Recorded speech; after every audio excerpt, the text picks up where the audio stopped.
The NFL is currently made up of 32 different franchises. But did you know over 75 have existed in league history?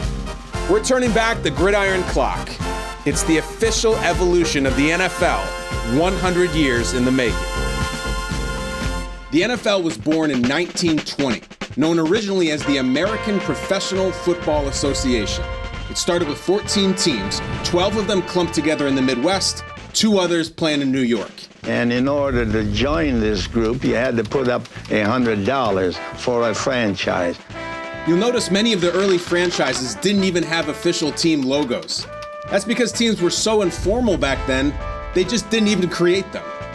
Jim Thorpe was unanimously elected president because of the name recognition that he could garner for this National Pro Football League. Of the 14 original teams, only 2 would stick around to celebrate the league's 100th anniversary. The Decatur Staleys, known today as the Chicago Bears, and the oldest team in the NFL, the Chicago Cardinals, who have since built their nest in Arizona. The story behind the Cardinals name really goes back to Chris O'Brien when he purchased the uniforms that the Cardinals were going to wear. He purchased them from the Chicago Maroons, and they were faded, and somebody referred to the jerseys as maroon color, and he said, those aren't maroon, that's cardinal red, and that Cardinal name stuck. While those 2 franchises are the oldest in the game, they did not win the league's first ever title. That distinction belongs to the Akron Pros, who finished that inaugural season undefeated at 8-0-3. Yes, 3 ties. The Pros weren't just the league's first champions either. They were also the first team in the league to break the color barrier. The Akron Pros are one of those teams that are lost to history, but Fritz Pollard was both a player and a coach for that Akron Pros team. And since diamond-filled Super Bowl rings were clearly not the rage just yet, all the Pros players received this tiny gold football pendant for their efforts. The Pros were also the first and last recipients of the league's championship trophy, known as the Brunswick-Balke Colander Cup, which to this day represents one of the greatest mysteries in NFL lore. It was lost after that first season, and this is the only known picture of it.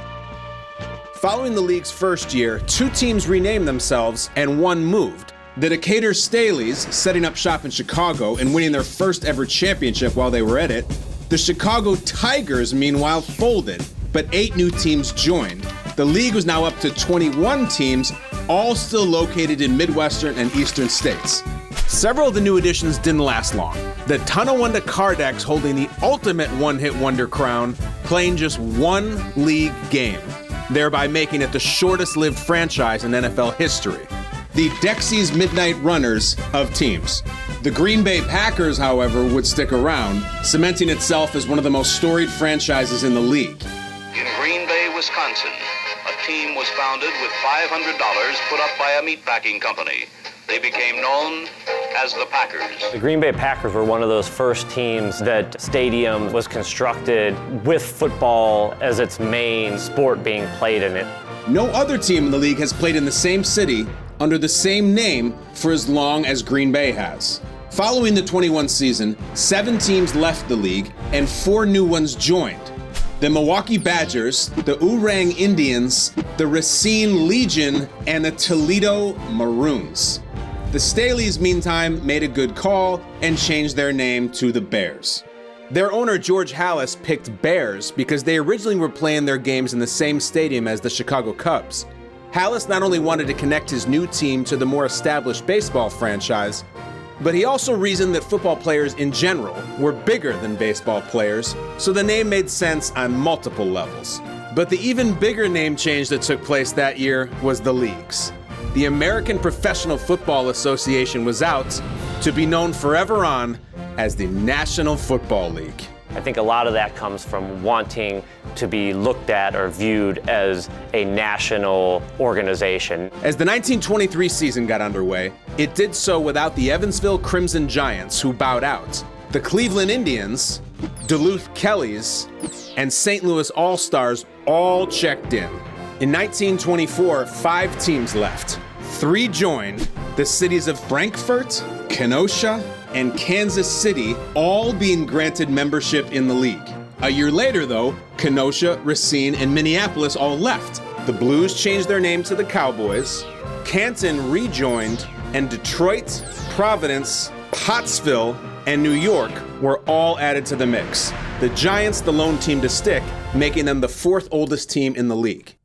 Tim Mera set up his storefront in the Polo Grounds, located on Upper Manhattan's Coogan's Bluff. The New York Giants name came about really to attach pro football team with their Major League Baseball counterpart, trying to gain some of that fandom from Major League Baseball. That means ultimately the name Giants was inspired by all the skyscrapers in New York. In 1926, 3 teams changed their names, including the league's first ever champs, the Akron Pros, who switched to the Indians. 3 franchises were dropped, but the Racine Legion came back as the Tornadoes, and 4 others were also added. The Brooklyn Lions, the Hartford Blues, the Louisville Colonels, and the Los Angeles Buccaneers, marking the first time the league had a team out west, although they never actually played any games in LA. Ultimately, the LA Buccaneers played as a traveling team and really took up shop in Chicago. Played out of that city and then traveled as a barnstorming team, really. The NFL really shook things up the following season when it got rid of more than half of its member clubs. The Cleveland Bulldogs were back, and the New York Yankees were added. 12 teams now making up the young league. And yes, I said the New York Yankees. The NFL was down to 10 teams the next year, Duluth and Buffalo losing their spots in the league, while the Cleveland Bulldogs moved to Detroit and became the Wolverines. But they didn't last long, one of 3 teams to fold up shop the next season. Buffalo came back, and the Orange Tornadoes, Staten Island Stapletons, and Minneapolis Red Jackets all joined. Come on in! Now, as the NFL began its second decade in existence, the turnover of teams was starting to slow down a little bit. 3 franchises were dropped, 2 joined. The Portsmouth Spartans, who are known today as the Detroit Lions and are the 5th oldest team in the NFL. In 1931, the Cleveland Indians were back. However, the Red Jackets and Tornadoes dropped out. 1932 was another significant blip on the NFL timeline. The Indians, Steamrollers, and Yellow Jackets departed, and the Boston Braves were added, which you know today as the Washington Redskins. But by adding only 1 team and losing 3, the league was down to 8 teams. It was the smallest the league ever got. You had the league really trying to protect itself and stay with fewer teams, but have them more successful. Then in 1933, the Cincinnati Reds were introduced to pro football, along with 2 Pennsylvania franchises that would establish permanent roots in the league. The Pittsburgh Pirates, who eventually changed their name to the Steelers, and the Philadelphia Eagles. It's funny when you read the stories leading up to the first game that the team played. Blood Ray was very optimistic. We're a first-year team, but we're going to surprise people. Well, they went out and they played their first game against the New York Giants and lost 56-0. Philadelphia owners Burt Bell and Lud Ray settled on the name Eagles in honor of the symbol used by the National Recovery Act that was part of Franklin D. Roosevelt's New Deal that followed in the wake of the Great Depression. The 33 season was also when the owner of the Boston Braves decided it was time for a new name. George Preston Marshall wanted to stick with the Native American theme, so he didn't want to keep the Braves name because that was the name of the baseball franchise, so he chose the Redskins. That season was also the first in which divisions were created, which set up the first official NFL championship game. Bears ball on their own 12-yard line. Prior to that, the league champion was simply the team that had the best record at the end of the season. The Bears would represent the West, the Giants the East, with Chicago beating New York 23-21 for the title. That game really was the beginning of the popularity of pro football. The following year saw the same exact 10 teams return, marking the first time in the league's history there were no changes. But mid-season, the Cincinnati Reds folded and were replaced by the St. Louis Gunners for the last 3 games. It would be the only 3 games they would play as an NFL franchise. Also in 1934, the Portsmouth Spartans moved to Detroit and changed their name to the Lions. The name was inspired by baseball's Detroit Tigers, though the team had a different explanation. Quote, "The lion is considered the monarch of the jungle, and we hope to be the monarch of the league." From 1935 to 1936, the same 9 teams remained, but it was in 36 that the NFL held its first ever draft. Before 1936, every player coming out of college was a free agent. And a lot of times, those players were going to the teams with the biggest checkbook. The Eagles used the first ever pick on Chicago Maroons halfback and first ever winner of the Heisman Trophy, Jay Berwanger. But Berwanger would never play it down in the NFL. The Bears, who acquired his rights from the Eagles, were not able to meet Berwanger's salary demands, which ultimately led him to take a job in sales for a rubber company. It's true. 1937, the Boston Redskins made the move to Washington, and the NFL grew back to 10 teams, awarding a franchise to the Cleveland Rams. These are the same Rams that call Los Angeles home today. The name Rams came about because their GM at the time, Damon Buzz Wetzel's favorite college football team, had always been the Fordham Rams, so they simply copied it. As the 30s came to a close, the league was starting to stabilize. There were no changes to the NFL landscape in either 1938 or 39. But 1939 was monumental for the future of the league, even if its participants didn't realize it at the time. The Brooklyn Dodgers hosted the Philadelphia Eagles before a crowd of 13,000 fans. Few, if any, in attendance even noticed the cameras of NBC station W2XBS. Their presence marked the first ever telecast of a professional football game. The first ever TV broadcast was only seen in parts of New York, but the seed was planted. The game's financial future, stability, and popularity were all secured with the marriage between the NFL and television.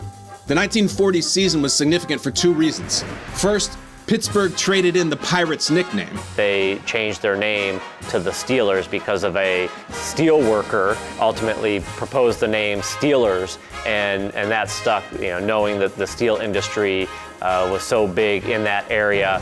That year also saw the first iteration of the now famous NFL Shield, the league unveiling the iconic logo for the very first time. And the Chicago Bears introduced its first official team logo, a black bear running with a football. Now here's the thing, most NFL teams have updated their logos several times over. So if you pay close attention to the map, you'll see how those updates happen. The league's member clubs continued to remain steady until 1943. That's the season the Cleveland Rams suspended operations for a year, but did not fold. It was due in part because of so many of their players were drafted into military service for World War II, which is also what led the Eagles and Steelers to merge, taking on the unofficial nickname, the Steagles. Yeah! The Steelers struggled for years and years. It took them a decade and merging with the Philadelphia Eagles before they had their first ever winning season. In 1944, the Eagles were back on their own, but Pittsburgh was still on shaky ground, so they looked for a new team to merge with, and they found a willing partner in the Chicago Cardinals, the combined teams known as Card Pit. The league also added the Boston Yanks, the Cleveland Rams returned, and the Brooklyn Dodgers changed their name to the Brooklyn Tigers. In '45, the Cardinals and Steelers merger was over. Both teams went back on their own. But the Brooklyn Tigers and Boston Yanks joined forces to form a new team known simply as the Yanks. Like the previous 2 mergers, it didn't last long. In 1946, the Tigers folded, so the Boston Yanks were back on their own. That same season saw the Rams pack up and head west for the sunny skies of Los Angeles, marking the first time actual games were played in LA proper. The Cleveland Rams won a championship in 1945, and then their owner, Dan Reeves, moved them out to LA. This is maybe the only time that I can think of where a professional team won a championship and then moved locations. 1947 and 48 came and went without any additions, subtractions, or relocations. But in '49, the Boston Yanks moved to New York and became the New York Bulldogs. Then came the next big expansion when the NFL merged with the All-America Football Conference in 1950, adding 3 new teams. The San Francisco 49ers, the Baltimore Colts, though not the same Baltimore Colts franchise that would emerge a few years later, and the Cleveland Browns. The Browns opened their season against the Philadelphia Eagles in Philadelphia, and with some 71,000 in attendance, most of them National League fans of former years, the Browns had shocked the professional football world with a rude 35-10 jolting to the Eagles. The Browns formed in 1945, and they're the only team named after a person, the inspiration coming from Cleveland's first head coach and GM, Paul Brown. Some people claim that it's more about Joe Louis being named the Brown Bomber, but I really do think in this area, Paul Brown is football, and his name really is the backing behind the Cleveland Browns being named the Browns. The 49ers name, on the other hand, is more straightforward. 56,000 witnessed an encore between the Rams of Los Angeles and the San Francisco 49ers. They were named after the settlers who ventured into the San Francisco area during the gold rush of 1849. Joe the Jet Perry, and he's off on a sensational 58-yard gallop up the far sidelines. The first incarnation of the Colts didn't last long, folding after the 1950 season. They were followed out the door the next season by the New York Yanks, who were replaced by the Dallas Texans. The Texans' stay in the NFL was brief. The team lasted just one season of play. The Dallas Texans, they're the last franchise to fold in the National Football League. The league found its replacements for the Texans the following year when the second iteration of the Baltimore Colts emerged. And these Colts would have staying power, as they are the same Colts who have since moved to Indianapolis.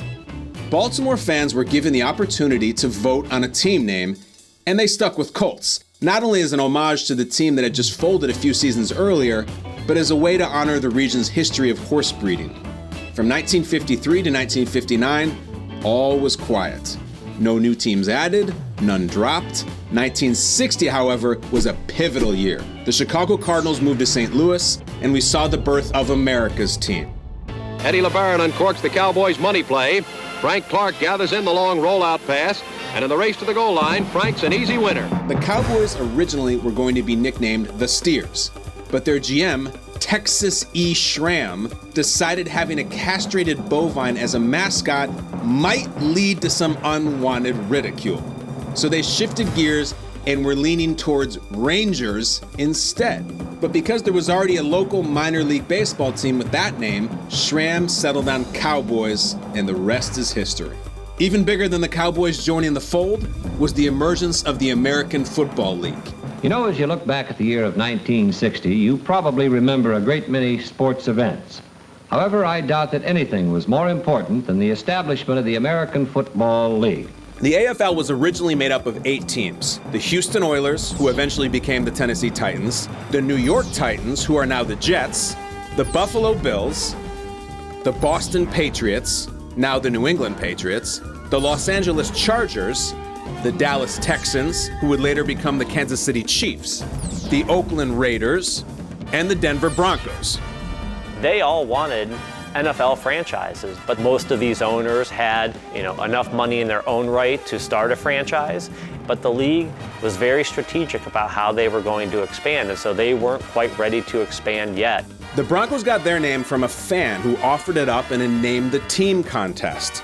He noted the animal's toughness and said the Denver area was well known for its wild Broncos. Name the Team contests were a very popular way teams came up with their nicknames. They were so popular, in fact, it's how the LA Chargers came up with theirs. Kemp this time, passing to Norton, and it's good for a touchdown. Team owner Baron Hilton reportedly liked the name so much, he didn't open another letter after coming across what turned out to be the winning submission. Barron told reporters he always liked the "Charge" bugle cry that fans would bellow out at games. Buffalo had a team in the All-America Football Conference years before they went by the Bills. The Bills' nickname was a reference to Buffalo Bill Cody. When owner Ralph Wilson bought the team, he held a contest and picked Bills out of respect to the city's defunct AAFC team. Fast action, skill, and precision teamwork bring spectacular thrills to the fans. Professional football at its exciting best. 74 fans voted for Patriots in their naming contest, connecting them to the men who originally fought to establish the United States as a country. Pat Patriot, the cartoon of a Minuteman preparing to snap a football, was drawn by a Boston Globe employee and was chosen as the logo soon after. And it's away to Jimmy Coquel in the end zone for the touchdown. An Oakland woman originally submitted the winning entry to name Oakland's franchise, coming up with Señors. The name alluded to the old Spanish settlers of Northern California. But when it got out, there was so much criticism, even claims the contest was fixed, they decided to pick another one of the entries, going with Raiders, which they selected over Lakers. The following year, the Chargers jumped on the freeway and moved to San Diego, while the NFL added the Minnesota Vikings to its lineup, giving it an even 14 teams. Hi, this is a Minnesota Viking football helmet. It was in the middle of a lot of hard-nosed football last year. Minnesota got its name from their GM, Bert Rose, who recommended the name because Vikings were aggressive people with a will to win, and it would honor the Nordic tradition in the northern Midwest. It doesn't take Tarkenton long to prove that he's one rookie who's here to stay. Brand's pass to Bob Stelker gives the Vikings their first touchdown in official league play. You know, the Vikings are the first team to actually use a region as their franchise name as opposed to the city that they play in. No changes in 1962, but in 1963, the New York Titans changed their name to the Jets. Let's go, go, go, Jets. The Fighting Green will beat them all. They originally were going to name the team Dodgers, but got pushback from Major League Baseball. Gothams also got some consideration, but they balked when they realized it would get shortened to Goths. They almost got the name Boroughs, certainly an homage to the city's famous neighborhoods, but team officials worried opposing fans would translate it their own way and start calling them the Jackasses. The management of the New York Jets welcomes you to the first football game at Shea Stadium. Eventually they went with Jets, since they planned to play their home games in Shea Stadium, which was close to LaGuardia Airport. In 1963, the Dallas Texans relocated to Kansas City and changed their name to the Chiefs. Professional football, that most fascinating, most exciting of all spectator sports, came to Mid-America in 1963 when the Dallas Texans became the Kansas City Chiefs. Owner Lamar Hunt didn't pick Chiefs right away, also considering Mules, Royals, and Stars. He went with Chiefs because he said a large number of Native Americans lived in the area. Hunt may also have chosen it due to Kansas City's mayor, Roy Bartle. Bartle helped lure the team to Kansas City, and his nickname was, you guessed it, the Chief. Nothing changed in 64, nothing changed in 65, but in 1966, everything changed. First, the Atlanta Falcons came on the scene. Randy Johnson connected with Gary Barnes for the Falcons' first touchdown in championship play. Over 500 different names were offered up by fans, including the Atlanta Peaches, the Vibrants, Lancers, Confederates, Firebirds, and Thrashers. The winning entry was submitted by several people, but the winner of the contest was a school teacher whose entry described the Falcon as proud and dignified, with great courage to fight. She noted it never drops its prey, is deadly, and has great sporting tradition. I think it's wonderful. The Falcons won. I was real satisfied. Gosh, I think it was great. The AFL also expanded that season, adding the Miami Dolphins as its 9th team. The Dolphins' debut must go down in football history as the most thrilling first play ever made by any new team anywhere. Joe Auer from nearby Coral Gables High School and a Georgia Tech alumnus takes the opening kickoff and races 95 yards for a touchdown. Over 600 fans suggested Dolphins. The ownership group liked that the Dolphin was the smartest, fastest creature of the sea. Being an expansion team, we needed a lot of things to perhaps draw people into it, and he would throw the footballs back out. So Flipper was cool. But the biggest shift to take place that year came at season end. Yeah, get that starting line up here, get a program football line up here. When the NFL and AFL champions met to face one another in the first ever Super Bowl. And this is it, the American Football League National Football League Championship. The Green Bay Packers beat the Kansas City Chiefs handily, 35-10, and professional football was on its way to taking over as the country's new national pastime. The 1966 world title belongs to the big team from the small town. In 1967, the NFL added yet another new team, this time in New Orleans, and fittingly, they were awarded their franchise on November 1st, which is All Saints Day. However, the name came from yet another Name the Team contest. Owner John Meekum acknowledged he chose it as a nod to the popular song When the Saints Go Marching In, which was a favorite among many of the city's street jazz bands.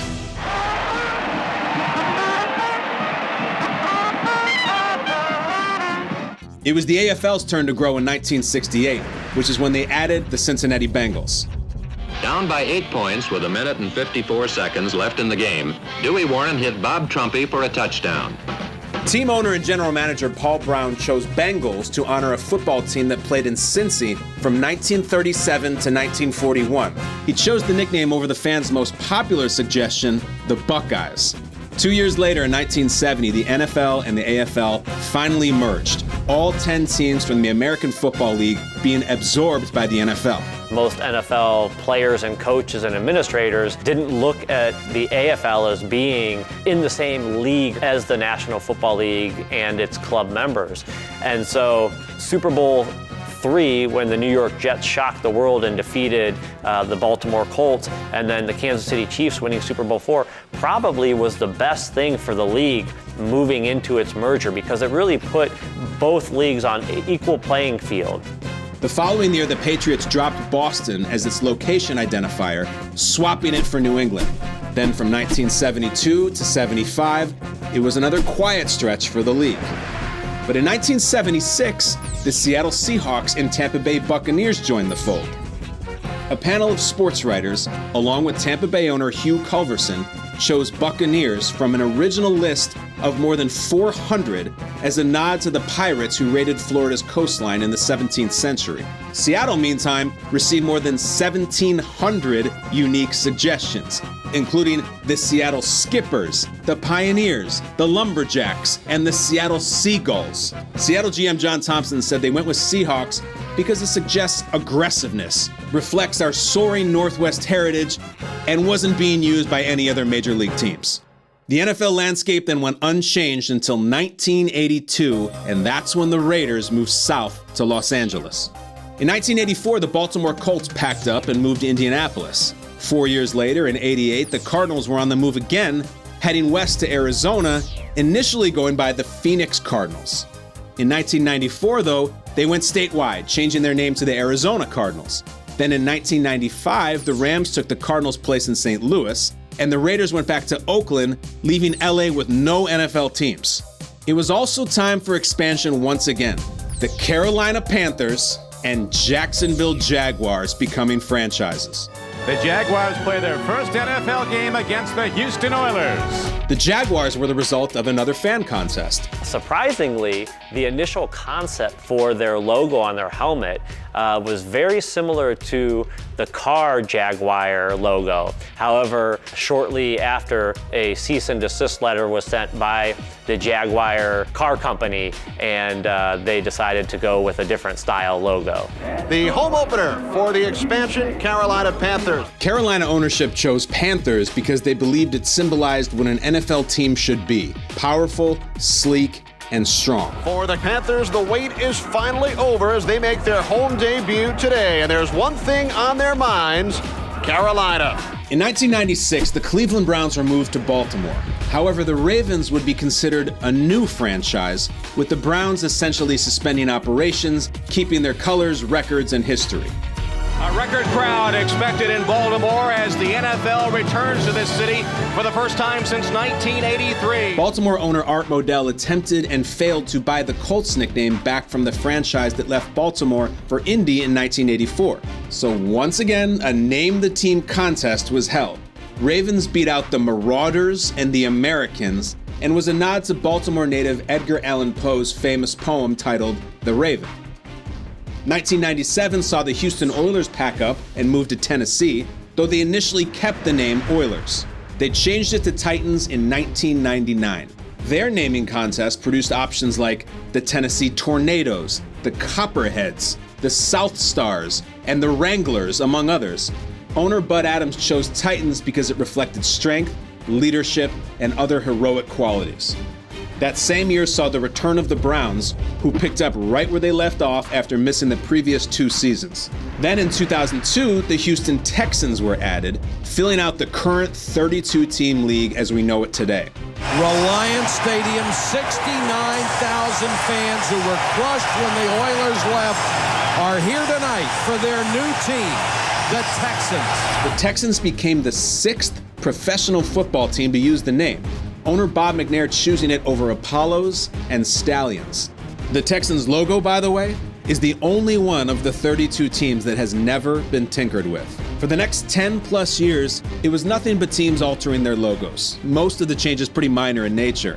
It wasn't until 2016 that the next landscaping alterations took place. The St. Louis Rams moving back to LA, who were followed by the Chargers a season later. And finally, in 2020, The Raiders vacate Oakland for a second time, this time heading east for the desert, setting up shop in Las Vegas. Expansion, contraction, mergers, name changes. The NFL has seen it all in its first 100 years, and we can only imagine how far this map will stretch in the century to come.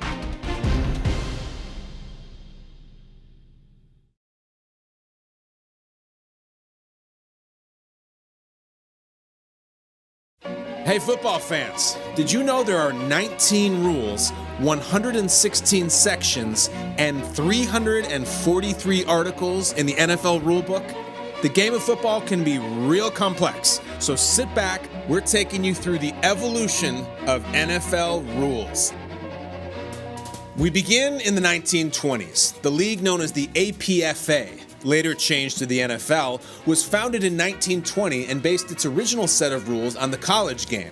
The league would simply go along with rule changes made by the Intercollegiate Rules Committee. Jump ahead to the final game of the 1932 season. The Portsmouth Spartans faced the Chicago Bears in a game that would decide the NFL championship. Bears fullback Bronco Nagurski carried the ball toward the line of scrimmage only to stop and complete a jump pass for the game's decisive touchdown. Now at that point, a player had to be at least 5 yards behind the line of scrimmage when he threw a pass. The Spartans argued the controversial ruling to no avail. As a result, the league appointed its own rules committee in 1932, tasked with modifying college rules that would create a more fan-friendly NFL product. The game would open up drastically. The following season, a forward pass became legal from anywhere behind the line of scrimmage. Goalposts were moved from the end line to the goal line, making field goal attempts easier. Before 1933, when the ball was dead near the sideline, it was next put in play at the dead ball spot. But starting in the 33 season, the ball would be put in play at the hash marks, 10 yards from each sideline, giving offenses more space to operate. In 1934, the league removed penalties for multiple incomplete passes in a series of downs. Yes, that was penalized. 4 years later, rules for roughing the passer were modified, providing more protection for the league's first prolific passers like Sid Luckman and Sammy Baugh. Every time he throws the football, completes a pass, gains a yard, scores a touchdown, Baugh sets a world record. Major changes to the NFL rulebook over the next 3 decades were created in large part to make the game safer and more fan-friendly. In 1943, helmets became mandatory. In 1945, hash marks were moved 20 yards from the sidelines. Did you know an incomplete pass behind the goal line used to be ruled a safety? It did. This Sammy Baugh pass in the 1945 NFL Championship game struck the crossbar, falling incomplete and resulting in the game-deciding 2-point safety. The rule was changed the following season so that it was merely an incomplete pass and loss of down. In 1948, plastic helmets were prohibited. Tees were allowed on kickoffs, and referees were given whistles instead of horns. Yes, they used to have horns. In 1949, the league passed a rule permitting unlimited substitutions whenever the ball was dead. Football would become a game of offensive and defensive specialists as rosters expanded over the next several decades. Fast forward to 1955, a rule change declared the ball dead immediately when a ball carrier touched the ground with any part of his body except his hands or feet while in the grasp of an opponent. Otto suffered a deep facial wound on this play, one that required 15 stitches to close. This hit on Otto Graham knocked him out of a 1953 game against the 49ers. Cleveland coach Paul Brown needed a solution. After 15 stitches, the team would piece together a clear plastic bar protecting Graham's face in the second half. Graham led the Browns to victory, and by 1955, most of the league was wearing face masks. The NFL outlawed the grabbing or pulling of a face mask of any player except the runner in 1956. The exception for the runner was eliminated in 1962. Split right 24. Let's get this thing rolling. Let's look like a mechanism. Brown was so far ahead of his time that in '56 he experimented with a radio receiver inside his quarterback's helmet. Brown would call in plays using a transmitter on his own sideline. Now, was it perfect? No, not exactly. Brown's quarterbacks would often hear taxi dispatchers and police scanners in the huddle. Cleveland would use this method in just 4 games before NFL Commissioner Burt Bell banned all helmet radio communication. It wasn't until 1994 when the ban was lifted and it became legal to call plays using a radio inside a player's helmet. The new innovation this season, they're radioed into the quarterbacks with special radio receivers in the quarterback helmets. In 1968, Commissioner Pete Rozelle created the league's first competition committee, which continues to help maintain balance and consistency today. It replaced the rules committee started in 1932 and would be in charge of all competitive aspects of the game, including rules. All committee members are selected by the NFL commissioner. To be adopted, a new rule or a revision must have the support of 75% of the NFL's owners. Let's skip to the 1970s. In '72, the league moved hash marks to their present-day location, exactly in line with each goalpost. The goal was to help offenses by widening the short side of the field, where defenses used the sideline as an extra defender.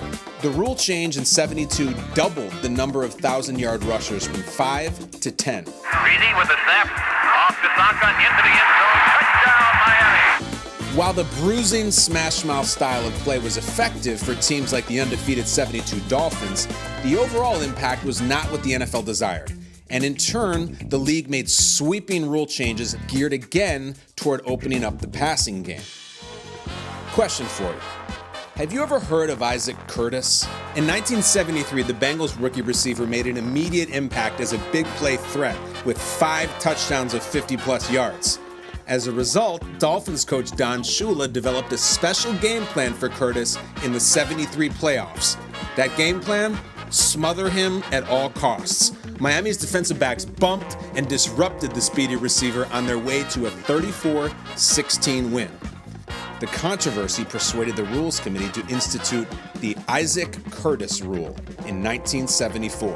It allowed a defensive player to make contact with the receiver only once after 3 yards from the line of scrimmage. Play action fake to Miller, who stays in to block. And Lee going high and deep for Sammy White. No good. A flag on the play. Charlie Waters and Benny Barnes evidently interfering with Sammy White. That's not all for 1974. The goalposts were moved back from the goal line to the end line, where they've stayed ever since. We also saw kickoffs move from the 40 to the 35-yard line, and sudden death overtime was introduced for all regular season games. It's a fake. Krause looking for someone to throw it to. Fires. Touchdown. It's 2 points. The game is over. What do you know about that? By 1977, the league banned the head slap, a move made famous by Hall of Fame defensive end Deacon Jones. Offensive linemen were also prohibited from thrusting their hands to an opponent's neck, face, or head. And now to one of the most influential rules in NFL history, the Mel Blount rule. And he winds up and throws. Intercepted by Blount at the 20. Steelers All-Pro cornerback Mel Blount was so dominant at jamming wide receivers that the league had to change its rules. Beginning in 1978, defenders could only make contact with receivers to the point of 5 yards beyond the line of scrimmage. The rule opened up the passing game considerably. Passing yards went up from 141.9 yards per game in 1977 all the way up to 204.4 yards per game by 1981. San Diego's Air Coryell pass attack and Bill Walsh's West Coast offense revolutionized the game, and the 49ers brought 4 Super Bowl trophies to San Francisco. But back to 1978. Oakland trails 20-14. Stabler back. Here comes the rush. He sidesteps. Can he throw? He can! The ball flipped forward is loose. A wild scramble. 2 seconds on the clock. Casper grabbing the ball. It is ruled a fumble. Casper has recovered in the end zone. The Oakland Raiders have scored on the most zany, unbelievable, absolutely impossible dream of a play. The Holy Roller.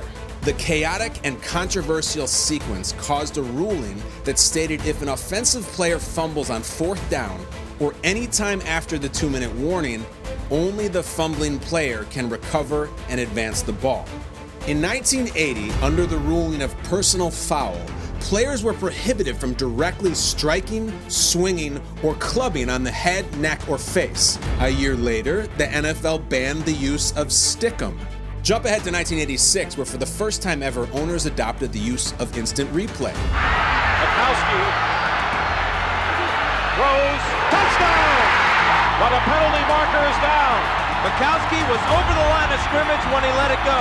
They're reviewing the tape right now. Well, this is the first time that the game actually hinges on that one call. We have a reversal. Touchdown!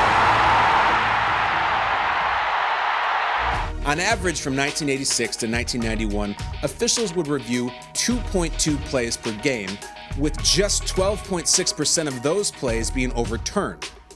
By 1992, owners voted against replay, deciding that replays delayed games and failed to get enough calls correct. 2 years later, in 1994, kickoffs were moved from the 35 to the 30-yard line, and the two-point conversion was adopted 34 years after the AFL introduced the idea. Then the last couple of years has sort of disappeared. The fake. And the two-point conversion, the first of the season for the Browns, is good. By 1995, helmet-to-helmet contact on a defenseless player was penalized and subject to fine. A year later, it became illegal to remove your helmet while on the field. Under some heat. He got rid of it. John Tate is running with the football. Flags come down. Dwayne Rudd threw his helmet while the play was going on. That's a defensive penalty. 30 yards away. Anderson. He nails it. Kansas City wins. 7 seasons after it left the game, instant replay returned with a challenge system in 1999.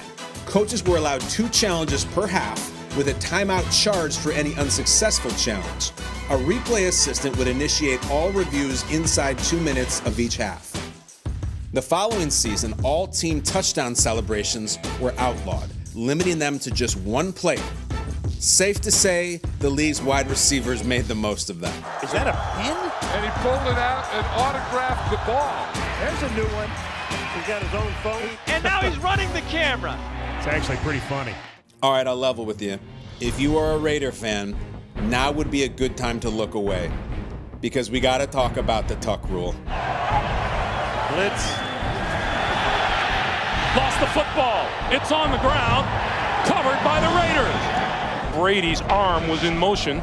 No doubt his arm is going forward. The quarterback's arm was going forward. It is an incomplete pass. Love it, hate it. This was the rule. When an offensive player is holding the ball to pass it forward, any intentional forward movement of his arm starts a forward pass, even if the player loses possession of the ball as he is attempting to tuck it back toward his body. And thus the Pats would go on to win the game, launching a 2-decade dynasty alive and well today. In 2013, owners voted 29-1 to abolish the tuck rule. Staying in New England, due in large part to Bill Belichick's stifling defense of Peyton Manning in the 2003 AFC Championship game, the league made it a priority to reinforce illegal contact. Beginning in 2004, the rule would be enforced more aggressively, clearing the skies for NFL passers. Protection stays in. He throws to Stokely. Touchdown! That's the record breaker. He broke it to Stokely. A year later, the horse collar tackle was eliminated, forbidding defenders from grabbing a ball carrier from inside the shoulder pads. In the 2010 playoffs, the league installed a modified sudden death overtime system to help determine a winner in a tie game. 2 years later, the league expanded those rules to cover all regular season games. The current rules give both teams the opportunity to possess the ball at least once in overtime, unless the team that receives the overtime kickoff scores a touchdown on its first possession. 2nd and goal to go from the 2. Toss sweep right for James White. Tucks it under the right arm. Cuts it upfield. Driving forward. Diving to the goal line. A touchdown and a title for the Patriots. Rewind back to 2011. Rather than a coach's challenge, the replay official would now review all scoring plays. That same season, kickoffs were moved from the 30 back to the 35-yard line. Beginning in 2013, the NFL also penalized runners and tacklers for initiating forcible contact with the crown of the helmet outside the tackle box. And in an effort to add extra drama to each game, owners voted to move extra points back to the 15-yard line for the 2015 season. Here we go. Gives Seattle the lead. Hauschka. It's no good! Are you serious? You can't even make it up. In 2017, the league approved shortening overtime in the regular season to 10 minutes from 15. Also, the ball would be placed at the 25 rather than the 20-yard line following a touchback. And guess what else returned? Team celebrations. Here we go. Little game of hide and seek. I got to give this one major style points. It's duck, duck, goose. Baseball postseason, Eagles season looking good. And a tug of war. That's a pretty good one there. Potato sack race. That is fantastic. In 2018, we saw new rules on the process of a catch. After nearly a decade of controversial rulings involving Calvin Johnson, Des Bryant, and Jesse James, the league released these 3 requirements for a legal catch. Here we go. Number 1, secure control of the ball prior to the ball touching the ground. Number 2, touch the ground inbounds with both feet or with any part of the body other than the hands. And number 3, you know it, you love it, perform a football act or maintain control of the ball long enough to do so. The NFL again took steps in player safety in 2018 when it became illegal for a player to lower his head and initiate contact with the helmet. And in 2019, we saw the experiment of using instant replay to review pass interference. And there you have it. You are schooled on all the rules, 100 years of them. Now you go enjoy that next century of the NFL.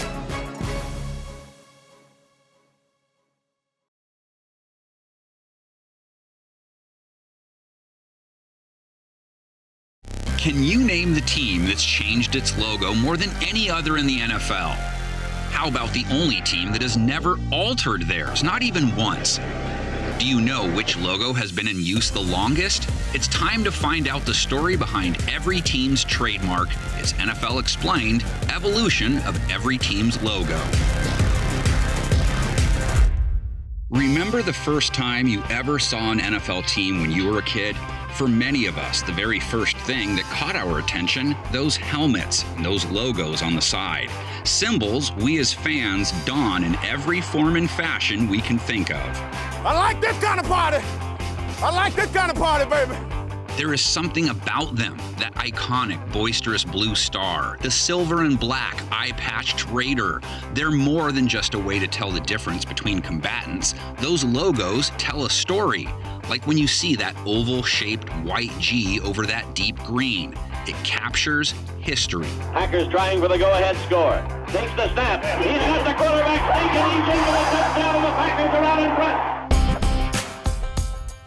The designs of most NFL team trademarks have changed quite a bit over the decades. Not only are you going to see the transformation each team's logo has undergone, save a few minor cosmetic changes here and there, but we'll also go back and see all the modern helmets each team has adorned.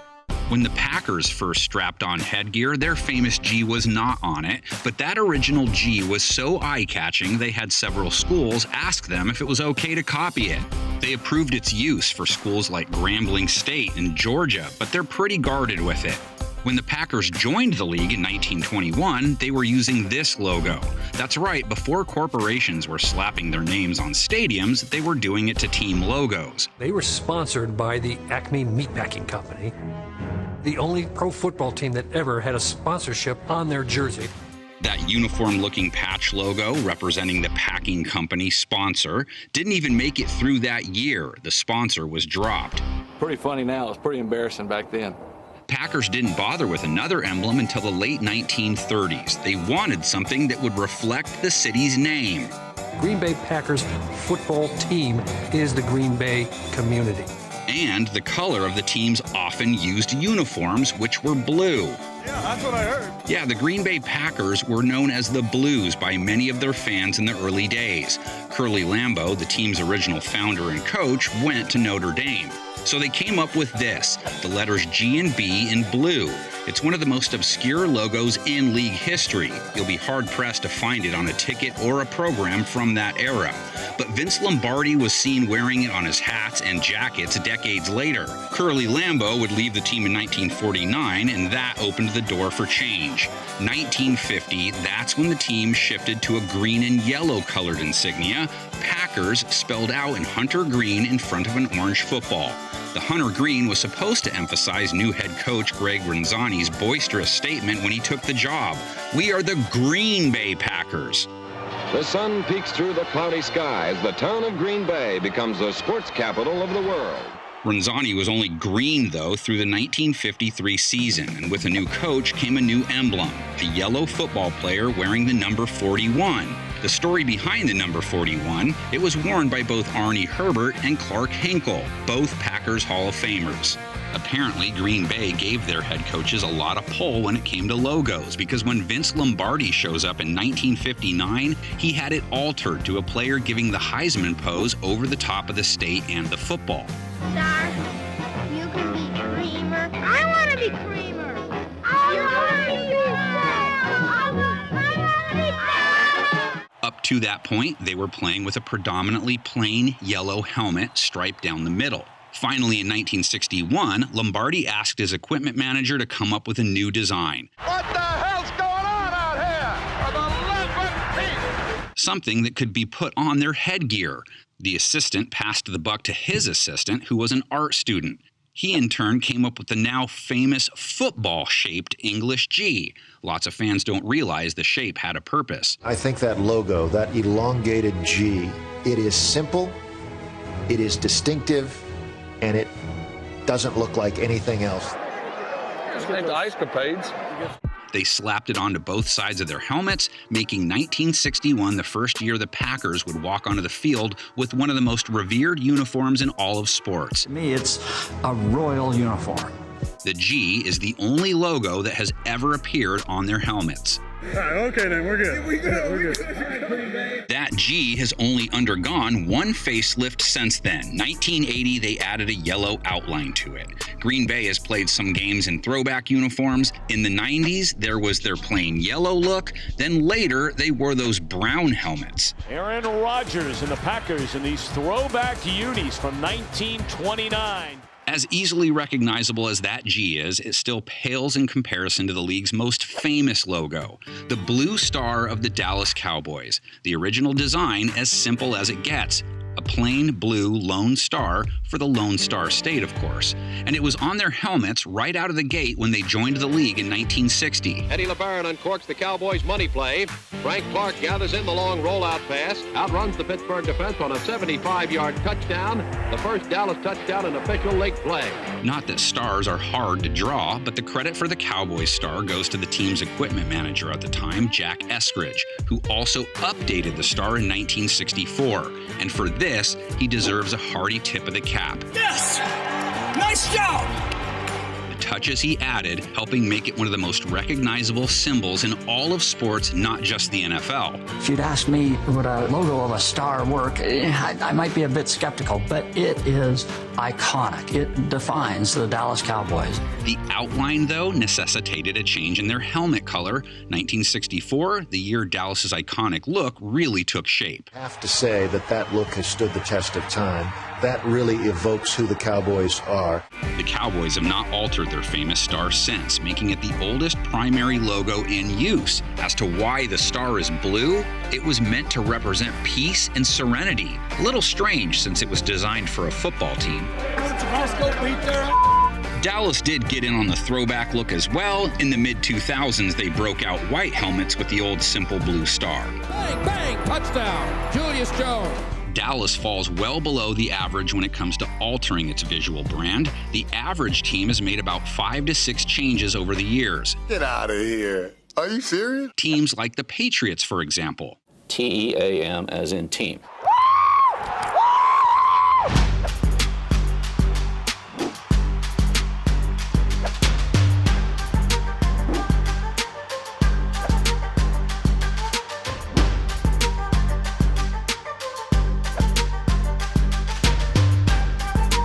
New England used their first logo on their helmets when they made their AFL debut in 1960. It's the kickoff.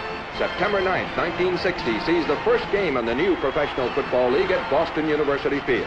A Massachusetts railway worker came up with the blue tri-corner hat design. It's the least recognizable look for New England because it only lasted 1 year. It was very hard for people to make out what it was. It was this sort of amorphous lump.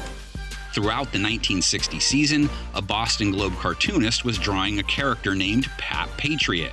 Team owner Billy Sullivan liked the Minutemen imagery, and thus Pat getting ready to snap the ball became the official logo in 1961. And I can remember as a young boy just smiling when I saw the Patriots snapping the football. That just looked like just this wonderful image. Pat Patriot, the one and only for sure lineman logo in the NFL.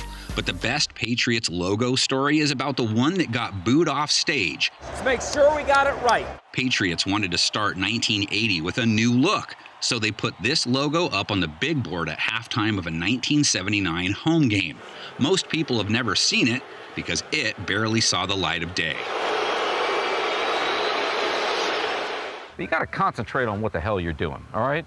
It would play a role in the future, though. The designers of Flying Elvis, the team's current logo, said they used that failed logo as inspiration. Flying Elvis, as it's affectionately known today, made his debut in 1993. It was complete makeover, extreme home makeover in New England. To many fans' delight, Pat, though, has reappeared a number of times when the team breaks out its throwbacks. It's there. The ball is down. The kick is up, and it is good. It was a knuckleball, but it's good.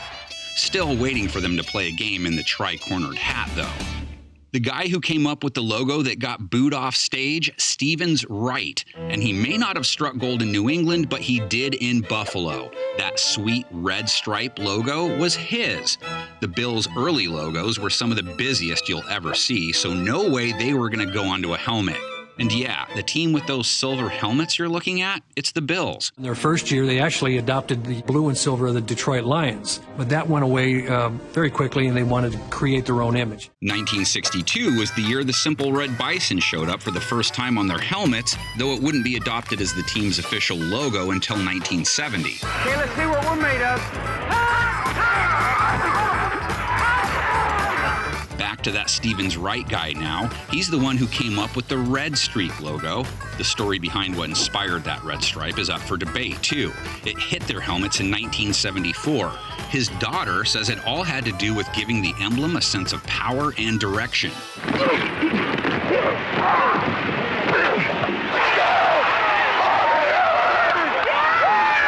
But Wright's son says it was an ode to running backs, specifically to O.J. Simpson's 2,000-yard season. Either way, the logo stuck, though the color around it on the helmets changed. 1984, they introduced red helmets. Why? Buffalo's division opponents at the time, Patriots, Dolphins, Colts, all wore white helmets. The wide receivers coaches wanted the Bills quarterback to be able to pick them out, and the red helmet was a factor. In 1994, they utilized those red helmets in paying tribute to their original Bison as part of the NFL's 75th anniversary season. Looks and is sacked. He is hit from behind by guess who? Bruce Smith. And in 2005, same concept, but with white helmets. Hey, big man, I've been waiting all year for this hip block. I've been waiting all year for it. The Steelers started off as the Pittsburgh Pirates. Their first logo, the city's coat of arms. Very unique, never been done in the NFL before or since. That was followed by their first actual football insignia. World War II forced them to merge with the Cardinals and Eagles for a season, so they adapted accordingly. Once they were back on their own, they went back to the football-shaped logo until 1962. That's when Steely McBeam made his debut. This is the only logo you'll ever see featuring a punter. Punters are people too. Punters are people too. Punters are people too. Yes, punters are people too. The Steely McBeam moniker, though, came after the fact. Pittsburgh introduced a mascot in 2007. A fan submitted the name, and because of the obvious similarities, the old logo often gets referred today as the Steely McBeam logo. But the same year he first appeared, the Steelers put a logo on their helmets for the first time. It wasn't Steely. If you haven't heard the story, owner Art Rooney makes the move to definitively tie his team to Pittsburgh's steel roots, so they get permission to use the steel mark as their logo. It all ties the city, the community, and the team together. Art Rooney, who founded the team, he was incorporating the city into his franchise from the very beginning. They weren't sure if they would like it though, so they put it on one side to test it out. They wore both black and yellow helmets in 1962.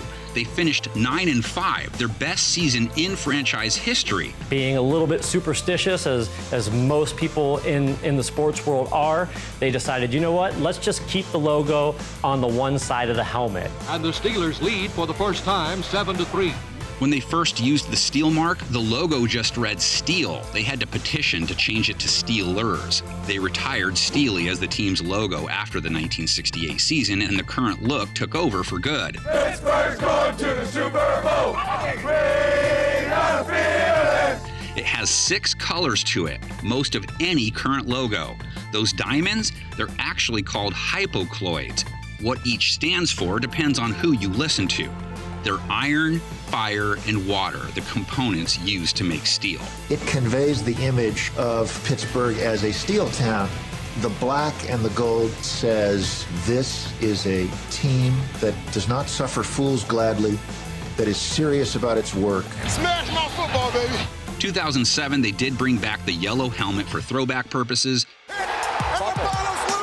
Staying in Pennsylvania, the Eagles have a long logo history, being they've been around since the early 30s as well.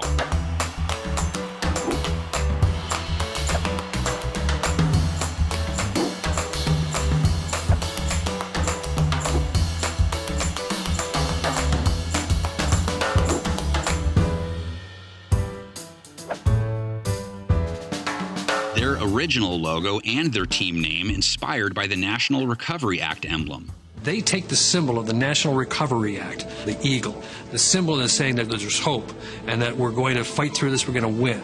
The eagle was blue, so was Philadelphia's. When they played as the Steagles, merging with Pittsburgh for a season due to World War II player shortages, they introduced a new logo, one of the best the league has ever seen, a sleek black eagle with a helmet in its talons. When the merger was over, the logo was simply colored green.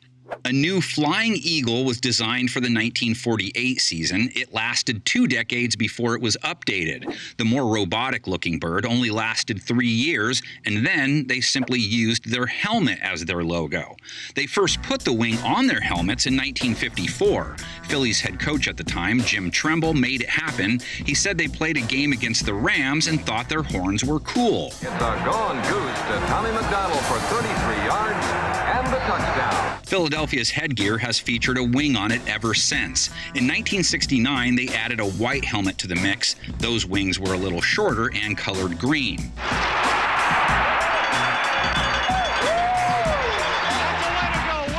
As for the current logo and why it's, quote, backwards, most Philly loyalists know the story. The feathers on the eagle form the letter E. They don't really care what anybody thinks. That Philadelphians, they march to their own drummer. Fly, Eagles, fly, on the road to victory.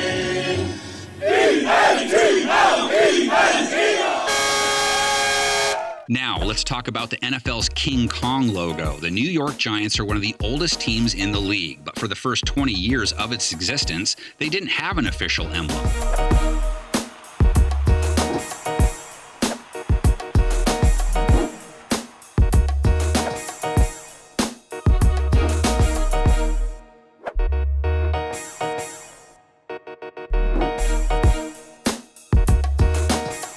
They didn't come up with one until 1945. That's when the giant quarterback was created.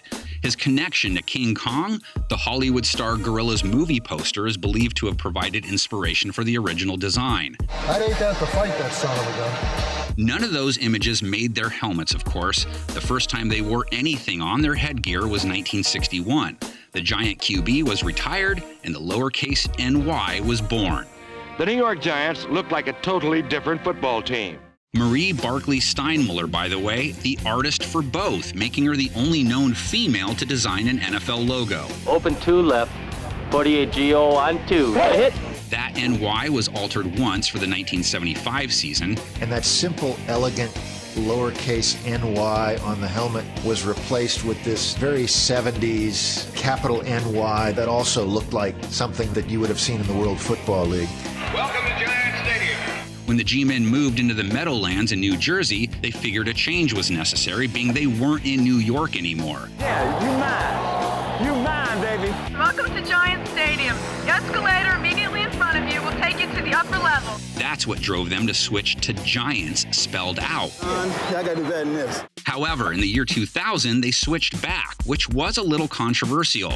How can your logo, and name for that matter, represent New York if you're playing in New Jersey? Wellington Mara, the team's owner, said the NY logo was one of the greatest in all of football, arguing it was an injustice not to use it. It was essentially a throwback uniform done right. Plus, he said the team represents the region, not just a given city. It is caught by Tyree. Oh, my God. Their roommates, the New York Jets, agree.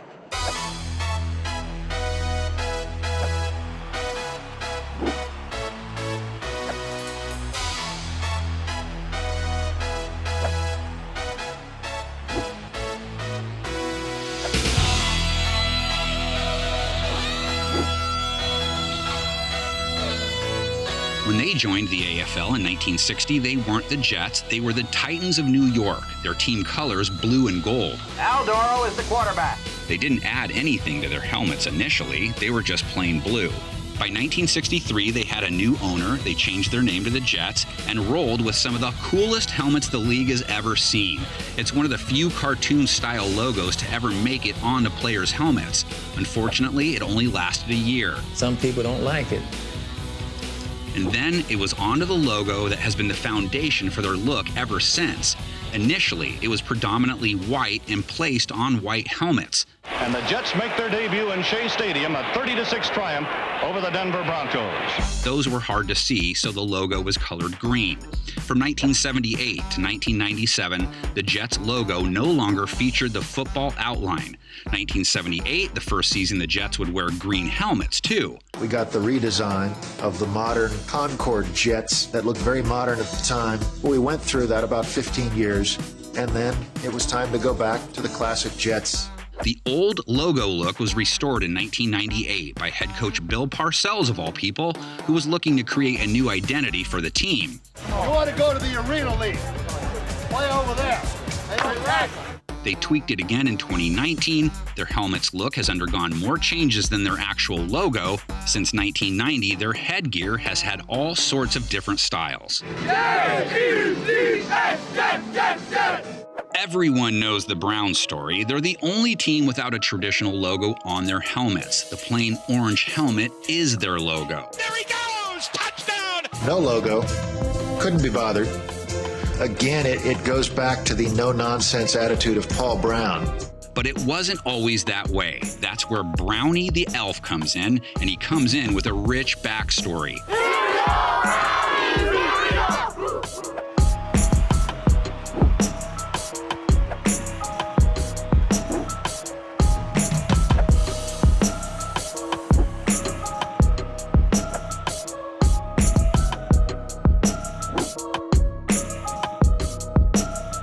Brownie was the team's first official logo. Arthur McBride was the team's owner when they formed in the late 1940s.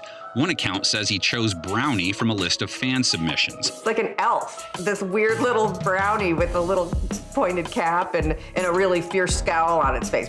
Others say it was because McBride's son went to Notre Dame, and therefore it's an homage to their leprechaun. Either way, the fan base dug him. The team even went as far as to hire a guy who served as a sort of real-life Brownie. He roamed their sidelines in their early days. Brownie didn't make it onto a helmet, but he was close. He had one of his assistant coaches who was trying out different styles of the Brownie on the side of the helmet.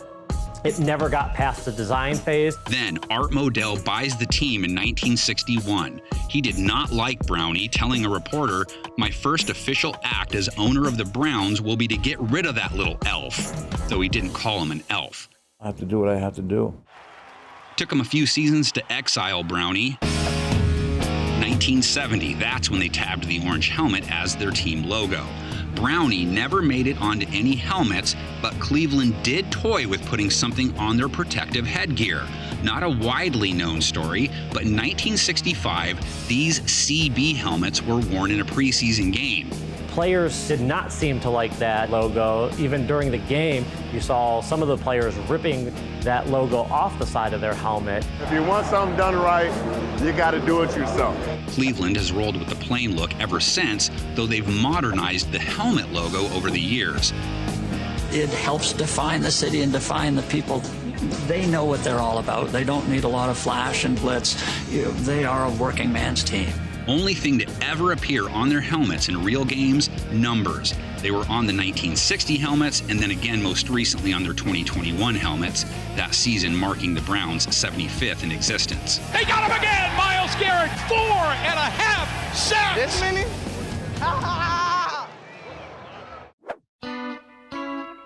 Denver's logo has undergone a full transformation since joining the AFL in 1960.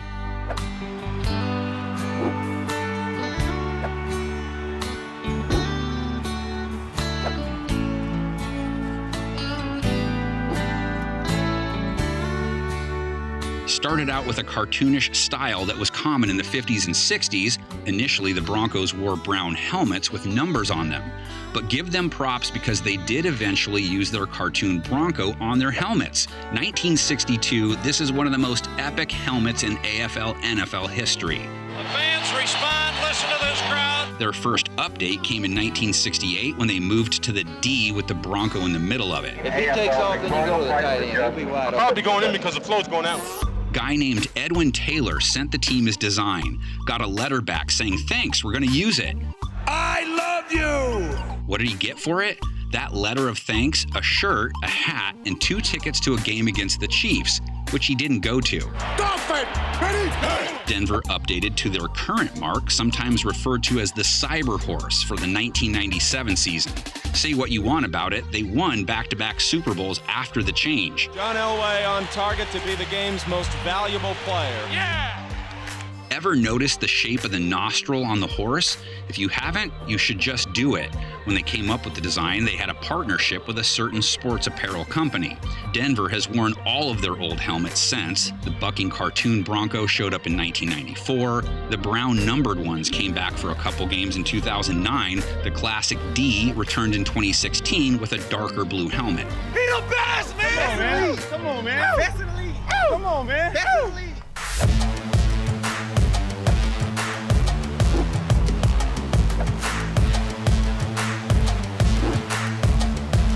The Chiefs were in Dallas before moving to Kansas City, their first logo featuring a cowboy over the state of Texas. The cowboy didn't make it onto the field or their unis, their original helmets simply featuring the state of Texas on them. They wore that logo in 1994 for throwback purposes too. Damn the day to dominate, man. Dominate on 3. 1, 2, 3. Dominate. They moved to Kansas City in 1963. All right, watch the play. Renamed themselves the Chiefs, swapped Texas for a more regional look, and made the cowboy a Native American. That was also the year they introduced their famous arrowhead. They can sort of thank the 49ers for the KC look inside of it. Owner Lamar Hunt liked the look of San Francisco's interlocking S and F. That's where the Chiefs' interlocking K and C derived its inspiration. Lamar Hunt sat in his kitchen and sketched out the arrowhead with the interlocking KC, which would become one of the enduring emblems of American sports, and he just did it on his own. That's good. You marked it good. You marked it good. You did a hell of a job. Nice going. Great job. You marked it good. The fun fact about their logo, those interlocking letters face the correct way on both sides of the helmet, making them one of 2 teams, the Ravens are the other, who have 2 different logos on their helmets, technically speaking. Boy.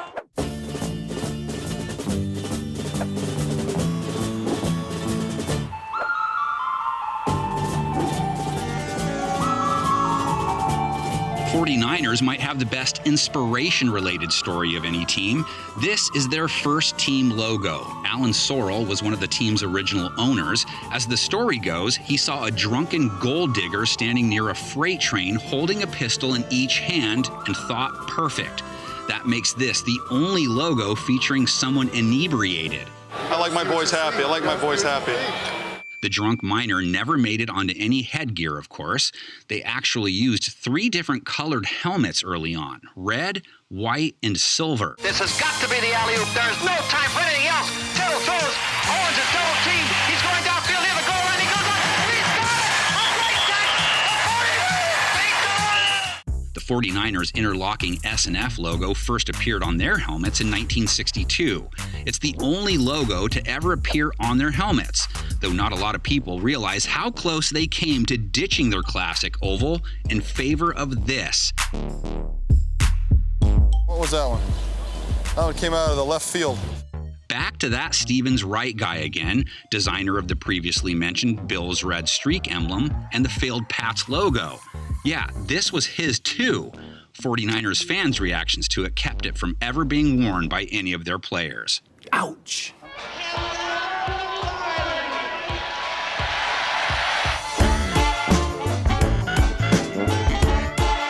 New Orleans, they've had the same basic logo since they joined the league in 1967. It's been updated over the years, and it's been on their helmets from the start.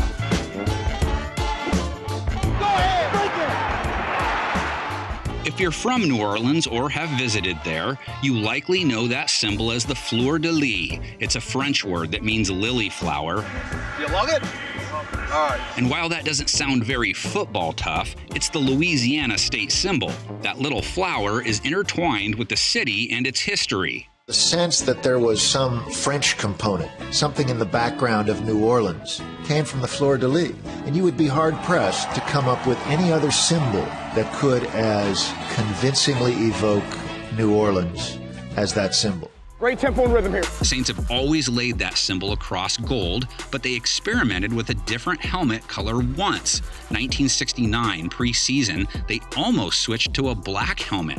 Fans didn't like it, and the team didn't notify the NFL about the possible change, so the concept was scrubbed. Let's have fun. Let's play loose. Do your job. Play for the man next to you and believe. Now to the Bears and their crooked C, explanation forthcoming. I want it done right.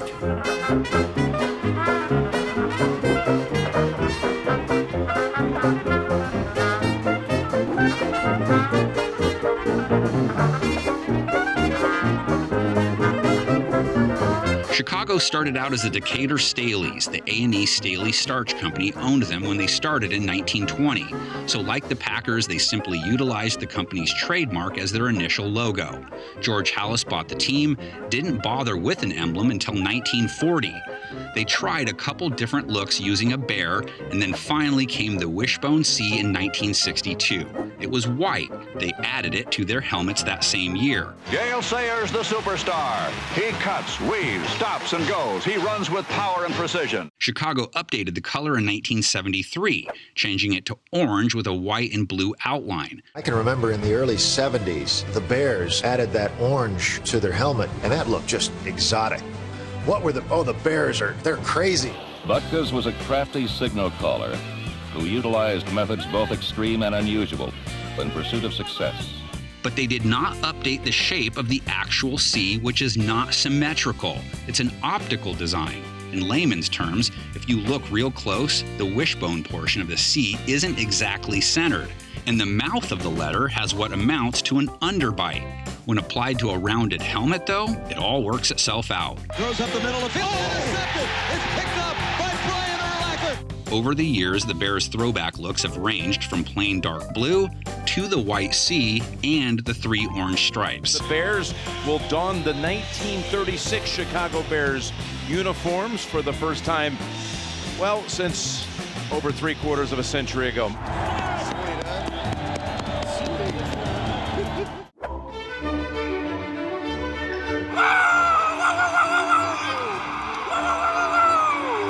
Colts started out in Baltimore in 1953, so they were in the middle of the cartoon wave, so to speak, and that helped produce their bucking horse logo, another classic. It was updated, but that Colt represented the team until 1979, which was the year they officially went with their simpler horseshoe. There's obvious thought of a horse and a colt, but it's more than that. It's luck. It's success. It has 7 white grommets on it. Seems purposeful to the game of football, right? No matter what their official logo has been, the only thing that's ever been placed on their helmets is the horseshoe. Though to start, they played in blank white helmets. They were the second team in the NFL behind the Rams to add a logo to their headgear, but it was far from a traditional placement. They had that horseshoe logo on the backside of the helmet. The horseshoes originally placed on the lower backside of blue helmets, making them the only team to ever put their logo in that position. 1956, back to white helmets, the horseshoes on the back now blue. Then in 1957, they moved them to the sides, perfect timing since they would play in the title game in front of a national audience in 1958. It's 3rd and 1 yard to go for the championship. United gives to Amici. The Colts are the world champions. They have since played some games in throwback helmets, honoring the original back of the helmet logo look. The 1955 Colt uniforms. I like the helmets. The Houston Texans joined the league in 2002. They came up with this red, white, and blue colored bullhead and have never touched it since. The expansion franchise had come up with its team colors ahead of time. Their logo using the flag, but also building in the horns, because cattle are so vital to the history of Texas. To me, it was just a brilliant logo. The bull's head, by the way, isn't just any bull. It's a Spanish fighting bull. Are you kidding me? I'm beating these guys like a drum out here. And the overall shape, it's a knight's shield. Have to look kind of hard, but kind of cool when you realize it. The curve in the skull also creates the shape of the Gulf Coast of Texas. Let's go! Minnesota is one of those teams whose official logo and helmet logo have always differed. They've altered the Norseman logo 2 times, but the horn on their helmets, the same today as it was when they debuted in 1961. Hi, this is a Minnesota Viking football helmet. It was in the middle of a lot of hard-nosed football last year. It took a lot of punishment. It's handed out some, too. Regulators, mount up. We're coming. The purple gold color palette, the guy who drew the logo went to the University of Washington. The founder of the team, though, Ollie Hosgrud, also went to a high school where the mascot was a Viking and the colors were purple and gold, so take your pick. It wasn't merely that the purple of the Vikings helmet did not match the purple of the jersey, it was that different sections of the jersey did not match. Well, I look cute, boy. I look cute. Here's the thing about the famous horn. Historians say actual Vikings back in the day did not wear helmets with horns on them. What the Are you kidding me?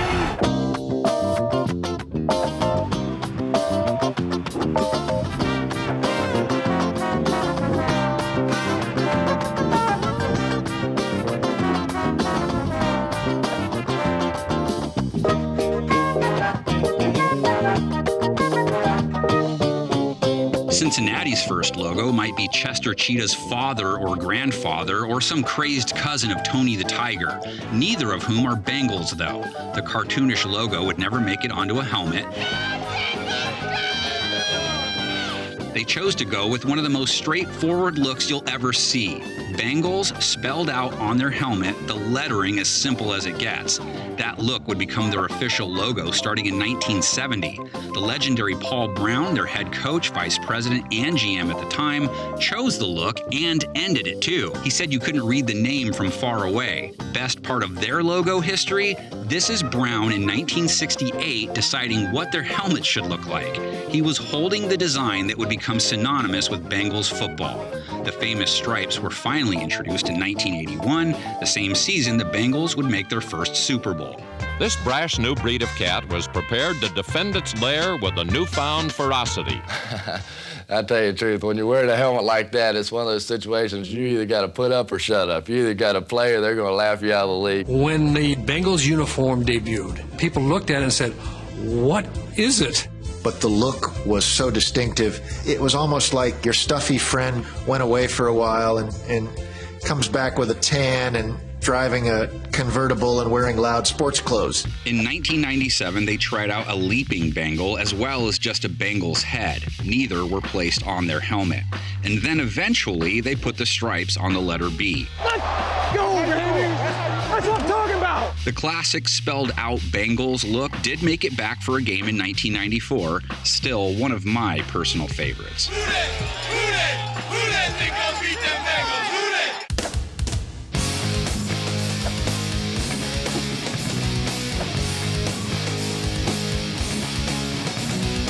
Touchdown, Seahawks! Let's go, come on, we're coming back, let's go, let's get it, come on. Seattle's streaking Seahawk has seen a couple alterations over the years, but it looks mostly like it did when they debuted in 1976. Seattle would eventually change their helmet color. They called it Seahawk Blue. Literally, the color is called Seahawk Blue because nobody had seen it before. The Seahawk himself hasn't changed much. The inspiration for the Hawk?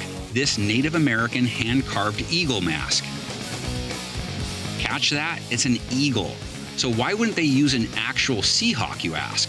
Well, because they've only ever been spotted hanging out with jackalopes, i.e. there's no such thing as a Seahawk, technically anyway. No disrespect to the osprey. Telling. It is unbelievable. Can we edit that? Yeah. I don't want nobody to know that. The Ravens have only had 2 logos in their history. Each has a good story. Remember the first one, the flying bee that had that shield in the middle? Let's go, baby, let's go! Well, when the news broke the Browns were relocating to Baltimore, a security guard and amateur artist, without being asked, submitted this design. Yeah, it looks pretty similar, doesn't it? He said they could use it too. All he wanted back was an autographed helmet in return. Same thing, will make you laugh or make you cry. The team said no, so he took him to court and won, and that's why the team made the swap to their current logo. The iconic Ravens head logo was born from a newspaper contest. Fans voted for it, and owner Art Modell added the B for Baltimore. Which is unique because the B faces the correct way on both sides of the helmet. That means technically, they joined the Chiefs as the only 2 teams to use a different logo on each side. We've been here before, man. Y'all know what's up. Buccaneers, only a handful of logo changes in their existence. Their original emblem, one of the most infamous in the league's history. It's the mid-70s, it's big hair, it's loud colors. Bucko Bruce, drawn by a Tampa Tribune cartoonist. Thing was, the artist actually submitted a flag logo to then owner Hugh Culverhouse, but he rejected it and said yes to Bucko. Wake up! You're looking at me like I'm not even talking. You're not hearing me. Bucko was retired after the 1996 season, as was their orange creamsicle motif. In the popular terminology, they needed to rebrand, and they rebranded radically. Raise the battle flag. Shooter power. The best uniforms in the league. The pewter-colored helmet and the skeleton with the crossed swords took over. The new identity was exactly what the franchise needed. This is now our new look. This is the pirate look. This is our mean, nasty look. We are now the team that's going to be intimidating. It works a lot better when you win a Super Bowl after the redesign.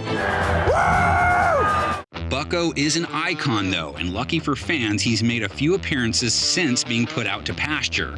Lamar Sparkman, the man responsible for Bruce, said he wanted him to appear cavalier and not a hairy-legged slob. Mission accomplished, I guess. And the original pirate logo winking at you just was not what you would call manly. The inspiration behind the eye-winking, plume-feathered wearing Buccaneer? Yo, he is a magician. I'm convinced. Actor Errol Flynn, who starred in the adventures of Robin Hood and Captain Blood. Flynn isn't the only movie star who shows up in an NFL logo.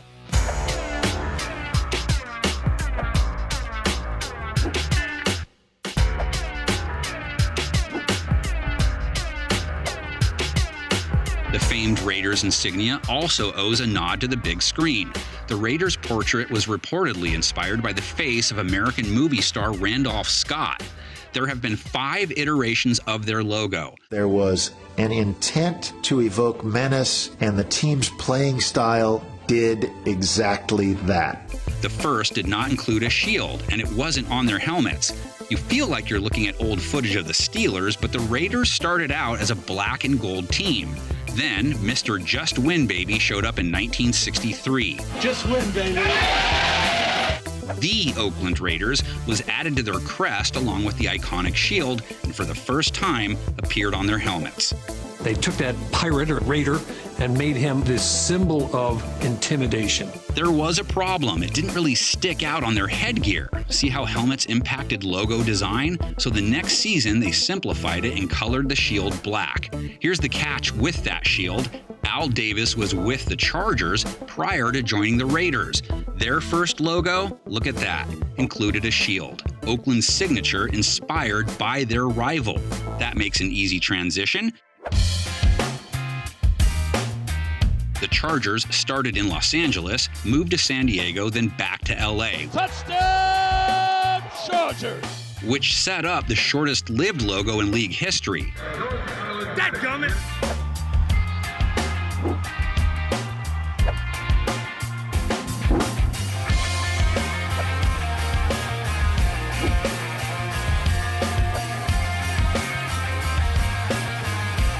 The Charger symbol has always featured a lightning bolt in it, and the bolt has always been on their helmets, the design varying over the years. First season, it was a simple dark bolt on a white helmet. 1961 was the first time they colored the bolt yellow. Now the San Diego Chargers are a reality and will play their games in remodeled Balboa Stadium in the fall of 1961. And they always had the players' numbers on there.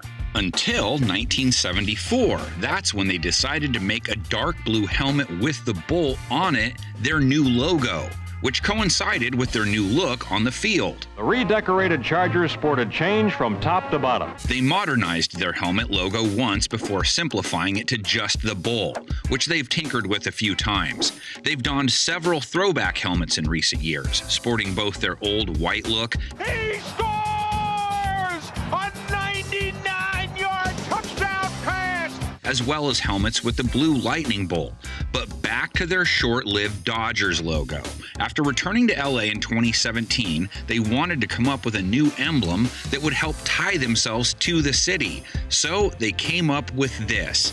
The response was so negative. Damn it. Son of a out of here. They trashed it. And you're out of here. You're out of here. Literally 2 days after unveiling it.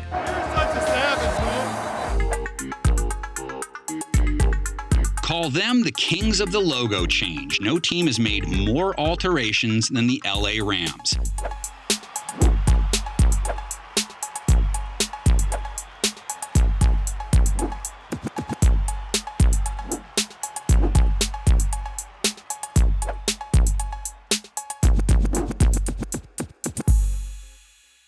Big reason they've had so much trouble sticking to one image, they've moved around a lot. They started in Cleveland with a ram's head. The ram's horn, though, is what has endured for the most part. And that ram's horn is historical. It's the first logo to ever appear on an NFL helmet. 1948. Fred Gehrke has the idea for ram's horns, and he paints one on one helmet, and the owner pays Gehrke $1 a helmet to paint the whole team. They were a glamour team in pro football when there really weren't a lot of glamour teams, and you just had this aura of celebrity. It's the only logo to appear on pre-modern face-masked helmets. In 1949, they wore red helmets with the horn. In 1964, they changed the color of the horns to white. It was a very neat, clean look, but the fans missed their yellow. It wasn't the Rams without the yellow. The team did move away from Ram imagery a couple times in their history, too. The first time it happened, 1984. There was some debate if the team ever really made it their official seal, but the team says this was it for 5 seasons. Probably the most obscure logo, if you will. They were trying to make it clear they were an LA team. So we don't have a sun problem. We're going to left with the football. In 1995, they were in St. Louis, so they created a look that incorporated St. Louis's famed Gateway Arch. Tinkering with the horn color didn't stop either. In 2000, the horn took on a gold hue. It eventually went back to yellow and white. Their newest logo iteration unveiled in 2020. The design utilizes the horn, but the Easter egg is how the nearby Pacific Ocean was included. The horn is drawn in such a way as to emulate a wave that's about to crash. Once again, changes were made to how it appeared on their helmets, but hey, they won the Super Bowl in the second year they used it. The greatest of all time on defense does it in the biggest moment of Super Bowl 56.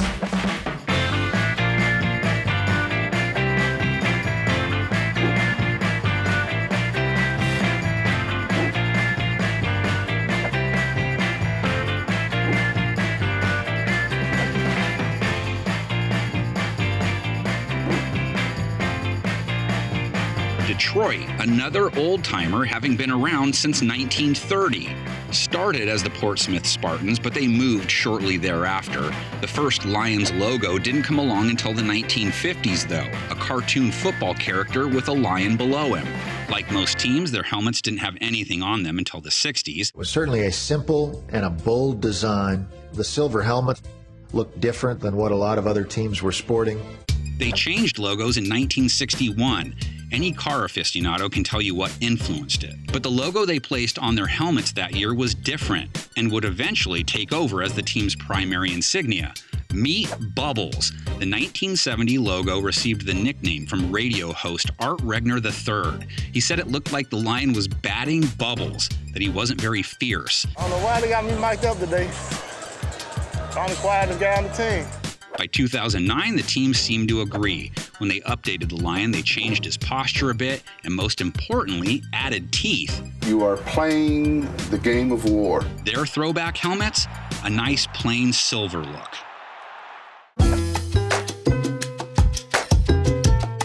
The Dolphins logo has remained pretty much the same since it hit the scene in 1966. All right, Miami. Made me look good.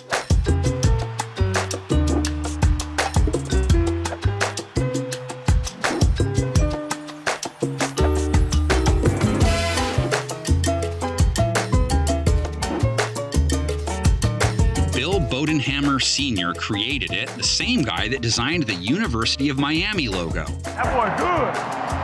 That boy good. Hopefully, he got paid more for that one than he did the Dolphins, $250. Bang! Hey, it was the 60s. Oddly, he said he didn't really like the original design. He said he wanted to come up with something similar to the Rams look. Fans have joked the original Dolphin in the logo had a helmet on it. Let's hope those helmets had blowholes, right? It's not cool. But the biggest debate surrounding their crest, the orange ring. Is it a ring of fire the dolphin is jumping through, or is it supposed to represent the sun? Most go with that explanation. The artist passed away without ever being asked about it, by the way. Regardless, some version of it, the only image that's ever been on their helmets, which have always been white.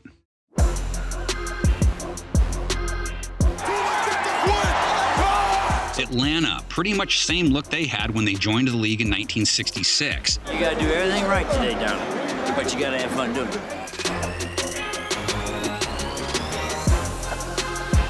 They've made some tweaks to their logo since then, but it's still a falcon and the letter F. Hold it up and show it to us, Dion. It was on their helmets from the start, the winged symbol over the years being surrounded by both red and black.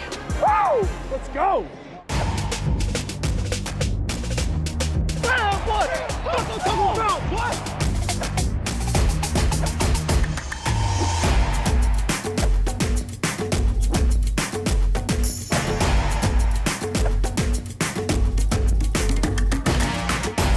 The Cardinals have shuffled through 9 total emblems over the years. They stuck with their original double wishbone until 1934. It's considered the godfather of NFL logos. It's the oldest in the NFL that was designed for the purposes of representing a professional team. The Cards were one of the teams involved in merging with Pittsburgh during World War II. That's where Card Pitt comes from. Finally, in 1947, Cardinals still in Chicago, we get our first actual Cardinal in the logo. The next big redesign would happen in 1960. That year would also be the first time the iconic Cardinal head would appear on their helmets. It was an unusual logo for the team to adopt. Just the head of a bird. It wasn't a cartoon. It was kind of a realistic depiction of a cardinal. The Cardinals have stuck with the bird head on their helmets ever since. The buff bird logo itself would only last 2 seasons, though. They took the field goal posts out in 1962 and had the bird running through the city's famed Gateway Arch. That look lasted until 1970. That's when they finally just focused on the current look. The cardinal head has been tweaked a few times since, but for all intents and purposes, it's been the same from the get-go. In the 21st century, that look's been altered a little bit. Cardinal is an angrier, more aggressive-looking cardinal now, more predator than prey. Let's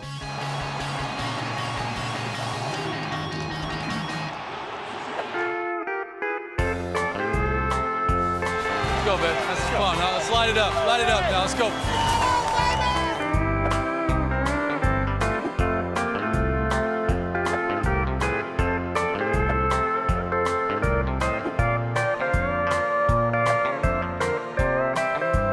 Tennessee Titans, previously the Houston Oilers, whose initial logos were some of the best.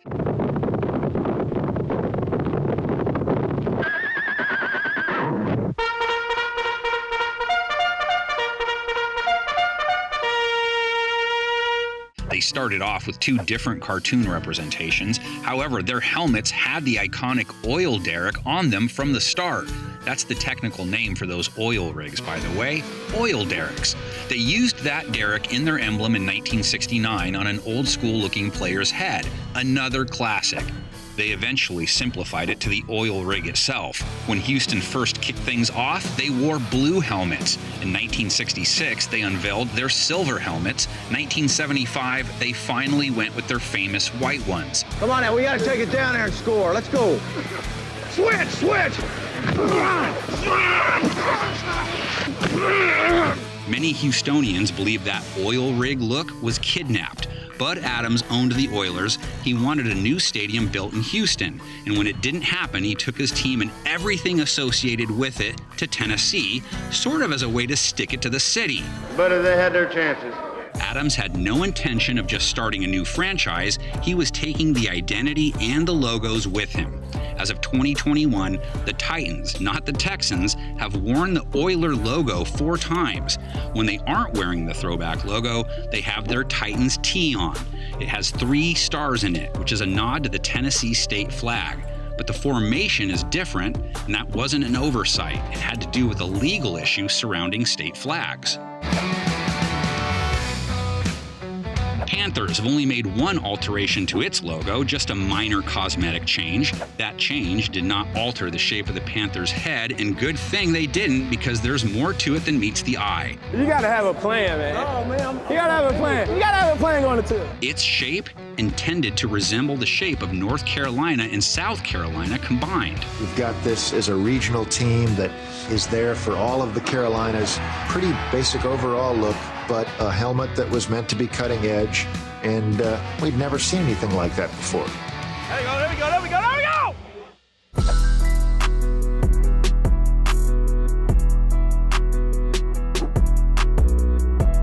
Jaguars haven't done too much to their emblem either. They've made 2 tweaks to their Jaguar head since joining the league. Get ready, baby, there's a new cat in the block, Jacksonville Jaguar!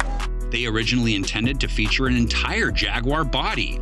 This is what their helmets almost look like. Familiar? Surprisingly, the initial concept for their logo on their helmet was very similar to the car Jaguar logo. However, shortly after, a cease and desist letter was sent by the Jaguar car company, and they decided to go with a different style logo. What happened, bro? Shake it off. In 2013, the Jaguars tried something that hadn't been seen since the 30s, a multicolored helmet. Lasted 5 seasons.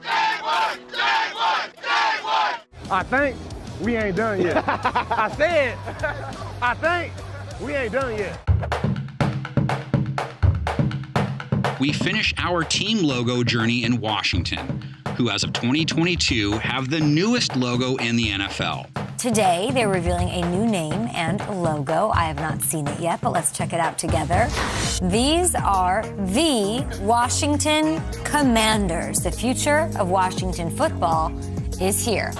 Washington's 2022 rebrand, the 11th time the club has altered its crest, making the latest W lucky number 12 for the club. Let's get it today, man. Let's get it. Start of a new journey. Let's go.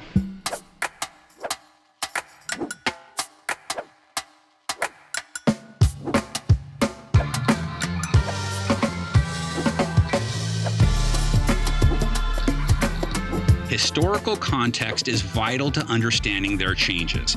We won't go deep into it, that's not the point of this story. But this is what they started out with in 1932 in Boston when they were the Braves. The explanation is simple. They named the team after Major League Baseball's Boston Braves. That was the baseball team's logo. The following year, the team's owner, George Preston Marshall, changed their name to Redskins. The Native American head would go through several transformations over the years. None of them would appear on their helmets for some time. This is the first design they ever used on their headgear, 1958. They had perhaps the most avant-garde helmet, a maroon helmet with the outline of a feather going up over the back of the helmet. They used their feather helmets until 1965, and then came the first big shift. This would be the first time they would move away from the profile pick as their primary logo, instead adopting a feather-adorned spear, which they also would wear on the field. The spear look lasted until 1970 when Vince Lombardi showed up. Apparently, he was really into logos. He wanted the focus to simply be on the letter R, with a couple feathers added to acknowledge the origin of their name. Lombardi would pass away in 1970. The same year, they switched to the R look, so it didn't last long. In 1971, Walter Blackie Wetzel, a well-respected member of the Blackfeet tribe, lobbied to remove the R and replace it with a new, updated version of their past logos. Goal line, eye left, tight wing, 70 chip on white, ready? Here comes the diesel. Here comes the diesel. Wetzel said he viewed the helmet design as a way to promote his people and shine a spotlight on their causes. The team agreed, and in 1972 it was placed on their helmets for the first time. In 1983, they flipped the head around, let the feathers hang off the logo, and that would be it until 2020 when the decision was made to retire the Native American imagery and the name, though owner Daniel Snyder and many fans were not happy about it. But while the team decided on a new moniker, they simply went by the Washington football team. They took a couple seasons to decide on a new name, polls were conducted, research was done, and Commanders was what they ultimately decided to go with. Washington's throwback looks, they've used plain helmets, the spear returned in 2002, the yellow helmet with the R came back in 2007. In 2012, they played a game in these leather-looking helmets meant to replicate their look from the 30s. Washington wearing throwback uniforms and helmets today, honoring the 1937 NFL champion Redskins. That's a heck of a job making that helmet look like it's from 1937. Yeah, it looks like leather, man. Before we get out of here, let's talk about the NFL logo itself. We'll find out who loves football. You may run into a version online of the shield purporting to be the league's first back in 1920. The NFL name, though, didn't come along until 1922. It was the APFA for 3 seasons. The first official NFL shield was introduced in 1940, had pinstripes, 25 stars. Why 25?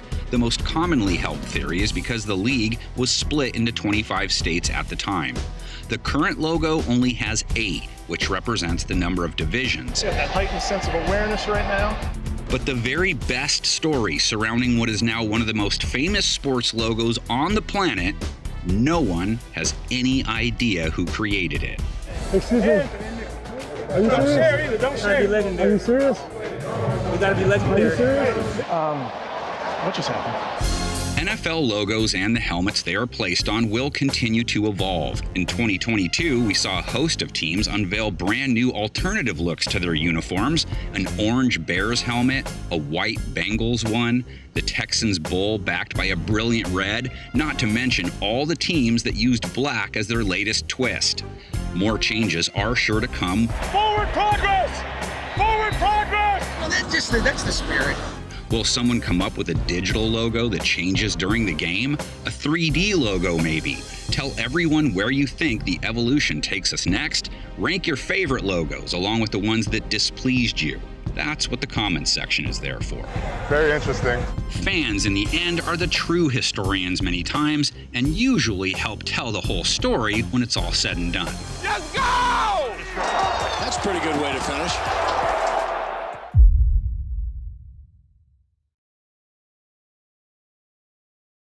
It's been over a century since the first American football players laced up their cleats and strapped on the pads, or lack thereof.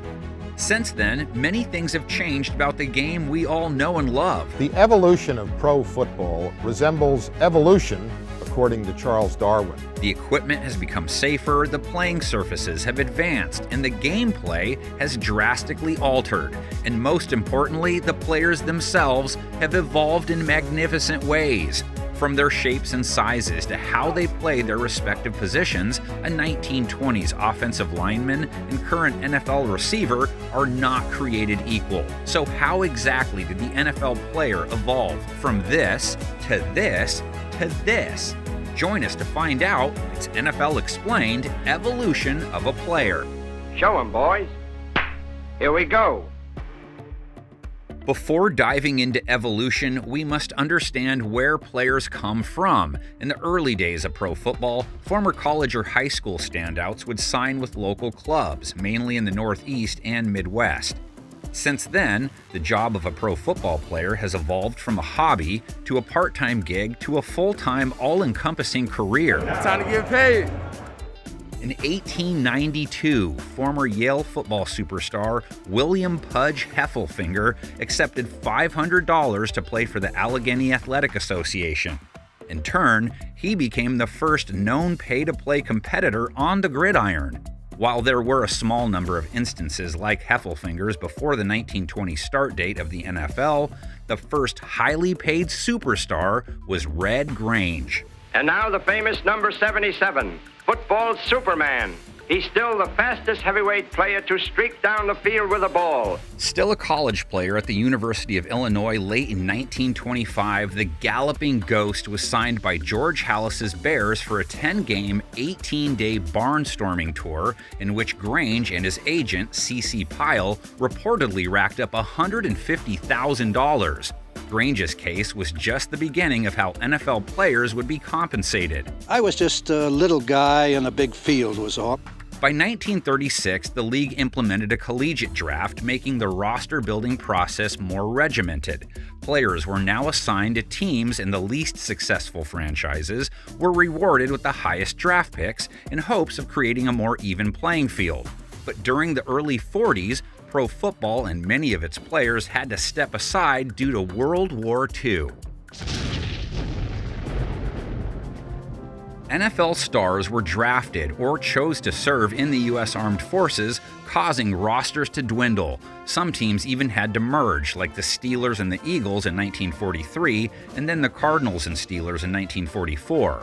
While playing football was starting to become a credible job during this time, some things still took precedence, and for good reason. By the early 1960s, salaries were standard practice, yet there were still players working a second job in the offseason to earn extra pay. Not to mention, some were still playing on both sides of the ball. Even while the NFL was steadily gaining popularity, many players were still treating their jobs as a hobby. But I'm a after the curfew check, because I sneak out every night. I never played a game in pro football that I didn't smoke 5 cigarettes at halftime. I never met anybody smoke more than I did. Quite the contrast from how modern players treat their daily lives today. I really try to get to bed early. Usually when I get home after practice, I might stretch a little bit, but I'll eat and watch a little bit of TV, then I'm out.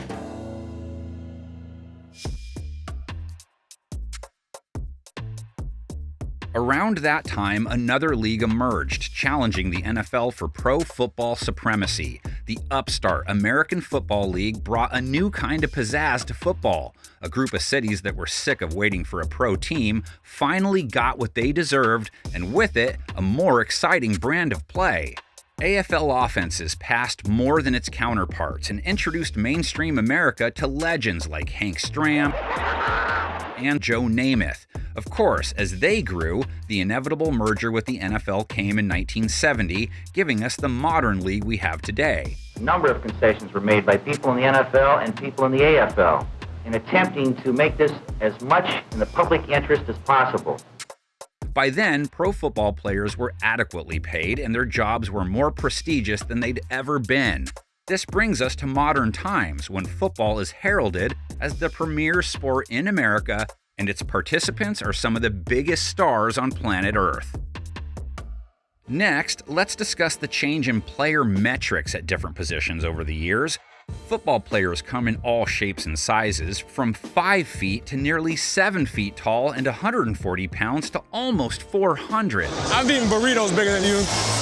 Over the last century, they've become bigger, faster, and stronger. As the sport grew in conjunction with human evolution, the NFL started to see upticks in player size relating to their respective positions.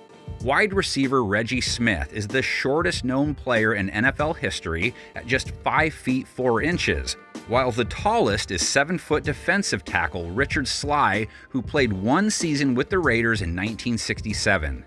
Meanwhile, the lightest player ever, Pro Bowl return man Gerald McNeil, weighed in at a dainty 142 pounds, while the heaviest player, offensive lineman Tyrone Dorsey, was 388 pounds. So, has the quarterback changed over the years? We've seen everything from 5'7" Davey O'Brien, the shortest listed signal caller ever, to a pair of 6'8" giants in Matt Blunden and Dan McGuire. Taller has usually seemed to be the preference for franchise quarterbacks, but size hasn't made much of a difference recently. See Kyler Murray, Bryce Young, both 5'10", both number 1 overall picks. How about Russell Wilson, 5'11", Super Bowl champion? While quarterback height has fluctuated by just a few inches since the 1940s, their weight has steadily increased, but it's just now starting to decline, perhaps due to the rise in mobile quarterbacks, considering it's easier to run faster with less weight. Just don't tell that to 2015 MVP Cam Newton. Newton, quarterback draw, diving into the end zone for the touchdown. One of the most physically imposing to ever play the position, at 6'5", 245 pounds, Newton was built more like a defensive end. But did you know there have only been 3 quarterbacks in history that have weighed more than 260 pounds? That would be Dante Culpepper, Jamarcus Russell, and the 285-pound hefty lefty, Jared Lorenzen. Although fluctuating throughout the years, running back height has stayed within a 2-inch window since the 40s. Really, it's the weight that's more intriguing. You can see the steady increase with a big jump in the 90s and 2000s. When I came in 98, they was all big backs. You had Corey Dillon, 220-plus pound back. Eddie George, 250-pound. Jerome Bettis. Thought Jerome was closer to 300, but maybe in his later years. Nowadays, backs have become lighter as they adjust to being receiving threats. 5'6" Darren Sproles ran, caught, and returned the ball to the tune of nearly 20,000 all-purpose yards. On the other end of the spectrum, there was 6'4" Brandon Jacobs, who helped the Giants win 2 Super Bowls. But the heaviest man to ever play in the backfield full-time, that would be Detroit's 310-pound fullback, John Bradley. The tallest wide receiver of all time is Hall of Famer Harold Carmichael, who stood 6 feet 8 inches tall and hauled in 79 career touchdowns for the Eagles. Wide receiver height has gone up and down throughout history. As the passing game has evolved, so have its playmakers. From going deep to dink and dunk, it's all about what worked at the time. But receiver height has remained relatively consistent in the low 6-foot range. Wide receiver requires a lot of skill of stopping and starting. And the taller you are, the higher your hip joint is off the ground. So the bigger you are, the harder it is to play the position. Maybe that's why we glorify unicorns like Randy Moss and Calvin Johnson. They really were built differently. I came out the womb, I was ready. Today, it's the athleticism of DK Metcalf that has fans in amazement. At 6'4", 235 pounds, Metcalf has made a habit of torching opposing DBs with his blazing speed. It's picked up. Smith has time. What's Metcalf? DK Metcalf! Touchdown, Seattle! Next, let's examine the tight ends. As you might expect, the position has become taller and heavier, reaching a poundage peak in the 2000s. However, the weight at the position is starting to decrease. Well, in the early 2000s, tight ends were bigger guys. They were more like tackles. Now, in this era, the tight end position is different. They're more like receivers now. We got to be able to catch the ball, block, run fast. So the game has changed a whole lot. As we transition to the big guys up front, let's shout out two of the tallest and greatest to ever do it. Hall of Fame tackles Bob St. Clair and Jonathan Ogden were each 6'9", reaching football's highest levels, literally and figuratively. Much like tight ends, offensive linemen have gotten taller and heavier. It's the most notable difference in weight of all the positions, with these behemoths gaining nearly 100 pounds on average since the 1940s. Despite the rising numbers, O-linemen today are more athletic than ever. Guys are getting taller, getting stronger, getting faster, getting a little more agile, more athletic. I think more or less they converted some basketball players to basically play. Switching sides in the trenches now, defensive linemen have undergone quite the overhaul since the early days of the NFL, not to say that we haven't had a fair share of outliers. 5'11" defensive end Elvis Dumervil made 5 career Pro Bowls. Playing in the 50s and 60s, Hall of Famer Doug Atkins measured in at 6'8". Fast forward 60 years to Calais Campbell. I love this guy. The gigantic 6'8" pass rusher has played in 3 different decades, wreaking havoc on opposing QBs. Because he's big. He's 66. I can take him. Similar to their counterparts, defensive linemen have gained serious weight over the years, an 80-pound average increase by the 2010s to be exact. But that doesn't mean these big boys can't move around with quickness. Usually when you see guys get bigger and stronger, you don't think that they are going to be that athletic, that mobile. But well, you have some of the most athletic, guys playing, in the game that were really big, that were freakishly big. Think about, Julius Peppers, 6'7", 300 pounds, could run a 4'6", 4'7". And so to be able to, to kind of keep up with how those guys were progressing, put a lot of pressure for sure on us. The heaviest at the position came in this decade as defensive tackle Marquand McCall tipped the scale at 379 pounds with Carolina in 2022. And we can't move on without celebrating Ed Too Tall Jones, who played up to his nickname for 15 seasons with the Cowboys. The 6'9" defensive end made 3 Pro Bowls and helped Dallas win Super Bowl 12. Blitzing, Sims back to throw, blitz from outside, pass tip, intercepted by Jeffcoat. Ed Jones tipped it. Jim Jeffcoat did it to him again. While linebacker and DB size have remained relatively consistent since the league's inception, we've seen these players vary significantly over the years. Sam Mills, the shortest linebacker enshrined in the Hall of Fame, at 5'9". Actually, I'm 5'9"3/4. Mills led the New Orleans Dome Patrol defense in the 80s and 90s. The heaviest linebacker in NFL history comes in at 310 pounds. Michael Hoyt has spent his first 3 seasons making plays for the Rams. How about the heaviest safety? That would be 245-pound ex-Bengals Pro Bowler David Fulcher. And if it's height you seek, look no further than Pat Watkins, the tallest safety ever, who played at 6'5" with the Cowboys and Chargers. One of the best in the game today, the 6'4" Kyle Hamilton, has used every bit of that size to make an immediate impact in Baltimore. He's 6'3", 6'4", long arms, just gets up there, and what an athletic play. At 6'4", current Seahawks cornerback Reek Woolen is one of the tallest ever at his position. Height also aided the 6'3" Mel Blount, Richard Sherman, and Sauce Gardner. But what about on the other side of this? Well, 5'8" cornerback Tim Jennings made 2 Pro Bowls in Chicago. And let's never forget the great Bob Sanders, who was a 5'8" missile at strong safety for the Colts. No matter the size and shape, elite talent has typically found a way to rise to the top of this league. That's all they get! Now it's time to get into the nitty-gritty and explain how offensive positions have evolved since the dawn of football. Perhaps no position has changed more over the years than quarterback. In the early days, the QB's role was primarily to block for ball carriers, as the snap went directly to the halfback or fullback. Eventually, the quarterback was given a little more responsibility in taking the snap. but still immediately handed the ball off to a running back. While the forward pass has been part of the game since the early 1900s, it didn't become commonplace until the 30s. And it's thrown above the shoulder, straight past the eyebrows with the forward point up. That's because the old rules stipulated that an incomplete forward pass resulted in a turnover. A quarterback named Benny Friedman, famous for his short time as a Giant, came up with the motion that allowed the ball to be thrown effectively. A decade later, Sling and Sammy Baugh pioneered that style of throwing and was unleashed to use it, changing the game forever on. Baugh's contemporaries, Sid Luckman and Otto Graham, helped advance the quarterback's role and value in the 40s, taking the passing game to new heights.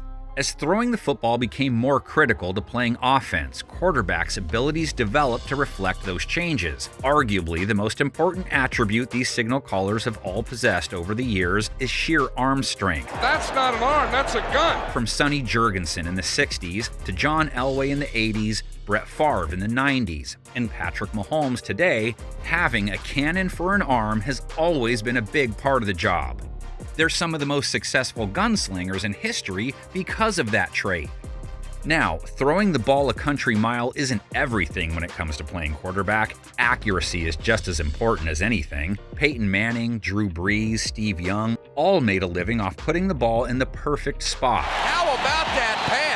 Right on a dime. Even throwing motions developed, with these different styles allowing quarterbacks to be effective in their own ways. See Mahomes and Stafford's baseball-style motions, for example. Then there are guys like Dan Marino and C.J. Stroud with their concise arm movement and quick releases. And as offensive schemes and rules have evolved, so has production. For context, only 2 quarterbacks passed for 4,000 yards in a season before 1980. He threw for more yards than any quarterback in history. With that being said, though, let's examine quarterback data over the years. There were a few spikes in the numbers at key points in history. The 40s, when teams began consistently using the forward pass. The 60s, when offensive innovation started booming. The 80s, when rule changes opened up the skies. And lastly, the 2010s, a truly golden age of passers. But the evolution of athleticism at the quarterback position isn't just related to passing.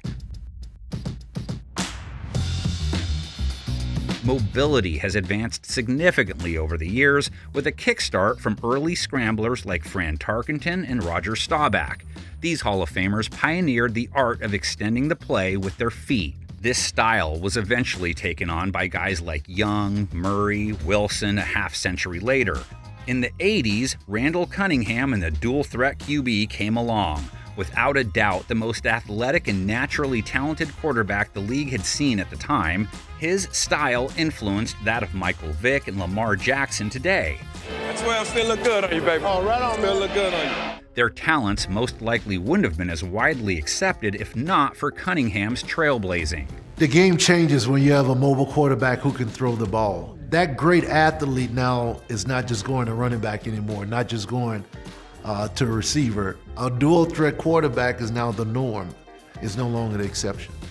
Outside of the physical requirements of playing the position, there's an equally crucial mental component. Probably the most notable difference in quarterbacking is the amount of information a player must process.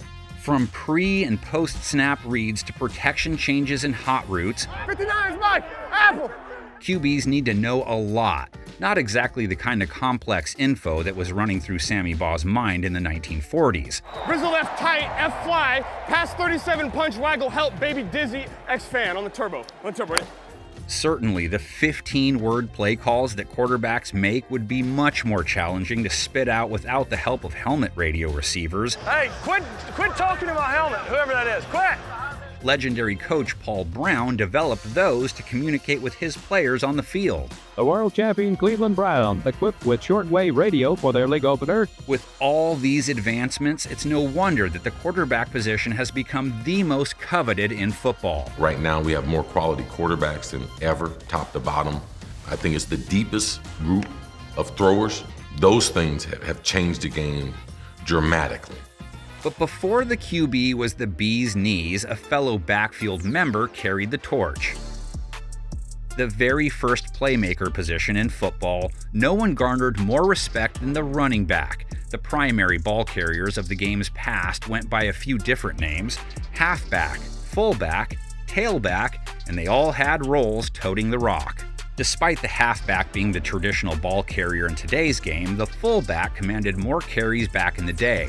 Early legends like Grange, Jim Thorpe, Bronco Nagurski, Marion Motley, Joe Perry, and the King, Jim Brown, all headlined the fullback position at one point. And another touchdown for Jim Brown! However, the status of the fullback and halfback changed around the 70s with the emergence of uber-talented do-it-all playmakers like Walter Payton and Earl Campbell. And here goes Earl Campbell. He knocked Robertson on his back. Beautiful, beautiful. The role of the fullback was basically you do all the dirty work. You played on all the special teams. There wasn't a whole lot of running the ball, wasn't a whole lot of catching the ball out of the backfield. Basically, your job was just to block. This decade signaled a changing of the guard. The halfback took over as the focal point while fullbacks paved the way. Running back was the most impactful position on the field until the turn of the century. Think about the all-time greats we had the privilege of watching: Gale Sayers, Eric Dickerson, Emmitt Smith, Barry Sanders, just to name a few. Graceful, powerful, and shifty runners who were the driving forces of their offenses. While those Hall of Famers ruled the golden age of running backs, the game took a turn somewhere after the 2000s. Check out the average rush yards per season for every team's leading back over the last 90 years. It steadily increased until the 2010s, when running back yardage started to fall off. Why is that? With further advancements in the passing game, the running back's value decreased. However, certain backs with effective receiving skills have been able to elevate their status as the position has evolved. They have to have more of a skill set that can get them in the passing game. That's critical. You can't just be good at one thing. You got to be good at multiple things.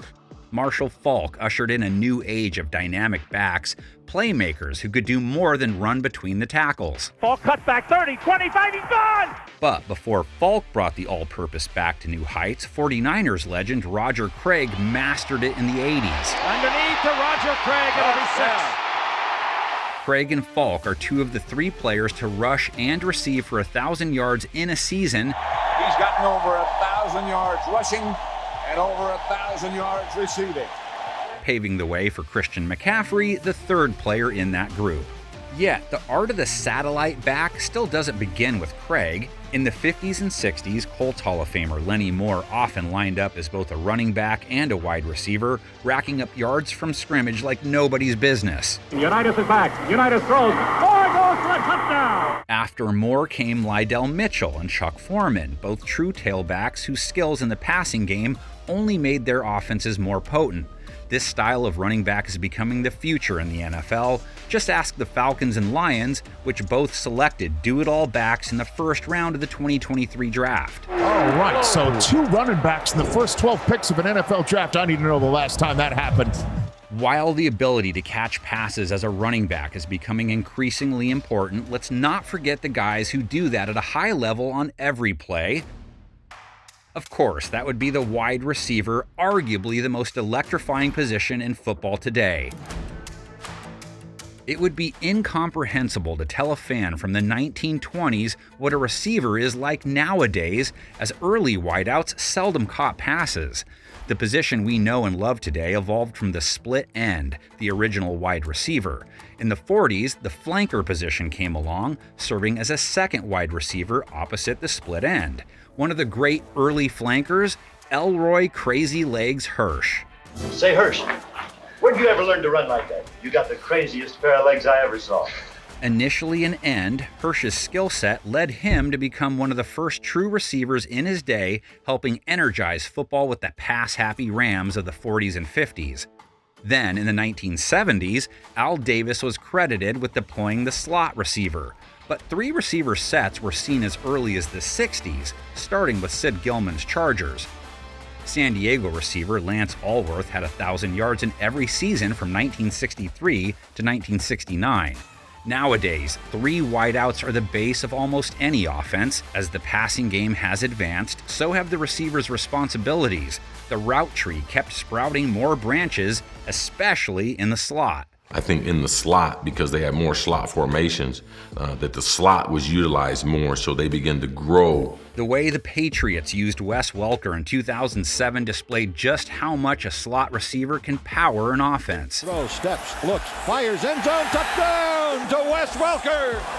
As the game evolved, receivers needed to get faster and stronger to be more effective, but the most critical development for wideouts came in 1978 when the NFL changed the amount of contact a defensive back could initiate. The biggest change in the passing game for a wide receiver standpoint is the DB's inability to be able to touch you after you leave the chuck zone.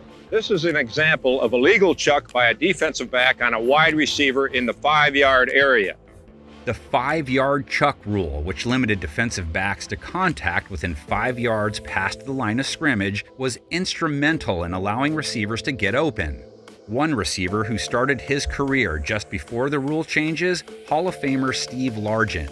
1978 happened to be Largent's first 1,000-yard season. He retired as the league's all-time leader in every major receiving category. It's easy to see the contrast between the era when receivers had little direction in running routes to today, where technique and nuance are vital to a wideout's game. The skill level now is way better than when I played. The receivers of today, great feet, great agility, great route running. The skill level is through the roof. Receiver skills have grown exponentially as of late. Today, you'll see an improbable catch on a weekly basis. That may be the greatest catch I've ever seen. Oh my goodness, it's caught! DeAndre Hopkins caught it! I can't believe it! And reaching up for it is George Pickens, and he holds it in. What a catch with the right hand! Speaking of contrasting eras, this graph shows the average receiving yardage per season has increased minus 1 decade. After all that extreme physicality in the secondary during the 70s resulted in rule changes, those passing numbers skyrocketed in the following years. So, while receivers started as blockers in the early days, these offensive weapons developed into dynamic, hyper-athletic playmakers over time. 1,000 receiving yards in a season has become the norm, and that leads us to our next position, whose evolution is almost identical.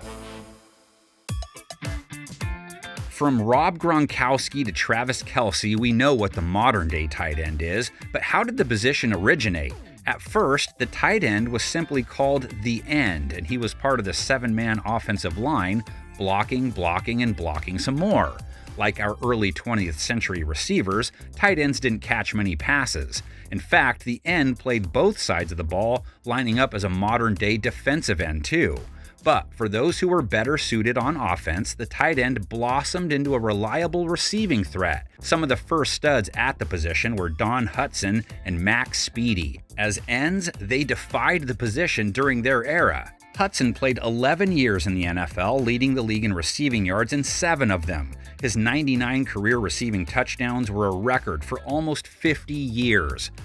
Hudson and Speedy were some of the first uber-effective receiving threats in pro football, regardless of position. So while they were listed as old-school tight ends, they looked and played more like receivers. Even with the success of those pioneers, the tight end position didn't earn significant clout until the 1960s, thanks to guys like Mike Ditka, John Mackey, and Jackie Smith. Jackie Smith was the man who could turn a game around in one swift burst of speed.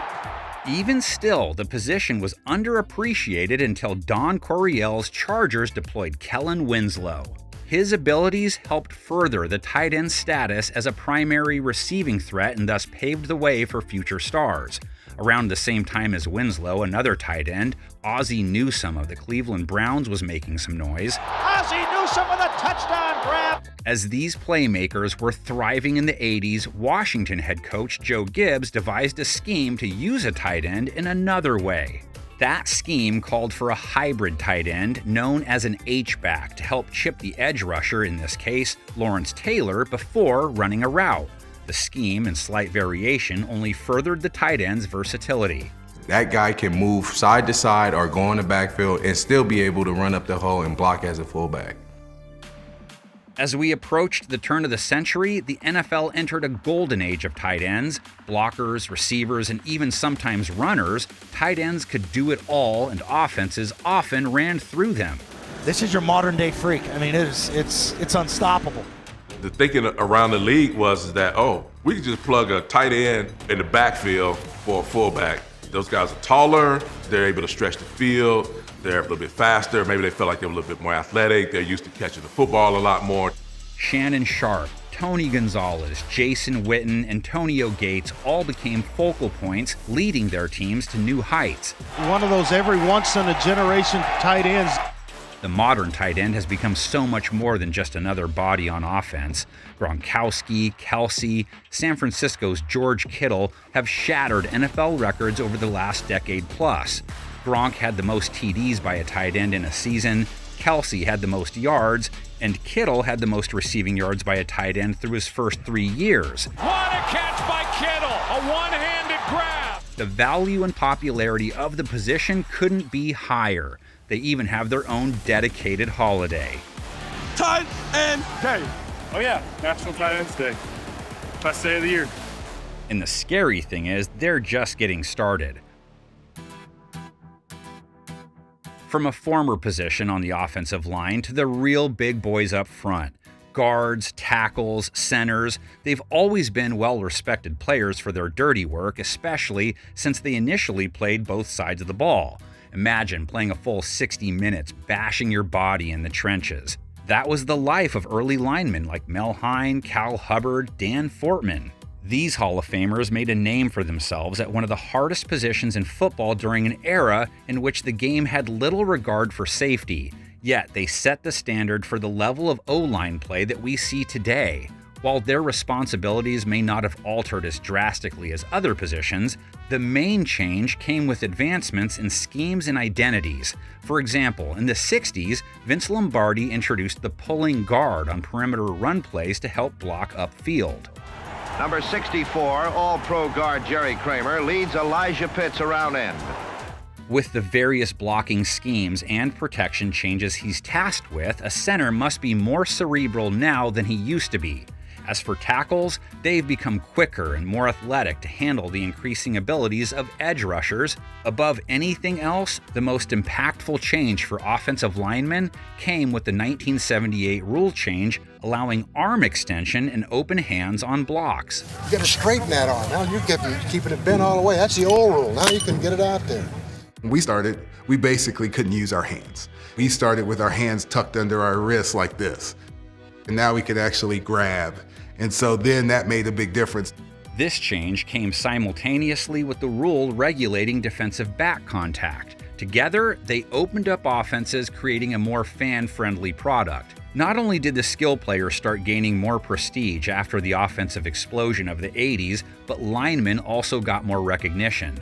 Widely considered the greatest offensive tackle to play the game, former Bengal Anthony Munoz was the backbone of the Cincinnati offense for 13 seasons, including 2 Super Bowl trips. Even entire O-line units started to earn the respect they deserved. Washington won 3 Super Bowls in 10 years behind the famous Hogs.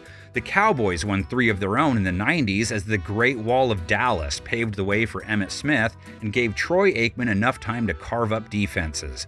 All of this further emphasizes how championship teams are built from the inside out. Now to the guys across the line of scrimmage.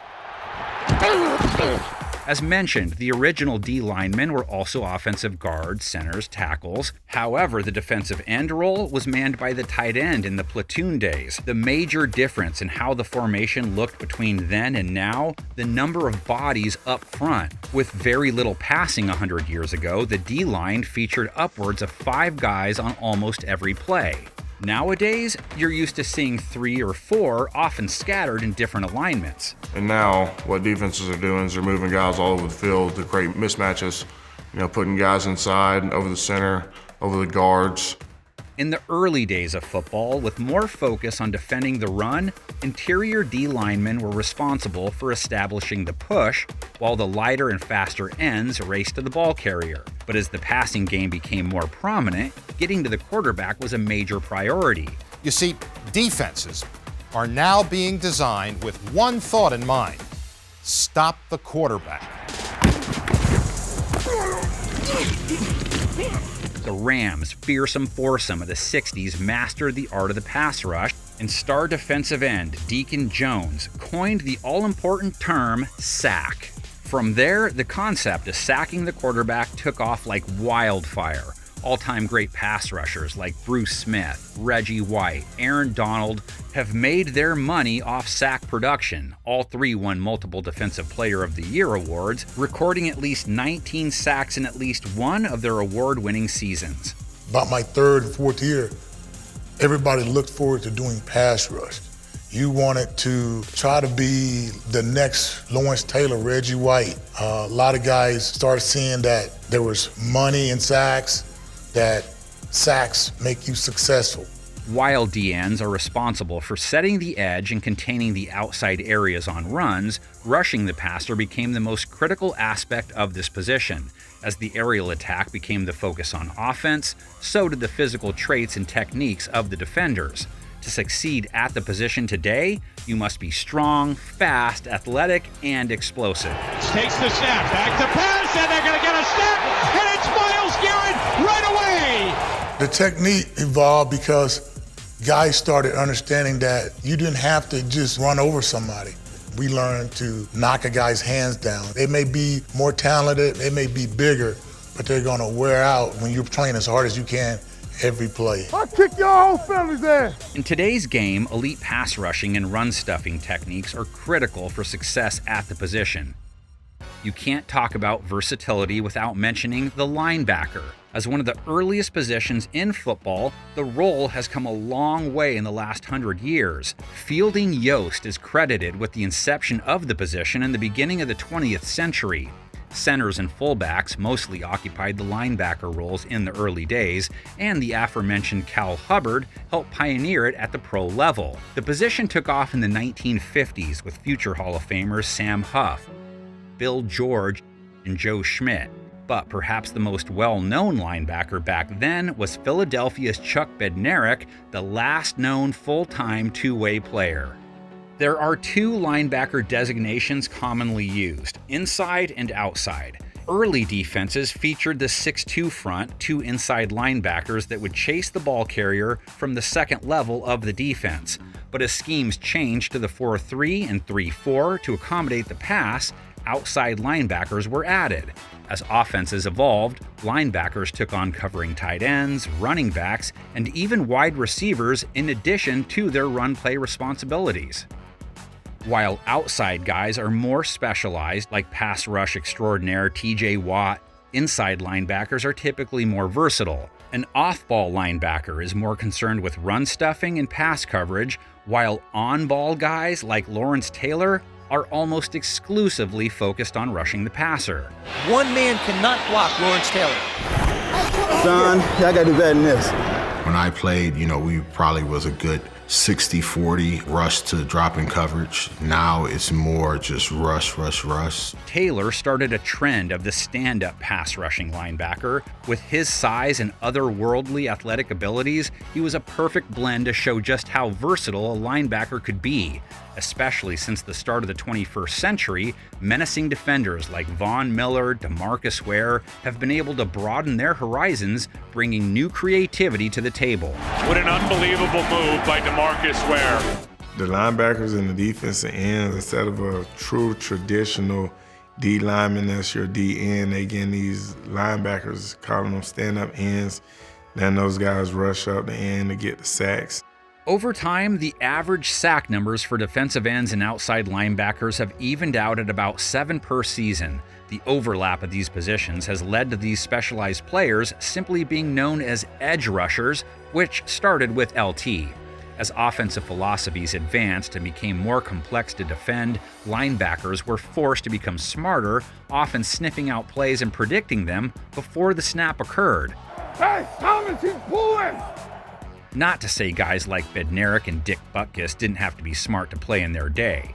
Current linebackers like Fred Warner and Micah Parsons prepare to do the impossible week in and week out, considering the amount of responsibility they have. This is the reality of the position now, but one thing has stayed the same. They're still the heart and soul of the defense. Speaking of challenging positions, there may not be a harder one than defensive back. Believe it! Believe it! The introduction of the DB came when teams discovered they needed a safety valve deep behind the line of scrimmage to protect against outside runs and any that break free through the middle. Smaller, speedier players were typically placed in these roles. Early cornerbacks were typically your offensive halfbacks, while offensive fullbacks played safety.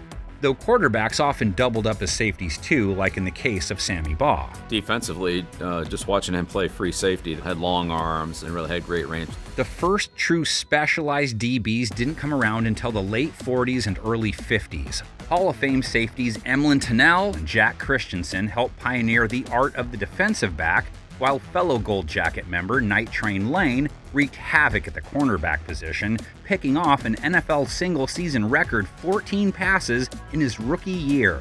As the passing game advanced, DBs became even more critical and their roles increased.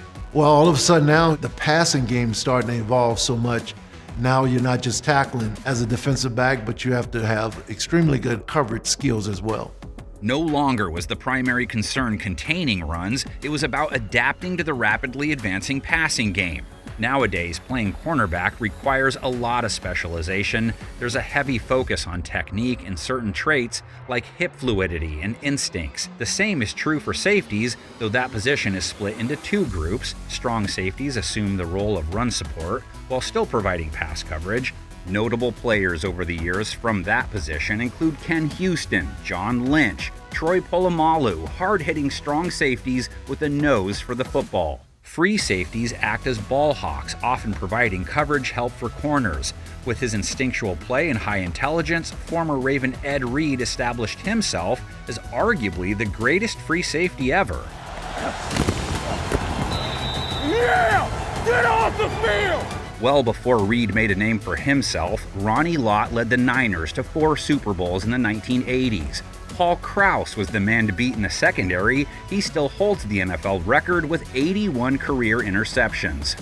However, the safety position changed in the late 20th century as offenses started figuring out how to stretch defenses. You started seeing less box safeties, guys that were hard hitters and not great in coverage. Those guys were starting to become more dinosaurs. And they were going for players like Darren Woodson, who was not only a box safety, but he could also play in coverage.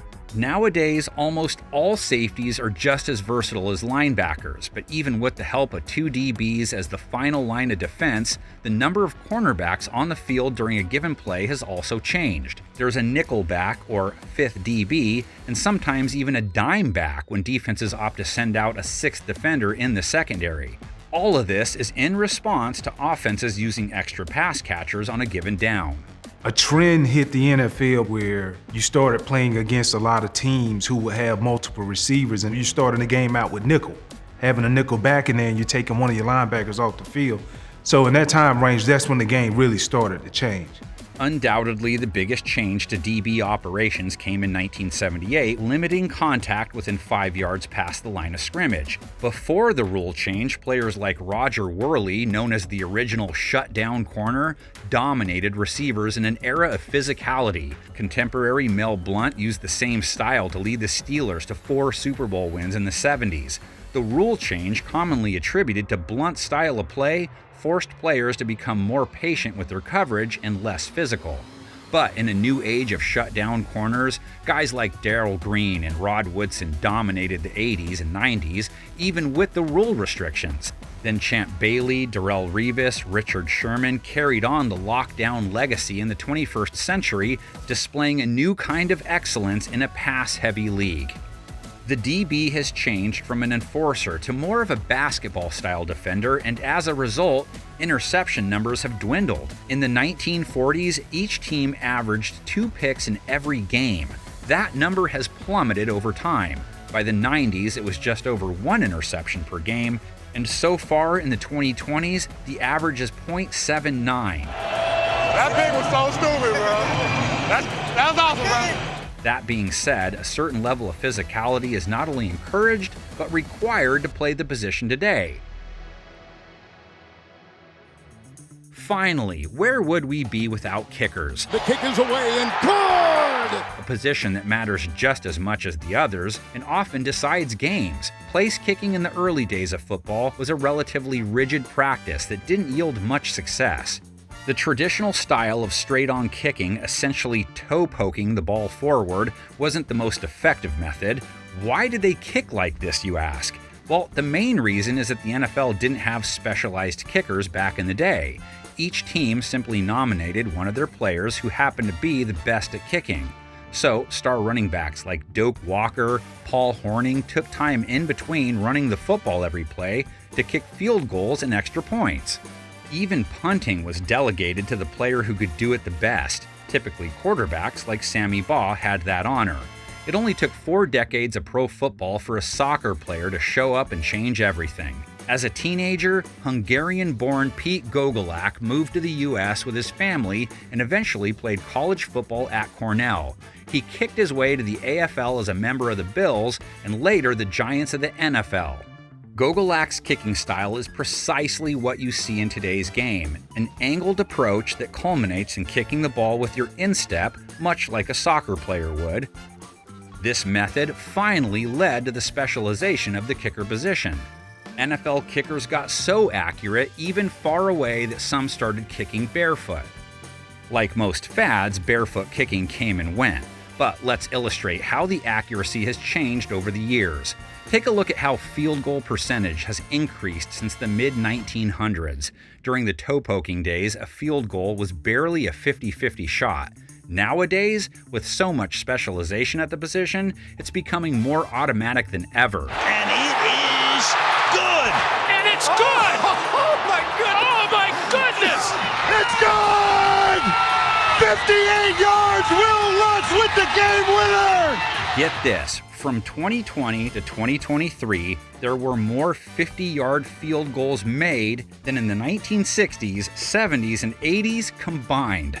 Yet, without the revolution started by Gogolak, kicking may not have survived as part of professional football. At the beginning of this episode, we touched on player salaries with the stories of Red Grange and other pro stars, but now let's look at how contract numbers have evolved over the years, from guys earning a few $1,000s per season to the $500 million contracts you see today. Money day, time to get paid. Let's start with Grange's one-of-a-kind contract in 1925, in which he earned around $150,000 for the season. I made a few bucks and had fun playing the favorite game. Players with less clout than Grange only made a couple $100 a game. In the 30s, the average NFL player's salary was a few $1,000s. For elite players like Sammy Baugh, $8,000 a year was more appropriate. But that wasn't the case for early draft picks. Jay Berwanger, the first ever #1 selection in 1936, was offered $150 per game. He turned it down to sell rubber. Even with the maturation of the league, the 1940s didn't differ much in terms of salary, with high-end players making close to $10,000 a year. They were still fighting for more pay in the 50s, with most guys making less than $6,000 a year, but for worthy players, salaries began to get a healthy boost. Y.A. Tittle played for the 49ers in 1951 on a $13,500 deal, while superstar quarterback Johnny Unitas was earning a salary of $17,500. In 1955, Cleveland's Otto Graham signed a $25,000 contract, becoming the highest paid player in the league. Life for NFL athletes changed dramatically in the 60s as salaries skyrocketed thanks to a competing league. In 1964, Jim Brown was making $50,000, the largest number in the game at that time. With the addition of the AFL to the mix, bidding wars began working in players' favor. Joe Namath's 1965 rookie deal with the Jets was $427,000 over 4 years. To my knowledge, it's the largest amount ever given to an athlete for professional services. And let me say we're very happy to do it. The NFLPA signed its first collective bargaining agreement with the league heading into the 1970s. The average NFL salary was around $36,000, including bonuses. Later that decade, the average jumped up to $62,000. Some of the bigger contracts of that era included Dick Butkus's 5-year, $575,000 deal in 1973. Not to be outdone by Broadway Joe, who earned a 2-year, $900,000 contract in '75. The 80s ushered in the modern age of money spending in the NFL. Dollar figures reached the millions, and the minimum salaries got considerable boosts thanks to 2 player strikes in a 5-year span. In 1984, Joe Montana signed a 6-year, $6 million contract. Fellow star quarterback Jim Kelly earned a deal in the same range in 1986. Deion's going to take this to new heights, take number 21 to new heights. Things took a major turn in the 1990s with the introduction of modern free agency in 1993, then the salary cap in 1994. For the first time, players weren't bound to one team forever, and defensive end Reggie White became the first big-name free agent signing in '93, inking a 4-year, $17 million deal with the Packers. And with the direction the team is going, I think they have a total commitment to winning. The salary cap required teams to keep their player payroll under the league mandated number every season. Team spending now needed to be more thought out, creating another level of complexity to the game of football. But the salary cap as a whole brought a level playing field. As a result, small market teams like Jacksonville and Carolina could compete with the Cowboys and 49ers. During the 90s, stars like Dan Marino, Troy Aikman, Deion Sanders, Brett Favre signed multi-year deals ranging from as low as $25 million to as high as $86 million. Undrafted free agents' salaries in the 90s were around the same as the average player's salary at the end of the 70s. When I was playing a giant contract, man, $5 million over 5 years, that would have been huge. My first contract, my rookie year, was huge, $50,000.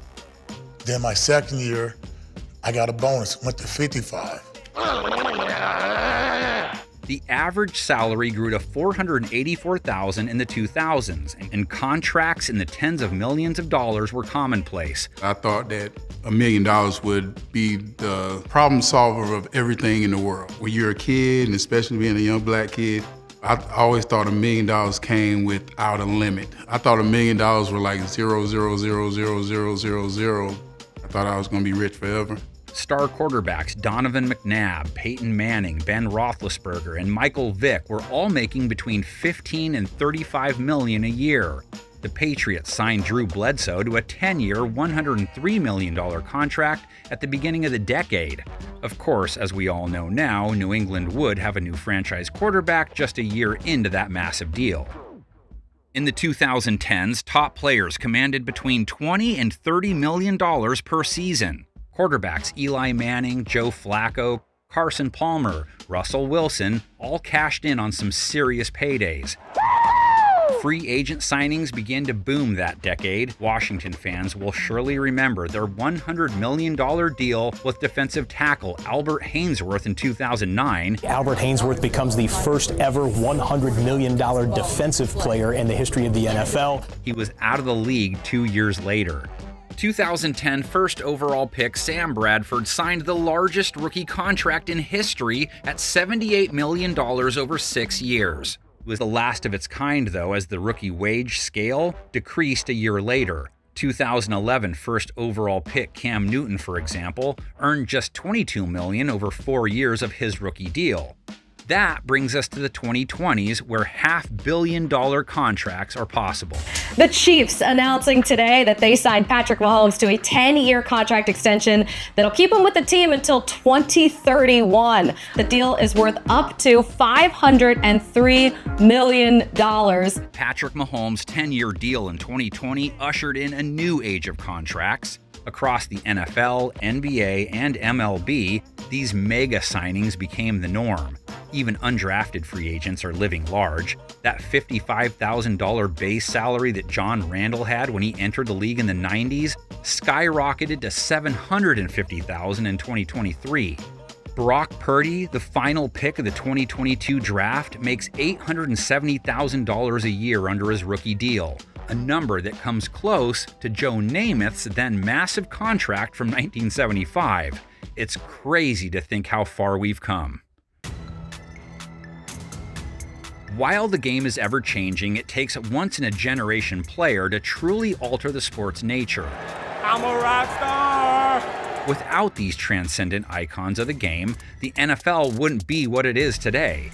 Plenty of athletes have shifted the course of history, whether through their superhuman abilities, tangible impact on the league, or simply sublime star power. It's time to show some love to the game changers. Gets past the first wave, and here he goes! Oh, Polamalu! Look at him dart back and forth. Oh, he broke his ankles. Sproles, handoff, bang! Sproles is lowered in the backfield. Beckham, a diving catch. What a catch! Setting a new athletic standard on the gridiron isn't something you see every day, and when it comes to electrifying QB highlights, one guy comes to mind, perhaps more so than the rest. Vick on 2nd and 8, off the play fake, has some running room. Inside the 30, inside the 20, Vick into the end zone. Falcons win in overtime. How about a freak of nature wide receiver? They call me the freak, man. Who undoubtedly changed how defenses configure their secondary. Randy Moss, he was killing everybody, he was mossing guys, he was out there jumping over people, running past people. Dude still went out every day, gave it his all, played his heart out. Game changers come in all shapes and sizes. Here's Lane Johnson on a certain linebacker who redefined the metrics of the position. Von Miller, constantly get double teamed, triple teamed. He was just so elusive. He looked like a matador out there. Guys were whiffing on him, and he just made it look so effortless.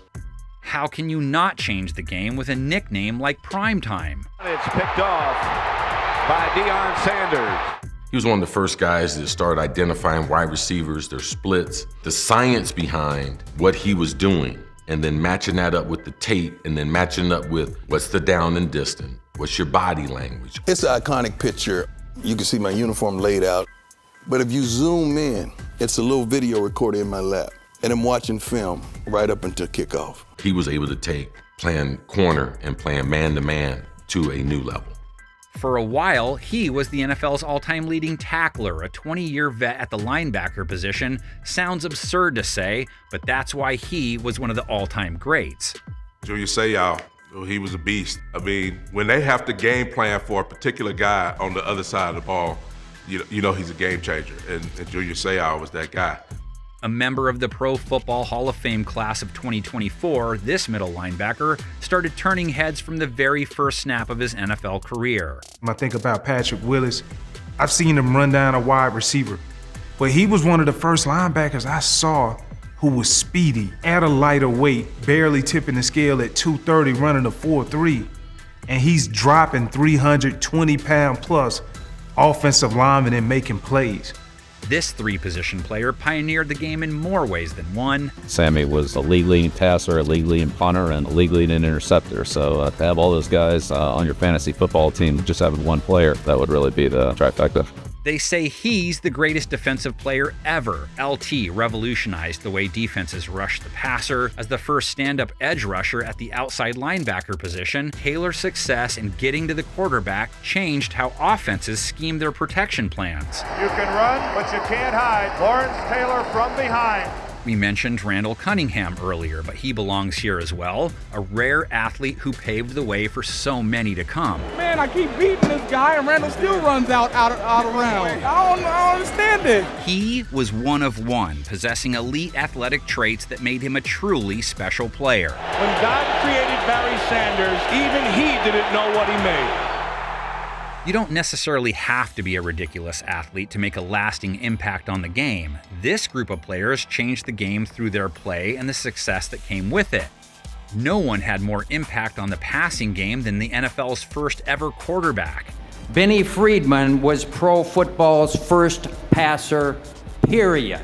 The The aforementioned Pete Gogolak deserves a spot on our list of game changers. Without him, the quality of kicking wouldn't be where it is today. He was ahead of his time. He said, well, let's try to kick it from the side instead of straight on. Changing to the soccer style, it did all these things to make the kicking profession much better. This next player literally changed the game, forcing the NFL to institute a rule that prevented his style of play going forward. He played back in the day where he had no rules, so Mel can just knock the receivers around all over the place. So the competition committee comes together and say, you know what? We can't have DBs like this knock our receivers around because they can't get down the field. So they got the 5-yard chuck rule, so thank you, Mel. He coined the quarterback sack and was one of the most physically imposing talents the NFL ever saw. Every time the Deacon pillaged the pass pocket, he made the term's meaning painfully clear. You can't be called the GOAT without doing something to change the game. Tom Brady, Super Bowl champion for the 7th time. But before Brady, there was Joe Montana. Joe Cool and the Niners redefined what it meant to be a winner.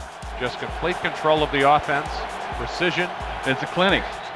Dan Marino not only changed how the quarterback position was played, but he also jump-started the passing revolution that began to take over the league. In his record-breaking 1984 campaign, Marino became the first quarterback to throw for 5,000 yards in a season and set the single-season passing TD mark at 48, a number that wouldn't be topped until the early 2000s. Marino throws, touchdown! Sporting a ridiculous resume of accolades and records that may never be broken, Jerry Rice could be considered the game changer of all game changers. Jerry Rice stands all alone as #1 in pro football history in touchdown receptions. Once I put that uniform on, it was almost like I was Superman. Speaking of feats that may never be matched, Emmitt Smith racked up 18,355 career rushing yards. That number isn't likely to be topped in today's pass-centric game. Handoff, Smith at left guard, 35. That should do it. Emmitt Smith has eclipsed Walter Payton as the NFL's all-time rushing leader. Of course, we won't forget the group known as the Forgotten Four. These legends contributed to breaking down pro football's color barrier in 1946. Without the efforts of Kenny Washington, Woody Strode, Marion Motley, and Bill Willis, the league wouldn't be where it is today. Branch Rickey once told Marion Motley, he said, had I not had the experience of seeing you and Bill Willis play in a contact sport without incident, I might not have had the courage to bring Jackie Robinson up into the majors. Success on the gridiron comes with notoriety, especially when you play a valued position, or if you're a two-sport star like Bo Jackson and Deion Sanders, but not every successful player has what it takes to be a mainstream icon. You've got to possess a specific kind of swagger, and surely you can't be camera shy. I'm calling the president. President, we need a National Guard. We need as many men as you can spare because we are killing the Patriots. Media appearances, TV gigs, sponsorships, the weight of an entire city on your shoulders. This is the life of the league's most popular players. From Grange to Mahomes, all serve the same purpose, getting fans in the stands. Complete capacity crowd. The NFL's first superstar set the standard for notoriety when it comes to pro football players, Red Grange, who also appeared in silent films in the 1920s. They called this next game changer the Golden Boy for a reason. Paul Hornung led the league in scoring, despite the fact that he was recalled to Army duty in mid-season and missed 2 games. Jim Brown made a name for himself in more than just playing football. Hall of Fame running back Joe Perry was the first black player to be named MVP by a national publication. He was so popular that he was tasked with hosting his own talk radio show in the 1950s. In a world full of player podcasts nowadays, Perry might have been actually the first to do it all those years ago. Perry's teammate in San Francisco moonlighted as a pro wrestling star in the offseason. Offensive tackle Leo Nomalini competed in the National Wrestling Alliance in the 1950s. Not exactly a surprise to hear he had game-changing strength and charisma. Bears legend Bronco Nagurski also took his talents to the squared circle. In the 1930s, Nagurski built a second career as a championship pro wrestler, drawing attention across the nation. Giants Hall of Fame linebacker Sam Huff was equal parts football player and icon. As the first NFL player to be featured on the cover of Time magazine, Huff was the figurehead of his generation. And how could you forget Mean Joe Green's iconic Coca-Cola ad from 1979? It's okay, you can have it. We were there Oh, for 2 days. But all you had to say was, here, catch. Hey, kid. All right, catch. No player had more admirers across the country at the time than Johnny U. His performance in the 1958 NFL Championship game helped put the NFL on the map.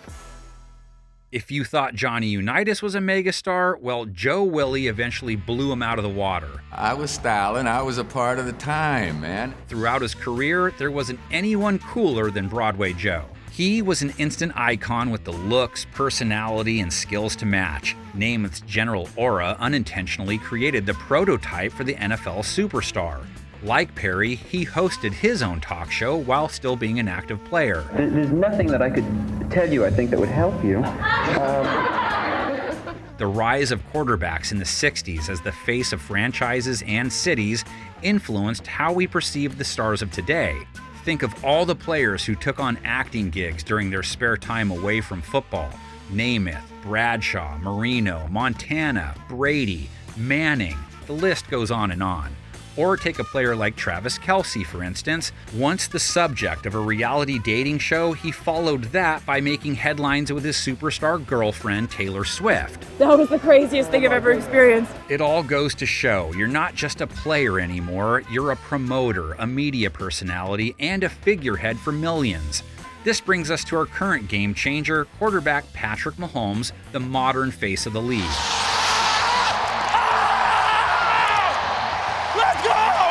As he continues the legacy that these players started, he's redefined the quarterback position and what it means to be a game changer in today's NFL.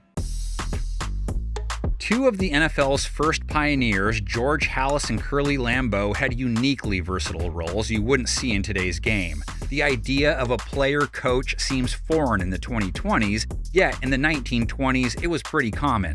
In Halas's case, he was not only a player-coach, but a scout, press agent, fundraiser, and owner. For Lambeau, he assumed the role of play caller on the field, incorporating the forward pass by making it his basic offense, a rather maverick move back then. With player coaches extinct today, plenty of former NFL stars have hung up their cleats in exchange for a whistle.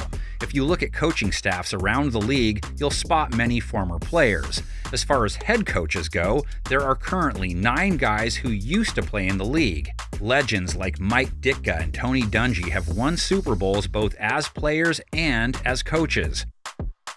But post-career jobs aren't just limited to coaching. The front office is also a prominent space for former players. Hall of Famers Ozzie Newsome and John Lynch transitioned nicely into GM roles, carving out successful careers building rosters. Extending past the front office, former players have been involved in the league's business operations. Take Troy Vincent, the executive vice president of football operations for the NFL since 2014. What about refs? In 2024, Terry Killens became the first person to play in and officiate a Super Bowl. For some, it's off to team building or league building. For others, the broadcast booth is next. Legends like Pat Summerall, Frank Gifford, Don Meredith, Chris Collinsworth, and Tony Romo made impactful second careers out of color commentary. You had the end cut. He was open. And Tom's like, I know he was open. I know it.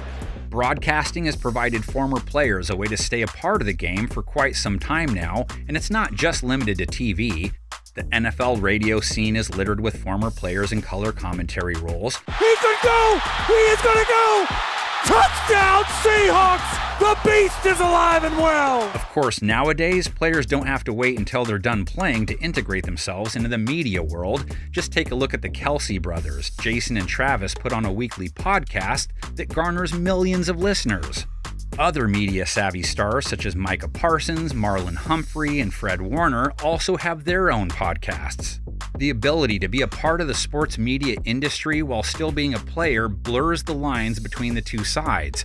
The idea that players openly discuss storylines, opinions, and gossip through public forums while still being a part of the actual game is unlike anything we've ever seen before. Everybody you've said, no disrespect to those great defensive backs, they're all great, but they can't guard my guys, not on this play. The increasing prominence of social media has helped players voice their opinions whenever and wherever they want. News and personal opinions now travel faster than they ever have before. This is what being a pro athlete is like in today's landscape. Always in the public eye for better or worse. Thick skin is a must. Flacco fever is also something Aaron Rodgers isn't vaccinated against. The NFL player has evolved tremendously since the league's dawn in 1920. His look, performance, and off-the-field responsibilities have all changed, and these traits will continue to adapt as time goes on. This ever-changing environment begs the question, what will a player look like 100 years from now? I just think the game's going to keep getting leaner and quicker. You just keep seeing freak athletes like the DK Metcalfs of the world. How will positions change? I think we'll start seeing more athletic offensive linemen and defensive linemen. What kinds of skills will be essential to have? Speed is utilized because it's now an offensive game. Speed became something that they look for within the running backs, especially to hit that home run threat. Will every player be moonlighting as a podcast host by then? Love the podcast, man. We'll have to wait and see. Spinning the evolution of a player forward, the international aspect of the NFL is growing rapidly, with games now being held in England, Germany, Spain, Mexico, and Brazil. The league's global reach can't be denied. And since 2017, the NFL's International Player Pathway program has provided foreign-born players the chance to make it onto a roster. The highly selective program assigns these international athletes to an NFL team which they join during training camp. Australian-born offensive tackle Jordan Mailata has made most of that opportunity with the Eagles. There's even a cohort of Australian punters who have brought their talents to America using their Aussie rules football background. These players have followed in the footsteps of NFL legends like Christian Okoye, Osi Umenyiora, and Steve Van Buren, who headlines the list of 9 internationally born players in the Hall of Fame. Just goes to show, no matter where you grow up, football can be an attainable dream. Above all, players and fans alike just want the game to continue being fun. Are you not entertained? Isn't that why we're all interested in the first place? So that's it. The latest refinements in the game of football. Did you know a ticket for the first Super Bowl costs $6? Or that it's been played in 25 different stadiums? But which 4 teams have never been to one? And who's the only player that's won it 6 times? I'll give you a hint. Brady's back! That's your quarterback! This is the history of the Super Bowl. You know about Lombardi, Montana, and Brady. But to truly tell the story of the Super Bowl, we need to start in 1960. 27-year-old Dallas businessman Lamar Hunt wanted nothing else but to own an NFL franchise. With the league's rise in popularity and household names like Jim Brown and Johnny Unitas, owning a team seemed like the opportunity of a lifetime. But after multiple attempts, Hunt was denied a franchise and in turn came up with a brilliant plan. Gather a group of wealthy businessmen with the same aspirations and create a rival pro football league. This collection of men would be nicknamed the Foolish Club, and their new league would be known as the AFL. You probably remember a great many sports events. However, I doubt that anything was more important than the establishment of the American Football League. The NFL suddenly had legitimate competition in stadium attendance, TV rights, the draft, and most importantly, signing star players. Hunt and the AFL made such a substantial impact that by 1966, the leagues agreed to merge, operating separately until 1970. In June of '66, the AFL and NFL agreed that their respective champions would play each other in an annual season-ending title game.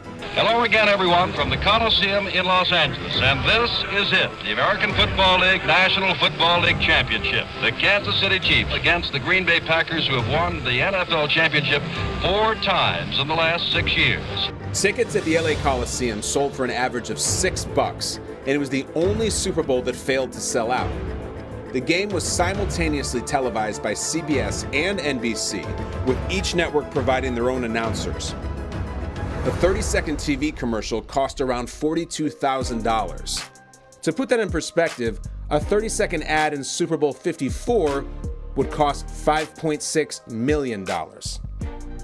Vince Lombardi's Packers would dominate Hunt's Chiefs en route to a 35-10 victory. McGee to the left, Starr dropping straight back, hit as he throws, has the ball.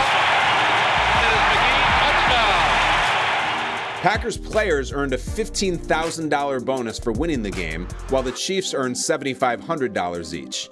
By Super Bowl 54, players from the winning team would be awarded $124,000, while the team losing would receive $62,000. So how did the biggest game in the world get its name? Well, ideas like the Big One, Pro Bowl, and World Series of Football were thrown around as both leagues approached the game. It was Hunt who jokingly pitched Super Bowl. But NFL Commissioner Pete Rozelle finally settled on the AFL-NFL World Championship game. While that was the official name for the next 2 seasons, it was the media who fell in love with Super Bowl.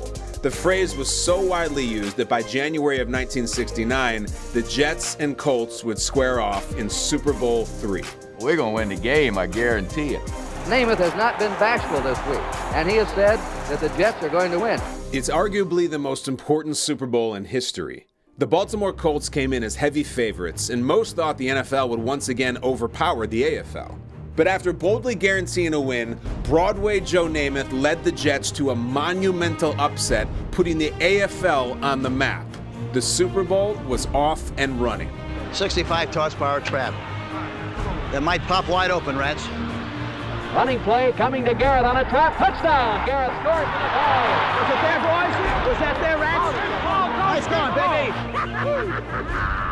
The following season, Hunt and the Chiefs finally reached the pinnacle of pro football as Kansas City topped Minnesota 23-7 in Super Bowl IV. Since Super Bowl I, the winning team has received permanent possession of a sterling silver trophy created by Tiffany & Company. Originally called the World Championship Game Trophy, it was renamed the Lombardi Trophy in 1971 following the legendary coach's death. So have you ever wondered why Super Bowls are counted in Roman numerals? Well, you can credit that idea to Hunt as well. It started in Super Bowl V, and Roman numerals have been used ever since. They were adopted to clear up any confusion that may occur because the Super Bowl is played in the calendar year following the regular season. Numerals 1 through 4 were added later to the first 4 Super Bowls. One other fun fact from Super Bowl V, Cowboys linebacker Chuck Howley is the only player from a losing team to be named Super Bowl MVP. Staubach drops back to pass, sets up, pass to the end zone, touchdown! It's the hammer, Mike Ditka! Did you know the coldest and the warmest Super Bowls were played in back-to-back years? That's right.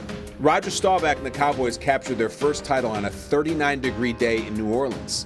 The following season, Miami capped off the only undefeated season in NFL history, while game-time temperatures reached 84 degrees in Los Angeles. Super Bowl VIII between the Dolphins and Vikings was played at Rice Stadium in Houston.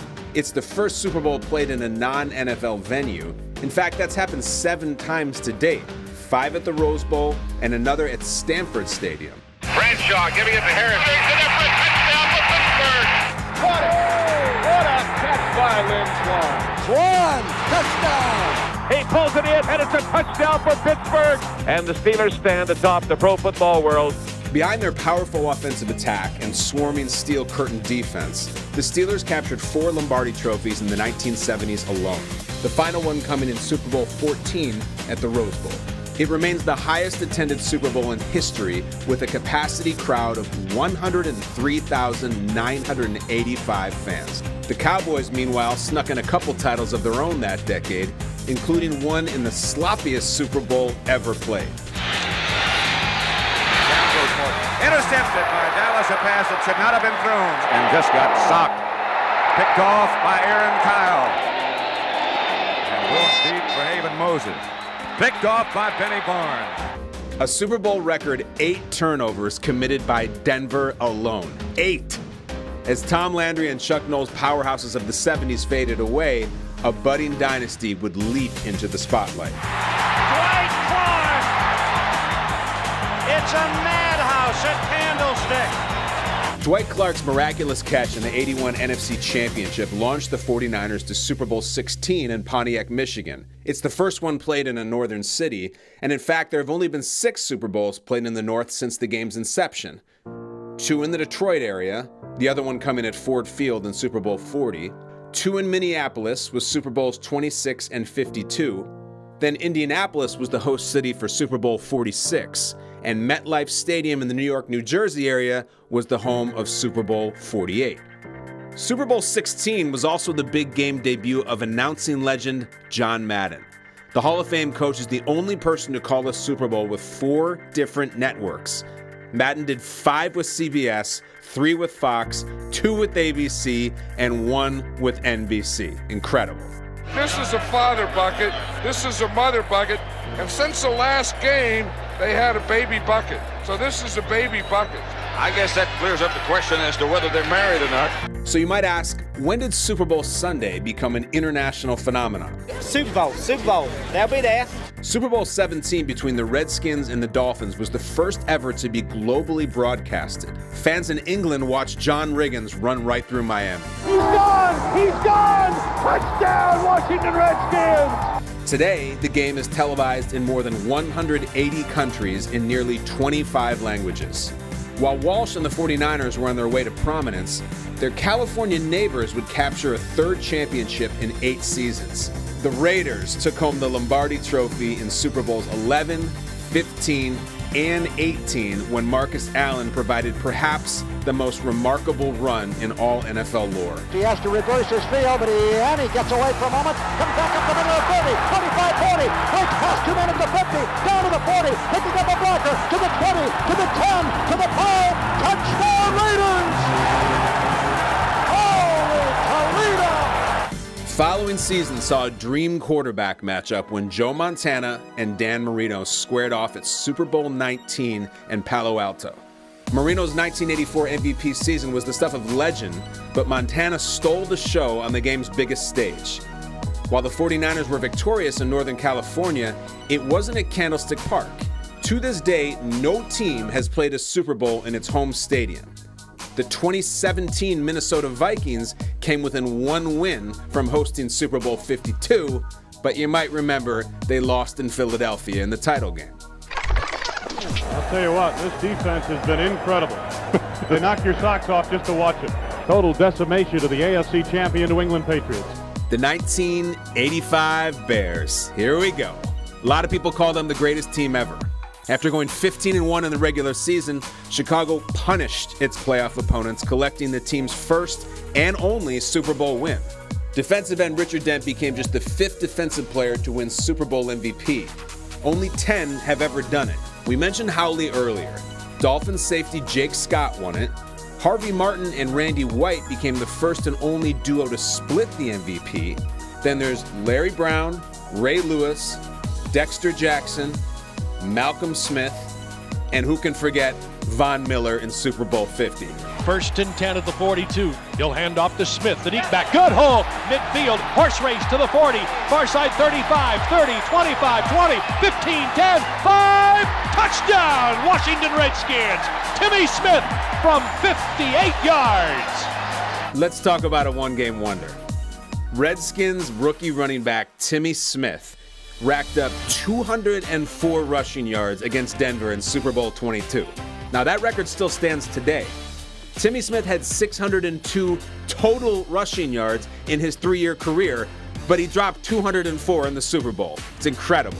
And as the Redskins cruised past the Broncos, Doug Williams became the first African-American quarterback to start and win a Super Bowl. Cincinnati and San Francisco would clash again in Super Bowl 23, this time in Bill Walsh's final game. With the Niners trailing and just over 3 minutes to play, Joe Cool engineered the greatest drive in Super Bowl history. The 49ers have a long way to go. Montana over the middle to Craig. First down play, Montana. On first down, Montana to Rice again. Montana over the middle to Craig. Montana to Rice. He's in the clear. 11 catches, 216 yards. Is there another one? This one's to Craig. Back to throw Montana. Stepped up, throws. Touchdown, 49ers. Taylor at the for the touchdown. A 10-yard pass. The 49ers have scored with 34 seconds remaining. The Niners matched the Steelers with their 4th Lombardi Trophy, rounding out the decade with the most lopsided win in Super Bowl history, a 55-10 demolition of the Broncos. All right, so hold on. Let's take a break right in the middle of the action, and let's talk about the halftime show. Why? Because for some people, it's become just as big as the game. But it wasn't always that way. Way back in Super Bowl I, it was marching bands. 10,000 balloons, 300 pigeons, and a couple of guys in jetpacks. We've come a long way, but the jetpacks were pretty cool. Marching bands were used all the time in the early days. And then we saw a little more variety in the 70s and 80s, and then it all took off in the 90s. Because as other networks began to counter-program against the halftime show, the Super Bowl upped the ante, and now we get massive performances by global stars like U2, Prince, Beyonce, and Katy Perry riding a giant gold lion across the field. On that note, back to the game. Bills fans, this is gonna sting. Snap, spot, in the air, it's got the distance, it is no good! This would be the first of 4 straight Super Bowl losses for Buffalo. And after winning Super Bowl 21, Bill Parcells and the Giants took home their 2nd Lombardi Trophy in 5 years, thanks in large part to a stifling defensive game plan from a guy named Belichick. A lot more on him later. With the 49ers' run slowing down, though, the door was wide open for the NFL's next dynasty. Enter America's team. Again in the fumble, caught by Jimmy Jones. Aikman to Irvin again. Touchdown. Draw to Smith. And he's in. What a run. Oh, my. The Cowboys steamrolled the Bills 52-17 in Super Bowl 27 and would do the same the following year. 2 in a row. How sweet it is. It's the only time we've seen the same 2 teams playing back-to-back Super Bowls. Just 1 season later, the 49ers became the first team to 5 rings. Back to throw is Young. Drills it across the middle. Catch by Rice. Beat the defender on the play. Touchdown 49ers. Steve Young set a Super Bowl record with 6 touchdown passes against the Chargers. The 49-26 final marked the highest scoring Super Bowl ever. That 75-point total has yet to be topped. With Dallas closing the chapter on its 90s dynasty, a new NFC power emerged by 1996. 29 years after winning Super Bowl II, Titletown had another contender. 2 tight ends set up for the Packers, and Favre back to throw his first one. Rolling deep, has a man open. Andre Rison does the dance in, and Favre got settled down in a hurry. Brett Favre, Reggie White, and Desmond Howard brought the Lombardi Trophy home in the first ever Super Bowl aired on Fox. Howard is still the only special teams player to earn MVP honors. It was also the 13th consecutive Super Bowl win by an NFC team, by far the longest streak by either conference. Favre and the Packers would once again come out of the NFC in 1997, where they met their match in John Elway's Broncos. Elway scrambling, looking, running, diving. Is he only 37? How bad does John Elway want to win this football game? Davis into the end zone, rocking, standing up. Denver's gonna win it. Denver became the 2nd wildcard team to win it all. In fact, only 6 have ever done it. The 1980 Raiders were the first, then those 97 Broncos, then the 2000 Ravens, the 05 Steelers, the 07 Giants, and the 2010 Aaron Rodgers Packers. Why don't we take a look at how the road to the Super Bowl has evolved through the years? In 1966, the AFL and NFL each played 1 playoff game to get there. That's it. By the 1970 merger, 8 teams qualified for the playoffs, needing to win a divisional and championship game to reach the Super Bowl. This bracket would stay intact until 1978, when the league added 1 additional wildcard team per conference. In 1990, the playoff field expanded to 12 teams, adding a 3rd wildcard team to each conference. The 12-team playoff format is alive and well today. From the 10, probably the final play of the game. In regulation. It is caught by Dyson. Can he get in? No, he cannot. Mike Jones made the tackle. And the Rams have won the Super Bowl. How do you like that for drama? The Rams won their first Super Bowl on a game-saving tackle at the 1-yard line. Skip ahead a couple years where they found themselves in another classic, this time against a kid who'd go on to become the GOAT. Now just a minute, they have no timeouts left. Brady again throws. Not much pressure. Throws out to Redmond again. Redmond, there's Brady again. Up the middle, caught, and it's Troy Brown. Here comes the blitz, and here's Brady. He dumps it to Wiggins down to the 30, and now no question about it, they are in range. But I'll tell you, what Tom Brady just did gives me goosebumps. Set to go, snap ball down, kick up, kick is on the way, and it is good! It's good! It's good! And the Patriots are Super Bowl champions! After the Gruden Bowl in Super Bowl 37, Bill Belichick and the Pats would go on to win back-to-back titles, becoming the last team to do so. Back-to-back Lombardis has happened only 8 times. The Packers did it in the 60s, the Dolphins and Steelers in the 70s. In fact, Pittsburgh did it twice in that decade. Then there were the 49ers in the 80s, the Cowboys in the early 90s, and the Broncos in the late 90s. No team has ever won 3 straight Super Bowls. Devin Hester, the rookie who was so dangerous, who went to college here at Miami. He led the NFC in both kickoff returns and punt returns. And the Colts have had a hard time all season covering kicks. It's Hester trying to work it back to the middle. Gets past the first wave, and here he goes. It's Hester inside the 30. Hester's going to take it all the way for a touchdown. And no flag, 92 yards. Devin Hester, you are ridiculous. And that was the only Super Bowl opening kickoff to be returned for a touchdown. Unfortunately for the Bears, that would be the last bit of fun in Super Bowl 41. Peyton Manning and Tony Dungy would have the last laugh in the rain in Miami. And did you know that Miami has held 11 Super Bowls, the most of any city? New Orleans has been hosted 10, followed by the Los Angeles area with 7. Direct snap to Manning. Back to throw. The rush. Gonna be hit. Gonna be sacked. No, he got out of it. Now he fires downfield, and it is not caught. How in the world did he do that? What a play by Manning. He eluded 3 sacks, and what a catch by Tyree. One of the most incredible, improbable plays in NFL history catapulted David over Goliath in Super Bowl 42. Eli Manning and the Giants shocked the world, defeating an 18-0 Patriots team, what could have been called the greatest team in NFL history. Miller slot left. Washington outside left. Roethlisberger. Pass time. Throws to the back of the end zone, and it is caught for a touchdown by Holmes. I don't know how he did it. And Super Bowl 43 is history. One great catch deserves another. With that Santonio Holmes touchdown, Mike Tomlin became the youngest head coach to win a Super Bowl at just 36 years old. Pittsburgh also took the lead with its 6th title. A year later, the Saints appeared in and won their first ever Super Bowl. Picked off.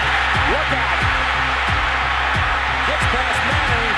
And it's Tracy Porter taking it all the way. Touchdown, New Orleans. So that begs the question, which franchises have never appeared in a Super Bowl?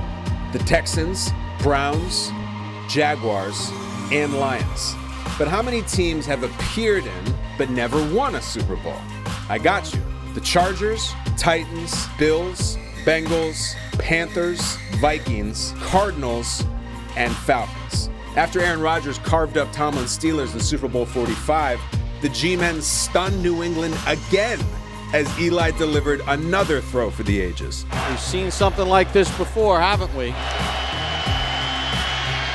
4-man rush. Eli throwing into traffic on the sideline. They're going to rule it a catch by Manningham. That's a heck of a throw and a heck of a catch by Mario Manningham. This is absolutely brilliant. That is everything you have to ask. Simply remarkable. Super Bowl 47 is the only brother versus brother head coaching battle, with John Harbaugh getting the best of his little brother Jim. That was the 7th Super Bowl held inside the New Orleans Superdome, the most of any venue. Let's fast forward to the following season when we saw the best offense in the NFL fall flat on its face against the best defense. It's snapped over the head of Peyton Manning. And the ball's out of the back of the end zone. It's a safety to start this game. Seattle carried that momentum into a heavyweight fight against the Patriots in Super Bowl 49. That game remains the most viewed broadcast in American history, with an average viewership of 114.4 million people. The back-and-forth slugfest came down to the final seconds when a potential dynasty was stopped in its tracks. You bleed the clock all the way down. They're bleeding it right down to half a minute. Russell Wilson extends the hands he has. Wilson, quick throw. And it's good. Intercepted to Malcolm Butler. Butler has it at the 1. Oh my God! Malcolm Butler stepped in front of the throw. No way! The New England Patriots are on to a celebration. Super Bowl 50 is the only one of its kind without a Roman numeral attached to it.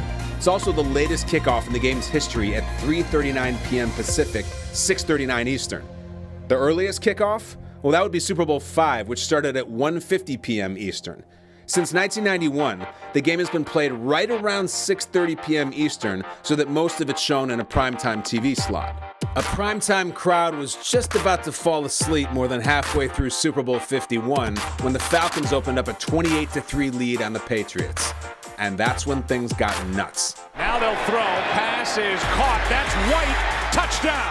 Out of the shotgun, Ryan gets hit. Ball is out. Brady. End zone touchdown. A direct snap. And it's good.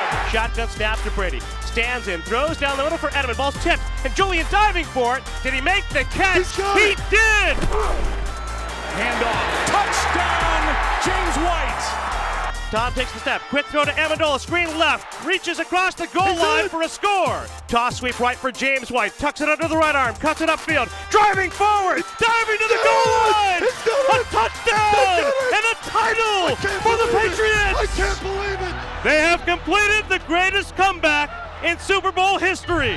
That's it. The largest comeback in Super Bowl history and the only game to be decided in overtime. This could decide the game. 4th and goal. And they're going to snap it, and it's Trey Burton who throws caught. Foles, touchdown.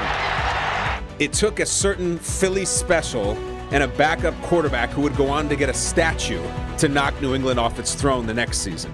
MVP Nick Foles became a Philadelphia legend, coming home with the team's first ever Lombardi Trophy. And finally, Super Bowl 53.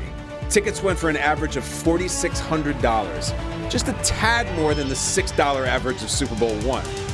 It was also the 20th CBS broadcast on Super Sunday, putting them ahead of NBC with 19, Fox with 9, and ABC with 7. If you wanted fireworks, my friend, this was not the game for you. A 13-3 Patriots win marked the lowest scoring Super Bowl ever. But a win is a win, and for Brady, it was number 6, the most by any player. Belichick became the oldest coach to win a Super Bowl at age 66, collecting his 6th ring with the Pats. And as for the team lead, Pittsburgh and New England are locked in at 6 apiece, at least for now. And there you have it. We have made it, my friends. You're schooled on all things Super Bowl. That's the history. Let's just be happy we're not calling it the big one.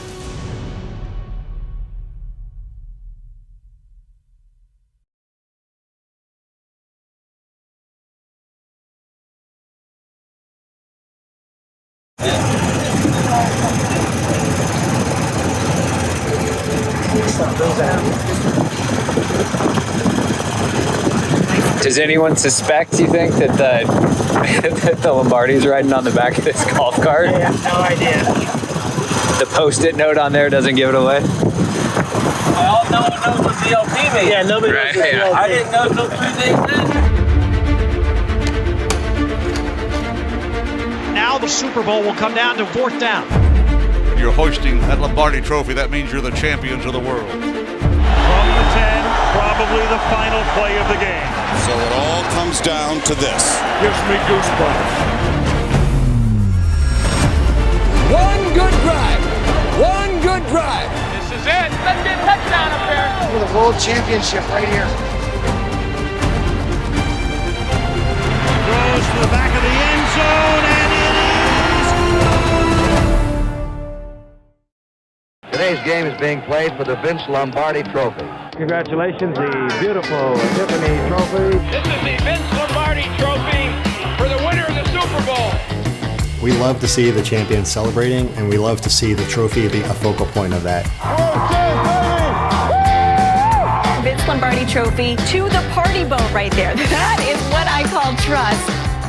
The trophies that come back from the celebrations are always kind of interesting because they're, they've been used a lot.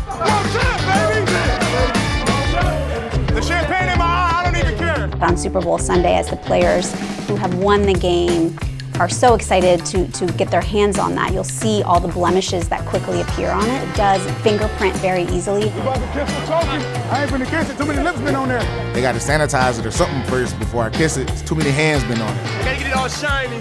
We certainly buff it and things, but we don't put anything over the counter on the trophy. The cleaning process to buff it out is only happening at Tiffany & Company. All these marks, have memories, and a lot of players that have worked really hard to get their hands on this. It's not how you envision it. When you see them displayed, shiny, clean, really, really impressive. By the time it gets to you on an airplane of a Super Bowl champion, it's sticky, it's got a bunch of fingerprints on it, and it's really kind of dirty. Leading up to, we're very, very particular about who touches it until it's given over to the winning team. And once it's given to the team, it's theirs to love and embrace. When Rob Gronkowski bunted a baseball that was thrown at him, I think our hearts dropped a little bit because of course, the craftspeople that make that trophy sort of feel attached to it. But as one of Rob Gronkowski's teammates said, that's not damage, that's part of the history and the heritage of that trophy now. So we left it as it is. Oh, there it is. I think what they should stop doing is washing them. I think that the fingerprint, the slobber, the Gatorade, whatever may be on it, should always be a part of the trophy. You see these champions who have dedicated their lives and put everything they have into winning these trophies. We have a group of craftspeople here that have done the same. They spent their careers honing their craft and producing these amazing pieces of artwork. So it's really nice to see those two things come together. What's at stake for these two teams? This trophy right here. The beautiful Tiffany Trophy. In 1966, Pete Rozelle, who was the NFL commissioner at the time, met with Tiffany Vice President Oscar Reidner, and they talked about creating the trophy. They designed it on a napkin. The trophy, which dwarfs the commissioner, is topped by a silver football. Each team will use its league's distinctive ball on offense tomorrow, but whether the one on the trophy is NFL or AFL, no one knows. Even though they went back and worked with the craftspeople and worked with the NFL, at the end of the day, that ended up being the design. So even today, however many years later, we still make the trophy with that exact same design. That's pretty fantastic. It's a beautiful trophy. The first step is the spinning step. A flat sheet of silver will be mounted on a lathe and hand pressed with a tool that's usually custom made by the silversmith himself. The next step would be the chasing, where you're using hammers and some tools to put the laces of the football into the top of it. And the silversmith does the cutting, the soldering, and the fitting of all the pieces together. Next, we have hand engravers engrave the tower in front of the trophy. And an etcher will cut out and sandblast the NFL logo that goes on the front of the trophy. And finally, when it's all ready, the polisher comes and polishes it to a gleaming mirror finish. There's a gleam, man. There's a gleam. Let's get the gleam, all right? Let's go. I think what makes the Lombardi Trophy design so special and iconic is a true, authentic size football. And then it's, hoisted at a very specific angle up on this plinth, this base. And that's it. And it's so simple that that's all that it takes. This one's for John. All that we have invested, the journey starts tonight. 66,000 looking on, temperature about 80, and off we go in 2021. Intercepted, and Reed. And the 2012 season is underway. Kurtz makes against. He throws to Gronkowski. He has a touchdown for the Patriots. What an opening night in Lambeau Field in Green Bay. Unbelievable. Each year you have different motivating features. At this particular time, we're going to try to repeat. every year. We actually deliver it to the Hall of Fame in Canton prior to Hall of Fame weekend. And it'll stay there through the majority of the season so that fans can come take a look at it. Okay, ladies and gentlemen, and football fans everywhere.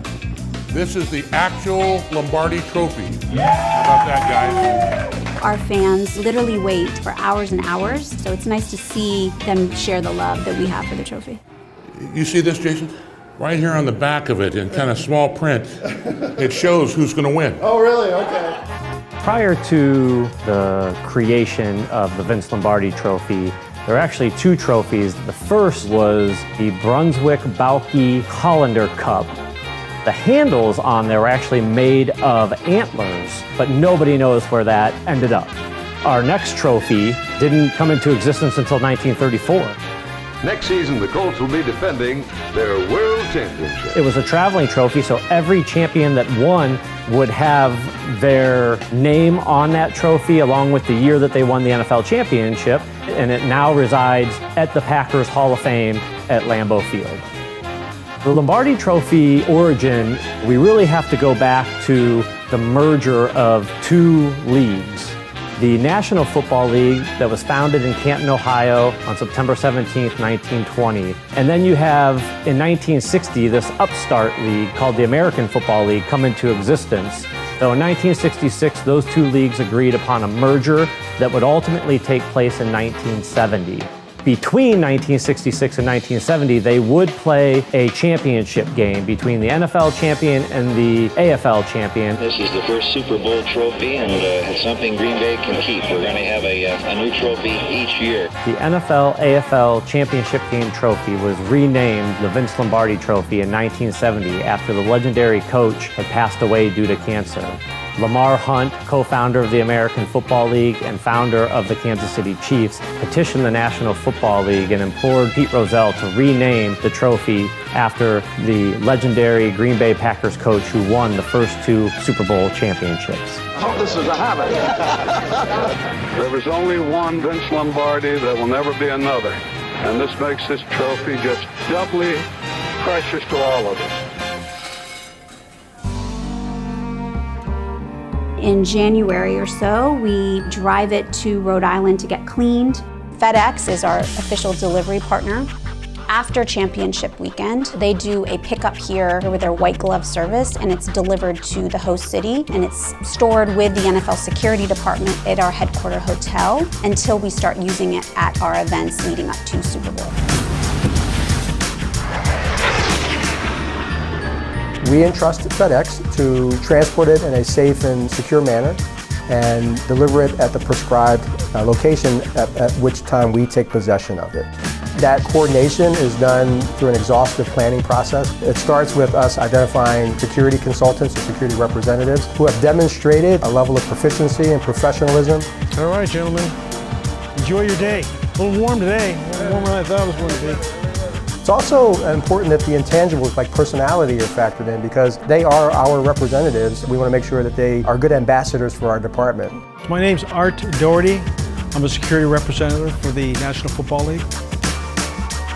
There's a lot of moving parts within the security department, and I stay within the lane of making sure that the Super Bowl trophies and the rings are safely secured until they're ready for transport to different NFL venues. Mr. Gilmore is scanning the items coming in at this point. As you can see, it's a pretty quick process. It's like a chain of custody, and from here it'll go to the room we're securing it in. All set for the hardware. This key is going to open up the container that supplies the Vince Lombardi Trophy, and I'm going to guard this with my life.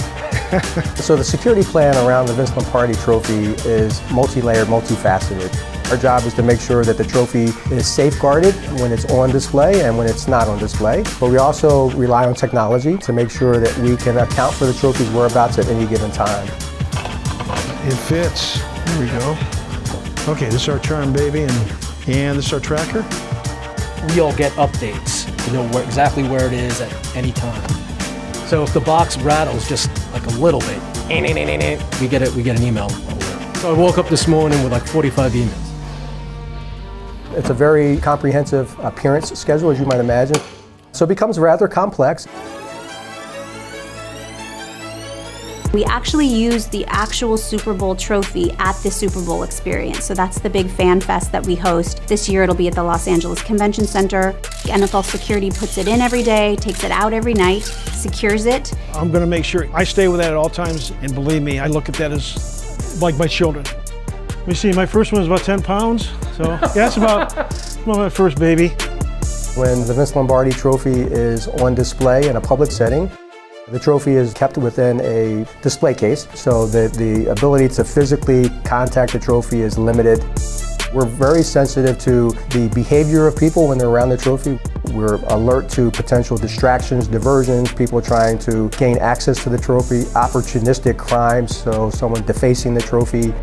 It is the iconic representation of the NFL, and for that reason, it arguably could be an attractive target for theft. We understand that people will wait hours for an opportunity to take a picture with the trophy, and we want to give them those opportunities. But we also have to strike that balance with the physical security of the trophy. So it becomes an interesting, delicate dance. Let's face it, when fans see something like that, I mean, they usually see it on TV, but when they're looking at it live, it's pretty cool. We've got a number of trophies. The MVP trophy, AFC and NFC Championship trophy, the Walter Payton Man of the Year Award. We've got the Art Rooney trophy and the 55 Super Bowl rings from Canton, Ohio as well. It's pretty cool. The movement of the trophy on game day, on Super Bowl Sunday, those are all very choreographed moves. They're rehearsed. The individuals that are physically responsible for carrying the trophy have practiced that movement to make sure that they know the number of steps that they'll take and to avoid any hazards, and we don't want any missteps on the world stage. So let's get everybody on the stage ready for the start of the ceremony. We get one chance to run rehearsal. It's just like game day, except we don't have 100 players on the field. We don't have several hundred people on the sidelines. We don't have 70-something thousand people in the stands. Other than that, it's just like game day. Once again, thank you, City of Los Angeles. But at this time, we would like to award the Super Bowl trophy. When you hear the final game score, you know the game is officially over because the PA announcer will not say the final score if it's not officially over. We have 10 minutes from the end of the game to the start of the ceremony, so we have security lined up in the tunnels waiting to come out. We then start to send out barricade carts that begin to secure the area. Then we bring out the stage in 3 pieces. So there's a lot of moving parts. I'm going to tell you stage ready and audience. Okay. We have a significant number of security staff that are assigned on the field post-game, and they're responsible for every element of that post-game activity, from physical placement of the stage to the escort of the family members of the winning team. You have literally hundreds of people, from production staff to players, friends and family to team personnel coming on the field. It's really labor intensive.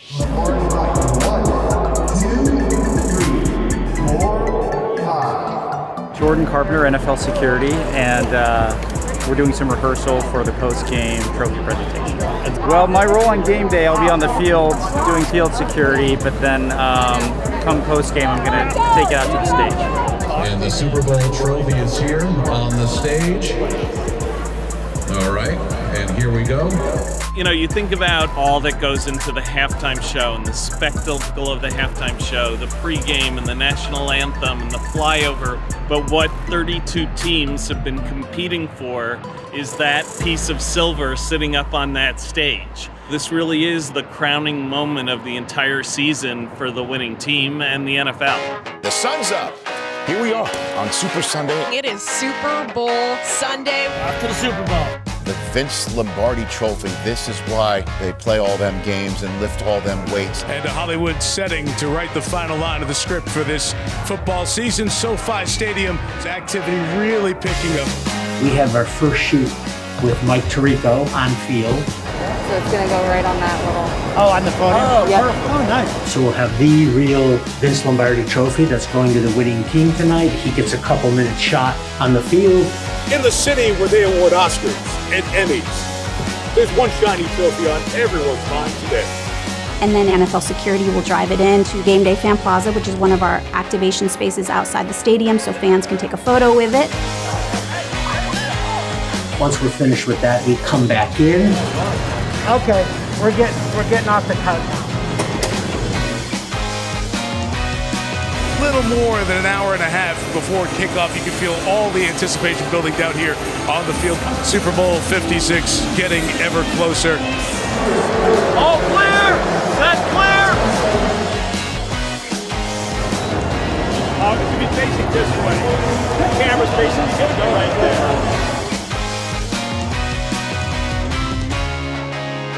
There it is, ladies and gentlemen. It's worth $25,000 of Tiffany's sterling silver, but it is priceless to the men who win it. There are only 55 in possession on the planet. This is the 56th. We will hand it out in the next 3.5 hours.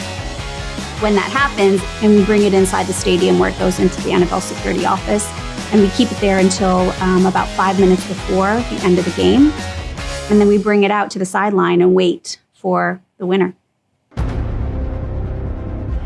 It don't get no better than this. Let's do it. Love you. Let's go, man. You deserve this. Yep. Let's earn it today. Yep. Let's go. And finally, we are off in Super Bowl 56. Under pressure, hit by Hendrickson. It's tipped. It's a 4th down stop for the Rams. Yes! He high points the football. Touchdown, OBJ. Burrow deep for Chase. Comes down with the ball. Touchdown, Cooper Kupp. Mixon throws into the back of the end zone. It is caught. It is good. Yes. And the Bengals have scored 17 straight. Back shoulder. Cooper Kupp got it. In the fourth quarter is when we start its parade from the security office out to the field. There's in-stadium hits that happen so that people can start seeing it come to life and see it get on display. Here it is, ladies and gentlemen. It defines the careers of the men who are able to win it. We planned for 2+ years for this day. We've got every minute charted out. I have the good fortune of sitting up in NFL control. As we get to that 2-minute warning, so you've got operations people, security people, media people, all ready to go. We hit 0, and then what needs to be built in about 7 minutes is a full stage, a full media setup to put on that championship moment. Let's go. Hey, Aaron, this is the moment right now. They're going to give Aaron Donald a chance to end this game to cement his legacy. Can he do it? It'll be 4th down and 1. Aaron Donald's going to make it. Burrow to throw for it. He's hit. He flings it away on 4th down. Aaron Donald got there. 3, 2, 1. It's final. A Lombardi Trophy for Los Angeles. 23-20 is the final on their home field here at SoFi Stadium in Super Bowl 56. The Los Angeles Rams are world champions. World champions.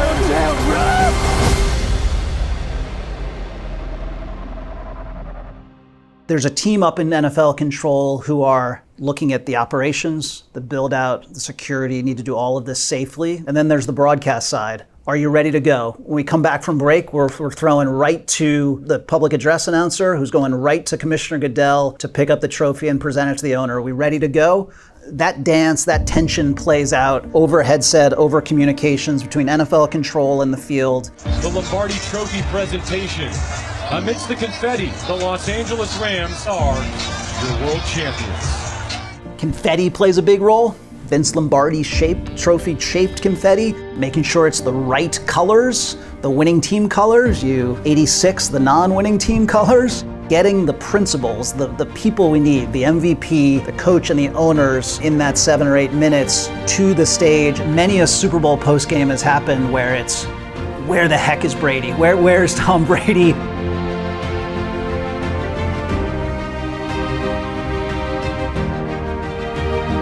You get it as perfect as you can, and then you press go, and then that moment again is captured for generations to come. Congratulations, the Vince Lombardi Trophy is staying in Rams' house. Once we give it to the winning owner, it's theirs. So they get the trunk that it comes in, the beautiful blue Tiffany bag that it comes in, the key to the trunk, that's theirs now. The most important thing for us is we make sure that we deliver that trophy as pristine as possible, and then we start all over again the next season.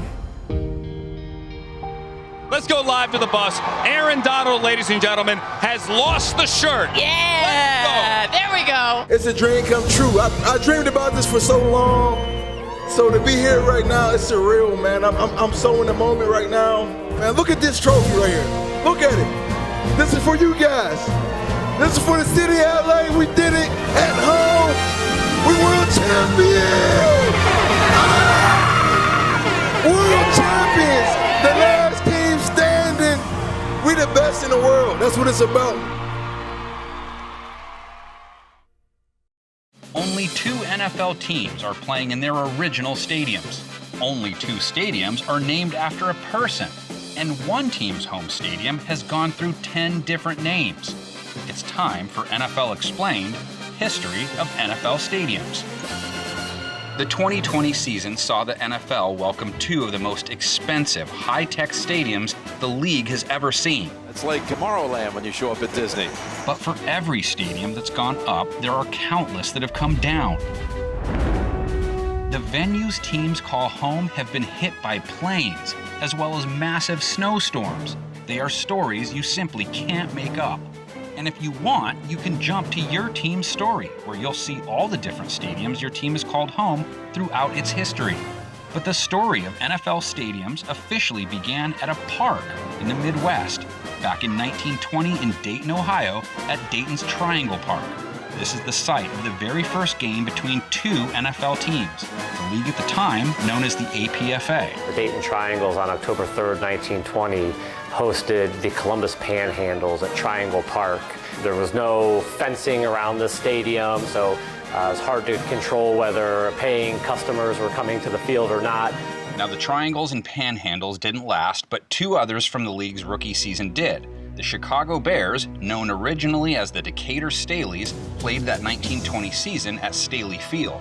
The A.E. Staley Starch Manufacturing Company sponsored the team and had a field on its campus. So that makes it the first NFL stadium or field ever to be named after a sponsor company. But a year later, player-owner George Halas moved them to the big city and into one of the most iconic stadiums in all of sports, Wrigley Field. Mr. Staley gave Coach Halas $5,000 and said, take them, they're yours. Take them to Chicago, which is a big enough market to support them. Best stories about their days there, how they had to add padding to the brick walls, guys like Bronco Nagurski actually running into them on occasion. And that crack is still there. Ultimately, though, Wrigley wasn't big enough by NFL standards, so the Bears would move into a new den, Soldier Field. It has all the splendor and spectacle of ancient Rome. Soldier Field on Chicago's lakefront, the combat arena for the modern gladiators of the Chicago Bears. Soldier Field was known as Municipal Grant Park Stadium when it was opened in 1924. It was renamed Soldier Field in 1925 to honor servicemen and women from World War I. It's undergone several makeovers since the Bears moved in. The biggest forced Chicago to play their home games elsewhere for one season, University of Illinois Memorial Stadium, their temporary landing spot, which they borrowed in 2002, before returning to their old digs in 2003. In their newly renovated stadium, Chicago had quite the home field advantage. The Bears finished 6-2 at Soldier Field and captured their first win against the AFC champion Oakland Raiders. New Soldier Field, as some call it, was built within the shell of the old one. They did preserve the colonnades and the 250-foot granite wall memorial sculpture. Aside from that, though, most everything else is pretty much new, including the statues out front of Sweetness, aka Walter Payton, and Papa Bear, George Halas. The stadium holds 61,000 fans, the smallest of any stadium in the league. But you'll still hear plenty of "bear down" cries at games, the team's motto, and its fight song.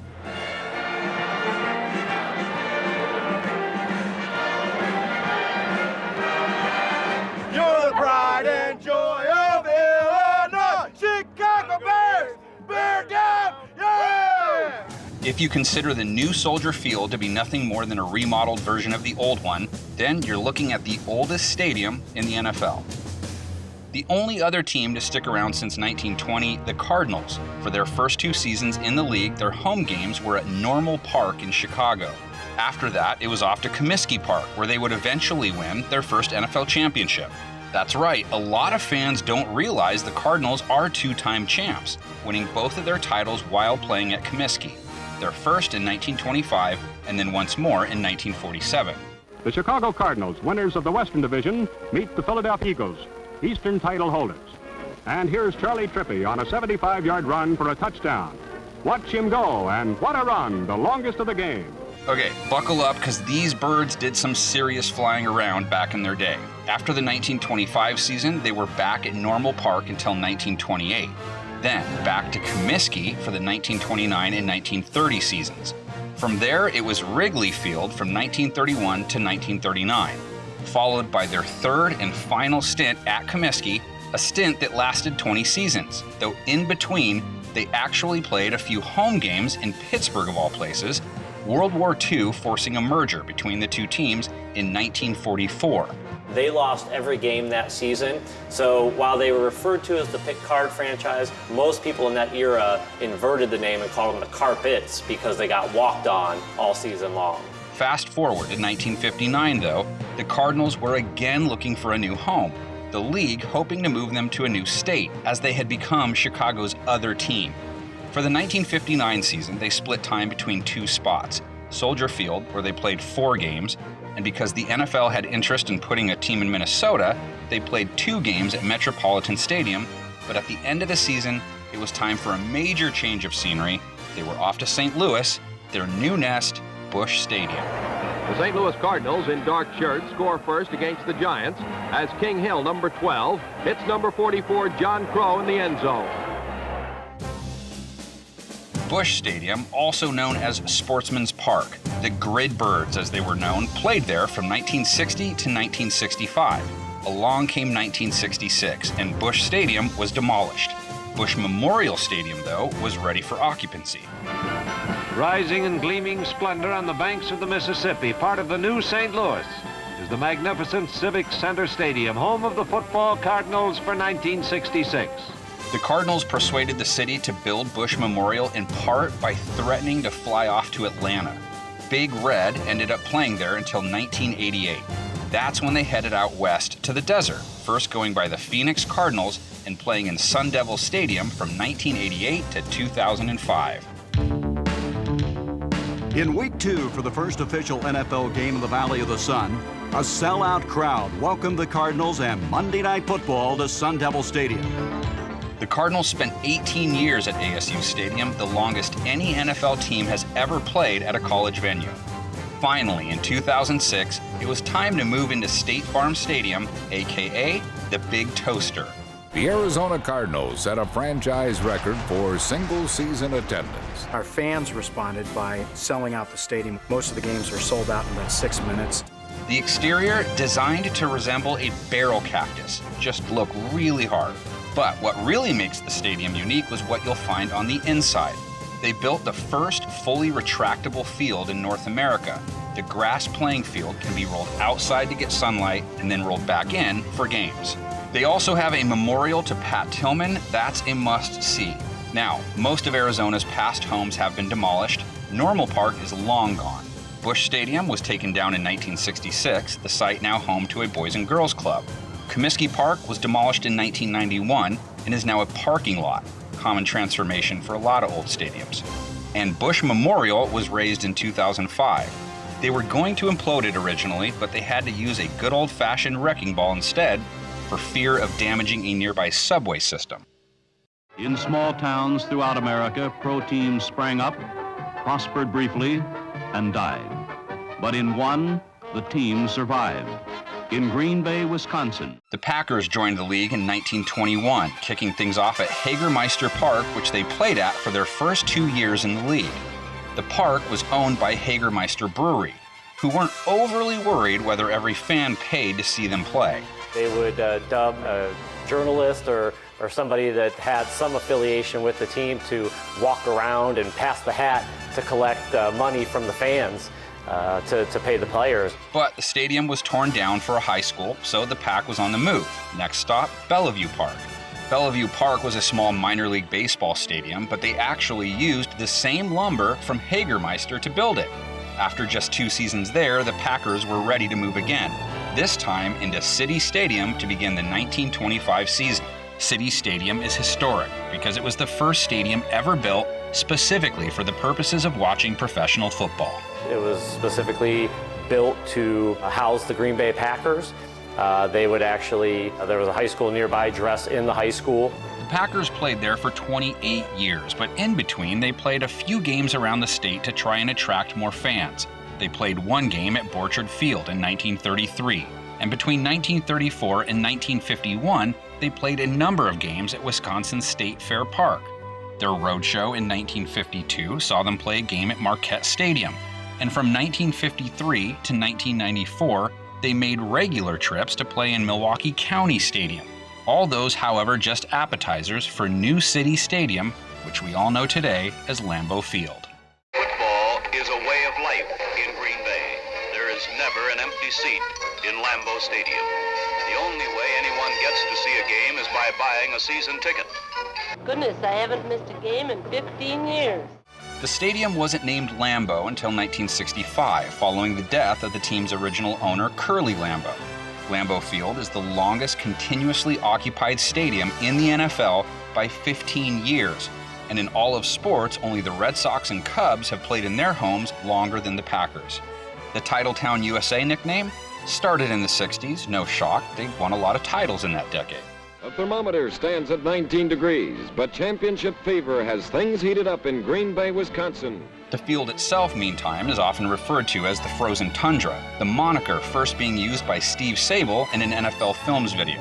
Thanks to a marvelous job by the groundsmen, the field will be hard, but not completely frozen. There are the cheeseheads, of course. The guy that invented the foam, Ralph Bruno. He made the first one using foam from his mom's couch. You've got the Lambeau Leap, of course, a tradition Leroy Butler is credited for starting in 1993. Knocked down at the 38-yard line. And a fumble. Tackle. Do the Packers have the ball? Apparently they do. And they're going to give it to Leroy Butler goes to the touchdown. It is a touchdown for Leroy Butler. Oh, what a play for the Pack. And then there's the Packers fight song. Or Go You Packers Go, as it was originally titled. It was first played at a Packers game in 1931 by the Lumberjacks and is the first fight song ever written for a professional football team. The next NFL club to come along that would stick, the New York Giants, who joined the league in 1925 using an iconic stadium in its own right, the Polo Grounds.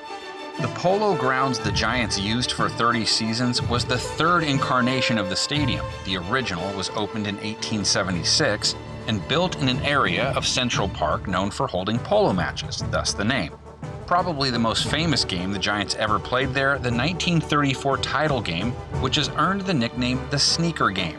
The field at the Polo Grounds was frozen, the Giants were losing at halftime. Ray Flaherty was our assistant coach. He said that one year at Gonzaga, we won a game by using basketball shoes on the field, on a frozen field just like this.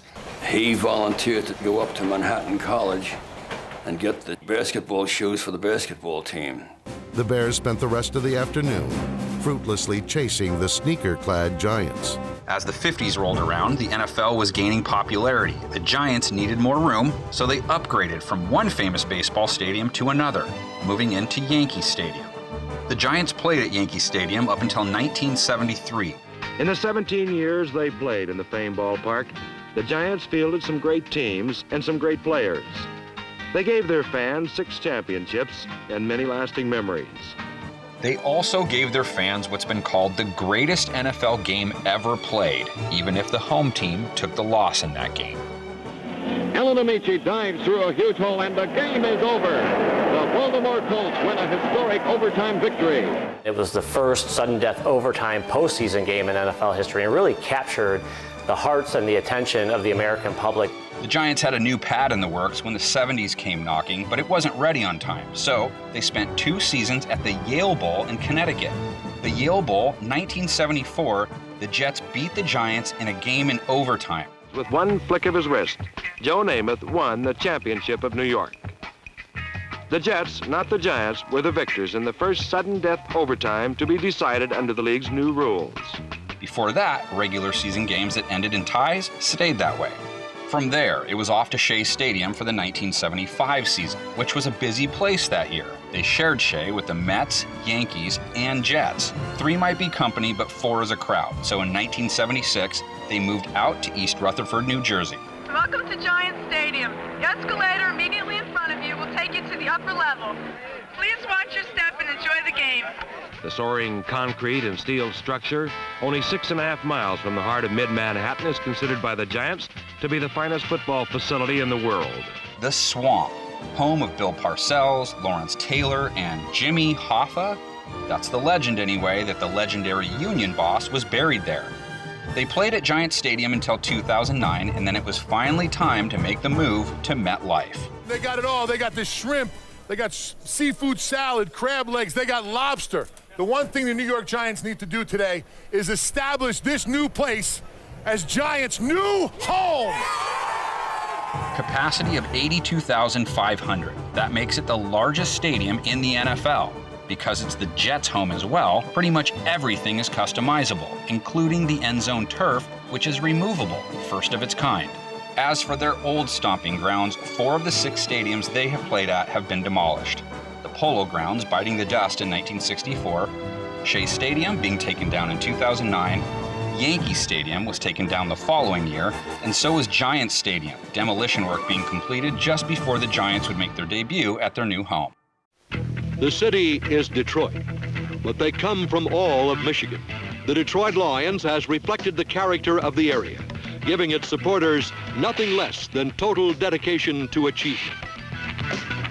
The Detroit Lions, they first started playing in the NFL in 1930 as the Spartans, and they started out playing in Universal Stadium in Portsmouth, Ohio. Universal was renamed Spartan Municipal Stadium in 1970, and it's still standing today as it was designated a state historical site in 2003.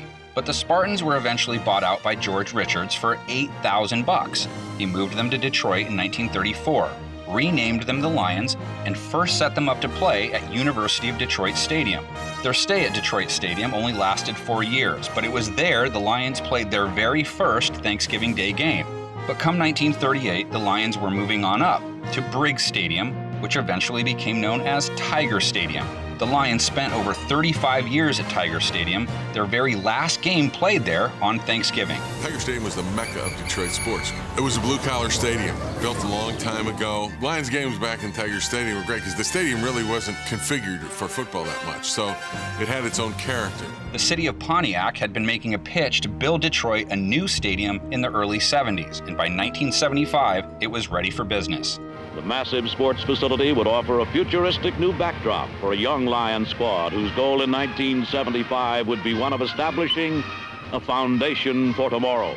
The Silverdome. It featured a fiberglass fabric roof that was held up by air pressure, the first time that technology was used in a major athletic facility. But with the new century, the Lions were ready for a new home. In 2002, the Lions traded in their old Pontiac for a new Ford Field. Located in the heart of Detroit, Ford Field features massive skylights and large glass windows. The windows along the ceiling are frosted to mimic the automotive factories that are a staple in Michigan. The field itself is actually 45 feet below street level, a design meant to keep the stadium from sticking out within the downtown area. As for their past stadiums, Tiger Stadium was torn down in 2008. The Silverdome was imploded in 2017 twice. The first attempt to blow it up didn't work, so they had to go back in a few days later, rewire it, and flip the switch again. Their second attempt clearly got the job done. Next up, Washington, who began as the Boston Braves back in 1932 and played their first year at Braves Field, home of MLB's Boston Braves. A year later, they were still on a baseball field, but now it was historic Fenway Park. Their name changed to the Boston Redskins. Fenway was supposed to be the site of the 1936 title game, but owner George Marshall was so mad about the poor attendance that year, he had them play the game against the Packers at the Polo Grounds in New York. 30,000 football fans turned out for the 1936 NFL Championship game at the Polo Grounds in New York. No shock then, that was their last season at Fenway. And in Massachusetts, for that matter, the team was off to Washington, D.C. and Griffith Stadium. Griffith was the site of the craziest pair of title games in NFL history. 1940, Washington loses to Chicago by a record score of 73-0. 2 years later, same teams, Washington wins 14-6. Sammy Baugh, wearing his famed number 33, takes his time, selects his receiver, and pitches 38 yards to Moore, who takes it over his shoulder and the goal. As the 50s came to a close, though, Washington would settle into what was the first major sports complex built to accommodate both baseball and football. Fans who flock to D.C. Stadium always enjoy the pregame and the halftime pageantry, highlighted by a space-age Santa Claus. RFK Memorial Stadium was opened up with President John F. Kennedy in the stands. Now, at that time, the stadium was actually called District of Columbia Stadium, or D.C. Stadium. It wasn't renamed Robert F. Kennedy Memorial Stadium until 1969, as a way to honor the assassinated presidential candidate. As the 90s were coming to an end, owner Jack Kent Cooke completed a deal to move the team out of D.C., taking them to Landover, Maryland. Jack Kent Cooke Stadium, eventually renamed FedEx Field. The final whistle has sounded in Robert F. Kennedy Stadium. The end of an era is a time not only for nostalgia, but for prophecy. The place still has a marching band, which was the oldest in the league, formed back in 1937. There's the Hogettes, of course, the loyalist of loyal fans who dress up in dresses and pig faces, a tradition they started in the 80s as a nod to the team's offensive line. The name got so big that restaurants would call us and say, we'll pick up the tab. 1 year after Washington joined the league, they were followed by the Philadelphia Eagles, who first played their games at the Baker Bowl. The Baker Bowl was yet another baseball field and was known by locals as the Cigar Box or sometimes the Bandbox. Now, in those early years, the Eagles also played some random home games at Temple Stadium, Point Stadium, Laidley Field, and War Memorial Stadium too. None, though, were permanent. But overall, they played 3 seasons at the Baker Bowl before making their next jump, which saw them land at Philadelphia Municipal Stadium. Municipal Stadium was eventually renamed JFK Stadium decades later. The Eagles were long gone by then, though. They only stuck around for 4 seasons. They needed more room, or more seats to be precise, so they moved into one of the most unique stadiums in NFL history, Shibe Park. Here we are out at Shibe Park, and we weren't kidding when we said that it was really snowing. It's almost game time, and off comes the huge tarpaulin. Even the players lend a hand. 1948, the Eagles win their first NFL title at Shibe in a blinding snowstorm. The structure itself, French Renaissance. No way most people would guess it was a sports complex from out front, but it was. The MLB played there as well as the Eagles, who stayed there for almost 20 seasons, though they went back to Municipal Stadium for the 1941 season. And in 1943, it was the Eagles who had to merge with the Steelers due to World War II roster impacts. They went by the Steagles, splitting their home games between Shibe Park and Forbes Field. The Eagles stayed at Shibe, eventually renamed Connie Mack Stadium, until 1958. And from there, it was off to Franklin Field, another stadium Philly was crowned champion in. Tommy McDonald got the Eagles on the board in the second quarter. Scored a lot of touchdowns in the pros, but I think that will be the one that really will stick with me because I got it in there. I didn't let them down. Their stay at Franklin lasted over 20 years and was the site of the famous Santa Getting Booed by the Fans episode. 1970 was the Eagles' final year at Franklin. Their new state-of-the-art facility was ready, the Vet. And spoiler alert, they don't win any titles there. On September 26th, 1971, they came here for the Eagles' regular season debut in their new home. Veterans Stadium was given its name to honor vets of all wars. It featured 7 levels, and it was its 700-level fans that were its most notorious.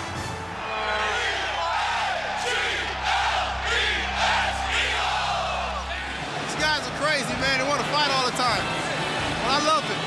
The place was legendary. It had Eagles Court. An actual judge was present at the stadium to deal with fans who were arrested on game days. And at one point, they had a mouse infestation that was so bad, they employed cats as mousers. Not a joke. The Eagles' occupancy of the Vet lasted until 2002, making the move to the Link in 2003. In a Monday night debut of their new stadium, the team from the city known for its fighting spirit called on a sacred South Philly icon for inspiration. Sylvester Stallone, Rocky. You know, when you think Philadelphia, you have to think Rocky. What an appropriate time to bring out Stallone. What to know about Lincoln Financial Field. First, be very wary if you're going dressed in an opposing team's jersey. They may have won a Super Bowl, but that has not softened the Eagles faithful. More importantly, make sure you learn the words to the Eagles fight song, Fly, Eagles, Fly.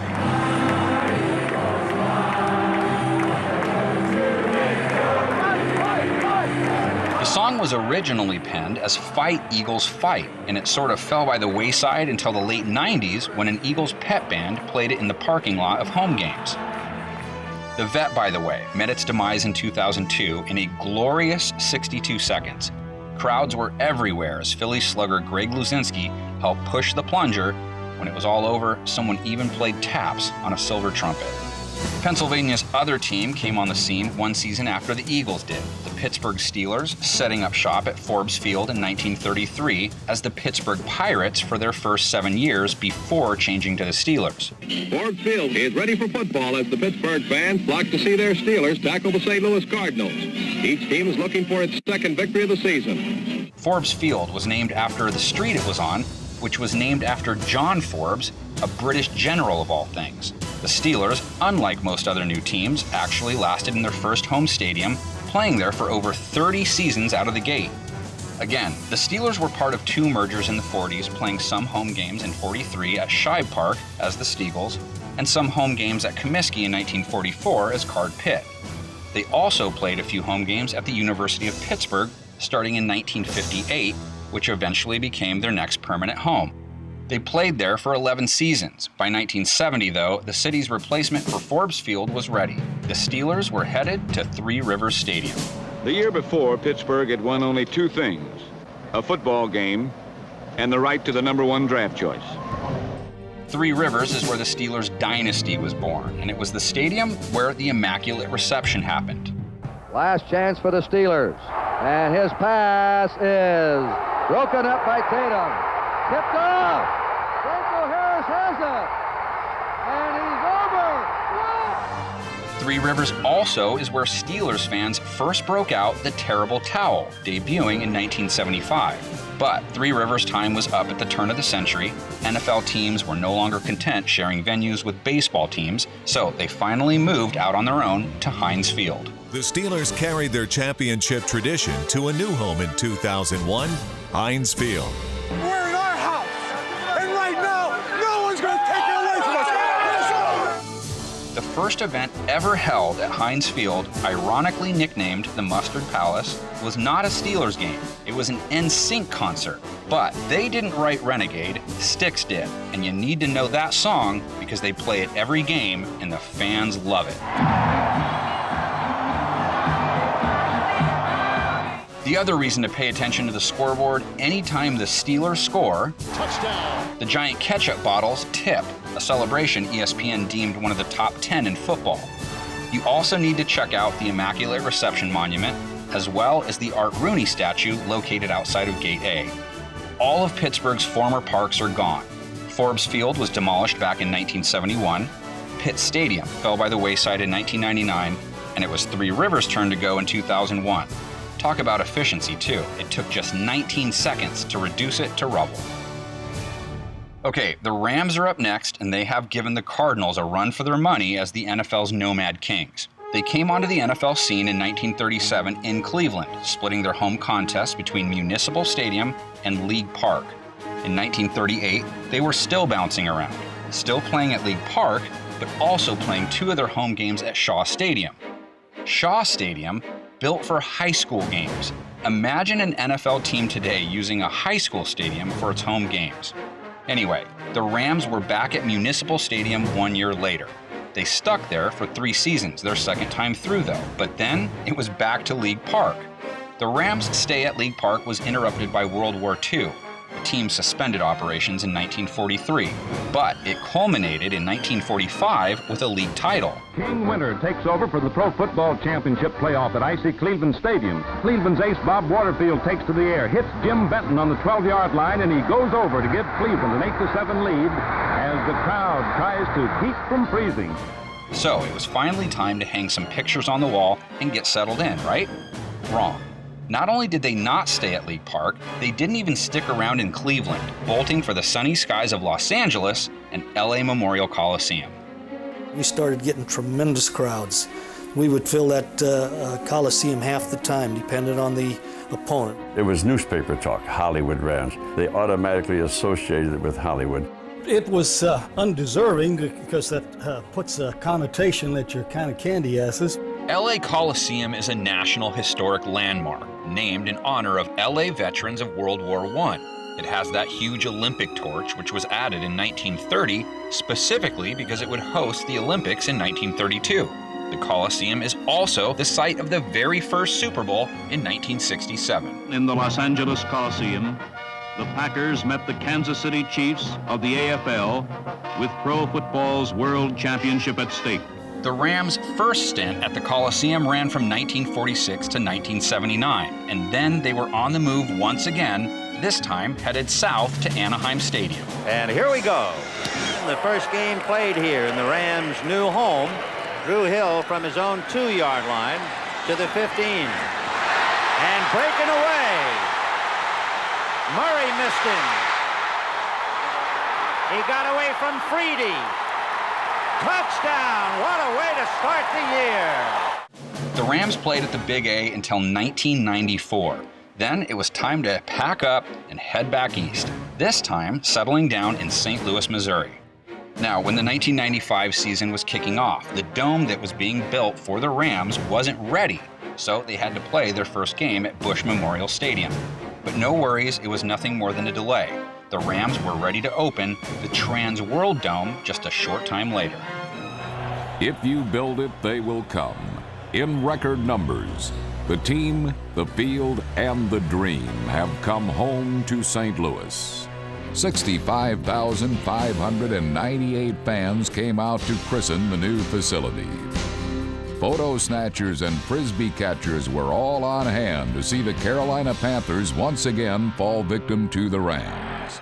The Trans World Dome has gone by a number of names over the years, so locals just refer to it as the Dome, or sometimes the Battle Dome. They played 21 seasons there before moving out and heading once again back to LA, returning to the Coliseum for 4 seasons while their new super high-tech home was being built, SoFi Stadium. Now we know what $5 billion can get you. Wow. SoFi Stadium holds 70,000 plus fans with the ability to expand to 100,000 plus for larger events. The centerpiece, the stadium's 2.2 million pound ovular, double-sided, 4K HDR video board that's suspended from the roof over the field. It also features a translucent ETFE roof, which in layman's terms means it's plastic. Okay, let's get back to Cleveland Municipal now, and we're not talking Rams ball anymore, we're talking Browns ball. The Browns started play in the NFL in 1950, but had been playing at Cleveland Municipal since 1946, when they were in the short-lived AAFC. They lasted there until 1995, the longest any team has played at one stadium from the start of their franchise's existence. This is also where the infamous Dog Pound was born. 1985 was the year cornerback Hanford Dixon started to refer to the defense as dogs, and along with fellow cornerback Frank Minifield, brought out a Dog Pound banner and hung it in front of the bleachers on the east side end zone. That was home to the cheap seats, and more importantly, some of the loudest fans at the stadium. Fans started dressing up in all sorts of dog attire, even bringing dog food to the stadium. They got some dogs out there, boy. Look at that big old number 98 over there. Now, that's a dog over there. Hey, ma'am. Fans in the section were so rowdy that in a 1989 game against the Broncos, the debris coming down from the Dog Pound was so bad, the referee made the teams switch sides, so the Broncos didn't have to try and score on that side of the field.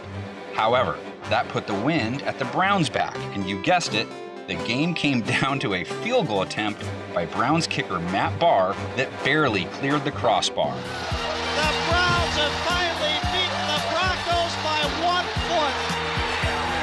I'm going to see you 2 minutes and I'm going to enjoy this win. I tell you, this is great. Tell them, Daddy, you tell them. I'm going to see you enjoy this win, yeah. The good times at Cleveland Municipal would come to an end, though, in 1995, the city of Cleveland, yet again, being ditched by its home team when Art Modell took them to Baltimore.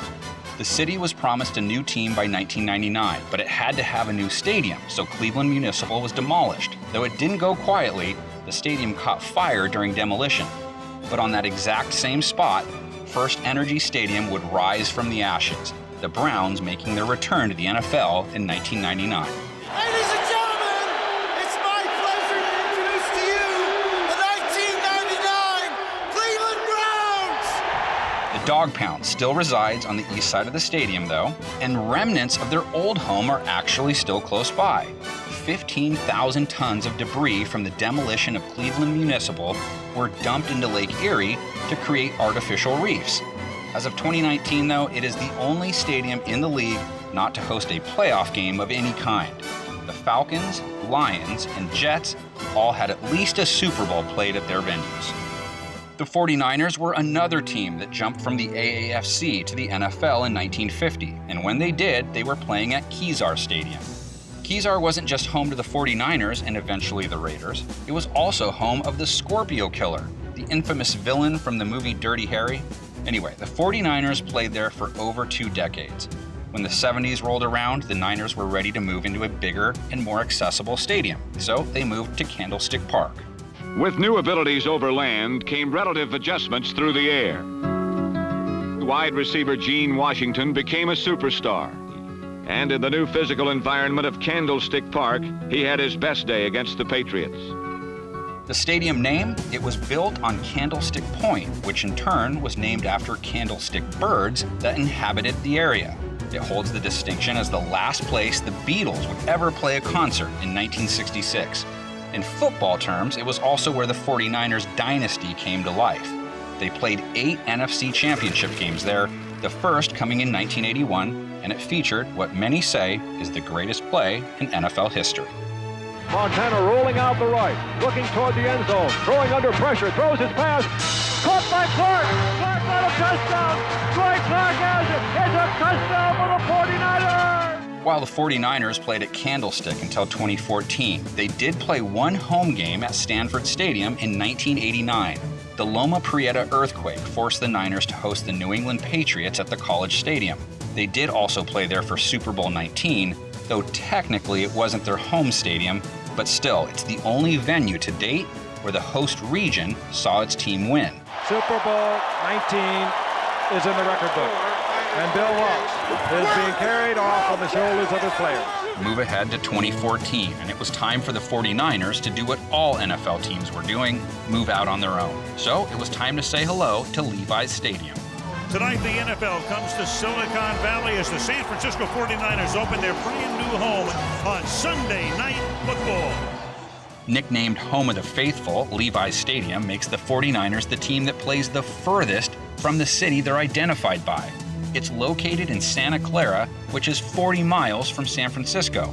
They've got the Catch statues that were unveiled following Dwight Clark's death in 2018. And then there's the rooftop farm. They actually grow 40 rotational crops on part of the roof, which are harvested for use in dishes served at the stadium. While Kezar Stadium was torn down and rebuilt, Candlestick was simply torn down.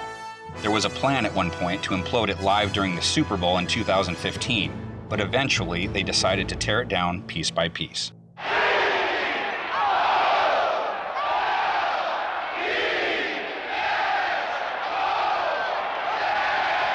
The Baltimore Colts joined the NFL in 1953 and spent their first 3 decades in the NFL playing at Memorial Stadium in Baltimore, Maryland. National Football League Championship on the line at Baltimore. Favorites are the hometown Colts, out to become the 4th team in league history to win 2 straight playoff titles. Memorial Stadium was known by many names. It went by Baltimore Stadium, Venable Stadium. It was changed to Babe Ruth Stadium for a bit in the wake of Ruth's death, being he was a Baltimore native. And then there were the nicknames, the Old Gray Lady of 33rd Street, and maybe the greatest nickname any stadium has ever had, the world's largest outdoor insane asylum, a moniker earned due to how passionate, and some would say a little crazy, its fans were.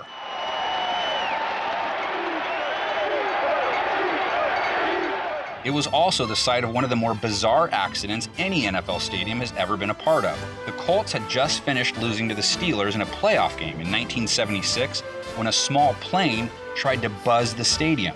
What happened here today, sir? What happened? Well, it's very difficult to say at this time. Luckily, the game was a blowout, so most fans were long gone when the plane crashed. Thankfully, there were no serious injuries. The pilot, of course, was arrested after the incident. The Colts played their final season at Memorial Stadium and Baltimore all together in 1983, heading to Indianapolis and the RCA Dome. In the heart of downtown Indianapolis lies a new symbol of the city's dynamic growth. It is the Hoosier Dome. Originally named the Hoosier Dome, it was yet another one of those stadiums with one of those air-pressured roofs. The RCA Dome also had a reputation for being one of the loudest stadiums in the game. These 57,000 people, they got into it late in the game. They helped this defense. Tom Brady and company were a little unsure if all that noise, though, was really coming from the fans. Even today, Brady still has some doubts. He recently got asked about the noise they pump into his practices. I thought it was one of the Colts old tapes that when they used to pump all that sound in the RCA Dome, so. The league did investigate whether the Colts fan noise was being aided by their sound system, and they were cleared of any wrongdoing. That was a joke, everybody. Just want to make that clear. The Colts' run at the Dome ran until 2008. Their new dig's Lucas Oil Stadium.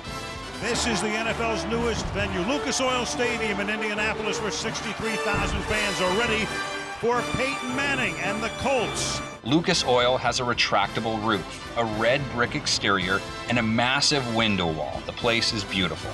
They moved the 2006 Lombardi Trophy they won around the stadium each week.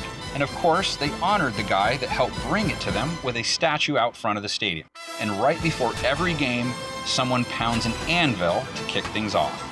As to their former residences, both were reduced to rubble, Memorial Stadium being torn down in 2001 and the RCA Dome meeting its demise via implosion in 2008.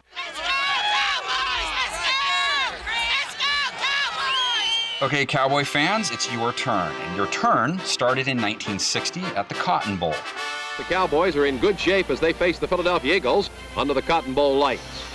Dallas's first year at the Cotton Bowl did not go so great. They went 0-11-1 in their inaugural season, so they won 0 home games. The Cowboys stuck around at the house that Doak built until 1971, when they were finally ready to move out of the college venue and into their own place, Texas Stadium. Texas Stadium, a jewel mounted in the flatlands of Dallas, was the finest football facility in the world and the new home of the Cowboys. Texas Stadium was best known for the giant hole in its roof, though that design wasn't part of the original plan. It was supposed to be a retractable dome, but they realized that the roof structure could not support a retractable dome on that stadium.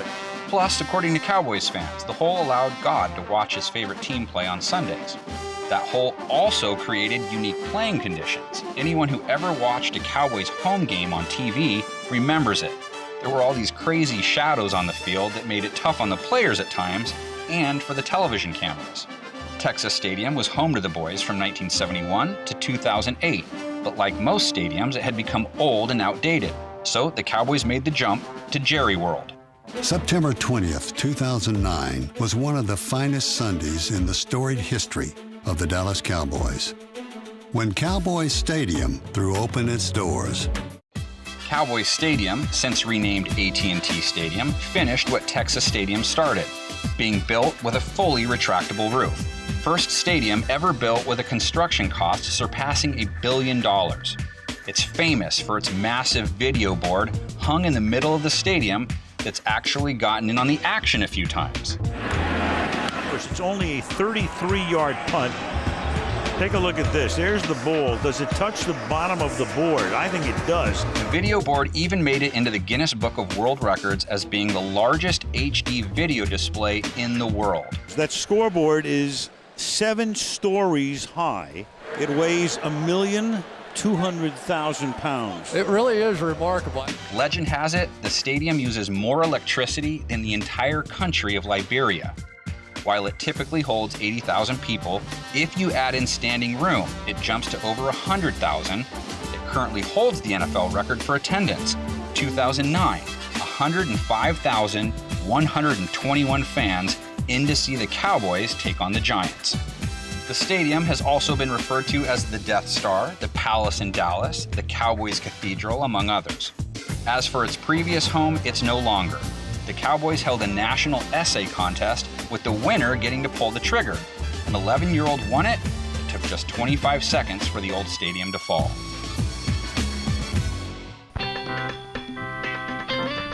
The team of tomorrow in the National Football League is the Buffalo Bills. We now reach the point where it's time to look at teams that made their debuts in the AFL, starting with the Buffalo Bills, who first played their games at War Memorial Stadium. The Rock Pile, as fans called it, had some of the coolest entrances of any stadium you'll see, and even after it was demolished, they preserved 2 of the 4 gates. War Memorial was pretty small by NFL standards. So after the leagues merged, up went their new home, where the Bills first kicked off a game in 1973. And let's hear it for the Bills! Let's hear it! Come on, let's go! Buffalo Stadium started out as Rich Stadium, named after Rich Products, a Buffalo-based food company. After that, the stadium was named after its owner, Ralph Wilson, then took on the name of the hat company that bought the naming rights, and at this moment is simply known as Bills Stadium, though many fans still refer to it as the Ralph. The stadium is notorious for its windy conditions, due to being located downwind from Lake Erie. But when you go to a game there, it's as much about what goes on outside the stadium before the game, because that's where you'll find the infamous Bills Mafia at its craziest. It's all about the heart, baby. It's all about the heart. It's all about the heart. Yeah!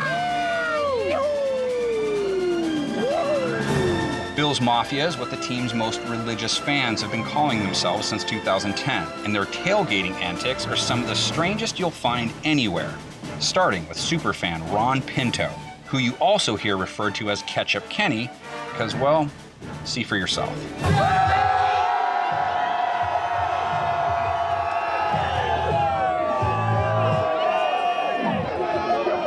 And the last thing you need to know about Bills Stadium is it might be haunted. These are the kinds of legends you get when you build a stadium next to a cemetery. Let's head west now to the Rockies, home of the Denver Broncos, whose first home was Denver University's Hilltop Stadium. They had to play a few games there while more seats were being added to their permanent home, Bears Stadium. Bears Stadium, where tens of thousands viewed some of the most entertaining football played anywhere. Mile High Stadium was originally named Bears Stadium because that was the name of the minor league baseball team that first inhabited the field. It didn't take on the iconic Mile High name until 1969. It was in 1975 when the team added the 27-foot Bucky the Bronco sculpture to its scoreboard. The Broncos galloped around the stadium for the better part of 4 decades, and then made the move to the only other stadium they've played in, located right next door, known today as Empower Field at Mile High. This is the moment we've been waiting for. Everybody in the nation gets to see the best stadium in America. Empower Field started out as Invesco Field, then changed to Sports Authority Field, followed by Broncos Stadium at Mile High, before taking on its current name. Anyway, the basics for Mile High, of course there's the altitude, which makes it tough on opposing players who aren't used to the thin air, but makes it amazing if you're a kicker. For the all-time mark from 64, Matt Prater's kick is good! History is made! Matt Prater's 64-yarder, an NFL record, was made in Denver. Bucky the Bronco is still perched up on top of the scoreboard. He made the move with the team. He's not alone either. Out front, make sure you check out his buddies. But the coolest thing about the new Mile High might be what you can't see. As the story goes, 2 out-of-town contractors working there during renovations in 2013 buried a Neil Smith Kansas City Chiefs jersey somewhere near the 50-yard line as a way to curse the team. Didn't really work though, as the Broncos won the AFC Championship game there on the way to a Super Bowl win just 2 years later. Rolling and throwing, it's tipped in the air, and it's intercepted! And as for the old Mile High, it's now a parking lot for the new Mile High. You can still check out a miniature version of the stadium, which can be found outside the new stadium. As long as we're sitting here, why don't you join me in watching a little bit of this execution and timing? I'd love to. Film. Very good. When the Kansas City Chiefs played their first game in the AFL in 1960, they weren't the Chiefs, and they weren't in Kansas City. They were the Texans, and they played their games in Dallas at the Cotton Bowl. The Chiefs have the ball in the second half, and it looks like they're about to rally. As we just mentioned, the Cowboys were also playing their games at the Cotton Bowl as well, so the timeshare of the stadium and the city wasn't going to last. The Chiefs played 3 seasons there before making their move. 1963 saw the team leave their stadium, city, and name behind, taking up residency at Municipal Stadium in Kansas City, Missouri. Professional football, that most fascinating, most exciting of all spectator sports, came to Mid-America in 1963 when the Dallas Texans became the Kansas City Chiefs. Municipal Stadium was home of MLB's then Kansas City Athletics. The Chiefs played there until 1972, and their final game was historic. The Chiefs hosted the Dolphins on Christmas Day in the only playoff game KC would ever play at the stadium. Kansas City lost to Miami in double overtime on a Garo Yepremian walk-off field goal.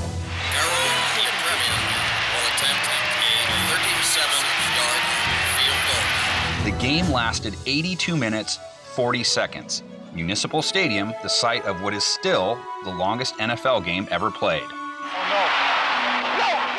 No matter how good the Chiefs were playing at Municipal, it was too small, and that prompted the construction of their new and current home, Arrowhead Stadium. Arrowhead, along with Soldier Field, by the way, the only stadiums in the NFL not named after a person or a sponsor company. The field sits 3 stories below ground level and was the first to include arrows on the field on the yard markers to indicate the nearest goal line.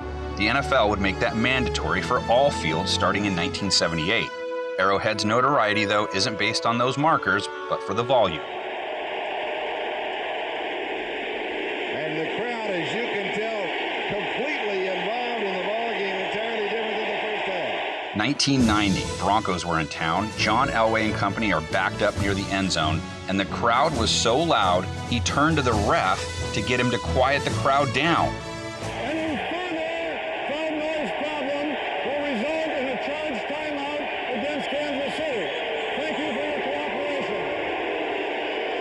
Arrowhead's rep as Noise Kings continued on. 2014, in comes Tom Brady and the Patriots. Watch them. The noise. And Arrowhead and its fans hit 142.2 decibels, which got them into the Guinness Book of World Records. They broke the record, so Arrowhead wears this crown as the loudest stadium in the world again. Ladies and gentlemen, on behalf of Air Coryell and your pilot, Dan Fouts, welcome to San Diego. When the Chargers opened up play in 1960, it was in LA at the Coliseum. But their stay there and in the city only lasted 1 year before they jumped on the freeway and headed south to the equally sunny skies of San Diego, first playing their home games at Balboa Stadium. Balboa is one of the few early football stadiums that wasn't built with baseball in mind, even though baseball was played there. But as was the case with every stadium in those years, it was too small. So no shock, the city built a new facility, the San Diego Stadium. For a record number, 300,000 Charger fans. Bright, bold San Diego Stadium was where the action was. San Diego Stadium eventually went by Jack Murphy Stadium, shortened to the Murph. Then it was Qualcomm, or the Q. And now it's San Diego Community Credit Union Stadium. In 1978, they installed a brand new scoreboard, the first full-colored outdoor scoreboard ever built. The Chargers' San Diego home is the only stadium to ever host both the World Series and the Super Bowl in the same year, a feat that took place in 1998. The Chargers' stay in San Diego came to an end in 2016, ownership making the decision to move back to LA, their temporary home, the StubHub Center. It's the Chargers' first home game of 2017 and their first regular season home game in LA since 1960. Man, even though they weren't going to play there long, seeing a game at the StubHub Center, now known as Dignity Health Sports Park, was like going back in time. It was built for soccer, so it only holds 27,000 fans, meaning no matter where you're sitting, you have a great view of the field. Touchdown, Antonio Gates! But it was never supposed to last. The Chargers, like the Rams, just waiting for SoFi to be completed. The Chargers about to make their debut at their new home. This place is awesome. It's unbelievable. You called it Disneyland when we got here, and I know you're out here getting a lot of rides in this morning. So. Staying in California, but again rewinding to 1960. We're talking Raiders, and we are back at Kezar Stadium. Oakland played the first 4 games of its existence at Kezar in the AFL's inaugural season, but they didn't finish the season there, instead moving over to Candlestick Park for the last 4 games of the year and staying there through 1961. Plans to build the Oakland Coliseum were underway, but it wouldn't be ready until 1966, and the Raiders were an Oakland team, not a San Francisco team. So, a temporary stadium was built back in Oakland. Starting in 1962, they played at Frank Ewell Field. Frank Ewell Field was named after an undertaker in Oakland, and it adds to everything else that was going on at that time in the American Football League, because everybody was trying to bury them, there's no question about it, they just kept coming back to life. But after 6 seasons in existence, the Raiders were finally ready to move to a permanent home. The Oakland Coliseum was ready to go. 1966 was a remarkable year for the Oakland Raiders. It was the year the Raiders moved at long last into their magnificent new home, the Oakland Alameda County Coliseum. The Coliseum's field is 21 feet below sea level. The Raiders played there from 1966 to 1981, though there was that one game they had to use Berkeley's Memorial Stadium in 1973. The Miami Dolphins, led by coach Don Shula, were out to break a record by winning 19 straight games. A scheduling conflict with the A's forced the move, so fans at the College Stadium got to see the Raiders beat the Dolphins 12-7, which snapped Miami's 18-game winning streak at the time. But you know the story. Al Davis packed up his team and headed south for Los Angeles, trading one Coliseum for another in 1982. Davis, though, would eventually tire of the conditions at LA's Coliseum, no different than he did with Oakland's. That's why it shocked so many people when he went back north in 1995, going right back to the stadium they were in when they left in '81. The Oakland Coliseum went through a number of name changes in their second stint there, but the name it became known for, specifically the southern section of the stadium, is none other than the Black Hole. Pain, baby! It's about pain! Dressing up isn't the only thing Raiders fans are known for. They've got their Just Win Baby rally cry, coined by Davis himself. Just win, baby! And there's their pregame tradition of honoring their late owner, the lighting of the Al Davis Memorial Torch, first lit by Raiders legend John Madden in 2011. The fire that burns brightest in the organization is the will to win. That torch was packed in the moving van for their new home, too. The Raiders' most recent move, taking them to Las Vegas. The 188th different National Football League venue. $1.9 billion, 10 levels, clear roof, the largest 3D printed object in the world, huge retractable curtain-like windows facing the Las Vegas Strip, roll-in natural grass just like the Cardinal Stadium, black exterior of course, and the torch, even bigger, 93 feet tall. Jets, Jets, Jets! What? Let's head back east now. The Jets, known as the Titans of New York in 1960, started off playing their games at the Polo Grounds. The worst damn place I ever saw. It had been run down. They didn't clean it up or anything. Made me sick just to go out on the field. The Jets played at the Polo Grounds until 1964. They hold the distinction as being the last team to ever play at the stadium. Their game against the Bills on December 14, 1963, the stadium's final curtain call. The Jets' next stop, Shea Stadium. The Titans ready for a new change of scenery and a new name.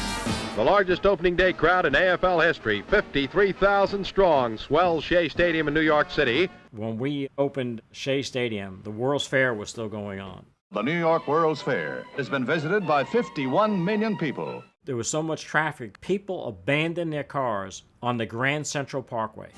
Shea Stadium is the main reason the team changed its name to the Jets. Goodbye, New York! Don't give up, New York! It was located in the middle of New York's 2 biggest airports. The team, though, got tired of taking a back seat to the Mets' schedule, so they took off to the Meadowlands. Bill Kenny drops straight back the pass. Wallace knocked away for rolls into the end zone. Touchdown, New York Jets. Their official residency at Giants Stadium began in 1984, though they first played there as the home team in some games starting in 1977. The Jets played 2 games a year at the Meadowlands as sort of renters before finally moving in permanently. It was at Giants Stadium that Fireman Ed found his persona. As Fireman Ed gets the Jet fans fired up. The Jets' most famous fans started showing up to games there in 1986. Because the stadium has two teams playing at it, it ended up surpassing Wrigley Field in 2003 as the stadium to host the most NFL games ever. In 2010, though, the Giants and Jets both moved across the parking lot into MetLife Stadium, originally called New Meadowlands Stadium. And you're going to feel it and hear it and see it all in high definition as the Jets and the Ravens from the New Meadowlands Stadium. Aside from the different colors present when the Jets are the host team, there's also those jets, or sometimes helicopters, which do flyovers before each game. And there's also their chant, which we've all heard before, but just for good measure, let's hear it again, Jets fans.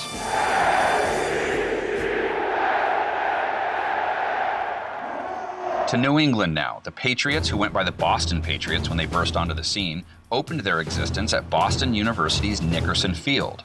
The season opened on a warm, pleasant night just a stone's throw from the hallowed halls of Harvard University. Nickerson Field, the site of the very first ever regular season AFL game played between the Patriots and the Denver Broncos. In 1963, though, they moved things over to Fenway Park. Nickerson was too small. The Patriots, the third professional team to call the historic baseball field home. It's the Patriots Fenway Park home opener. Just in case you ever wondered, Fenway Park got its name from the Fens, a nearby park. Fenway, of course, was home of the Red Sox, so like the Jets, the Pats were stuck on the road to start the season a lot. It was so bad in 1967, New England was the home team in a game against the Chargers in San Diego. And in 1968, they were the home team against the Jets at Legion Field in Alabama. Fenway, though, was never intended to be their permanent home. They played there through the 1968 season and then started playing their home games at Boston College's Alumni Stadium starting in 1969. For 1970, it was another college, this time Harvard Stadium, serving as their home. And then finally, in 1971, their permanent home was ready. It was time to hang some pictures on the walls for once. Foxborough Stadium was ready for action. During 1971, over 500,000 fans provided tribute to their team in a beautiful new stadium. At first, Foxborough was called Schaefer Stadium and then Sullivan Stadium, before being named after the city of Foxborough, though new owner Robert Kraft chose to spell it differently, leaving the UGH out. They also left permanent bathrooms out. The facility had issues with plumbing and were forced to use portable toilets for the stadium's entire existence. Any stadium with access issues and with inadequate plumbing wasn't going to last, so the Patriots built themselves a new pad, Gillette Stadium. What a facility. And to think that 4 years ago, Robert Kraft had announced that the Patriots were moving to Hartford, Connecticut. Games at the Razor, as it's known by locals, almost feel like parties. They crank Bon Jovi's Our House after every scoring play.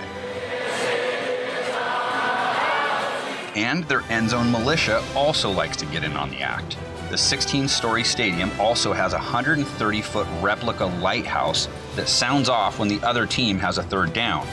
As of the end of 2019, the Patriots had sold Gillette out for every single home game of its existence. Foxborough, by the way, serves as Gillette's parking lot now. After 31 seasons as New England's home, the stadium was demolished in 2002.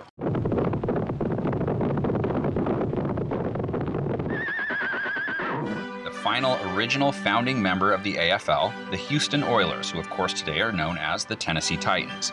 The Oilers' first stadium, University of Houston's Jeppesen Stadium. Jeppesen Stadium, or Robertson Stadium, was another multi-purpose stadium originally built in 1904. It was the site of the very first AFL championship game won by the Oilers. Their stay there was brief though, hopping from one college campus to another after 5 seasons. Next up was the much bigger Rice Stadium. The Oilers' stay at Rice was even shorter than their stay at Jeppesen, though. They only played at Rice for 3 seasons. The team's owner, Bud Adams, struck a deal that would put his young team in the record books. The Oilers, the first professional football team to have a home with a roof. The Oilers moved to Houston's famous Astrodome. The fans showed instant approval by tripling season ticket sales from 10,000 to 30,000 in a startling 2 months period. Oilers Chiefs, September of 1968, the Astrodome. First time an AFL or NFL team hosted a game inside at a stadium that was their permanent home.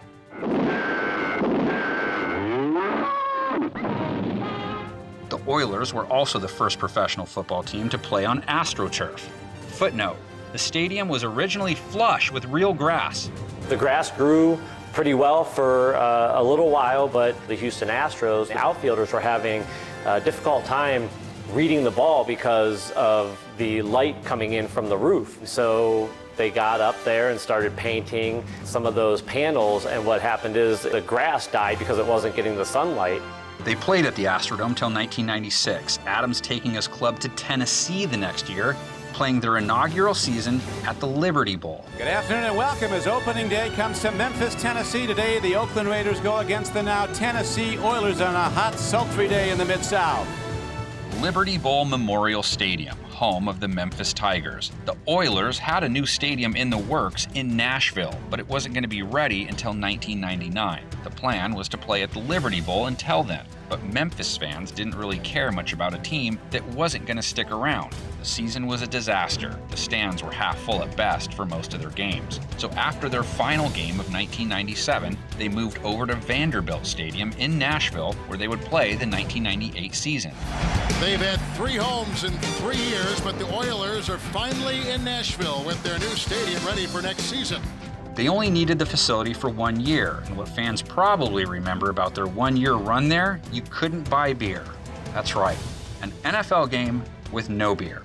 In 1999, the Oilers were no more. They had made the switch to the Titans, and they were finally ready to move into their permanent Tennessee home, Adelphia Coliseum. And welcome, everyone, to Adelphia Coliseum here in Nashville, Tennessee, for the first ever game of the Tennessee Titans. The Titans won their first 13 games at Adelphia, an NFL record for consecutive wins at a new stadium since the merger in 1970. The name of the stadium was changed to the Coliseum, an LP Field, before taking up its most recent moniker, Nissan Stadium. You'll hear plenty of "Tighten Up" from fans there. And there's also the 12th Titan tradition. A former player or celebrity comes out and plants a large sword at the 50-yard line before kickoff of each game. The NFL had wanted a team back in Minnesota for years and finally got their wish when the Vikings began play in Metropolitan Stadium. Now, thanks to the folks who make Grain Belt beer, you're going to see some highlights from the Vikings' first year in the National Football League. The Vikings and MLB's Twins both began playing at the old Met there back in 1961. The Vikings stayed there for 20 seasons. After that, they moved into another Met, but this one had a roof. The Minnesota Vikings were moving indoors to the Metrodome. Live from the Hubert H. Humphrey Metrodome in Minneapolis, the Minnesota Vikings and the Tampa Bay Buccaneers. The 1982 NFL season, the 63rd in the National Football League, is underway. The Dome, or the Thunderdome as it was commonly called, was another dome stadium to use one of those fiberglass air-pressured roofs, which would end up being part of its undoing. But before we get to that, check this out.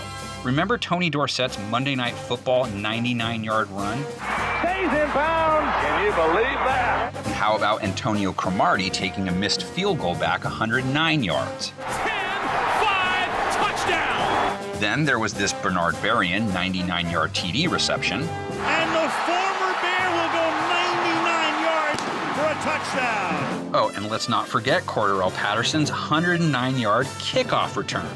He can't get him, and all the way for a touchdown. The Metrodome, home to the longest TD run and TD pass in NFL history, both tied for first for what that's worth, and the 2 longest plays, period. Crazy, right? But back to that roof. 2010, a huge storm hit the area, and the whole roof ended up collapsing. The Vikings had 2 home games left. The first was moved to Detroit. The Vikings were the home team while playing the Giants at Lions Ford Field. Vikings, baby! We're bear hunting tonight.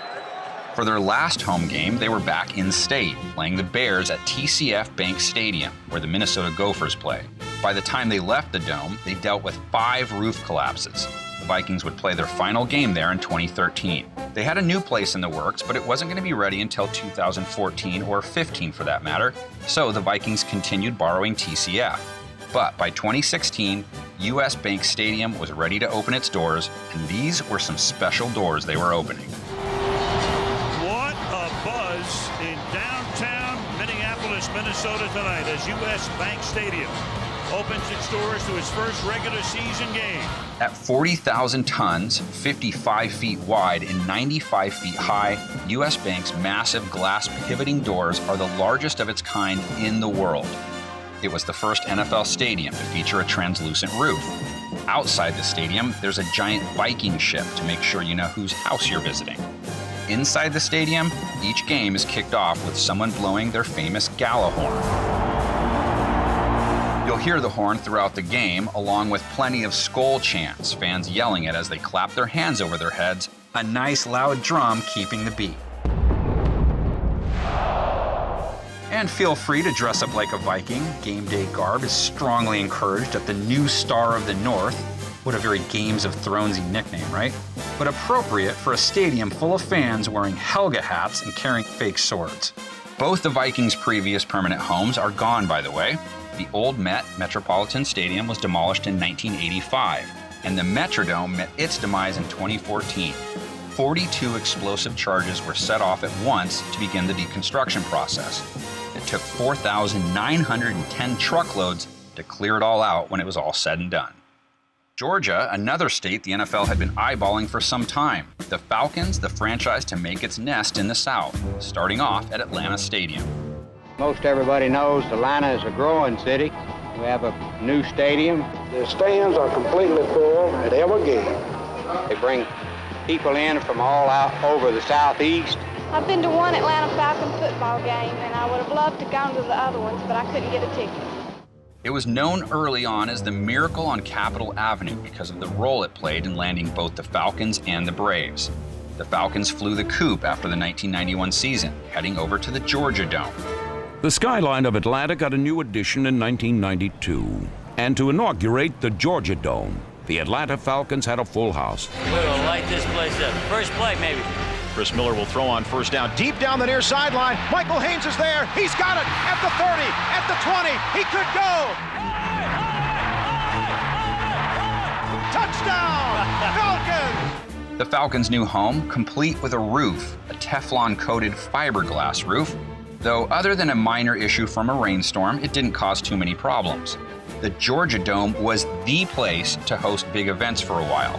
No other stadium has ever hosted the Olympics, the Final Four, and the Super Bowl, which it did twice. The Falcons themselves sent the dome out in style, too. The 2016 NFC Championship game, the final game ever played at the Georgia Dome.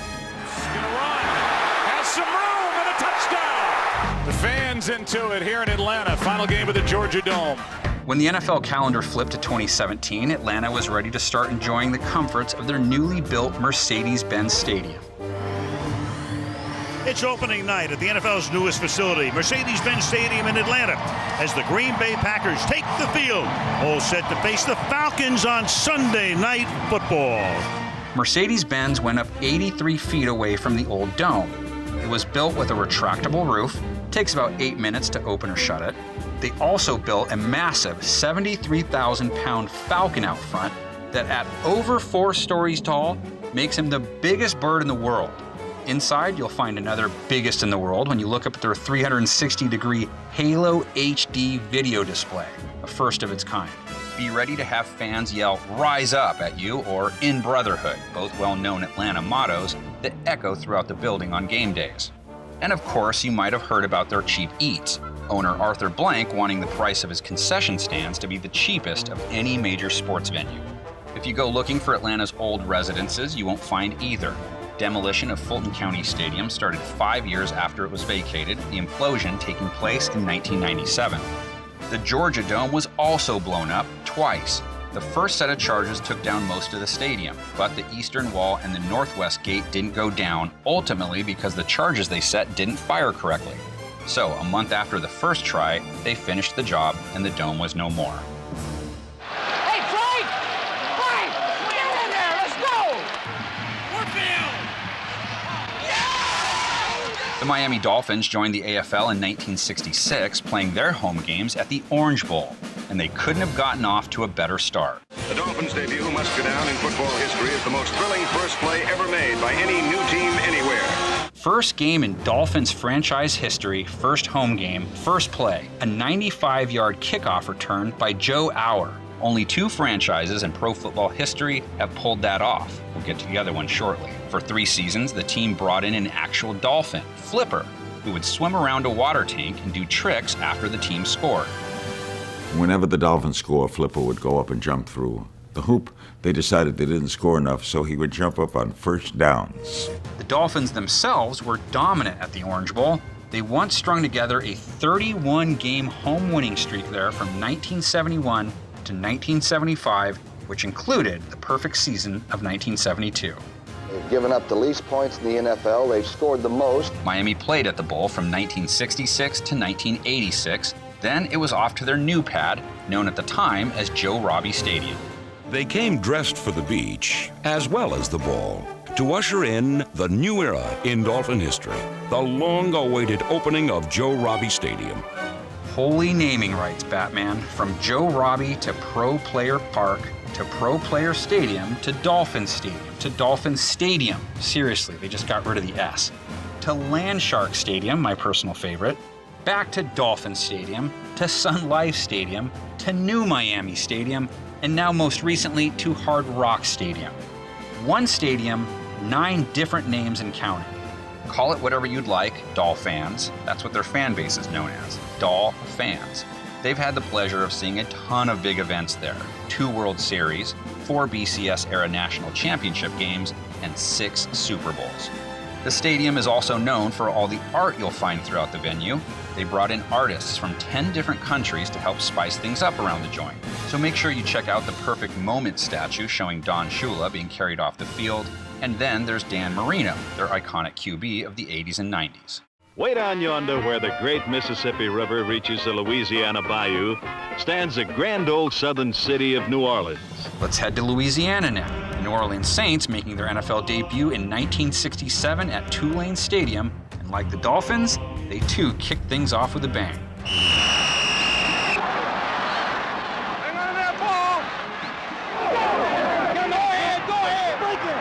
John Gilliam opened the Saints' tenure at Tulane Stadium by taking the opening kickoff to the house 94 yards. The college stadium was so well regarded in those early years, it was the host site for Super Bowls 4, 6, and 9. Though 9 was supposed to be held at the Superdome, but it wasn't ready in time. It was, however, ready in 1975, so after 8 seasons at the college venue, it was time to move indoors. Now, of course, we've got the fantastic Superdome, which without a doubt is the very finest in all the sports. Even from a distance, fans of all ages marvel at the space-age splendor of the Louisiana Superdome. Mercedes-Benz Superdome, which at the moment I'm reading this is on the way out as a name, the naming rights up for bid. But no matter what you call it, it's the largest fixed dome structure in the world. As well known as it is for Saints football, it also famously became a safe haven for people displaced by Hurricane Katrina in 2005. But that also meant the Saints had to borrow some nearby homes. They played 4 games at Tiger Stadium, 3 games at the Alamo Dome. The next week, the team returned to their home away from home, where the community of San Antonio welcomed the Saints as if they were their own. And 1 game at Giants Stadium, where they played the visiting Giants. Heads is the coin. It is tails. New Orleans will receive the throw.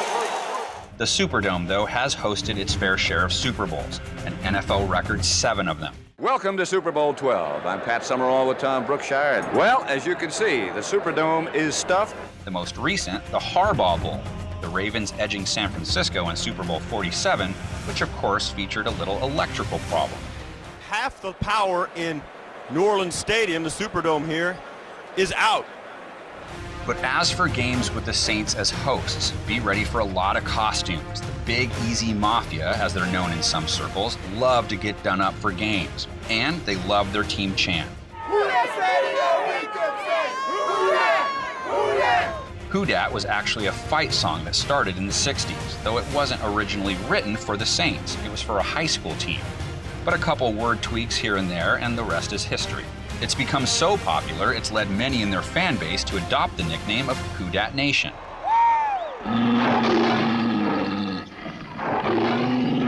The Cincinnati Bengals, who came onto the scene in the AFL in 1968, played their first games at the outset at Nippert Stadium. The first to fall prey were the skitterish Denver Broncos. In their first home game of the season, the Bengals attacked the Broncos like so much fresh meat on the hook. Nippert is the home field of the Cincinnati Bearcats. The Bengals just needed to use it for a couple seasons while their permanent home was being built. That home, Riverfront Stadium, home of the Reds and Bengals starting in 1970. Sam Wyche performed like a time-tested veteran instead of like a rusty reserve. His elusive running and leadership appeared to win him the quarterback job. Sam Wyche scored the very first TD at Riverfront, eventually renamed Synergy Field, in their very first home game. More on Wyche in a second. Uniquely, the field didn't have the team logo on it at midfield or writing in the end zone of any kind, not until the late 90s anyway.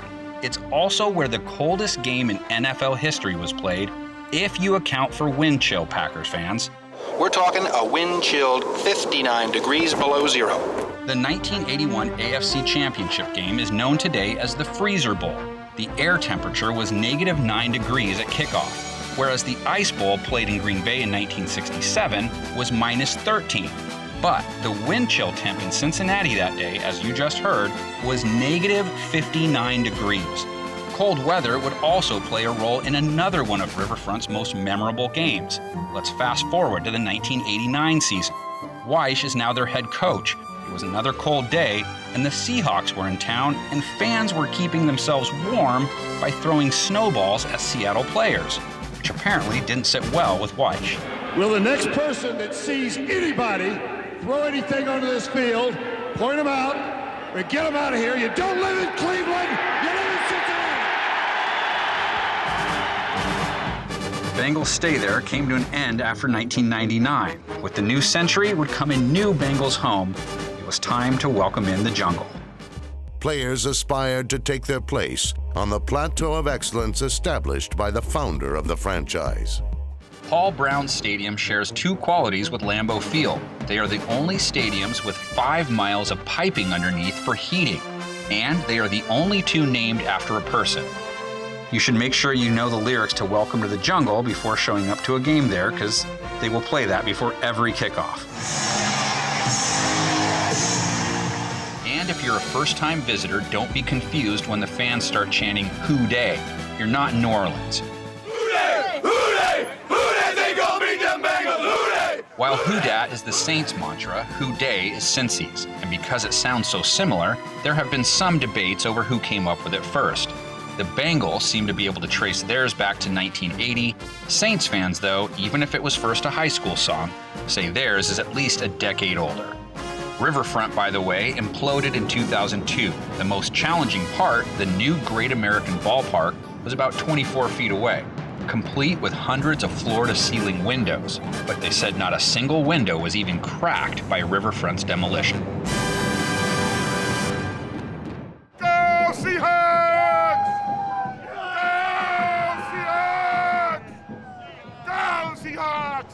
Off to the northwest now, the Seattle Seahawks jumping on board in 1976 and breaking onto the scene in one of the loudest stadiums the game has ever seen. Number 81, John McMakin. The King County Multi-Purpose Domed Stadium, aka the Kingdom. It didn't just house the Hawks and Mariners. The NBA's Supersonics also called it home, making it the only stadium to permanently house an NFL, MLB, and NBA team. It was considered one of the OG loud stadiums, if you will. Game has taken over the Kingdom. It began here in Seattle, the University of Washington, and they do it, I guess, basically to perfection. They're quite proud of it. In fact, this is where the 12s were born. The 12s are what Seahawks fans call themselves, the number 12 actually being retired by the team in 1984. Part of the reason the 12s sounded so loud was they had a roof to work with, but as we've seen, roofs can cause issues. In 1994, during baseball season, some ceiling tiles had become waterlogged from too much pressure washing, and they collapsed. It forced the Seahawks to play their first 3 games of the season at Husky Stadium, which they would again use later.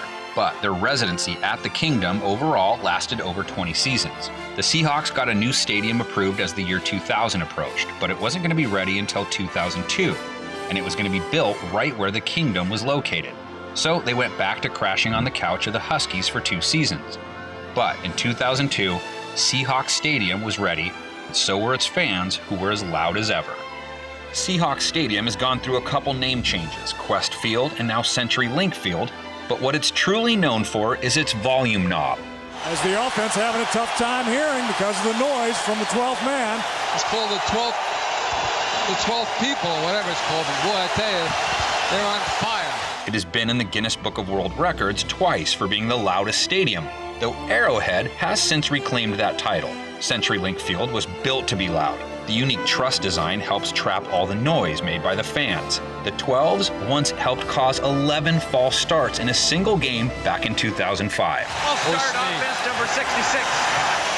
That's 9 false starts. The 12 flag also has become a CenturyLink Field tradition, the flag being raised before each game by a celebrity or former player. Fans there also can claim they were so loud they literally shook the stadium. Marshawn Lynch's famous run against the Saints in 2011 was dubbed Beastquake because the shaking of the stadium ended up registering with the Pacific Northwest Seismic Network. What a run! Marshawn Lynch for the touchdown! And so did the Kingdome when it was imploded in 2000. And what an implosion it was.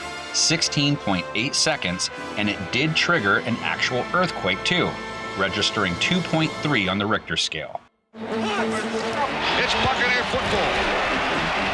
Bang, bang, bang. Wow. Let's travel all the way across the country now. The Tampa Bay Buccaneers joining the NFL the same year Seattle did.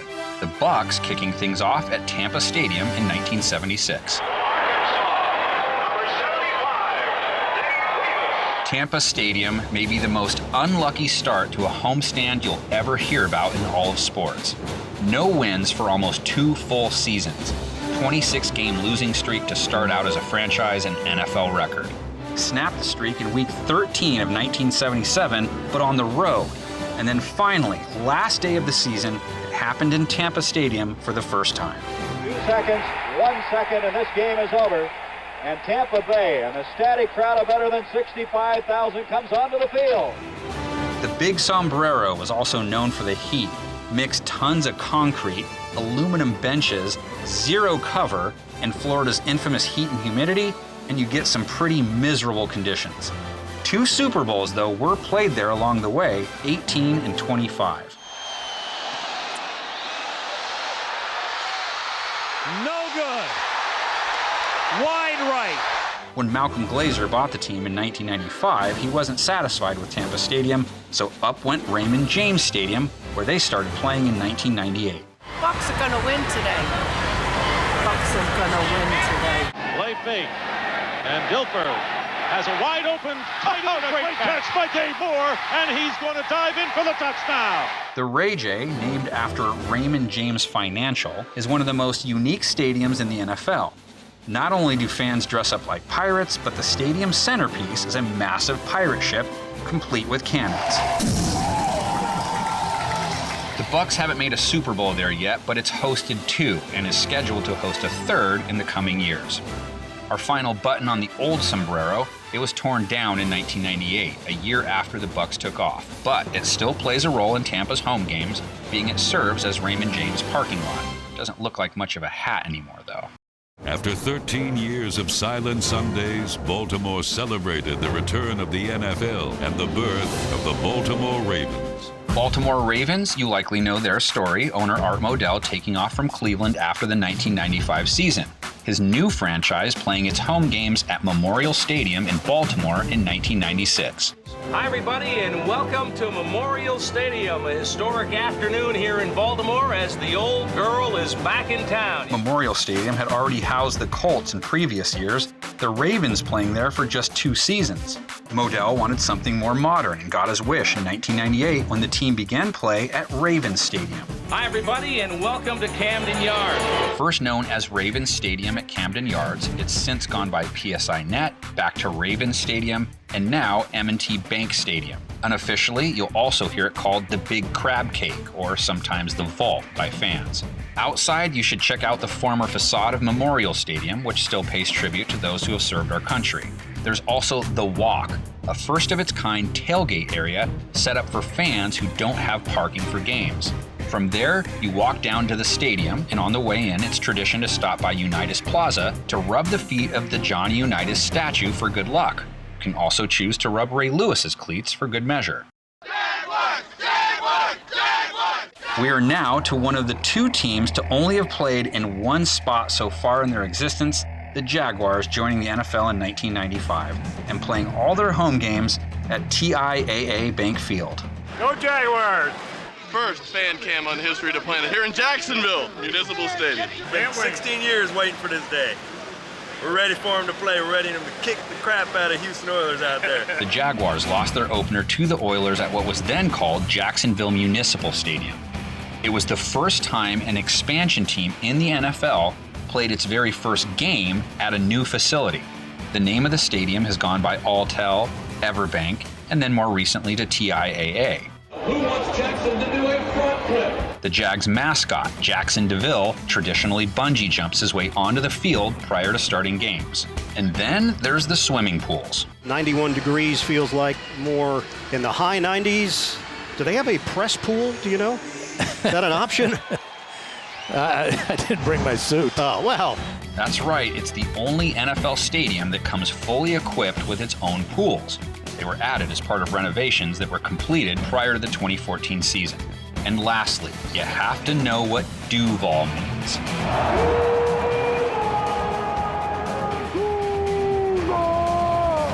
It's not only that a celebrity or former player kicks off every game by yelling it, it's what Jags fans yell all day long at their home field. Duval is the name of the county Jacksonville is located in, just in case you didn't know.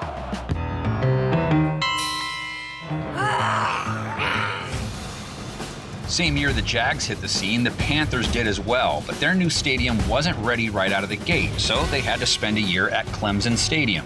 The Carolina Panthers' inaugural home game here in Clemson, South Carolina.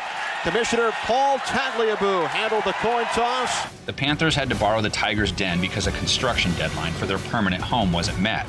But their renting days were over one season later. Erickson Stadium, as it was first known, was ready for business. Beautiful, beautiful stadium. They're gonna rock in here. It's a rocking joint right here.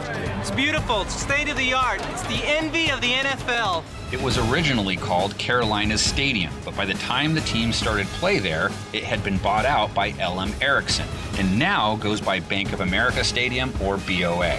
The exterior of the stadium is characterized by 3 sets of huge arches, which frame the main entrances, which include these huge light domes and massive panther statues. The team says the statues, named Indomitable Spirit, are the largest bronze sculptures ever commissioned in the U.S. Inside, games usually are preceded by someone, a celeb type or former player, pounding on a huge drum, which leads to fans chanting, "Keep pounding," the team's motto. Our final stop takes us back to Texas. The Texans, the last team to join the NFL and the only other team besides Jacksonville to call one spot home, NRG Stadium. They have waited for this moment since 1996 for their team to take the field. NRG was originally called Reliance Stadium. It was the very first NFL stadium with a retractable roof, which takes about 7 minutes to open or close. They have a section in the stands called the Bullpen, which is made up of the most die-hard Texans fans. They try and get everyone going with back-and-forth chants of Houston, Texans, as well as shouting out the players' last names when they're introduced. They love their music in NRG too. The list of songs that play throughout games is too long to cover, but God Bless Texas and Deep in the Heart of Texas are staples on their playlist. NRG has 2 Super Bowls under its belt, both Patriots wins. They beat Carolina there in Super Bowl 38. Looks good. And then came back against the Falcons for that OT win in Super Bowl 51. But there you have it. In total, 186 stadiums have been home to an NFL team in its first 100 years in existence, and now, 1 year into its 101st season, they're already at 188. And do us a favor, make this the ultimate stadiums fan forum. Share your favorite stadium experiences and memories in the comments section, because after all, they wouldn't exist without you. Happy stadiums, everyone. You look good. Oh. You feel good. Y'all boys look good, man. You feel good. Ah! You play good. Different than uni, boy. Yeah, if you can't swag these out, something wrong. These nice. I'm gonna get sick with it. It's a representation of who the team is, who their fans are, what they're fighting for, their history. There are a few other elements of a team's brand that come across as powerfully on the field. It's kind of a suit of armor that they put on. Jerry Seinfeld famously said that we're all rooting for laundry.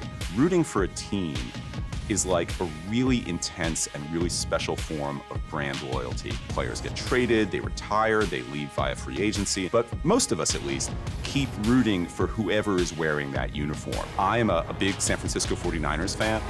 Jerry Rice! But if the entire 49ers roster was traded for the entire Cowboys roster, who would I root for tomorrow? I would look so different and probably so stank in any other uniform. And to me, the answer is obvious. I would root for the guys who are now wearing 49ers uniforms, even though I hated them the day before. And that makes no sense. It's not rational at all. And that is the power of a uniform. You've seen one jersey, you've kind of seen them all, unless you start to really track through the evolution. For me, there's nothing better than looking at a 1927 Dayton Triangles jersey and comparing that to a 2012 J.J. Watt jersey. And you start to see the differences, not only in materials, but the players. You really see the evolution of the game, how much more scientific the game has become, and how in every way that science is infiltrating the sport. Looking real sleek, real fast, baby. You can see what fans collect, what they have players autograph. You can see what players swap at the end of the game. It's the jersey. It's the heart of the uniform.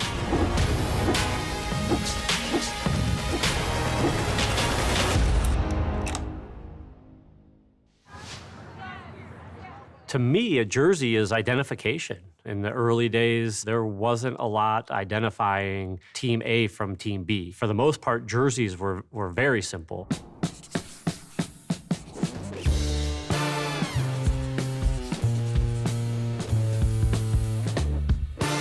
1902, the uniform itself was canvas overall, basically, canvas pants and a vest that went over the wool sweater, head harness, which was wool padded earmuffs with some leather straps around the forehead, and then a Morel nose mask, a hard molded rubber that actually broke more noses and chipped more teeth than it helped to protect. And so that was kind of done away with after just a couple years of being marketed to the general public.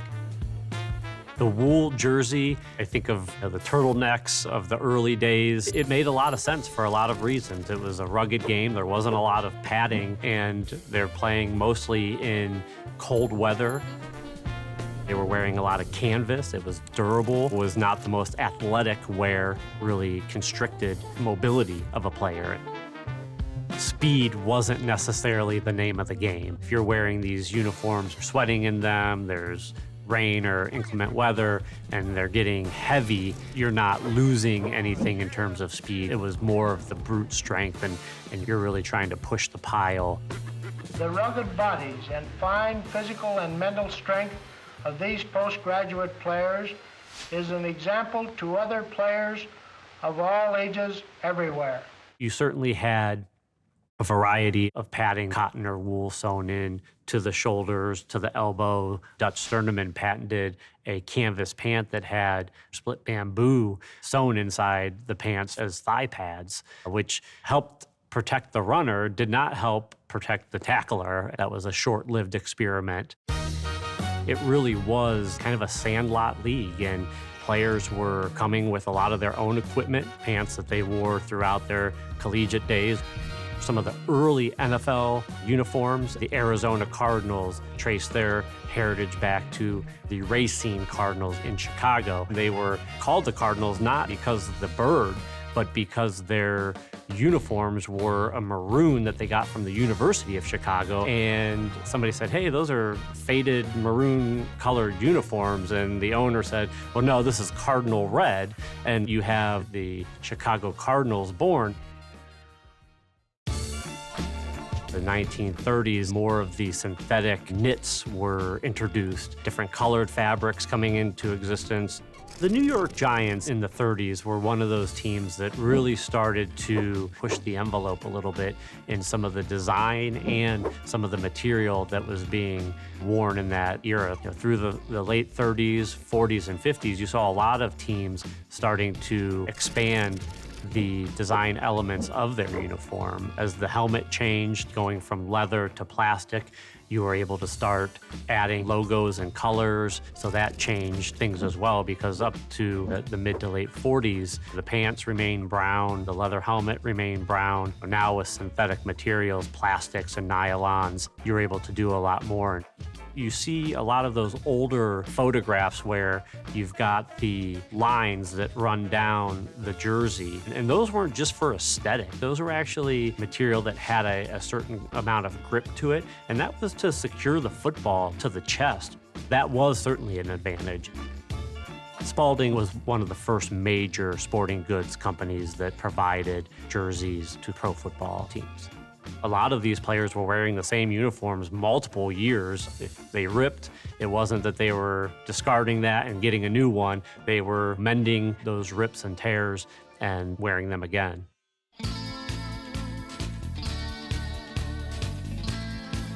So in 1960, when the American Football League was founded, one of the things that they added to the uniform that nobody had done prior was put names on the back of uniforms. There was a war between the National Football League and the American Football League for the best players coming out of college, and so the American Football League really wanted to highlight all of those great players that they were bringing to their league. Now, I don't wear pantyhose, but a beauty mist can make my legs look good. Imagine what they'll do for yours. And it wasn't until those two leagues merged that the NFL then started to adopt putting players' last names on the back of their uniforms.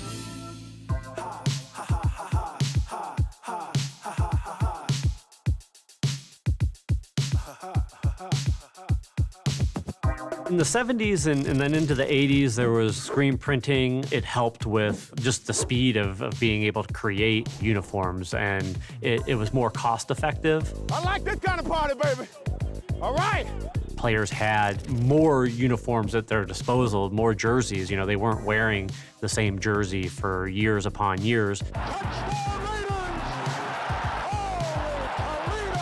They were transitioning from heavier, bulkier materials to the really lightweight and innovative material that we see in uniforms today. And so you had the mesh to try to cool the players down. You had some of these nylons that they were using.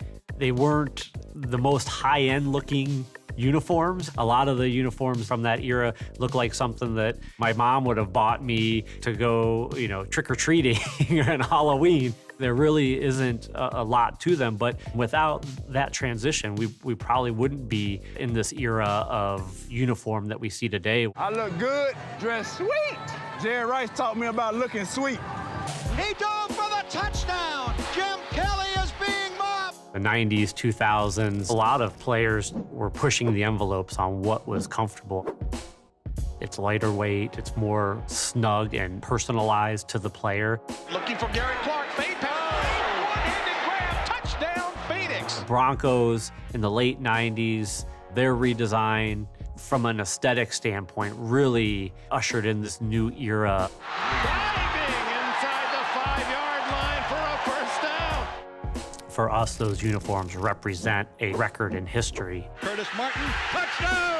When you start to lay them all out together, you start to see the evolution of the sport as a whole. Sally Buffalo, 90s down, 47's Mike, East Brown, right.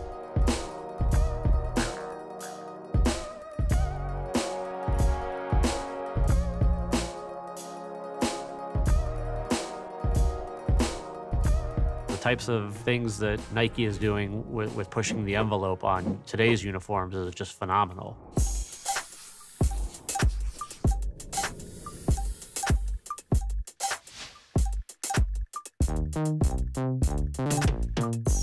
It's amazing to think about, but the first piece of footwear with a swoosh on it wasn't a running shoe, it wasn't a training flat, it wasn't a track spike, it was a football, soccer, multi-purpose cleat.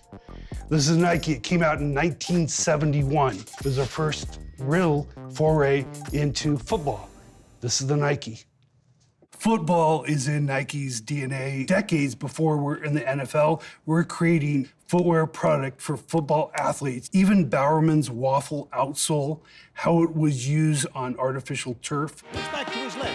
He flips one upstream. It is grabbed out of the air. The Saints have scored. The University of Oregon grad named Bob Newland scored the first NFL touchdown in a pair of those Astro Grabber prototypes for the New Orleans Saints in the early 70s. Whether it be Bo Jackson, Deion Sanders, Barry Sanders. Oh my gosh, what a run. Highlight reel special. Holy smokes. I mean, Jerry Rice. These are gentlemen that have always been on the top of their game, most of them in the Hall of Fame. They came to Nike looking for the best footwear that we could make for them. Fans, teammates, coaches, friends. The show has just begun.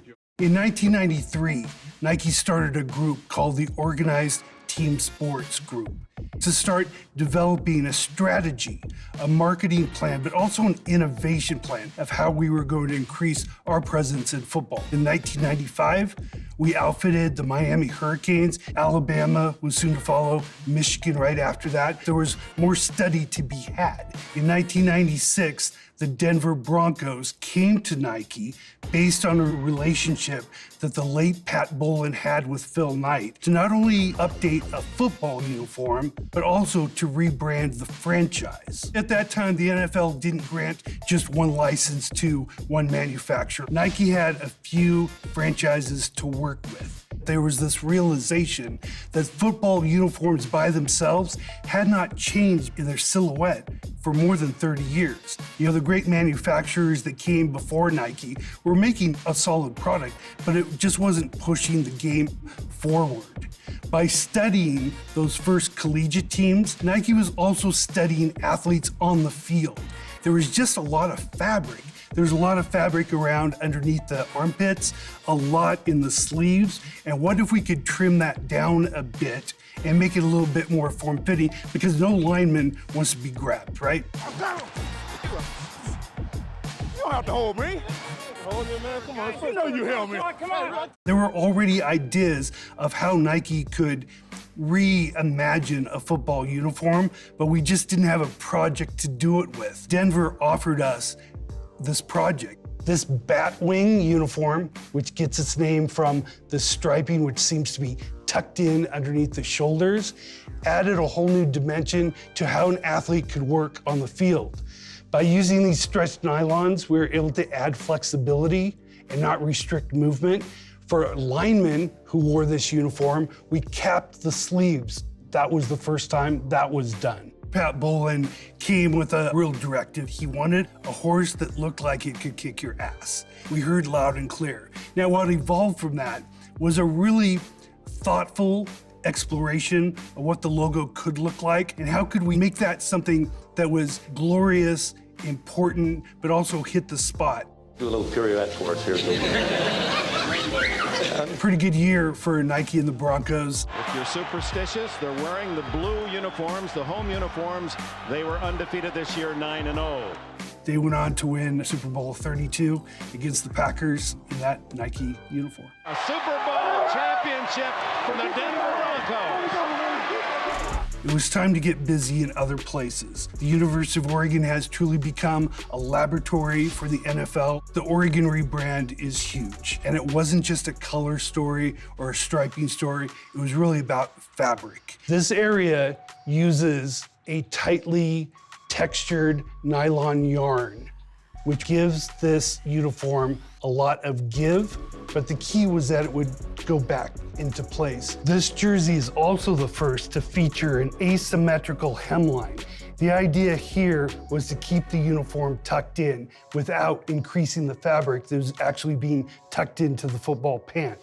What was key to this uniform was this 3D film. Even if there would be a minute tear here, this diamond-shaped 3D film prevented the tear from stretching any further, and that helped not only keep this uniform on the field, but also educated Nike on what we could do next. Nike learned from this process, dapping their toes in the NFL pond, jumping to the collegiate level. When you build something that you think is a winner, you build a lot of confidence. Prior to 2001, it was really kind of the Wild West where clubs went out and did their own thing. Rawlings and Spalding. In the early 90s, that's when you started to see manufacturer marks on the outside of the uniform. So you had Russell, you had Champion, you had Puma, you had Adidas, you had Logo Athletic, you had Apex. The list goes on. Starting in 2001, the landscape changed. Reebok signed a deal with the NFL that consolidated all of that. It was uniforms, it was sideline apparel, and it was headwear. And then 2012, Nike came on board with the NFL and really did an amazing job. So after all of these years of innovation, design, color application, studying the athletes on the field, this all leads up to the introduction in 2012 of the Elite 51 uniform. The latest fabrics are giving us durability at the shoulder, thermal regulation panels, which are also cutting weight on the sides, more breathability for the athlete on the field, cap sleeve, which has been pretty much adopted as the industry standard for pro athletes in the NFL.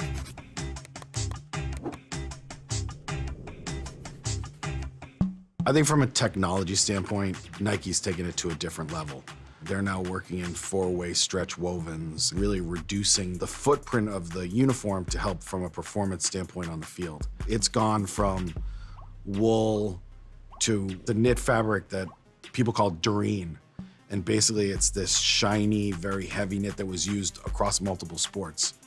Now every sport has its own fabric, specifically designed to perform the way that they need to perform for each specific sport. Build now, build, right?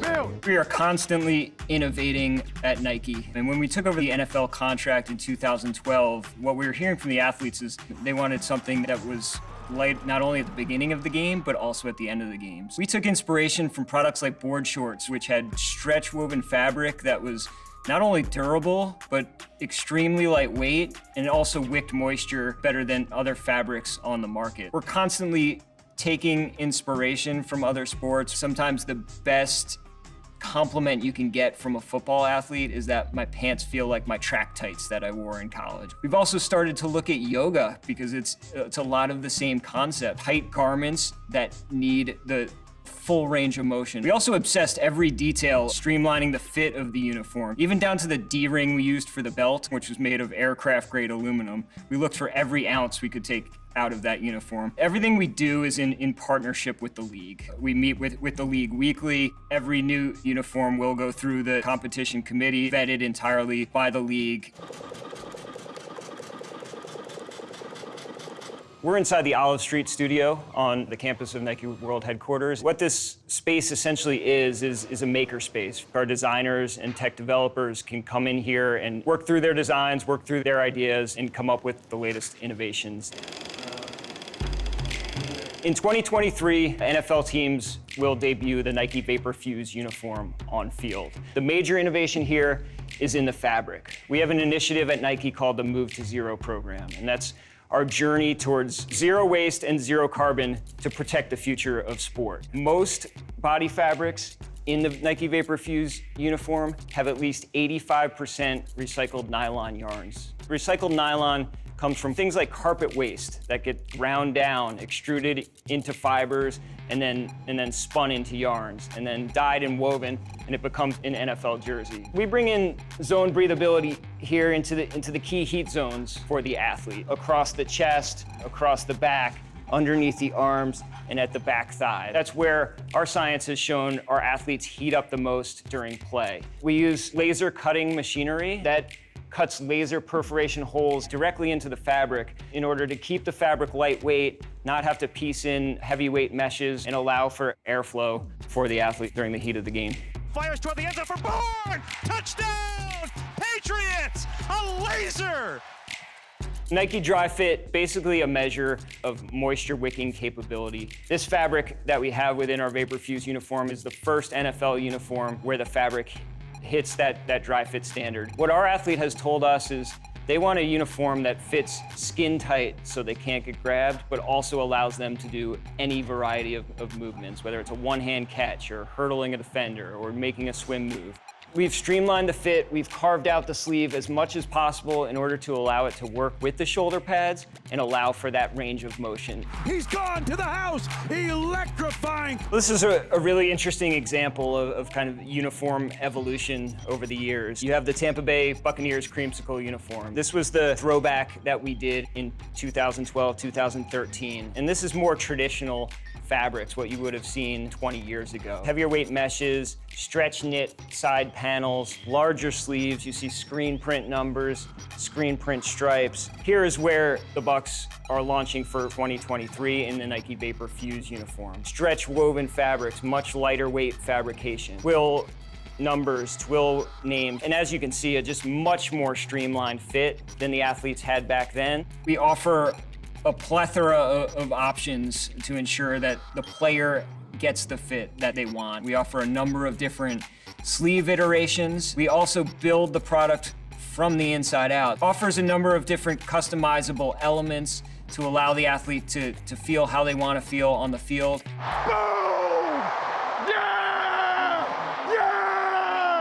The innovation of a uniform technology is a lengthy process. Typically, it takes about 6 to 8 years from start to putting it on an NFL field. We have to go through the fabric development process. We need to make sure that it passes all internal lab testing, as well as wear tested appropriately to where we know it's going to hold up on field. We have a lengthy color process in order to match every club color. We also have to convert every club's design into the new uniform technology, which takes time. Every club's design is very intricate and very detailed and means a lot to those clubs. So we have to make sure to properly represent that in every technology we bring onto the field.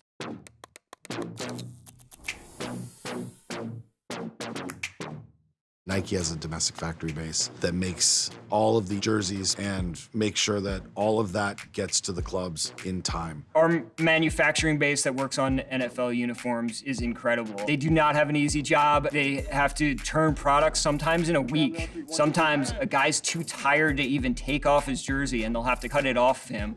So after that game, an equipment manager could call that next Monday and say, I need a new jersey for this athlete on the following Sunday. The Promo 65 warehouse is where we store all the raw materials to make the uniforms at Nike. The warehouse stores fabric rolls, trims, patches, all the different elements that we need to put a uniform together. When our sew factories run out of materials, we'll have the warehouse ship materials to the factories so they can keep production rolling. If I had to make a guess on how many jerseys there are per season, I would think it's in the tens of thousands. As a round total. There's different options. You have the jersey trading, you have the marketing needs, you have front office needs. Nike works with all of our 32 equipment staffs to make sure that they're ordering the right amount of jerseys for the season. The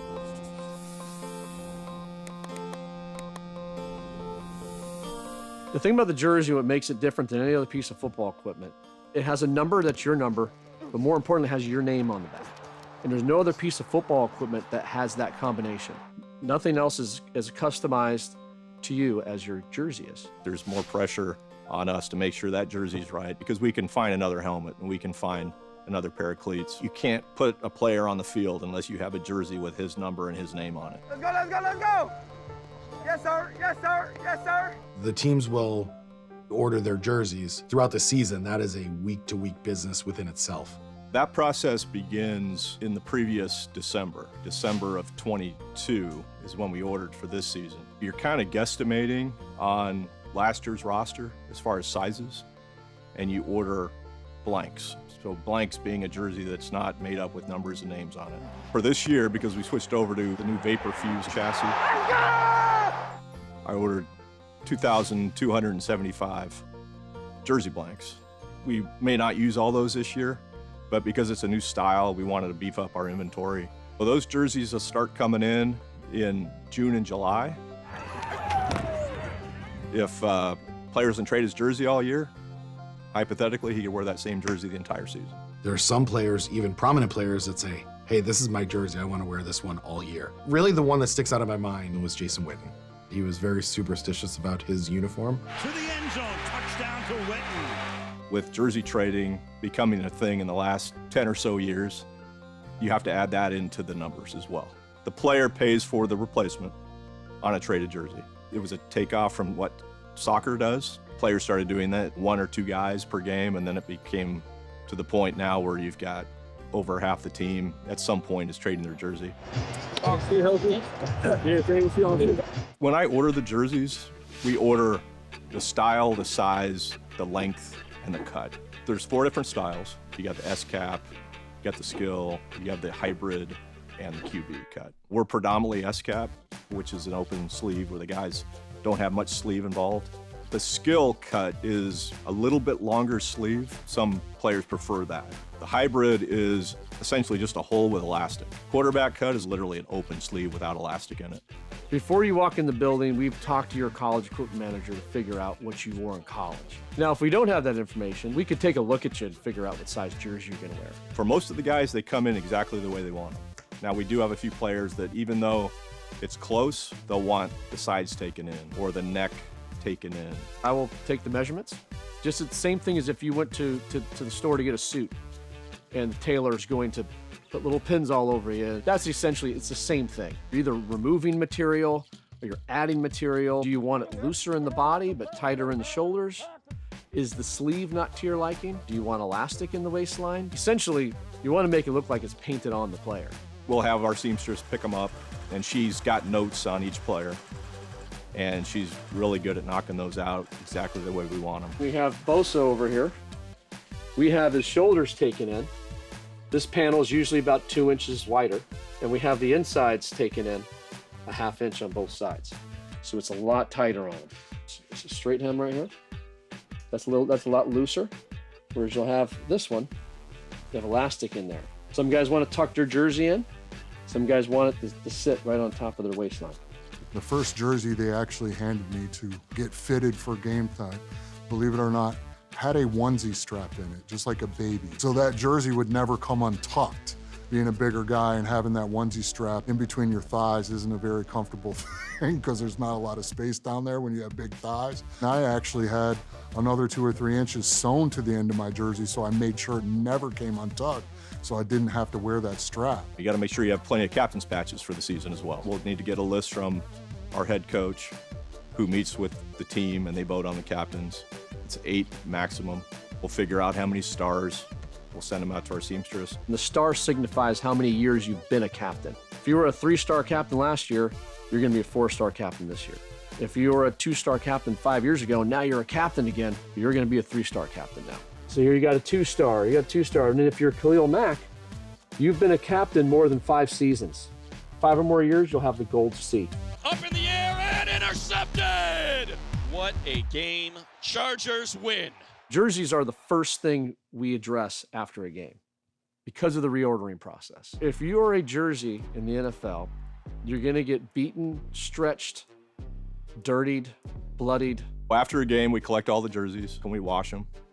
And sometimes you need to wash them more than once. We have industrial laundry machines that have magic that goes into them. We've never had a jersey unusable because of stains. We played in Kansas City, and it was a mud bowl. I remember we wore white on white, Tomlinson's jersey. I pick it up out of the trunk after the game, and it's just covered in mud. You could barely see the name. So I remember I took a picture of it, a before and after, and it was 2 different jerseys. On Monday, that jersey will be inventoried and checked off. It's called Silent Zone because we don't have anybody talking during that time so that they don't hear a different number. If you find a tear, put that aside, put a note on it, and we send it to the seamstress to get repaired. If we need to replace any, we order them. If you put it in first thing Monday morning, we'll get the jersey usually on Thursday or Friday. When the jerseys come in, you check everything. You make sure the bolts are going in the right direction. You make sure it's perfect. They stay on the rack all week. We keep them right in the middle of our equipment room where we can see them under lock and key. If it's a home game, they go onto the truck and they go up to the stadium, and then we hang them in the lockers on Saturday for a Sunday game. If it's a road game, they fly with the team, take them to the stadium, hung in the lockers. We actually put the jerseys on the shoulder pads. So if you're a player, you walk in, there's your jersey on your shoulder pad, put it on, you get going. One thing people don't realize is these jerseys are very small and very tight. You'd think these pants were made for a toddler. And the same for the jersey. It's basically very large human beings trying to put on tiny clothes. And it's tough to do. Jerseys are typically fitted by your chest size, so like a sport coat. I think I was like a 54. I actually wore a 48 jersey and had it taken in 2 inches on the side, so it was like a sausage casing, so people couldn't grab and pull on you. You have to have really strong fingers. You're going up in the pad, you're pulling it down. You know, if he has long hair, you're pulling the hair out. You're trying to get his arms through these little holes.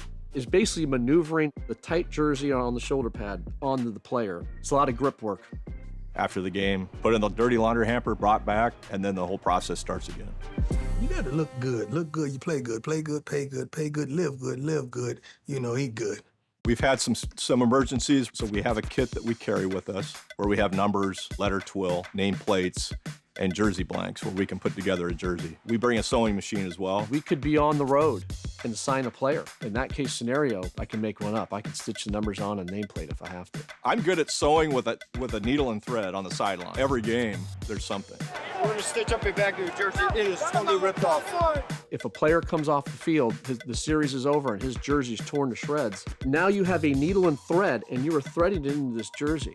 Now, at any given time, there could be a turnover and that player has to shoot out to the field. You have to be extremely fast. So it doesn't have to be pretty. It has to be fixed. There's a lot of pressure. You don't want to incur an injury. Imagine if you're wearing a white jersey and you hit your finger and now you got blood all over the jersey. You don't want that to happen. Speed and precision. Operate with precision. That fear puts that speed into me, bro. They make each other look good. Behind our bench, we have a trunk of our backup jerseys. This is our safety net. Your jersey gets torn, ripped to shreds. We have another jersey behind the bench that we can throw on you in 2 seconds. I don't think a lot of people outside of the game understand the amount of double-sided tape that is used in the trenches. You can actually have your jersey taped to your shoulder pad so nobody could grab cloth. If they're grabbing anything, they're grabbing a hard piece of plastic. They're not allowed to ball up a fistful of material. You see it on TV sometimes where you see a guy's jerseys like over here like this. It's because it's taped over here like that. Over half our players have Velcro on their shoulder pads to hold the jersey down. So here we have our center, Corey Lindsey. This is his jersey. We put the fuzzy side of the Velcro right behind his numbers. The shoulder pad will have Velcro on it, and this will stick to the shoulder pad like a lot. Chargers are headed to the postseason, feeling pretty darn good about the way they've been playing. End of the season, we allow the players to buy their jerseys. What's left of the inventory, the team also gifts them a jersey. Most of the players will do that. The cost for the jersey goes up every year. This year it's $365 to replace a jersey. It's pretty rare to be able to get these jerseys. You can't buy these jerseys in a store. The players that don't buy their jerseys, we put them into our inventory. They can be used the next season by a different player if you want, because you can remove the name off the back of it and put a new name on it. We've changed our look, and the old styles, we put those into storage for a while until the team determines what they want to use them for. We turn them over to them.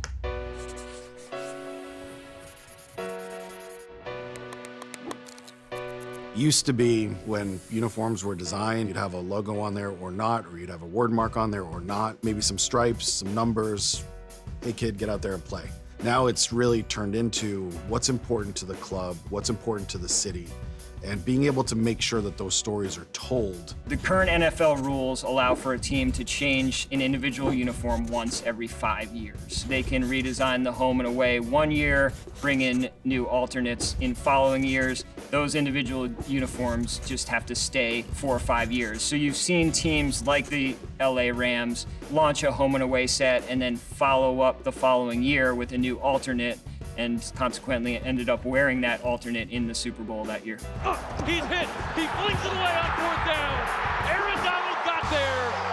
Yeah! You have teams that have hit every 5 years and they want to explore something, and then you have teams that are infinitely eligible because they've never changed, like the Packers, for example. So if they came to me tomorrow and said, we want to look at redesigning the uniform, they would absolutely be eligible. Gets a block from Dillon to the end zone for the touchdown. My team is about 40 creatives, designers, art directors, photo specialists. If I've got a dyed-in-the-wool, tried-and-true fan of a club, I will put them on that project because you are not going to get better work out of somebody that has grown up a fan of this team. We use Adobe Creative Software primarily, Photoshop, Illustrator, but it doesn't stop there. One of the things that I am constantly inspired by on my team is how inventive they are. If there is a material that they want to explore, you can bet that they're going to go out and rummage around New York City and find something that inspires the process that's physical. It might be a fabric sample, it might be an approach to photography. There's always some sort of innovation going on that has no respect for the way things have been done in the past, and I love it that way. When a team wants to change their jersey, they have to give official notice that they'd like to enter into the process. The deadline for that is January 1st of the year prior to the launch. If the club is requesting changes to their logo or exploring a new color, that becomes a 2-year process as opposed to a 1-year process. We will get together with the club and really push and pull on how big of a change is this? Is it evolutionary? Is it revolutionary? We're setting off on this multi-year process. We've got to really make sure our compasses are aligned in that right spot, because if they aren't, a little deviation in the beginning could find us very far apart later down the road. From there, we will do some research, bringing to the table a really informed point of view. This isn't just a gut instinct that we want to change for the sake of change. From there, we write a brief in partnership with our friends at Nike, set the table with a couple design directions. We're going to get everybody to sign off on that brief, and from there, we begin our concept work, start to dig into the culture of that city, that fan base, pull together a first set of inspiration, a lot of visuals, elements of story or personality that we want to push. The ones that everyone's incredibly excited about, that's where we dive into actual uniform design. It is a very closely held process, obviously for a lot of reasons. Clubs want to protect this, keep it confidential, but it is really important to find the right sounding board. Our insights team is really great at putting together focus groups of fans where we will sometimes A/B test designs. Once we all align on a concept, we will come back to the club with a physical manifestation of that jersey, that uniform. We're gonna put it on a model, on a mannequin, whatever feels right for the moment, whatever makes it feel real. We might take it out onto the field, run some drills, see what it looks like in motion. It looks great when it's standing still, when you have it in perfect lighting, but that's not where it lives. Where it lives is on the field, and you have to make sure that it's a functional storytelling device. The numbers on the shoulders of a jersey, the legibility of those numbers play such an important role, both from a play calling standpoint, a very nuts and bolts, critical moment-to-moment understanding of how the players are moving on the field and how to call plays, to a broadcaster's ability to call the plays accurately from the booth. Inside the 25, the 20, still going, Bird, the former Panther, touchdown! I've had to rent out a high school field during the summer. Nobody was around. Brought NFL films in. I rented out MetLife Stadium. 11 o'clock at night, so we had to turn the lights on. It was a completely empty building, and it was just us running around the field with cameras and helmets and jerseys and getting guys dressed and undressed. I've seen designs change after a TV test that we've done on a nearly completed uniform. The way that team stories are woven into the uniforms has become much more sophisticated, and there are a lot more layers to it. Nike's uniforms are a better canvas to work on now. There are less limitations. We have the ability to do everything from sublimate prints subtly onto a design in ways that we couldn't in the past, stitch a team's rallying cry into the back of the neck of the jersey. If you look at the recent LA Rams designs, we used films to unlock a matte shine effect within their uniform, a sublimation to get a gradient within their number set. Continuing to push and evolve can help bring new dimension to our graphics and design language. We've got a uniform design and we have official sign-off. We've got everybody rallied around an idea. Then we shift into launch planning. You have a very tight group working on this. It's very secretive. And you get to a point where, okay, we need to start making plans on how to release this to the public. What we've tried to do is guide clubs to base their launch strategy based on the amount of change that they're having in their uniform. A couple of years ago, The Dolphins and the Colts had very minimal changes. So we advised them that you probably don't want to make a huge deal out of this, but any change is a significant change. So you got to make sure that the public knows. And they wound up building microsites and told their story through social. Everybody really enjoyed the way that that was presented. And then you have somebody like the Titans who went through an entire complete rebrand, redesign, brought something completely new to the fans, and put on a concert along with their uniform release. Knowing the cultural relevance of jerseys, you see them on celebrities, you see them on rappers, you see them on country music stars, you see them all over the place. It becomes a more important and more focused task than it probably was in the past. When a team rolls out a new uniform design, the first thing I'm looking for is this built to last? Is this something where they're thinking, this is going to look good on the field today, it's going to look good tomorrow, and it's going to look good in 10 years?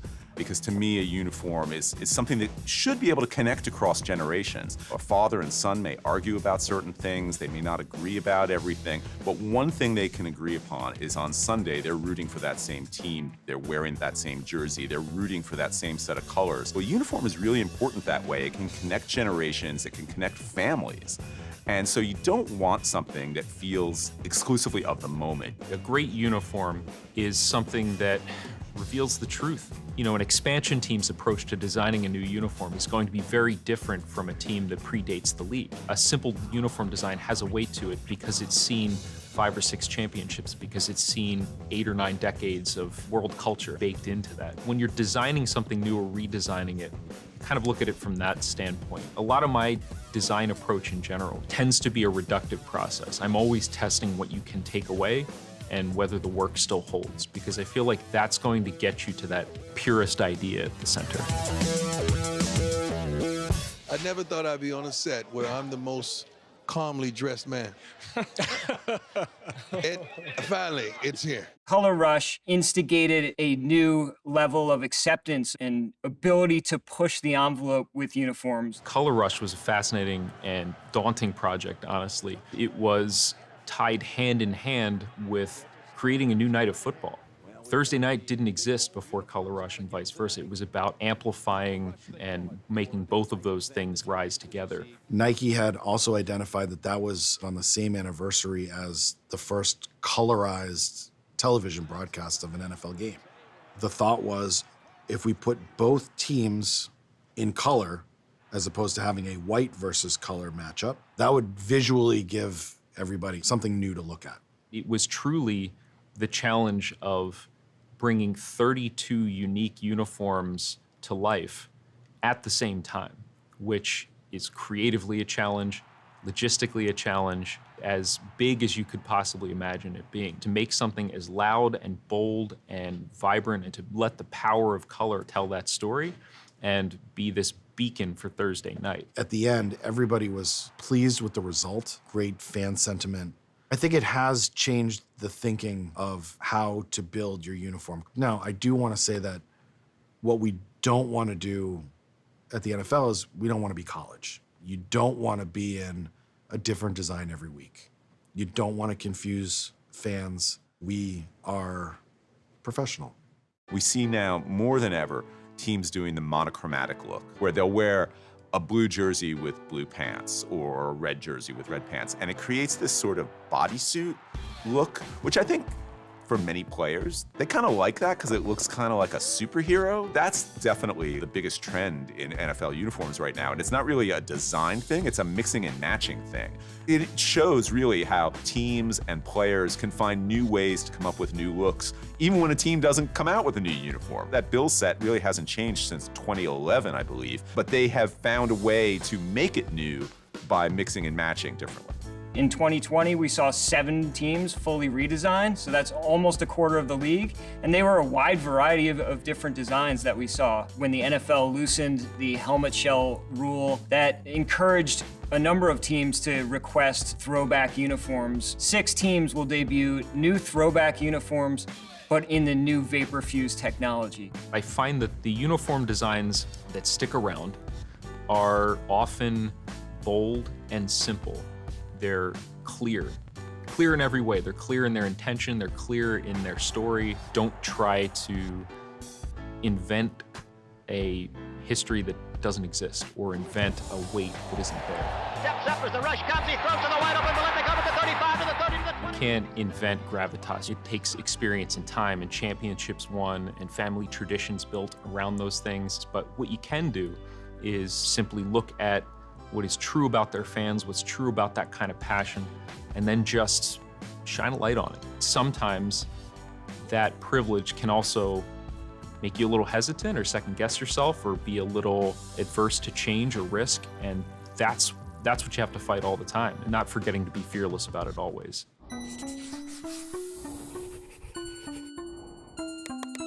I give them a little Latin lesson, if you will. There's the root of the word uniform is uni, which means one, which in turn means everyone's supposed to look the same. And that's the objective. As it relates to uniforms, rules set in place from the league itself, I mean, that really didn't come until really the late 30s, early 40s. Up to that point, the teams were the ones that were governing themselves. As pro football grew, there were certain things that you really needed to standardize, and jerseys were one of those things. 1937 was when the league mandated that teams had to wear numbers on their uniforms. They were dabbling in some television, but mostly radio, and they needed to be able to identify players from press boxes. Flings the pigskin skyward and just look at that thing travel, 67 yards. Don Hudson takes it in stride and gallops for a touchdown. 1952, the NFL made a mandate that all players of certain positions had to wear specific numbers. Otto Graham, a phenomenal quarterback of the Cleveland Browns, he was synonymous with his number 60. The league said, you're a national star, you can keep your number 60 if you'd like to. He asked the league, do my teammates have to change their numbers? And they said that they would. And so Otto Graham changed his number to 14. And they didn't just issue him another jersey with the number 14 on it. They actually removed the 60 and sewed on number 14, and you still see the outline of 60. That's the type of leader he was. Number assignments changed a little bit, gave players a little more flexibility. Now you can have a defensive lineman wear number 5 or a running back wear number 8. I was surprised by how many of my readers really opposed to that. You get it imprinted in your mind that, oh, defensive linemen don't wear 5. 97, that's a number for a big old defensive lineman. Like, I can almost hear John Madden saying something like that. And boom, the ball's there, right again between the 8 and the 9. What would he think of Justin Thibodeau of the Giants wearing number 5? Oh, is he happy? Boom, right to the ground. That just speaks to how much we have watched this game. There's all these visual signifiers that are working on us and kind of having their way with us and imprinting on us without our even realizing it. And then someone comes along and changes the numbering rules, and it's like, whoa, what's that about? That doesn't look right. The competition committee said to ownership, we just need more numbers because teams are running out of numbers. A lot of teams retire numbers. Some teams, maybe they don't retire the number, but they'll never issue that number ever again. So our roster's a 53, and then the practice squads got larger now. So you're talking another 16 players. That's a lot of numbers. It kind of just gives us that flexibility now. The young guys really wanted those single digits because that's what they were in college and high school. So that was like an exciting time for them. But it put a real crunch on our equipment managers because they're running out of single digits, and you got to be strategic on who you give those numbers to. You have to be careful that you leave yourself numbers as the season goes on in case you sign free agents. Quarterbacks can only wear 1 through 19. So you got to make sure you keep a 1 through 19 number open in case you need to sign a quarterback. You can't wear anything else. The big change for this year is the number 0 is now allowed to be worn.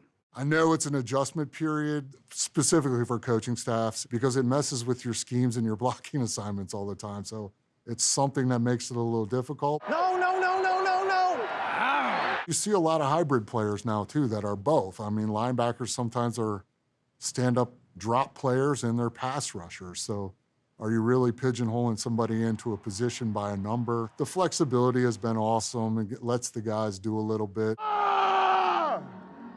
Let's go! If a player wants to change their number, they need to let the office know that their intent is to change the number. Any new jersey number that's issued, draft pick, free agency, and any jersey changes gets submitted on our online portal by our equipment managers. There's some monetary ramifications to that kind of stuff. You know, say Patrick Mahomes, 15 Kansas City Chiefs, he decides to change his number, decides he wants to wear 12 now. Now everybody's sitting on this inventory. They're actually going to charge him for that inventory. Oh. So he'll have, you know, 1 million number 15 jerseys, and he'll give them out to his cousins, his friends, his whoever. They're yours to keep. Forget about it. Or wait for the following year, which he can change at no cost. Yeah! You know, there's handfuls of players that have that much inventory, so you don't see it happen a lot. The guys that don't sell a lot of jerseys can usually change their number pretty flawlessly. You can do it after the end of training camp as guys get cut or released and come in. But once that season starts, you're not allowed to change your number until the conclusion of that season. If a guy gets traded in season and he wants a particular number, if that number is already taken, he can't have it. Christian McCaffrey traded in season from the Panthers to the 49ers. Wanted 22. 22 is taken, so he took 23. A couple of weeks go by, Christian is killing it, scoring 2 touchdowns every Sunday. Touchdown! CMC! 22 becomes available. So, of course, they did ask the question, can Christian have 22? Absolutely not. It's against policy. You can't change in season. And I said, also, the guy is crushing it in 23. Just stay in it. And Christian McCaffrey's in 23. Cuts it loose to the end zone. OBJ! Yes! When Odell Beckham got released by the Browns and was signed by the Rams, he came and requested number 3. So technically, number 3 was available because Cam Akers was on injured reserve for the year. Well, the one caveat is, once the season ends, he's got to get out of 3. So I like how you did that. I see what you did. So each team has what we call a closet. And within that closet, there are 2 sides. You have the required side and you have the optional side. Minimum is 2, maximum is 4. So the required side, you need to have a team color uniform and a white uniform. And on the optional side, you can have an alternate, you can have a classic uniform or a color rush uniform. Your primary side of your closet, that has to have your primary helmet with it regardless. On the optional side of the closet, you can have an alternate helmet. Throwback uniforms have to be historically accurate. There have been slight tweaks to a shade of a color because back in the day, one year it could have been made in Factory X, but Factory X closed, so now I gotta go to Factory Y. And that shade of color may have been a little different. Well, the league sends out a questionnaire in May for each team to put down what they want to wear for their home games. Home team decides what color they're wearing. Visiting team wears the opposite. Which allows us to map out the entire season, make sure that there are no color conflicts. Some coaches get very superstitious and say, oh, geez, we're playing that team. Maybe we should have wore this color jersey. Most teams wear their darks at home, right? Except for the Dallas Cowboys, because that's what they do. But if you notice, like Miami and Tampa Bay will wear their whites early in the season because of the hot weather to force the opponent to wear their darks and that heat and humidity. Maybe there's an alumni game where they have the alumni at the game and they want to wear the old style throwback uniform or something of that nature. So you know exactly what teams are wearing from week to week. There's no guessing to it. That being said, we still reach out to our counterparts prior to games to make sure we're on the same page, because the last thing you want to do is read the matrix wrong, get you road stadium and you've got the wrong color there. It's playoff football here on Wild Card Weekend.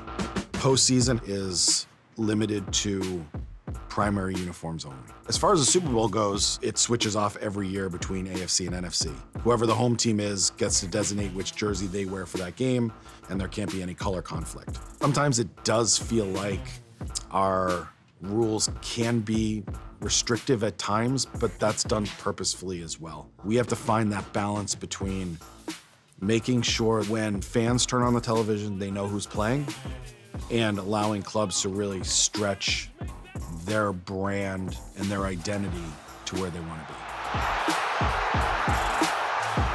You're good to go. Just cover your kneecaps for me a little bit. The knee pads. Just push them down. Help me out. Help me help you, right? There you go. Player safety on the field, uniform compliance. My team and I kind of sift through that. You have guys trying to wear bare midriff jerseys on the field. One guy's got his jersey up above his belly. And so that's going in for sure. The jersey must fall below the waistband if it's hem. All padding and protective equipment on the upper torso and arms must be covered by the jersey at all times. You get guys that have a short jersey, they're rolling it up. That back pad that like a lot of running backs wear, if that thing pops up and someone happens to fall on them, that piece of plastic on the back of that pad could hit someone in the eye, detach a retina. Holy Toledo. It says right in the rule, it is for the professional presentation of the game. And I tell guys all the time, specifically with the undergarments hanging out, I go, if you walked into church on a Sunday morning with your grandmother, suit on, and your shirt tail was hanging out, what would your grandmother say to you? She would slap me in the face and tell me to tuck my shirt in. I was like, okay, you don't do it at church, why are you doing it at work? As soon as you get some scissors, cut 31's undershirt off. I said I didn't want those damn things sticking out. I don't want no shirts hanging out underneath the jersey. Next guy I'm gonna get his equipment guy, we'll cut his yin-yang. Now, doesn't that look better? Now, take a look. Take a look. Doesn't that look good? Yeah. Well, damn, that's what this game's all about. Foreign substances, guys greasing up, silicone, all of that kind of stuff, that stuff is not allowed, and you're still allowed to be patted down when you exit the locker room by the officiating crew. Years ago, when it was a problem, when you exited the locker room, they actually had a random list, and they would say, you know, number 74, number 69, you know, number 52, and they would literally pat you down and swipe down the front and then swipe down the back to make sure you didn't have a bunch of goop on you. We have 2 uniform inspectors at every game, or kind of our eyes and ears, but it's not limited to them. Even if it's not identified on game day, it's still subject to discipline and film review.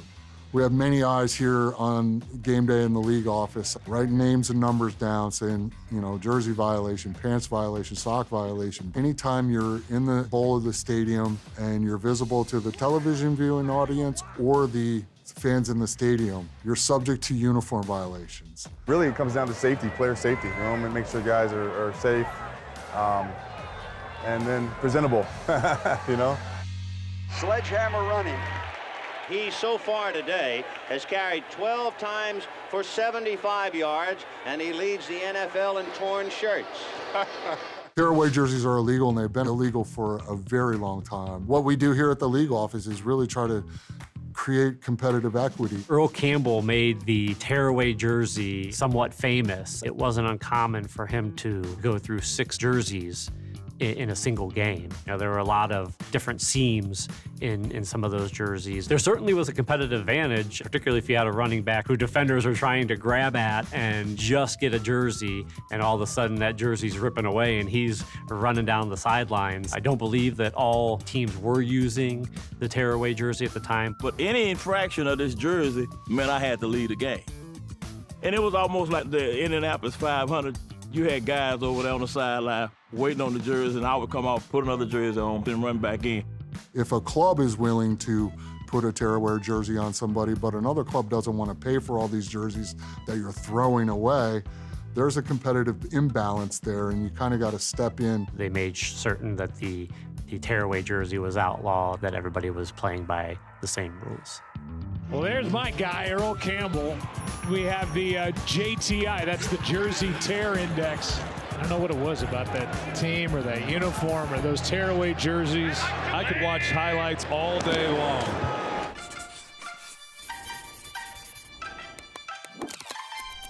UniWatch is a media project I created in 1999. I had always been kind of a uniform geek. I was that kid who, instead of paying attention to the teacher in class, I was doodling team logos in my notebook. And I realized I had accumulated a lot of opinions about uniforms and a lot of knowledge about uniforms. And so I thought, nobody's ever had a sports column specifically devoted to uniforms, and that's how UniWatch was born. Roughly speaking, not everybody cares about uniforms, but the people who do care, they care a lot. And so the people who are into UniWatch are really, really into it. And in fact, while I'm doing this interview right now, there are people who are emailing things to me, tweeting things at me, something they've noticed while watching a game, or a historical oddity that they've noticed in an old magazine, or whatever that might be, geekitude of uniforms. And I say that in the proudest way, like that it's sort of an unapologetic, deep dive, geek out on the details of what we like to call athletics aesthetics. Number one, right? Top 10 uniforms, number one. We're number one on your list, right? I mean, no. I'm going to be showing you guys my entire jersey collection. Wow. This is a good one.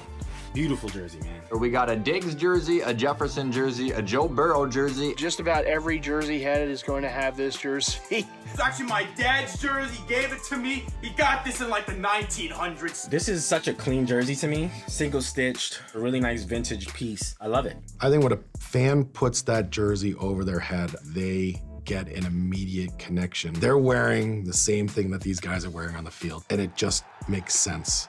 A lot of 97s in here. NFL fans have always had an attachment to uniforms, and I can think of my own childhood in the 1970s when the Sears catalog would come and there'd be little kids' replica jerseys and helmet lamps and things like that.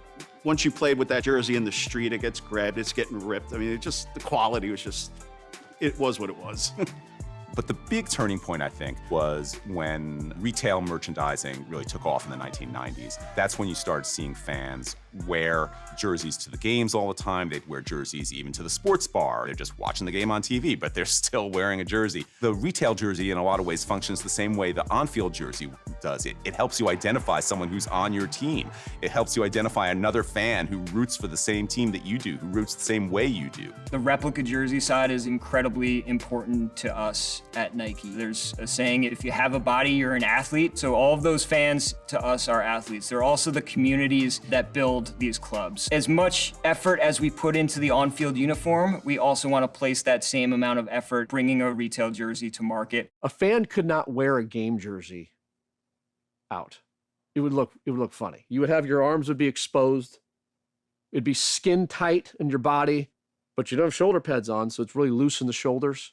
There are 4 different levels of retail jerseys. Elite jersey, which is almost a one-to-one with on-field. Outside of the cut, the next is a limited jersey, which is the same look and also has sewn-on twill numbers. Then there's a game jersey, similar look, one cut across all teams with screen-printed numbers. And then there's a legend jersey, which is more of a sublimated performance fabric, which is closer to a performance shirt than it is a jersey. It's Jalen Ramsey, baby! Can't wait to start wearing this during the NFL season. This one's special. We have multiple relationships across the retail landscape, and we try to work with best in class. Somebody like the Fanatics is a multi-verticaled business that can service a lot. And then we also have more niche product like a Mitchell & Ness, who are the experts in that throwback classic world. A lot of fans really like the old uniforms. If you grew up where the NFL just left this imprint on you as a kid, it certainly did on me.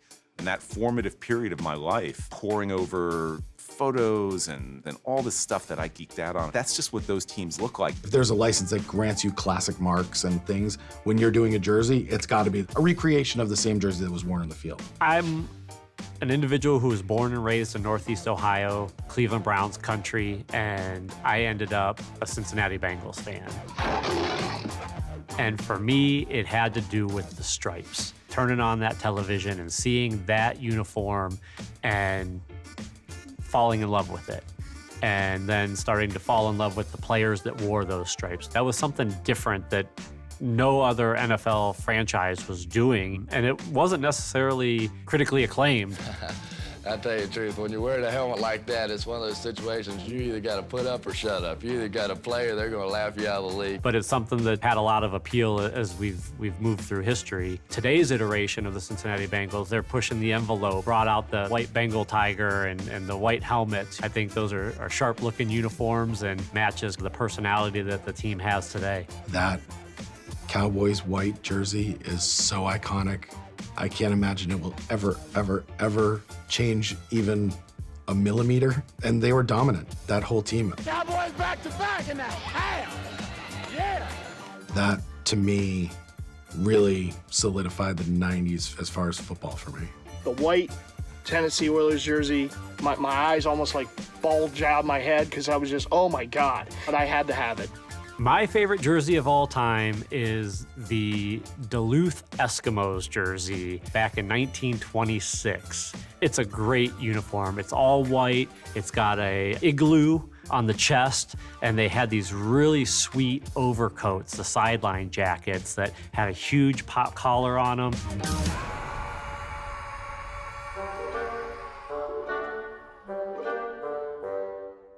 Those are certainly something that are done by the third party themselves. It's not something that we, to be honest, I don't even think we really support it. I try not to worry too much about what fans wear. Whether it's a Franken jersey or a historically inaccurate jersey, I really try to live and let live. I don't get worked up about what fans wear. Now, if I saw a Franken jersey on the field, or if I see someone on the field with the wrong lettering font or something like that, that gets my attention. There was a really big push to do a lot of fashion jerseys, pink jerseys, glitter, really big trend at the time. Those did very, very well. Those aren't as prevalent now. We know that these things are cyclical and do wind up coming back, so whatever's new is old and whatever's old is new. It'd be interesting to see if that whole dynamic does come back, because I thought some of the concepts there were pretty creative. The Carolina Panthers select Bryce Young, quarterback, Alabama. Draft is one of my favorite events. We have the Nike team and the Fanatics team. They set up behind the stage, and in the room, we have 5 jerseys per team already with a number 1 on them. When a team is on the clock, 2 jerseys get taken down and put onto the heat press. And we have every prospect's name that is in the green room done out for all 32 teams times 2. I'm sitting there, I'm in the room, I have the radio on, and we get the pick on the radio probably about 90 seconds prior to out on the stage. As soon as we get it, all the names are laid out. I let the team know, they pick up the names, they heat press them immediately, they get them out, kind of cool it off a little bit. We make sure that it gets out to the stage and to the commissioner. The last year at Radio City, it was a very small space in the back, and there were a bunch of trades. You need to have multiples on hand in case somebody trades up, trades down. The trade happened that required a jersey that we did not have enough for. So we had to go out and pull a jersey off a mannequin that was sitting in the lobby of Radio City Music Hall, bring it in the back. We got it all done and it was all fine, but it was certainly an added stressor for sure.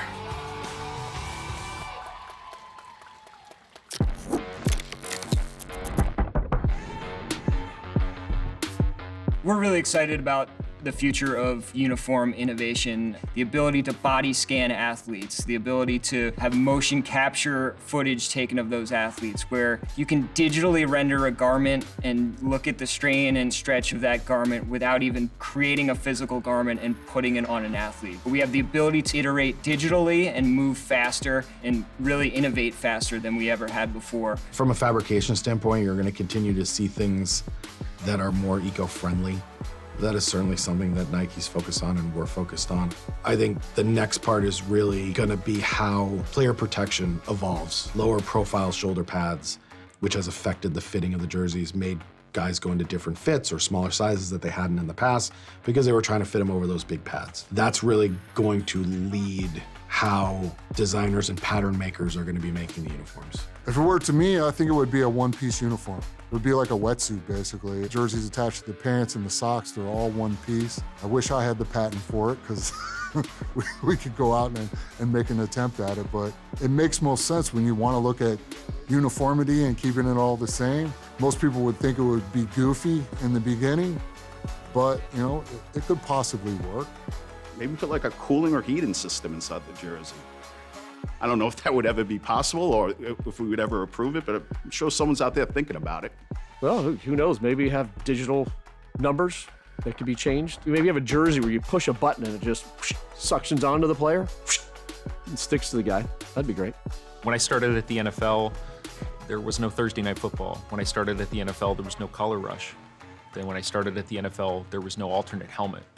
The palette that teams have at their disposal to express themselves is just getting wider, and I think that's something that you will continue to see deepen. That gives me more crayons in the crayon box to play with. There's really no way to predict how clubs are going to start to take their brand. I do think you're going to continue to see, from a design standpoint, probably a lot more of the recent trend of the cleaner, classic look that sets us apart from everybody else. We have the leeway to continually push the edges, continually innovate. We have very passionate people who care about sport and care about athletes' performance. As we get older, you get stuck in your traditions and you get stuck in your ways, and the new generations come in and want change. Change is going to be inevitable. You kind of have to sit back and reflect, stop trying to be our dads all the time a little bit. Our players are our partners. Bring them into the fold and let's have the discussions. There's always a new bar. There is no finish line. You're always constantly striving to do better.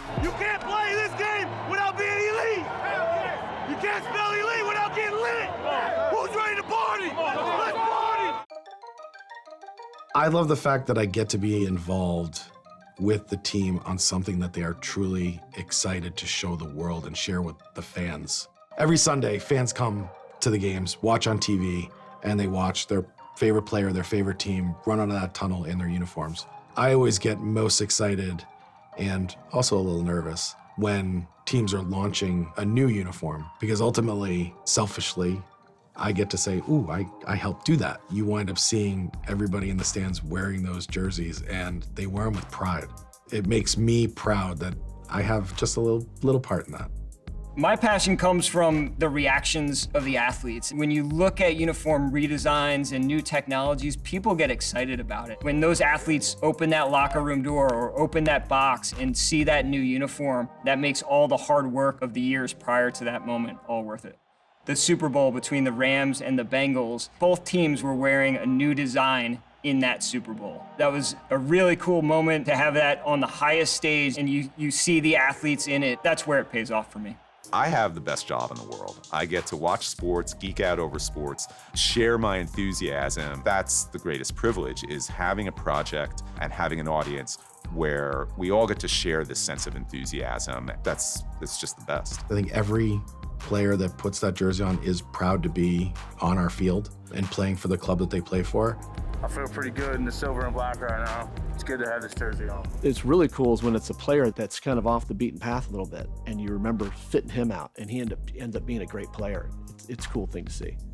The work that we do is so creatively fulfilling. To be able to just kind of handle the crown jewels of professional sport fandom.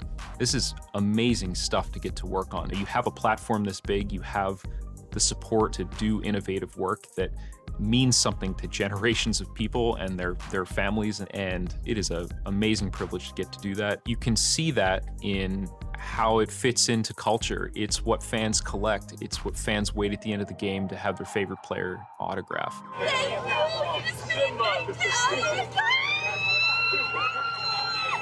It's the heart of everything.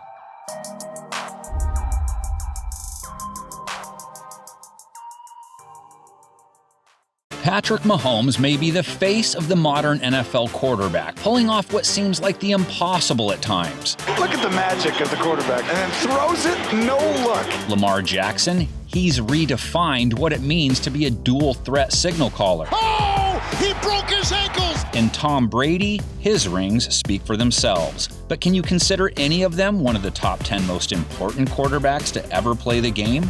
Time to examine the NFL QB tree. It's NFL Explained, Evolution of the Quarterback. This is our tree. It has plenty of fruit, but only 8 branches, 1 tree topper, and just 1 trunk. We're going to use it to guide us through a QB history lesson, if you will, filling the whole tree out to see who the 10 most important, not necessarily the best, but the most important QBs to have ever played the game are, while also seeing who has sprung forth from their respective branches. Set! Bleedy! Blue Eddie! To say NFL quarterbacks have come a long way since the game's inception is as big an understatement as you can make, especially when you contrast throws like this one. Oh my, that may be one of the great throws ever made. To throws like this one, described by some as the worst pass ever made. But back in the day, throws like that weren't really all that terrible. They were just throws. 1906, the forward pass was legalized. And it's thrown from above the shoulder, straight past the eyebrows with the forward point up. Leading to great growth for the game. It was not an easy ball to throw in that era. It was much more round, fat football. So, who was responsible for paving the way for guys like Aaron Rodgers and Peyton Manning? Make room for the new king. Who is our quarterback tree trunk? You have to go back to 1927, the NFL's 8th year in existence, and the season fans would be introduced to Benny Friedman, who you might consider to be the godfather of the QB position in the NFL. Dan Marino is pro football's most prolific passer. Steve Young has the highest passer efficiency rating ever. Benny Friedman was pro football's first passer, period. Friedman was such a big deal that after just 2 seasons in the league, New York Giants owner Tim Mara decided to buy the Detroit Wolverines franchise Friedman played for. That's right, Mara bought the entire franchise just to secure his rights. Sounds crazy, but it paid off. In Friedman's first year as a Giant, he threw for a then unheard of 20 TD passes, a record that stood till 1942. He really developed an effective throwing motion. He had his arm close to his body, his hand cocked above his ear. And he even called some plays at the line of scrimmage, which brings us to the first branch on our tree. Playbook masters, because as the passing game grew, so did playbooks. QBs had to evolve. They had to be able to not only memorize hundreds of plays, they had to understand them and know how to execute them in a myriad of situations. The modern term you often hear for this, game manager. But while there have been plenty of those over the years, only a select few could be labeled ultimate game managers, QBs who still had all the physical talents you look for, but who understood their own role within their team's playbook. This is where Hall of Famers like Troy Aikman come into play. He may not have always been the focus of the offense, his Cowboy dynasty fueled by Emmitt Smith's legs. But that's not because Aikman couldn't throw. He had everything you want in a quarterback. I mean, he had the height, the strength, the intelligence. He could throw it with velocity, he could throw it with touch. He always threw it with great accuracy. But he also had an incredible football IQ that allowed him to see the field differently and to understand his own team in a way that others couldn't. His significance to the Dallas dynasty built on more than just his ability to throw the football. Our huddle was absolute chaos. There's 5 guys in there with big personalities just saying how we should play the rest of the game. It was Michael Irvin, nobody can cover me, and we need to throw the ball more, and then Nate would get on, and they can't hold up front, we need to run, we need to start pounding Emmitt. And as soon as Troy walked back into the huddle, you could hear a pin drop. Hard two, guys, hard two. Aikman may not have put up mind-blowing stats, but he consistently came through big when it mattered the most. That was beautifully thrown by Troy Aikman. That is not an easy pass to complete. Fellow Canton resident Len Dawson comes from this branch, Packers legend Bart Starr, Hall of Famer Y.A. Tittle, and then there's the most accomplished QB to ever play the game. Sorry, Tom Brady. Otto Graham. No man ever took a team into the final game of the season as many times as he did. They call it the Super Bowl today. In those days, it was called the World Championship. What Otto Graham did is unheard of in any sport. He didn't just win 81% of his games, which is a record that stands to this day. He played professional football from 1946 to 1955, all with the Cleveland Browns, and he took them to the title game every one of those seasons. Graham throws a fine pass, catches on the 3, and rambles into the end zone for the tally. He led the league in a slew of passing categories during his career, but what made him truly special was his ability to run Paul Brown's offense, which was the most intricate offense in the game. Brown was a pioneer, an innovator who was coming up with formations no one had ever thought of, let alone seen before. So he had to have a QB capable of not only understanding all the complexities of it, but who could execute the concepts as well. Otto ran the Browns' offense to perfection and even started to show some signs of what Paul Brown would later create as the West Coast offense. Otto Graham transforms the interception into a lightning-like strike for a touchdown. But Graham wasn't the first to run an intricate NFL offense, that distinction belonging to Chicago's Sid Luckman, the first evolutionary branch to spring forth from the Friedman trunk. Sid Luckman, as a quarterback, was the man who precipitated The T formation, he's the man that made it work. Luckman was drafted in 1939, and while the T formation was already being run by several teams, Chicago's coach, the legendary George Halas, had worked with the guy often credited as the father of the T formation, Clark Shaughnessy, to modernize it, incorporating lots of fakes, traps, pulls, misdirections, and play action. But he needed the right QB to make it all work, someone with a high IQ, with great footwork, and an arm to make all the throws required. He believed Luckman to be that guy, so he traded for him. You had to see Sid Luckman play in order to believe how good he was. Halas' faith in Luckman paid off, the Bears winning 4 titles with Luckman behind center, the pinnacle coming in the 1940 championship game, Luckman running the Bears' T-formation offense to the tune of a never-been-seen before or since 73-0 title win over Washington. 73-0, the largest margin of victory in the history of the National Football League, and it was a great victory for them, and the town sure did celebrate.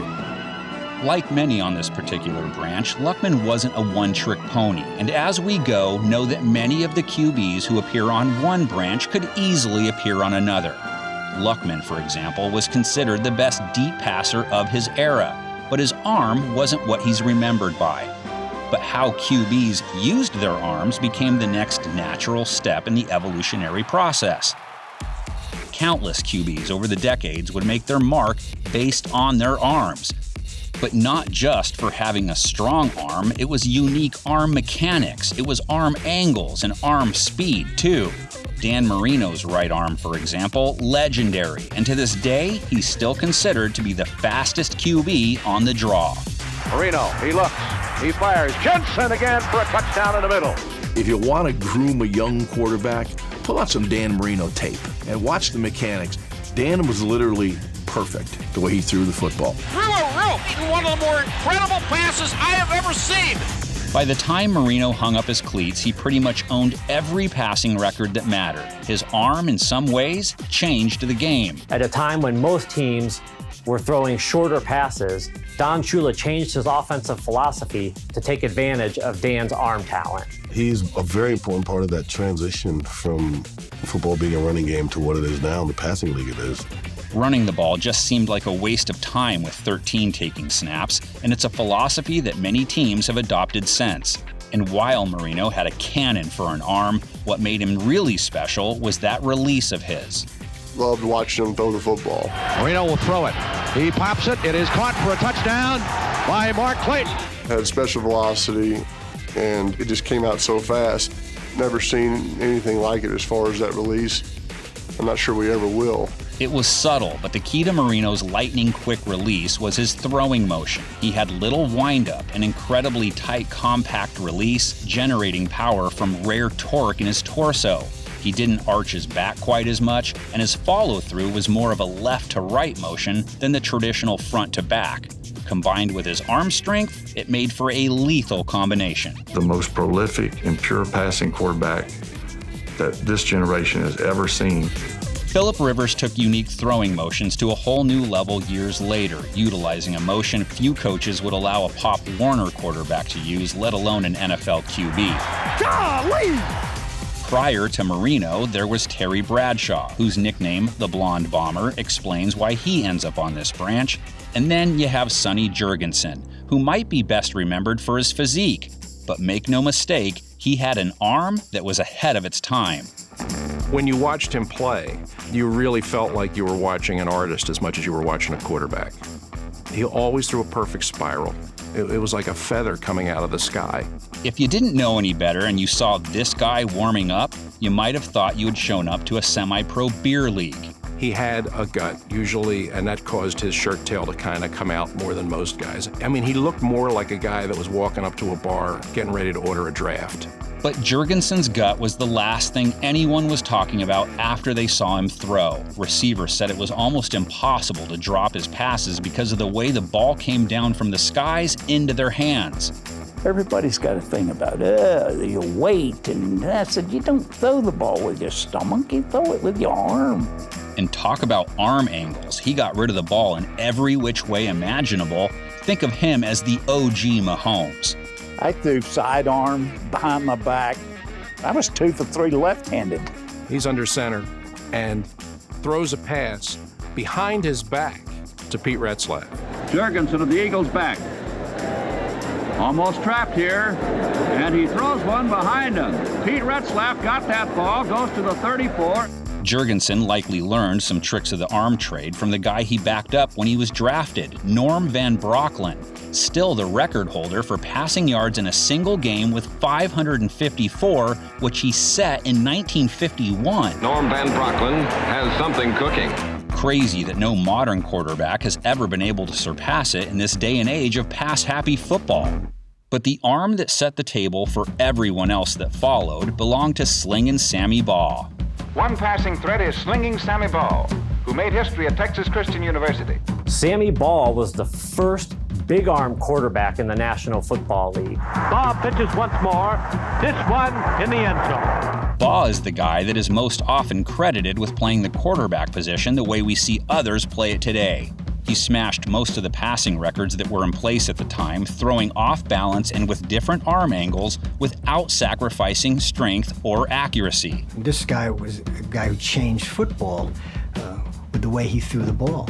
Friedman might have come up with the motion, but Baugh was the guy who showed its full potential, and it didn't matter what the conditions were like.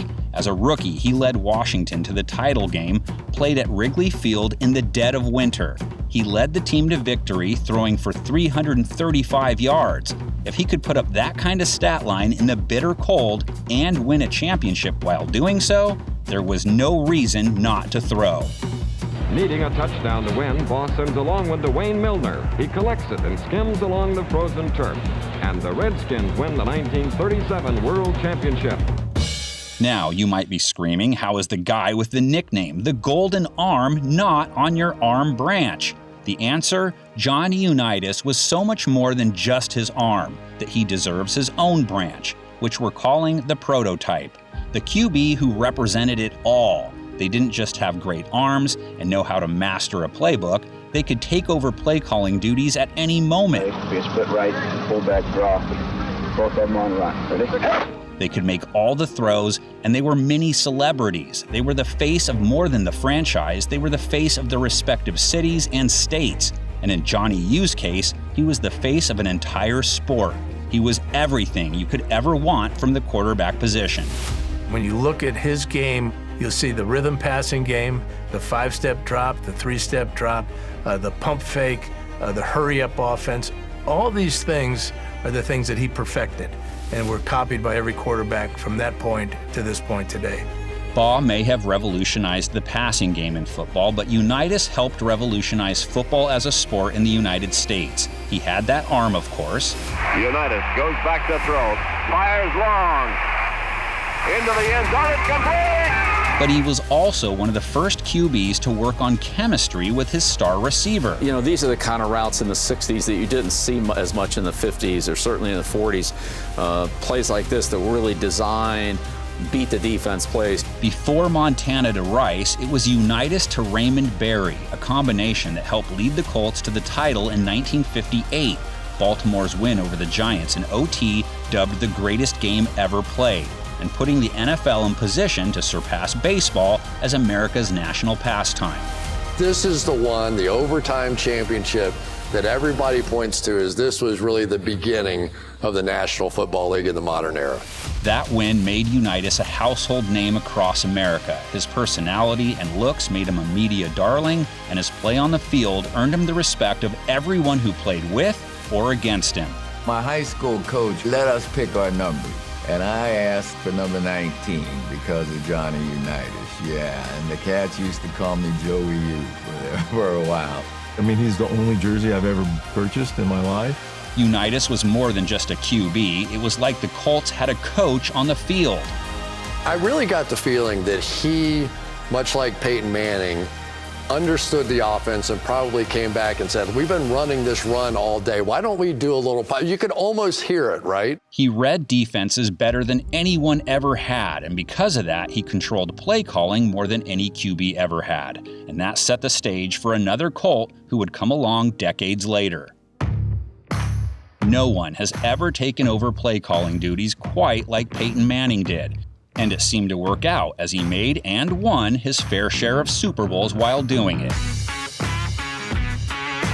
He was a coach on the field, and that allowed him to revolutionize the no-huddle and hurry-up offense. Nice left! Heidi Raiders! Heidi Raiders! He's fake calling now. He's dummy call. Omaha! Omaha! Omaha! Omaha! Omaha! Omaha came to symbolize Manning's genius, and it was his staple call when he audibled at the line. Watching him play, you almost felt bad for his OCs, Manning taking what Unitas did and perfecting it. When you play against Peyton Manning, you're playing against the quarterback and the game planner and the offensive play caller. Passing records fell, titles followed, and Manning's popularity grew, and he embraced it, turning out to be a natural in front of the camera. His personality turning out to be the polar opposite of his stoic appearance. Those are two plays I just caught. I cannot, this helmet doesn't fit. Shocking that a helmet doesn't fit you. Which made him the perfect pitchman for products ranging from pizza to insurance, and making him the ultimate face of the franchise. His brother followed in his footsteps, Eli, another high-profile pick who fulfilled his promise, beating Tom Brady for 2 titles. Shortly thereafter, you had Big Ben, Roethlisberger, another 2-time Super Bowl winner who was the complete package in his own right. Before Manning, there was Jim Kelly, another top 10 draft selection QB who played a heavy role in how his offense was run. He was given the keys to Buffalo's K-gun offense. And in between Kelly and Unitas, you have Broadway Joe, one of the most flamboyant and boisterous quarterbacks the NFL has ever seen. Sometimes they talk about drinking and conniving around with ladies and stuff. I think we got a heck of a shot of winning. It seems almost un-American to me for a bachelor not to, go around having a drink with a lady now and then. We beat anybody in the world, and I think we're going to win next Sunday. I know we're going to win. I have that attitude. I feel that way. Look at that shot. Namath's guarantee that New York would upset the Colts in Super Bowl III, and the fact that he pulled it off, cemented his name in NFL lore. But so did the way he carried himself, never one to shy away from a camera, an interview, or a late-night New York party. Namath was almost more than just a football star. He's probably the guy responsible for making it possible to be both a player and a true celebrity. Who wore white shoes, wore his hair long, and he went his own way. He was Mick Jagger in a football uniform. Oh, and I like the clothes, too, on occasion. I had a few nice coats and some pants and things. Yeah, I was styling. I was a part of the time, man. But Namath shouldn't just be judged on his off-field exploits or that guarantee. He was a standout field general as well and had a great arm. You didn't have to look to see when the ball was released. You could hear it. You could hear the whoosh when the ball left his hand. And his footwork was just about perfect. His career, though, is still one of those what could have been tales. A string of knee injuries prevented him from ever reaching his full potential. And mobility is where the evolutionary process would head next. It's the MO for modern QBs like Russell Wilson. On the fake, pressure coming big time. Wilson eludes, Okafor fires. Wide open is Marshawn Lynch. Russell Wilson is currently the gold standard of a scrambling quarterback. Wilson has just about perfected the art of the ad-lib. Sure, he has a few seasons where he's put up some hefty rushing numbers, but most of his runs aren't by design. They're the product of a play simply breaking down. Russell Wilson does the whole Russell Wilson thing. Few quarterbacks in the game's history have had the ability to extend plays like Danger Russ. He often looks like a kid playing the game in a street, zigzagging his way around defenders before miraculously finding a receiver to throw to. Cue the circus music. Wilson throwing for Baldwin. Oh my goodness, he caught it! Are you kidding me? Russell Wilson! He did more pirouettes than a ballerina! Wilson could easily show up on several of the branches of this tree, from dual threat to backyard bomber, but we're placing him on the scrambler branch because no one has ever really been better at it than he has. Unbelievable stuff! Kyler Murray is the most recent QB to be born from this lineage, Murray sharing many of the same traits as Wilson and using them to pull off the improbable. 7 seconds. 6 seconds. Murray heaves it downfield. It is. Oh, it's caught! It is caught! Before Wilson, that road was paved by the likes of Donovan McNabb, the Eagles' great, one of the best at eluding pressure with his feet. Steve McNair put himself on the map in 1997 when he led the league in yards per carry, racking up 650 rushing yards from the QB spot. He would go for 300-plus rushing yards for 6 straight seasons from 1997 to 2002. And before McNabb and McNair, there was the lefty, Steve Young, who may have had to wait a bit before taking center stage, but when he finally did, fans couldn't take their eyes off him. Young comes out of there. Still on his feet is Steve Young, and still. Young wasn't just significant because of all those crazy highlights he produced. He famously led the 49ers to trade Joe Montana, the winner of 4 Super Bowls and a pure pocket passer. A few other quarterbacks were known for using their legs before Young came along, but Young did something none of them had ever done before, which was using that style of play to win a Super Bowl. Young, though, was not the first ad-libber to make the title game while running around. In fact, this branch is named in honor of one of the most important quarterbacks to ever take a snap in the NFL, Fran Tarkenton. Fran Tarkenton was really the first model of the mobile quarterback. He would just go all around, run all around, and play in a different way. I've got to change how this position is played, or we're not going to win a game. Tarkenton's nicknames, the Scrambler or Mad Scrambler, Scramblin' Fran, or sometimes Frantic Fran, you get the point. No one had seen anyone play the QB position like him. The unexpected was a built-in part of his game, and it helped him lead the Vikings to 3 Super Bowls. I think greatness is more than just being great yourself. It's being able to make other people great and making a team great. And that was something that Fran Tarkenton did. We have to remember those players that played for a good team, but just didn't happen to win the Super Bowl. Tarkenton had an arm, too. He wasn't just mobile, but he used that mobility to buy himself time, and that made him a giant headache for opposing pass rushers. Tark's style of play would set the stage for countless QBs that would follow, and we're not just talking about the dual threat guys that we'll get to in a bit. Because while his branch features QBs who would take off if they couldn't find an open receiver, racking up solid rushing stats along the way, others started using their legs to set up ridiculous throws that used to be reserved for street football games. Quarterbacks like Patrick Mahomes, for example, who combined Tark's scrambling abilities with a Bradshaw-like arm and the willingness to take risks, making him the ultimate modern backyard bomber. I mean, fake jump pass, let me just go back over here, flip my hips this way, throw it back across the field. I mean, that's like backyard ball. How do you defend that? Mahomes is the face of the new age QB. He's the new standard. Athleticism, vision, arm strength, and a childlike view of the game that seems to give him a freedom to try things other QBs wouldn't dare. Look at this guy, Von Miller on his heels. He throws it left-handed. His game is a direct descendant of Aaron Rodgers. Rodgers, another signal caller who seems to defy logic when you see what he's able to pull off. Rodgers in trouble. It's going to get there. He turned 32 yesterday. Does he have a vintage moment in him? In the end zone, it is caught for the win! The way Rodgers plays, you'd think he was the understudy of another backyard bomber. And he was, as he followed in the footsteps of Brett Favre, who had a rocket arm and zero fear when it came to using it. Favre makes the handoff, rolling right, pressured by McDaniel, shovels it forward, touchdown! He was risky. I mean, he was fun to watch because you never knew what he would do. Few QBs had as much fun playing the game as Favre did. He seemed to be smiling no matter what the circumstances. I don't know why we come out so early and just stand around here and do this. Hey, you got any left-handed footballs? I'm sitting here just goofing off. And he was ready to flash that grin at the opposition as often as he would to his own teammates. Who hit me? Somebody hit it harder than that. I didn't hit you, dog. Why would you hit me? I thought you hit harder than that. But you'd smile a lot, too, if you could pull off the kinds of plays he regularly did.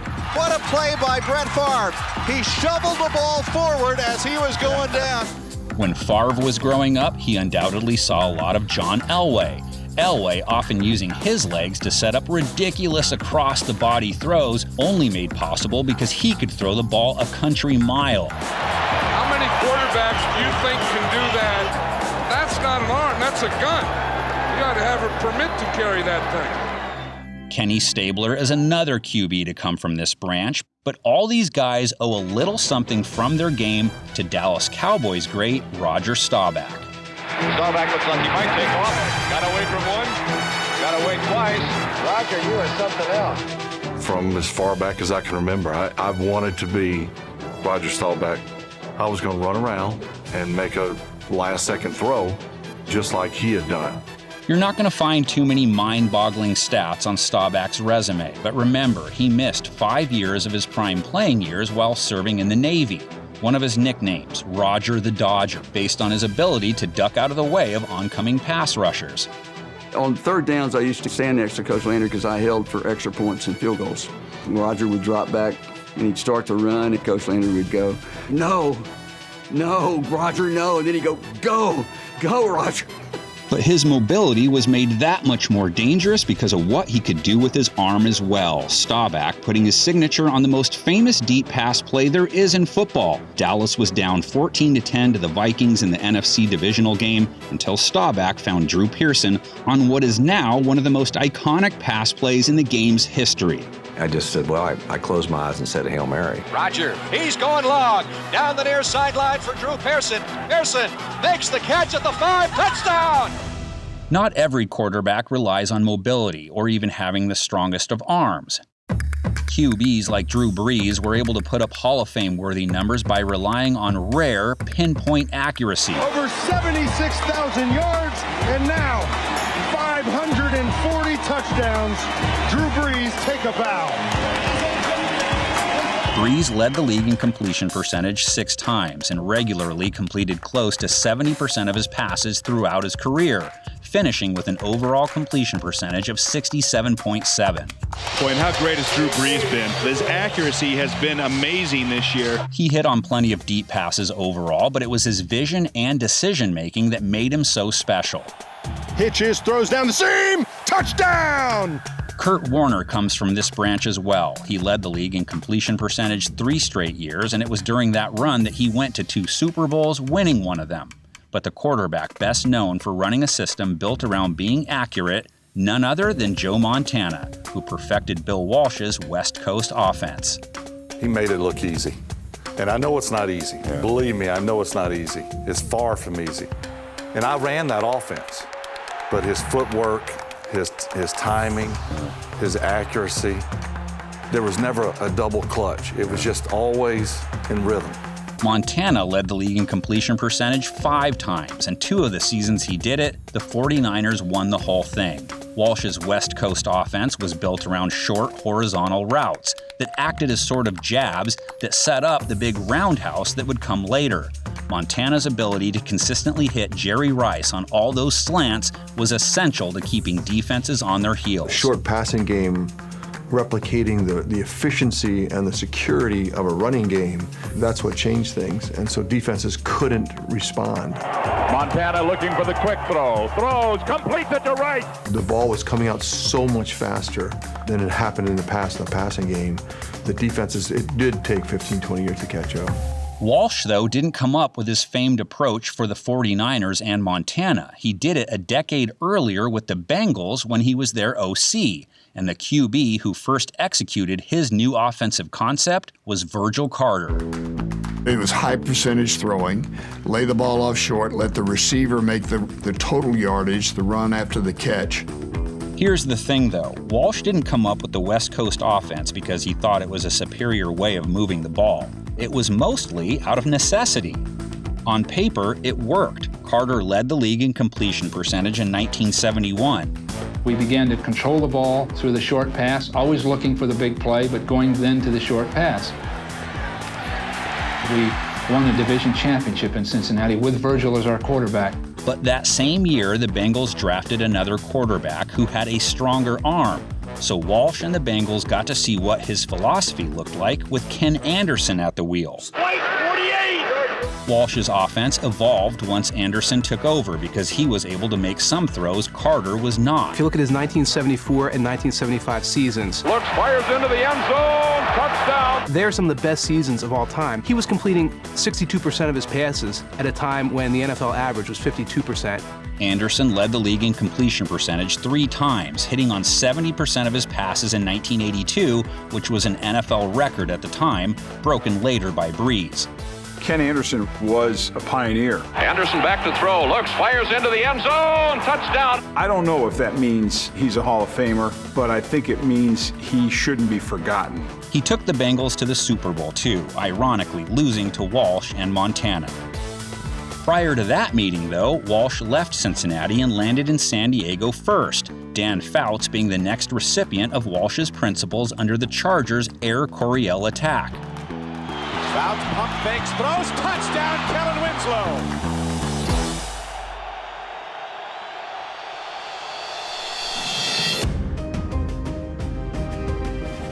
Now, let's move on to our Barrier Buster branch, this group as important as any on the tree because it opened the door to minorities being allowed to play the position, which wasn't always the case. Coaches, most of whom are white, seem to believe that blacks are superior athletes but inferior thinkers. Like that's just what the stigma was through the league at the time. I mean, now we look at it and say, that's so stupid, that's so ridiculous, but back then it was reality. Before an African American was tabbed as a starting quarterback, you had Tom Flores, who in 1960 became the first Latino to ever start at QB in the NFL. Flores uncorks his 9th scoring toss of the season as he spears Clem Daniels with a 34-yard touchdown bomb. Then there was Marlon Briscoe, who came along in 1968. Let's go, Marlon! Briscoe, the first black QB to start a game at the professional level in the modern era. October 6, 1968, the Broncos playing in the AFL gave Briscoe the starting nod against the Bengals, Briscoe winning that game by a score of 10-7. The impact was that I proved that a black man could think, throw, and lead on a National Football League level. Now, he only got the start because Denver's regular starter was hurt, but Briscoe came back to start 4 more games later that season and ended up throwing 14 TDs in his 5 starts. As time progressed, in fact, in 1969, the very next year, there were 4 quarterbacks drafted, 4 black quarterbacks drafted as quarterbacks. The NFL, though, still hadn't seen a black QB make a start in decades, a streak that came to an end when James Harris was tabbed the starter for the Bills in 1971 after the AFL and NFL merged. Harris's first start for the Bills actually took place in 1969, but again, that was pre-merger, so technically it was for an AFL team, not an NFL team. So the game he played in 2 years later carries more historical significance. Harris would eventually get traded to the Rams, who made him their full-time starter in 1974. Harris threw 11 TDs against just 6 interceptions and made the Pro Bowl, the first black QB to ever accomplish that feat. Harris dropping back to pass, throws toward the end zone, man open. Touchdown, Los Angeles. I really followed the history of the game. There were guys that made me think, okay, if these guys can play in the National Football League, maybe there's a chance for me to play one day because they're getting their opportunity. Briscoe and Harris helped open the door for other black quarterbacks, but 2 others specifically really helped put an end to the stereotype that black quarterbacks weren't smart enough to lead a team to victory consistently. First came Doug Williams, who was the first African-American QB to win a Super Bowl. Play action fake, Williams going up top, got Sanders on the fly at midfield, he's gone! You're watching history. This is history in the making. The best moment to me on that game is when they announced the MVP. Most valuable player of Super Bowl 22 is quarterback Doug Williams of the Washington Redskins. The first black quarterback to start the Super Bowl, the first black quarterback to win a Super Bowl. I tell you what I hope Doug Williams does. I hope he puts to bed once and for all about the black athlete in professional football. If I had never played enough down to football after that, it was fine with me because as Martin Luther King say, the mountaintop. I'd been there, at the top of the mountain in the profession that I was playing. That was football. Williams, though, wasn't the regular starter when he won that title. He only got the chance to make history because Jay Schrader got hurt. So there was still a stigma that a black QB couldn't do what a white QB could do. And then along came Warren Moon. Warren Moon turned the tide with his performance, and I think he was the one that separated the black quarterback being named black quarterback and being named a quarterback. By the time Moon's career was over, the absurdity that a black QB couldn't master a playbook or read a defense was rendered obsolete. Moon's arm was electric, his vision as good as anyone had ever seen, the yards piled up, the TD passes piled up. Warren Moon not afraid to challenge those defensive backs. And so did all the Pro Bowl nods. He made 8 straight at one point, cementing himself as one of the best in the game. And once and for all, changing the perception many GMs and coaches had about black quarterbacks. Warren Moon paved the way, man. Number one, uno! And it's not said enough. But if you're looking for the king barrier buster, you have to go all the way back to the league's first year in existence, because the NFL did allow black players in the league when it started in 1920, making Fritz Pollard the first black quarterback to ever take snaps in the NFL. He could throw the ball almost as well as anybody in the very, very infancy of pro football. The QB position wasn't utilized in 1920 the way it is today, and by 1927, the league no longer allowed African Americans to play on teams at all. So Pollard didn't exactly open the door for Briscoe and others who would follow. But what Pollard had to endure was far worse. He was playing in an era when racism was accepted by a large portion of society. 1921, there were 59 African Americans lynched in this country. So when you put that in perspective, Jim Crow was at its highest at that particular time. To imagine what he went through during that time, where he had to sleep, where he had to eat, just in terms of traveling around with his football team and enduring all that is something special. His story has only recently started to receive the credit it deserves, and it would be an oversight not to acknowledge his place in NFL history. Those barrier busters created opportunity and would ultimately set the stage for QBs to take what Tarkenton did and Staubach did to an entirely new level. Cue the emergence of the true dual-threat QB, guys like Lamar Jackson, who almost gives his team a 12th player to work with because when he's out there, it's like the team has an extra running back. Fakes the inside handoff, keeps it, weaves to the 2, he's in, touchdown, Lamar Jackson! You might be thinking, what's the difference between scrambler and dual threat? Sure, Jackson scrambles around plenty, but he's so electric with the ball in his hands, the Ravens changed their entire offensive approach to maximize what he can do. The true dual threat guys don't just run when a play breaks down, they run because the playbook calls for them to do it. You inspire me, cuz! Jackson's arrival comes on the heels of QBs like Colin Kaepernick, who used his legs to take the Niners to a Super Bowl while he was at the helm. There's Cam Newton, of course, who also has a Super Bowl appearance and an MVP under his belt, along with a record-breaking number of rushing touchdowns. And then there is Michael Vick, who seemed more like a human highlight machine than he did a quarterback. Vick in trouble, escapes, still on the run, looks for the change, and he'll pick up the first down on 4th and 15. Did you see that? Wow. You know how explosive he was, and you know how he carried himself. Ball till you fall, baby, one play at a time. Don't think too far forward and never look back. He was just different out there, you know, he was so fast and running through people, like splitting people, stuff like that. It's like, man, I gotta do that. It means a lot for guys to want to emulate my game in every way. You know, when you're playing the game, you don't know that you're revolutionizing the position. You don't know that you're changing the game for the better. Prior to Vick, the league was treated to a number of seasons of Slash, Cordell Stewart, wowing Pittsburgh fans in the late 90s and early 2000s. But the quarterback who really took what Tarkenton started to a whole new level, Philadelphia's Randall Cunningham. Look at that agility. Ladies and gentlemen, Randall Cunningham is a ready for primetime player. From 1986 to 1992, there were few players in the league more exciting than Cunningham. He was piling up 500-plus rushing yards from the QB spot during those years, coming oh so close to a 1,000-yard season in 1990. I think in today's game, it would have been amazing. I don't know if you could have stopped this guy. I really don't think you could. He could flat run. He is the quarterback who planted the seed that would eventually bloom the Vick and Lamar flowers that would spring up years later. his play gave future head coaches and OCs the confidence that you could think outside the offensive box and develop offensive game plans that suited the player you had at the position instead of trying to make the player adapt to your system.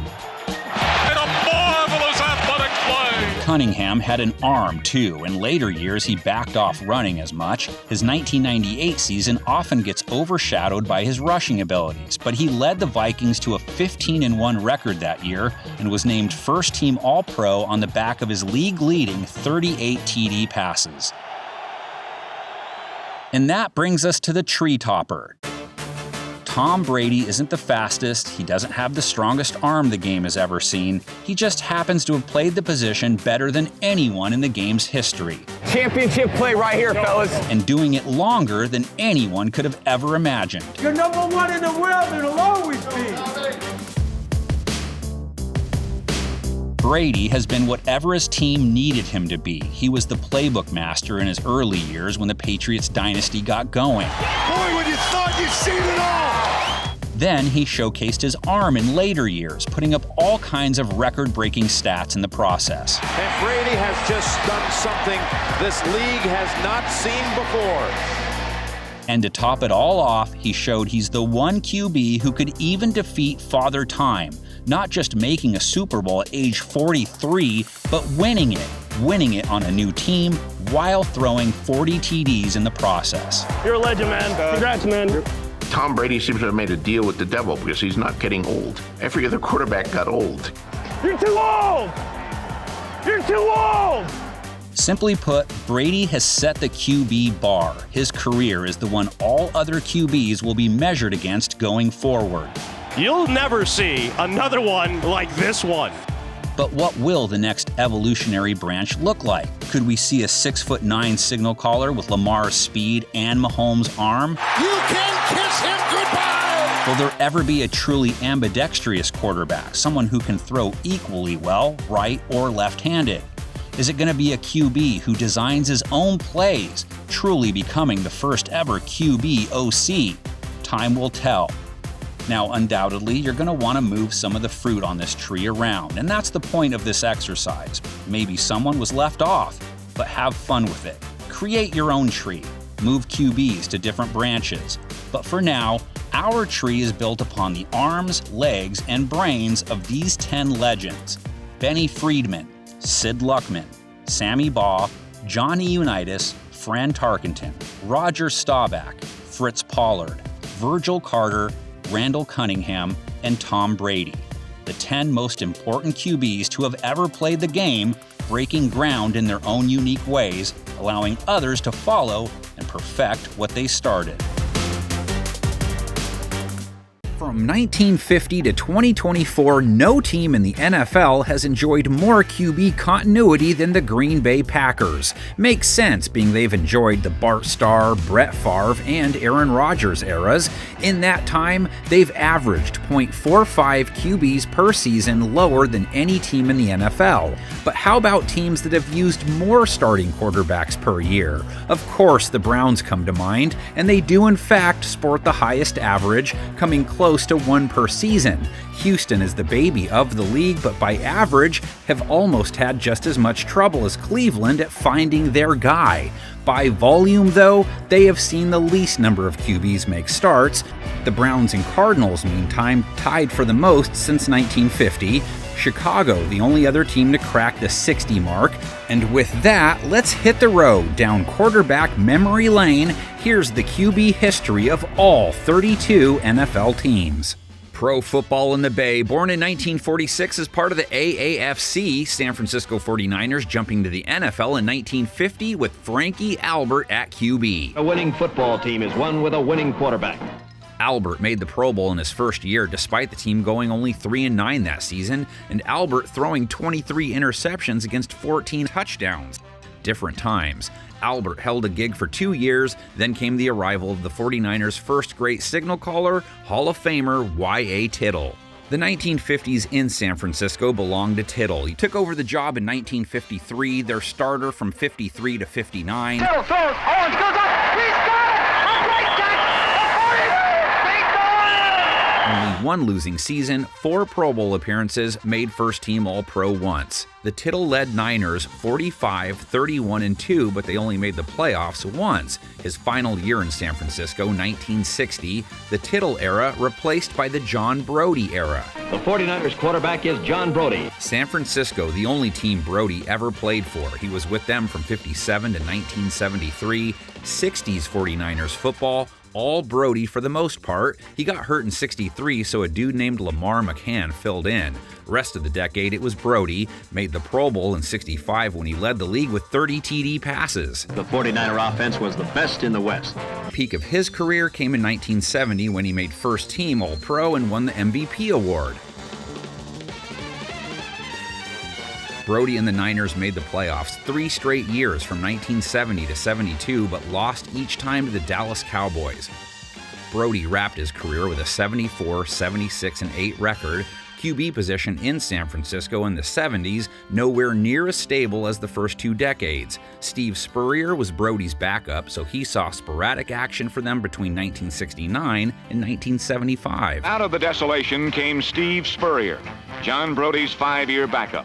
Never took over as starter, though, and neither did Joe Reed, another backup who they dabbled with in 73 and 74. Norm Snead, a vet who bounced around the league for years, played a few games for them in 75, and then in 1976 they traded for Jim Plunkett. Plunkett's presence will be vital to solidifying the quarterback situation. Plunkett lasted just 2 years with the 49ers, 11-15 record, so they turned to Steve DeBerg for the 1978 season. There were a certain number of rookie errors made, but there is real hope that Steve can become one of the real standards as a quarterback in the National Football League.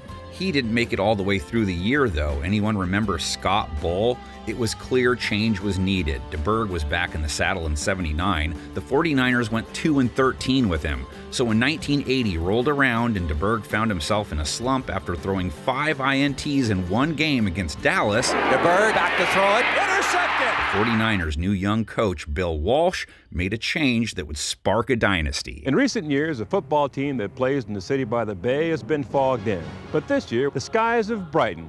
Joe Montana, 2-5 record that first year, but 15 TDs against 9 INTs, a tease of what was to come the following season when he guided them to a 13-3 record. Montana, the author of The Catch. We'll see a pickup sometime on the right side, possibly. Montana looking, throwing in the end zone. Dwight Clark! It's a madhouse at Candlestick. The 49ers winning their first Super Bowl. And now their ultimate triumph of the year. The Montana years, the gold standard in San Francisco. 4 Super Bowl titles, 3-time Super Bowl MVP, 7-time Pro Bowler with San Fran, 3-time first-team All-Pro, won the MVP award twice. Montana's in the Hall of Fame, of course. Exactly 100 regular season wins for the 49ers, only 39 losses. His exit from San Francisco, forever marred by controversy. He hurt his elbow and didn't play in 1991, missed most of 92 as well. So in went his backup, one Steve Young. From Brigham Young, number 8, Steve Young. Young joined San Francisco in 1987 after a few years in Tampa Bay. First significant playing time came in 1991. Young started the season and went 5-5. He got hurt that year too, though. Steve Bono taking the reins and going 5-1 for them. Bono to throw, and he's got Rice. Wasn't enough to make him the man, though. Young returned in 92. 49ers went 14-2 with Montana watching and healing from the sideline. Young throws downfield, touchdown 49ers! Then came the trade, heard round the NFL world. The 49ers deciding to end their QB controversy. The icon traded away to Kansas City in 1993. Joe Montana making his AFC debut. So the 90s, it was the Steve Young show in San Francisco. 92 to 98, Young made the Pro Bowl every year. He was first-team All-Pro 3 straight seasons from 92 to 94, MVP 2 of those years. Someone take the monkey off my back, please! Young went 91-33 as a 49er, 221 TD passes, 86 interceptions, won the Super Bowl and Super Bowl MVP in 94. Had to be perfect. It was! Niners will win it! Young, another San Francisco Hall of Fame QB. 98 was Young's final full year. Concussions forced him to leave the game. When he did, Jeff Garcia was waiting. Jeff Garcia makes his first NFL start. Niners faithful watched Garcia sit in the saddle from 1999 to 2003. He was a Pro Bowler 3 straight years in that window. Garcia threw 113 TD passes against 56 interceptions for the 49ers. Touchdown 49ers! A record of just 35-36 though, so they moved on. 2004 season was a split between Tim Rattay and Ken Dorsey, which resulted in a 2-14 record, and with it, the #1 draft pick, which they used on Alex Smith. San Francisco 49ers select Alex Smith. Smith was with the 49ers from 2005 to 2012. In that time, he was only able to play 2 full seasons. 49ers had to fill in with guys like Dilfer in 2007. Smith missed all of 2008, making it the year of Sean Hill and JT O'Sullivan. Wasn't a fun year. O'Sullivan has it knocked away and kicked out of the end zone. It's a safety. 2010, Troy Smith started 6 games for him. 2011, Alex Smith's best year for the Red and Gold. They went 13-3. A perfect throw down the seam. The 49ers made the playoffs that year, lost to the Giants in the conference championship game. Smith started out as the #1 guy in 2012, but he got hurt again, and in the end couldn't hold off Colin Kaepernick. Kaepernick is in. He's set to throw, but he can run. Kaepernick seized on Smith's injury, leading the 49ers to the Super Bowl that year. San Francisco 49ers Super Bowl bound. Kaepernick kept things rolling the next season too. 2013, the 49ers went 12-4. Touchdown 49ers. They were back on the doorstep of the Super Bowl, but Kaepernick's final pass in the conference championship game famously knocked away by Seattle's Richard Sherman. Intercepted in the end zone by Seattle. Kaepernick's magic faded after that. 2014, he went 8-8. 2015, 2-6. Blaine Gabbert also saw time that year. And the following year, which was Kaepernick's final season for the 49ers and in the NFL, a 1-10 record and his social justice pregame protests marking his departure from the league. Freedom, liberty, justice for all. And it's not happening for all right now. So the 49ers traded for Jimmy Garoppolo. He hit the scene in 2017, went 5-0 to finish off the season. Garoppolo over the middle. It's CJ Beathard and Brian Hoyer split up the rest of the games that season, didn't fare well. Pressure coming, too high and incomplete. Went a combined 1-10. 2018, another fill-in year as they waited for Jimmy G's return, Beathard and Nick Mullins getting reps in his place. Garoppolo finally made it back full-time in 2019, had his best year, 27 touchdowns, 13 interceptions, led the 49ers back to the promised land. Feel super, baby! Garoppolo and the 49ers came up short versus the Chiefs. He went 38-17 for the 49ers, but injuries plagued his stay there all the way to the end.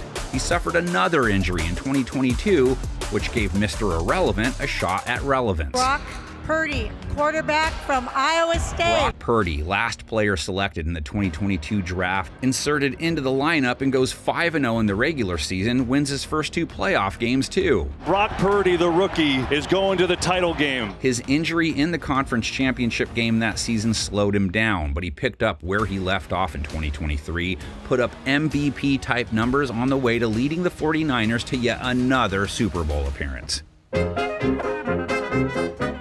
The Chicago Bear fan, understood only by fans in Cleveland, maybe. Chicago story, older though, making the pain they've suffered just as agonizing, if not more. The inevitable miscue often made the Bears their own worst enemy. And like the Browns, the Bears' QB history started out with a golden age. 1939 to 1950, they had Sid Luckman at QB, one of the pioneers of the position. After I signed the contract, he said, "You and Jesus Christ are the only 2 people that I would ever pay this to." I said, "Well, thank you, coach. You put me in great company."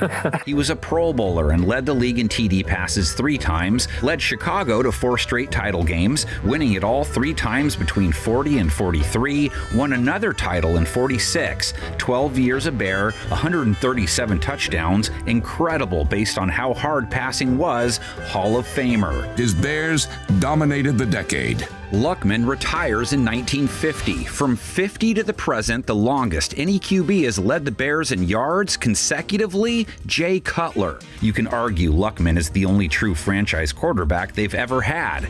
Ed Brown represents their next QB era. He was with Chicago from the start of his career in 1954, lasted until 1961, made a couple Pro Bowls for him, took him to the title game, 39-25-2 record.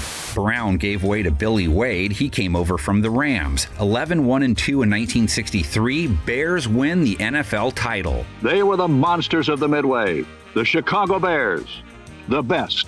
Best buckle up, because Wade didn't last long. Post Ed Brown, their QB carousel is overflowing. 1965 and 66, Rudy Bukic. 67, Jack Concannon. 68 saw a few Larry Rakestraw games. Virgil Carter went 4-1 that year. Carter, Concannon, Bobby Douglas. The following year, team went 1-13. So they entered the 1969 season hoping to mark their golden anniversary in an old familiar way, with a winning record. Tied Pittsburgh for the worst record in the NFL. Coin flip time. Steelers win it. Took Terry Bradshaw. Chicago decides to trade the number 2 pick to Green Bay, of all teams, for 3 players. So on they marched with Concannon and Douglas. Now that we played singles, we're looking for a nice friendly game of doubles. Kent Nix, too, in 1971. Let Douglas take over out of that bunch. Douglas's 72 season, overlooked and underrated. Douglas, the first quarterback to ever rush for 900-plus yards in a season. In 1972, the Bears responded with all-out exciting football for the most part. His record that year stood until Michael Vick broke it. His 14-game record lasted until 2022, when a fellow Bear finally eclipsed it. But radical rebuilding in football never is a job that is completed overnight. That was the only year Douglas ever produced anything like that as a runner. He was supplanted by Gary Huff in 1974, 75, Huff, Douglas, Bob Avellini, all Avellini in 76 and 77, when he and the team finally snapped their playoff drought. The Bears are in the playoffs! The Bears are in the playoffs! The Bears are in the playoffs!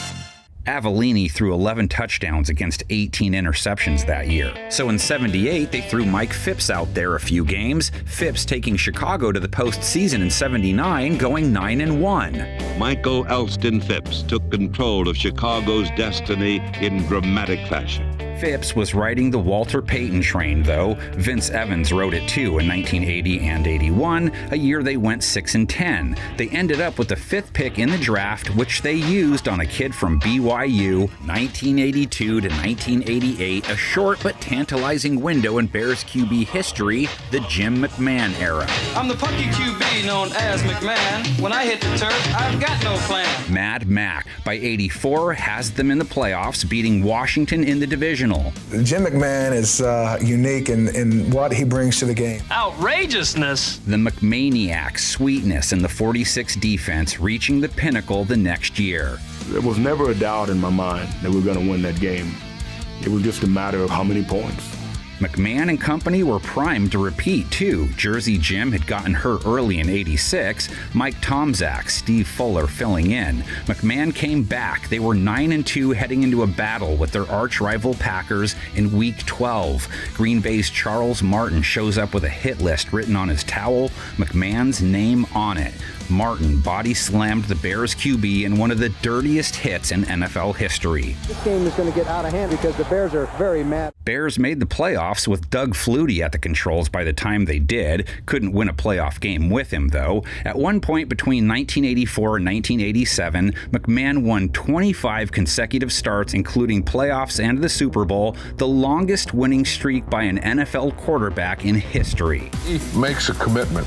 We are going to whip you, and I am going to play great, and he does it. McMahon played 9 games in his final year with the Bears, left on a 7-2 note, and Chicago beat Philadelphia in the divisional round in 1988. Intercepted by the Bears and returned downfield. But McMahon was benched in their loss in the conference championship versus San Francisco, had a falling out with their GM that following offseason, 46-15 record as a Bear, an attitude that Bear Down will never forget. They can copy his style, but they'll never capture his character. So back to the merry-go-round. They let Tom Zach run things in '89. Then Jim Harbaugh, they drafted him in '87, took over in '90, takes them to the playoffs but gets hurt before they get there. So Tom Zach was behind the wheel when they beat the Saints in the wild card. Beating the Saints was expected, and when they did, Harbaugh got them back to the dance in '91, but couldn't beat Dallas. Harbaugh served 2 more years as starter, got some Peter Tom Willis and Will Ferrer mixed in '92. 1994, the Steve Walsh year, journeyman. Good enough to get them some playoff action, good enough to get them a playoff win. Walsh, a couple touchdowns. Came in here knowing they could win, and they've got all the confidence in the world right now. 1995, Eric Kramer, 29 TDs, 10 interceptions, a 9-7 record. Felt like they had something. this is the ticket to great play. All right, we're here. We're ready. What they had was a one-hit wonder. They gave Dave Craig the keys in '96 for 12 games. Kramer was hurt. He and Rick Meyer split '97. Kramer, Steve Stenstrom in '98, Shane Matthews, Cade McNown, Jim Miller in '99 and 2000. Mostly Miller in 2001. He went 11-2. 2001, a sleeping giant awoke in Chicago. But no postseason success. 2002, Miller, Chris Chandler, Henry Burns for a game. 2003, Cordell Stewart, Chris Chandler, Sexy Rexy for 3 games. Rex Grossman, Chad Hutchinson, Craig Krenzel, Jonathan Quinn the next year. Then along came Kyle Orton, 10-5 as a starter in 2005, guided them to the playoffs that year. You got yourself a touchdown, baby. Fade to black. Orton gave way to Grossman the following year. Rex, 13-3 record, beat Seattle in the divisional, then Drew Brees in the conference championship. By Hollis Thomas, throws down to left field. Oh! Buried inside the 5. Goal line, touchdown! Lost to Indianapolis in the Super Bowl, lost the starter's job the following year. Brian Griese entered the fray. They went back to Orton for a year. Enough is enough, though. Pulled the trigger on a huge trade. JB, how's my hair look? I don't know about that gel product. Yeah, it's Josh's. I forgot mine. Obviously, he's an off-brand. Jay Cutler was supposed to be the face of the franchise. He does lead all Chicago passers in yards and by a wide margin. He won a playoff game against the Seahawks in 2010, 270-plus yards, a couple of TDs in that victory. What runs through your mind when you throw a pass like that? You know, it's a window. I know I'm going to fit it in there. I've never questioned it, and I never will. And then came the Caleb Haney playoff game. Cutler gets hurt versus Green Bay in the championship round. Haney, who had hardly ever played, gave it his all, but they came up short. Questions arising about Cutler after he sat behind the bench the whole time, rather than trying to help the young Haney. Just doesn't give it. Thank you. Gotcha. Cutler's Bears years, 2009 to 2016, 154 TDs against 109 interceptions in Chicago, a 51-51 record. 2016, Cutler's last year in the Windy City, Matt Barkley, Brian Hoyer mixed into his final year. The team went 3-13, decided to swing big in the draft. The foundation is set. Let the show begin.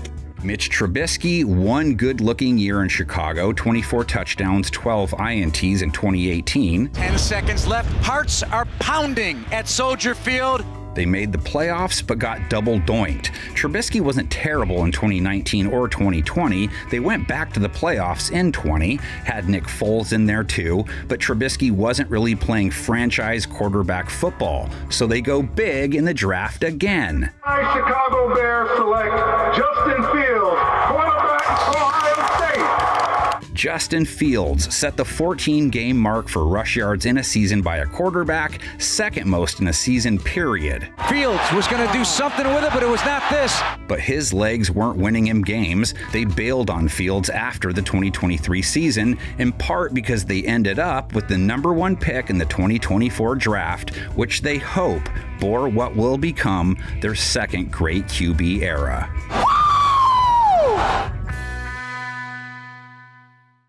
Cincinnati football in the NFL hit the scene in 1968. First QB to ever take a snap for the Bengals, Dewey Warren. And rookie Dewey Warren, the Swamp Rat.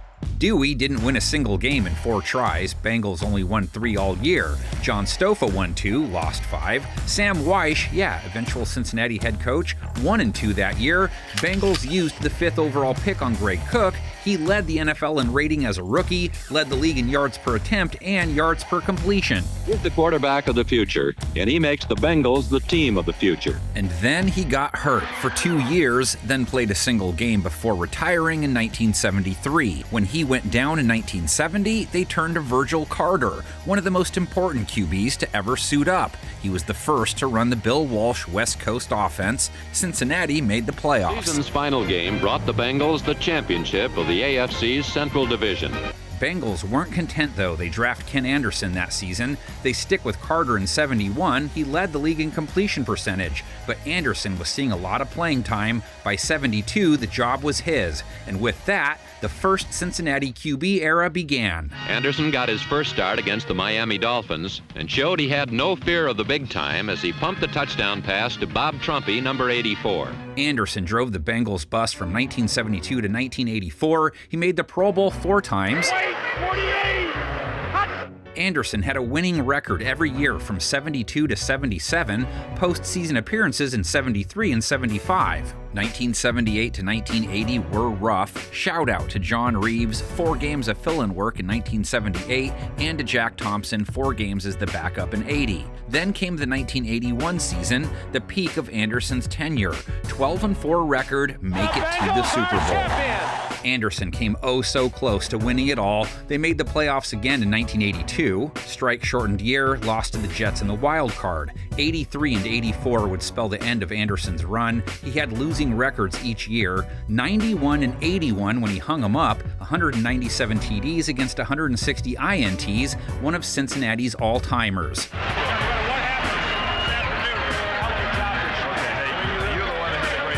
Bengals didn't have to wait long for another good one. Turk Schoner backed Anderson up in 83 and 84, but Anderson would pass the baton off to a kid named Boomer, who they picked in the 2nd round of the 84 draft. Esiason got 4 games in as a rook, went 3-1. He was off and running. Boomer running around to the right. Let's throws into the end zone to Anthony Munoz. Touchdown! Esiason, the man in 85, his run as a primary starter, 85 to 92. He threw 27 TDs against 12 INTs in his first full year. 3 Pro Bowl showings as a Bengal, MVP of the league once, 1988, led the league in rating, 28 touchdowns, took the team back to the last dance. All right, got another chance now, baby. Yes, we do. Like Anderson, lost a heartbreaker to Joe Montana and the 49ers in the Super Bowl. And that's it. The game is over. San Francisco has won Super Bowl 23. And like Anderson, made it back to the postseason in the aftermath. 89, he went 7-8. Team missed the playoffs, but in 90, they made it to the divisional round, beating Houston in the wild card. Team went 3-13 the following year, though, 5-11 in 92.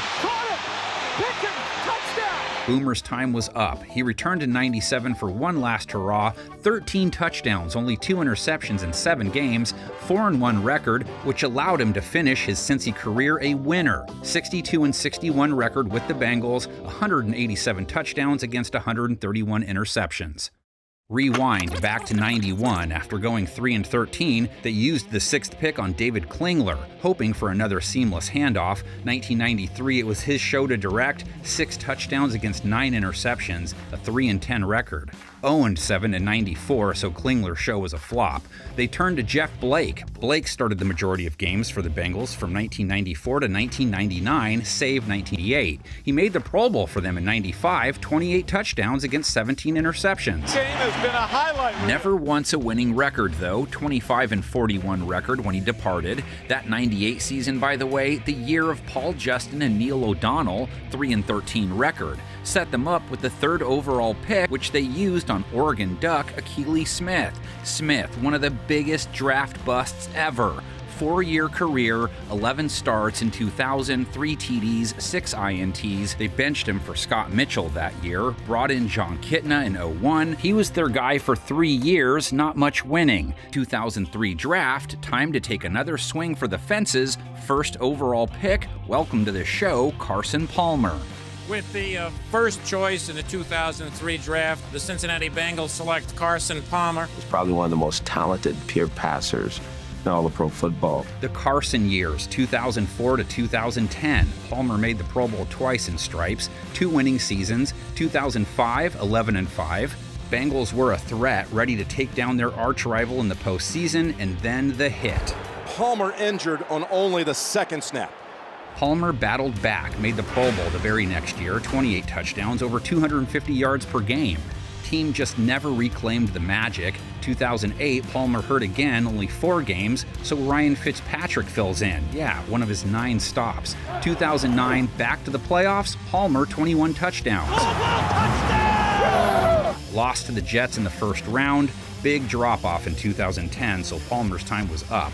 46-51 record, 154 touchdowns, 100 INTs, one of their great what-ifs. I think he's 10th in this all time and 11th in that and 13th in this all time. But I think if you rounded up 100 of his teammates, they'd have him the #1 greatest teammate they've ever had. Once again, though, the bridge to the next era, short as can be. It was time to take a shot with the Red Rifle. The Red Rifle? Andy Dalton led Cincinnati's offense from 2011 to 2019, made the Pro Bowl as a rookie, threw 20 TDs, team went 9-7, made the playoffs. Way to go, guys.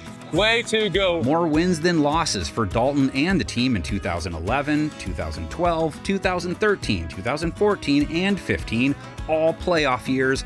Yes, sir! 5 straight postseason trips, 0 postseason wins. Then regression. Next 3 years, team finished under 500.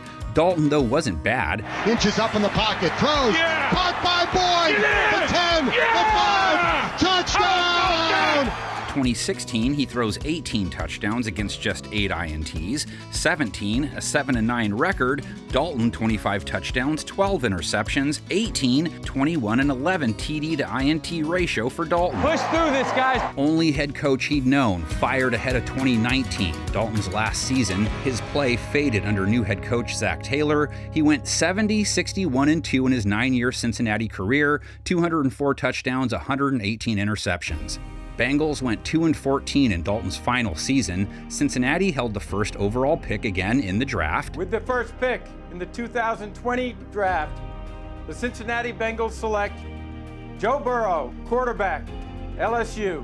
Joe Burrow, the Jungle's latest great hope, took the team to the playoffs in his second and third years on the job, 34 touchdowns in 2021, and another trip to the biggest game of all. I'm Joe. Nice to meet you, brother. I love watching you grow up. Burrow now scrambling, fires deep downfield for Higgins, catches the ball, a 75-yard touchdown! Let's go! Burrow threw 35 touchdowns the next year, took Cincinnati to the doorstep again. We'll see y'all in Burrowhead. Yeah, baby! He sits in the same boat as Boomer and Anderson. Question is, will he find a way to get out and finish what they could not? Joe Burrow put on a show. I mean, in front of the whole world.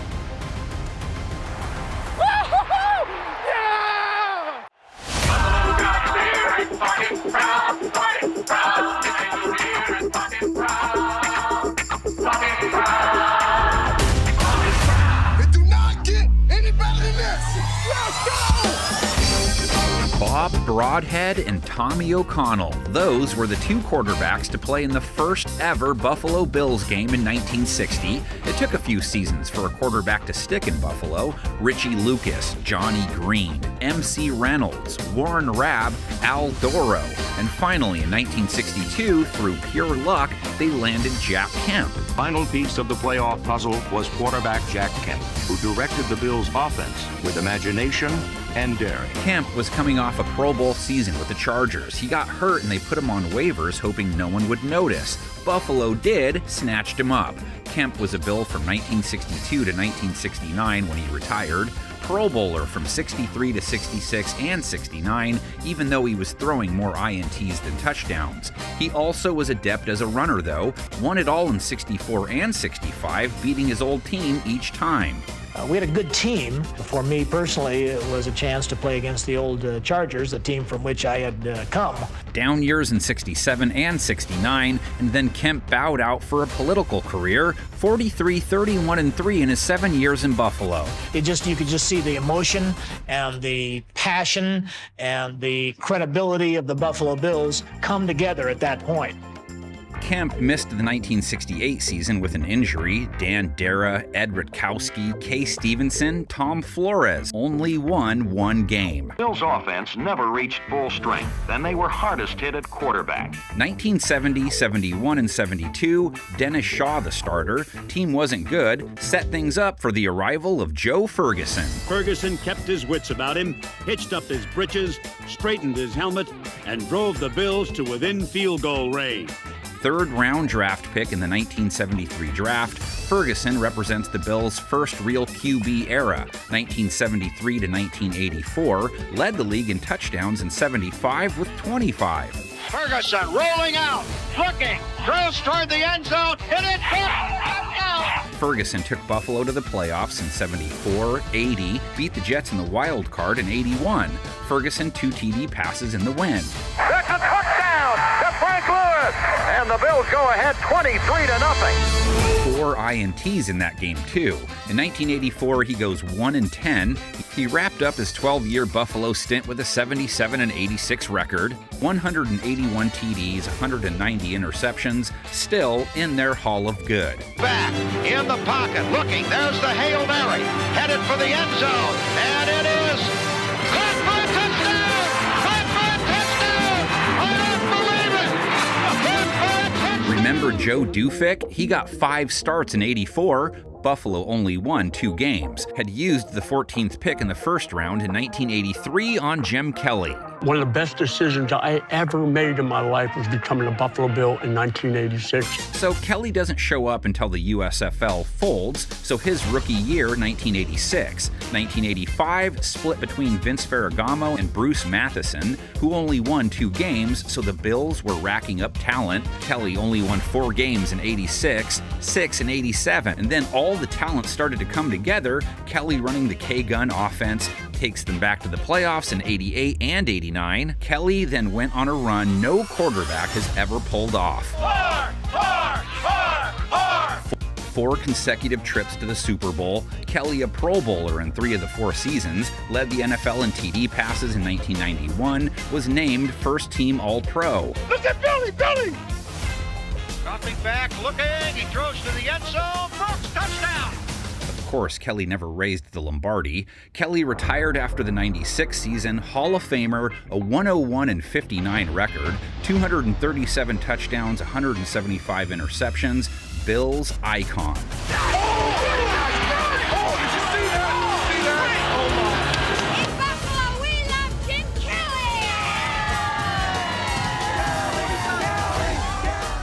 Kelly's last season saw Todd Collins get 3 games in, who they continued with the next year. Alex Van Pelt, his backup, he started 3 games. And then came the Doug Flutie years. 1998, Flutie going 7-3, 20 touchdowns, 11 picks. In 99, a 10-5 record.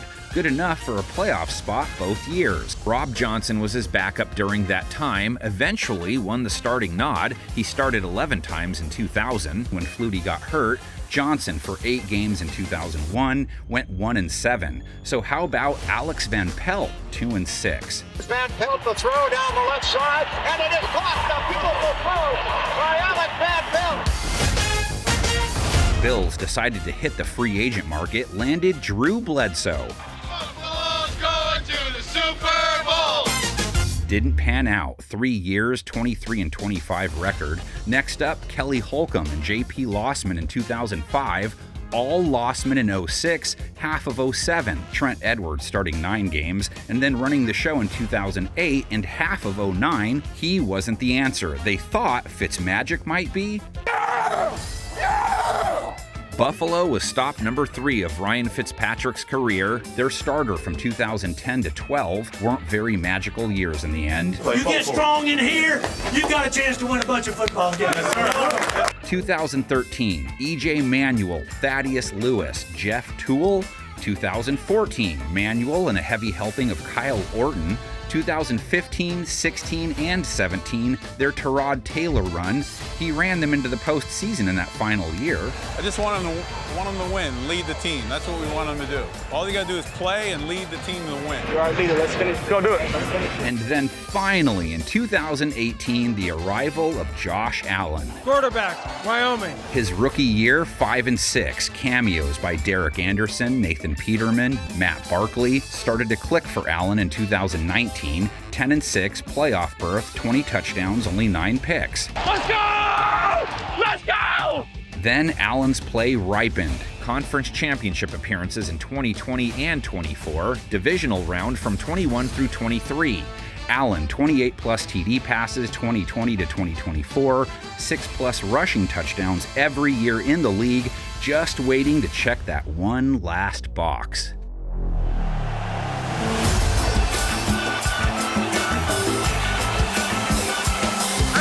Man. I did everything you got. That's it. Give it to me. 1, 2, 3, 1, 2, 3.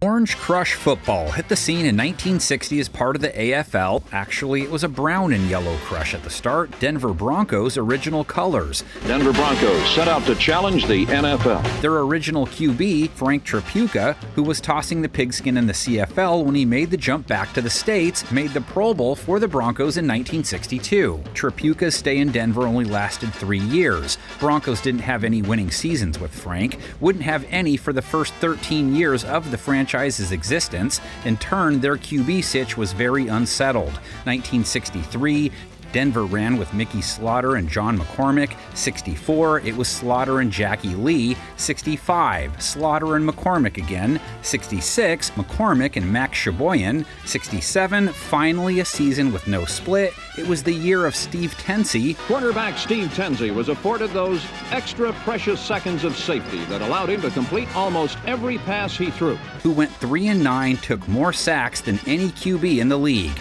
Tensi would get hurt in 68. Denver used 4 guys that year. One of them, Marlon Briscoe, who started 5 games for them. Briscoe, the first African American to start at QB for a modern pro team. The impact was that I proved that a black man could think, throw, and lead on a National Football League level. Tensi, though, was their starter, so they went back to him for the 69 season. He ended up throwing 38 TDs against 45 INTs as a Bronco, which for that era isn't too bad. 38-yard pass from Steve Tensi to Billy Van Heusen, number 42. Still, Broncos needed more, needed someone to make them a winner. 1970, 3 different guys took snaps. Pete Liskey took the most that year, and while Denver finished under 500, Liskey went 5-4 in his starts. There was something special about Bronco football in 1970. Liskey didn't stick, though, so more timeshare action for another few years. 1971, it was Steve Ramsey and Don Horn. 72, Ramsey and Charlie Johnson, who actually held down the starting gig for Denver for most of 72, all of 73 and 74, which were the first 2 years the Broncos finished over 500 in franchise history. And given the opportunity to start, Johnson summoned up all his powers. Denver went 7-5-2 and 6-5-1 with the vet at QB those 2 years. Johnson was a longtime journeyman, though. He gave them 6 games in 75, and then he was done. They went back to Ramsey that season and let him lead things nearly all of 1976, too. They went 7-5 with him, Ramsey going 14-17 as a starter in his time in Colorado. Broncos finished 9-5 overall in 76, but change came in 77 anyway. New head coach, and with him, the veteran quarterback developed a new image. Finally, the first mini golden age of Denver quarterbacks. 1977 to 1981, Broncos fans enjoying 5 years of vet Craig Morton. Morton came to Denver via the New York Giants. He joined the Crush at age 34. What a debut he made. Broncos went 12-2 that year, went to their first Super Bowl. Get down, Denver. Going to the Super Bowl. We're all going to the Super Bowl. Morton was the first QB to start a Super Bowl for two different teams, did so for Dallas prior. That year would be the peak of the Morton mountaintop as a team, but Morton still led them to the playoffs 2 more seasons in a row. Morton's best individual showing, his last full year as starter, 1981, Morton went 41-23 for Denver, third most wins of any QB in franchise history, more TD passes than INTs for them too. Wasn't easy to do in that era. Morton hung him up in 82, gave him 3 more games, had to free up that number 7 jersey for the season to come. Steve DeBerg started most of their games in 82, didn't do much. Broncos went 2-7 that year, but the draft to come would alter the franchise for decades to come. Who knew guard Chris Hinton was that good? Chris Hinton, QB Mark Herman, and the Broncos' first pick in the 1984 draft for one John Elway. Quarterback John Elway of Stanford. Guess the Broncos did okay in that trade. 1983 to 1998, the Elway era, none finer in the Mile High City. Rookie year was interrupted by injury, so DeBerg saw some more action that year and went 4-1 as starter. Elway lost more games than he won as a rookie, and he threw 14 INTs against 7 touchdowns. Still, Denver made the playoffs that year. Team and Elway only got better. Elway showed why he was worth the number 1 pick that next season. 1984 leads Denver to a 13-3 record, another playoff berth. Enjoying his finest day as a pro, Elway threw 5 touchdown passes to lead the Broncos to a 42-21 victory. Broncos went 11-5 in 85, but failed to make the postseason. No matter, Elway was just getting started. Took Denver to the promised land in 86 and 87, his MVP year, and in 89. To the 35, and he's throwing it up the far side. Natil is open. Ball coming. Natil catches it for a touchdown. Broncos, of course, unable to secure its first Lombardi. Good things come to those who wait, though, right? New decade didn't start well, though, for 7. 5-11 record in 1990, but back to elite in 91, made it to the AFC title game. 92 saw Elway get hurt, Broncos fans getting a taste of Tommy Maddox that season. Almost felt like the journey was coming to an end. 1993, 94, 95, team was 500. Elway still had something left in the tank though, and so began one of the most epic swan songs the game has ever seen. 96 to 98, Elway makes the Pro Bowl 3 times. He goes 13-2, 12-4, 10-2 down the stretch of his career, and finally, he and the Broncos organization finally get over the hump, not just once. Denver's gonna win it! Oh, baby, they're gonna win this thing! Are you kidding me? You can stand up and salute in Denver. But twice, Elway leaving the game a back-to-back champion. Final years were all strong too. No fade as he was going out. Back-to-back Super Bowl champions.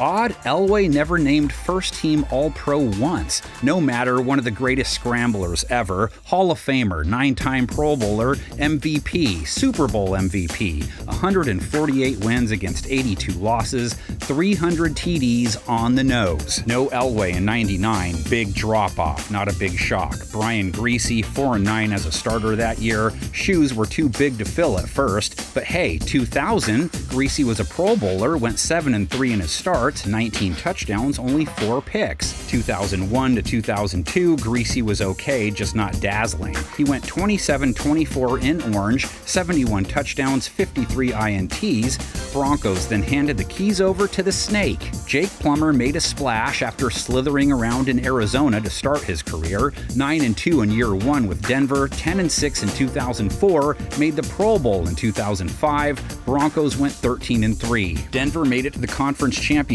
game before bowing out to Pittsburgh. Plummer put in one more year in Denver 2006, didn't make it through the year though, got benched for Jay Cutler. Cutler's Denver stay lasted just 2.5 years. He wasn't bad, but the team was mediocre. They shipped him to Chicago in 2009 for Kyle Orton, 2 firsts and a 3rd-round pick. Orton wasn't bad that year, 21 TDs, 12 interceptions. Team was still middle of the pack. Orton went 3-10 in 2010, started 1-4 in 2011. So that was enough of that. It was time for some Tebow mania. Tebow throwing long to the near side for Eric Decker. He's got him over the shoulder. 10-5 touchdown. Tebow puts it on the money. The second completion of the game. Still, one of the most magical runs we've ever seen. Tim Tebow comes on, Broncos win 7 of their next 8, and in some of the most unlikely ways you'll ever see. 2-point conversion for the tie. Fakes, keeps the ball, Tim Tebow to the end zone, and we are tied at 29. After the crazy run, 3 straight losses, but they were in the playoffs, one last chance for another Tebow miracle. Got him at the 40. It's Thomas at the 50. Stiff arm got him free to the 30, to the 20. Thomas to the 10. Denver's going on to New England. They win it on the first play of overtime.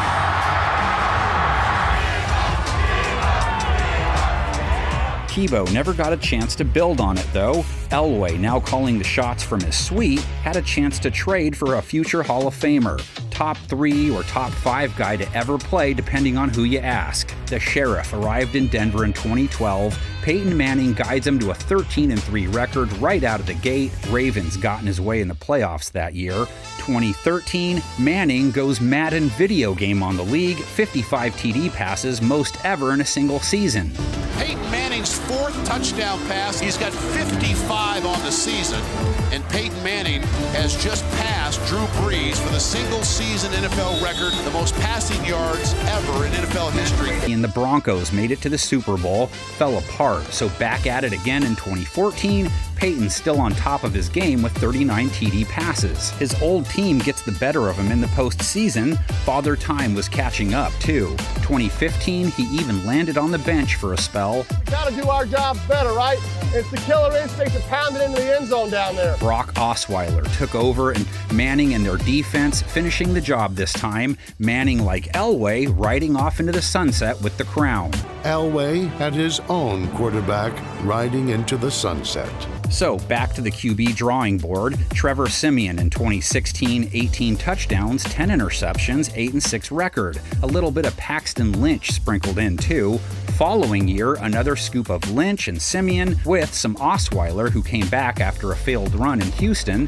2018, journeyman Case Keenum's turn. 2019, Joe Flacco, Drew Lock, Brandon Allen. 2020, mostly Lock, just wasn't working out. Denver tried Teddy Bridgewater out in 2021 and then made another big QB trade. Worked with Manning and Elway, right? Russell Wilson age in Denver began in 2022 and it did not begin smooth. Wilson and the team went 5-12. Broncos brought in Sean Payton to help Russ out. Season ended with Wilson on the bench. Wilson's stay was over. 2024, Denver drafts Bo Nix in the first round and he exceeded expectations. Playoff berth in year 1, 12 interceptions against 29 touchdowns. 32-yard touchdown pass on 3rd down and 2. He ran 4 in, too, providing hope in the mile-high air that a new reign is about to take hold. Pirouettes and rolls into the end zone. It has been dubbed the most hazardous position in professional sports, believed to be cursed, haunted even. The Cleveland Browns quarterback, one of the most infamous tales in NFL lore. Come on, don't do that. Only Bear Down fans understanding the plight of the dog pound, feeling like they can't find their way out of the quarterback shadowlands. But the truth is, it didn't start out dark in Cleveland. Their QB history is a tale of 2 centuries, much like its franchises. In fact, the first quarterback era in Browns history is one of the brightest in NFL history. I'm glad you're going to meet our boys. I'm very proud of them.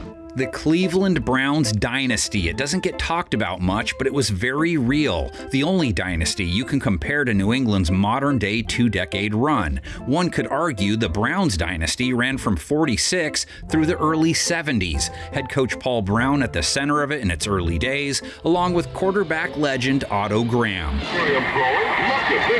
Another touchdown. Graham, the very first QB in franchise history, and outside of Tom Brady, no quarterback in the NFL has ever won like Otto did. Graham was an ideal role model for the youth of his day, but when he laced up his cleats, he was hardly a goody two-shoes. Otto the Great, Mr. Quarterback, call him what you like. Automatic Otto, he was an automatic Hall of Famer when he was done. Browns were birthed in 1946, started out playing in the AAFC. Graham and the Browns dominated. They joined the NFL in 1950, dominance didn't stop. Graham's record in his 6 NFL years, 10-2, 11-1, 8-4, 10-1, 9-3, 9-2-1, a 57-13-1 record. He won 81% of his games. Not even TB12 has a higher win rate. No man ever took a team into the final game of the season as many times as he did. Between the AAFC and the NFL, Otto took the Browns to every single championship game between 1946 and 1955, winning 7 of them. Won back-to-back NFL titles in 54 and 55 and walked off into the sunset a champ. Winning made Otto Graham the greatest quarterback to ever answer the call to arms. That wasn't Cleveland's last title, though. After a down year in 56, they made the title game in 57 with Tommy O'Connell behind center. Milt Plum took over in 58, playoff year. He was good for them for a few years. Last NFL title Cleveland won, 1964, led by Frank Ryan, who led the NFL with 25 TD passes. Ryan finds Collins as free as a bird. Nobody is stopping the Browns. The Browns' successful run wasn't over, though. Ryan had him back in the championship in 65 under Blanton Collier. The legendary Brown was fired. They were a playoff team in 67.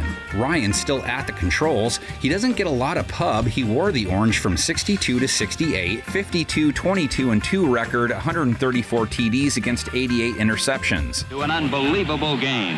The Browns have accomplished what the experts said could not be done. Ryan gave way to Bill Nelson, who went 9-2 in his first year as Cleveland starter, took them to the championship game in 68. Confident Bill Nelson and an aroused Cleveland team regained its pride. We're going to score some goals. Another championship showing in 69. See what I mean? Browns were NFL elite for a long time. And Bill Nelson has proved he is a winner. Nelson and company made it to the 1971 Divisional round. That was Nelson's last year as starter. 34-16-1 with the Browns. Kept the run of good QBing going. But no one can be spared the hazards of pro football, and Bill Nelson took the punishment of his profession. Browns were still a playoff team in 72. New quarterback Mike Phipps, 10-3 that year, more interceptions than TDs and even more interceptions in 73, and their record started to slip. A decline in offense was expected, but no one was prepared for the disaster that followed. Phipps lasted a few more years. Last year as primary starter in 75,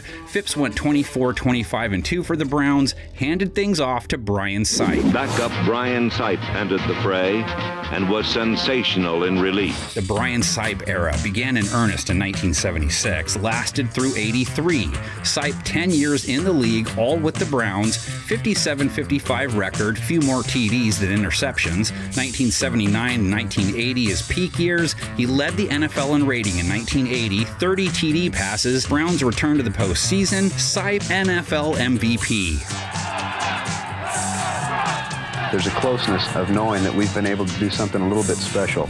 Shout out to Dave Mays. He filled in for Sipe in 1977 when he got hurt, and there was the strike year in 1982. Sipe got hurt then as well, but Cleveland still made the playoffs with Paul McDonald. Paul McDonald, 9 years younger, the heir apparent. McDonald's the one who took over for Sipe in the end. He wasn't the answer. Team was 5-11 in 84, landed the first pick in the supplemental draft amid all kinds of controversy, and selected Bernie Kosar. Didn't expect quite a turnout here. Kosar age in Cleveland, 1985 to 1992. Looked like it was going to be great. In his rookie year, Cleveland started out with Gary Danielson, but he gets hurt. Browns squeak into the playoffs with an 8-8 record. I know talent when I see it. I haven't spent much time talking to you about it because I can't do anything to help you. You're going to do it yourself. I'm excited for you. Kosar's Brown run, one of the most exciting and painful any Cleveland fan has ever endured. Kosar and the team knocked on Super Bowl's door 3 times. The franchise was back in the thick of it. You may have just seen the straw that broke the Broncos' back. We are going to win. But yes, Kosar and company would also lose to John Elway and the Broncos 3 times in the postseason in that span. Kosar, the quarterback, on the losing side of the drive and the fumble. The loss they took in 89 sent Kosar and the team into a tumble. 1990, Kosar went 3-10. In 91, 6-10. 92 his last year as a Brownie. 53, 51-1, 81 interceptions stacked against 116 TDs, and one of the great what-ifs in Cleveland lore. Then, inexplicably, began one of the bleakest and most barren periods in the history of the Browns. Okay, time to buckle up. Kosar led the team in passing 7 straight years. Not one Browns signal caller has led the team in passing for 5 ever since. First up, Mike Tomczak. Huh? Who are the quarterbacks here? Francis and Tomczak. One day in the NFL. It's great to be employed. Browns were held scoreless, a bitter pill to take. 1993, Kosar for just 6 games, Todd Philcox for 4, Vinny Testaverde for 6, Vinny again in 94, and he wasn't bad either, got him to the postseason, beat the Drew Bledsoe Patriots. Testaverde's playoff debut was vindication for Vinny. Testaverde couldn't keep up the momentum, was at the helm in 95 when things really went dark for Cleveland football. Not going to be enough to keep Art Modell in Cleveland. 26 years season ticket holder. I'm going to cut my seat out. Go Browns. When the lights came back on, it was 1999. Browns thought they had their new savior. What a scene here at Cleveland Stadium. You're up next. Tim Couch, number 1 pick, 2-12 in his first year, 2-5 in year 2, gets hurt and only plays 7 games. Doug Peterson put in 8, not good ones. Cleveland Browns were hoping their offense could learn a new trick last week, scoring. Couch back in the saddle in 01, makes some ground, team made some ground anyway, went 7-9 at least, turned a corner in 2002 with Couch, made the playoffs. He was Mr. Comeback King, winning 3 games that they trailed in the fourth quarter. A little Houdini for Tim Couch. Tim was still throwing a lot of INTs though, his legacy in the end, tied to being one of the greatest draft busts ever. The Browns' last gasp had fallen short. And from here it gets messy. Here we go. These are the guys that started at least one game for them between 2003 and 2018. Couch, Kelly Holcomb, Jeff Garcia, Luke McCown, Trent Dilfer, Charlie Fry, Derek Anderson, Colt McCoy, Brady Quinn, Ken Dorsey, Bruce Gradkowski, Jake Delhomme, Seneca Wallace, Brandon Whedon, Thad Lewis, Jason Campbell, Brian Hoyer, Connor Shaw, and of course Money Manziel. Sometimes Johnny be good, and sometimes Johnny be bad. Johnny Manziel wasn't the answer either though. Josh McCown, Austin Davis, Cody Kessler, RG3, Deshaun Kaiser, Kevin Hogan. Just one winning season among them, not one playoff appearance. So, time to use another number 1 on a QB. Don't be scared. Touchdown, 1 play and a strike. And Mayfield ties the rookie touchdown pass record. I woke up feeling dangerous. 2018, Baker Mayfield takes over, throws 27 touchdowns as a rookie. Finally, Cleveland had its guy. Except he suffers the dreaded sophomore slump in 2019. No matter, rebounds in 2020, team makes the playoffs. Baker, 26 TDs, only 8 INTs. Cleveland Browns have made it into the playoffs for the first time in 18 long years. But he ping-pongs again, has a down year in 2021. Cleveland cuts bait, maybe prematurely, but they thought they had found their true franchise quarterback and went all in on that belief. Throws to the end zone, it's picked off! Browns hand over the house for Deshaun Watson, only plays 6 games in 2022. Jacoby Brissett fills in, only plays 6 games in 2023. Committee approach, Dorian Thompson-Robinson, PJ Walker, Jeff Driscoll, and Joe Flacco, who leads them to the playoffs. Flacco picked off again! Watson the starter again in 2024. His play for the Browns a far cry compared to what it was like for the Texans. The Cleveland curse apparently still alive and well. 15 men and a dead man's chest. Yo ho ho and a bottle of rum. Drink and the devil have done for the rest. Yo ho ho and a bottle of rum. Tampa Bay Buccaneers, born in 1976. How about kicking things off with a famous college coach? Yeah, that's Steve Spurrier. They didn't win a single game that season. I've seen bad football teams. It's the worst I've ever seen. Buck sophomore campaign, Spurrier out, Randy Hedberg, Jeb Blunt, Gary Huff in. Huff, the first QB to win a game in Tampa Bay history. And Huff is going to throw it again, close it out, corner of the end zone, touchdown! You're seeing pro football history as the young, aggressive Tampa Bay Buccaneers have their first victory. That gets us to our first Tampa QB era, the Doug Williams era, 1978 to 1982, had an even Steven record of 33-33-1 with the Creamsicles, but led them to their first playoff appearance and win. Here he's rolling, here it comes. Roll out, throws, touchdown! Touchdown to Jimmy Giles at tight end. And look at Doug Williams. He'll be the youngest quarterback, only the first quarterback with 2 years experience to go into a championship game. Who says young quarterbacks can't win? Williams had an over 500 record 3 of his 5 years. Contract dispute brought his run there to a close. This might be considered Homer Simpson dope number 1. Without him in 1983, it was Jack Thompson's turn. The 2-11 record he posted is why many have forgotten him. It's picked off at the 21-yard line, and the Bucs have turned it over for the second time in a row. 1984 and 85, Steve DeBerg's turn, 6-18 over those 2 seasons, so they tried a different Steve. This is dope number 2. Last name Young. Steve goes 2-12 in 1986. Going for Carter, and it's picked off. And simply, that pass was just too short. Patience wasn't a virtue for the Bucs, so off he went to San Francisco. That opened the door for the Vinny Testaverde years. 1987 to 1992, no winning records. Testaverde gets rid of it quick, looking for Bruce Hill, and it's intercepted. Vinny Testaverde is just looking at a zone defense, throws it up, it's overthrown. They tried Craig Erickson for a couple of years, same results. Craig Erickson scrambles, but he's picked off by Darren Harrington. I don't have anybody to throw to. Eat the football, take the sack, line up for the next play. Craig Erickson still learning that lesson. That ushered in the Trent Dilfer term, 1994 to 1999, made the Pro Bowl in 97, led them to a playoff win. Dilfer back to throw. Touchdown. Boy, did Trent Dilfer drill that into Horace Copeland. Tampa Bay's first playoff win since December of 1979. Dilfer put up a 500 record with Tampa Bay, his 38 wins, the most in franchise history as of 2025, but lost his job to Sean King in 1999. King was behind the wheel for their playoff win over Washington that year. Play fake, and King touchdown to John Davis, the tight end. What a phenomenal play by the rookie, Sean King. He took them to another playoff game the next year, too. But before he could reach the top of the mountain, he gets replaced. Hello, Brad Johnson. Hello, Super Bowl win number 1.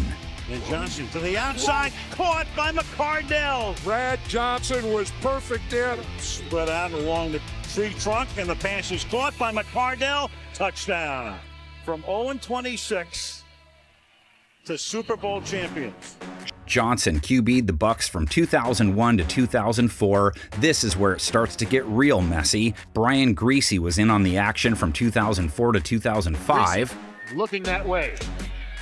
Intercepted by Holt. Chris Sims was in there in 2005 and 6.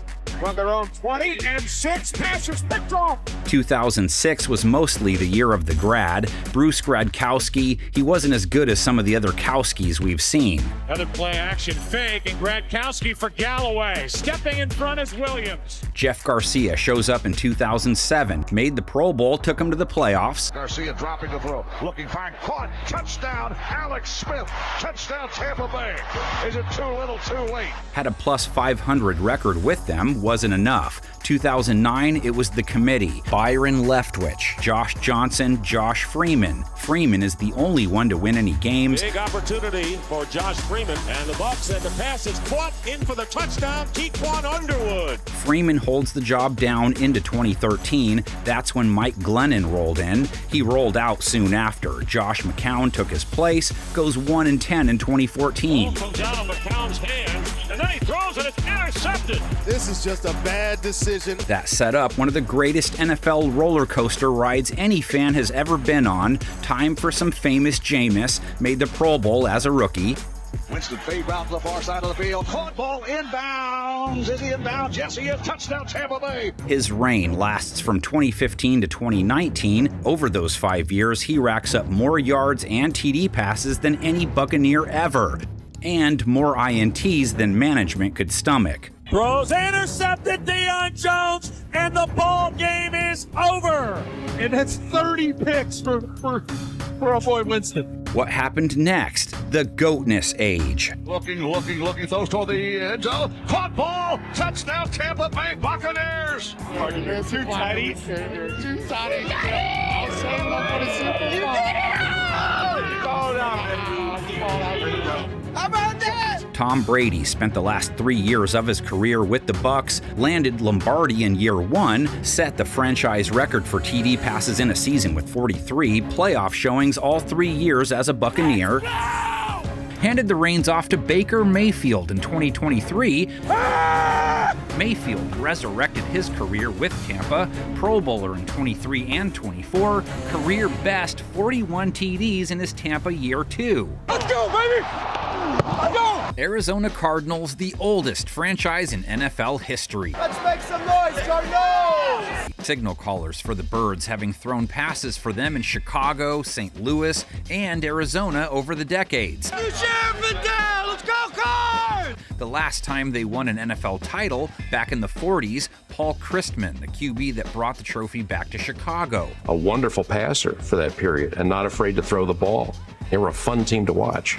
But let's fast forward to 1961 at least, kick their tail off with their Charlie Johnson years. The offensive line again provides Johnson with crucial seconds. Johnson was a Cardinal from 1961 to 69, primary starter 62 to 66 and most to 69, Pro Bowler in 63 when he threw for 28 TDs. The team went 9-5. Fakes the pass and takes off up the middle for 11 yards. St. Louis was a good team with Johnson behind center. He had a winning record in 3 of the 6 years captaining the ship, just never made the playoffs. And Spears, Sonny Randall. From Johnson, you arrived to the Cardinals' first ever real QB era. This is the face of the future for the St. Louis Cardinals. Starring Jim Hart. Hart, an undrafted free agent, is one of the most iconic players in the history of the franchise. In his first full year as a pro, almost led his team to the Century Division Championship. A Cardinal from 1966 to 1983, leads them in wins, yards, TDs, INTs,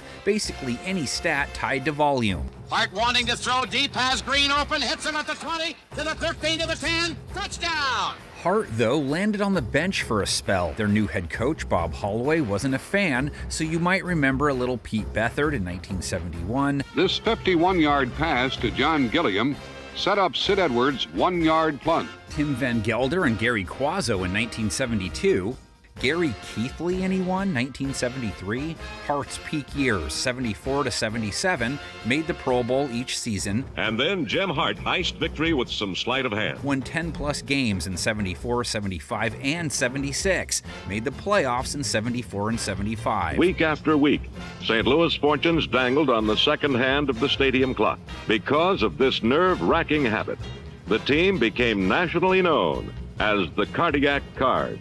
Just couldn't win in the postseason. Hart's final year as primary starter in 1981, he finished 87, 88, and 5 overall, 209 TDs, 247 INTs, a Cardinals legend. Here is Hart back to throw, play action pass. Hart wanting to throw deep, has Green open, hits him at the 20, to the 15, to the 10, touchdown!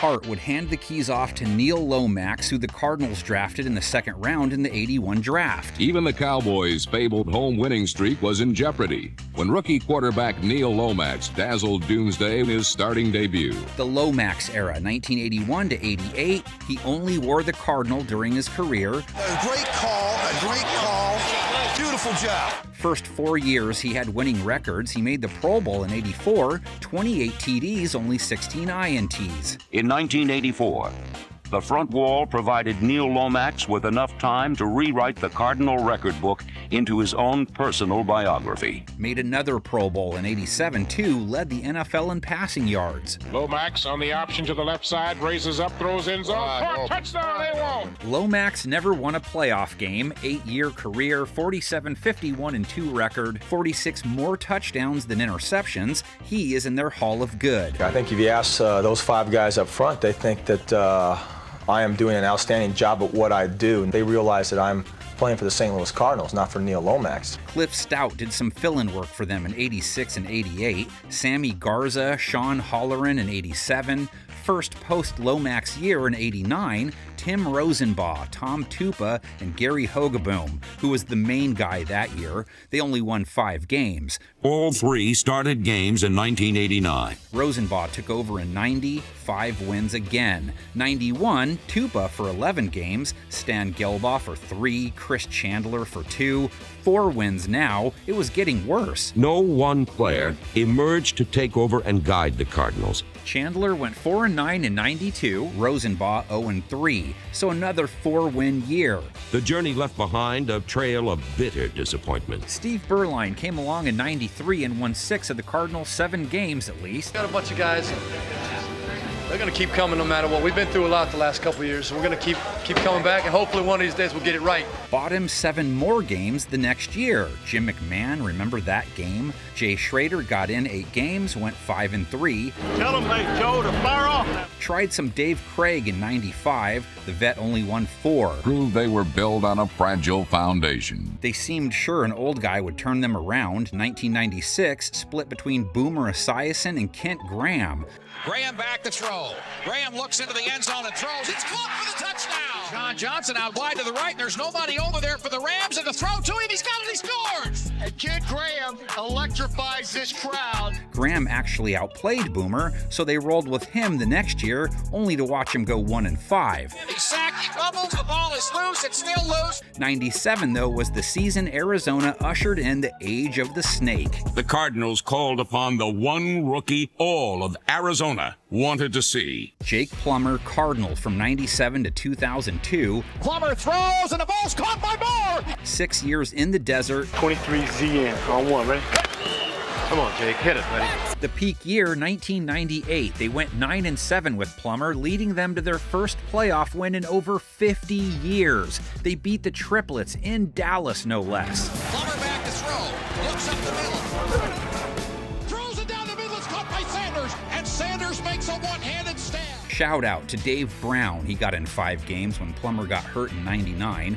Post Plummer, they tried Jeff Blake, a little Josh McCown mixed in, who was the starter in 2004. Let's go. Let's get some tempo going. Sean King for 2 games that year too. McCown went 3-3 in 2005. Kurt Warner as well, but he went 2-8. This is a bad throw by Kurt Warner. Once again, it's late, and it's across his body. Arizona decided to use their top 10 pick on a quarterback. 2006, Warner goes 1-4, gives way to first-rounder Matt Leinart, the USC prodigy they thought would become their face of the franchise. Don't need much. It's all on you. This is what you do.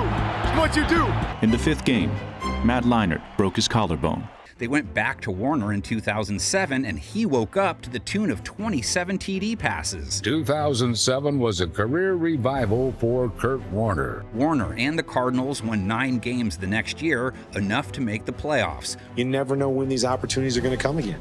And so, bottom line is maximum 4 more weeks. Warner, 2 TDs in their wild card win over Atlanta. It's a flea flicker. Warner gonna throw deep. Near side going for Fitz. He's in double coverage. It doesn't matter. 2 versus Carolina in the divisional. Warner and Fitzgerald teamed up for one stunning performance after another. Heading for the pylon. Touchdown Cardinals. 279 yards, 4 touchdowns in their conference championship win over Philadelphia. When nobody else believed in us, when nobody else believed in me, you guys did, and we're going to the Super Bowl! Warner, the only QB as of 2024 to lead Arizona to a Super Bowl. He played well, too. 370-plus yards, 3 TDs. Gonna throw a big right side Fitzgerald. He got it! Arizona lost on one of the most iconic passes and catches in Super Bowl history, but Warner wasn't done. Wins 10 games the following year, throws for 379 yards and 5 TD passes versus Green Bay in the wild card.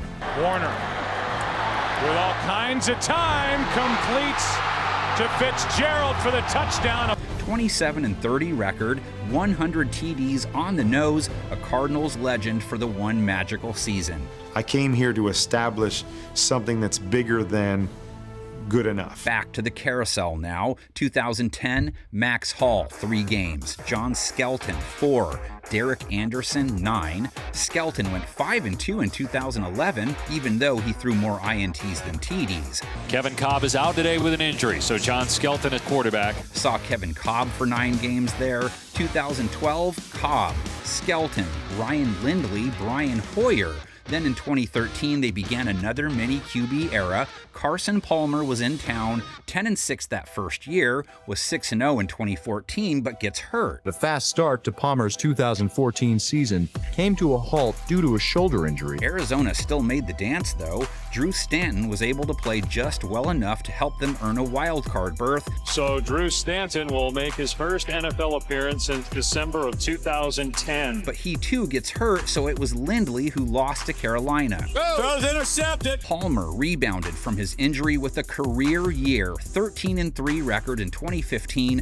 Pro Bowler, 35 TDs to 11 INTs. He's in, touchdown! Carson threw for 349 yards and 3 touchdowns to beat Green Bay. Oh, baby! Carson Palmer doing a whirly bird in the pocket, somehow got out of pressure. But Arizona got blown out by Carolina the next week, Palmer throwing 4 interceptions. It bled over to 2016. He went 6-8-1. Fringe field goal, no shots.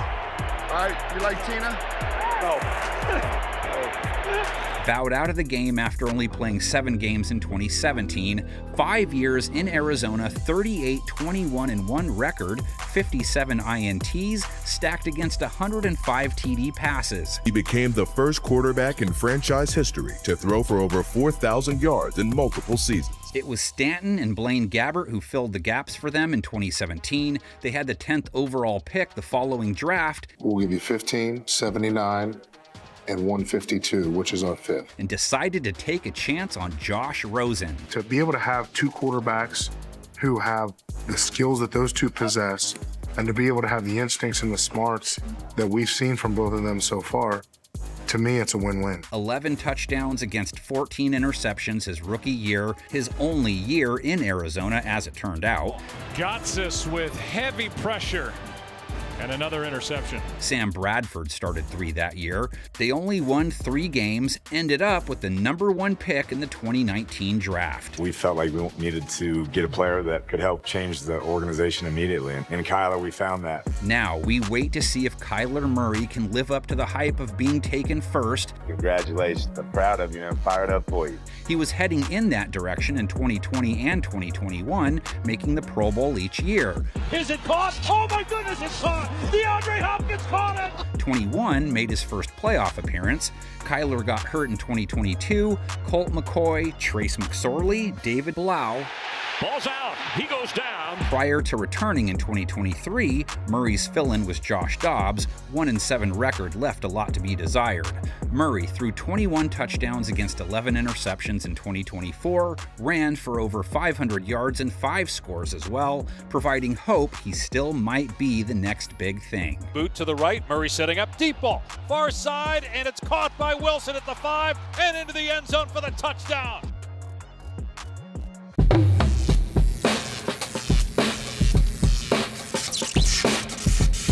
Los Angeles Chargers took the field for the first time in 1960 as part of the AFL. Jack Kemp, the first guy to take snaps for the Bolts, threw 2 TDs in their first ever game, scored their first ever rushing touchdown in a dramatic fourth quarter comeback to beat the Dallas Texans. I think I was probably the only player in pro football that didn't hold the laces. I put the laces right in the middle of my hand. It just felt good. That was my grip, and I could throw a football.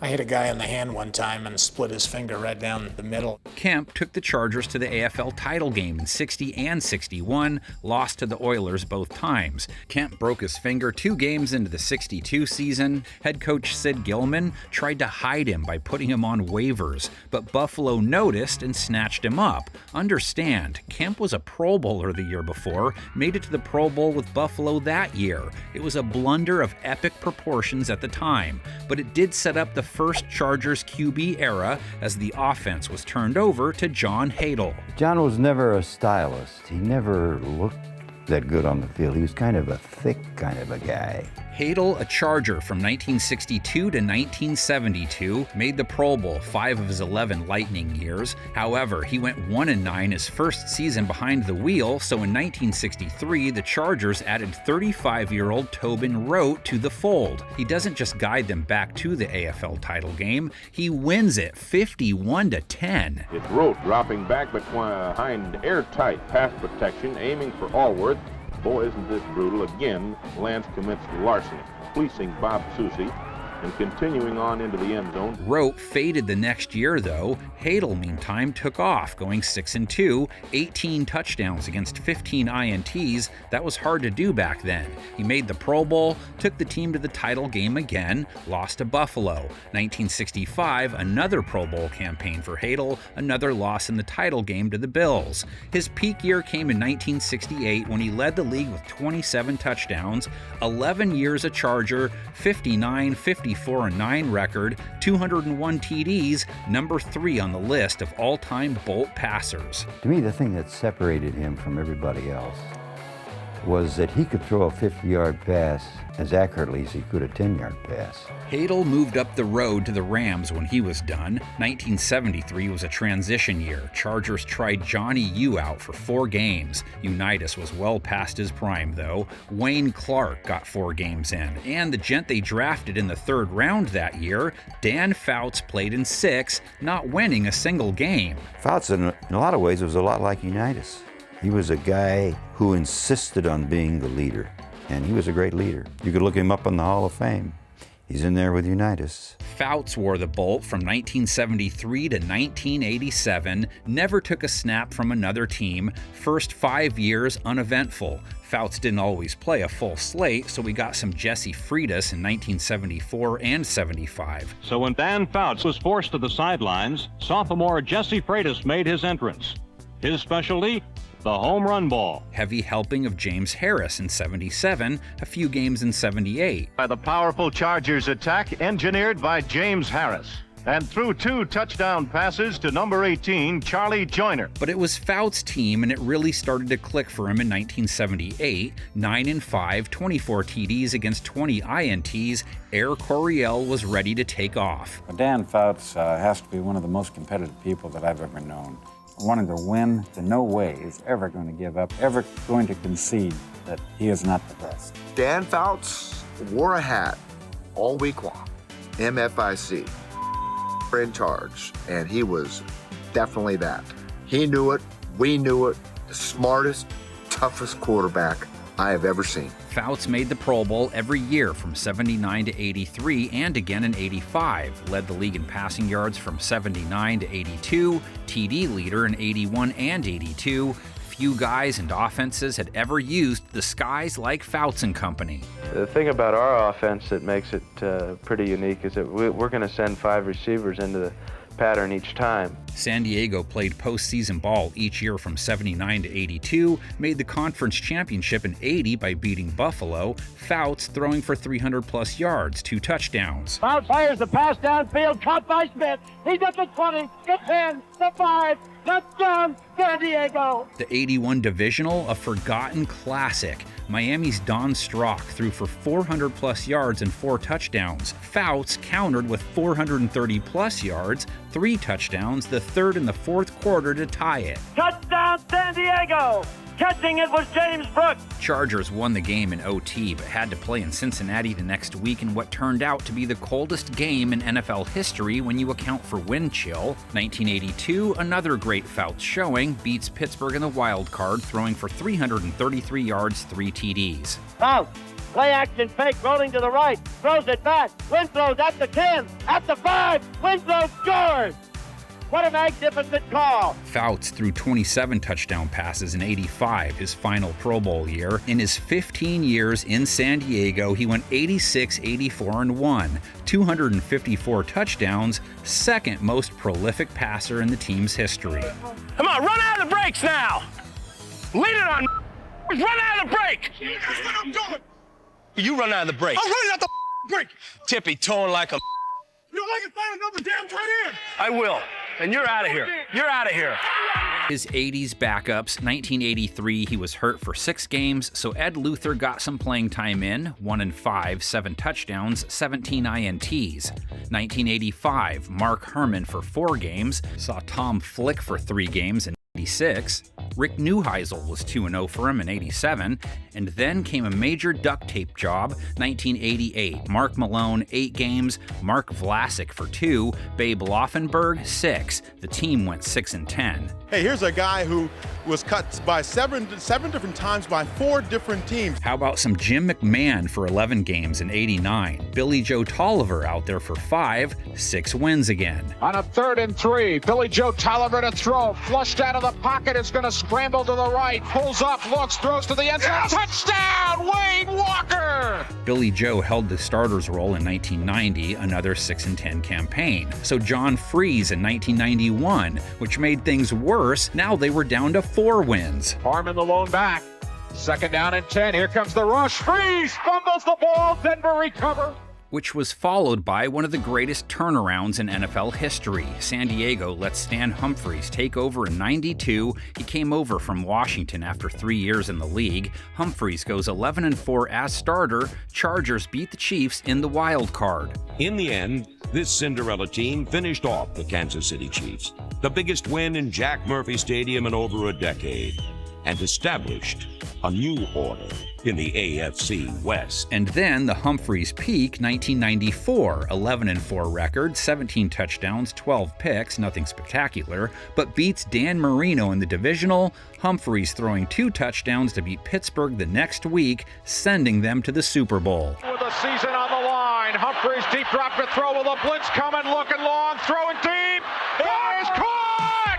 Touchdown, San Diego! The Chargers are going to the Super Bowl. The Lightning Bolters going to the big show. Another trip in 95, but Humphries wasn't lighting up any stat sheets. He was what you might call a game manager type, 85 TDs, 73 INTs for the Chargers, and he was a winner, 47-29 record. I think it's important to be able to have a guy back there that you feel is capable of leading your team into the playoffs and the Super Bowl. He's already done that. Shout out to Sean Salisbury, who pitched in 3 games in 96, and to Craig Wellahan, who filled in 97 for 7 games, losing all 7. He went 2-5 the next year, while Ryan Leaf went 3-6, throwing 2 touchdowns against 15 INTs, one of the worst TD to INT ratios you'll ever see. Leaf inside his 5, let's go, and it's intercepted with his 2nd interception. 1999, more patchwork. Vet Eric Kramer for 4 games,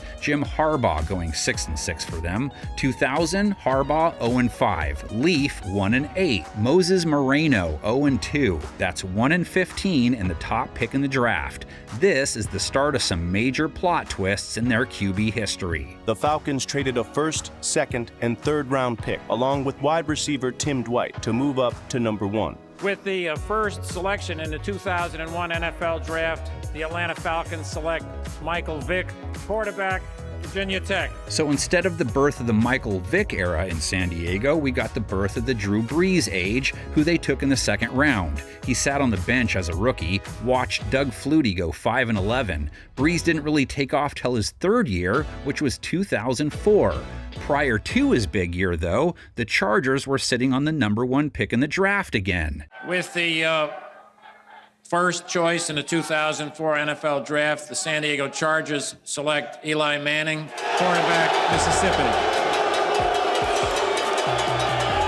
The Giants confirmed to us from their draft room that if Phillip Rivers, the quarterback from North Carolina State, was sitting at number 4, there would be discussions with the San Diego Chargers that the Giants would take Rivers and then swap quarterbacks with the Chargers. San Diego Chargers and the New York Giants have exchanged their draft picks, Eli Manning and Phillip Rivers. So San Diego went into the 2004 year with Brees and Rivers. Brees went 11-4, threw 27 touchdowns against 7 INTs. The team made the playoffs. 1st and goal from the 1. And they're going to throw it. And Brees is going to throw in the end zone for a touchdown to Gates. Brees throws 24 TDs in 2005. The team goes 9-7, so they make the call, let Brees go as a free agent, setting up Rivers to become the #1 passer in Chargers history. Delta! Shotgun snap, looking to the right. Now, Antonio Gates wide open. Touchdown, Chargers! Rivers, a Charger from 2004 to 2019, 8-time Pro Bowler, led the league in touchdowns once, led it in passing once, took the team to the playoffs 6 times, 4 straight from 2006 to 2009.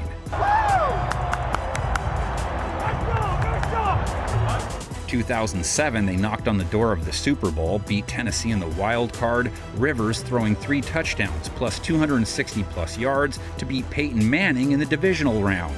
Rivers to the left, he's up in the air towards the end zone, caught! Chambers hangs on! Touchdown! San Diego! What a throw, what a catch! San Diego's on top! We're on top of Indianapolis! Our San Diego Chargers have come into Indy, and they've taken it away from the world champions. Rivers and company defeating Manning in the wild card the next year, too. Another postseason trip and victory in 2013 and in 2018. Rivers threw 32 TDs that season. Shotgun snap, Rivers rolls to the right, throws to the end zone, caught! It's good! It's good! Mike Williams with the grab! Rivers as durable as it gets. 2006 to 2020 when he retired, never missed a start, 123-101 record for the Chargers, 397 touchdowns, leads the franchise in every major category. Done! Rivers throwing inside slant route, caught! Touchdown San Diego! Woo! Yeah! Woo! Chargers used the 6th pick in the 2020 draft on a duck, hoping for some more Oregon Fouts magic. Fakes the handoff, rolling to his right. Herbert still on his feet. He's got the mobility. Touchdown, Chargers! Not scared for 1 second. Just drive the ball right down the field against the defending world champs and run it in yourself. Talk about a welcome to the NFL rookie moment. Justin Herbert does not blink. Justin Herbert's first 2 years in the league, record-breaking. 69 TD passes, 38 of them in 2021. They're right back at it. Quick snap. Herbert to throw. Pocket collapse and takes a shot downfield. Has a man. Caught Mike Williams. Playoff appearances in 2 of his 5 seasons, very much appears to be great Charger QB number 4. Love you. Let's go.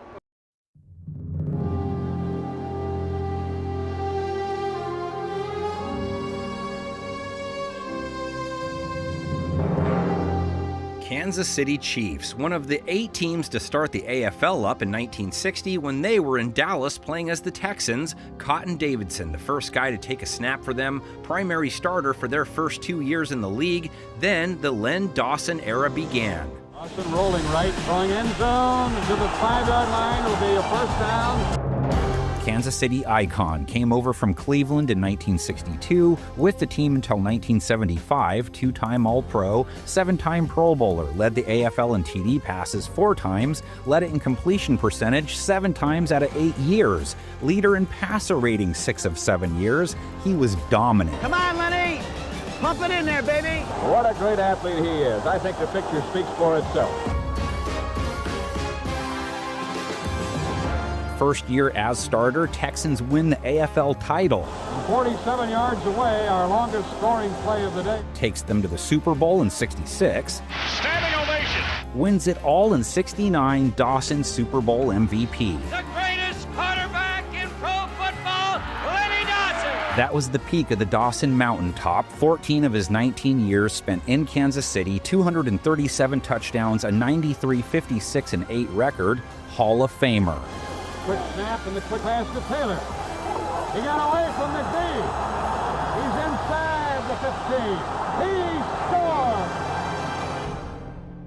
1973, 74, and 75 Dawson injury years. Mike Livingston, his backup, saw plenty of action. He was the full-time starter in 76, 77, and 78. He was not winning games.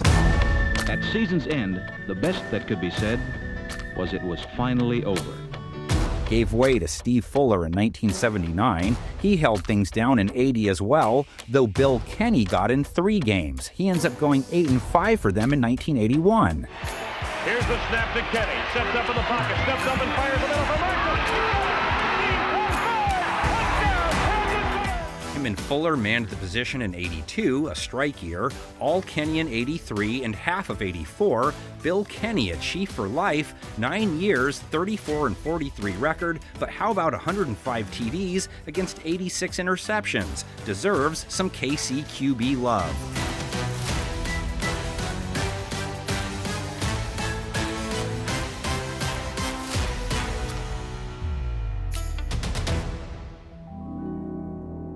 '84 season saw Todd Blackledge hit the scene. He and Kenny split it up in 85 and 86, guiding them to the playoffs. I was very excited about the possibilities of being a pro quarterback and coming here and you know, just experiencing what pro football was going to be about.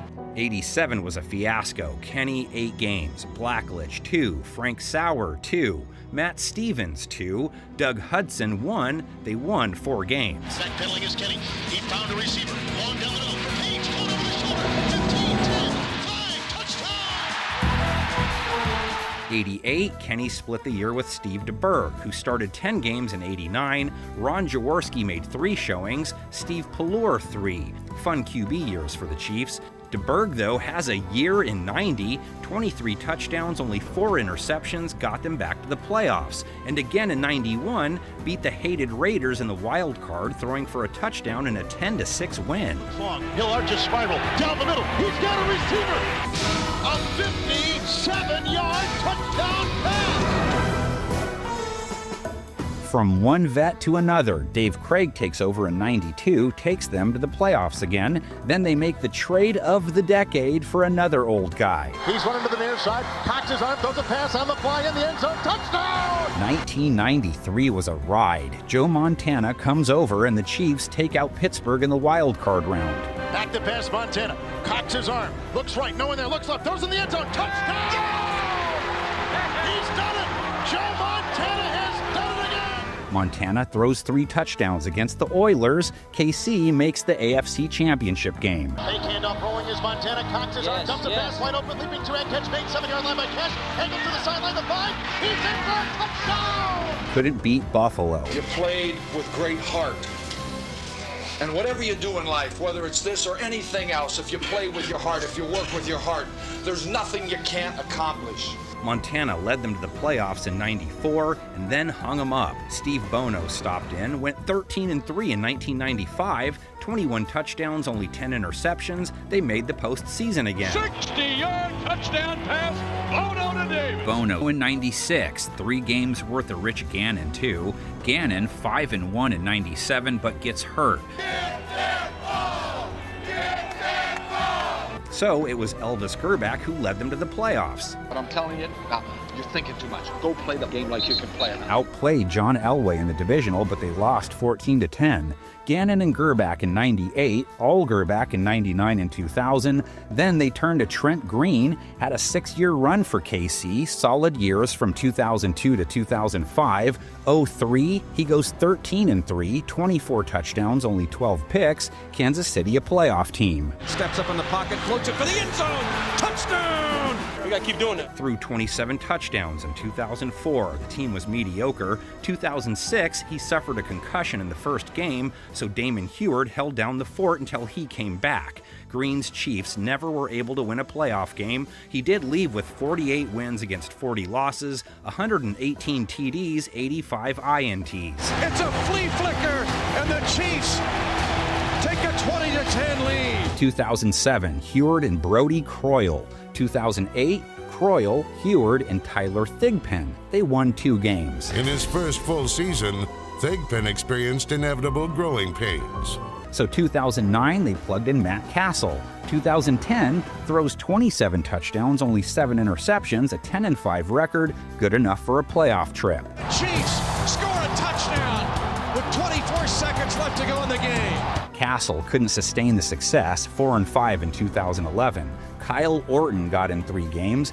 Remember Tyler Palco? 4 starts. Castle and Brady Quinn in 2012, 2 wins combined. All right, let's get one more. Hustle back. What are you doing? Let's go, baby. Let's go. We're not walking. Let's go. With the first pick in the 2013 draft, they took tackle Eric Fisher, E.J. Manuel, the highest QB taken that year, and besides, they traded for Alex Smith that offseason. Smith throws 23 TDs, only 7 INTs in his first year on the job. They make the playoffs. 18 touchdowns, 6 INTs in his second year, 20-7 in 2015, leads them to a win over Houston in the wild card that year. He's got Kelsey near side, down the sideline. He'll trot into the end zone. Touchdown! Another postseason trip in 2016 and 2017. No playoff wins, though. But prior to that season starting, KC made what seemed like an odd move. Moved up in the draft to select a quarterback. Patrick Mahomes is second. 2018 to 2024, arguably the greatest 7-year stretch of any QB ever. Patrick Mahomes isn't just the greatest KC QB era ever, he's making a run for greatest era of all time. 6 Pro Bowls in that window, 2-time All-Pro, 2-time MVP, led the NFL with 50 TDs in his first year on the job. Mahomes scrambling left, holds it, fires it late, caught, touchdown! The team's success under Mahomes, nothing but conference championships and Super Bowls. 2019, he raised it. Kansas City, you got a champion! Does it again in 2022. Chiefs Kingdom will raise a banner above the National Football League again! Repeated defeat in 2023. Play action fake, right side touchdown! And in 2024. The Chiefs have won! The Chiefs have won! Mahomes fakes a handoff. Now sprint out action to the left side. He's throwing on a throwback throw into coverage. Coming near side, caught!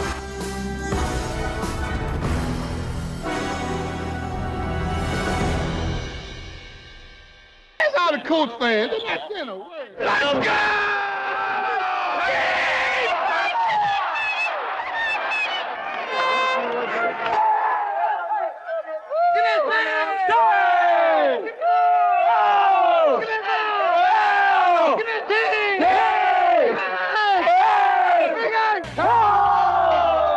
Indianapolis Colts rode onto the NFL scene in 1953 in the city of Baltimore. Colts won their first ever game, beating the Bears with Fred Anke behind center. George Taliaferro made 3 starts their freshman season as well. Gary Krikorian, George Shaw too, just warming things up for the Colts' first great QB era, which began in 1956. Welcome to the Johnny U Show. My high school coach let us pick our numbers, and I asked for number 19 because of Johnny Unitas. Yeah, and the cats used to call me Joey U for a while. I mean, he's the only jersey I've ever purchased in my life. Unitas, 3-4 as a rookie, then dominates for the next 11 years.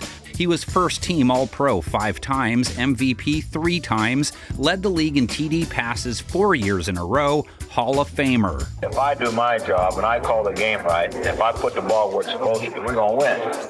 He won, for one thing. You see, winning is important. Unitas was the face of the NFL, sparked by him leading the Colts to the 1958 title game against the Giants in the league's first nationally televised title game. Back to passes, Unitas. Good protection. Throws to Mutchler. Mutchler makes a brilliant catch. Man, what a game. The game went to OT, known as the greatest game ever played. Congratulations. I have never seen a greater job in any football game, pro or college, in my life. John, it was just stupendous. Thank you very much, Jeff. Johnny U led Baltimore to back-to-back titles, both versus New York. Johnny's pass is perfectly placed, and Lenny is already behind Lyndon Crow. Unitas would hurt his arm before the '68 season, so Baltimore turned to Earl Morrall, who goes 13-1, leads the league in TD passes, wins the MVP award. Morrall credited Unitas with much of his success, and their styles are not dissimilar. Morrall led Baltimore past Minnesota and Cleveland in the playoffs, making it to Super Bowl III, where they fell to Joe Namath's guarantee. Unitas actually played some in that loss, but it was for naught. His last hurrah for the shoe, 1970, and it was a good one. The Roy Jefferson stretch brought the Colts within 3. Beat Cincinnati and the Raiders to make his second Super Bowl. Baltimore defeated Oakland 27-17 and became the first champion of the American Football Conference. Hits John Mackey for a 75-yard TD, a then Super Bowl record. And then his luck changed. then gets knocked out of the game with a rib injury. Dallas crushed Unitas with a doomsday blow to the midsection. No worries, Morrill steps back in and leads Baltimore to a last-second 16-13 win over Dallas. Young Jim O'Brien, a rookie. And the kick is up. The kick is good. Jim O'Brien with 5 seconds. 1971, Morrill started 9 games, Unitas 5. More postseason action, Unitas winning one more playoff game against Cleveland. Again, the quick strikes from Unitas to his receivers. He was benched in 72, 17 years a Colt, 117 wins, 60 losses, 4 ties, 287 TD passes. His last home game as a Colt, fans chanting, "We want Unitas." While John Unitas bowed out with his final touchdown in blue and white, a pass which Eddie Hinton took 67 yards to a touchdown. That same year, Colts fans were treated to some Marty Domrays. Domrays gives the Colts a new dimension as a quarterback who can run. Who saw some action in 73 too, along with Burt Jones. Both guys saw the field plenty in 74, then Jones took over. Gave them some good years too. 18 touchdowns against only 8 INTs in 75. Waiting for Jones' takeaway. He rolls to his right naked and now looks, fires downfield. Caught by Chester at the 15. Chester to the 5. Chester scores! And how about his 1976 season? Led the NFL in passing yards, 24 touchdowns, only 9 interceptions. First team All-Pro, MVP of the league. Don Shula's Miami Dolphins paid their respects to the league's best offense. And another national TV audience watched Burt Jones complete 10 straight passes and 11 of 14 overall. Jones led Baltimore to the playoffs in 75, 76, and 77, just no playoff wins. Jones was hurt in 78 and 79, so they trotted out Mike Kirkland a few times, Bill Trop, Greg Landry. Jones was back in the saddle in 80 and 81, but never recaptured his previous success. 9 years in Baltimore, though, even 46-46 record. Goes to the 5, dives, he is in for the touchdown! Colts only won 2 games in Jones' last year as the man. They had the 2nd pick in the draft, used it on a linebacker, but traded up to the 4th pick, too. Fueling the competitive fire is Arch Leister, who opened at quarterback in the Colts' final 5 games. He started 6 games over 4 years with the Colts. 5 of those games came in 1984. He was suspended his entire 2nd year for gambling, which eventually led to his departure from the league. Mike Pagel got the nod in the strike-shortened 82 season. He went 0-8-1. The Colt, what I call Colt character that we did have, we lost all of it. We reverted back to what they had been previously, and this is why we were, as we are now, we're starting all over again. Which landed them the #1 pick in what is now known as the quarterback class of 1983. Let the John Elway era begin. It was a great honor, definitely, to be drafted #1 in the NFL draft. Baltimore selects as the first choice in the draft, quarterback John Elway of Stanford. We had been in discussions with him 2 and 3 months before the draft that I was not going to play in Baltimore, that if that came to it, I was going to play baseball for the Yankees, and I was fortunate to have an option. In Denver, the Elway-Baltimore era didn't even last a week. He wanted no part of Colts head coach Frank Cush's General Patton-like approach. Come on, Terry! What the hell are you doing? Who are you going to block? Pagel ended up being their starter from 82 to 85. He does hold the distinction as being the first ever quarterback for the Indianapolis Colts. They moved in 84. In the heart of downtown Indianapolis lies a new symbol of the city's dynamic growth. It is the Hoosier Dome. No winning years for Pagel. 1986, Gary Hogeboom, Jack Trudeau. He went 0-11. Garnered the #2 pick in the draft, went with a linebacker. They really liked the linebacker position. But hey, they made the playoffs that year behind 8 games from Trudeau, 6 from Hogeboom. Trudeau throwing a couple TDs in their divisional loss to Cleveland. But in the end, the experienced Browns were too much for the upstart Colts. Trudeau and Hogeboom were more trailer than tractor, though, so they drafted Chris Chandler in the 3rd round of the 88 draft, and he took over as starter and went 9-4.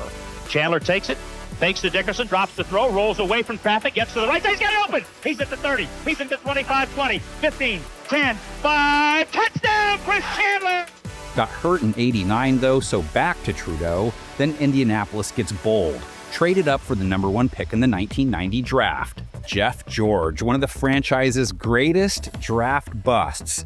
When you get a hometown hero in, I don't care who it is or what sport, fans expect what they saw in high school and college to take place in the NFL, and it doesn't always happen that way. Cannon arm but never put it together, 4 years wearing the shoe, 14-35 record, including a 1-15 season in '91. No quarterbacks tickled their fancy, so they selected defensive end Steve Entman with their #1 pick. George and Trudeau in '92 and '93. Trudeau ended up giving the Colts 8 years, by the way. Fine job, Jack.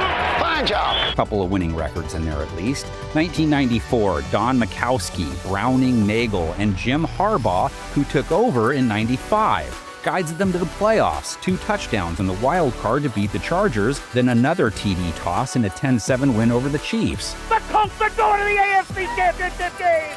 Fell short of a Super Bowl trip, losing to Pittsburgh. Harbaugh and company losing to the Steelers in the '96 wild card round 2. He got one more turn as Colts starter in '97. Shout out to Paul Justin as well. He made 4 starts that year. Indy only won 3 games, had the first pick in the draft again. Yet again, a promising young quarterback warned that he didn't want to play for the team. Worked in their favor this time. With the first pick of the draft, the Indianapolis Colts select quarterback, University of Tennessee, Peyton Manning. Everyone was playing great poker from the Colts side. Were you at all concerned that you weren't going to be their selection? I had a pretty good idea, Mike, but I can keep a secret too, there's no question about that. Ryan Leaf didn't want to be a Colt. Peyton Manning did. 1998 to 2010, the second decade in franchise history manned by a Hall of Famer, league MVP in 4 of his blue and white seasons, goes 13-3 in his second year. Colts a playoff team again, which would become the norm during the Manning age. Led the league in passing yards in his year 3. 2003, it really started to click. Let's get it. We gotta have it.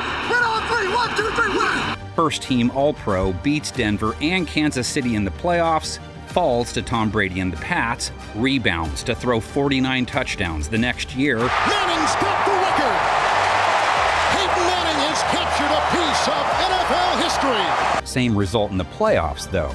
The Patriots have a football. 14-2, first team All-Pro in 2005, bounced by Pittsburgh in the Divisional. Some fans started to wonder, is he going to be that guy that just can't finish the job? He provided the answer in 2006.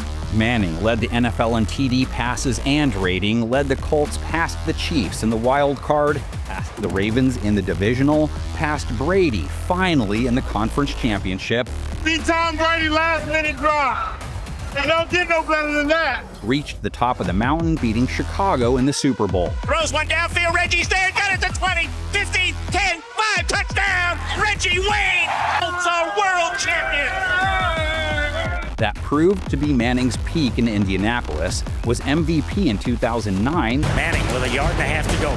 Looks for the quick throw. Throws to Reggie. Touchdown. Reggie Wayne. Made it back to the bowl. Back-to-back bid fell short versus New Orleans. Picked off. Manning's neck injury brought his Colts career to an end. I've been a Colt for almost all of my adult life. But I guess in life and in sports, we all know that nothing lasts forever. 13 years, 141 wins against 67 losses, 399 touchdowns, franchise leader in TD passes, wins, among others. Few teams have enjoyed a 1-2 comparable to Unitas Manning. A few words I want to address to Colts fans everywhere. Thank you very much from the bottom of my heart. I truly have enjoyed being your quarterback. Manning's absence in 2011 led to a 2-win season. Kerry Collins, Dan Orlovsky, Curtis Painter setting the Colts up for yet another #1 pick in the draft. The Indianapolis Colts select Andrew Luck, quarterback, Stanford. Andrew Luck was supposed to be the second coming of Manning, 11-5 in his first 2 years in the show, both playoff years. Colts win!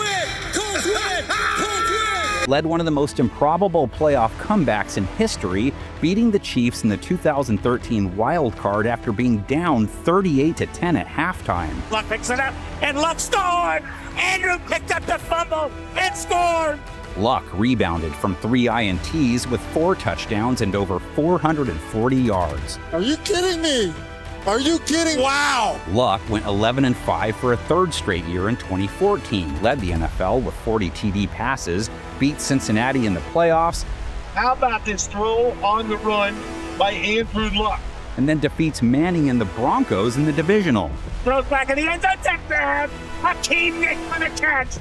Couldn't get past New England again. Gets hurt in 2015, so they plugged in Matt Hasselbeck for 8 games. Luck, a 31 TD 2016 season. Team was mediocre, and then, out of nowhere, Luck called it a career.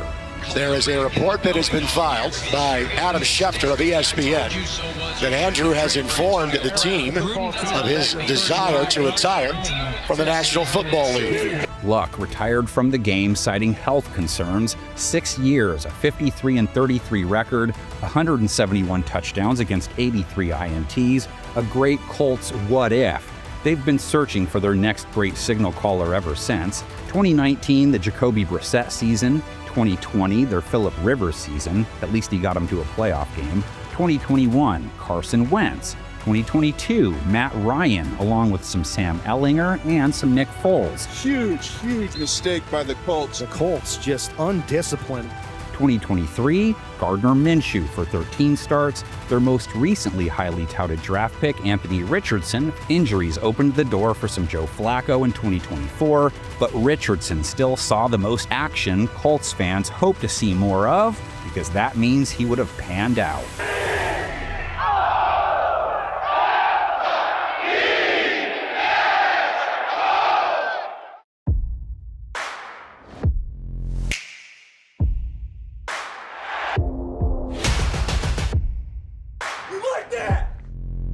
Washington football in the NFL began in 1932 in Boston, first as the Braves, then eventually the Redskins, then eventually in 1937 they land in Washington. What a way to kick things off in their new digs. Sling and Sammy, welcome to the show. Sammy spots the receiver as he draws the ball back behind his ear and lets it fly. Sammy Baugh was a QB pioneer. No one had really tossed the pigskin like him, took the league by storm, first team All-Pro as a rookie, led Washington to the league title. Huge upset over the Bears. Needing a touchdown to win, Baugh sends along with Dwayne Milner. He collects it and skims along the frozen turf. And the Redskins win the 1937 World Championship. Baugh, Hall of Famer, 6-time Pro Bowler, 4-time first-teamer, 2-time NFL champ, legend. Sammy Baugh would be a combination of today's version of Tom Brady, Brian Moorman, and Ed Reed. 3 all-star players at their positions all rolled into one. Sammy was a league-leading passer, a league-leading punter, and a league-leading interceptor. So to have all those guys on your fantasy football team, just having one player, that would really be hitting the trifecta. The Baugh era lasted from 37 to 52. He gave way to Eddie LeBaron. He made the Pro Bowl 3 times with Washington from 52 to 59. And I was the hero of the little folk. I used to get letters from fathers all over the country saying, my son is 5'3" and 112 pounds and wants to be quarterback, and would you write him and tell him that he could do it? 23, 32-2 record, so he didn't last. His backup, Ralph Guglielmi, ran the show for 1 year in 1960, won 8-2 that season, so moving on. 1961, drafted Norm Snead with the 2nd overall pick in the draft, Pro Bowler in 62 and 63. I tried to emulate some players when I was coming along. I watched Unitas and how he threw the ball high. And I watched the Sammy Baugh, and I tried to do things that they did. Snead's Redskins were pretty bad, though. They traded him for Sonny Jurgensen, Washington QB era number 2, and it was a fun era. I haven't seen anyone who could handle a football in the manner that the redhead could. Sonny was a Washington staple from 64 to 70, though he stayed till he retired in 74, made 4 Pro Bowls with them. He was a magician with that ball. He could make a ball look like it was going to go at a linebacker and then all of a sudden go right into the hole as a receiver. Couldn't make a winner out of the team, though. 52, 51, and 5, always sort of meddling in the win column. So Washington traded for Billy Kilmer in 1971. He took them to the playoffs right out of the gate. Took them to the Super Bowl in 72. How about Billy Kilmer now? He's not supposed to throw long. He's in a terrible automobile accident a few years ago, and he can't run very well, but He's a winner, isn't he? He is. He's got a lot of drive, a lot of desire. He's a great competitor. He'll never quit. And this is probably his most strongest asset. Another postseason showing in 73 and 74, Kilmer's Washington run lasted from 71 to 78, and he was a winner for them, 50-23. He made the playoffs again in 76. The Kilmer years were good for Redskins fans. Just a great game for all of us. I'm so proud to be part of this team. You, a couple of y'all, counted us out, and I think it was just sweet for us to. And I'm talking about the 43 men just hung together, played hard, and just it's just one of the best victories we've had here in 6 years. Yeah, we started. Hey, 3 cheers. 3 cheers for the Redskins. Hip, hip. Hip, hip. That season, a kid named Joe Theismann started 5 games. He started 6 in 1977, and then by 78, the team was his. And now Joey Theismann, who displayed all the physical tools and the intangibles of courage and leadership to make him the heir apparent. Theismann was starter from 78 to 85, made back-to-back Super Bowls with them, and won it all in 1982. Let's go. Goal line. I left tight wing, 70 chip on white. Ready? Yellow 41! Yellow 41! Hunt!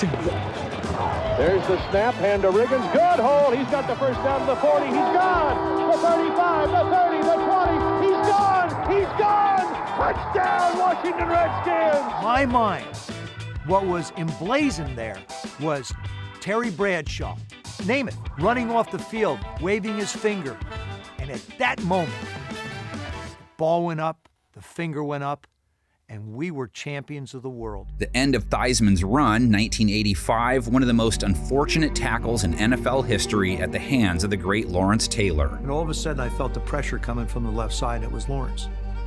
And so I tried to step up a little bit, and then he came around and caught my right leg between the knee and the ankle, right out to the left, and I can hear it like it was yesterday. I hear this pow, pow. Sounds like 2 muzzled gunshots.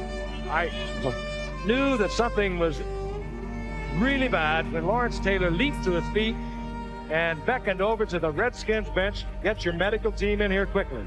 We have people say, do you see Lawrence often? Yeah, we see each other every now and then, different times.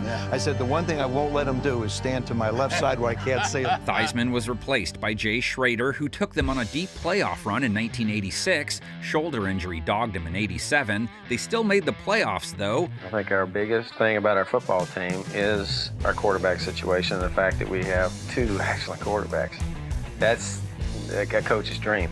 Until the final game of the season, the end of the controversy was when Williams came in the third quarter against the Vikings, and he never relinquished the job because he played well enough to keep it. So it was Doug Williams who guided the ship against the Broncos in their second Super Bowl win of the 80s. Doug Williams' performance in Super Bowl 22 is what dreams are made of. Most valuable player of Super Bowl 22 is quarterback Doug Williams of the Washington Redskins. Williams sticks as starter in 88, but a fella by the name of Mark Rippon started 6 games that year. He takes the job in 89. Washington was back in the playoffs in 1990, back in the Super Bowl in 91. Rippon, the 3rd different Redskins quarterback in a 10-year span to hoist the Lombardi. Deep, he's got Clark in the end zone, touchdown, Washington Redskins.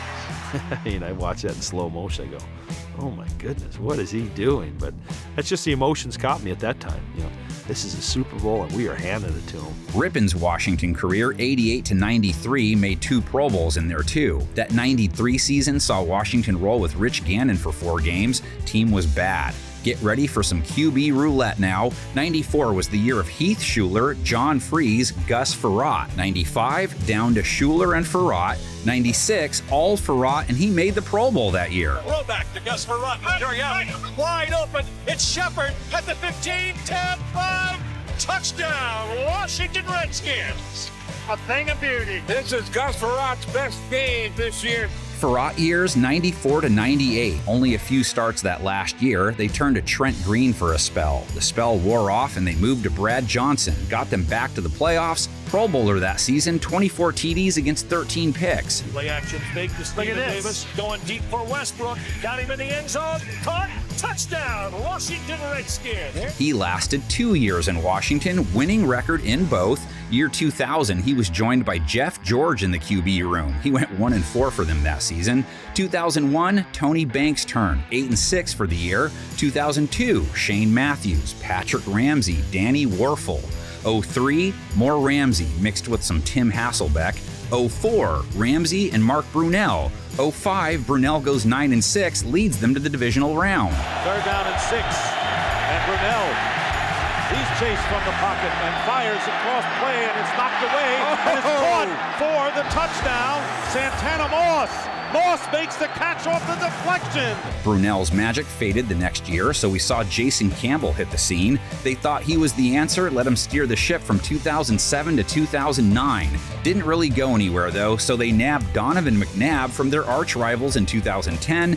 Didn't work. McNabb went 5-8 in his lone Washington year. McNabb, play action fake, safety blitz. Donovan gets it off, and it is picked off. Oh, man. And he's going to take it all the way. How about some sexy Rexy? Tried Rex Grossman in 2011. That wasn't the solution either. Set up the franchise's greatest what if. He's a difference maker the way he runs and creates plays. He's a great kid. This is the move that could push the Redskins back into business. Robert Griffin III, 2012's Offensive Rookie of the Year. Robert back to pass. Here comes the blitz. Going to the corner, left corner, end zone. Caught Moss. And it's a touchdown. And RG3 throws a strike. Washington 9-6 in his first year, took him to the playoffs. High drama at FedEx Field as the Redskins and Cowboys square off for the NFC East title. Let's go get points, baby. D is doing it for us right now. Let's go reward him with some points. Robert's going to keep it on the option. One to the left for the play. Let's go! Hey, look at that, man. Ain't been since 99. We came here and did it in 1 year. The Redskins lost the wild card game to Seattle and lost so much more when RG3 hurt his knee. That's that. It's loose, and Seattle's going to fall on it at the Redskins' 5-yard line. Robert could not get up, and he is still down. To see him go down in the playoff game like this is very difficult to watch. He'd never recapture that rookie magic. He went 3-10 as a starter the following year, lasted just one more season with the team. 2014, when he started 7 games, Colt McCoy gave him 4, and the kid they drafted a few years before captained their ship for 5 games that season. Kirk Cousins taking over starting duties in 2015. You know what, Kirk? You ready? Cousins' Washington squads 9-7, 8-7-1, 7-9, always kind of middle of the pack. You like that? You like that? So they land Alex Smith in 2018, and things were looking good initially. Smith fires. Stop! Davis! But then came the hit. For the second time in their franchise's history, a legendary defensive player, in this case J.J. Watt, ended their quarterback's year with a brutal tackle. Smith gets the snap.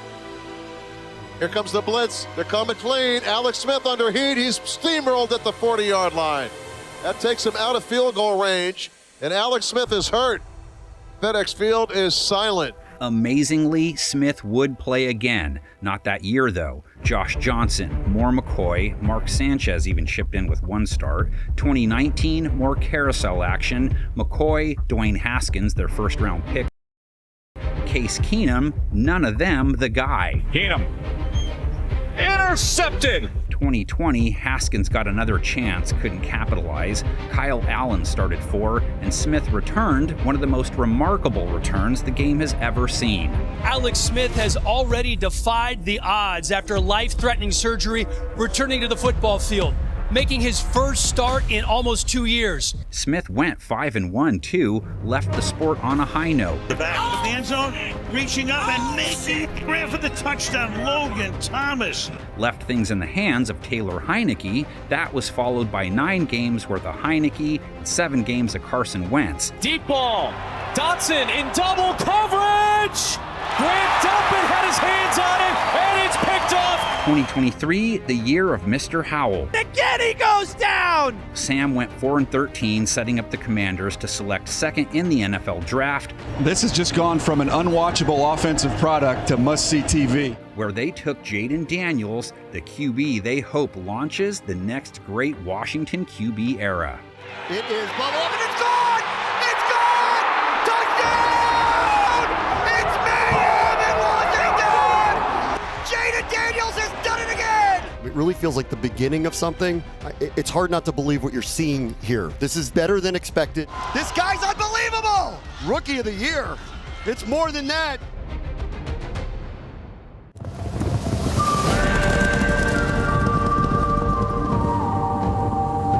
Dallas Cowboys hit the scene in 1960. Eddie LeBaron, first Cowboys QB. He was our first quarterback. Didn't win a single game their first year. LeBaron held down the fort till mid-1962, 5-22-1, before he gave way to Dandy Don. As Meredith fires a scoring shot to Dennis Norman.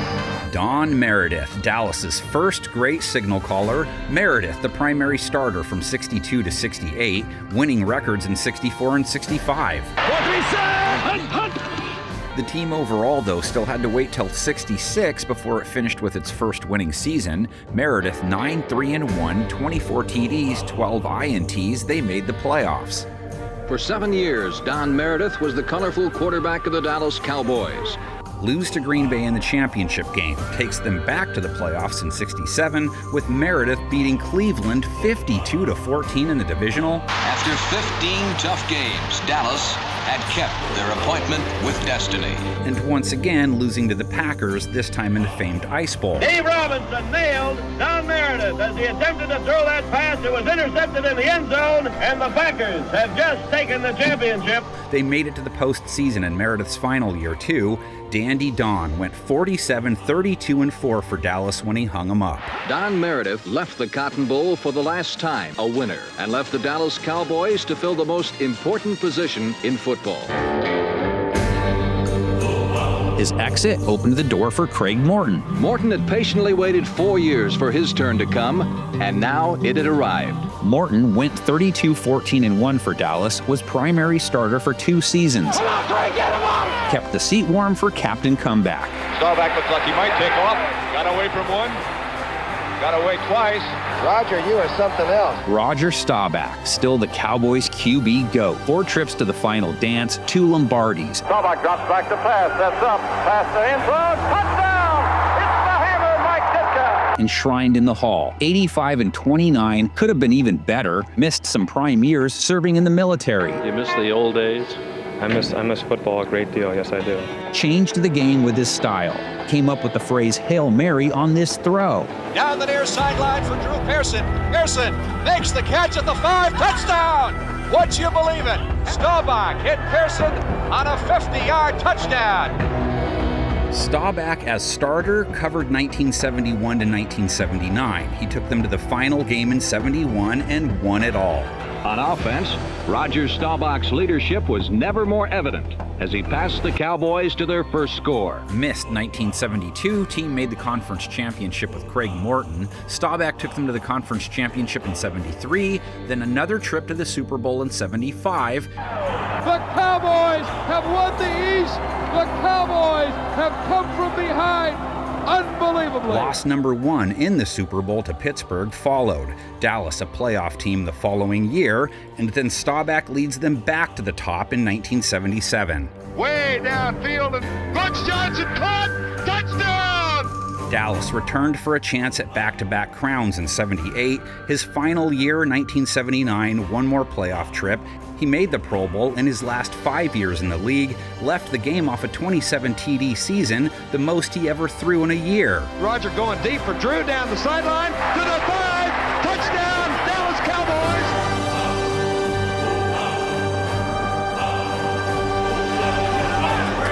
Way to go! Staubach covered 1971 to 1979. Then came the Danny White years. He's the what could have been Cowboy. Turns out that way, fine, but I'm going to do the things that Danny White does best. What could he have been if he could have made a little more noise in the playoffs? First year he took over was so promising. Team went 12-4. White threw 28 touchdowns. He threw for 300+ yards and 3 TDs to crush Atlanta in the Divisional. 81, of course, back to the postseason where they get taken out by the Catch. But White wasn't done. Strike-shortened 82 season, he had them in the conference championship. 83, playoffs. 84, White gets hurt, so we saw little Gary Hogaboom. They slipped. They would not be going to the playoffs. 85, though, White healthy. Another playoff showing, another playoff loss. 2 injury-shortened seasons followed. His time was up.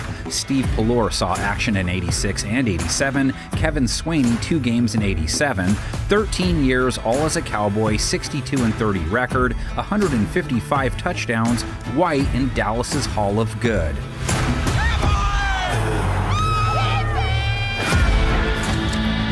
'88 was the year of Steve Pallor. Went 3-11. Let's go, Herschel! Come on! Cowboys finished last. Used the #1 pick on Troy Aikman. If given a choice, I'd prefer to be drafted by the Dallas Cowboys. Didn't start out great. Aikman 0-11 his rookie year. It killed us and it stopped the ball game for us.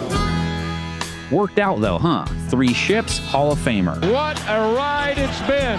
Troy Aikman's the MVP. Aikman starts 0-11, then 7-8, followed by a 7-5 year in 91. Team makes the playoffs, beats Chicago in the wild card with Steve Berline behind center. No way on earth! No way on earth! Aikman got hurt, came back to play in the divisional round game they lost to Detroit, and then the dynasty was born. Aikman, 23 touchdowns in 1992. Cowboys make it back to the promised land, where Aikman wins Super Bowl MVP on a 4 TD outing. I'd give my soul, I'd give my life. He hoists the Lombardi again the next year. Your Cowboys are the champions. Takes a year off before taking it all one more time under Barry Switzer. We're going back to the Super Bowl, 3 in a row. Aikman only wore the star, a 94-71 record, name etched in Cowboys lore. No way on earth, I'll set you free. I might never get to be a part of something like this again. 2002, half Carter, half Chad Hutchinson. Remember that guy? Finally, 2003, it was 100% Quincy. Good pickup. Carter was 16-15 overall for the Star. Cowboys tried some Vinny Testaverde out in 2004. With that, Testaverde rode into the sunset.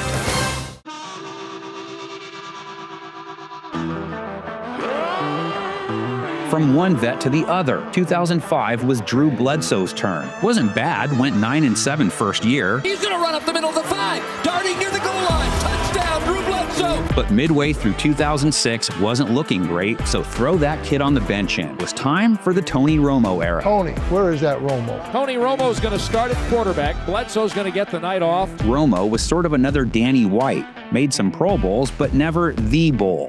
78-49. His run lasted from mid-2004 to 2016. He was the man from 2006 to 2014. Made the Pro Bowl in his first year as starter. Made the playoffs, too. Was the guy that took the snap on the extra point that could have tied the game. Rebounded with a monster season, 36 TDs in 2007, another trip to the postseason. The Dallas Cowboys are the champions of the NFC East. 2009, Romo 26 TDs, only 9 interceptions. They beat Philadelphia in the wild card. Romo 240+ yards, 2 TDs. He gets hurt in 2010, so a little John Kitna. Romo's play the next few years was A grade. 2011, 31 touchdowns, 10 picks. 2012, 28 TDs. 2013, 31-10 TD interception ratio. 2014, his final year at the helm, 34-9. 13 total years in silver, white, and blue. 78-49 record. 248 touchdowns, most by any Cowboy ever.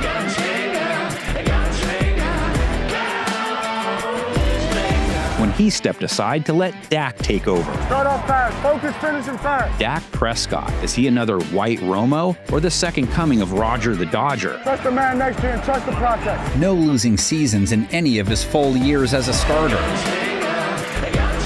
But still doesn't have one of those deep playoff runs under his belt. To be continued.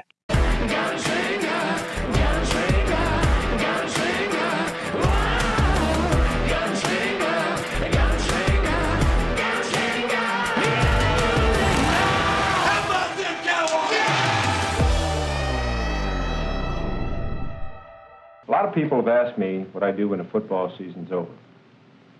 For one thing, I like to watch movies.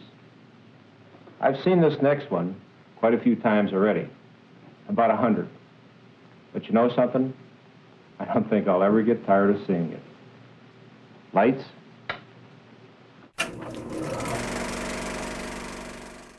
Miami Dolphins, Miami Dolphins, Miami Dolphins #1.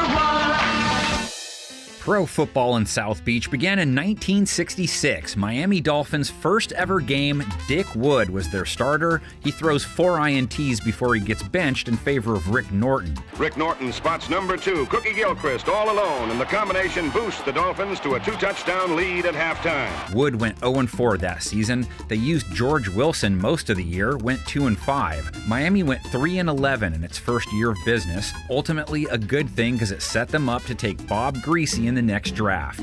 Good. Now, how about introducing your lovely bride here of one day? This is Judy, my one-day wife. Judy, well, he feels pretty optimistic about his chances of starting with the Dolphins. You've seen him play. You think he can do it? I sure do. Well, I'm behind him all the way. Good. Well, I would imagine so, especially after one day of marriage, right? Okay. I got her on my side. Good. Thank you. Have a nice honeymoon, and we look forward to you coming back next week. Made the Pro Bowl as a rookie despite a 3-7 record, and despite throwing more INTs than TDs. Greasy ushered in the greatest QB era in Miami history if measured by team success, makes 3 straight Super Bowls, wins back-to-back in 72 and 73, 1972, of course, Miami's year of perfection. You just can't do it. You can't win every game. Well, wait a minute. One team did way back when. You know, winning all the games. Nobody had done it before that. Nobody's done it since then. This is the Vince Lombardi Trophy for the winner of the Super Bowl. The best team ever in professional football. Greasy actually got hurt that year, lost the job to Earl Morrall, who was named first-team All-Pro. Well, I always say Bob Greasy was a nice guy because he broke his ankle so I could play. Greasy replaced him in the AFC Championship game after Morrall had a bad first half. Don Shula had to make the decision, which great leaders have to make. And at halftime, he told Earl, he says, Earl, I appreciated everything you've done to this point. He says, I'm going to make a decision to go with Bob in the second half. Greasy was an 8-time Pro Bowler, 2-time first-teamer, 92, 56-3 record when he hung him up. He was with them in 1980 as a backup to David Woodley, Miami's bridge QB, if you will. 80 to 83 are referred to as the Woodstock years in Miami. Don Strock also saw time for them during that stretch. Woodley was the starter and Strock was our relief pitcher.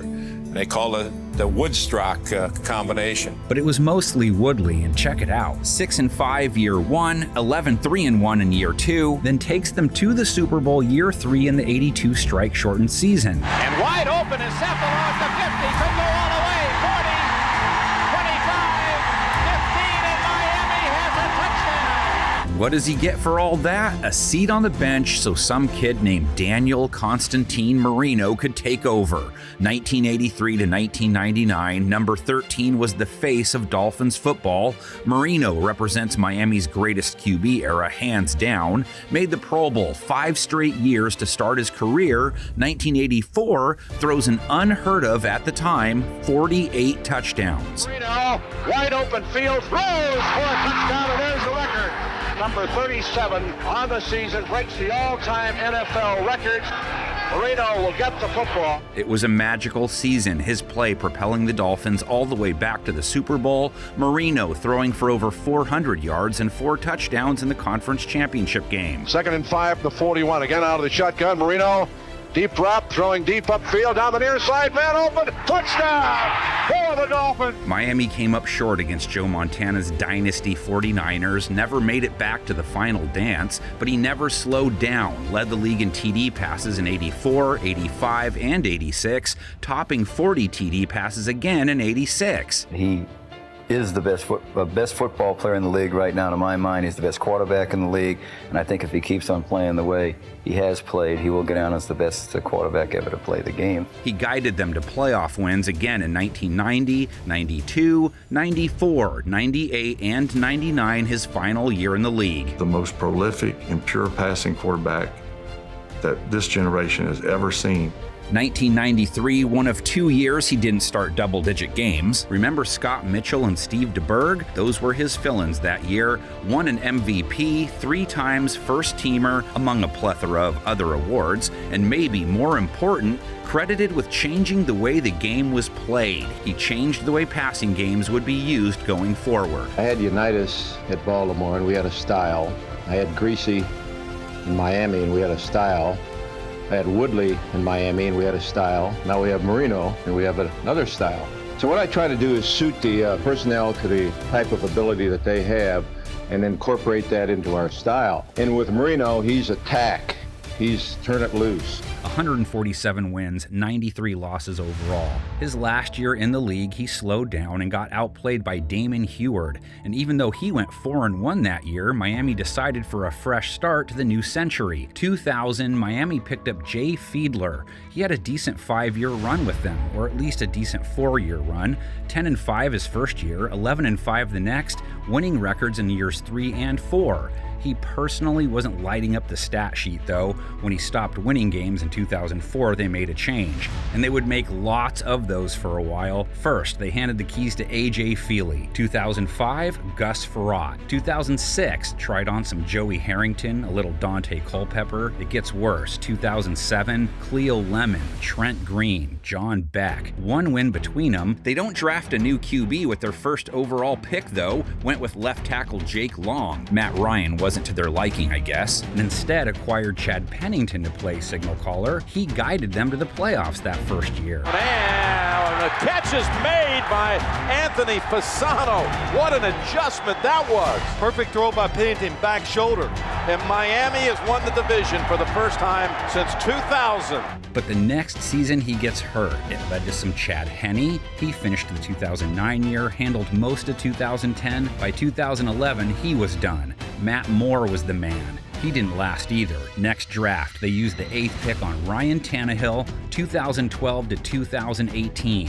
7-9, 8-8, 8-8, 6-10, 8-5, 5-6. He was hurt all of 2017. That was Miami's Jay Cutler year. After turning from Tannehill, they turned to some Fitz magic. Ryan Fitzpatrick was fun to watch, but not the answer. The answer they think came along the next year. Drafted Tua Tagovailoa, put up a winning record in his first 4 years, and paired with Tyreek Hill, looks like he could be the 3rd member of Miami's QB Hall of Fame. Here's a deep ball, wants Hill, perfectly dropped in, touchdown Dolphins!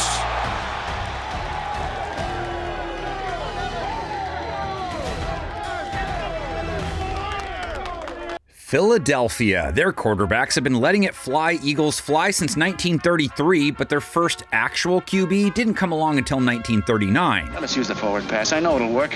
Davey O'Brien. Yeah, that's the guy the college award for the best quarterback is named after. He went to the Pro Bowl his rookie year, led the NFL in passing. Record numbers which lasted for years. Philly wasn't a good team, though. O'Brien retired after just 2 years and took a government job. Ouch. Tommy Thompson led them to consecutive NFL titles in 1948 and 49, and led the NFL in passing touchdowns in 48. With Thompson calling the plays, Philadelphia had a clear sight line to the World Championship. Skip ahead to 1951. Adrian Burke tossed it until 56.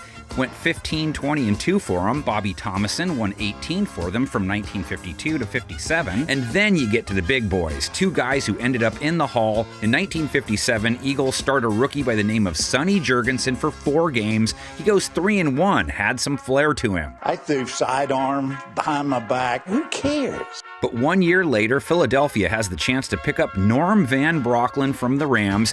That was a huge get. Van Brocklin had said, look, I want to be traded. There are 2 places I won't go, Philadelphia and Pittsburgh.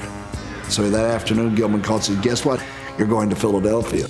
He takes over as starter for the next 3 years, makes the Pro Bowl each season, and leads them to the NFL title in 1960. Norm Van Brocklin has something cooking. Van Brocklin walks off into the sunset, a champ. He went 19-16-1 for the Eagles, so back to Sonny. Sure, why not? He takes back over in 1961, first-team All-Pro, leads the league with a very fat, at the time, 32 TD passes. That ball was always there. His next 2 years with Philadelphia, the team fell flat, so no more Jurgensen. So I called back the Eagle office and I said, what is this? I'm hearing somebody just told me I was traded. And they said, yes, you were. Quick shout out to King Hill, though. 1961 to 1968, he started 18 games for Philadelphia. He won 5.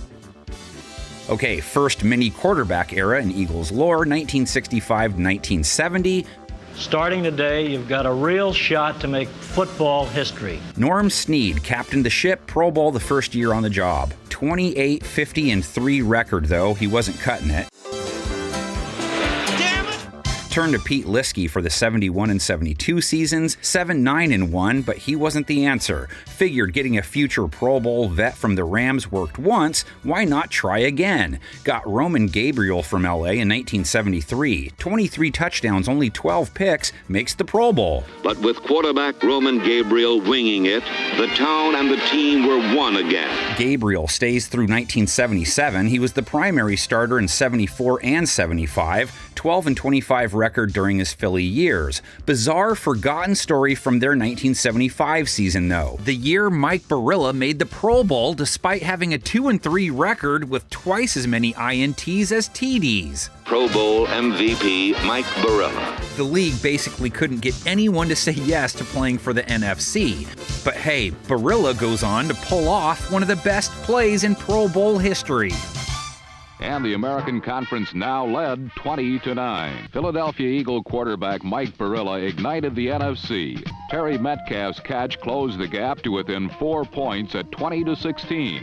Over 3 minutes remained, and what seemed a sure AFC victory was now anyone's ballgame. Barilla returned to the field where the outcome of the game would be determined on one final play. Cardinal flash Mel Gray gathered in Barilla's pass to finalize a 23-20 come-from-behind win over the AFC All-Stars. Barilla wasn't that special, though. Eagles needed a bigger boat. They reeled in Jaws. Ron Jaworski also came from the Rams. Jaworski, the first real QB era to take hold in Philly's long history. 1977 to 1986, 10 years the guy wore the wing. You should hear me when I say this. You never have to worry about me jerking you. He won 2 more games than he lost for the Eagles, 175 touchdowns, 151 interceptions, 1 Pro Bowl, 1978 to 1981, the glory years. They beat the hated Cowboys to make the Super Bowl in 80. Kick the Cowboys! In 1985, Philadelphia looked to the future. Kid named Randall Cunningham started 4 games that season, 5 more in 86. When Jaws moved on, Cunningham took over and changed the game forever. And we are looking at Rambling Randall once again. People call me and they always say, why do you think you can fly? I said, I'm an eagle. Randall ran the show for the Eagles from 1987 through 1994. Eagles QB era number 2. No QB ever ran the way he did. He'd make you look like a fool. Randall Cunningham, quarterback, the guy everybody wants to sack. 88, 89, 90, Pro Bowl every year. He is arguably the first true dual-threat QB the game has ever seen, a true game changer. It couldn't be more dramatic. 63, 43, and 1. His record as an Eagle blew away all the QB rushing records at the time. Randall Cunningham was making even his teammates stop in their tracks, leaving opponents grasping at air. But 150 TD passes, 105 interceptions while in Philly, he had an arm. Led the Eagles to the playoffs 4 times, but never deep. Backtrack, Cunningham got hurt. Remember the Jim McMahon year? He went 8-3 for him. Back pedals. He's under a rush. He steps aside. He's floating it. He has Jackson. Cunningham got hurt in 93 too. They used Ken O'Brien for 4 games, Bubby Brister for 8. He wasn't half bad for him. 1995, Randall gets replaced. In goes Rodney Peete. He goes 9-3. Led them to a win over Detroit in the playoffs too. Rhodes is thinking, I want another shot. Back goes Peete. He loads up. He is floating it deep down the far side of the field. Touchdown by Rob Carpenter. Rob Carpenter's running to the end zone. I don't believe it. Pete, just 8 TDs and 14 interceptions that season. 97, they rolled with some Detmer, some Pete, some Bobby Hoying, Pete, and Coy Detmer the next year. You can see it wasn't pretty. Bobby's saying that's enough. Which led to the drafting of one Donovan McNabb in 1999. McNabb didn't get handed the keys right out of the gate. Doug Peterson led the team in 99, didn't really lead them anywhere. McNabb took over in 2000, took them back to the playoffs in year 1. NFC Championship game in his second year, McNabb making the Pro Bowl. Are you smiling, Philadelphia? Pro Bowl and playoff appearances were the norm. From 2000 to 2004, McNabb led Philly to 4 straight conference championship games, made the Super Bowl in 04. I got a feeling Eagles are going to the Super Bowl. Never got to hoist the silver football, though. 2005, McNabb gets hurt, only plays 9 games. McMahon filled in, 2-5 in his 7 starts. It's a 9-1-1 call for Philadelphia right here. McNabb only got in 10 games in 2006. Jeff Garcia, the sub. Garcia. Looks like Lance Armstrong's little brother. Eagles went 5-1 with him behind center. They made the playoffs. That's character, baby. I'm telling you, that's character, baby. McNabb was back in 2007, and in 2008 again leads them to the conference championship game. You see it, baby. You see it. McNabb had another Pro Bowl year in 2009. Eagles back in the playoffs. But then a shocker, they trade him to Washington for a second-round pick. McNabb went 92, 49-1 for Philadelphia over 11 years. 216 TD passes against 100 INTs. He's a Philadelphia icon. Sometimes, with a player, you step back an inch and maybe you can go forward a mile. In the wake of the trade, turned the offense over to an even more explosive dual-threat signal caller, Michael Vick. He was just reinstated to the league after serving a 2-year ban. Vick guides them to the playoffs off a Pro Bowl year of his own. The Vick run in Philadelphia, 2009 to 2013, primary starter for 3 of those years. He gets hurt and benched in 2013. Nick Foles is installed, and he goes on a crazy tear that ends with him making the Pro Bowl, the team playing in the postseason again. Touchdown. He fires, and it is caught. Foles starts 2014 as starter, but he gets hurt too, only played in 8 games. He was 6-2 in that time, though. Mark Sanchez is backup that year. Foles out the door in 2015, though. That was Philadelphia's Sam Bradford season. Just look forward to the draft already. Then they draft Carson Wentz for the 2016 season, and he looked like the new face of the franchise. In 2017, he went 11-2, made the Pro Bowl off a 33-touchdown, 7-interception year. Philadelphia made the Super Bowl without him as starter. He suffered a season-ending injury after 13 games. Foles leading them over the Patriots. You want Philly? Foles being etched in Super Bowl lore after pulling off the Philly special. What did we just see? 2018, Wentz given the starter's job back, but he suffers another mid-year injury. They make the playoffs with Foles again. Foles departs to Jacksonville after that. 2019, back to Wentz, who takes them back to the playoffs and looked great doing it. 27 touchdowns, only 7 INTs. And then his wings fell off. 3-8-1 in 2020. His time as an Eagle was up. 35-32-1 in 5 years in Philadelphia. Injuries, the theme of his time spent in green. Which leads us to Jalen Hurts, their current and most recent offensive general. Hurts starts it off in 2021 with an 8-7 record. Then it was back to the Super Bowl in 2022. 2 years later, they were back in the final dance. Hurts this time around would not be denied. Proud of you, dog. Hell of the way to do it, man. Go enjoy it. The Dirty Birds took flight in Atlanta in 1966. It was to be a campaign of constant excitement and finally success. I was real satisfied. Falcons' first fireballer, Randy Johnson, took him with the 16th pick of the first round, threw their first ever TD, scored their first ever rushing touchdown. Randy Johnson connected with Gary Barnes for the Falcons' first touchdown in championship play. Gosh, I think it was great. And eventually won their first game. Took a while. Atlanta started out 0-9, finished year 1 3-13. The lot of a first-year quarterback is difficult.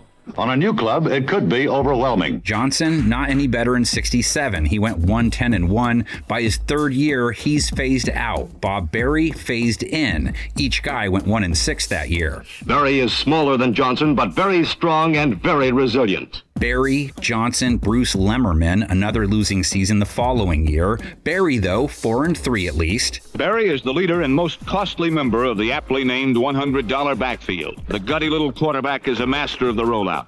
Good enough, they let him have another crack in 1970, 3-7-2 record, though he had more TDs than INTs at least, so he was still in the fold in 71, but threw 11 touchdowns against 16 INTs, 5-4-2 record, Dick Shiner, 3-1 record. But the star of the game was backup quarterback Dick Shiner. Barry's final year, 1972, he put in 5 years in Atlanta, 19-28-3 record, one more TD than INT, and he guided them to their first winning season in 1971. Of any quarterback, a few linemen must fall. And when you're 5'11", it hurts. 1973, Shiner, the backup, the starter, Bob Lee, came over from Minnesota for a 2-year run with the Falcons, only 10 touchdowns, 8 INTs, but an 8-2 record that first year. And Brocklin said after the game, "It looks like we finally got ourselves a chucker." Lee and the team came crashing back down to earth in 74. He puts up a 2-7 record, 3 touchdowns against 14 INTs. They rolled some Pat Sullivan in, a little Kim McQuilkin. How's that for a deep cut? There is no doubt in my mind that Kim McQuilkin is going to be an outstanding NFL quarterback for the Falcons. Atlanta went 3-11. They had the #1 pick in the draft. The first true Atlanta QB era was born. Welcome, Steve Bartkowski. Get it all on there?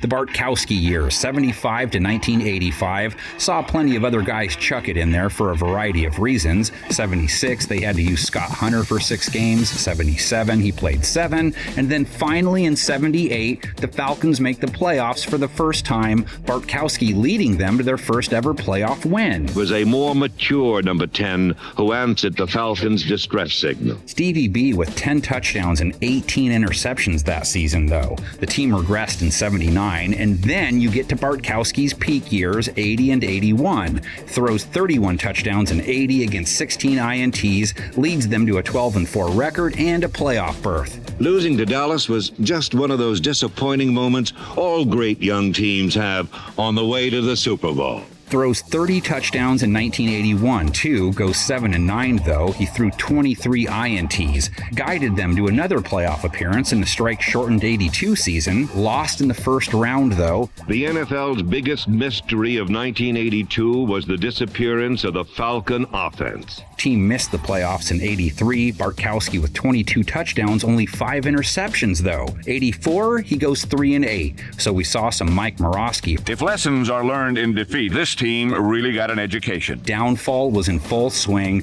Bartkowski goes 0-5 in 85 and gives way to David Archer. Bartkowski 59-68 as a Falcon, 156 touchdowns, 144 interceptions. He goes down as one of their good ones. Throughout a roller coaster career, Steve Bartkowski has created NFL magic. Falcons let Archer take a few more swings in 86. Turk Schoner, too. Who are these guys, you ask? Well, let's find out. 87, they were trying anyone and everyone. Archer, Jeff Van Rathforst, Chris Miller, Eric Kramer, Scott Campbell all started at least a game. Campbell 9 games, only won 2. Scott Campbell will be one of their 3 mobile quarterbacks. Miller was their first rounder that year, though. He would run the show in Atlanta from 88 to 92. 1-0, baby, 15 more to go. That 91 season, his best, he made the Pro Bowl, went 9-5, threw 26 touchdowns, made the playoffs, and beat the Saints in the wild card round. They're not the best team in football yet, but they are the most exciting. Then the slide. Miller 3-5 the next year, though he threw 15 touchdowns against only 6 interceptions. Billy Joe Tolliver gave him 5 games that season. Wade Wilson 10 touchdowns in just 3 starts. He throws 5 touchdowns against the Buccaneers in 1 game, no interceptions. He made Wilson's day prime time. Miller 2 games in 93. Tolliver a couple. Bobby A. Bear 12, 4-8 record, but 24 TD passes. You thought we was gonna lose? Not enough that it wasn't worth taking a shot on Jeff George in 1994. He was in the starter seat for 2 years, 23 to 24 TDs each year, 9-7 in 95, made the playoffs. On the run, Hesman, Jeff open at the 25, 20, 15. But in the end, it was not enough. Gets suspended the following year, so back to A-Bear. Then in 1997, they turned to vet Chris Chandler, 20 TDs, 7 INTs, Pro Bowler in his first year on the job. Chandler avoids the sack, throws it into the end zone for the touchdown. And then the magical run. Chandler leads Atlanta to a 14-2 record in 1998, 25 touchdowns, another Pro Bowl appearance, beats the 49ers in the divisional round. Chandler will throw. Knock it off. What a play. And take down the Vikings to make their first ever Super Bowl. And after the most exciting NFC Championship game ever played, years of pain were wiped away in one unforgettable afternoon. Lost a heartbreaker to John Elway's Broncos, went into a tailspin. Chandler 4-8 in 99, Tony Graziani made a cameo, Danny Cannell too. Chandler in 2000 still poor results. 2001, his final year at the helm, a 5-year stint for Atlanta, 34-33 record, 87 touchdowns, 56 interceptions, and that 1 year no one will ever forget.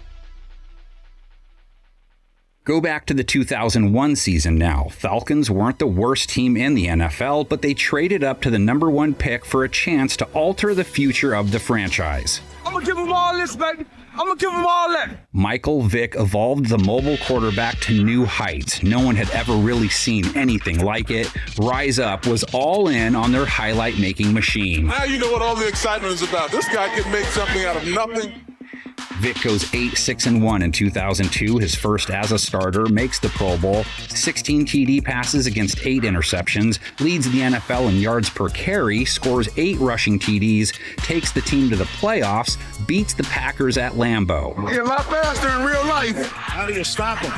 You don't. Vick gets hurt in 2003. Kurt Kittner saw some action. Doug Johnson, 8 starts, not great ones. Vick rebounds the next year. So does the team. He goes 11-4, gets them back in the playoffs, where they destroy 47-17 in the divisional round. That's not in the playbook, but it should be. Like in 2002, they lose to Philadelphia in the playoffs. Vick went 8-7 in 2005, 7-9 in 2006. Then in that offseason, his time with the Falcons came to a shocking end. The National Football League's biggest stars has been indicted for his alleged involvement in illegal dogfighting. Atlanta was reeling in the wake of the news. Vick, probably the greatest what-if in franchise history, a 38-28-1 record for them, 71 touchdowns against 52 interceptions, electric on the ground, over 7 yards per carry, 21 rushing TDs. 2007, the year of Chris Redman, Byron Leftwich, and Joey Harrington. 4 wins between them landed them the 3rd pick in the draft, which led to Atlanta's golden era of QB play. The Atlanta Falcons select Matt Ryan, quarterback, Boston College. The Matty Ice years, 2008 to 2021, first 5 years, 2 Pro Bowls, winning records in each. Rookie year, 11-5 playoff ticket. They'll throw it in the flat. This is White, stiff arm, and he's into the end zone. 2009, 9-7 record. 2010, 13-3. Ryan, 28 touchdowns, only 9 interceptions, back to the postseason. Ronnie White with a touchdown, and that didn't take long. 29 touchdowns for Ryan in 2011. Playoffs again. Just no postseason wins, not until 2012. Ryan led the NFL in completion percentage, 32 TD passes, almost 300 passing yards per game, beats Seattle in a thriller in the divisional round. Huge collapse followed. Atlanta went 4-12. Ryan wasn't terrible though. They stick with them and start building their way back. Make it back in 2016, like all the way back. Ryan, an MVP year, 38 TD passes, take out Seattle in the divisional round. He touches! Touchdown Atlanta! Blow Green Bay out in the conference championship. Ryan, 4 touchdowns, no interceptions, 390 plus yards. He'll shovel caught! Touchdown! And then, of course, the Super Bowl loss to New England. Ryan led Atlanta back to the playoffs in the aftermath, even took out the Rams in the wild card the next year. Loops it, Jones the catch! Touchdown Atlanta! Wow! Yes! Couldn't get past Philadelphia. 2018, Ryan throws for 35 TD passes. You get one-on-one. wearing out. Ryan dropped it right down the chimney chute. Team failed to play anything but regular season games, though. Ryan remained at the helm through the 2021 season, his play never really slipping. Last year with the Falcons, 20 touchdowns, 12 interceptions. 14 years in Atlanta, 120 wins, most in franchise history, 102 losses, 367 touchdowns, most in team history. He's their QB GOAT. Take it to these guys and show them who runs it. 2022, Marcus Mariota, Desmond Ridder. 2023, more Ridder with some Taylor Heineke. 2024, used a first-round pick on the guy they hope is their future face of the franchise. It is all about succession at the most important position. Michael Penix, though, having to wait behind Captain Kirk O'Chains, Atlanta signing Cousins to a big deal ahead of the 2024 season. Michael Penix Jr., one of the most controversial and highly debated first-round draft pick in years, is now the team's starting quarterback. The future is now.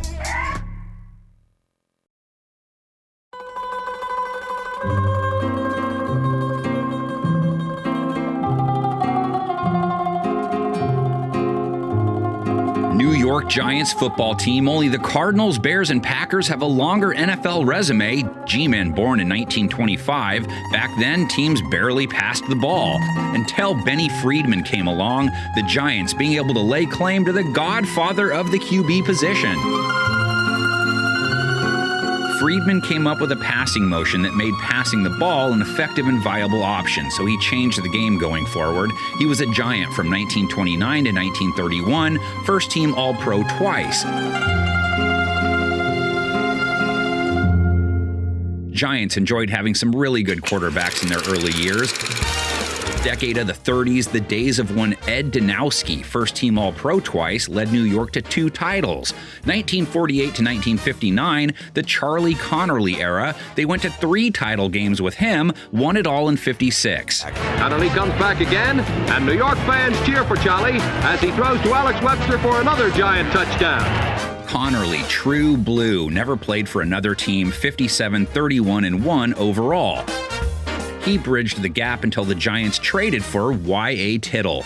Tittle was on the back end of his career, but he gave him a spark. 1961, 62, and 63, New York won their division. Tittle in 62 and 63 made first-team All-Pro, leading the league in touchdowns with 30-plus in each season. The Giants passed for more touchdowns than any other team in the league. Father Time caught up with Y.A. in 1964. He goes 1-8-2 as a starter, but still 4 years in blue. He goes 32, 13, and 3, 96 TD passes. All in my New York, my town, my New York.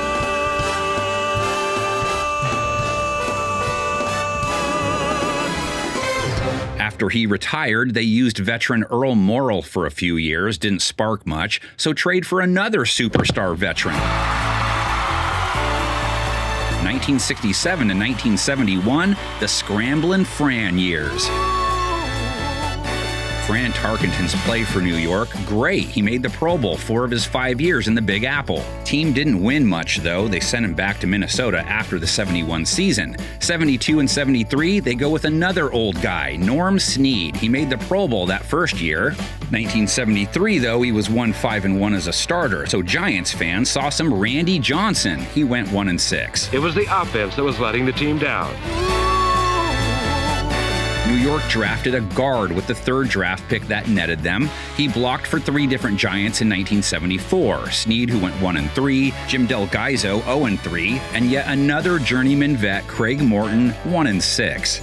Craig Morton had another big day between 2 of the best pure passers in football. That was good enough for the 2nd overall pick, which they traded to the Dallas Cowboys of all teams. New York stuck with Morton in 75 and 76. He left on a 2-10 record. It led them to the 5th pick in the draft, which they used on a defensive tackle. Who needs a new quarterback when you have Joe Pisarcik?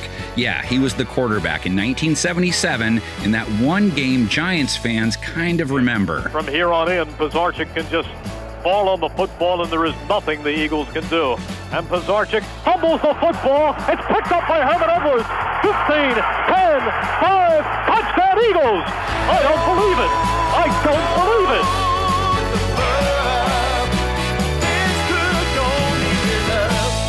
For the record, Pisarcik objected to the call. He was their starter in 1978, but New York could tell he wasn't the answer, pulled the plug on him in 1979 for one Phil Simms. Quarterback Phil Simms, Moorhead State. Simms went 6-5 his rookie year, was second in Rookie of the Year voting. The bigger story, the Giants have arrived! He suffered a sophomore slump in 1980, then separated his shoulder in 1981. Simms is starting to limp off the field here. Giants turned to Scott Bruner, who led them to the playoffs. The Giants advanced to the playoffs for the first time in 18 seasons. Bruner's magic was short-lived. As a full-time starter in 82, he goes 4-5. 83, more Bruner, more bad football. Simms finally ready to go in 84, at the controls for two Super Bowl winning teams, sort of. Super Bowl MVP in 86, the first quarterback ever to drop the "I'm going to Disneyland" line after a Super Bowl win. I'm going to go to Disneyland. It's all about, you got to win a championship or two. His last in the NFL, 1993, he made the Pro Bowl going out. A 95-64 overall record, all with New York. 199 touchdowns, New York legend.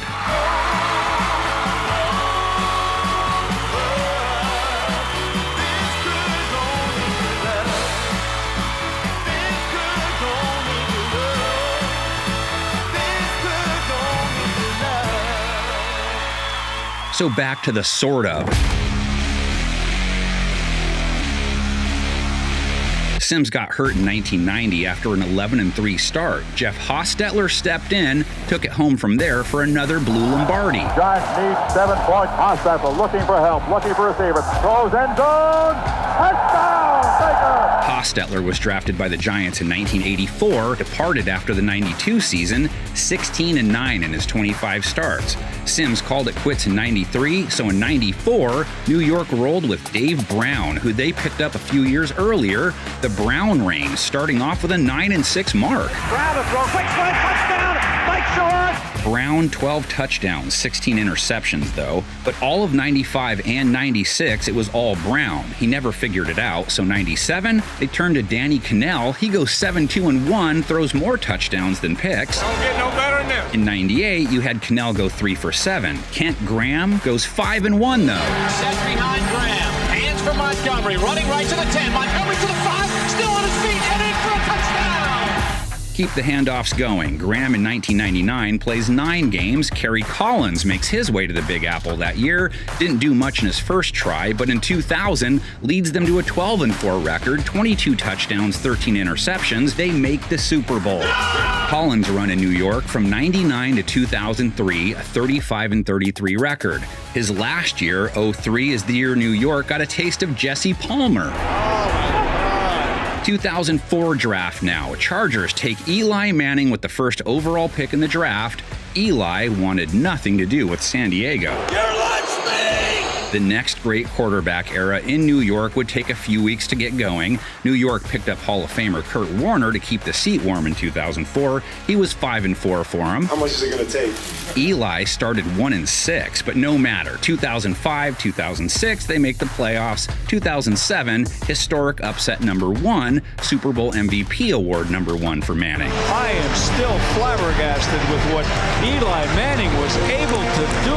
2011, Eli and company do it all again. And the Giants have finished off the Patriots for the second time in 4 years. 2004 to 2019, 2 Super Bowl wins, 117 wins, 117 losses, 244 interceptions, 366 touchdowns, most in Giants history. Eli more passing yards than any New York quarterback. It would be the last bit of good fortune the team would receive in a long, long while. Giants used their first-round pick on a quarterback in 2019, anticipating Manning's retirement. Daniel Jones.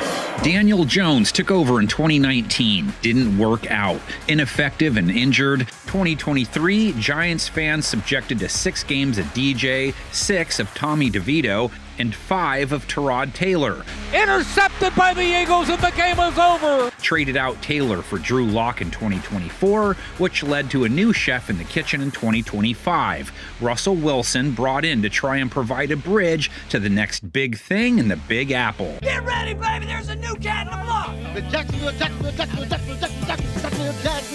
Jaguars. Jaguars football began 1995. Steve Berline behind center. Starting for the first time since week 2, Steve Berline guided Jacksonville to a 10-0 first quarter lead.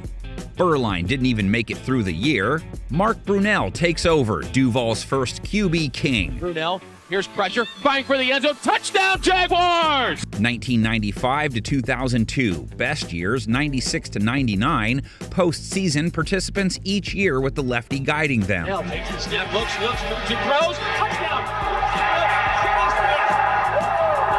Brunell made the Pro Bowl in 3 of the 4 years, knocked on the door of the Super Bowl twice. The 55-point margin of victory was the largest in NFL post-merger playoff history. He went 63-54 for Jacksonville. He'll have the first down and the touchdown! Last 3 years, he and the team finished under the 500 mark. So after the 2002 campaign, drafted Byron Leftwich with the 7th overall pick. He's got a touchdown! Jimmy Smith! Leftwich years ran from 2003 to 2006. Was over 500 in that time, 24-20. He's looking for Jimmy Smith, and Smith makes the grab 10, 5, down the sideline. Did he get it? Touchdown! Touchdown! Plagued by ankle injuries, though, was cut after 06. His backup, David Garrard. Love to play for the man beside you. Do your job, baby. Have fun doing it. Let's get this thing done today. Go back home with a win. Started plenty of games for Jacksonville from 2005 to 2010, even made the Pro Bowl in 2009. David's going to turn it in and take it in himself. 39-37 win-loss record. 2011, Jags used another first-rounder on a signal caller, 10th pick, Blaine Gabbert. Swing and a miss, 2011 to 2013, 5-22 record, injuries galore. Launches a ball, he's looking for Robinson, and it's incomplete. Super sub Chad Henne guided the ship in 2014. He's got Cecil! Touchdown, Jacksonville! Back to the draft drawing board then. 3rd overall pick in 2014, Blake Bortles. 2014 to 2018, some ups. 35 TDs in 2015. Line fires toward the end zone. What's Allen Hurns diving attempt? Touchdown, Jacksonville! 2017, Blake and the boys make it to the conference championship. Go to the middle of the field, wide open for the touchdown. Tommy Bohannon.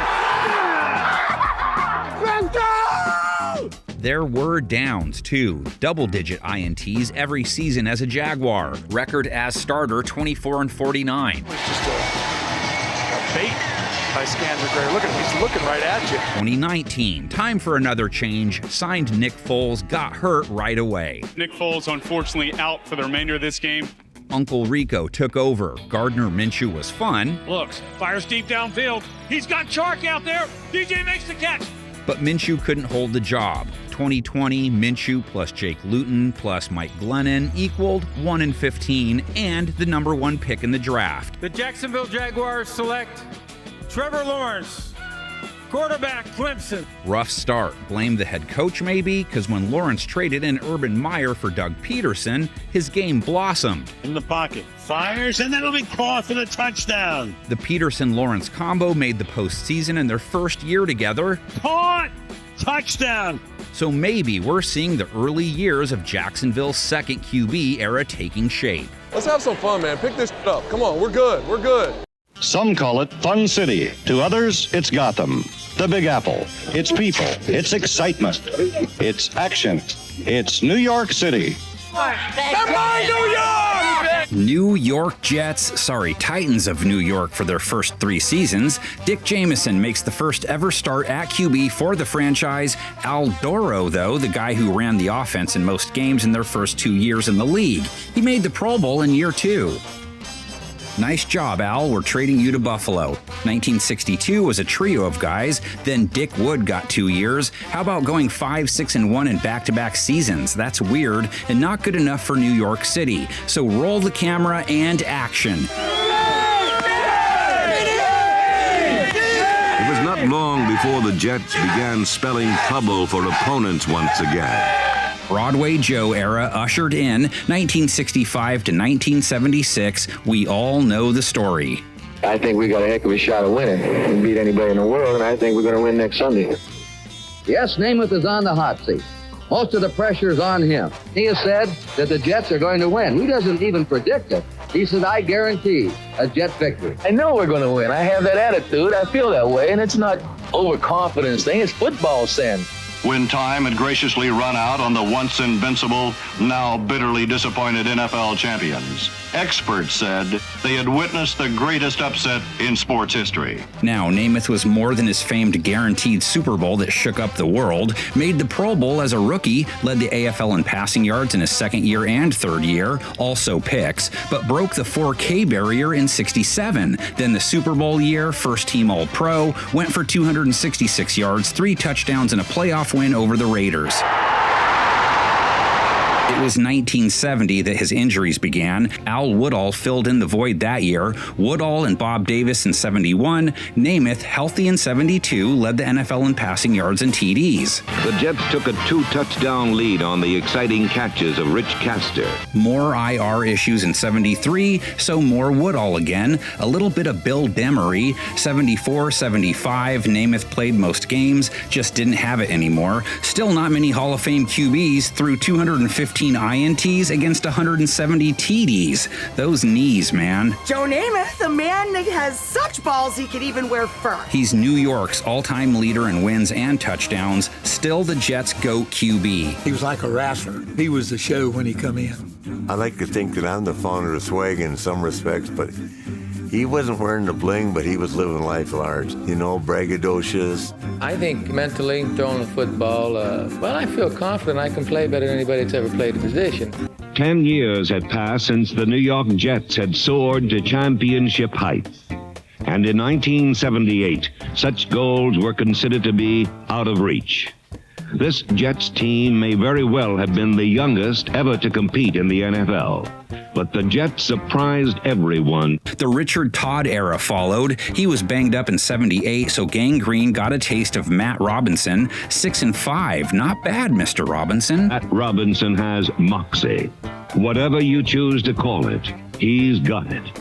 And with it, he kept the Jet offense as explosive as ever. Big picture, though, Todd ran the show from 1977 to 1983. His apex, 81 and 82, took him to the playoffs, culminating in an 82 AFC title game appearance. He's looking deep for Wesley. A step on the defender. He's got it at the 2 and rolls into the end zone. It's going to be ruled out at the 1-yard line. When Todd wasn't behind center, Jets fans got some Marty Domrays and Robinson in 77, Robinson 6-5 in 78.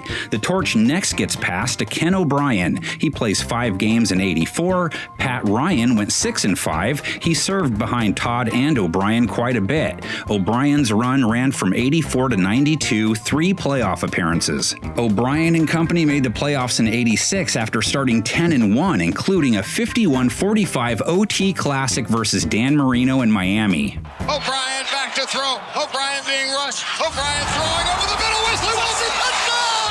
Touchdown! There is no time remaining. When I made the catch, I was in a dream world. I didn't realize what had happened, and I still don't. I dropped back and waited and just waited for Wesley to get anywhere near the end zone, and threw it about as hard as I could. And the next thing I knew, Wesley was flying through the air, made a great catch, and rolled in the end zone. O'Brien's back to throw. O'Brien throwing long down the sideline for Walker. And he got it!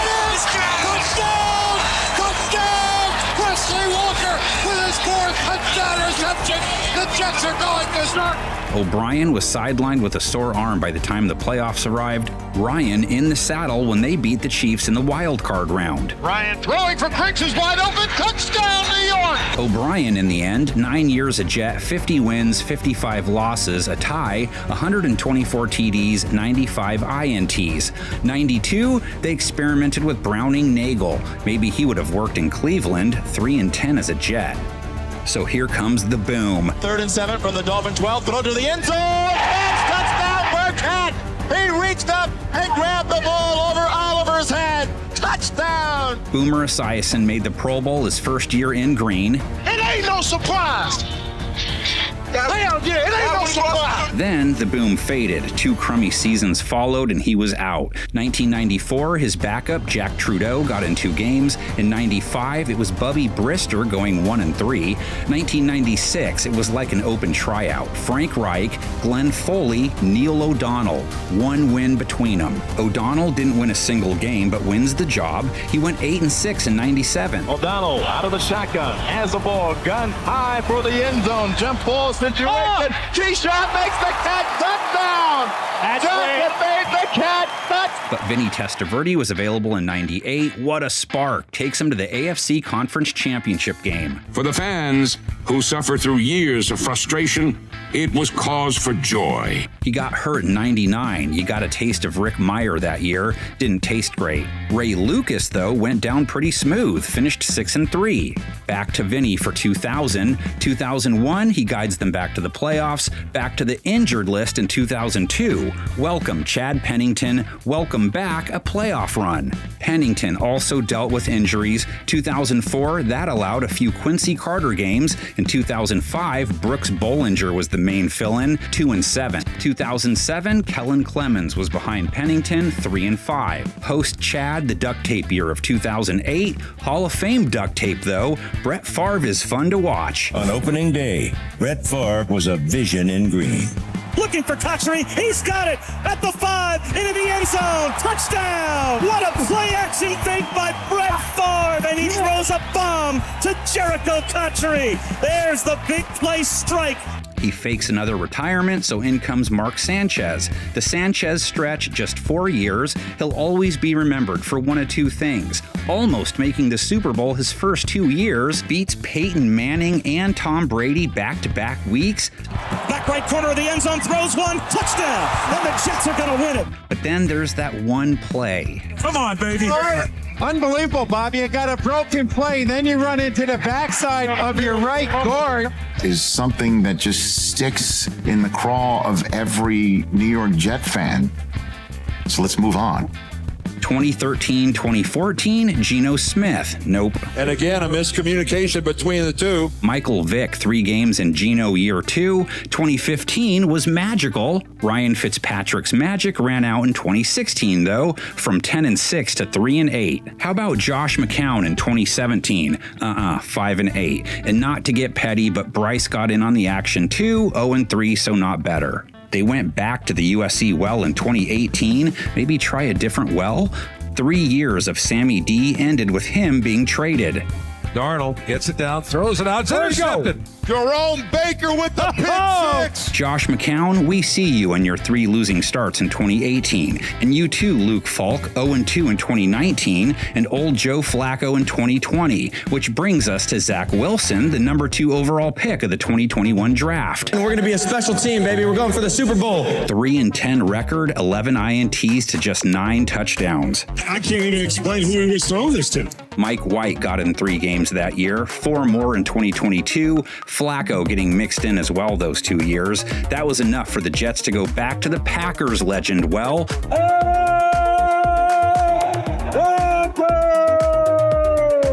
Again, maybe it's best to try something new. Aaron Rodgers would follow in Favre's footsteps. From Lambeau to the Big Apple, it did not turn out any better. Aaron Rodgers is sitting down in the field. He's hurt. And a collective gasp goes up here in MetLife Stadium. Rodgers, injured in his debut, missed the rest of 2023. Wilson went back in, made 11 starts. Trevor Siemian made 3. Tim Boyle 2. Rodgers returning in 2024 and putting up some hefty numbers for a Jet. 28 touchdowns, 11 INTs. Rodgers puts it right in his hand. Didn't make the team much better, so they let him go and signed Justin Fields for 2025, hoping the dual threat castoff can take flight in New York.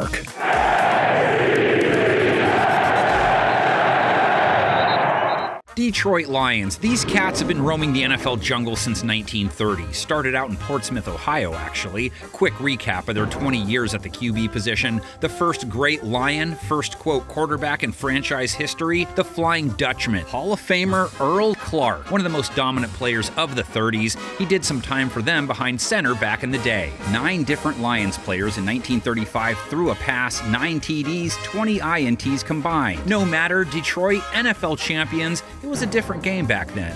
Let's skip ahead. 1950, Bobby Lane era begins. Traded for him. Thanks, New York Bulldogs. The swap sparked a Detroit dynasty. Yep, you heard that right. 1950 to 1957, with Lane at the wheel, Doak Walker in the backfield, the Lions make the championship game 4 times, won it back-to-back in 52 and 53, Lane first-team All-Pro in 52, Pro Bowler both years. So for the second year in a row, the Professional Football World Championship goes to the Detroit Lions. Detroit lost the 54 title game, won it in 57, but Lane didn't finish that season off. He got hurt in the second-to-last game of the season. Tobin Rote, the quarterback who won the championship game for the Lions. Rote scored 1 touchdown and passed for 4 as he pilots the Detroit Lions to football's World Championship. Lane was traded a couple games into the 58 season, and with that trade, the end of the glory days and the start of the dark ages in Detroit quarterback lore, better known as the 60s. Rote ran the show in 58, team fell under 500, no more playoffs. Same deal in 59. Earl Morrill, a future Super Bowl winner for another team, played 5 games for him. Morrill split time with Jim Nanowski in 60 and 61, and the team had winning records both years. In 62, they went 11-3 with Milt Plum at quarterback. 11-3 and didn't make the playoffs. Plum would share snaps with Morrill in 63 and 64, then with George Izzo in 65, with Carl Sweeten in 66 and 67. The dude had a lot of roommates during his time in Detroit. Milt Plum rolls right, then hits Gibbons with a touchdown strike. Plum gave the Lions 6 years, was 23, 25, and 4 overall. Morrill played 7 years in the Motor City, 15, 10, and 1 record. Maybe they should have given him more starts? Morrill rolls out and hits Nick Ryder for a 23-yard touchdown. Now we arrived at the Bill Munson, Greg Landry years. Munson wore the Honolulu Blue from 1968 to 1975, a 24, 21, and 3 record, so a winner. He was their main guy in 68. Bill Munson hit Billy Gambrell with a bullet for an early touchdown. Landry was drafted in the first round in 68. He and Munson both started 7 games in 69. 70, Munson starts the year, Landry finishes it, Lions make the playoffs. Greg Landry has a long career ahead. Lions had found another young star. 71 and 72, Landry won more than he lost, threw more touchdowns than INTs, just couldn't get over the hump. Never made it back to the playoffs, a 40, 41, and 3 record, 80 touchdowns, 81 picks. Landry led the Lions offense on another pleasure trip to victory. Other gents who played a role in the Landry era. 1975, Joe Reed was 4-4 for him. 1978, Gary Danielson went 6-5. 1979, how about Jeff Comlow and a 2-12 record? Comlow back, pressure put on. That one's going to be Bobby Myers, a good races on. He took it in. That netted them the first pick in the draft the following year. They used it on a running back, Billy Sims. So that brings us to the Gary Danielson, Eric Hipple chapter. Danielson arrived in 1976. He stuck through 1984. 80 and 84 were his 2 solo years, if you will. A 23, 28, and 1 record as a Lion came oh so close to pulling off a playoff upset. Here's the season for the 49ers and the Lions, hanging in the balance now. A 43-yard try. The kick is on its way. There's plenty of distance. It is no good! And the Niners are alive in the playoffs to go on to the NFC Championship. Hipple was drafted by the Lions in 80, 4th rounder. Only played in Detroit in his entire NFL career. A 28 and 29 record, 55 touchdowns, 70 interceptions. Call the Hipple years 83 and 85. He threw for 336 yards against Chicago in his first ever start. Into the end zone to David Hill, touchdown! Eric Hipple, second touchdown pass. Detroit made the playoffs back-to-back years with Hipple in 82 and 83. 1986, Joe Ferguson was in the mix with Hipple. 1987, Chuck Long, 3-9 as a starter. Todd Hans, anyone? 1-2. 88, Long and Rusty Hilger were slinging it. 89, Bob Gagliano gave it a go for him. Didn't make it through the year. The keys were handed over to Rodney Peete. Rodney Peete steps to his left, rolls to his right. He's got real estate. He's to the 5. He's to the corner. Touchdown! Oh, my! That offseason, Detroit had the 7th overall pick, used it on Andre Ware. Detroit Lions select Andre Ware, quarterback, Houston. Ware played for Detroit for 4 years, only 6 starts, another major whiff. Pete, among others, kept getting the nod. Pete years 89 to 93, not once in those 5 years did he play 12 games for the Lions. He had a 21-26 record in his time in Detroit, more INTs than TDs. Lions made the postseason twice in that span. They played in 3 playoff games, all started by Eric Kramer. Kramer, the throw, end zone, touchdown, one-handed catch by Brett Perelman. Holy mackerel! Kramer played 3 years for the Lions, 15 starts. One Pride remembers that epic 91 performance, Kramer throwing 3 touchdowns, beating the Aikman, Emmett, Irvin Cowboys. First playoff win they tasted at that point since 1957. It was a big deal. Eric Kramer, short drop right, fires for Moore, up, touchdown, Armand Moore! They're a quarter away from going to the NFC Championship game. Kramer was a free agent after the 93 season. They let him walk. Went with a Scott Mitchell-Dave Craig combo meal, but it was Mitchell who stuck for a few years. Mitchell now goes long for the end zone. Morton and a great! He hauls it in for the touchdown. Mitchell claims the Lions from 1994 to 1997. Those were solid years. Detroit made the playoffs at least in 94, 95, and 97.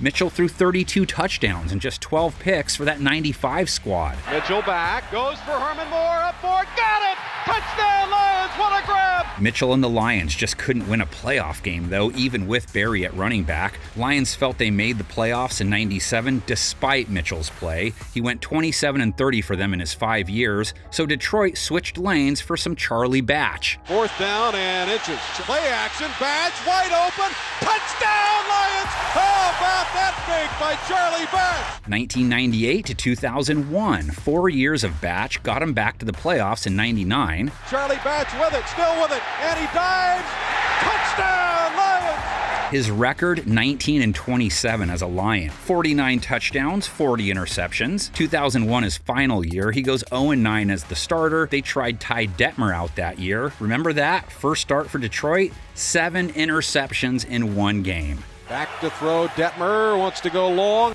This one's overthrown and picked off. 7 interceptions in the game. Lions land the 3rd overall pick in the 2002 draft. Time to swing for the fences again. With the 3rd choice in the 2002 draft, the Detroit Lions select Joey Harrington, quarterback from Oregon. Joey Harrington, one of Detroit's greatest draft day strikeouts. Lions' career lasts just 4 years, 18-37 record, 62 interceptions against 60 touchdowns. Intercepted by Mike Brown at the 40. 3 turnovers for Detroit. By 2005, it was clear Joey wasn't the answer. Lions fans got to see a little Jeff Garcia that year, saw vet John Kitna in 2006 and 2007. Team goes 10-26 under his guidance. Rolling right, looking for somewhere to go, being chased. Going to go down.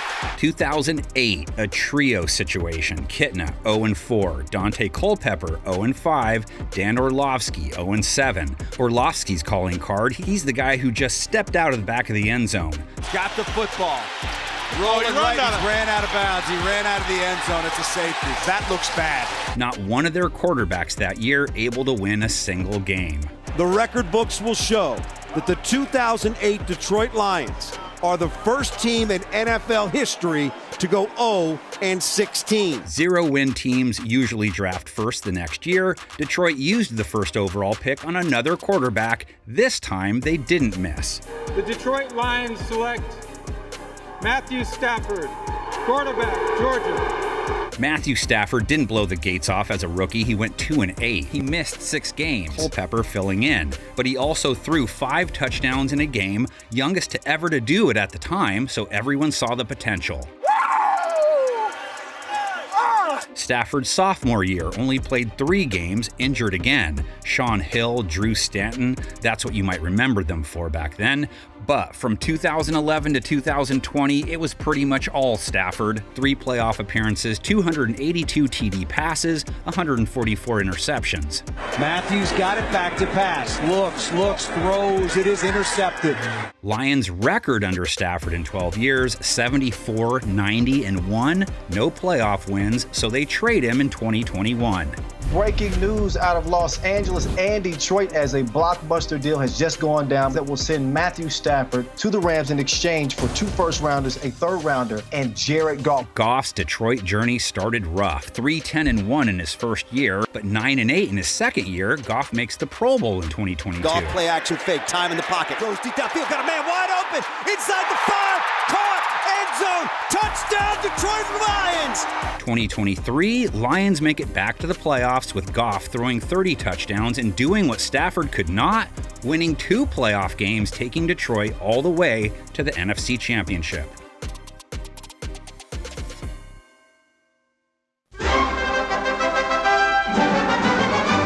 Green Bay Packers. Lambeau has seen some of the greatest. Arnie Herber, Hall of Famer, leader of their first dynasty. He led them to 4 titles in the 30s. First passer in the history of the league to pass for 1,000 yards. Green Bay native. Pro Football Hall of Famer. Let's skip to dynasty number 2. I'm Bart Starr. I was a 17th round draft choice of the Green Bay Packers back in 1956. 1957 to 1970 were primo years for the Pack. Starr settled into the starter's role in 1960, led them to the title game, made the Pro Bowl that year too, as well as in 61 and 62. Starr and the Pack crowned champs both seasons. The Green Bay Packers are going to be world champions! Starr and company picked their championship-winning ways back up in 1965, won it all, followed by wins in the league's first 2 ever Super Bowls. On this march, he finds Pitts, Dale, and finally McGee for the touchdown. 5 NFL titles, 4 Pro Bowls, 2-time Super Bowl MVP, first in a trilogy of legendary Packers signal callers. Bart, it's a real pleasure to present you keys to this car, a wonderful performance in the Super Bowl. Starr serves as Scott Hunter's backup in 1971 and as QB coach in 72. They made the playoffs that year. Though the Green Bay passing game was never imposing, Hunter's choice of receivers was limited to the veteran number 84, Carroll Dale, and the rookie Leland Glass. Then things went cold in the Bay. 1973 was a trifecta season. Hunter, Jerry Taggy, and Jim Delgado. The Packers used 3 talented but semi-inexperienced quarterbacks in 1973. More committee work in 74. Taggy joined by John Hadle and Jack Concannon. There's a reason committees are bad when it comes to QBs. No less an authority than Joe Namath has called Hadle the finest quarterback in pro football. Hadle took over in 75, results not much different. Those years set the stage for the original GB12, the Lynn Dickey decade, 1976 to 1985. He only finished 1 year over 500. Strike-shortened season of 1982 made the playoffs. At their own 40-yard line. Deep they go, wide open is Jefferson. He's a 60-yard touchdown strike from the veteran quarterback, curly-haired Lynn Dickey. Now, Dickey broke his leg shortly after arriving in Green Bay, missed 2 full years, so 1978 and 79, Cheeseheads watched David Whitehurst toss it for them. 1986 to 1988, the Randy Wright years, or maybe they were the Randy Wrong years, a 6-24 record as their starter in that span.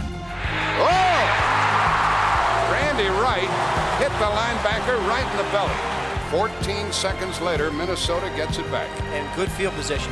He's had a tough start. He's thrown 1 touchdown pass. That was his 8th interception. Play opened the door for the Magic Man. 1987 to 1991 saw Don Majkowski back there quite a bit. His run peaked in 89, made the Pro Bowl, and finished second to Joe Montana in MVP voting. Here's Majkowski back to throw on first down. Gets a good block. Now runs out of there to the right.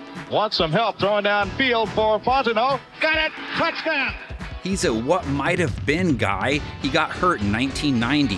Anthony Dilwig was not the answer. But the Packers also suffered their share of untimely bounces and unbelievable breaks. The next season, it was Magic and Mike Tomczak, not much better. Green Bay's dreams of triumph and glory plummeted early. Everything changes after that. A trade and an injury setting up decades of Green Bay QB excellence. And Majkowski is down and hurting, Max. He is hurting. The Magic Man gets hurt. The kid with the funny name takes over. So with their best receiver out of the game, from the 35, 19 seconds left.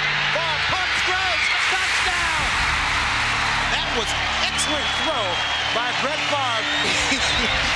Is there a spark of life in Green Bay? 92 to 2007, the Brett Favre years. First year in the saddle makes the Pro Bowl. He'd go on to appear in 11 Pro Bowls. The big cheese of QBs, Brett Favre. Brett Favre, I gotta see this.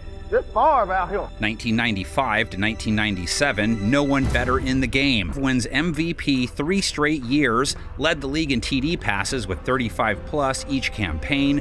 How did Brett Favre do what he just did? Favre back across his body. Touchdown. I don't believe it. Incredible.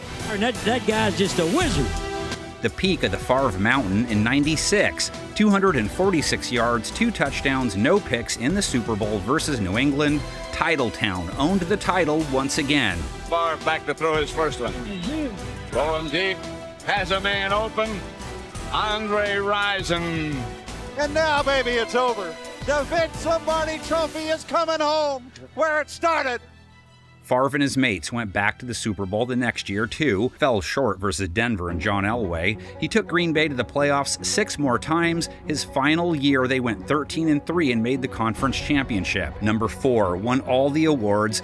Who would have ever thought that a young man from Kill, Mississippi, whose father ran the Wishbone, would hold every passing record in NFL history at one time? Set all sorts of records his successor would break. 3rd and 5, pass is caught. Lazard, touchdown! Career touchdown pass number 443. Pack had drafted a kid by the name of Aaron Rodgers a few years earlier, made him wait a few seasons. Didn't take him long to bring back another Lombardi to Titletown. Rodgers throws the middle. He's got it. Greg Jennings and a beautiful spiral over the middle. What a conversion.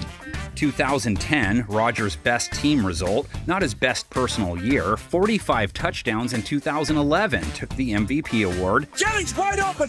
Nobody in the same area code. Greg Jennings all the way. 2014, throws 38 TDs against just 5 picks. MVP award number 2. Here we go. Ball game on the line. Snap to A-Rod. Throws right side.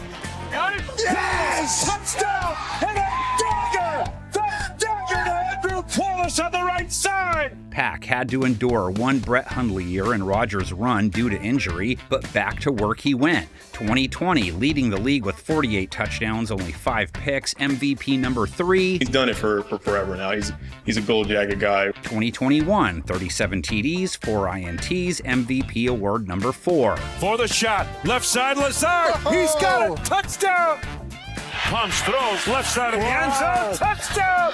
A sensational throw! Then he gets Favred, Pack drafting Jordan Love and having him sit and watch. Took over in 2023, 32 touchdowns as a rookie, playoff win in Dallas. And the Packers are piling it on the Cowboys.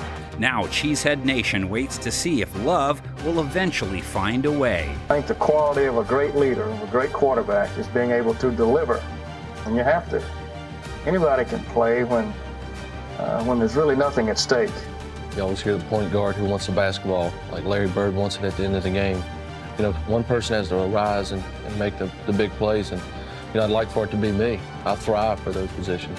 But this is what it's all about. I mean, it's Christmas night in Lambeau, and I'm so fortunate to be able to play here in the stadium with these fans.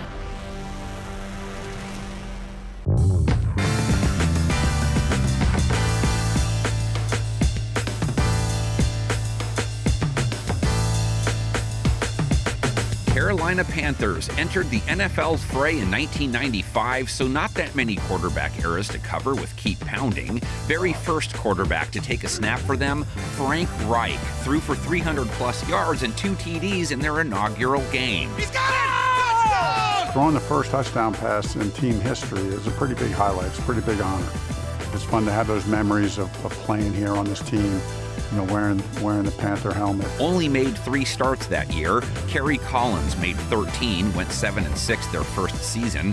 9-3 in year 2. Collins leading Carolina to the playoffs and a playoff win over Dallas in the divisional round. 3rd and goal at the 10. Here's Collins.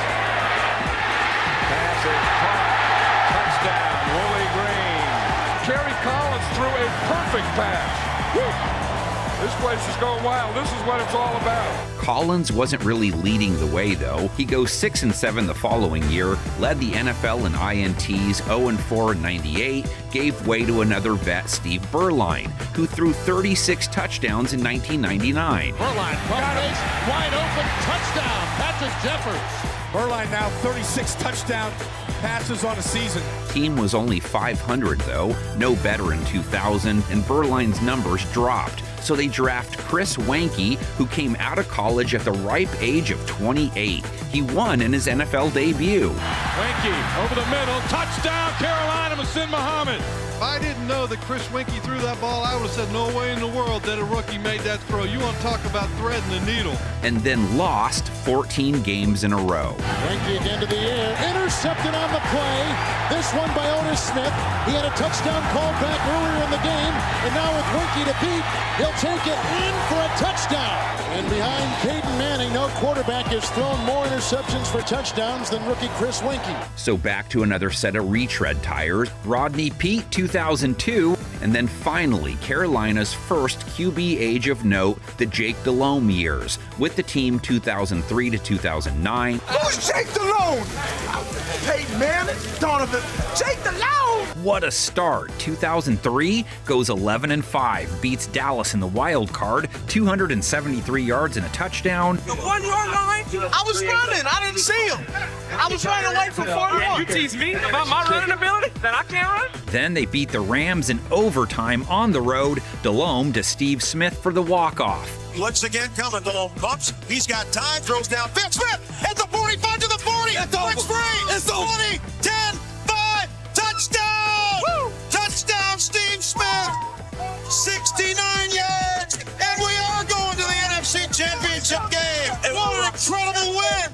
Then they took down Philadelphia on the road, sending Carolina to its first Super Bowl. Delhomme back to throw. Looks, nobody open. Heaves it downfield for Muhammad in the end zone. He got it! Touchdown! What a great catch by Muhsin Muhammad. And Delhomme got pounded as he let it go. Delhomme and company may have lost on a last-second field goal, but forgotten is how well he played. 3 touchdowns, no picks, 320-plus yards, a 113 rate, tied the game late with 1:08 to play, too. Big blitz, throwing to the end zone, touchdown!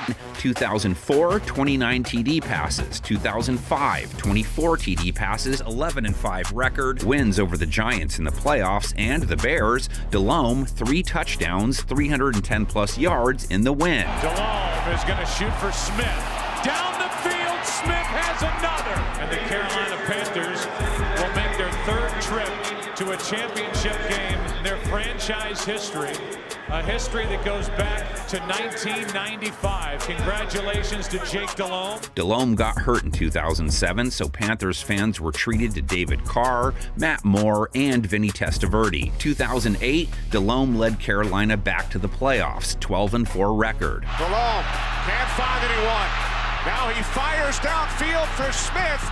And Steve Smith makes an acrobatic catch. The number 2 seed in the NFC goes to the Carolina Panthers. Modest stats for the QB that season, his production really regressing in 2009, so that was that. 53-37 record in his 7 years in Carolina, 120 TDs, 89 INTs. This is the greatest sports day of my life. It started here in this stadium at halftime of the Jacksonville Jaguar game. That's when I was in that locker room against this team, and I got the call. I never wanted to let you down. There's nothing finer than to be in Carolina. Thank you so much. 2010, Matt Moore. Remember Brian St. Pierre? Jimmy Clausen got most of the starts that year, a 1-9 record. Panthers only won 2 games all season, so they had the number 1 pick in the draft. With the first pick in the 2011 NFL Draft, the Carolina Panthers select Cam Newton, quarterback, Auburn. 2011 to 2019, the Cam Newton era, tacked on a few more games for them in 2021. Superman, Pro Bowler in his rookie year, 14 rushing touchdowns. Newton's got it, and he's got a big hole. Cam Newton taking off. Will they get him? Touchdown! 14 rushing touchdowns this season, the most ever by a quarterback in NFL history. 2013, Newton goes 12-4, another Pro Bowl nod, makes his first playoff appearance. Cam Newton in the gun, 28 seconds remaining. Here comes a blitz off the edge. Newton gets hit, but Newton throws end zone. Hickson makes a diving catch. Touchdown! Did you believe it? No, I don't, but it happened. I don't believe it. Carolina Panthers have won the football game. First time in 5 years, Carolina's going to the postseason. Yes, they are. 2 years later, the peak of Newton's reign, a 15-1 record, NFL MVP, 35 TD passes, 10 rushing. Mr. Fisher, how old are you? What, you about 13 out here? Come on, you got the baby face, man. Yeah, it'll be good. What? How old are you? 36. 36? Man, boy. Going on 12. Panthers took out Seattle in the Divisional. End zone. Olsen, leaping catch for the touchdown. I mean, that's good coverage right there, and the ball is just put in a perfect place. Destroyed Arizona in the conference championship, with Cam accounting for 4 TDs. Extra men on the rush. Newton steps into it. It's got Brown wide open. And Corey Brown is gone. Touchdown, Carolina. The Carolina Panthers are NFC champions. And Ron Rivera is going to the Super Bowl. Newton ended up going 75-68-1 in his 10 years in Carolina, 186 passing touchdowns, 113 INTs, 63 rushing TDs, Panthers QB GOAT. I see you, Dad, man. What's up? How you doing? Yeah. You feeling all right? Ready for the game? You gonna give me a chest bump? There you go, man. 2019 saw Carolina plug in Will Greer for a few games, Kyle Allen for 12, Teddy Bridgewater took over in 2020, Cam came back in 2021 for 5 games, Sam Darnold saw 11 starts, PJ Walker 1, Walker 5 the next year, Darnold a handful. Sam throws deep down the left side for more, makes the catch. Did he get in? Yes, he did! And Baker Mayfield for 6, though he only went 1-5 for them. Panthers then make the bold move to move up in the draft to take their future face of the franchise. With the first pick in the 2023 NFL Draft, the Carolina Panthers select Bryce Young, quarterback, Alabama. Bryce Young's rookie year was rough, 2-14 record. He even gets benched for Andy Dalton in his year 2, but eventually made his way back to the starting lineup and showed signs late in 2024 that gave fans hope that he could be the next big thing in Carolina. Hey, embrace this feeling. Enjoy this feeling. Hey, family on 3, 1, 2, 3. New England Patriots entered the fray in 1960 in the AFL as the Boston Patriots. Butch Songen, the first QB in franchise history, he threw 22 TDs that first season. And it's away to Jimmy Copewell in the end zone for the touchdown. Team wasn't any good. He started 6 games in 61. Babe Pirelli started 8. In the 1960s, when the team was known as the Boston Patriots, Pirelli directed the offense for 7 seasons. Babe, New England's first QB of note. He was a vet pickup, their starter from 61 to 67, a 44-32-7 record, 3-time Pro Bowler, led them to their first playoff win in 1963, led the AFL in TD passes with 31 and 64. One of Pirelli's favorite targets was number 20, Gino Cappelletti. 1968 season, Tom Sherman, 1-6. It was not a time for jubilation. One could only stand and stare. His defeat rendered a silent, hard-felt misery. Mike Tollifer, 3-4. So that's who they rolled with in 69. He won 4 games, went 1-3 in 1970. Joe Kapp stepped in, went 1-9.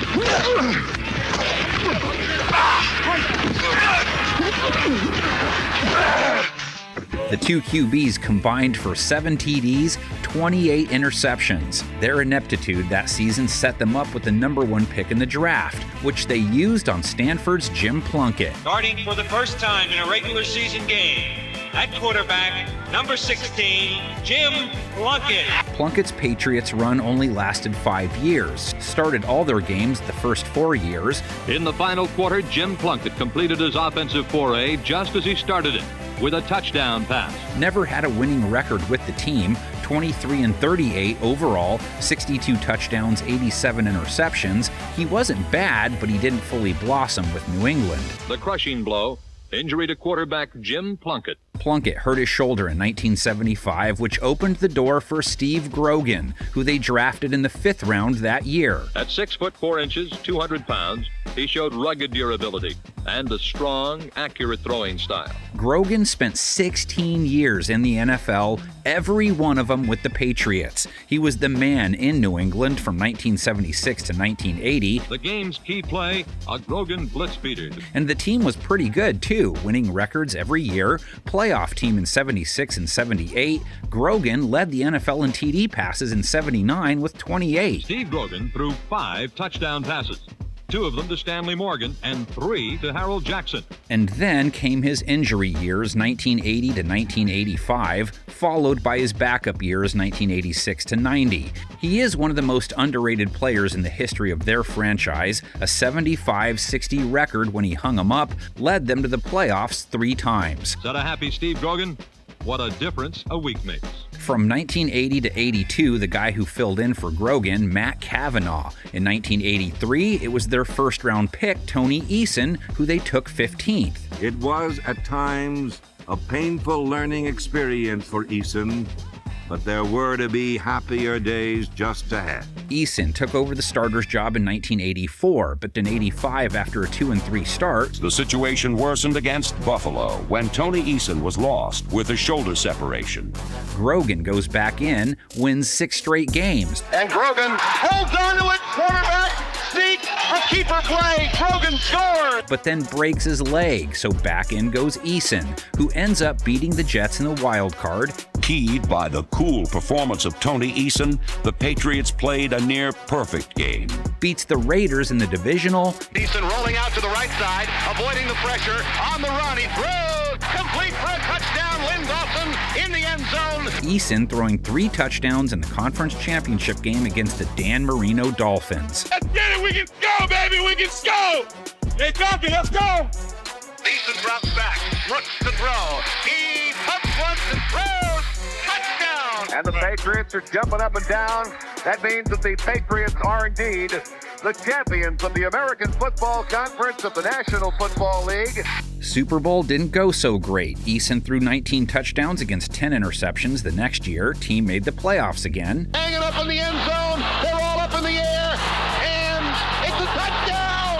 The Patriots have a touchdown! Then came the carousel years, 1987, strike year, some replacement player weeks. So that year they saw Grogan, Eason, Bob Blair, Doug Flutie. The former Heisman Trophy winner from Boston College was acquired on a Tuesday, and 5 days later started the team's 3rd replacement game. And Tom Ramsey.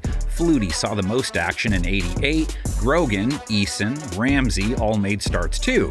89, Grogan, Eason, Flutie, and Mark Wilson. 1990, Wilson, Grogan, Tom Hodson. The team went 1-15. Coach McPherson will not select the leader of the Patriots' aerial assault until training camp. They didn't care for anyone in the 1991 draft, so they traded their number 1 pick. Brett Favre went in the 2nd round that year for what it's worth. Hodson was benched for Hugh Millen in 1991, a guy who they signed as a free agent. Millen, play action fake. Stands in the pocket, looks, fires over the middle. Touchdown, Greg McMurtry. He gets benched in 92 with an 0-7 record. Hodson saw a few more games. Jeff Carlson a couple. Scott Zolak a handful. He won the team's only 2 games. So once again, they owned the number 1 pick in the draft. This time, there was a QB they liked. The Patriots select Drew Bledsoe, quarterback, Washington State University. The Drew Bledsoe era, 1993 to 2001, 3-time Pro Bowler in that span, led the league in yards in 1994, got them to the playoffs. Also led the league in INTs that year with 27. 1996, the peak of the Bledsoe run with New England, 27 touchdowns, 4,000-plus yard season, took out Pittsburgh in the divisional round, Jacksonville in the conference championship. Patriots were back in the Super Bowl. Bledsoe back to throw, giving ground, looking, shooting long and deep. Jefferson got it! Following year, 2001, Bledsoe plays in just 2 games, takes a hit that changed the NFL for the next 2 decades. It was the hardest hit I've ever heard. He's trying to get his bearings. He goes, well, how do we call that check with me? You know, how do we call the check with me? I said, how do we call the check with me? And I looked over at Dave and said, we got to get him out of the game. I mean, he couldn't remember anything. In that moment, 2 careers were changed forever. I'm going to make the best decisions I can for the football team. That's what Mr. Kraft's paying me to do, and that's what I'm going to do. You just want to throw so you can get on TV, huh? Yeah. From 2001 to 2019, Thomas Edward Patrick Brady, a.k.a. Tom Terrific, a.k.a. Touchdown Tom, a.k.a. TB12, a.k.a. The GOAT, quarterbacked the New England Patriots every year save one. That's some great numbers! His resume is unmatched, not just by any other Patriots quarterback, but by any quarterback to ever play the game. The obvious leads them to the Super Bowl win that very first year on the job. We're going to Disney World! Again in 2003. Action fake Brady. Fire touchdown! 2 Super Bowl championships in 3 years. Repeat champ in 2004. Look. Fires to the right. Touchdown, back to back. 3 out of 4. Back on top in 2014. Pass is intercepted at the goal line by Malcolm Butler. Unbelievable, man. Way to go. In 2016. Gotta play tougher, harder, tougher, everything. Toss to White. He's in! Patriots win the Super Bowl! And one more time in red, white, and blue in 2018. We're going to Disney World! MVP in 4 of those. Team made the playoffs every year with Brady, save 2 seasons. 15-time Pro Bowler, 3-time first-team All-Pro, 3-time MVP winner, has a 50 TD campaign in there. Caught Randy Moss, touchdown. That's what I'm talking about, buddy. We made some progress today. No NFL quarterback with as many career yards or touchdowns. He and Bill Belichick, the faces of the greatest dynasty the game has ever seen. You guys are awesome. Love it. You guys are awesome. Love it, Coach. God. One day, man. Love it. 2008, the year Brady was hurt, Matt Castle stepped in and went 10-5 as starter. 2016, Brady served a 4-game suspension, so Jacoby Brissett started 2, Jimmy Garoppolo 2. Brady departed for Tampa Bay in 2020. Patriots tried Superman for a year. Cam Newton wasn't really the right fit, though. 2021 plugged in rookie Mac Jones, who threw 22 touchdowns, only 13 INTs. Pats were playoff bound. Mac was unable to sustain his early success, though, gets benched for Bailey Zappi in 2022. Both quarterbacks used in 2023, which sent them searching for another QB in the draft. The New England Patriots select Drake May, quarterback, North Carolina. Can't wait to see you tomorrow.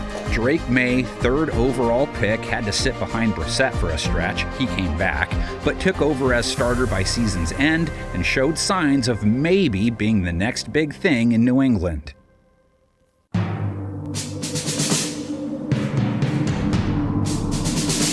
The autumn wind is a pirate, blustering in from sea. With a rollicking song, he sweeps along, swaggering boisterously. His face is weather-beaten. He wears a hooded sash, with a silver hat about his head, and a bristling black mustache. He growls as he storms the country, a villain big and bold. And the trees all shake and quiver and quake as he robs them of their gold. The autumn wind is a raider, pillaging just for fun. He'll knock you round and upside down and laugh when he's conquered and won. Just win, baby. The autumn wind first blew through Oakland, AFL style 1960. Raiders football began with a groundbreaker. Tom Flores, first Hispanic starting QB in NFL history, held the job through 1966. 30-31-3 record, but had 3 really good years: 8-1, 7-3-1, and 7-2-1. And in 1966 made the Pro Bowl. Gets traded. Thanks. Thank you. Never made the playoffs though. 1962, by the way, Flores was hurt. Cotton Davidson filled in. They went 1-13. That's why it's easy to forget. The next silver and black QB era started in 1967. Darryl LaMonica. In LaMonica's right arm, a football became an explosive weapon. And that's why he was known as the Mad Bomber. Underrated QB, underrated years. He ended up 62-16-6 for the Raiders, highest win percentage of any significant Raider QB. 67 to 1972, LaMonica made the Pro Bowl 4 times. First team 2 times. Led the AFL in TD passes twice. 3-time AFL champ. Led him to Super Bowl II. I think Darryl was the most underrated of the starting quarterbacks the Raiders had. He never got enough credit. He had a great arm. He was a picture thrower. He looked good throwing the ball, and he could really sing it out there. Next man up to the ante. The Snake may still be the face of true Raiders football. 1973 to 1979, not one losing season. 69-26-1 while he slung it for Oaktown. He was involved in the Immaculate Reception game, the ghost of the post-double OT thriller over the Colts. He goes, medium deep to chest first, press for makes it over the shoulder, touch. The Sea of Hands. He's got, he throws, it is! Oh, he caught it! Unbelievable! Fumble it forward win over the Chargers, a.k.a. the Holy Roller. Gets rid of it all.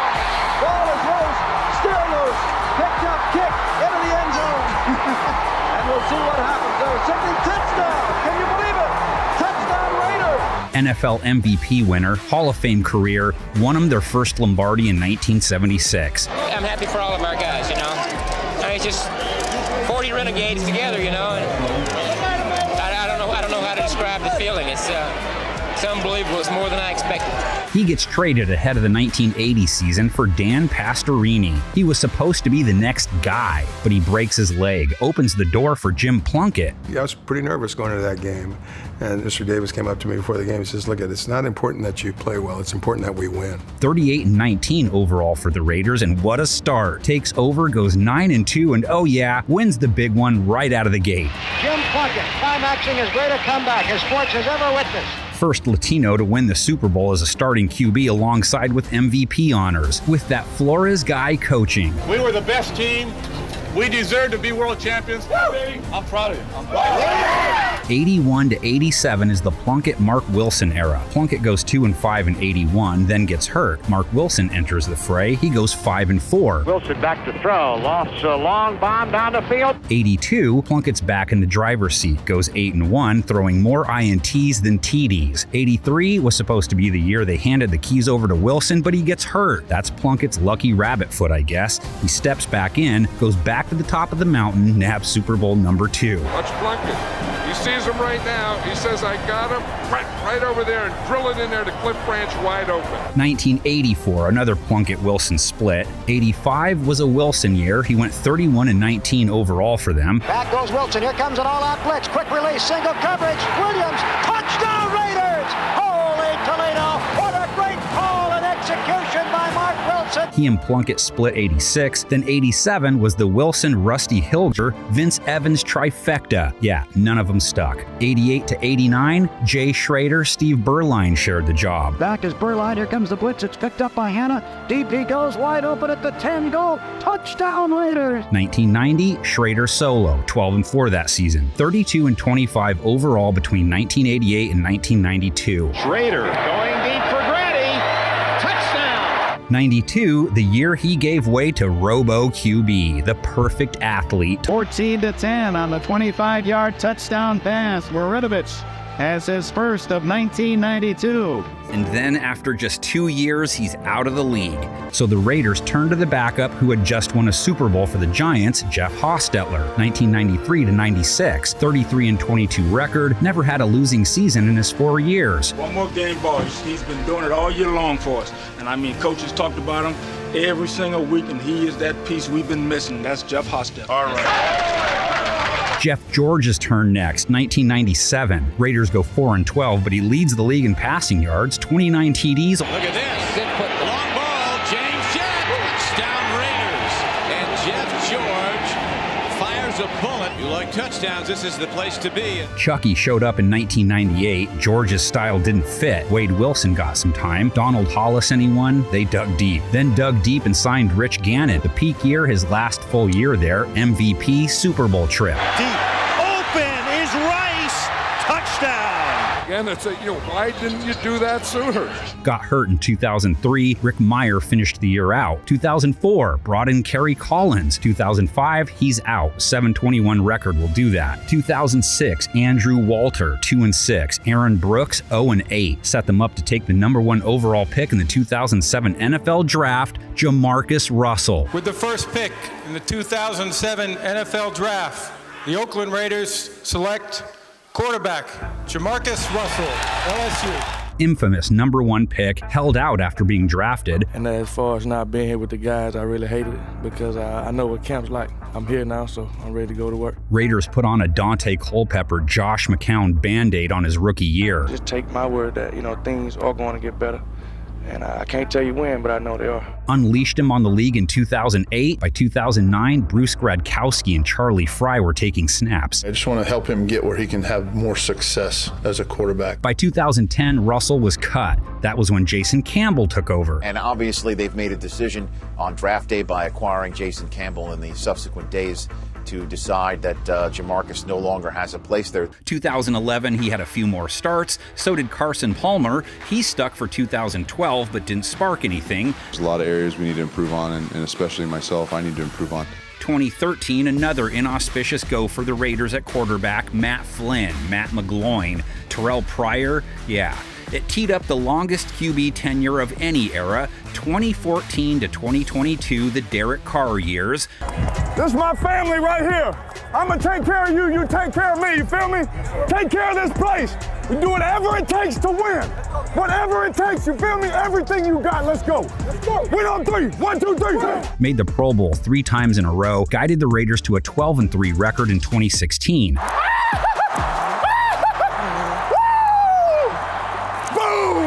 217 TDs, 99 INTs, got benched at the end of his last year in front of the black hole. 2023, Aiden O'Connell for 10 games, Jimmy Garoppolo for 6. 2024, O'Connell and Gardner Minshew, which was followed by the signing of vet Geno Smith.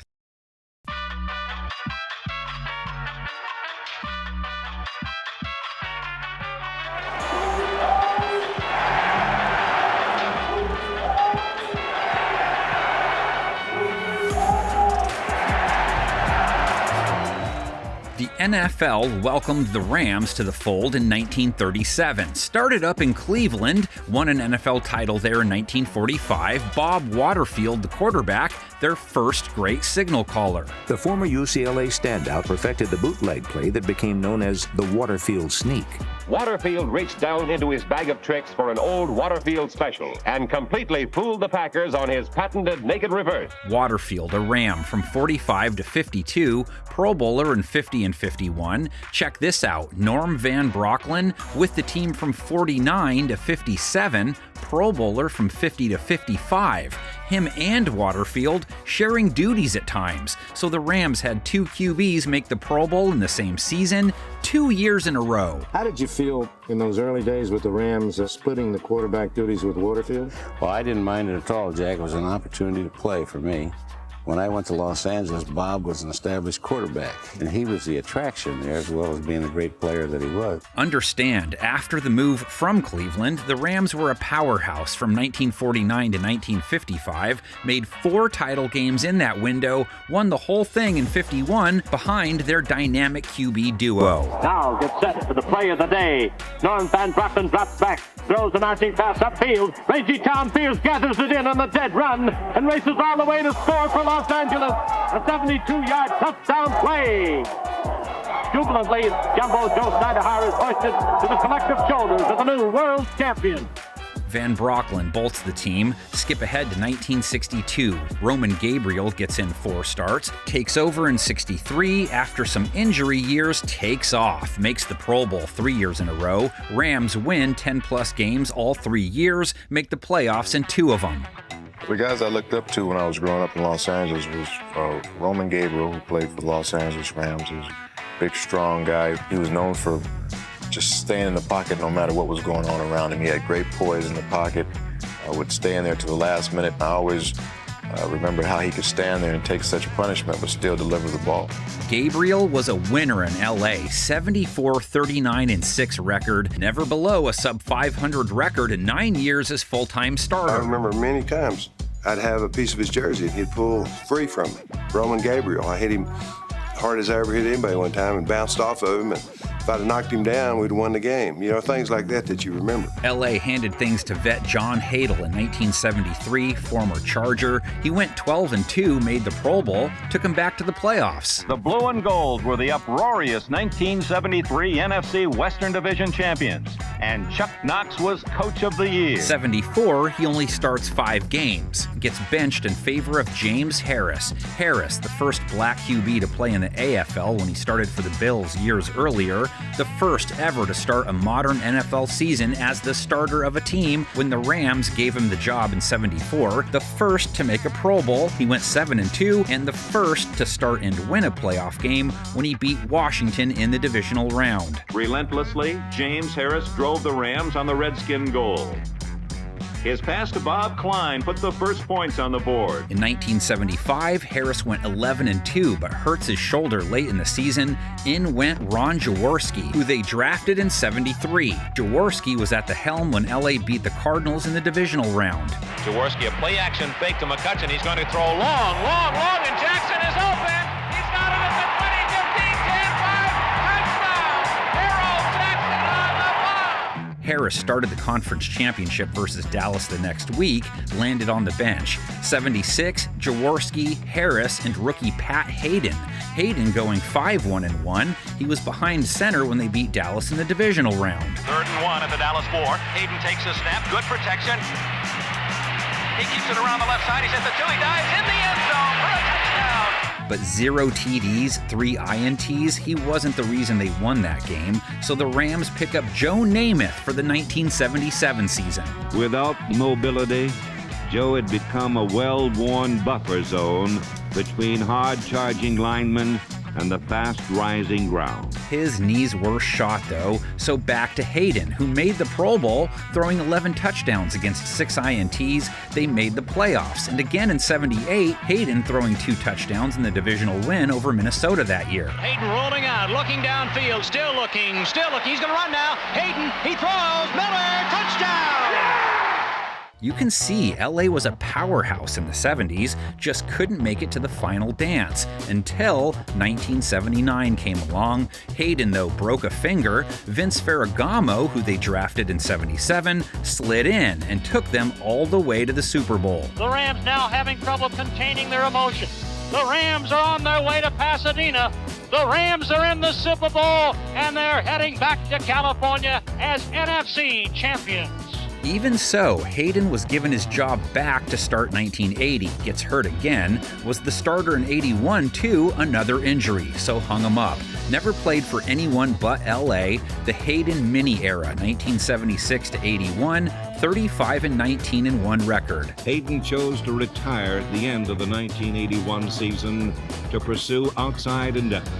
Los Angeles will no doubt miss the desire and gentlemanly demeanor that characterized his 7-year career.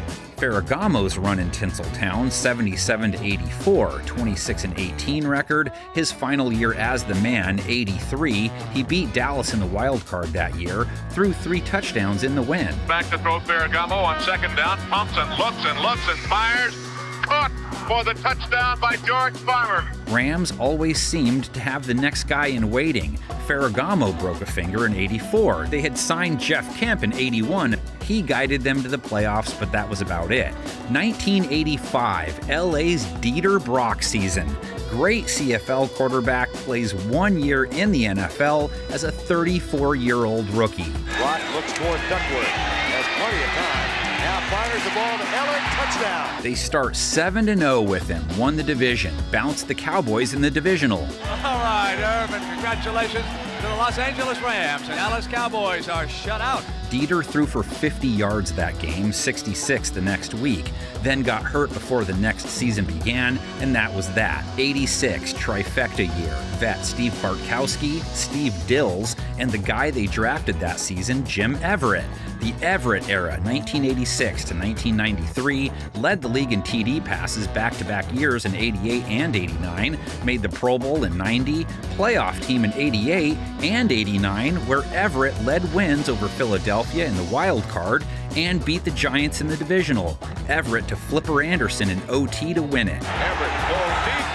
Touchdown to Willie Anderson. The Rams win it. Flipper Anderson is from here. He's from New Jersey.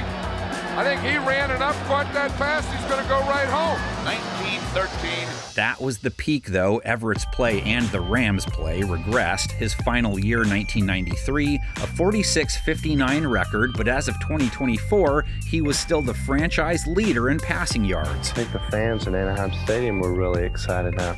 Here they saw the Rams trade away quite a bit for this kid.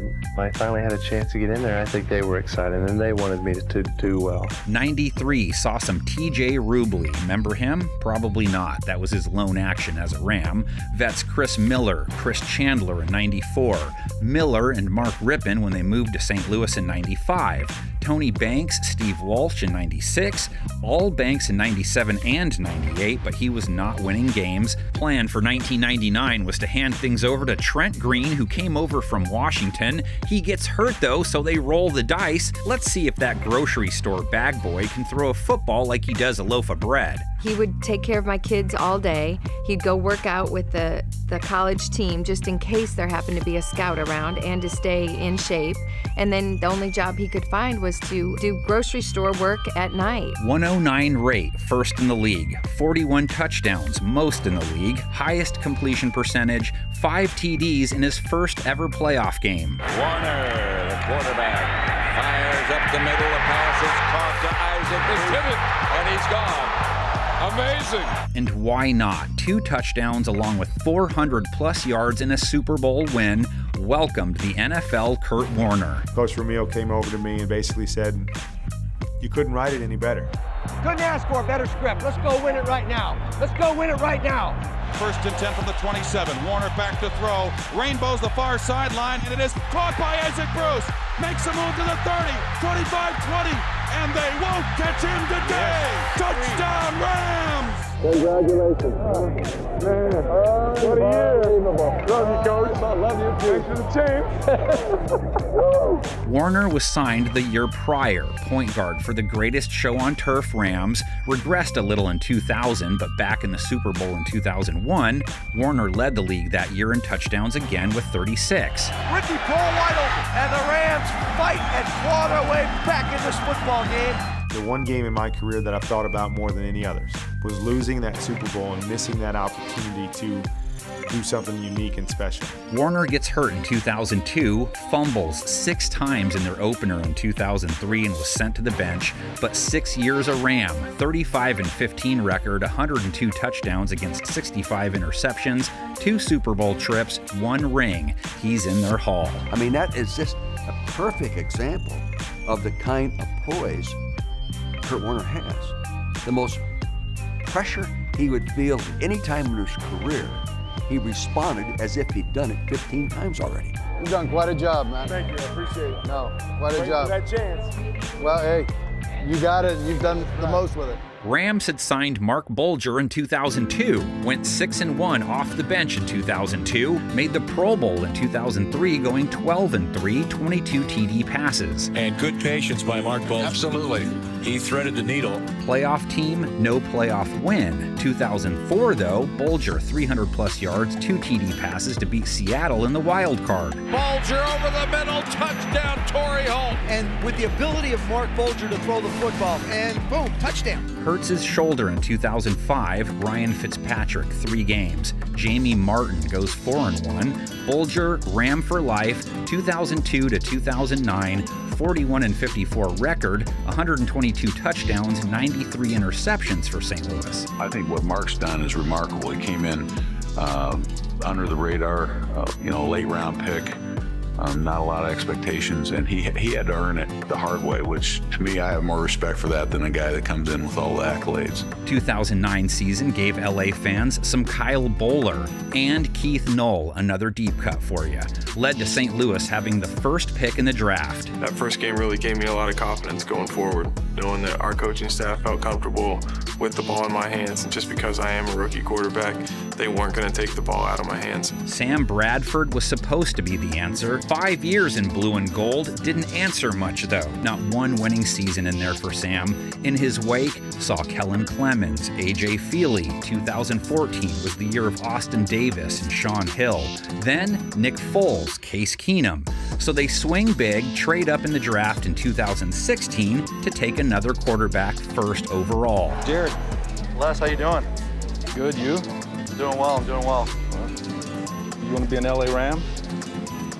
Absolutely, can't wait. Jared Goff starts his career out 0-7. His first year as full-time starter goes 11-4, 28 touchdowns, only 7 picks. Off the play fake to Gurley on 2nd and 6. Goff fires downfield. It's Sammy Watkins. Touchdown Rams. Follows it up by taking the Rams to the Super Bowl, 32 touchdowns, 12 interceptions. Congratulations, the youngest quarterback to win an NFC championship game. You and the Rams are going to the Super Bowl.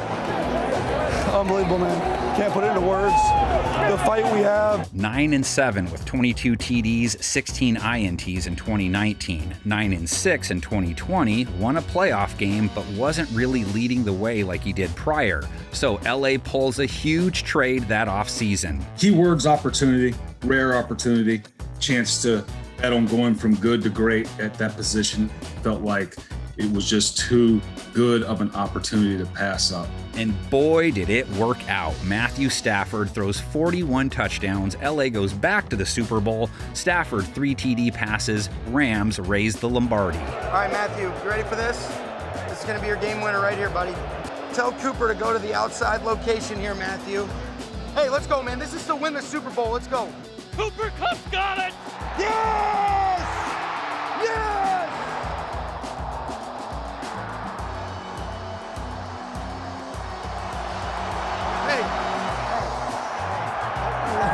Hey, great job, man.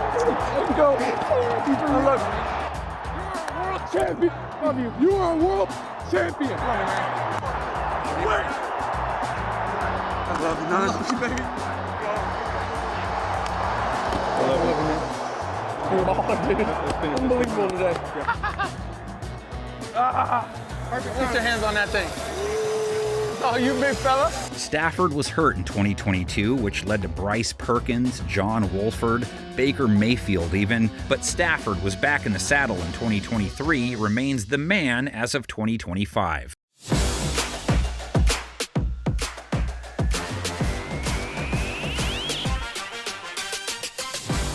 Baltimore Ravens hatched in 1996. First year didn't go great. Team went 4-12, but fans of the flock got to watch the very first Ravens quarterback make the Pro Bowl. Touchdown. Best year of Vinny Testaverde's career, 33 TD passes. He played forever, but that was the only time he cracked 30. Sets, has time, now starts to run up the middle. He's at the 5, following a blocker. Touchdown, Vinny Testaverde. Testaverde ran the show the first 2 years of the franchise's existence. He wasn't nearly as good in 97, and the team still stunk. So let's see what Jim Harbaugh is all about. Not much. 12 touchdowns, 11 picks. Baltimore a 6-10 team. Incomplete, is intercepted. When 1999 rolled around, Brian Billick took over as head coach, started the year off with Scott Mitchell, then it was Stoney Case for a few games. All right, let's get something going now. Oh! Stoney is his actual first name, too. Team went 2-2 with him, but he threw 8 interceptions against 3 touchdowns, so Billick went to Tony Banks, who had come over from St. Louis. He throws 17 touchdowns, only 8 interceptions, and goes 6-4 as a starter. Everything is just sitting right there if we just keep getting better and better and better. Banks made enough of an impression. He was back in the saddle to start the 2000 season. Offense went 4 weeks without a touchdown, though. You're supposed to score touchdowns, not field goals. We're supposed to win games. No, I'm not frustrated. So Billick sent him to the bench in favor of Trent Dilfer. I'm not going to promise anything spectacular, except that I'll prepare as hard as anybody in this league will prepare, and I will play as hard as anybody in this league will play. Baltimore didn't really need much from the quarterback that season. 2000 Ravens defense, ring any bells? Write a book called How to Win Ugly in the NFL. Dilfer went 7-1 as a starter, team made the playoffs, ran the table, punctuated by a Super Bowl blowout of the Giants. Dilfer only threw 12 touchdowns against 11 interceptions during his 8-game regular season stint. He was viewed as the trailer, not the tractor. He became the first Super Bowl winning quarterback to be let go the following offseason. 2001, they give Elvis Grbac a fat 5-year deal worth $30 million after a nice run in Kansas City. Don't remember Elvis's Baltimore stay lasting 5 years? It didn't. Grbac threw 15 touchdowns against 18 interceptions. Team made the playoffs still on a 10-6 record despite him. Lost in the divisional round. Grbac throwing 3 interceptions. And the Steelers have put a nail in the Baltimore coffin. Grbac wouldn't negotiate his contract afterwards, so he left the building. He got cut. 2002, the year of Jeff Blake and Chris Redmond. Ravens went 7-9, so that didn't work. He could go, he might go, he will go, all the way. Following draft, Baltimore uses the 19th pick of the first round on Kyle Bowler. Bowler wore the black and purple for 5 years, 20-22 record overall with the team. His rookie year, 7 TDs, 9 interceptions. He got hurt that year too, so Anthony Wright stepped in. He goes 5-2 and Baltimore made the postseason. 2004, back to Bowler, results were blah. 2005, split between Bowler and Wright. Team was in a 2-year playoff drought. Picked off by Dre Bly. That's just dumb. Ravens defense was still top shelf heading into the 2006 season. They just needed a little something from their quarterback. Got it when they signed Steve McNair, the back end of his career, but was a Pro Bowler the year before, so he had gas left in the tank. Ravens went 13-3 under his guidance. He faltered in their playoff game, though. 0 touchdown, 2-pick game. Ravens lost. And as Harper goes down, so too do the hopes of 70,000 who thought the Ravens had a scoring drive in progress. In the following year, the wheels fell off. McNair's last year in the NFL only got 6 games in. Bowler played 8, Troy Smith 2. Ravens went 5-11, setting up the franchise's first quarterback era. First round, 18th overall pick. Ravens' Joe Flacco age began in 2008 with an 11-5 record. Flacco's numbers weren't eye-popping, but they weren't bad. Team made it all the way to the AFC title game. Flacco got better in his year too, 21 touchdowns, 12 interceptions. Team in the playoffs again. Throws complete, McGahee, touchdown! What an ad-lib by Joe Flacco! 2010 and 11, same deal. Flacco looked legit, team was a contender. Finally, 2012, it all comes together, and it was a 10-6 team, but Flacco was still on top of his game. Team caught fire late, locked up the franchise's second Lombardi. The Baltimore Ravens are Super Bowl champions! Flacco remained in the QB driver's seat till 2018. 11 years, went 96-67 for Baltimore, 6 playoff appearances, 212 TD passes against 136 interceptions. Flacco never made a single Pro Bowl, never won an MVP. Dude he would hand the purple torch to would, though. We're the 32nd pick in the 2018 NFL Draft. The Baltimore Ravens select Baltimore used another first-round draft pick on a quarterback in 2018. Flacco would end up getting hurt, and when he did, it opened the door for the human highlight machine.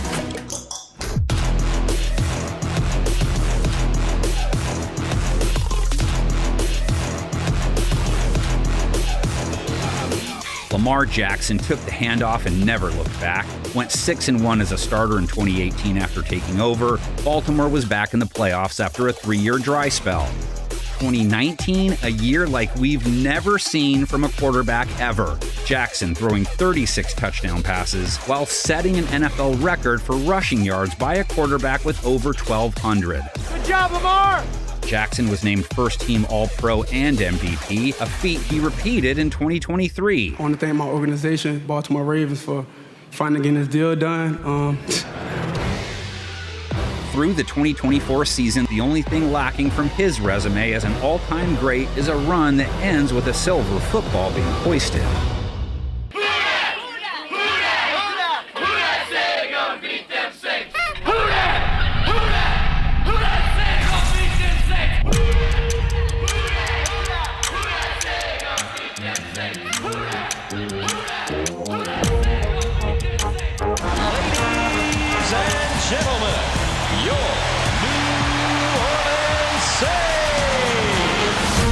Saints joined the NFL in 1967. Billy Kilmer was the man. Sort of. Gary Quazzo actually won the first game in Saints franchise history. Saints 31, Eagles 24. But back to Kilmer. He held down the job through 1970, never sniffed a winning record. On the ball! Pick it up! Pick it up! No! Up next, the OG Manning age. Archie made the Saints fun, if nothing else.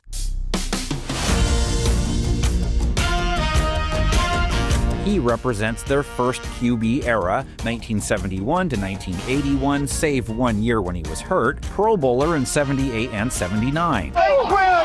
Saints win! Not a single winning record, though, for Arch. They tried the snake for a couple years. Kenny Stabler won as many as he lost in 82 and 83.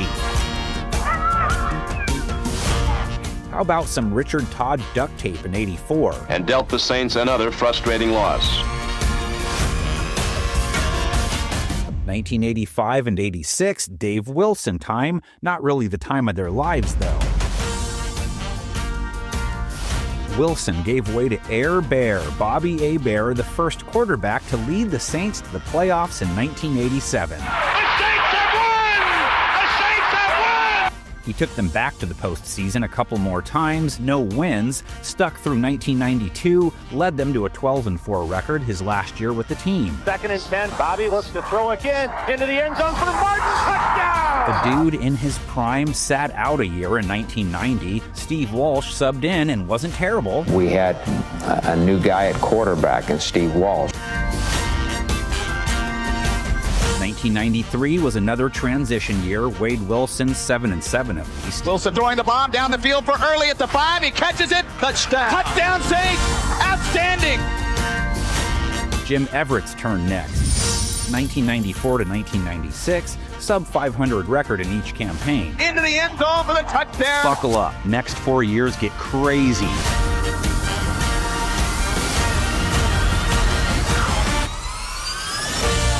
1997, Keith Schuler, Danny Warfel, Doug Newsemeyer, Billy Joe Hobart. Hobart still is on the turf and is going to require medical attention. 98, Warfel and Billy Joe were joined by Kerry Collins. And nope, he didn't marry and change his last name, Billy Joe Tolliver. Going to throw it deep for Kennison, in trouble, and it's going to be intercepted. 1999, how could they not? The greatest kind of history.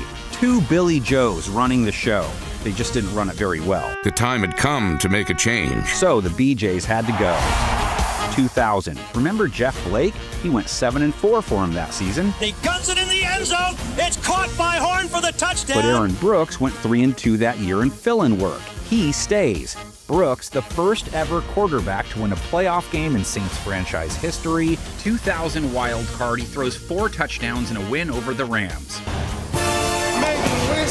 AB was behind the wheel from 2001 to 2005, never took off his shirt and ran off, but after a 3-10 record in 2005, the Saints ran him off.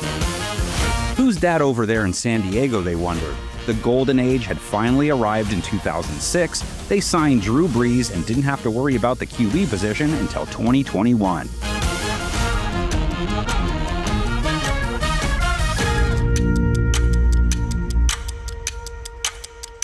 First year in NOLA, leads the NFL in passing yards, leads them to a playoff win. Brees just starts piling up 4,000-yard seasons. 2006 to 2017, never finished with less. That's absurd. 2008, led the league in touchdowns. 2009, the most unforgettable season in franchise history. Here's the throw is Shockey, and it's a touchdown. Breeze leads the league in touchdowns, completion percentage, and rating. 247 yards, 3 touchdowns in the divisional, 3 touchdowns against the Vikings in the conference championship, 288 yards, 2 touchdowns against the Peyton Manning Colts in the biggest win of his illustrious career. Makes him move. He's going to score. That was the peak, but Breeze was far from done. 2011, 46 TD passes. 2012, 43, led the league both times. Drew Brees passes Johnny Unitas, throwing a touchdown in his 48th straight game.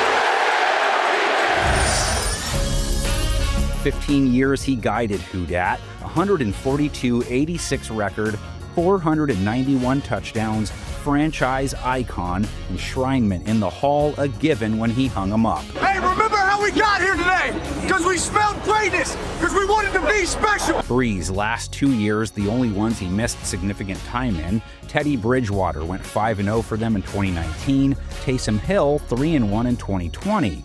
Hill went 4-1 as a starter the next year. They tried Jameis Winston out. Trevor Siemian made 4 starts. Ian Book with 1. 2022, their Andy Dalton year. 23 and 24, Derek Carr, who didn't stay healthy in 24, so fans were treated to Jake Hayner and Spencer Rattler. Needless to say, they are still waiting for their next golden quarterback age to arrive.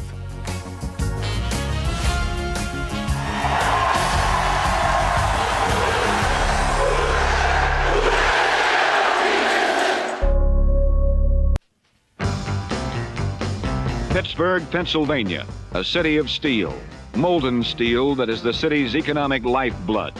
And what better way to escape the week's labor than at Three Rivers Stadium, where every autumn Sunday some unique and wonderful events take place. Steel Town, USA. Pittsburgh Steelers, they began play in 1933, but their first real QB era didn't arrive until 1952. Jim Finks made the Pro Bowl in 52 and led the league in TD passes. Moments later, Finks strikes it rich as he fires a touchdown pass to Notre Dame's Johnny Latner, and it's the Steelers 7, Packers 7 at the end of the first quarter. Finks ran the show for 4 seasons. Hall of Famer Bobby Lane time, back end of his career, still made the Pro Bowl in his second year as a Steeler. Lane pinpoints Preston Carpenter on the dead run. Preston says goodbye to everyone as he galloped 48 yards to pay dirt. Lane held down the gig from 1958 to 1962. The old master, Bobby Lane, waits until Tom Tracy gets loose and fires on target to his stocky hand. Ed Brown got a couple years in after that. Didn't do enough to impress. 1966 and 67, patchwork. Bill Nelson back there most of the time. View from the bench records Nelson coupling with Clendon Thomas for 31 yards.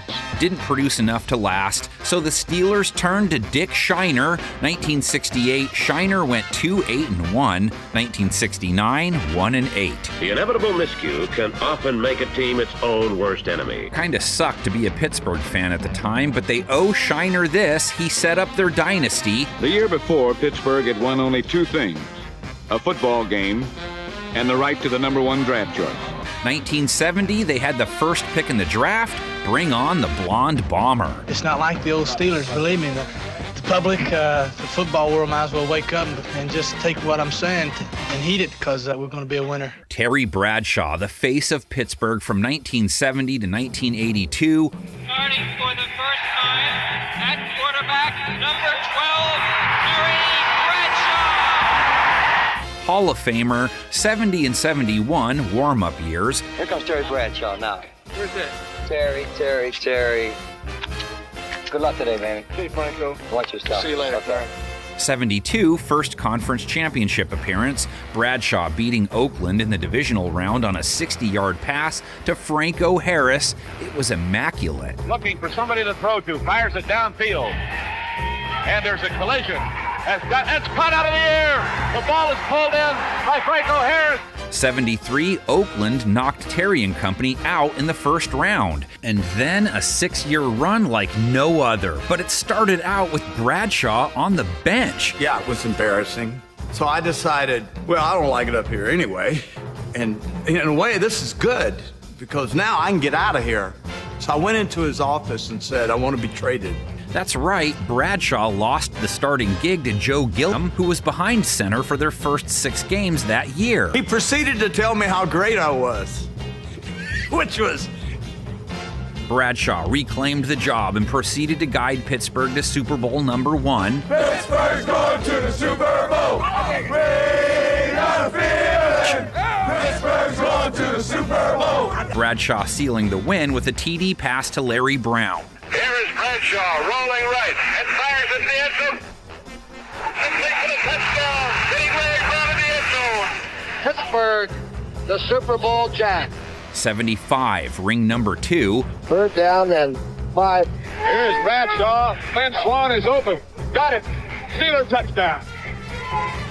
That's got to be one of the great passes in Super Bowl history or even pro football history. 76, they make it back to the conference championship behind 3 Bradshaw TDs against the Colts, 264 yards, and a perfect 158.3 rating. Terry Bradshaw waited 3 plays before breaking the game open. They fell short of the three-peat, of course. 2 years later, though, back in the final dance, take down Dallas again. Bradshaw, 318 yards, 4 TDs. Bradshaw throws deep for Stallworth in the end zone. Touchdown, Pittsburgh! And one last time in 79, Lombardi number 4, the original TB12, 309 yards, 2 TDs. Now Bradshaw pumping, firing downfield. There goes Stallworth. He pulls it in at the 30. The blonde bomber only threw 2 more regular season touchdowns than interceptions, but it was a different era, and he had all those huge playoff showings. We would not have won those 4 Super Bowls if it wasn't for Bradshaw. He was the one key factor in our success. I don't believe any other quarterback could have done it. 14 years a Steeler, 107 wins, 51 losses, a legend. Going deep. Anybody can throw wide. Let's go deep. You got him playing the huddle Swan. Let's throw a hook. John said, Brad, I got him on the deep. Earl, 50 yard. Going deep. Let's go deep. Bradshaw played in 1 game in 1983, and he won it. His final pass in the NFL, a touchdown. Bradshaw dropping back. Here comes the rush. Fires it down right near the goal line and is pulled in by Calvin Sweeney for the touchdown. Cliff Stout was the man that year. He went 9-6. Impressive when you notice he threw 21 picks and only 12 touchdowns. Here they come after him, and he fires, and it is caught for a touchdown by Calvin Sweeney. 1984 and 85 saw plenty of David Woodley and Mark Malone, mostly Malone in 86, only 1 winning season in that time. A season of promise became very painful. Give him some Bubby next. Brister was around for about 4 years. Anytime you have something new, it takes a while to get it down. We had a new coach, he has new players. 3 of the 4, he had a winning record, too. He has the most wins by a quarterback named Bubby in NFL history. Brister's back into the end zone. Green pulls it in with a sure hand. He gave way to Neil O'Donnell eventually. O'Donnell went 2-6 in 91. Got better from there, though. Pro Bowler in 92. Let's go, that's it! That's the way to move it! A 37-16 record from 92 to 95. And O'Donnell with a play fake to the left. This direction fires into the end zone. And the touchdown as he hits Green down at the end line. Led them back to the Super Bowl, too. 4-man rush. He's going to throw it deep. And there's a man open down there. And it is caught at the 3-yard line and out of bounds at the 1. Didn't go well for him. He hooked up with Larry Brown twice. Pass is picked up and open field. Here comes Larry Brown to the 15. 1996, Mike Tomczak's year, 8-5. The team went 10-6. Play action fake on first down, and he airs it out down the field. But there's no receiver. Oh, what a play by Charles Johnson for the touchdown. So let's sit back and enjoy some more Zach attack, right? Problem was, his passes in 96 were thrown to a dude named Slash. In the shotgun again is Tomczak. Here comes a long pass. And into the end zone for the touchdown. That is Cordell Stewart. And I do believe Slash caught that ball with one hand. He knew how to handle the axe, and he could play a little quarterback, too. So they handed the keys to Cordell Stewart. That kid is some kind of athlete. They ought to bottle him. Cordell is too much to describe. 1997 to 2001, Steelers were must-watch TV with Stewart behind the wheel. Whoa, 25, 15, 10, cuts it right at the 5, and Cordell Stewart. Made the Pro Bowl in his final full year and guided Pittsburgh to a 13-3 record. First down, 35-30, 25-20, 15-10. Cordell Stewart goes into the end zone. Despite his success, there was a growing feeling Tommy Maddox might be better. Tommy Maddox, Tommy Gunn is back. All right, touchdown, Tommy, go to work. He replaced Slash in 2002 and went 7-3-1. Slipper fell off the next year, just 6-10. Let's go again, huh? Steelers would go in search of a new quarterback in the draft. Wouldn't have to do that again until 2022. With the 11th pick in the 2004 NFL Draft, the Pittsburgh Steelers select Ben Roethlisberger, quarterback, University of Miami, Ohio. The big clock struck 7. I hear everything from Rosenberger to Rosenbagger to Roethlisberger.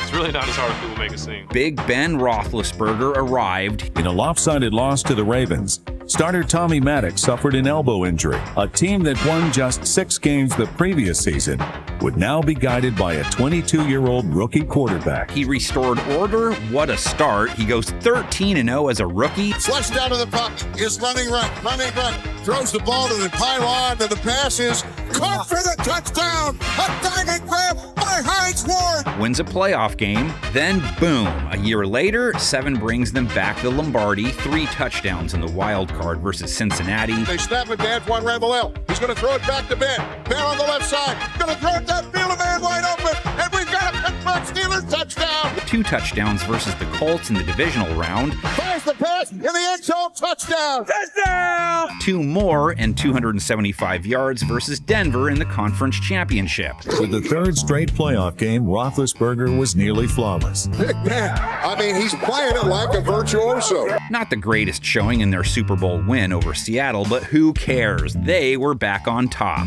You promised, man. You came through, man. You're a champion, baby. Thank you for everything, Buster. You hear me? I love you, Buster. Thank you for everything you've done for me. No problem, man. I love you. 2007, 32 touchdowns for Ben, made his first Pro Bowl. He airs it out down the field, the pass, end zone, touchdown.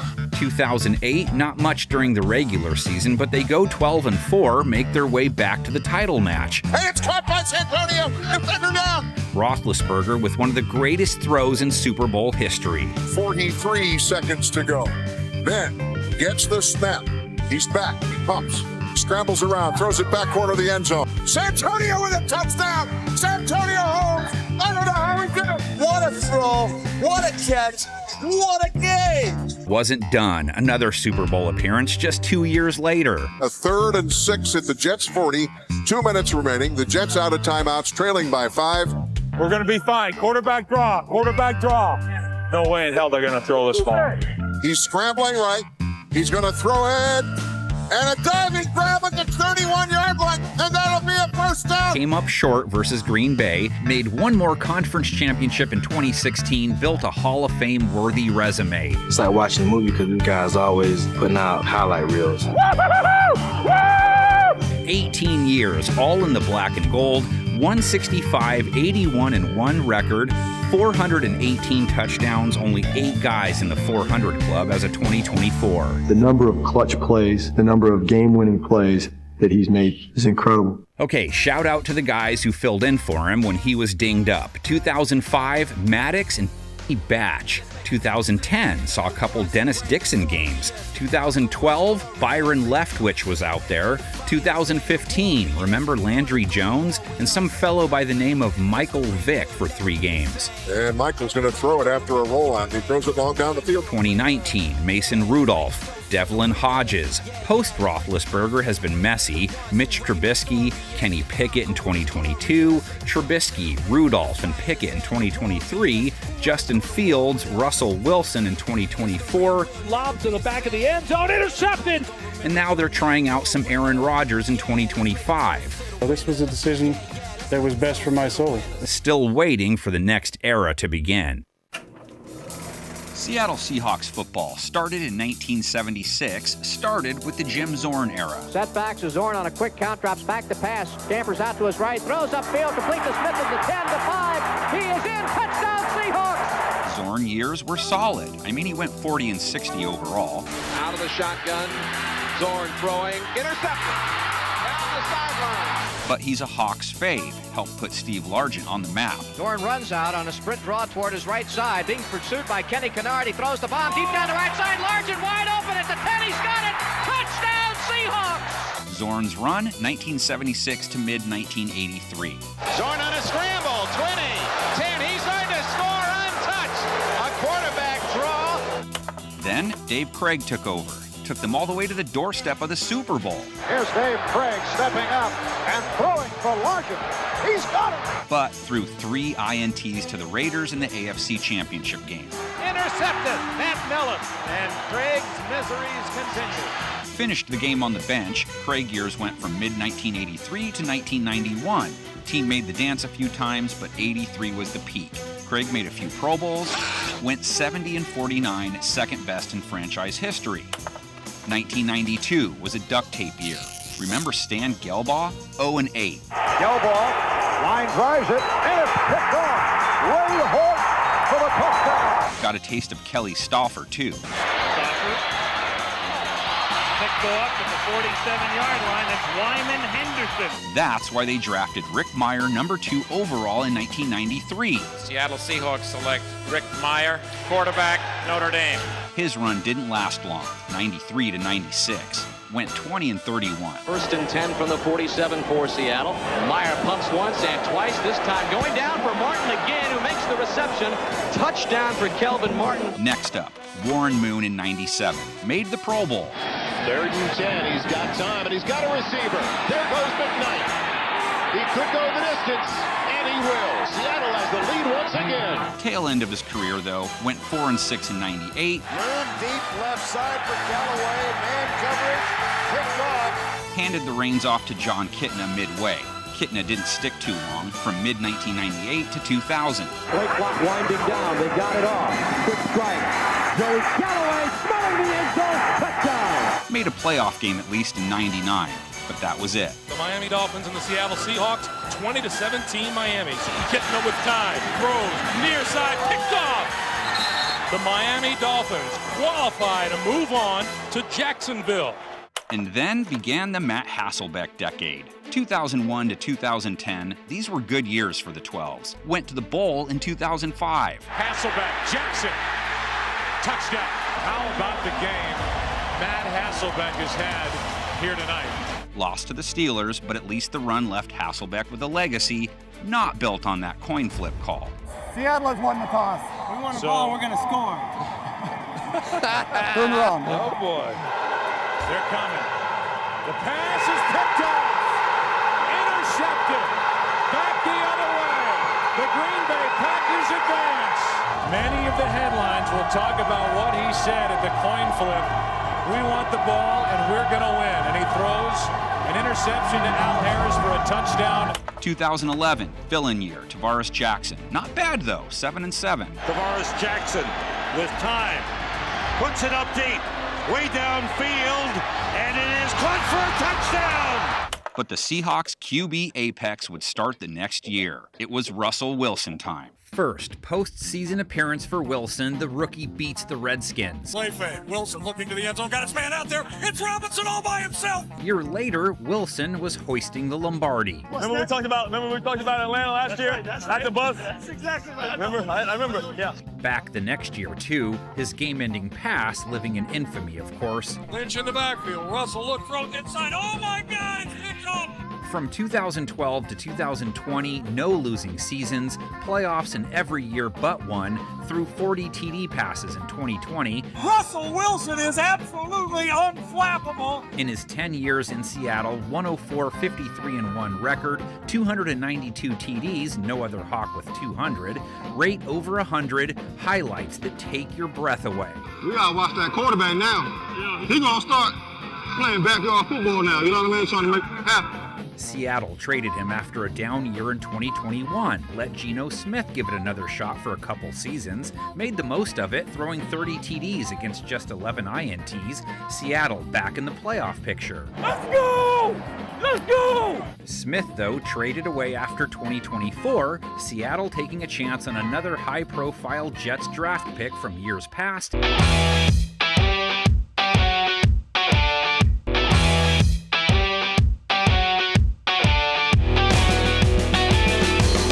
Houston Texans, babies of the NFL, born in 2002, used the #1 pick in the draft on their first ever quarterback. With the first choice in the 2002 NFL Draft, the Houston Texans select David Carr, quarterback from Fresno State. David Carr, what a rookie year. Sack. Carr drops him. After sack. Loose ball, Carr picks it up and hits the deck. After sack. 4th down try, and it results in a sack. Number 73, so David Carr broke the record of dubious distinction. Bagged an NFL record 76 times in one season, 4-12 that year, 3-8 year 2. Saw some Tony Banks and Dave Rigoni that season too. All Carr in 2004, still the easiest QB to sack, but the team improved to 7-9 at least. Carr stays in the pocket, goes up for Johnson. Andre Johnson made the catch. Touchdown, Houston Texans. Holy cow. Wow. Maybe the future is now in Houston. Wow. 2005, Carr still being planted on a regular basis. Took 68 that year. He and the team went 2-14. Carr in trouble. Carr sacked at the 24. Carr led the NFL in completion percentage in 06. Went 6-10 doing it. Still more INTs than TDs. That was that. Carr's 5 years in Houston, 22-53, 59 TDs, 65 INTs. Led the NFL in sacks taken 3 of the 5 years. And he steamrolls Carr back at the 2. Texans moved on to Matt Schaub in 2007. He went 4-7 that year, got hurt. Sage Rosenfels came in, went 4-1 down the stretch to help the team finish 500. Hey, listen, we're going to win this game because you're going to make plays. You hear me? Let's go make some plays, make good decisions. Let's go. Rosenfels flips it out to Johnson for the touchdown. Same 2 guys in 08, Schaub the starter, missed time again. But 6-5, 15 touchdowns against 10 INTs, and then boom, leads the NFL in passing yards in 2009, Texans a 9-7 record. Let's go for the dagger right here, man. The dagger in the heart. What do you say, fellas? Let's go get another touchdown. Schaub over the 100-yard mark, and he'll add on to it, and the Texans will add another touchdown. Still effective in 2010, 24 touchdowns, 12 interceptions, over 270 yards per game. Team dropped to 6-10 though. Rebounded the next year, made the playoffs even. Schaub hurt again though, 7-3, good numbers, but it was TJ Yates who won their playoff game versus the Bengals. We did a good job moving the ball up and down the field the entire game. The crowd here is amazing. Schaub led them back to the postseason in 2012 though, healthy season too, 12-4, 22 touchdowns, 12 interceptions. Texans beat Cincinnati again, this time Schaub behind center. It's excitement, I'm excited, first time having a chance to be on the field, my guys in the playoffs after last season. It's just a great feeling to come away with a win. Yet another injury for Schaub in 2013. Case Keenum filled in, went 0-8, team only won 2 games. This is the 5th sack of the second half. 4 of them coming in this quarter, and on almost every occasion, Keenum never even had a chance. They cut bait on Schaub, 2014, the year of Keenum, Ryan Mallett, and Fitzmagic. Ryan Fitzpatrick was fun to watch at least. Eyes looking for Hopkins. Got him! Touchdown! Ryan Fitzpatrick threw 6 touchdown passes today. 2015, Yates, Mallett, Brandon Weeden. Brian Hoyer, the most starts, wasn't bad, 5-4, 19 touchdowns against 7 INTs. Hoyer off play action, well protected, time to take a shot. Nate Washington first down. Wasn't bad, wasn't the answer. They thought Denver's backup was. Signed Brock Osweiler to a big contract. He was part-time starter for the Broncos Super Bowl winning Peyton Manning team, remember that? The team went 8-6 in his first year with them. Beat the Raiders in the wild card round too. Brock Osweiler throwing a deep ball, and it is caught! That time, with the blitz on, Osweiler makes one of the throws of his Houston Texan career. Osweiler, more tractor than trailer, as they say, cut the cord after 1 year, hit the draft. With the 12th pick in the 2017 NFL Draft, the Houston Texans select Deshaun Watson, Quarterback, Clemson. Deshaun Watson in the first round let him watch a little behind Yates and Savage's first year, but when he took over, dazzled. 19 touchdowns against 8 interceptions, right over 100. So keep your eyes over there and go the other way. I'm gonna beat him. I don't care. I'm gonna beat him. I'm just letting it go. Okay, roll up to the end zone. 2nd and 6. Watson throwing deep downfield, and it is caught. Will Fuller, touchdown. That was all Watson as we have seen him do. 2018, Watson's first as the man, takes the team to the playoffs, 26 touchdowns, 9 INTs, 260 yards per game, highlight reel stuff. Deep over the middle of the field. Hopkins in the end zone. Touchdown, Texans. Team went even deeper the next season, momentum building. D. Watts gets his first postseason win, beats the Bills. Watson throws over the middle. He's got Nuke for 2. What a comeback! 2nd and 6 at the Bills' 44. Here's the snap. Here's a blitz. Watson in trouble. Watson escapes to the right side, and Watson throws it to Jones. The magician does it again. Another amazing play. We just saw one of the greatest plays in the history of this franchise. That's how you beat. Great, brother. Great job. 2020, they fell off a cliff, went 4-12, even though Watson's play didn't drop off. 33 TD passes, led the NFL in passing yards and yards per completion. Firing deep and got a man. Cooks inside the 10. He's got it. The deep ball to Brandon. Then out of nowhere, his time in Houston was over. Off-field troubles. Team eventually trades him. This is the most complicated trade in NFL history. I think that's fair to say. This trade is now agreed to and final. Davis Mills, Tyrod Taylor in 2021, 2022. Mills, he led the league in INTs. Team lands the 2nd pick in the draft. Fans believe it marked the birth of the first great quarterback era in Texans history. With the 2nd pick in the 2023 NFL Draft, the Houston Texans select C.J. Stroud, quarterback, Ohio State.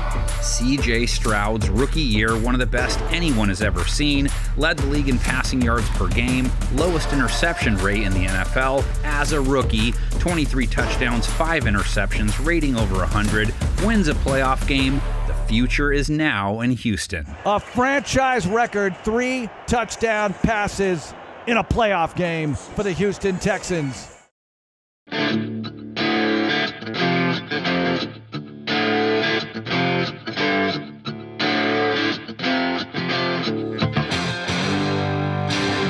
Tennessee Titans, born in Houston in 1960 as the Oilers, one of 8 AFL franchises to hit the scene. What a way to start. Their first QB era, helmed by a Hall of Famer, talked George Blanda out of retirement. He leads them to back-to-back AFL championships right out of the gate. Blanda faces 3rd and 9 with his back to the wall, but the old pro comes up with a play nobody was looking for. Billy Cannon takes the ball on the dead run over his shoulder and wins the foot race to pay dirt. And happy Houston fans pour onto the field to personally congratulate their champion Oilers, winners in the first big year of the American Football League. And how about this? Blanda made the Pro Bowl in '62, even though he threw a league-high 42 interceptions. Blanda was in Houston for 7 years. He gave way to Don Troll in 1966, then Pete Beathard in '67, who went 7-2, took him back to the playoffs. No playoff wins, though.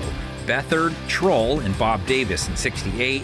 Beathard in '69 saw Jerry Rome and Charlie Johnson in '70. Johnson, Lynn Dickey, and Dan Pastorini in '71. Pastorini, Houston's second QB age, 1971 to 1979.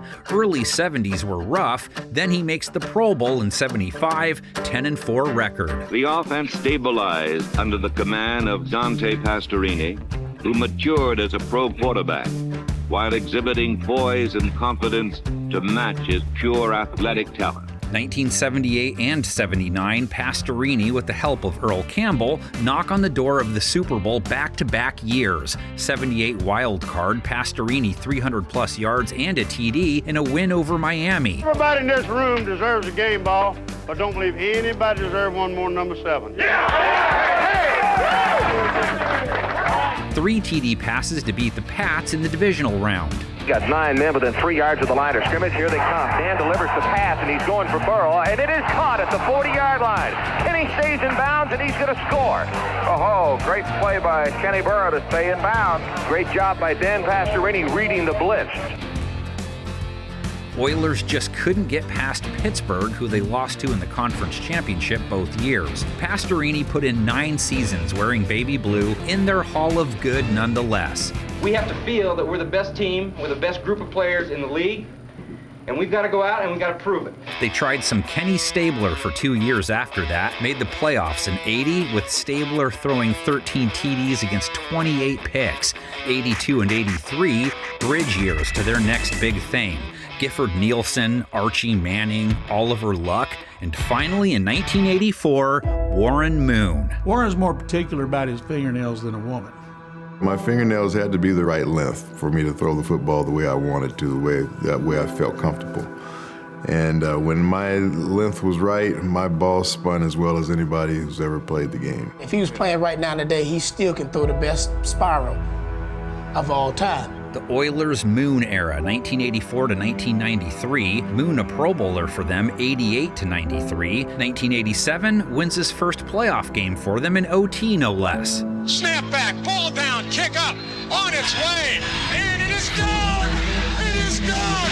The Oilers win in overtime, defeating Seattle, 23-20, advancing to Denver in the next round of the playoffs. 88 beats the Browns in the wild card, playoff team again in 89. Moon then led the NFL in TD passes and yards in 90. That's what it's all about. That's what you work all those weeks for. Led the league in passing yards in 91. A couple of TD passes in their playoff win over the Jets. Back in the pocket, the pass, setting up down the middle, touchdown! Oh, yeah. There's the electric slide. Ernest Gibbons with his second touchdown catch of the game. And the Oilers... Playoffs again in 92 and 93. Just never a deep run for Moon and the team. Played 10 years in Houston, 70 and 69 record, franchise leader in touchdowns and yards. The names of the class of 2006 are as follows, in alphabetical order. Troy Aikman, Harry Carson, John Madden, Warren Moon, Reggie White, and Rayfield Wright. I mean, I broke down and cried. It just seemed like everything that I had been through from the time I started playing the game just kind of came out of me. I also thought of Bill Gilliam, I thought of James Harris, I thought of Marlon Briscoe, and the reasons why maybe they could have been in that same position if they were given the opportunity. So I'm not a real emotional guy all the time, but I tell you what, it came pouring out of me. Props to Cody Carlson, by the way, Moon's backup many of those years. He got 5 in 94 when Moon left. Bucky Richardson started 4 games himself. And Billy Joe Tolliver won 2 games between them, good enough for the 3rd pick in the draft. With the 3rd choice, the Houston Oilers select quarterback from Alcorn State, Steve McNair. Steve McNair, not a lot of action his 2 years in Houston, rolled with Chris Chandler his first 2 seasons, then they moved to Tennessee in 1997, nothing notable in 97 or 98, and then the 99 season. He goes 9-2 in his starts, Neil O'Donnell filling in some when he was injured. Team goes 13-3, takes out Buffalo in the wild card, Indianapolis in the divisional, and Jacksonville in the conference championship. McNair throwing a TD pass and running 2 in along the ground with 91 rush yards. 25-20, 15, 10, 5, dive to the 1-yard line. McNair sneaking. He's pushed by Lorenzo Neal into the end zone. Touchdown, Titans. Hey, running back. Way to go, baby. Way to go. His pass in the Super Bowl with time expiring versus the Rams etched in NFL lore. He came up 1 yard short. 2000, the dual threat QB makes his first Pro Bowl, 12-3 record. Team regressed in 2001, though McNair was still playing good ball, which carried over to the 2002 season. McNair 22 TD passes, 400+ rush yards, 3rd in MVP voting. McNair led the Titans past Pittsburgh in the divisional round. McNair throwing for 300+ plus yards, 2 TDs, along with a rushing touchdown. Right here, he'd already done his job, but no. I can make that throw on the run. Unbelievable work by Steve McNair. 2003, McNair's peak individual season, co-MVP with Peyton Manning, 24 TDs, only 7 INTs, a 100 rate. When Jeff announced that he was the MVP of the league, everybody stood up and there was a standing O for about a good 10-15 minutes. 2004, another injury-shortened campaign, so Titans fans were treated to some Billy Volek. 2005, McNair's final year as a Titan, 11 years as an Oiler Titan, 156 TDs, 103 interceptions, a 76-55 record. McNair's size, strength, and never-say-die attitude make him a fearless leader of the Titans. 2006 draft, Tennessee takes Vince Young with the 3rd overall pick. He was named Rookie of the Year, made the Pro Bowl. His dual threat abilities, McNair-like, 500-plus rush yards as a rookie, 7 rushing TDs. Stop the Vinsanity! That guy is an absolute phenom. Titans were a playoff team in his sophomore year. He hurt his knee in the first game of 2008, though. Kerry Collins goes 12-3, postseason ticket. Collins made the Pro Bowl. That's Woodley who jumped early. Replay here for the Titans. Open is Gage. He holds on for the touchdown. That was a tremendous throw. Collins goes 0-6 in 2009, though, back to the bench. Young goes back in, goes 8-2, makes his 2nd Pro Bowl. Here it is, with the game on the line. Vince Young looks. Don't hold. Runs, throws, caught. It's caught for a touchdown. Vince Young leads a 99-yard drive for a game-winning touchdown. He has been so good today. Young was having a good year in 2010 when he gets hurt again. Collins was reinserted. Young's 5-year Tennessee career was over with 42 TDs against 42 INTs, but a 30-17 record at least. When we win, it's going to be good. If we lose, it's going to be all Vince Young's fault. So I just want to go out there and just play, man, and just have a good time, get my rhythm back, and put smiles on my coach's faces and teammate faces and definitely fans' faces. That's basically it. 2011, Tennessee's Matt Hasselbeck season. Then 2012, they tried Jake Locker, who was drafted out of Washington. Locker and Ryan Fitzpatrick in 2013. Locker, Charlie Whitehurst, and Zach Mettenberger in 14. They ended up with the number 2 pick in the draft after they only won 2 games. With the 2nd pick in the 2015 NFL Draft, the Tennessee Titans select Marcus Mariota, quarterback, Oregon. Marcus Mariota, 5 years in Tennessee, team never really took off with him. He had a nice 2016, throwing 26 touchdowns against only 9 INTs. He threw a TD pass to himself in a playoff win over the Chiefs in the 2017 wild card round. Mariota to the line of scrimmage, maybe across the line. It deflects back to him for a touchdown for the moment. It's Mariota to Mariota for a touchdown pass. He's had a hard time throwing touchdown passes this year. He'll take it any way he can get it. Hit the bench in 2019, Ryan Tannehill takes over, goes 7-3 and gets the team to the playoffs. Tannehill, the last quarterback to beat Tom Brady as a Patriot when they beat New England in the wild card round. Tannehill threw 2 touchdowns the next week to help them beat Baltimore, too. Tannehill looks for the home run ball. Separation. Khalif Raymond hauls it in. Touchdown, Titans. 2020 and 21 playoff showings, no playoff wins. 2022, Tannehill goes 6-6. Joshua Dobbs made a cameo. Malik Willis did too. Tannehill split time with Will Levis in 2023. Levis and Mason Rudolph handling duties in 2024, which set them up with the number 1 pick in the 2025 draft. The Tennessee Titans select Cameron Ward, quarterback, Miami.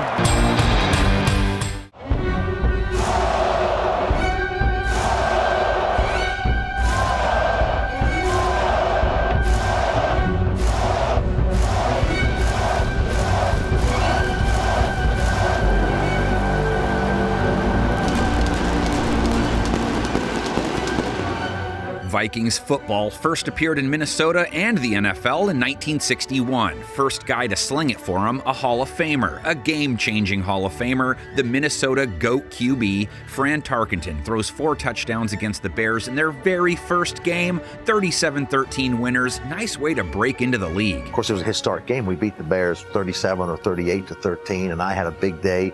And, you know, I did my thing. I scrambled around. And the Bears, this is 1961 now. They're the most famous team in the National Football League. Scramble and Fran changing the way the QB position would be played forever on. No signal caller had ever used his legs the way Tark did. They beat me to death. I mean, they bloodied me. And I said, you know, I got to do something. I've got to change how this position is played, or we're not going to win a game. I had athletic ability, I had some quickness, I had good sense of where I was on the field, and I just didn't accept the sack. I started using my athletic ability and my scrambling to buy me time to be able to throw the football, and it became my trademark. Tarkenton Chapter 1 in purple ran from 61 to 66. 64, he guides them to their first winning record. He made the Pro Bowl that year and again in 65. Tarkenton was a pain in the... He'd gamble, he'd run anywhere. I mean, he'd run up in the stands if he had to. He's one man that we tried desperately to end his career. We tried, and I must say that in this day and age, we tried desperately to get rid of him. Because on a hot day in the Coliseum, chasing Fran Tarkenton is not what you wanted to do. I always hated Tarkenton. I really did. I mean, that little wimp would run around out there for hours and hours and hours, and we had to chase him. Never got the Vikings to the playoffs, though, on try number 1. They trade him, hand the reins to Joe Kapp, who was tearing up the CFL prior. 3-year stint with Minnesota, winning records in 68 and 69. He makes the Pro Bowl in 69, threw 7 touchdown passes in a game that year. He was out for revenge, and he was going to do everything necessary that he could to win this game. Vikings make the playoffs for the first time, beat the Rams and Browns in the postseason to make the Super Bowl. There's this obstacle. His name is Jim Houston. The knee got him, pure accident, right on the jaw. So he's knocked out.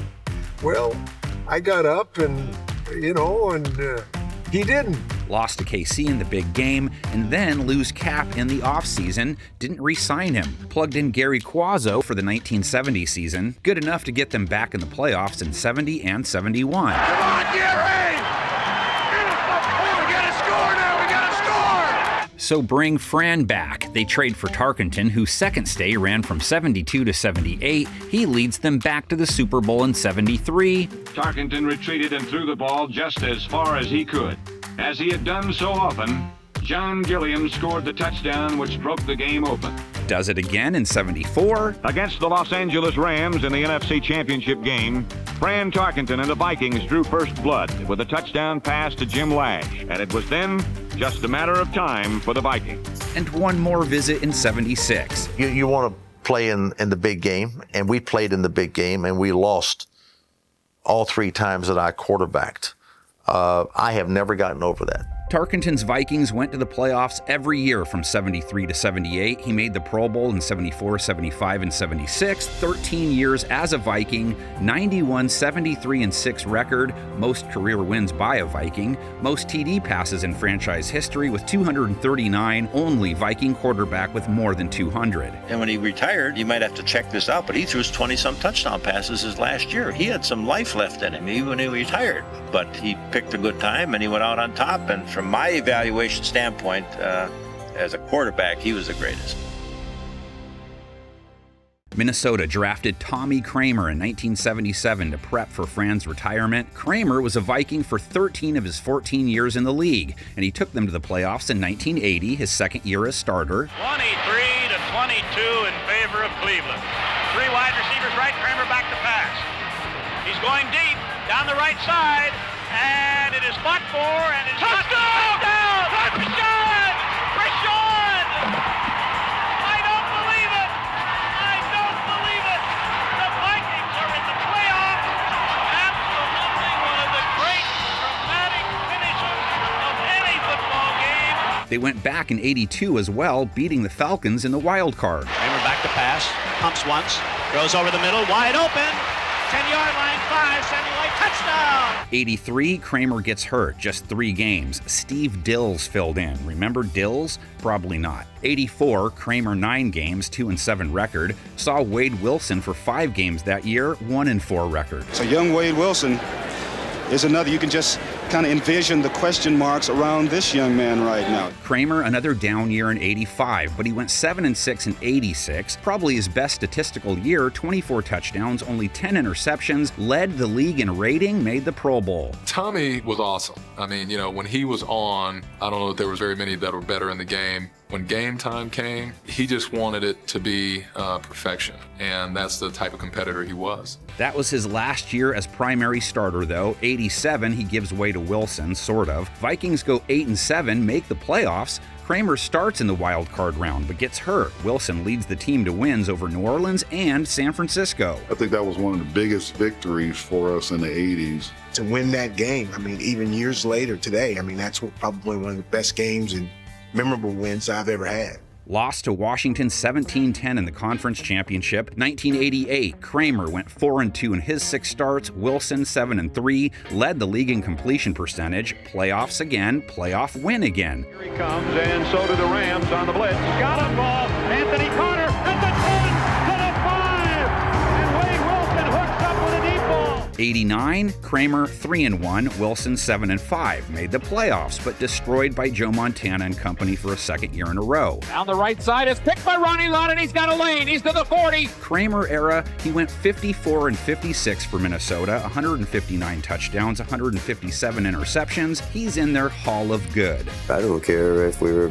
playing for the Super Bowl or we're playing the first game of the year. He goes in the same attitude. He goes in to win the game, and he plays for the full 60 minutes. 1990, Wilson 4 games, Rich Gannon 12, Wilson for 5 games in 91, Gannon for 11, team not very good, and that was that for Wilson, who clocked out with 11 years of QB work in purple, 27-21 record. Wade Wilson throughout his entire career has been a hot and cold passer. When he is in rhythm, he can be as good as anybody. Gannon, his Vikings years, 87 to 1992, took them to the playoffs that last year, but got hurt before the season ended. Sean Salisbury went 3-1 that year, was the starter in their playoff game. 48, Johnson in motion, Salisbury to throw, looking, throws downfield, wants Jake Reed, the big wide receiver, it is caught! Dennis Green and the Vikings finished the 1992 season champions of the NFC Central Division. Gannon's last year in Minnesota, 12 touchdowns, 13 interceptions,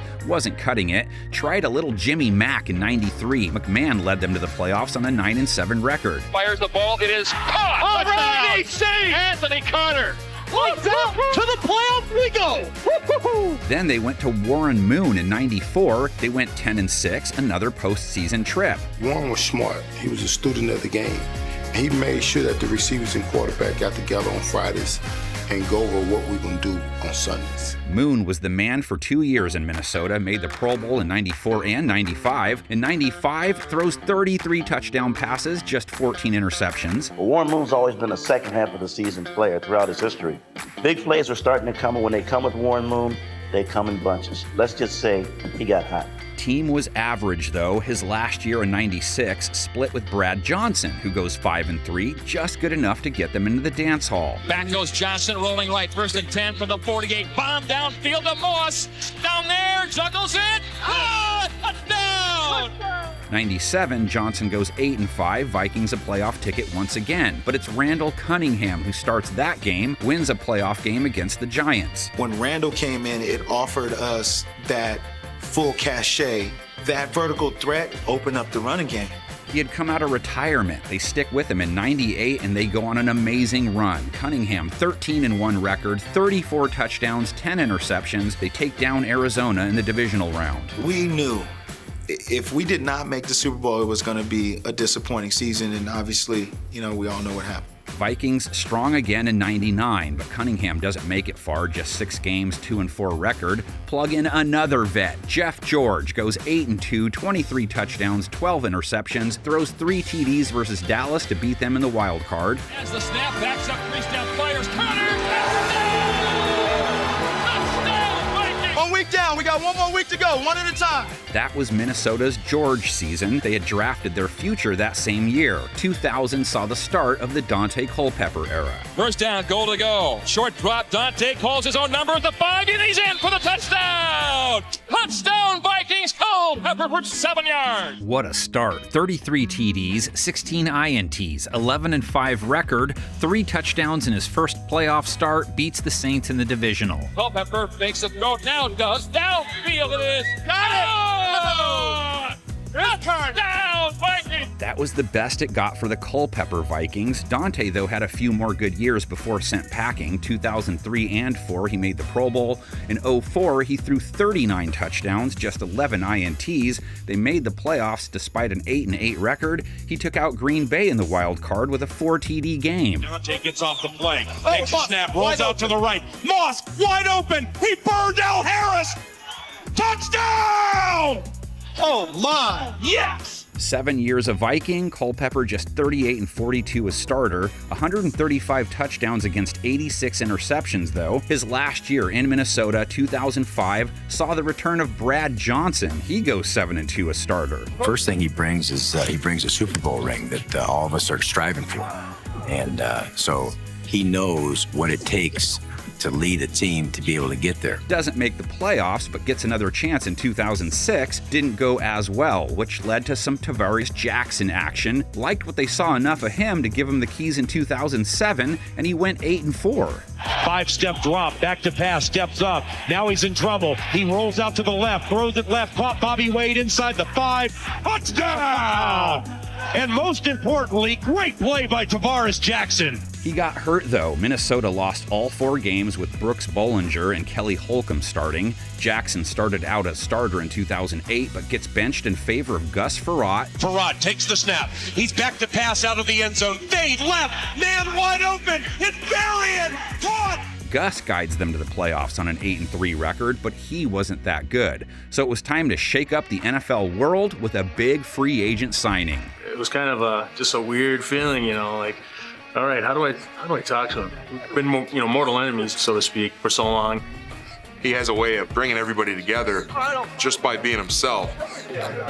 I want to get him too. Yeah, man. Good job, bro. To have a proven guy at the quarterback position that's led in every capacity he could lead at, I mean, it was only right for us to put it all together, and we went out and did that and had success with him being our quarterback. We want to be a good team, a great team. We got to kick ass every week. You don't make we play.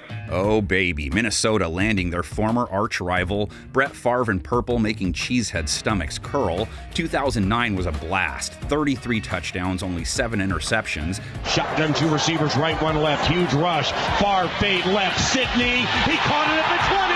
Hits to the right inside the 10. And then that throw against the Saints the next week. It was a 1-year window. Favre gave it a go in 2010. Results weren't as good. So now we come to the Donovan McNabb Christian Ponder season, followed by a Ponder 2012 season that made fans ponder, is Christian the guy? He went 10-6, Minnesota in the playoffs again. We got a young guy who's on his way now. He's on his way. Number 7, Christian Ponder. Great job. Vikings pondered it in 2013 for 9 games and realized he wasn't the answer. Matt Castle gave him 6 games that year. 2014, Teddy Bridgewater. Not great at first, but in 2015, takes them to the playoffs on an 11-5 record. Delayed blitz. He's going to run it. Bridgewater up the gut, and he is in! The playoffs, they're in it right now, but they're looking for more. Last 2 games, if they win them, they win the division. He wasn't really the reason they were good, so next it was time for some Sam Bradford. 2016 was the extent of it. 2017, they let Case Keenum give it a go. 11-3 as starter, maybe the greatest touchdown pass in Minnesota history. He'll fire to the right side.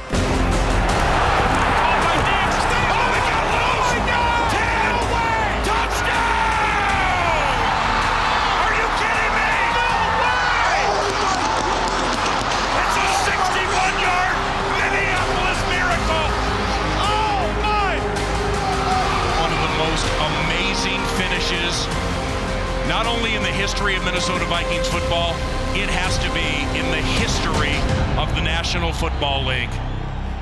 Vikings didn't put much stock into a miracle, spent a lot of coin to bring in Captain Kirk. Kirk Cousins gets them back in the postseason picture in year 2, 26 touchdowns, only 6 interceptions, takes out the Saints in the wild card. Number 8. That's how we've won all year, team, right? Hey, you held them to 20 points, man. You gave us a chance at the end. But I got 3 words for you. You like that? Yeah!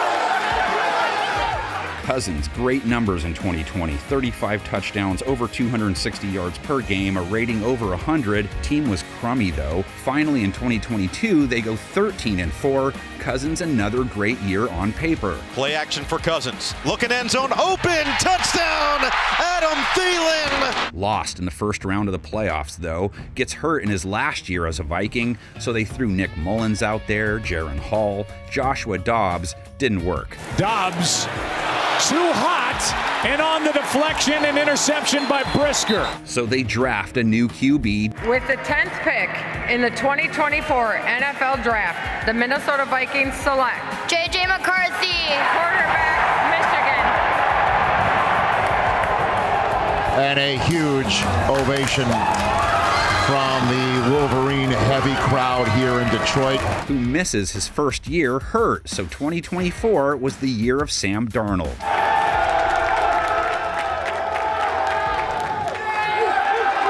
How in the world? Oh my goodness. Did that just happen? It's a game built for TV. Pass is caught. And the way it's evolved over the years, more cameras, more access, more coverage, allows our fans to really connect with our game in a way unlike any other. For several decades now, the NFL is the most watched programming in the United States. Oh, look at this run! What a run!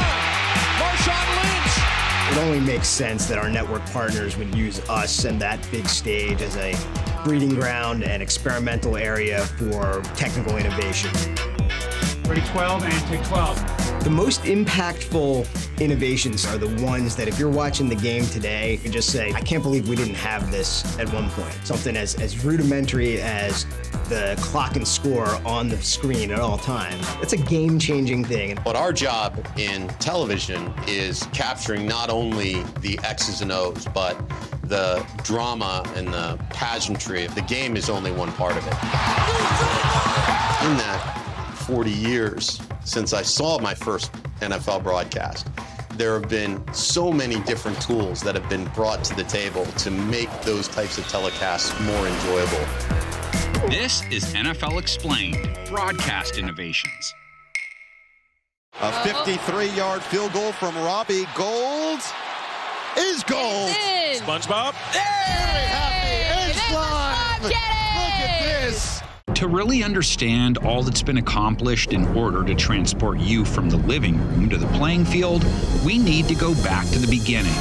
October 22nd, 1939, the Brooklyn Dodgers hosted the Philadelphia Eagles at Ebbets Field, and the NFL on television was born. Local NBC affiliate W2XBS broadcast the first ever telecast of a professional football game to local New Yorkers lucky enough to own a television set. These small regional broadcasts were the norm until 1951. Vision is the Dumont dimension.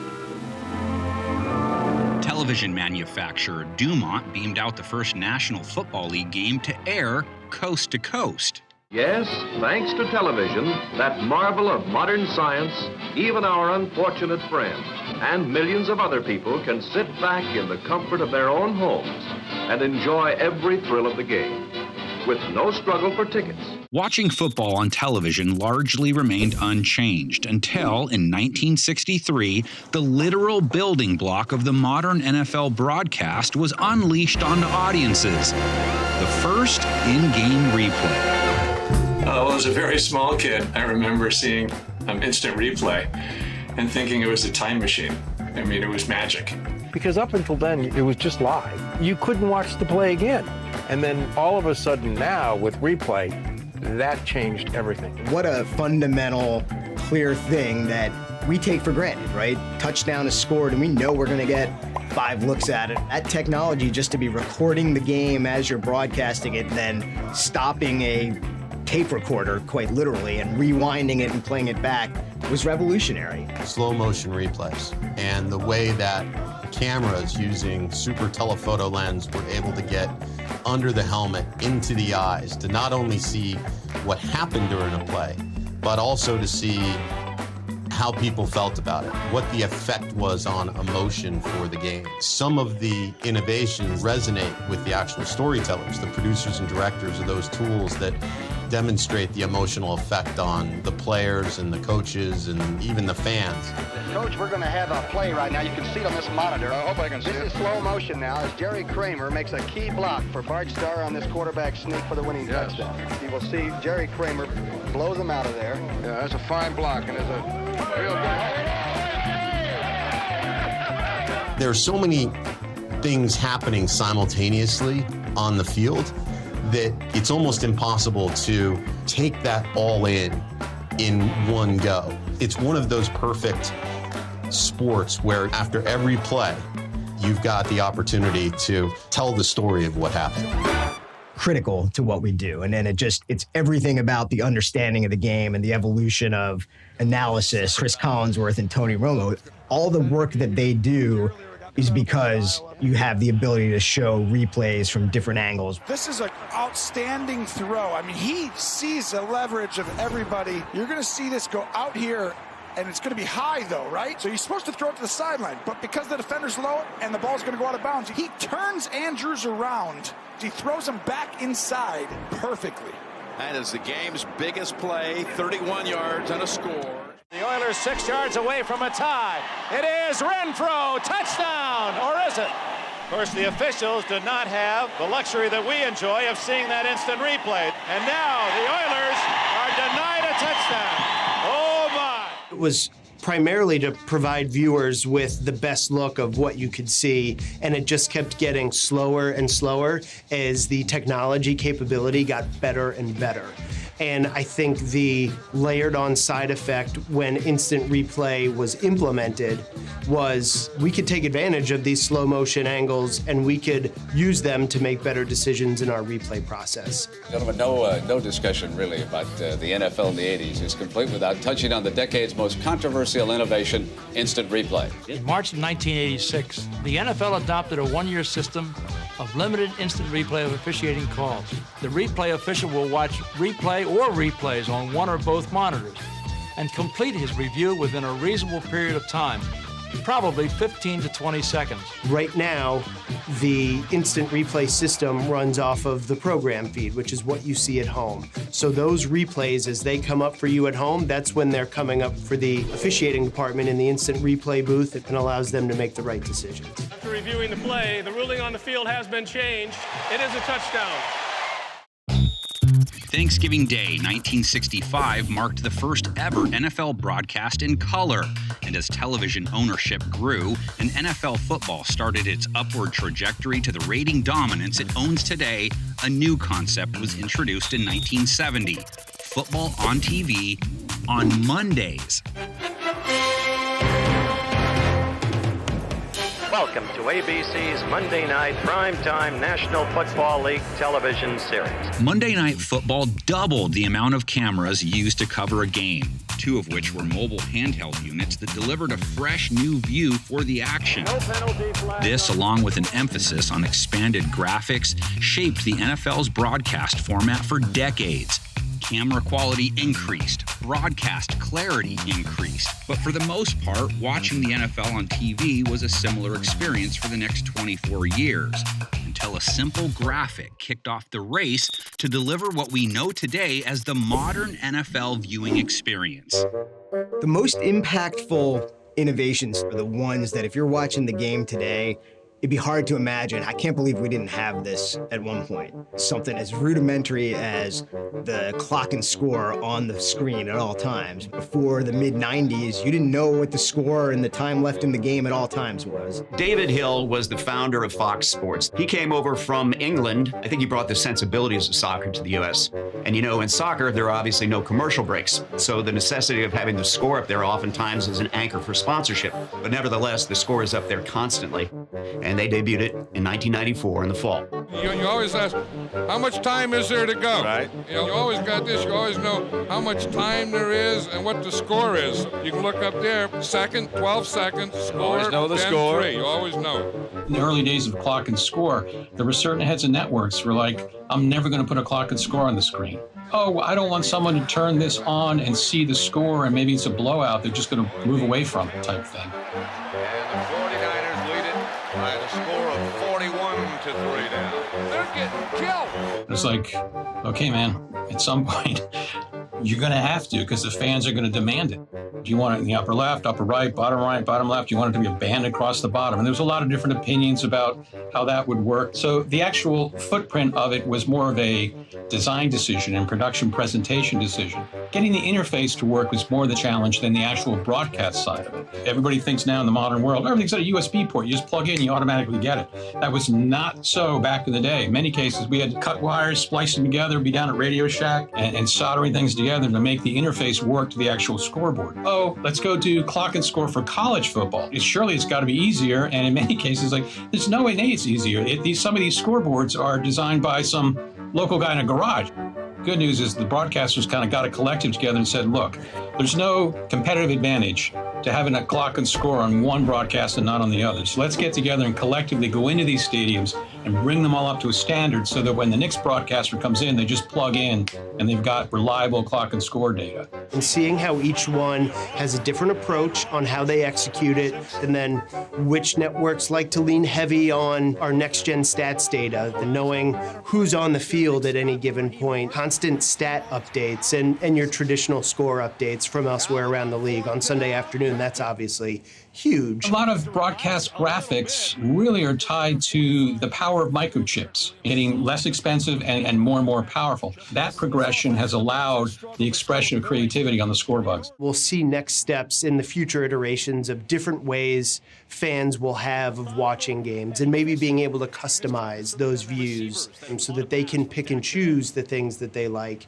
and the data that they want to see overlaid. That could be the next evolution of what may feel like the norm 10 years from now as that develops over time. The step of adding the score bug and the use of advancing computer power to place constant on-screen graphics would help pave the way for the single best innovation for watching sports on television.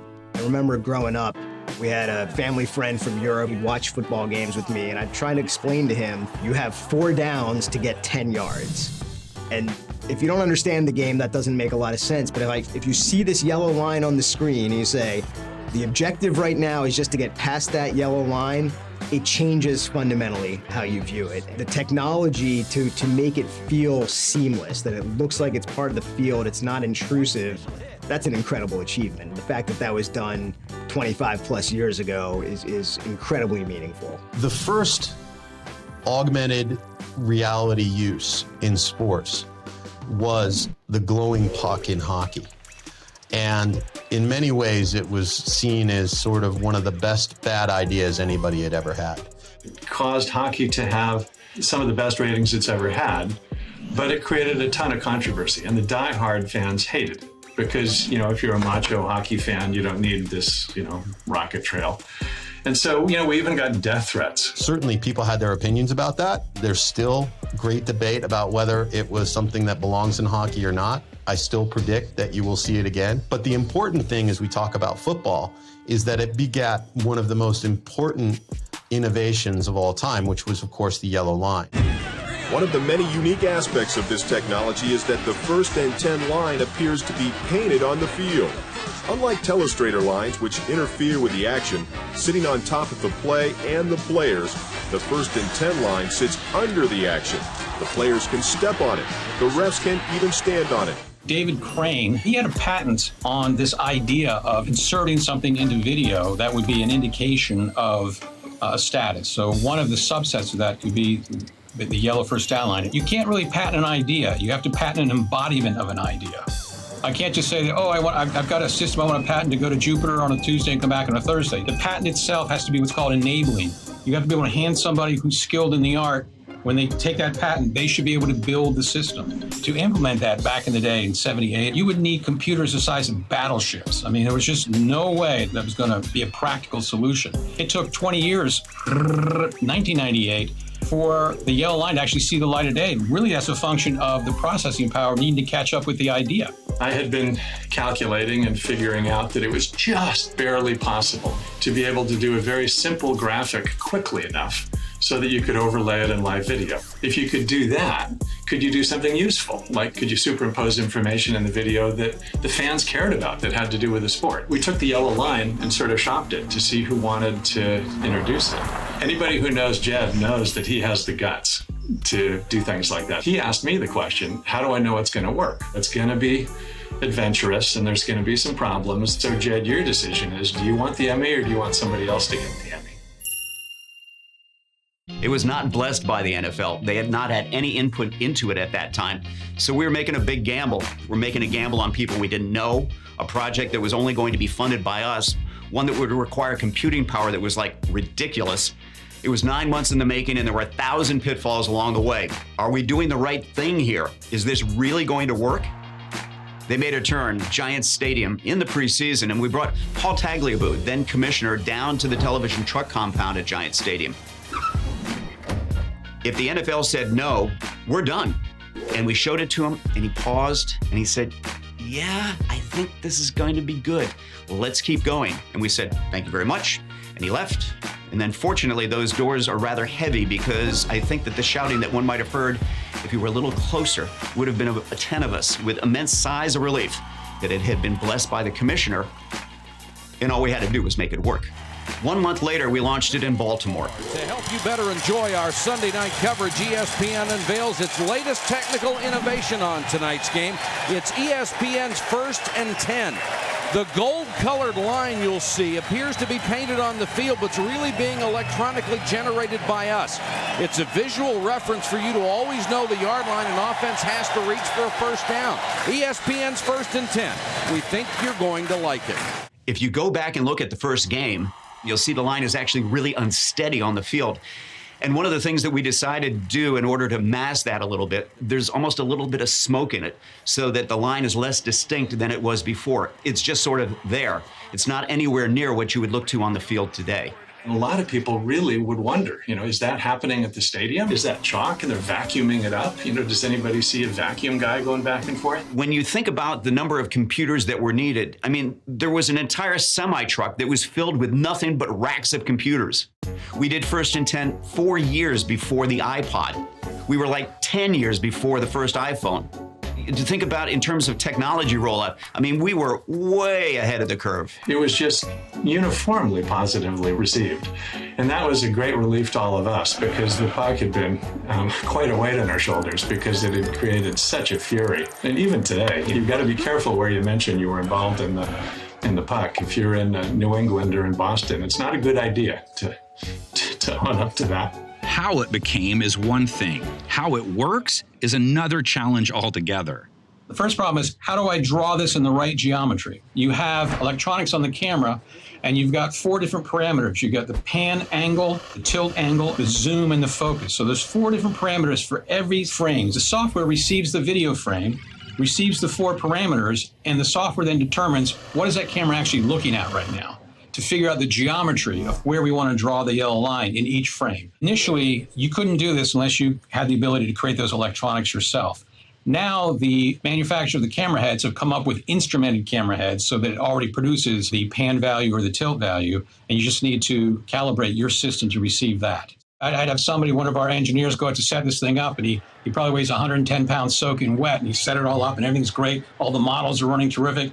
And then the 300-pound camera guy steps in behind the camera, and it shifts everything. So the optical center of where that camera is in space is down 2 inches, and the line's not exactly where it should be, and producers going crazy. So you learn these things as you go. The second problem is, how do I draw it in a way that it looks like it's painted on the field and doesn't paint on the person in the foreground? And the way that that's done is what's called color filtering. It's a very specific color picking software that we use that says these are the colors, shades, the RGB values, red, green, blue values that we want, and only those values that we want our graphics to show up on. I can come all the way in and get the individual RGB values off each pixel. The line over there is pretty solid because of the filtering systems that we use. Obviously, the field goal line, the yellow line, and the blue line are not showing up on the logo because I don't want them showing up on the logo. I always rely on my eyeballs. The computer is great at what it's doing, but it won't let us know that lighting conditions are changing. I can't control what the clouds are going to do during a noon game, right? We can't control if the camera zooms way in and video iris is up and lets more light in, that changes the RGB value of the field on the screen. So it's all of those things that the operator here has to constantly be sitting and working through. Looks like he's just short of first down yardage. So one of the early days, we're doing Notre Dame, playing USC, ranked #1. It was a big game, big title game. Notre Dame comes out in their normal blue uniforms for the warm-up, and my guys are on site, and they're like, oh, great, we've color filtered, we've got all the color globes. They go back in the tunnel, and then they come out of the tunnel wearing all green, which everybody in the stadium erupts. Everybody in America that likes Notre Dame is going crazy. Oh, this is great, they're wearing green.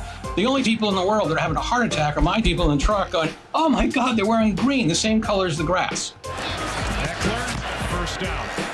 During a game, we go based on where the chains are, and if the chains are not visible, we work at the referee's feet. Where the far sideline judge spots with his foot, that's where I place my line. When the ball comes into view and then is placed, if I need to adjust based on where the ball's placed, then we adjust based on where the ball's placed. We can make sure that the lines look any way they want. We can change colors and aspects. So we're sitting in front of the SkyCam camera tracker operating station here, and what I do in this position here is run the software that keeps the first down line and the line of scrimmage on air from SkyCam. We're actually visually tracking the picture, the image that's coming in from SkyCam. We're actually able to do all of this in about 150 milliseconds of delay. And then that system then relays into our smart telestrator system so that we can go on air with things like the tackle box graphics. There is no set and forget about this. Oh, it's an all-game process, constantly moving back and forth between the computers, making sure that everything is doing what it's supposed to be doing. And when you have a great idea and you add a great amount of effort to it, it translates into a lasting legacy. I'm running around in blue jeans and a t-shirt fixing problems during games. When I remember a small kid and his father came in late, and I hear the small kid ask, hey, where's the yellow line? I remember thinking to myself, hey, maybe this is going to work. I think you'd be hard-pressed to find something that's been that innovative to the game of football, made it much more inclusive. It's kind of broadened the reach of the sport. You would have to be just an absolute dyed-in-the-wool contrarian to not look at that and say, there's what it was before, here's what it is now, this is better. The first down line wasn't the only paradigm shift in 1998, as a clearer picture was beginning to take shape on a clearer picture. I actually feel that the greatest innovation in all of broadcasting, and certainly for sports, was the advent of high-definition television. HD TV is clearest picture you can possibly get. But it did not happen overnight. I have no idea what HD TV is. The first high-def I ever saw was in the LA Coliseum for the Olympics. I went, whoa, let's fast forward. I come to CBS in 1998, and I'm looking to make my mark. The president of Sony Broadcast was a good friend of mine, and I went to him and I said, look, let's try to do some NFL games in high def. We did like 4 games. They were side-by-side broadcasts with the 4x3 NTSC broadcasts that we are normally doing. We can only transmit to a few transmitters, but we had to start someplace.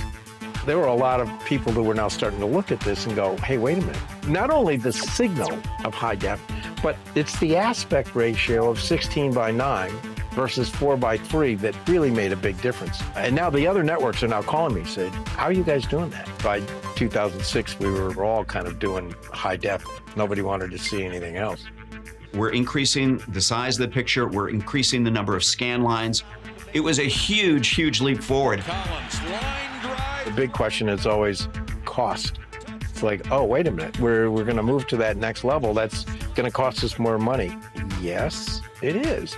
But eventually you're going to find ways to be able to make that pay off. It's the size of the signal and the amount of data that has to get pushed and processed through every pipe and every facet of the production, including replay, of course, where now you're recording so much more material, and now you have to have machines that are capable of doing that. Some of your biggest advertisers were the television manufacturers, because they're out there now selling these high-def monitors. You can see it on channel 56 if you've shelled out approximately $7,500 for a new HD TV. For a long time, we had to service both the 4x3 audience as well as the high-def, because not every affiliate was even capable of transmitting a high-def signal. So we had to do what we called 4x3 safe. We had to put the graphics 4x3 safe. We had to actually have the producers and the directors shoot the game 4x3 safe, not really filling the screen for the high-def viewer. And that went on for several years. The added resolution and the evolution of camera technology began to give way to creative uses in ways previously unavailable. iVision was really interesting. This was 2001. We were in Tampa doing the Super Bowl that year. My boss came to me and said, hey, listen, let's come up with something that we can do for the Super Bowl. What about the movie The Matrix? That's kind of really cool, where, you could go around the scene. Why don't we try to do that? We had to piece together a lot of technology. We were looking to put cameras all around the rim of the stadium. The idea was you'd have each of the cameras going down to a server. When you're replaying it to get that effect, you go to the server, freeze the shot, and then go around where those cameras were at the moment. The cameras had to be perfectly timed. We ended up going to Japan, to Mitsubishi, who built all these robotics that would control the cameras. Then we needed to calibrate all the cameras. So we ended up going to Carnegie Mellon, where the school had worked on a lot of robotics and calibrating and had this calibrating system. To me, it was even like some voodoo that the Carnegie Mellon engineers would walk out in the field with a stick, and all the cameras would focus to it, and there was a light, and they would do this and this in their software. And every day of that year going towards that Super Bowl was filled with, oh, I don't think we're going to be able to do this. Oh, this is not going to work. That's not going to work. I'm not going to stop. I'm going to keep trying. Sure enough, eventually we put all this together, did a lot of testing, and it worked. And we were able to capture just a great moment in the corner of the end zone. One of the running backs had scored, where we were able to actually freeze it and go around. We got there and we did it, and it was really pretty exciting. And there's your best angle right there. Yep, that's it. In 2003, watching NFL football on television took on a whole new angle, literally. I don't know of any camera on any sport where the coverage has been fundamentally changed to the extent that it has been by Skycam. It's that profound. Traditionally, you watch the game east to west, but it's a north to south game. And all of a sudden, I can watch the game from behind the line of scrimmage with the quarterback or the running back's perspectives. It's such a great view where analysts can break down the X's and O's of what the game is about and can really get into some crazy detail that really shows, A, how much of an expert these analysts are. They're going to roll the coverage over the top, and on the other side, Mike Evans is going to be one-on-one against Jalen Ramsey. Brady saw that defense roll that way, and he said, I'm coming right back to my guy. And B, how hard the coaching staffs work and how hard the players work in order to execute these things with such intricacy and detail in order to be successful on the field. That look lets you see what that's all about.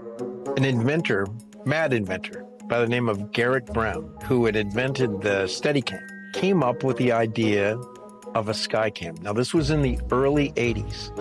I had just been named a vice president at NBC.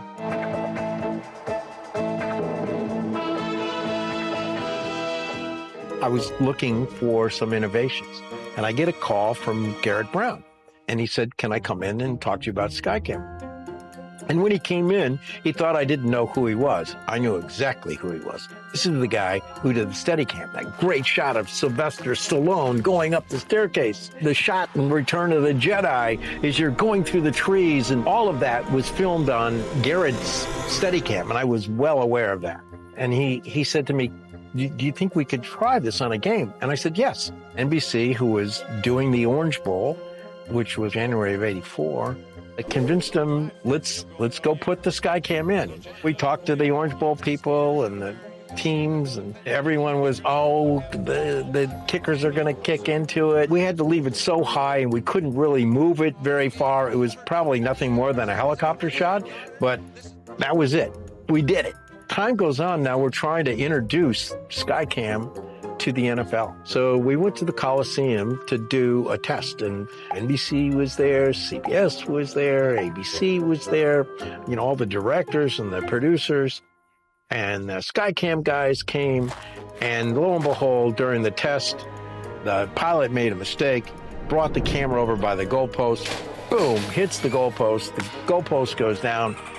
That's it. We're not going to do it. This isn't going to be safe. This is going to be a big problem. When it happened, we all kind of went, here we had this one opportunity, and it got blown. Wow. And it delayed the debut of Skycam really for 10 years in the NFL. Along comes the XFL.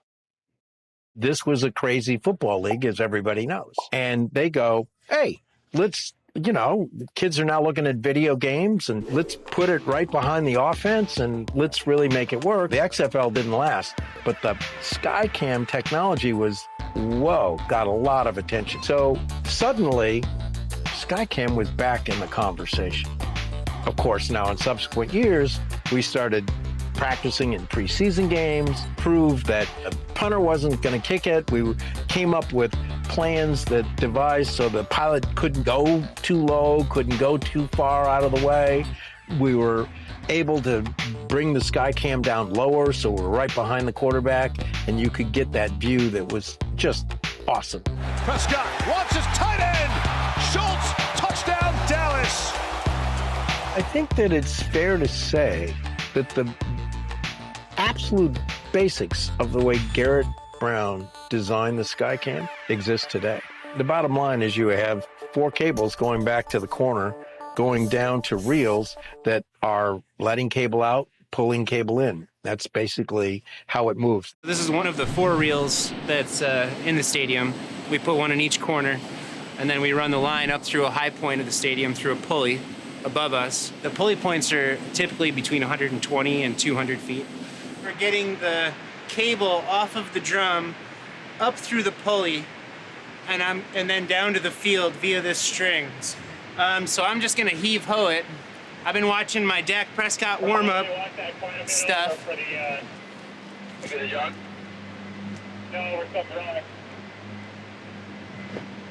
Just like that. And then it goes down and terminates at the camera. Each drum has about 1,100 feet of cable on it. Typically, in a normal NFL fly space, we'll have about 500 feet of cable out on each winch. The camera's about 60 pounds. The cables are stress-tested tube, 800 pounds per cable. So if we're going 20 miles an hour and we encounter max G force, the cable is more than rated for the 60 pounds plus G force. It's kind of a cool cable, actually. At the core, it's a piece of glass, fiber optic glass. So all of our data, all of our video can travel down each one of the 4 cables. So we actually power the camera through copper that's inside the cable. And then there's a Kevlar strength member to keep us in the air. Each stadium we come into, we pull a survey, we call it. And it's essentially taking the cables from the support cable and pulling them down to the field to a right triangle. And using Pythagorean's theorem, we can then calculate exactly where those pulleys are in 3-dimensional space. This is a diagram of our fly space. This would be the football field. We're just defining planes in space to keep the camera inside a box, essentially, so that we don't hit support cables on the Jumbotron here or in the seats or anything like that. Welcome back to SoFi Stadium in Thursday Night Football. And we're going. Here we go. I'm gonna put a little more speed on it and start tilting me down. Coming down, here we go. 14-13, Chargers on top. There's one pilot and there's one operator. So I'm positioning the camera in three-dimensional space, X, Y, and Z, and then my usual operator is doing pan, tilt, zoom, focus next to me. We're gonna pull off these guys. Yep, and pulling back, here we go. The computer is interpreting my joystick inputs and coordinating the 4 reels together to reel in or out to position the camera. And we can go about 20 miles an hour, and the fastest guys on the field are usually going about 22 or 23, so you can almost keep up. This fog really is getting thicker, Al. It's much closer to the field. It just keeps sinking and settling down here on the field. A few years ago when NBC had a game in New England and it was so foggy, you couldn't really follow with your traditional cameras. They were too far away, and if you zoom in, you're working through so much fog that you can't really get a good picture. The only camera that could get reasonably well positioned was the Skycam. We have to go to an audible here because the fog is so thick. So most of what you'll see will be from low. Sort of by accident, they had to switch to that camera for live play coverage. And it was something that maybe had occasionally happened before, but it was the first time you'd see full drives covered from that angle. And I think with a certain set of NFL fans, they knew that angle and they knew it from playing Madden. That's my game. What's yours? Like they're playing Madden or something. They're just out there, ding, ding, ding, ding. The coaches and the players, they hardly even know it's there. You know, when it was first there, it was like a big deal. Punters during pregame warm-ups would do everything they could to try to punt right into the camera itself. We saw the addition of what they're calling the high sky, where you've got a second sky cam higher up that can be a little bit more directly on top of the line of scrimmage to give even more of an X's and O's look. It really all comes together and you could see all the moving parts meshing and reacting and leading to a successful play. So they crash everybody inside, and Reeder is going to come flying through with a one-on-one opportunity to tackle Fournette. He misses that tackle, and look what we have now. So the view is great, but as talented storytellers often say, sound is half of the picture.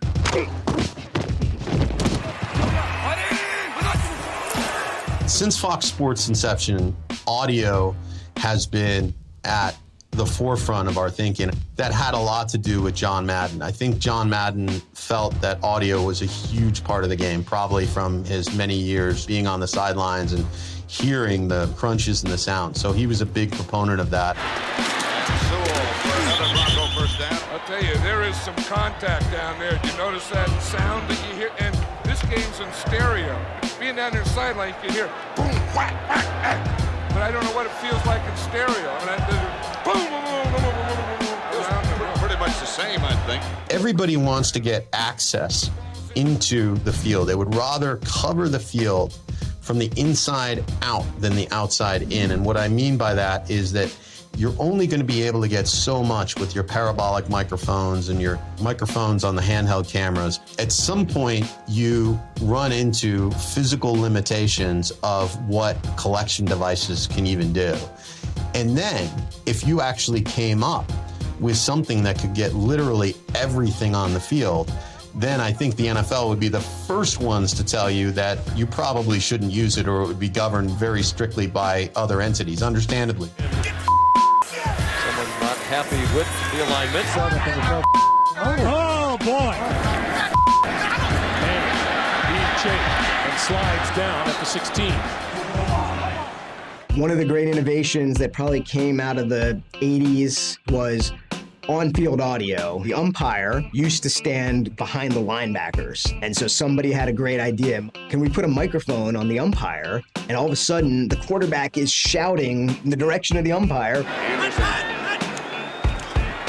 You hear his voice, you hear the line of scrimmage at the snap of the ball and the bodies, and you got incredible audio. 2009, for safety reasons, they moved the umpire into the offensive backfield, who now stands, parallel to the referee behind the offense. And all of a sudden, you lost that access to that audio. Talk to the networks, how do we replace this? think big, think pie in the sky. Well, what if we could put mics on players? Can you mic up the quarterback? Hey, quit talking to my helmet, whoever that is, quit! Well, that might be challenging. Can we mic up the offensive linemen and have a live open mic and get that audio back? And, we said that's kind of a crazy thought. Like, who puts live microphones into a game that are on players?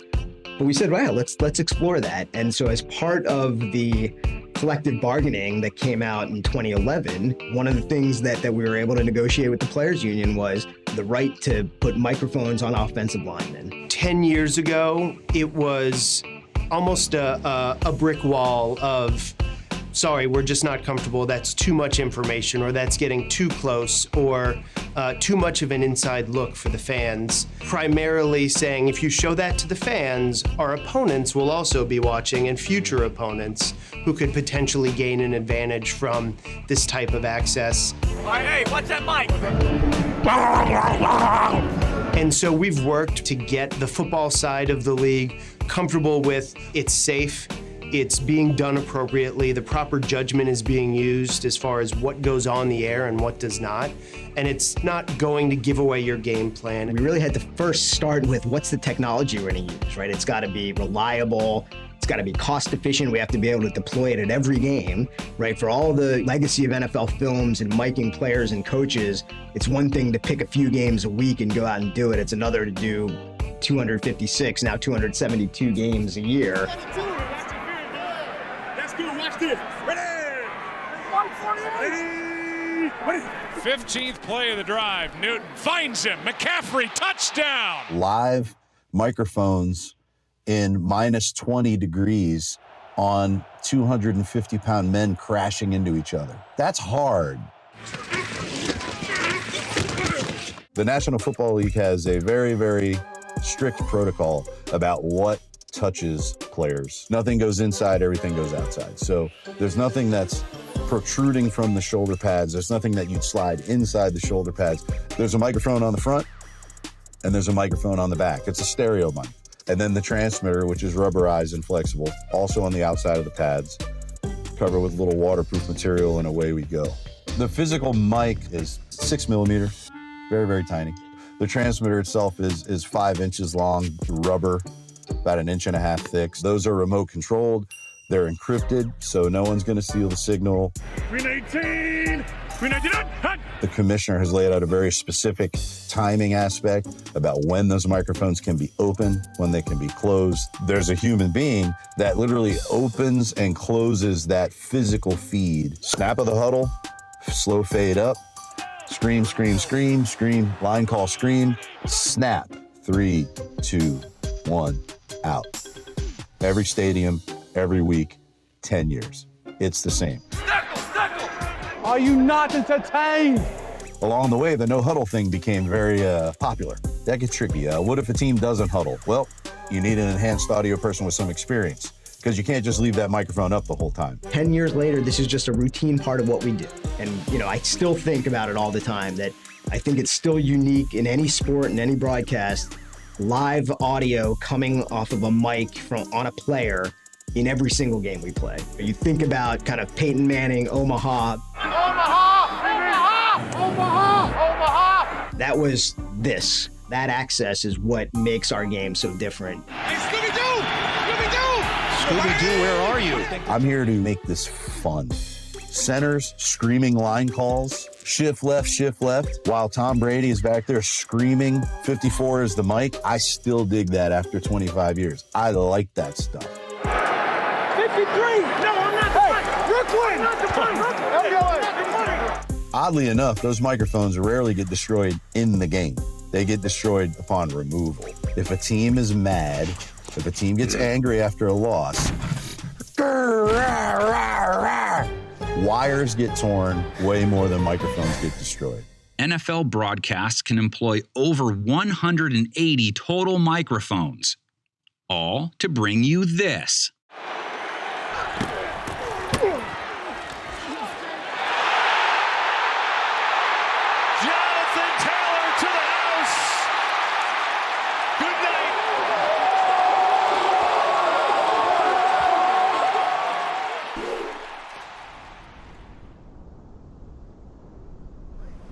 This is weird.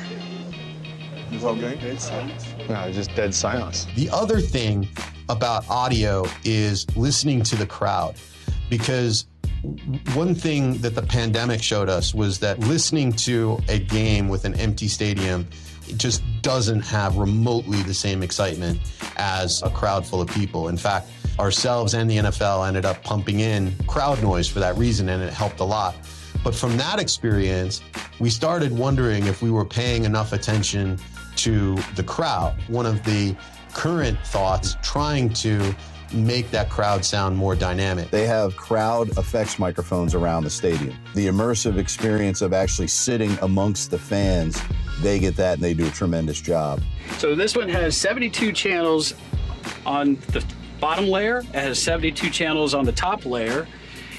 And then it has 12 layers deep. You can call through all the different layers to open up and do different things. So we have a lot of capability on this console.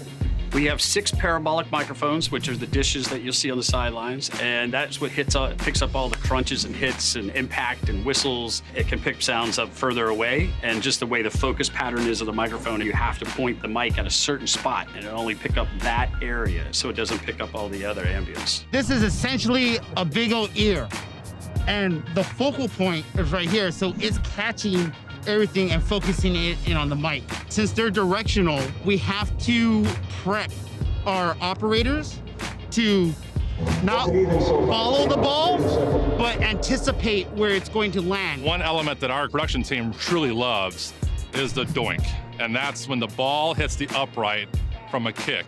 Toward the upright. Off the upright. No good. Sound of that, it comes from a microphone that we place on the bottom of the upright, and it just basically is picking up the resonance of that post. All wired, and I run it straight off of the post, and I actually connect it to one of our end zone cameras. And if you look at that room right next door, that's where my submixer sits. So he's the one that brings all the actual sounds in the game itself from the field. So he's mixing those parabolic microphones with camera mics. He has the enhanced audio, and then he'll do a mix of all the sounds of the game. He feeds me, and then I bring the whole final package together, what goes out over the air. Welcome to Thursday Night Football, presented by Bud Light Platinum, and welcome to Inglewood, California, as we get ready for this matchup in the AFC West, the Kansas City Chiefs and the Los Angeles Chargers. We're trying to bring the best of both worlds. What the environment sounds like in the stadium and the excitement of the crowd, but also bringing with it what is going on in the field. And if we do it right, it's a studio environment and a cinematic experience, not unlike what we're trying to do with the cameras. Kelsey, good night, touchdown, Chiefs win it.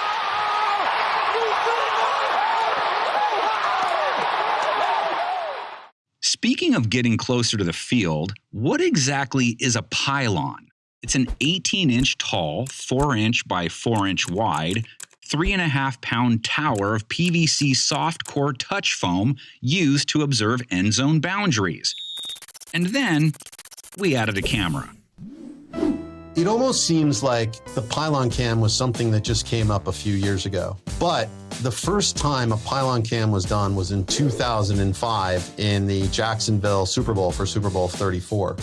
Back then, it was a real effort. There was one camera in the pylon, it was analog SD, and it was a pain.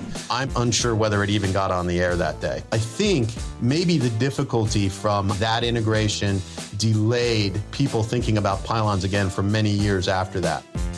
In 2015 at ESPN, we developed a Wi-Fi based pylon. It was sort of like a moonshot, this very vague image, but we saw the position that it was shooting from, and it was like, oh God, that's really cool. Okay, we definitely have to do this now. So we took a whole season to create what was the next iteration of the pylon cam. All along the way, of course, one of the most important things was the acceptability by the league.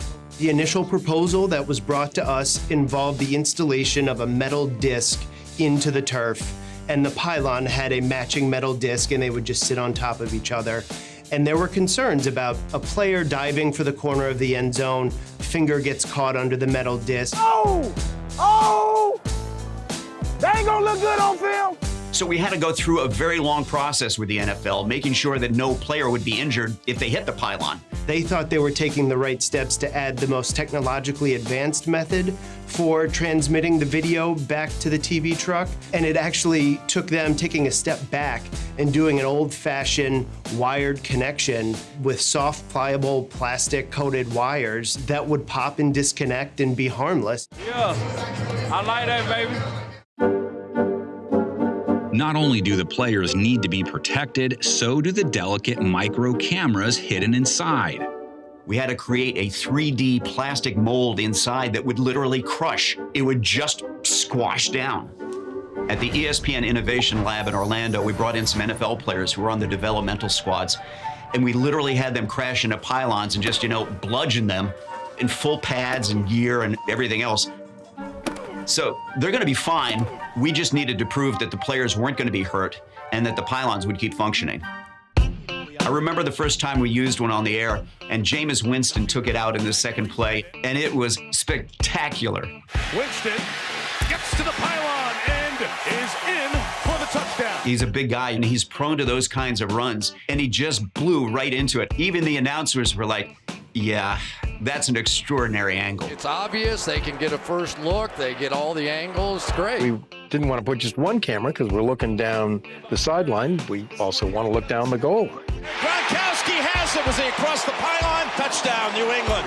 Gronk kicks the pylon and the pylon cam. We all still kind of had that breakaway system, which is why they hit the pylon, boom.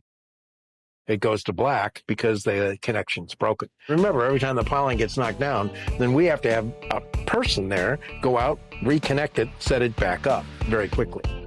3 cables because there's 3 cameras in it. This cord just kind of slides out.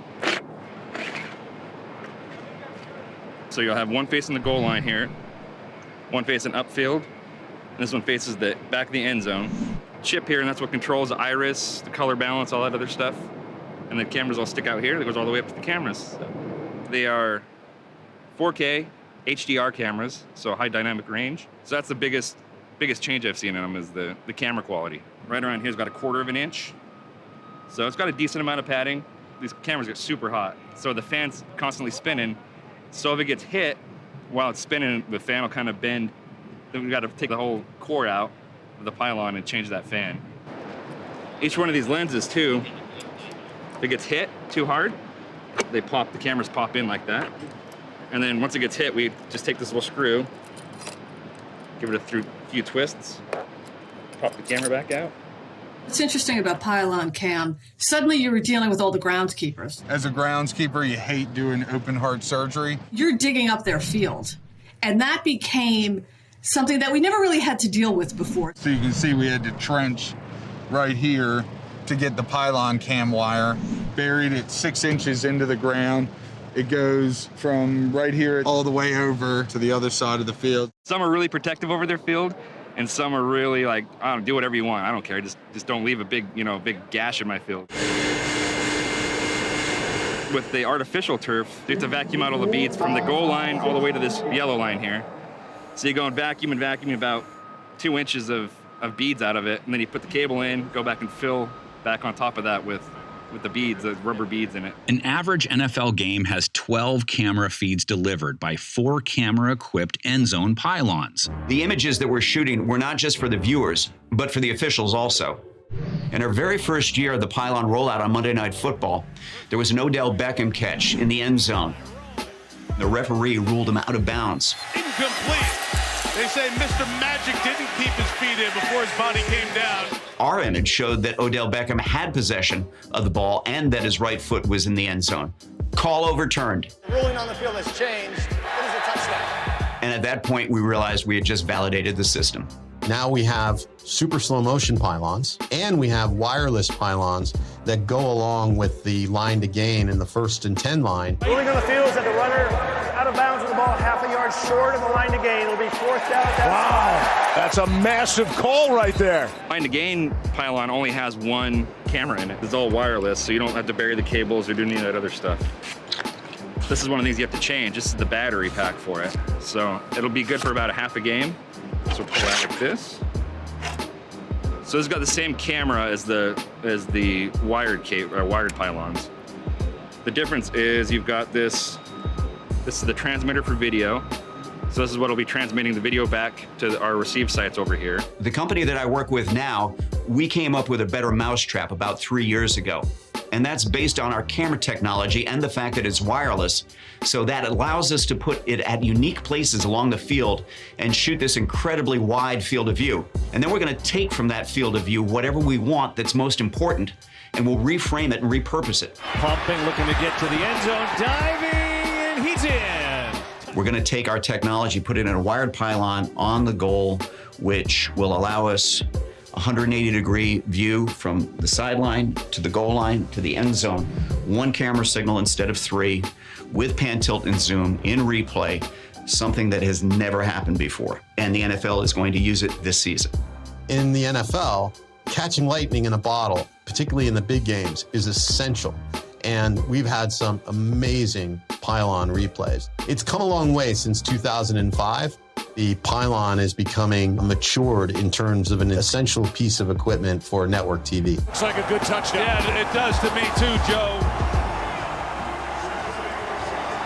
Not to be outdone by the added visual variety of camera angles and looks that enabled the capture of action on the field, the evolution of augmented reality began to allow broadcasters to create things that weren't on the field and put them there. We think you're going to like this. The green zone, we're going to call it.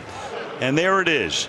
NBC has tried to improve upon the yellow line with the green zone. We put the down and distance on there. We're just trying to find ways to use augmented reality so it's additive and not, again, just doing technology for technology's sake. So now what we use augmented reality for, instead of putting big billboards or lower thirds in graphics, now we can put them immersively on the field. One thing that we're seeing a lot more of is these big 3D volumetric graphics where it's a big cable cam move or a big jib cam move or even the big opening for the Super Bowl. And you see people diving and catching balls that's shattering and 2 quarterbacks with their stats and things as you're moving through it. It's easy to build a model, but inserting that model into the real world space and making it look plausible with the right lighting and shadowing so it's not like, wow, that's really crazy artificial looking. It's like, no, you know what?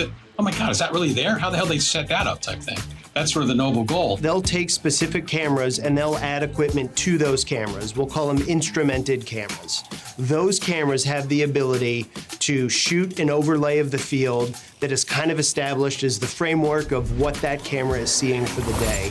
And the technology is able to process that so that whenever the camera moves, the graphic that it is projecting over what the camera is seeing is able to either be stationary, to move with the camera, allowing it to give it that feel of it actually belongs. As you see fans evolving, they're wanting more and more data associated with how they watch a game.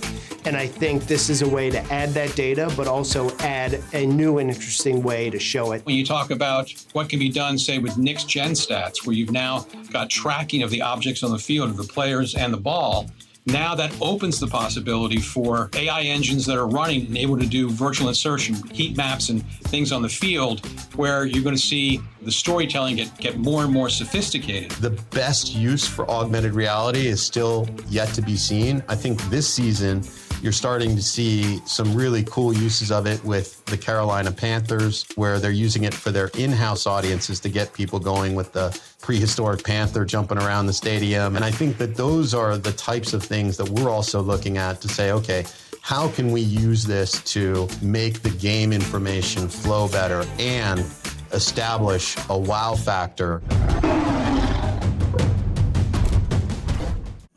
Following the wise edict, with great power comes great responsibility, it's important to ask, how much is too much? We have evolved from saying simple on the screen is better to we believe our audiences have more capacity for ingesting more simultaneous information and more simultaneous pictures. And I think that you see that where you're sitting at your computer, how many windows do you have open?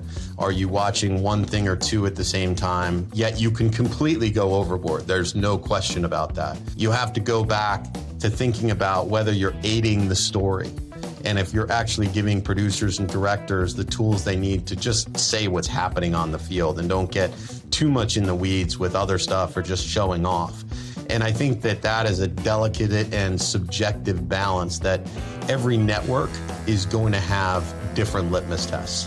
When video games first started to be able to be sort of photorealistic, where you had Madden, now it didn't look like in television football, right? It looked like real football.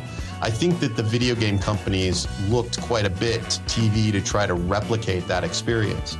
Now, I think that we as television producers look to video games, not only in like a sports video game, but maybe a Borderlands or Halo, and try to find out if there are different things that we can snatch from those ideas to incorporate into broadcasts. And I think that you start seeing that in our on-screen graphics. The on-screen graphics don't just look like the old school clock and score. Now, animated characters that are popping out, and it's starting to look like a video game. And I think that while we look at different camera angles and things that we can achieve, we look at video games as well to look at those camera angles that maybe we can't achieve and attempt to replicate them. What we're able to do is create these alternative ways for fans to view the game. ESPN, they launched Between the Lines, and it took in all these next-gen stats data points and created an LRAP experience. So you had the announcers contextualize with data.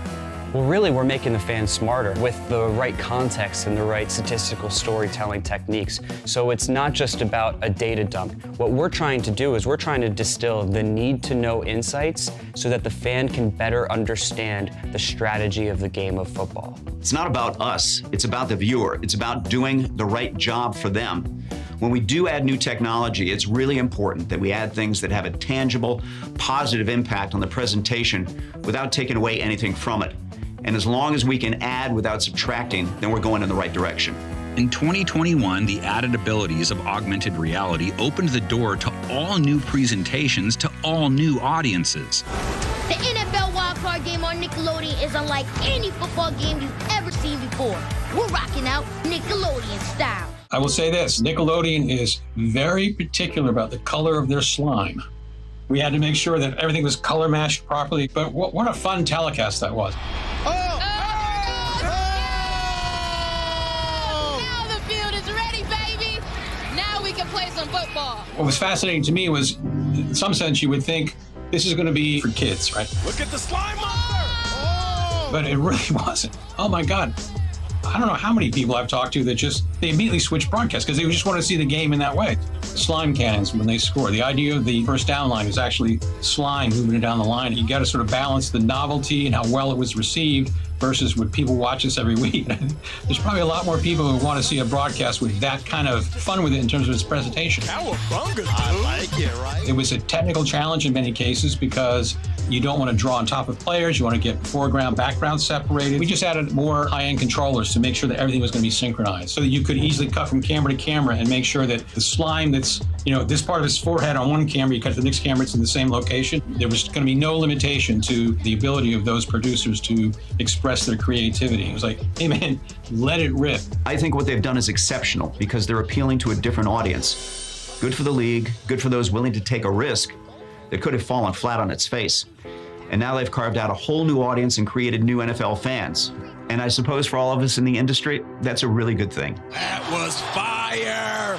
On the other end of the spectrum, some fans are craving a more refined cinematic experience. We were using cinema cameras to go back to what Inside the NFL used to do. And the reason why Inside the NFL was relevant on a Wednesday or Thursday after Sunday games, and that was because they used Super 16 cameras to get these amazing shots. Come on! Let's crank it! And by utilizing these cinema cameras and finding technologies that can make them completely seamless using them live is a way to achieve what Inside the NFL and NFL Films does a couple days later during the live broadcast. The Megalodon, which is just kind of a silly name for a stabilized rig with a shallow depth of field camera. What we had been doing for some time is using a very small camera. It was a Sony mirrorless large format sensor camera and shooting warm-ups with it and different arrival shots, and it just looked cool. So when we decided to put it actually in the game, and we shot that first celebration. Shaquille Griffin, his third pick of the season as the Seahawks celebrate. It was something that we didn't expect the audience to respond to as much as they did. And what I think they saw was that when there was a touchdown celebration or a moment, that we were able to capture it in this different way. Not because we had come up with shallow depth of field camera shooting or we'd never done cinema shoots before, but because we were able to intercut it live into game action. And that was the real innovation, was to use it seamlessly with the other 9, 10, 15, 20 cameras that we had. The Megalodon is an example of an idea that pays off, but not every idea hits that mark. When you dabble in technology and you exist at the cutting edge, there's no question that sometimes you'll be coming up with ideas that were charitably, let's say, ahead of their time. One such idea was the Top Font Graphic Project, an early automatic player tracking system. It relied on a group of taggers that would sit there, and after every play, they would go and they would say, okay, this player's number 15 and this player's number 12, and they would have to do it. And they would do that like mad as the line was setting up, so that then we could drop in certain names. And yeah, sometimes, maybe you tag the wrong person. Maybe that little bubble would fly off or go on to somebody else. The technology simply wasn't there to accurately and faithfully track the players, and we learned a lot, and we put that idea and some of the underlying technology into other things. Another was a graphical system measuring the height of an athlete's jump. It turns out they only jump as high as they have to. There's some new system, it's cool, people look at it for a while, and then, a few months later, nobody uses it anymore because fundamentally it wasn't reporting something that was important. And some ideas are too big to fail in 2 dimensions. They require a third, like ESPN 3D. I'll call it. It was a grand failure. I call it a failure because we shuttered it. People just didn't feel like they wanted to be wearing glasses and deal with the fact that you're kind of screwing with their brain. In taking risks, it's inherent. They're going to be failures. One thing we can all agree on is the opposite of a failure, the greatest annual sporting event on the planet, the Super Bowl. And this premier event is fertile ground for innovation. Today will be a memorable experience for everyone, including all of you watching at home. So my first Super Bowl was Super Bowl 42 in Arizona. And back then, we really only programmed on Sunday. Sunday was the big day, and that's what we did. Now, we're programming all week, and there are basically 2 Super Bowls that we need to produce. We need to produce the week-long Super Bowl, and then we move to the game. What hasn't changed is the need to have an ungodly amount of cameras. You always see the incredible numbers that come out in terms of cameras just shooting the football field. In some cases, it almost seems embarrassing that you would need 120 cameras to shoot a freaking football game. But you need to be covered in case of any happening on the field, or in some cases outside the field.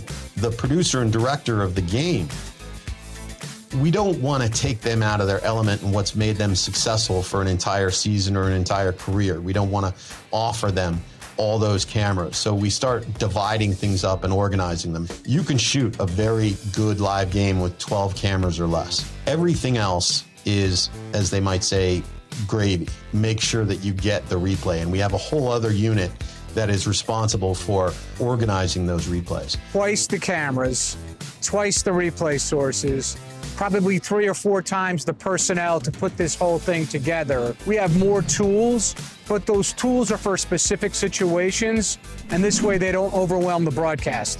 Every year, the network that is the steward of the Super Bowl gets to demonstrate what the state of the art actually is. And the producer and director and the production team gets to show how they can use it. The assignment remains the same, which is to shoot a great game, to show the pageantry, and to make sure that you don't miss any storylines that are happening on or off the field.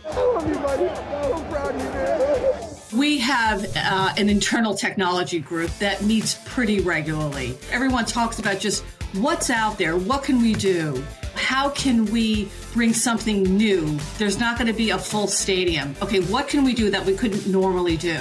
The trolley cam was one of those innovations where we said, it's never been done before. Let's track players going up and down the field. It was a 2-point cable system over the first row of the stands that more or less run with a player on a big play.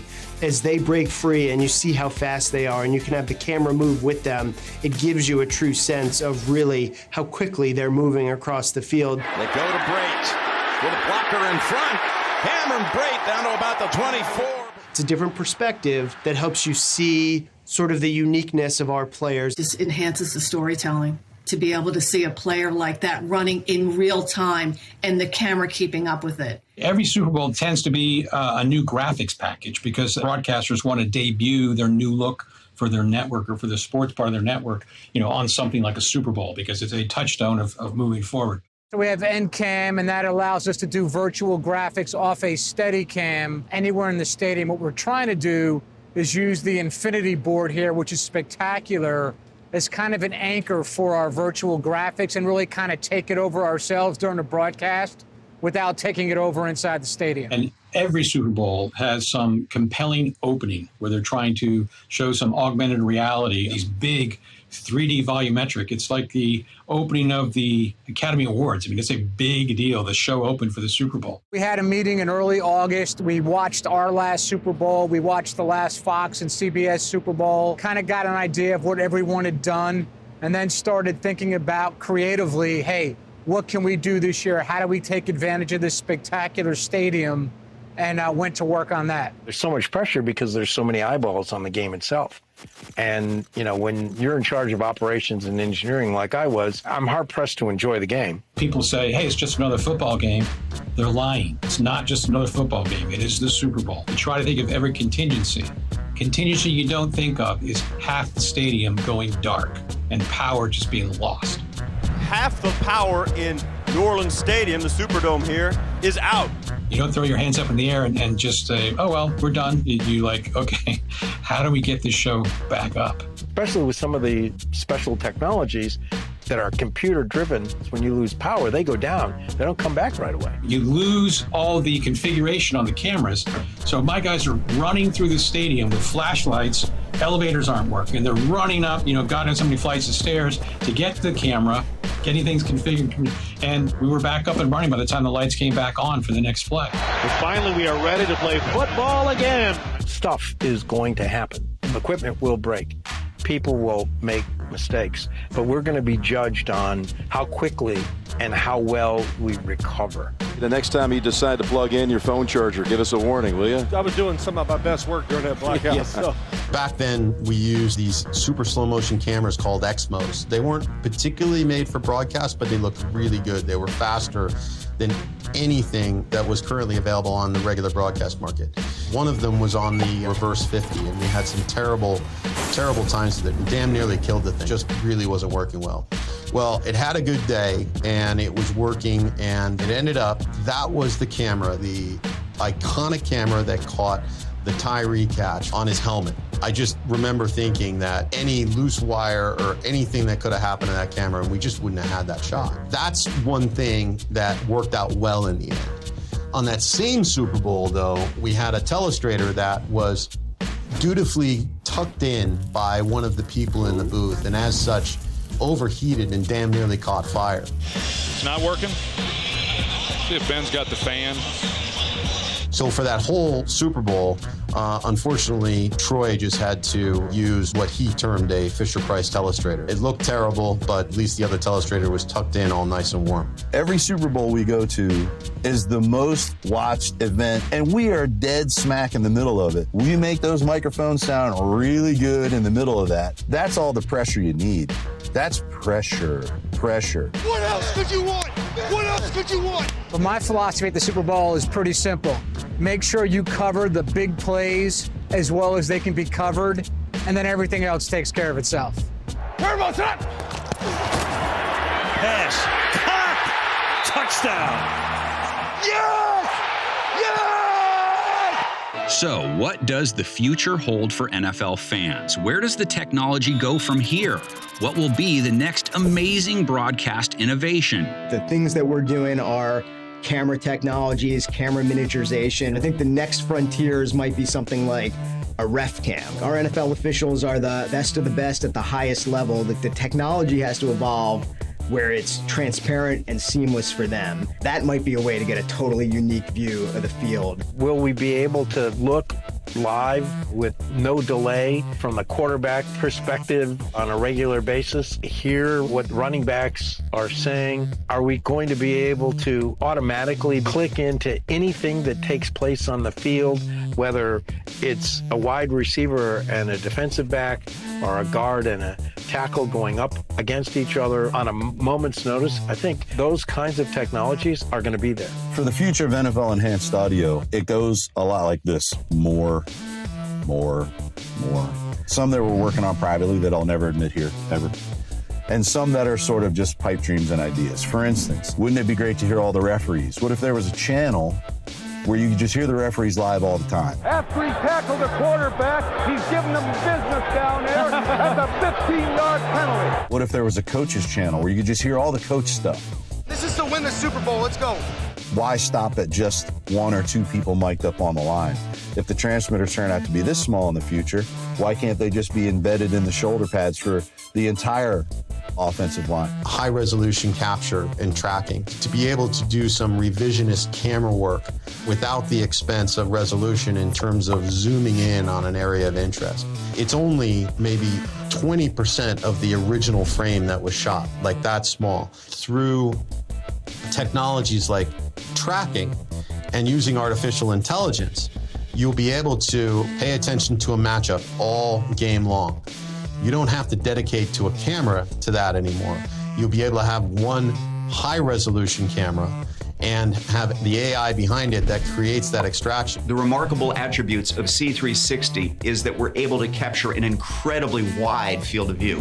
What that means is that we're able to shoot a 360-degree circle and capture everything that is in that view, where a normal camera shooting 16:9 would just miss it.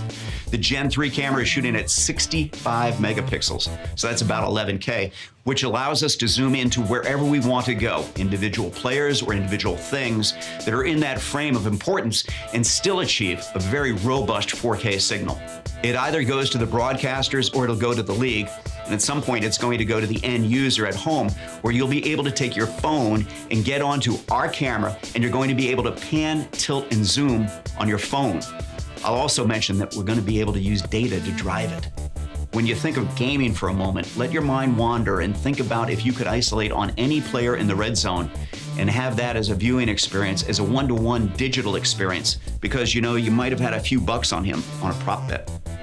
For a long time, we've talked about the second screen, and I would argue that the second screen has been a bit of an illusion. What we've found is that people have devices, they're just not watching the same thing that they're watching on TV. That said, I think that by having some skin in the game, whether it's fantasy football, free-to-play games, or gambling, people who kind of want to play along in some way, interactivity and gamification are going to become kind of one and the same, instead of where we used to think the second screen was, which was just diving into more stat. Stat is going to end up being the interactive avenue that people and companies like ours are going to try to pursue. Gambling and fantasy sports have become a big thing. You have a running back on one team, a quarterback on another. Let's say you have 5 or 6 players on your fantasy team. Wouldn't it be nice if you could watch all 5 or 6 live as they're happening on a split screen that you have just yourself? That kind of technology will really be available probably in the next couple of years. Data will now produce a lot of interesting stats that we haven't even thought of as it relates to measuring players and measuring teams. All that data can be pulled up synchronous to one another. We have AI engines that are running that are interpreting that raw data and coming out with inferences for new data, new statistics. When the play happens and the data is captured, the system knows who's the receiver, who's the quarterback, who was close to them, who was the defensive back, etc. The AI engine can already build the replay graphics and give the TV production a menu of things they just hit with a single button, rather than an operator having to go, who is the passer? Who is the receiver? How do I want to document this? Was it third down? What's the context of this? The AI engine will already present to you, hey man, here's a great way to document this play. So that I think is to me where things are going to go, and document the play both with virtual, on-air zones and things like that. So as a viewer at home, I just saw a play. What's the implication of that? Wow, I didn't realize that was the third time that this guy's beat this guy for more than 5 yards in the last 2 quarters. These are things that are going to make it more and more interesting for the viewer at home. Say you're interested in knowing the play before it happens. Say you want to watch the game from a X's and O's perspective. Madden, the video game, allows the user to tease and understand the routes of receivers on a play. We can do the same type of thing with Next Gen Stats. And with a little bit of a delay, using Next Gen Stats tracking data, we can overlay player routes and understand the play before it even happens. One of the things that I'm excited about that is currently being developed is something called volumetric capture. And volumetric capture utilizes a huge array of cameras that seek to recreate a 3D world. Again, I'll go to the video game model. Once you get the game in a 3D world, now you can put cameras, graphics, all kinds of different 3D elements inside because you control it. You've seen glimpses of it. In the Houston Super Bowl that we did years ago, we did an innovation called Be the Player. Utilizing the volumetric camera array, we were able to synthesize a first-person view from any player on the field. Now, it wasn't moving, it was one frame, and you could kind of look left and look right, but that was it. But it gave the viewer for that Super Bowl a view potentially they hadn't seen.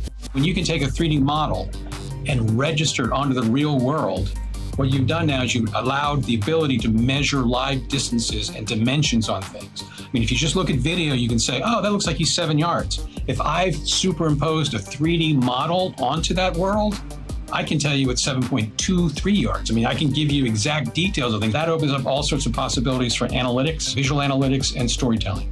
You could imagine wearing a headset and watching an NFL game live on the field.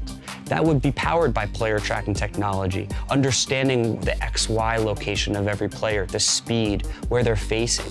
Well, if you take that spatial data and replicate it into a virtual reality machine, you could be the quarterback on the field. You could watch the game from that vantage point.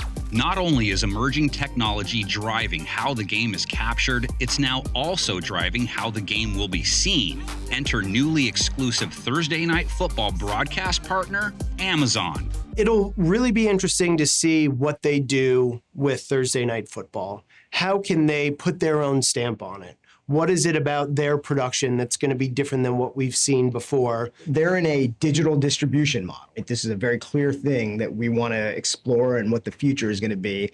And I don't even know yet what those opportunities will be. Because you're distributing digitally, what might you be able to do? What different kinds of feeds, whether it's video feeds, audio feeds.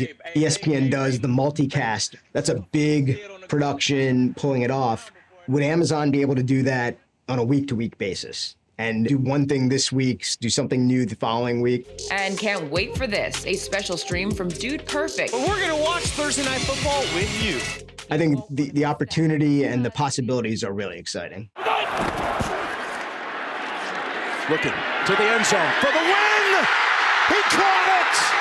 Ball game! All these innovations and all of the incredible people behind making them a reality have contributed to and expanded the greatest sport on television. And at the end of the day, they always keep in focus two things: the fan and the game, and the viewer always wins. Oh my gosh, I can't believe what we just saw. The NFL, because of the size and the scope, who they are, the importance of their events, really drive a lot of technology.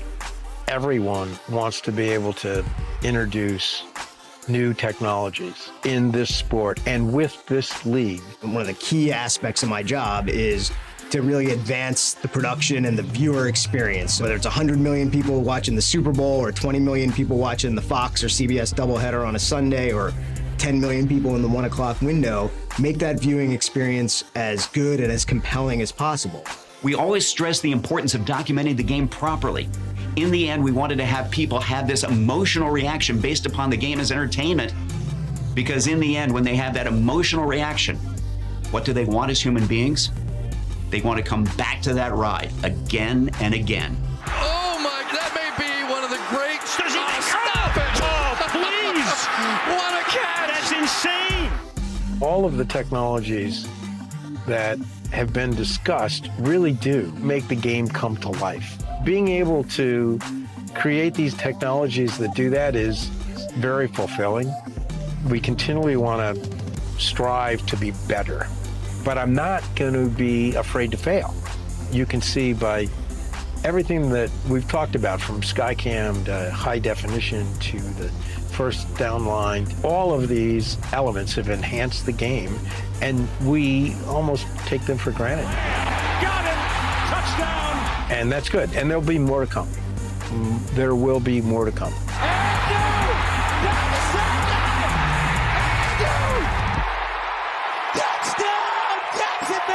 This is why we love this game, I gotta tell you, man. My man, how you doing, James? It's good to see you, dude. Let's do it, baby. Starting tonight? Yes, sir. Right now, I'll be back there to protect you best I can. I know you will. All right.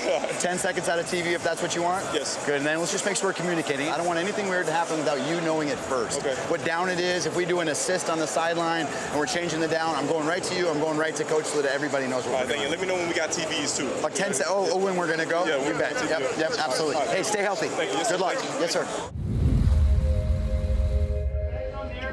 Appreciate you. Thank you. Elite is something that we see every Sunday. These players are elite athletes, and I want to be an elite referee.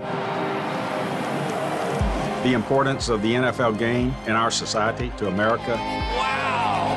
You have to be kidding me. Maintaining the integrity of the game is critical. Oh, he caught it off the ricochet! The role of officiating is very important in that process. Perfection's impossible, but excellence is not.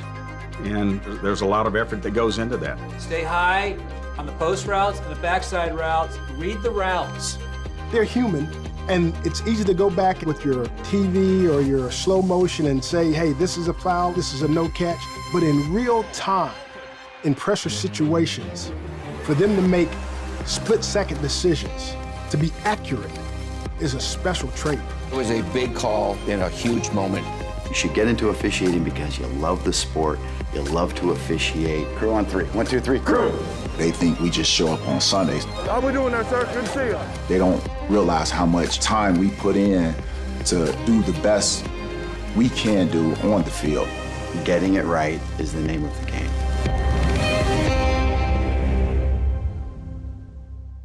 All right, I love you. Oh, what was it? Yeah, buddy. All right, love you. Bye. Sean, who was that? My dad, ritual, never fail in the locker room before the game, he'll call. So just to wish me luck, a couple sayings that he says every time, and we end with I love you. So it's special. I can't start a game without hearing from Dad first. Then we turn the music on and we get to business. The business of officiating, the professional pursuit of perfection. In the rough and tumble, low-scoring early days of the NFL, officiating was a far cry from what we see today. Undertrained and loosely supervised, the officials of yesteryear were town locals hired by the home team at up to $25 a game. I've actually seen some of the old rule books from decades ago. They sort of look like little pamphlets they give you when you go to a Broadway show, a couple of pages long, and maybe the cast. Really quite comical to look at some of those old rule books, how short they were. After playing their first 13 seasons under existing collegiate rules, the NFL established its own unique rule set, starting with the 1933 season, Often, the officials enforcing these rules on the field were also the sports writers assigned by local newspapers to cover the game. On the field, of course, I had to concentrate on the game because you can't lose track of the game. If your concentration is there, you can commit all kind of blunders. And meanwhile, as I saw those things on the field, I kind of make mental notes that I could use in the story, which I would have to write subsequently.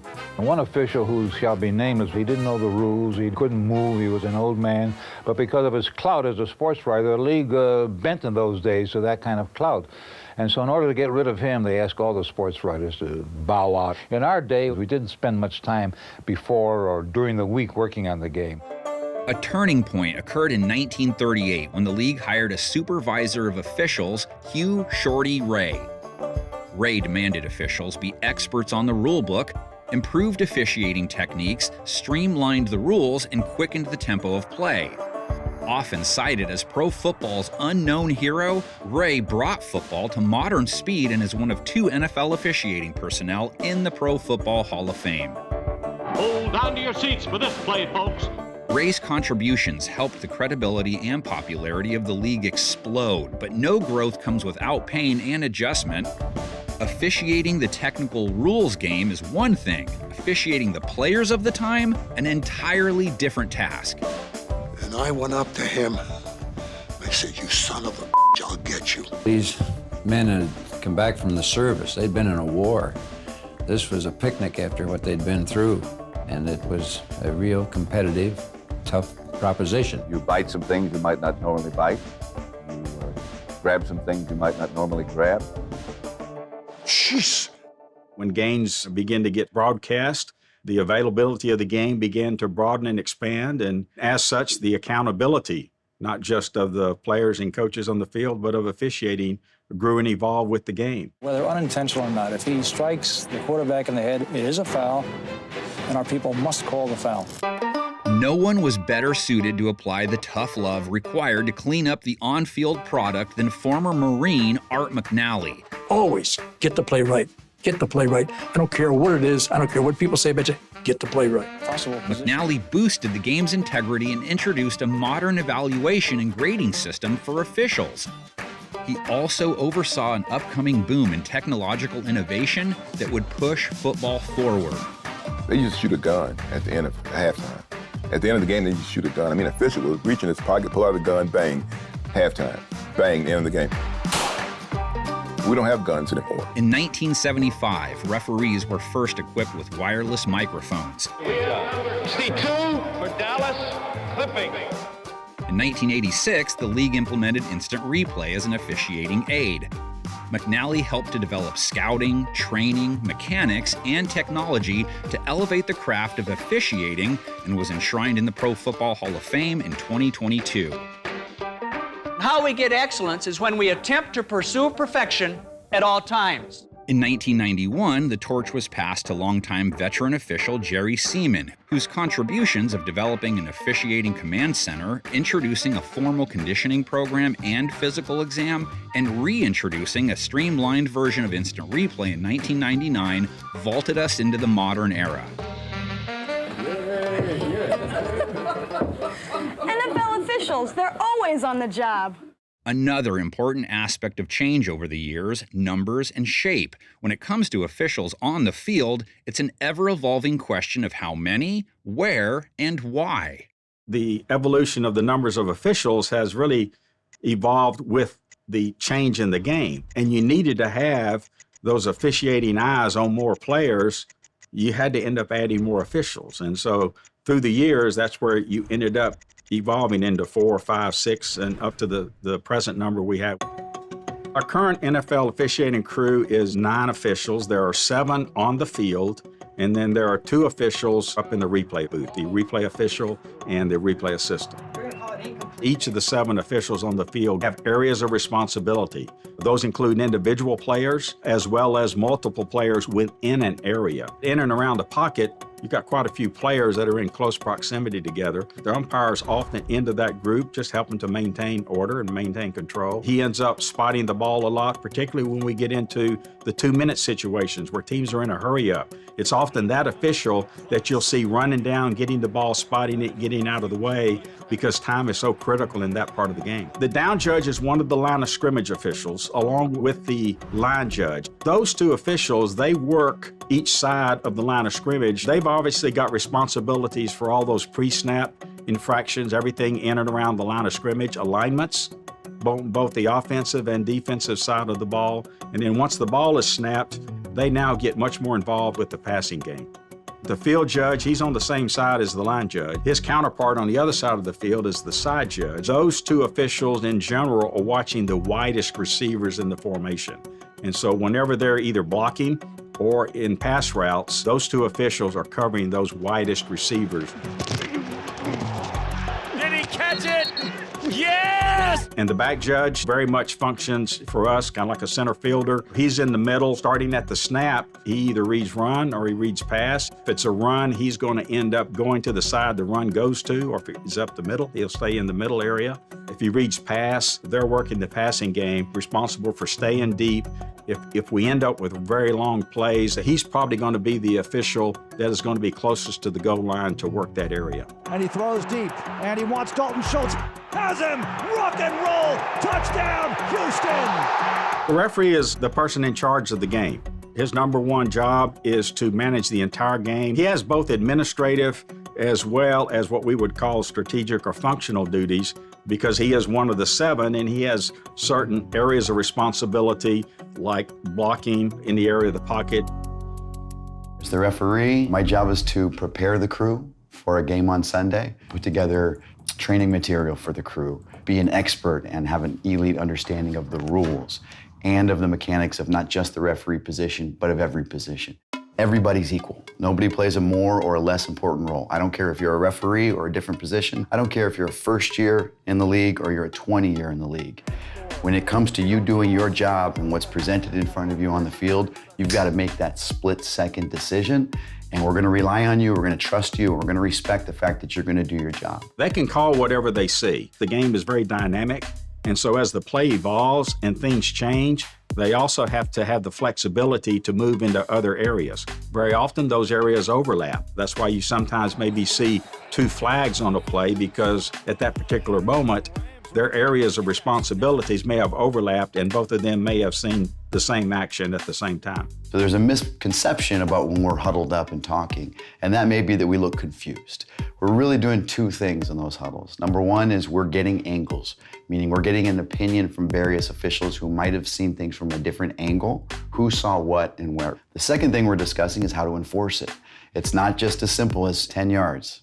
We're going to go 10 yards from different spots depending on the type of play it is. The officials are huddling up. I wonder if it's a spotting issue. We have a system called O2O system by which we have an earpiece and we can talk with each other. We're constantly talking. It's about formation, the clock, what players are in the game. Just can flip this on and it stays on. So if we have any kind of a penalty, any situation that we want to discuss, I want all 9 people to be hearing the conversation, so I'll just flip it on, have a free flow conversation with whoever I'm with, and if somebody hears something they don't like, their job is to come in and say something. One of the things not to confuse is the fact that there's 1 microphone on my right hand and 1 on my left hip, right? This one goes to the world and television, this one goes to just my crew.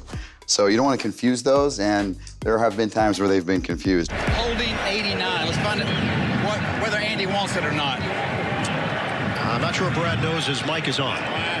Yes. This is like Enrico Palazzo. This one is the stadium mic, so generally penalties or anything else I need to announce, flip it on, and that goes to the stadium, and then it's patched into television as well. Hey, hey, hey! I am the one mic'd, and for good or for bad, I'm the one that gets the blame. Just by definition, 50% of the people are always going to be upset with us. The other 50% are indifferent. It just comes with the role. Personal foul. Number 34 of the receiving team. Personal foul, unnecessary roughness, number 57 of the kicking team. By rule, all those penalties offset. Replay, 4th down. Those guys do practice. They stand in front of the mirror or they stand in front of their wives and they practice their announcements. 5-yard penalty, replay, 3rd down. They watch themselves. We give them videos of themselves making their announcements. So that's a skill, that's a trained art. There was no foul on the play. It was not a hold. The defender was just overpowered. The defender was overpowered so much it looked like a hole. We're really not actively trying to create personalities out there. That being said, part of the job of the referee is to be an effective communicator. Yes, there are penalties in the Pro Bowl. Pass interference, defense number 24. Every person has their own personality. Intentional grounding, offense number 7. It's a 10-yard penalty.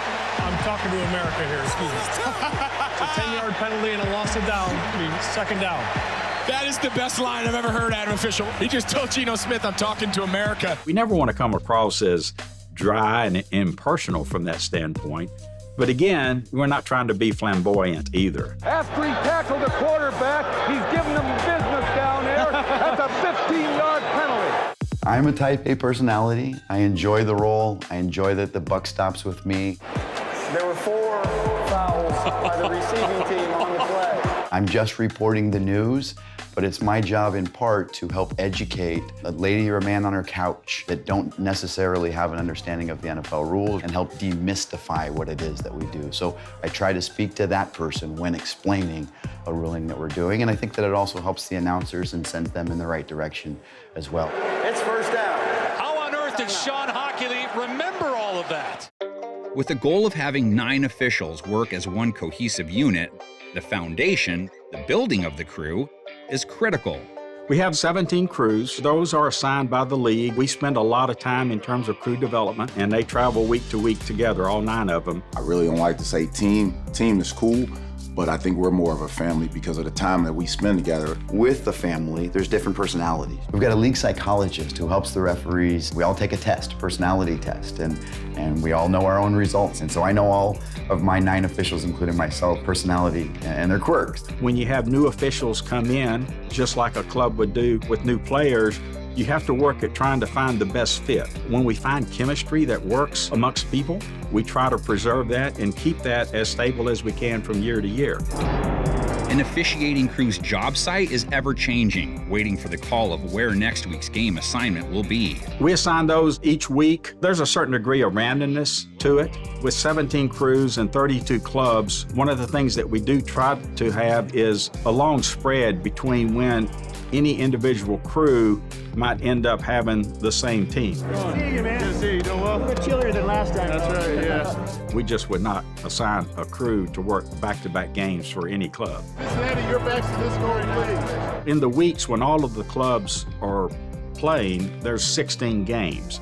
So we will always have one crew that's on reserve because an official might get sick, or an official may have sustained an injury the previous week. If we know in advance, our first draw would be from that reserve crew. Once we get into the weeks where clubs are having bye weeks, then we end up with multiple crews being off. We use those officials to fill in as needed. If we end up with a vacancy on game day, we end up having to usually go to 6 officials. Each crew has some flexibility to adjust their positioning to see how to best cover 7 with 6.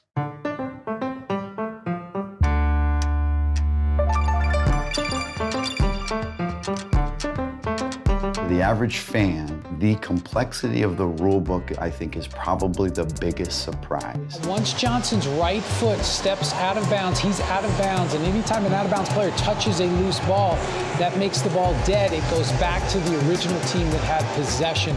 We have to study. You might not see a certain play, but one time in your whole career, but you got to be ready for it. We get questions from clubs all the time. Hey, when this situation happens, what's the rule?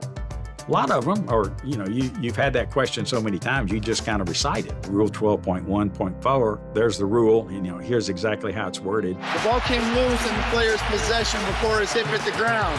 The ball then rolled through the end zone. It is a touchback. As a coach, I always thought our officials flew in on Saturday night, had a great steak dinner, came in on Sunday, officiated the game and went back home on Monday and played golf. Totally furthest from the truth. the work that they do during the course of the week. They know teams as well as our coaches do. They know players as well as our coaches do. I think the biggest thing that surprised me is the dedication and the time our men spend with the work of officiating. It's a never-ending rule study process. There are so many things that could happen on a football field. We have what's called a case book. A case book is a collection of play examples that have either happened or are hypothetical plays that could happen. There are 1,193 play examples in the case book. The reason I know there's 1,193 play examples is because I've read them over and over and over. We have a rule book, a case book, a hopper book, which helps us get to the enforcement decisions. We have a mechanics manual and a referee manual, and these are just the written materials. There could be a punt, and there is a foul by the receiving team during the punt. Well, if that foul happened during the kick, we're gonna enforce the foul from one spot. If it happened during the return, it's gonna be another. If it happened during a fumble that happened during that return, it's potentially another spot. If the other team also fouled during the play, we're gonna go to another spot. If the other team's foul is a 15-yard foul versus a 5-yard foul, we're gonna do another thing. It's like in mathematics, permutations and combinations, an infinite amount of possibilities. The dog could ultimately run on the field and bite the football, and we've gotta deal with that as well. There's a pigeon on the field. This squirrel's been wreaking havoc all day. Perfect form, extension. I mean, look at his change of direction. He's got great lateral movement. Oh, my goodness. You constantly see things that you've never seen before. I said no rain in the forecast. I didn't check the sprinklers. So you simply need to do your best to manage that situation, make a decision, and go. Unsportsmanlike conduct on the defense for disconcerting signals as they called out a signal similar to the defense cadence. 15 yards will be measured half the distance to the goal, automatic. First down. You don't see that one very often. There are obscure rules in the NFL, things that I've never seen, interlocking interference. A player cannot lock arms with another teammate to block. People think that the team that scores a touchdown Nope, that's a touchdown. just automatically ends up kicking off. But I remember learning 50 years ago, it's actually the team that scored against will determine who kicks off. Really? You know what? I just learned something. Now, very rarely is that team going to say, you know, you just scored against me. I think I'm going to go ahead and kick off to you and watch you score against me again. Hello? You play to win the game. I did one time go ask the coach, I said, it's your choice, coach. Who do you want to kick off? And he just looked at me, and I already knew that he had no clue what I was saying. But it's one of those nuances that you like to kind of recite. Hey, you better stop trying that. There's 36 hand signals in the NFL rulebook, and I'm certain I have not used all of them. But I have to know each one. If you ever forget a signal, which is a cardinal sin of a referee, by the way, your go-to is this, because this is pretty much the signal for any foul that there is. Flag! The color of the flag is yellow. It's yellow really because it's easily visible. It's easy to see on TV. It didn't used to always be yellow. I mean, the flag has been different colors at different times, you know, red or white. Most of them just carry one. In the older days, there were a few people that used to carry two, but you know, with so much gear that we now have to carry with microphones and headsets and battery packs and those kinds of things, it's like one is usually sufficient. But if they needed to call two penalties, they would just simply find something else to throw. Some of them you might see they may throw their hat, but it's not necessary if you wanted to just tell the referee that, hey, I've got two fouls where my flag is, and then the other one was, say, out of bounds. They can just communicate that. Sterator, Full start. Offense, everyone but the center. There you go. 5-yard penalty, first down. That's why he was chuckling.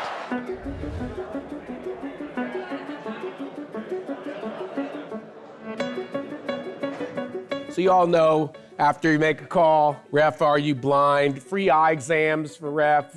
And it turns out that acuity has nothing to do with it. First is maintaining line of sight. Number two is visual field. If you move, it will degrade your acuity. Unlike the clubs, our officials are scattered across the country. We brought all of the game officials together on the Friday before week one. If he's right here in front of me, and I block him that way, we're good. One's a foul, one's not. Everybody good with the difference? We want to develop a culture of clarity, consistency, and credibility. That is a constant conversation we have with coaches and players, is they want and deserve consistency when Sean Hockley's crew shows up on Sunday versus Brad Allen's crew on Sunday. But when you get these linemen coming down on these type of situations up the middle, we have to be 100% accurate. These are the little things that we can't miss. Trying to get all the officials on the same page. By rule, they can have control of the ball, firm control of the ball with the arms, without it really even being on the hands. With foul recognition, communication with coaches, and then to kick off the regular season together as an entire officiating department. I promise this is the only nerd part you need to know. Saccade, which is a fast movement, pursuit, which is a smooth, slow movement, and the vestibular ocular reflex, that hooks up your ear, but not the hearing part of your ear, the balance part of your ear to your eye. We have our 10-year program, which means that our officials that have been for 10 years, they receive their 10-year ring. So this is the class of 2014. We've got bling for you. And also our Super Bowl officials. Congratulations. They received plaques, game balls, and also their Super Bowl ring. Those guys work extremely hard to get that opportunity, just like our players work extremely hard to get a Super Bowl. And that's why they're rewarded with rings as well. We all know the task that's ahead of us. We all know how difficult it is, how long it is, the commitment, the dedication. You're all up to the challenge. Just go out and do what you do. Just have a great year. Thank you. For NFL officials, having a great year is primarily defined by a series of successful weekend business trips. Saturday comes, take the first flight out of my home airport, we'll get into the host city and we'll have our meeting. One of us is gonna hold it up, TK puts the iron cross out, he stands over, he waits for me, I'm gonna look over on this sideline, I'll give it a 3 count in my head, I'll tell TK get off the ball, he gets off the ball. Our referees do a great job preparing us. Someone give me some possibilities on here, let's just do some what ifs. It's rolling around the end zone, what's he gonna do? Kick it out. He kicks it or bats it out, what's our enforcement? 10 yards and first down. Right. Previous spot, lost it down. Nice. Let's say he throws it. Now, what issues do we have? IDP. Yep. We can't have DPI in a punt formation against the whitest guys.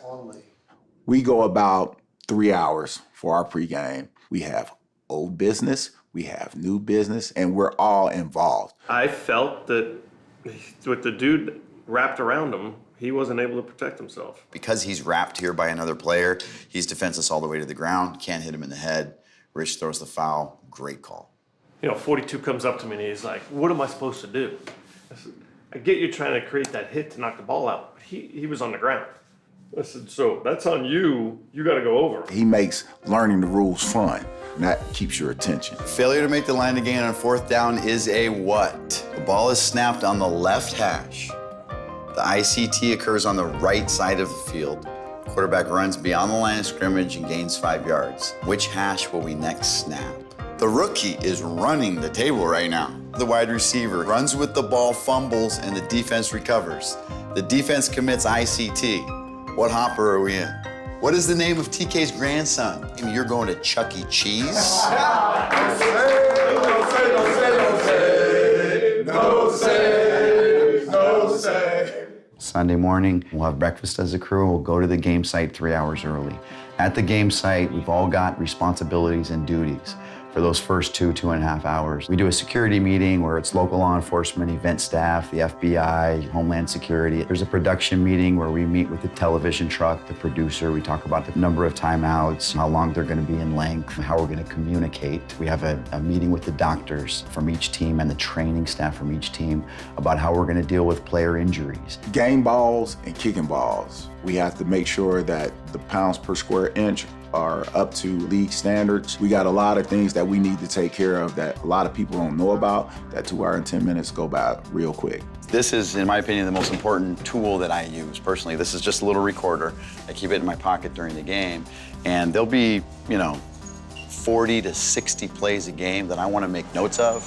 And the biggest thing I use it for as well is the communication items between the crew. First thing I'll do when I get on the airplane is put my headphones in, plug this in, and then transcribe all the notes. So they end up making it into my meeting, and they end up, giving credit where credit is due, or, teaching guys about, hey, we should do this a little different. We go on the field at 50 minutes prior, and that's when the teams are out to warm up. And that's our opportunity to warm up. And I have several jobs out there. Very good. I see a quarterback. Thank you. Check the replay booth. Make sure that the replay system is working well. Check of the stadium microphone. What's your name? Jacob, listen, okay? Listen. Ready? 1, 2, 3, 4, Jacob, Jacob. Check, check, referee mic check, Jacob. Get it? No booing the refs, okay? Talk with the coaches one final time, see if they have any concerns that they want to talk about. How you doing, Dennis? Great to see you. How you feeling? Outstanding. We healthy? Yeah, doing great. And then I'll talk with the quarterbacks. Does this mean I'm getting snaps tonight? Am I getting snaps tonight? You want my jersey? Hey, I'm just saying. I told Coach. I'm telling you, I don't want your job. I got eligibility left, brother. I got eligibility left. Let's go. When the teams come back in the locker room, we do as well. And that's our final opportunity to come together as a family, as a crew, and say one final motivational item. Hey, we're going to do this together. We're going to get it right. We're going to give the teams the quality of officiating that they deserve. Like always, we save each other, we defend each other, we protect each other, we fit for it. We focus on every play like it's the only play in the game. Crew on 3. 1, 2, 3, crew! All right. Love you. All right, good luck, guys. National anthem, I stop and take a pause and take in that moment because it's huge. And I think about how lucky I am to be where I am at that moment. Once that national anthem is through, that's when it clicks in. I take down the results of the coin toss. I go to my spot for the kickoff. I do my thing like this because I'm signaling I love my crew, I love my kids, and I'm ready to work. Focus. Focus is the most important thing. And I remember something that my dad told me before my first Division I football game: focus on every play like it's the only play in the game. If the game was truly one play long, how much would you concentrate? How much would you focus? I would think that it would be an unbelievable amount. And then we duplicate that 160 or 170 times. When you leave the field, you are emotionally drained. You're exhausted. It's because of the level of concentration that it takes, because these players are so good and so fast. Hopefully you feel like you left it all out there and you gave the teams a good, fair product, but you're drained. Previous play is under review. There you go. The replay official and the replay assistant in the booth are allowed to help on a select and very specific list of game items. If we've got a toe tap at the sideline and the question is whether the receiver got his feet in or out, and either the coach has challenged it or it's a booth review, he's going to look at all of the angles that he has at his disposal to get us to the right answer. The two in-stadium replay officials aren't the only ones with their eyes on the angles. Back at the NFL headquarters, a team of specialists are on site, monitoring, assisting, and working tirelessly to ensure the integrity of the game. So when you hear the announcers, the play-by-play announcers talk about New York is reviewing the play, this is a team that gets it done. 9 1 o'clock games, 4 o'clock games, and then the Sunday night game. And so our time is all spent on game day and AMGC and instant replay, reviewing all the games. In March of 1986, the NFL adopted a one-year system of limited instant replay of officiating calls. The replay official will watch replay or replays on one or both monitors and complete his review within a reasonable period of time. Years before we had replay, if there was a critical error, everybody sort of had to live with it, and nobody liked having to live with it. The officials did not have the luxury that we enjoy of seeing that instant replay. What the Hawkeye system allows us to do, we have the availability to see every angle that the network uses in real time. Previously, we would have to wait to look at whatever view the network was showing until the network got to a replay and showed that. We did not have the ability to see that. We now have the ability to see every angle in real time. So very often, we already know because we've got the shots before the network even shows it to America. It's really helped the flow of the game, less interruptions. Equipment checks this year are quarter breaks only. Not the 2-minute warning, not the second TV timeout. We have anywhere from 29 to 32 people in AMGC in the 1 o'clock hour on game day, technicians who man the stations, supervisors. We have decision makers, observers, and then we have a stenographer taking note of all the foul recognitions and pertinent plays that come up during the ball game. Ruling on the field is a touchdown. Multiple stations, each station assigned to an individual game. We're in direct real-time communication with the replay officials at the stadium. We're in direct communication with the 7 officials that are at the game. It's very much like a redundant system. So our overriding goal is to get it right at all costs. We take so much pride in what we do. I want to be right on the field. I don't want replay or technology to have to correct me. But if in the name of getting it right, we need to use replay or technology to do it, absolutely. Anything that keeps us off SportsCenter, anything that keeps us from having affected the outcome of the game is welcome. Denver is challenging the ruling on the field of an incomplete pass. The first thing that starts the process is what's the ruling on the field. That's where we start every play. If a coach wants to challenge, then he would throw his challenge flag. That's beautiful. Shaq would have been proud of that dunk. The referee is going to go over to the coach and ask him what is he challenging, and so the referee would then end up making that announcement. Sometimes TV will go out for a commercial break. Sometimes they won't. That's up to them. The referee now is coming over to the surface tablet. We're already in the process of looking for the different angles to either confirm that, hey, the ruling on the field was correct, and here's the shots, here's the angles we're going to end up showing the referee on that. Or we may already see that the ruling on the field may have been incorrect. He'll then confirm that. Let's say I'm the decision maker for that particular play.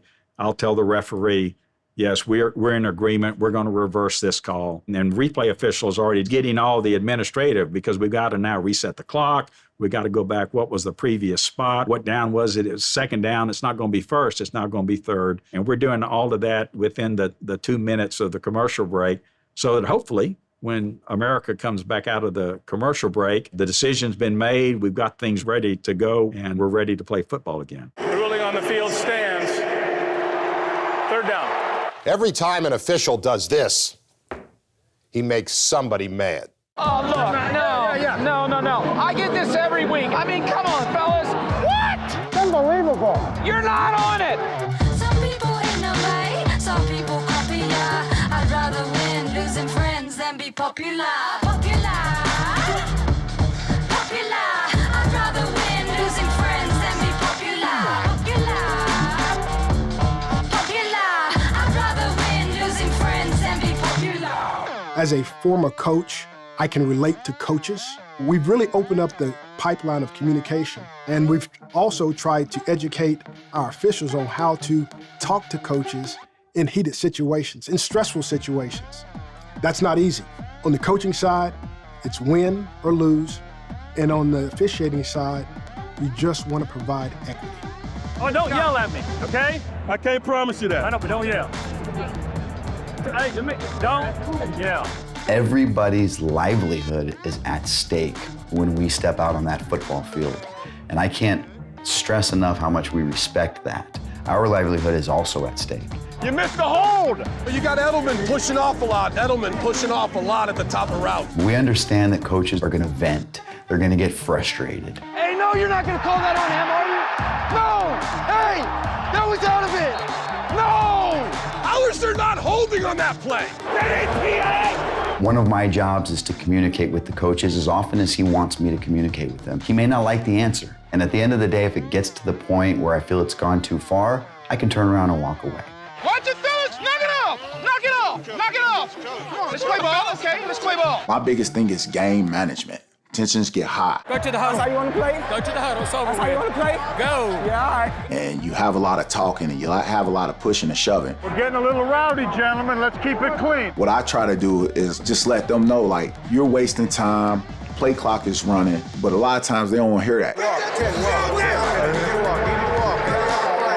need you to walk your way. I need you to walk your way. I'll look at that particular person, and if he has that look in his face where he doesn't want to be approached, I'll go to one of his teammates, and I'll have one of his teammates kind of get him to calm down and tell him, like, you're going to hurt your team if you continue on the path that you're going on. Sometimes that's the biggest challenge for me, is just getting through to some of the guys to just relax and play football. Cool down, Rev told me to cool down. It ain't my fault. Hey, Rev, you okay? Oh, I thought you wanted some Skittles. You want some Skittles? You okay? Don't argue with refs and Duval. We let the refs call the game and we play it. I say to the players all the time, you know, we want to establish a partnership with them, and we want them to know that we're not just showing up on Sundays to ruin their life. The clock had not reset. I know, but you beat us. You should let us get back in the huddle. I put you on the line. That's the best I can do. Put you on the line and make sure it doesn't run out. That ain't right. The bad thing is I should have called timeout, but we didn't think of it. Okay. You should have told me, Phil, you want a timeout. Yeah, okay. And then they would accuse me of coaching, all right? They have the toughest job in the world, and they don't throw people out or penalize coaches. I can't believe it. He's holding him! That's the third pass interference we've got. 3. That's enough now, okay? It's awesome. They like getting yelled at. They love it.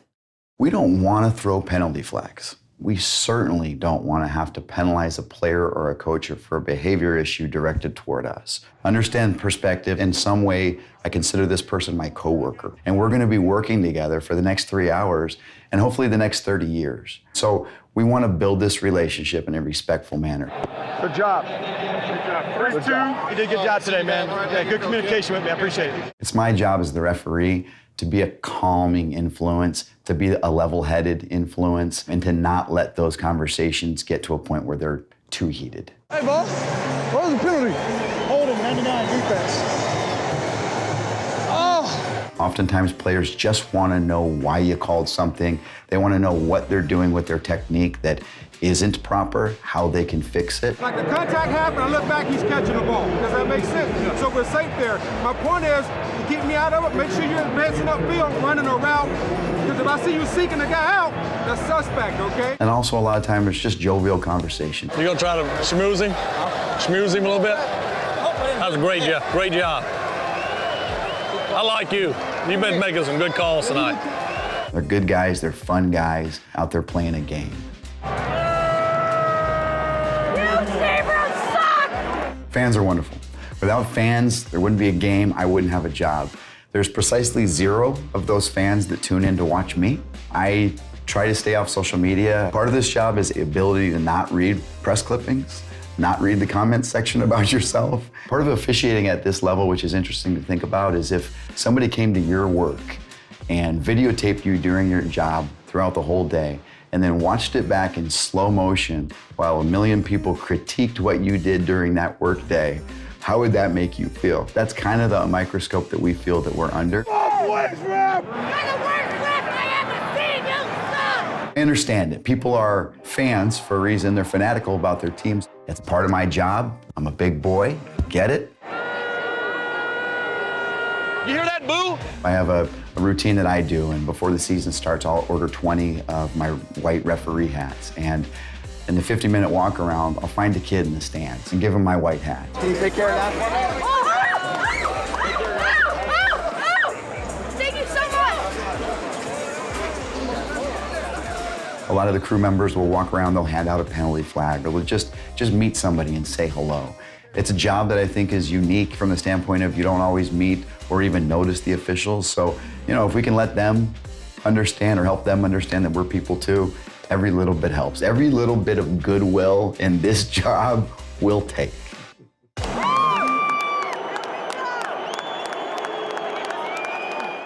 While the action takes place on game day, the work of the NFL officiating department doesn't end when the final whistle blows.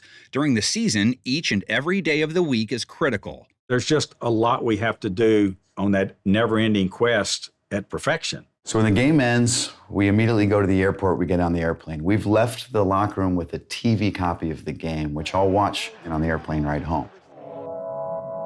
Come Monday morning, we now have the coaches' cuts, the high end zone, the high 50, the all 29, 22 players and 7 officials in view. I'll watch all of those angles. Monday morning, I meet with Commissioner Goodell and Executive Vice President Troy Vinson to review pertinent plays of the game. And then the calls with the GMs and head coaches from Sunday's games. Most of it is the safety of the game. They want the quality of play to be elevated. Then after that, coaches sent in 10 questions or concerns that they had about their contest for me to review. Does this rise to the level of a foul? Why wasn't this called? Why did the clock stop here? We review every play of every game from all 7 positions on the field and from the two officials up in the replay booth. There are cameras everywhere. And as such, the actions of players, coaches, and officials are just up for review on every single play from almost every single imaginable angle. I don't think there's a play that probably slips by out of the 1,100 plays that are played on a football weekend. All 17 games have to be graded. Every positional official has to be graded. The grades are important because it provides equity to our league in terms of making sure our officials are accountable. Their highest graders are the ones that get the playoff games, get the Super Bowl games, very similar to our players. If you play well enough, you have a chance to be a Pro Bowl or an All-Pro. If you play really well as a group, you have a chance to be in the Super Bowl, and that's what you want in terms of being the best you can be. On Tuesday, our evaluations from our supervisors come out. That's the big day. Right, that's your boss signing off on whether you did a good job or not. Tuesday night, we have a conference call with several of the other referees where we share plays. We're under so much pressure and criticism at this level that we owe it to ourselves to collaborate in the name of improving the product as a whole. Wednesday, I'm dealing with scouting the upcoming teams. For me, I try to break down film as far as matchups. I also talk to other officials in my position. They had that team the prior week. I want to get that information as well. And beginning the process of putting our meeting together, which is something that we're going to have on Saturday.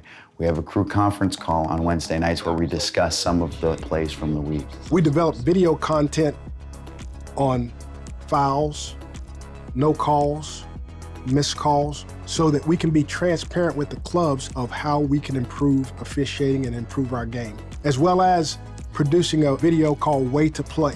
We're trying to provide examples for clubs of the way to play, how you sack a quarterback. Aaron Donald is the poster child for how to sack a quarterback and not put his body weight on the quarterback. Aaron Donald is inevitable! If we can share these examples with all 32 clubs, then we can reduce fouls. We're very transparent for rules of the game, way to play the game, and then helping our partners deliver that message to the general public. Thursday will be a continuation of watching those plays that I've received from the other referees. Meanwhile, the league is sending out things like a weekly test. There's training videos. I have a referee training video. We have a league-wide training video. I will also watch all of the other position videos, from the line of scrimmage to the deeps to the replay official to the umpire and the referee. So there's a lot of video work. And then it's Thursday night football. Patrick Mahomes will be in the spotlight tonight on Thursday Night Football.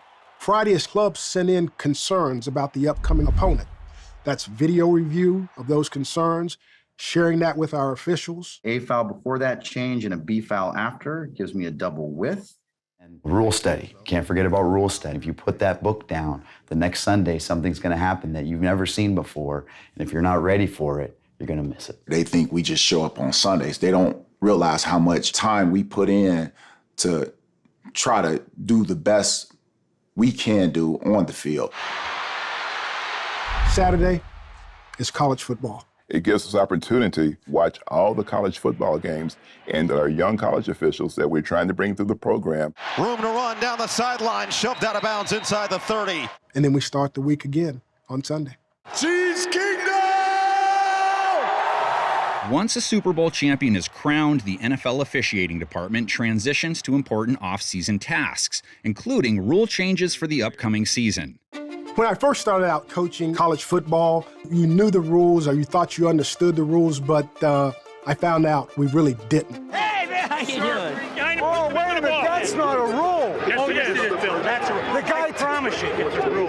What do you call it? On us? That's impossible. Big official.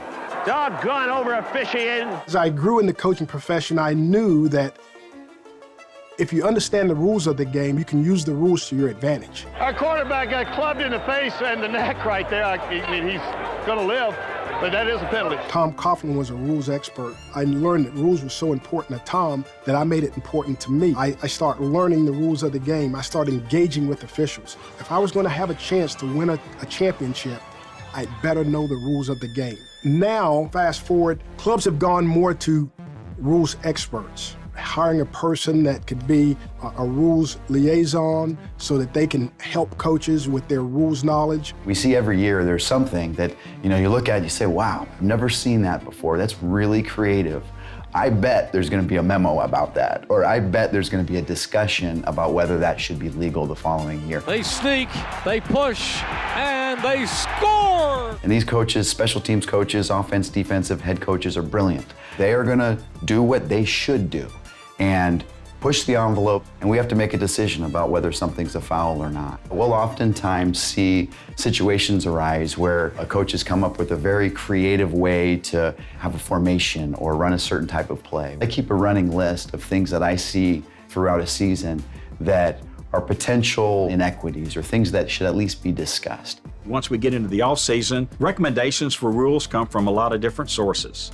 Clubs will often make recommendations on rule changes. Officials often make recommendations on rule changes. The NFL has a competition committee, which is made up of owners, general managers, and head coaches. And the specific task of the competition committee is to review any and all recommended rules changes, and then the competition committee then makes any recommendations at the spring meeting that the league has. The point of emphasis this year surrounds taunting. The most important aspect is player safety. As the speed of players, as the size of players have increased, we're constantly looking at the evolution of rules, techniques, equipment to make the game as safe as possible. We've got a new kickoff play. They're calling it the NFL hybrid kickoff. Analytics gets very involved in that, competitiveness, excitement, scoring as an example. All those factors come into play in terms of how rules are evolved and developed. In addition to the rule books, officials also spend time in the off-season fine-tuning themselves. The off-season is where you really spend 5 months getting ready for the next season. There's a regimen that they go through relative to physicals and fitness requirements. I didn't go to the ground. He didn't knock me down. Eugene can run, and he's big, and he's fast. I showed the team this morning because, you know, I knew they were going to laugh at me anyway, so I figured I might as well show them first. You're constantly working out, trying to stay in shape. Officials get older every year. Players pretty much stay the same age. You gotta keep up with these guys some way, shape, or form. When we get a fumble, I might sprint about 40 yards just to get in that pile, and I might be knocking over other officials to get there to try to get to that ball. It's a long day. We don't substitute officials in and out. You've got to have the physical stamina, not just to maintain yourself for the 3+ hours out there.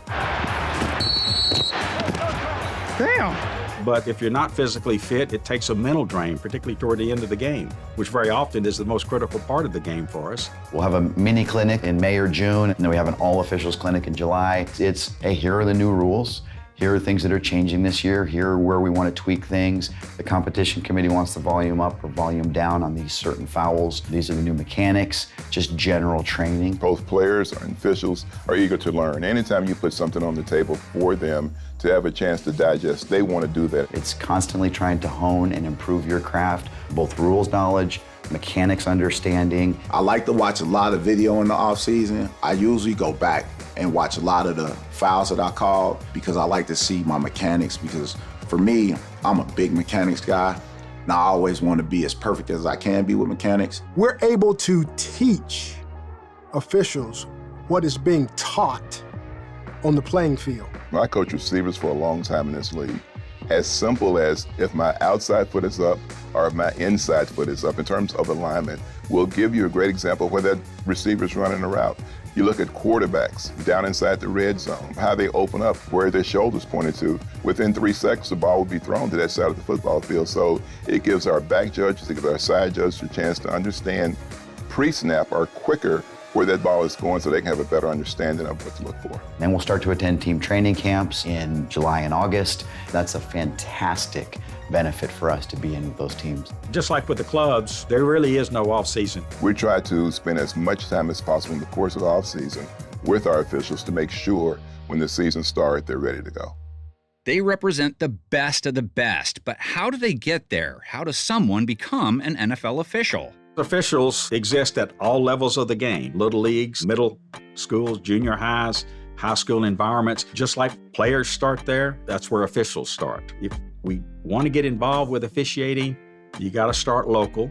and then you grow from there. Every city or every area has an association or a unit. And if I wanted to start officiating, I would just Google local officiating in my area, and there'd be a phone number, and I would call the phone number, and I would show up in a meeting. Generally, there's weekly meetings at the high school level, and that's where you're being trained for the first time to be an official. There are fundamental and basic mechanics that every official ought to have and learn to develop early on. And then there are certainly more advanced mechanics that as every official elevates and goes up the ladder, he ends up having to learn and apply those. Snaps. You want to get as many snaps as you can, because the more experience you have under your belt in watching plays, whether they're on the field or in video, the better you're going to be able to respond to those plays when they happen to you. When I retired, I was always looking for that locker room feeling that I once got when I was a player, and I was missing that. When I got into officiating, it was very, very similar. Having a group of guys that have your back and that you all have the same goal and you're trying to get the same thing accomplished. One of the real problems we've now got across the country at every level, not just of football, but every level of sport, is you don't have the numbers of people who really want to get into officiating. Part of our effort is to encourage participation in the game. As officials, we spend a lot of effort trying to develop talent. We scout college officials just like the clubs are scouting college players.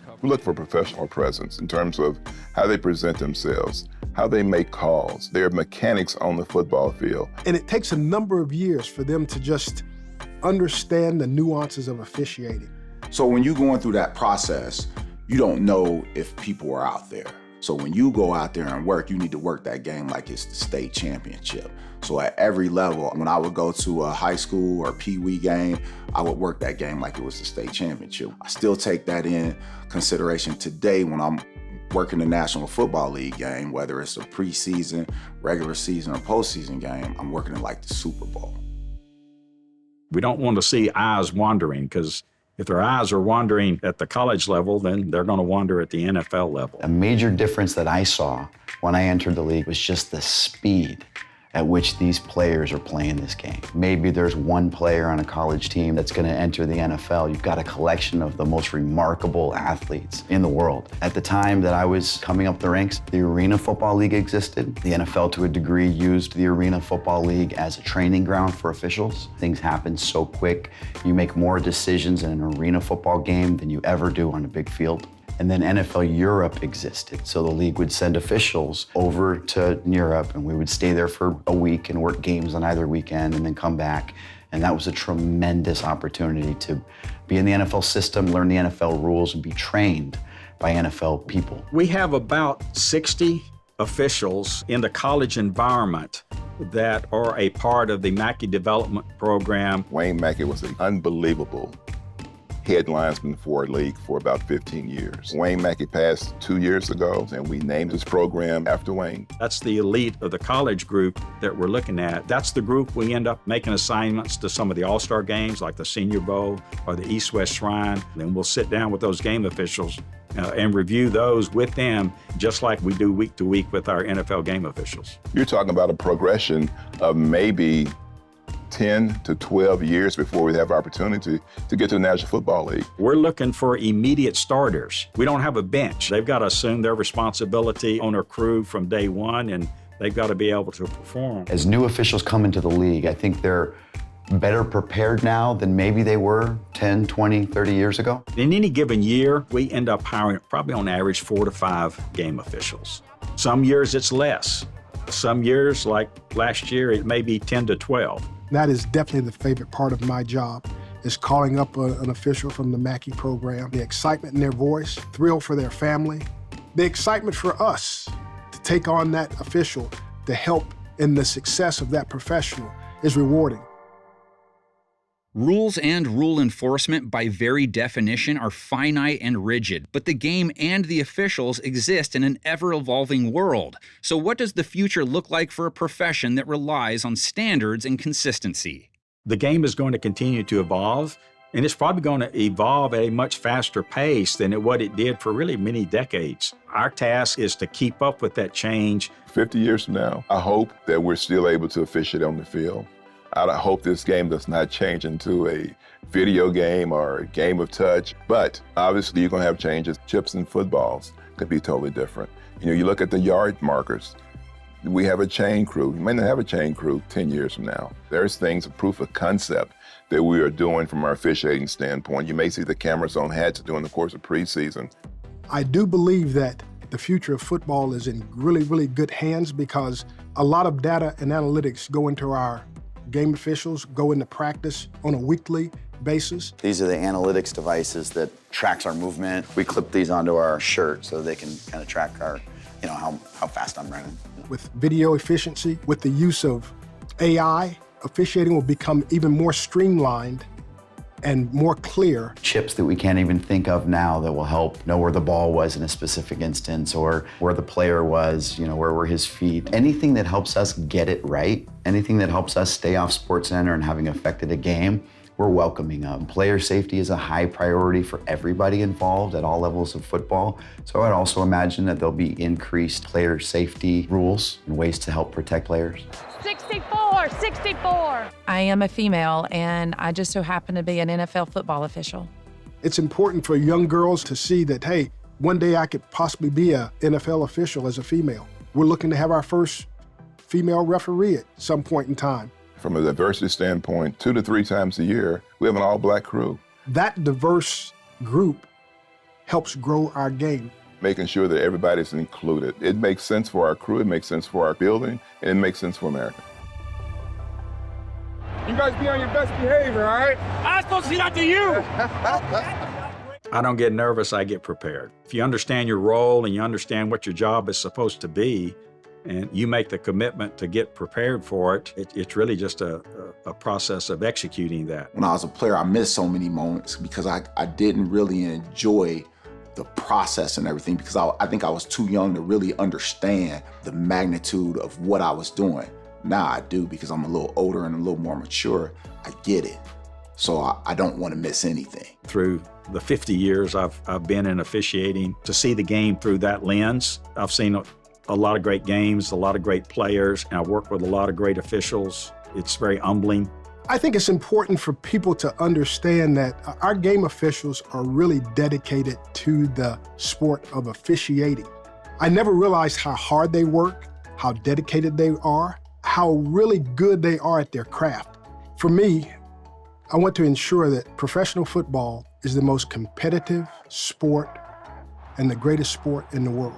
Our fans, our league, our coaches, our players, they deserve to have it right. We're the guardians of the game.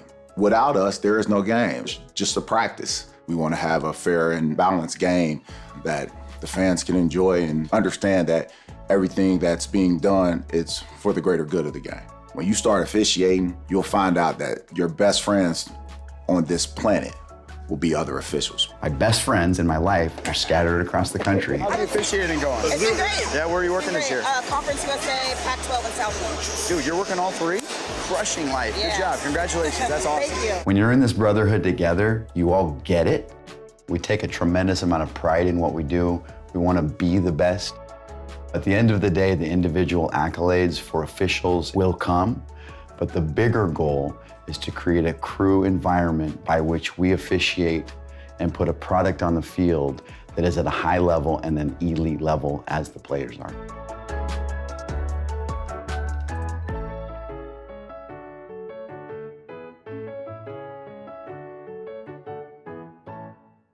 Every NFL fan has that one team, that one player that they want their team to destroy every chance they get. There is nothing like an NFL rivalry, and they come to fruition in a variety of ways. Some were born from proximity. Don't live in Cleveland, you live in Cincinnati. Others from a history of excelling during the same era. We haven't lost down here in 6 years, and we're not starting tonight. And many due to the divisions they are placed in and battle for. We have a fight right off the bat. This is always an intense rivalry between these two clubs. It's time to understand why teams have so much beef between each other, the key moments on the rivalry timeline. It's NFL Explained, evolution of rivalries and the divisions that help create many of them.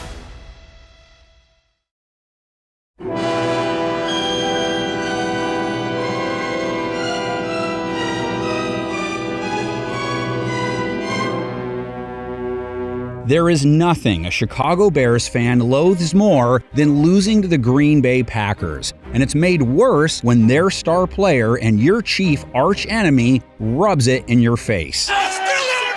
In the 100-plus years of the NFL, no two teams have played each other more than the Chicago Bears and the Green Bay Packers have, and thus it's considered the most storied rivalry in the league's history. Programs here, the NFL's oldest rivalry, Packers and Bears. There have been countless hallmark moments under the Bears-Packers umbrella. The Green Bay Packers are going to ride to the Super Bowl on that. All fans have that amazing game between their favorite and their favorite foe. Diving for the pylon, touchdown! However, what we are going to reveal are the signposts along Rivalry Road that specifically fanned the flames between the fans, their players, and even their coaches. And coaches are the foundation to the Chicago-Green Bay beef. The Packers and Bears have been playing each other since 1921. This is our first look at the divisional aspect of this story. The league was known as the APFA at the time. The Bears had been in the league from the start, starting out as the Decatur Staleys, then Chicago Staleys, then eventually the Chicago Bears. Green Bay was one of 10 new teams to join the league in its sophomore season. All 21 teams lumped together, divisions had yet to be formed. It is the oldest and most storied rivalry in sports. There is no other rivalry. There's no pro football if you don't have the Packers and the Bears.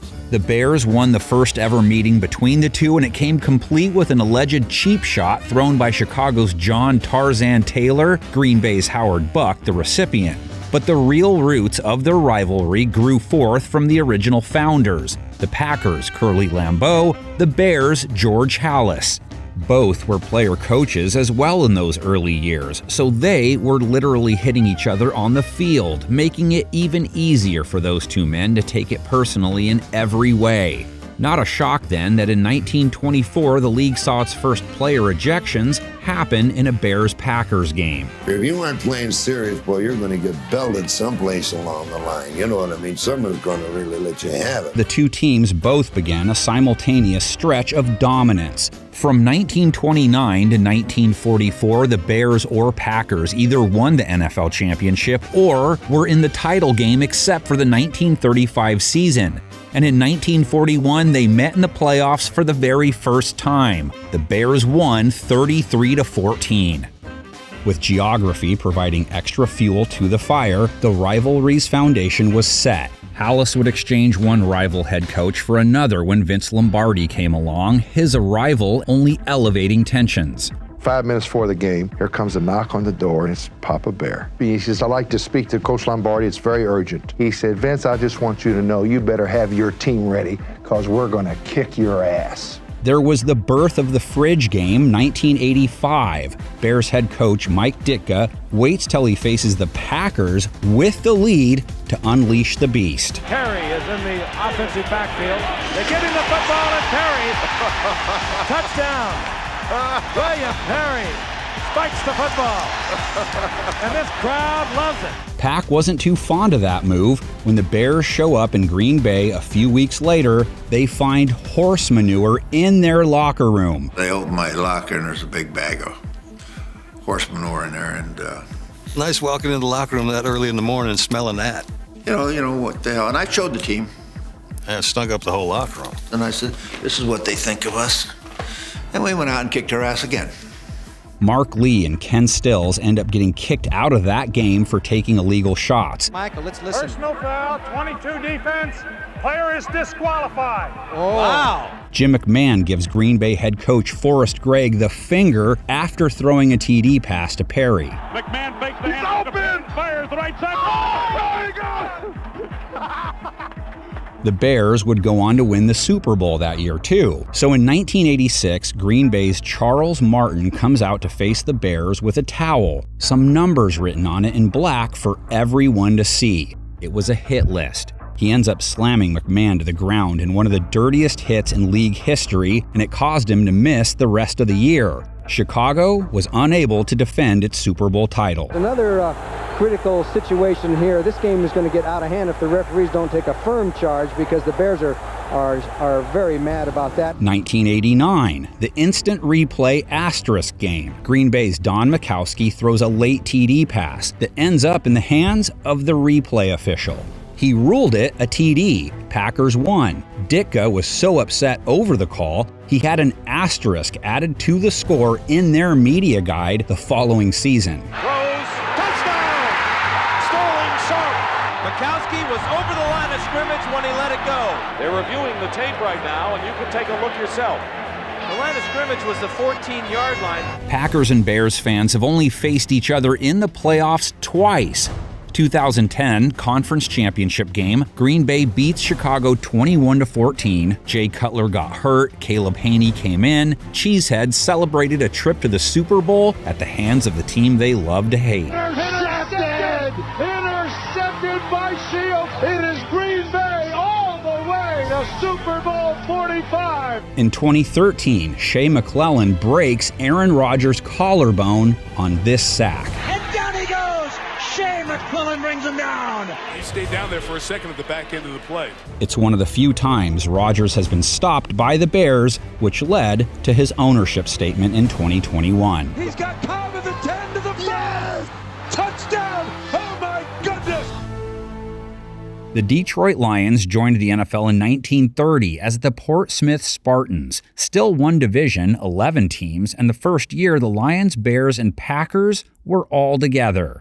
Packers-Lions doesn't have the same kind of history as Packers-Bears, but it holds the distinction as the longest continuous rivalry in the NFL. We the Detroit Lions, stop playing with us. I don't even watch TV, but I heard everybody already picked the Packers over us. Stop playing with us. See, in 1982, both Packers-Bears games got canceled due to the strike. Green Bay and Detroit have played each other every year since 1932, and most polls show Lions fans dislike Green Bay more than any other of their division foes. Rainbows high and deep into the end zone, and it is caught for a touchdown, and the Packers have won.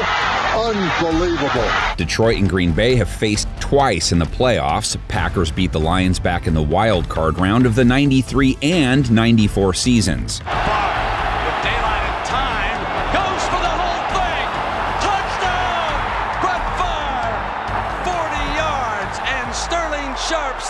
Touchdown of the game. Bears-Lions have never played playoff football yet, but the two teams are responsible for speeding up the inevitable playoff format that would make the game so exciting. 1932, Detroit and Chicago finished the year tied. The champion at the time crowned based on winning percentage at the end of the regular season. So they faced off in the first ever playoff game of sorts, a tiebreaker matchup to determine the league champ. Bears won the game, but not without some controversy. The game was tied 0-0 into the fourth quarter. On the fourth down, Nagurski took a handoff and charged toward the line of scrimmage and pulled up and threw a jump pass into the end zone to Red Grange for a touchdown. Well, at that time, the rule was you couldn't throw a forward pass unless you were 5 yards behind the line of scrimmage. Nagurski clearly was closer than 5 yards behind the line of scrimmage when he threw the pass, but the referees didn't call it. Chicago had made it official. The Bears were the world champions.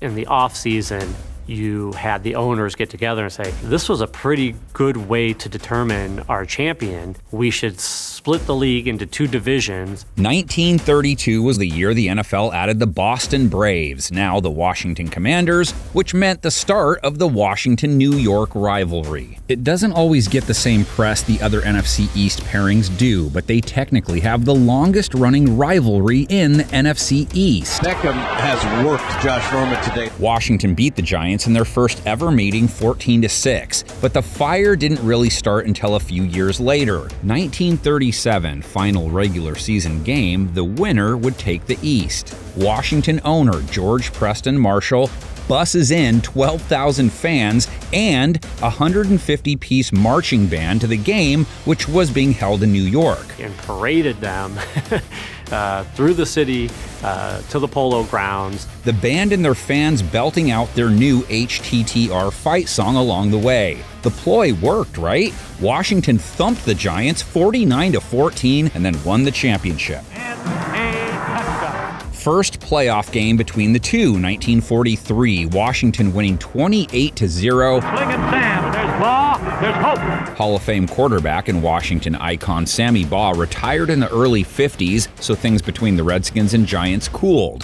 Then 1966 rolled around, pouring it on for Huff, we'll call it. The Redskins beat the Giants in the highest scoring game in NFL history. The scoreboard flashed and changed like a pinball machine, gone crazy. But it was the last 3 points scored that added fuel to the rivalry fire. Sam Huff, a Hall of Fame linebacker, spent most of his career in New York, but he left on bad terms. The linebacker ended up in Washington. The Redskins were winning that 1966 contest, 69-41 with a few seconds left, yet elected to tack on a field goal. Washington's Otto Graham said he was just trying to give his kicker some extra reps. The talk after, though, was that Huff talked Graham into it out of spite. It was fun for everyone but the New York Giants on a day the sky rained football.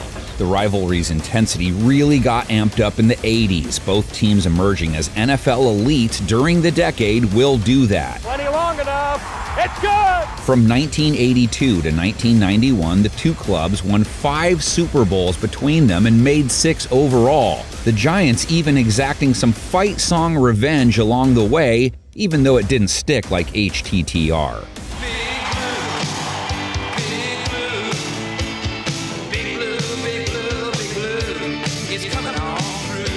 1985 was the year of what is known as the Joe Theismann game. Washington fans believing they could have added to their Super Bowl total had Theismann been able to avoid one of the most infamous sacks in NFL history. I don't believe Lawrence Taylor would have reacted that way unless Theismann is really hurt. Washington replaced Theismann with Jay Schrader, and he guided them back to the 1986 NFC Conference Championship game, where the Giants were waiting.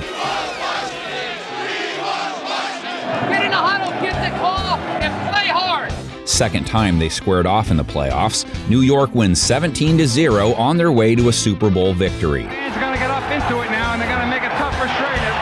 Schrader handoff, and Rodgers is stopped. 2009, the year of the fisticuffs, the tension between the two reaching a breaking point not just once. Hey, watch these guys square off. It takes the look of a hockey game here for a second as they take the fighting pose to go after each other. But twice, a fight broke out in both Washington games that year. That's Moss and Webster.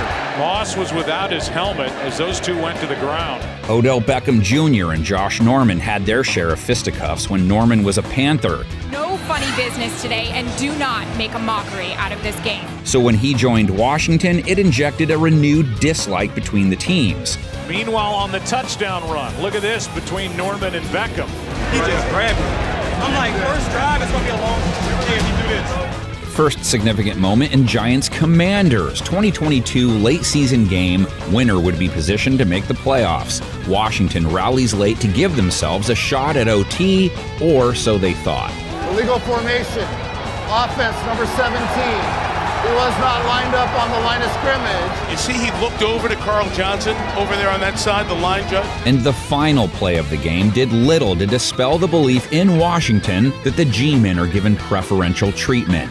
Resentment, a key rivalry ingredient. Oh, a lot of contact there. Wow. A lot of contact there. Washington and New York would welcome the third member of their eventual NFC East quartet in 1933. That's when the Philadelphia Eagles were established. It was also the year the NFL first created 2 divisions. This would guarantee a championship game.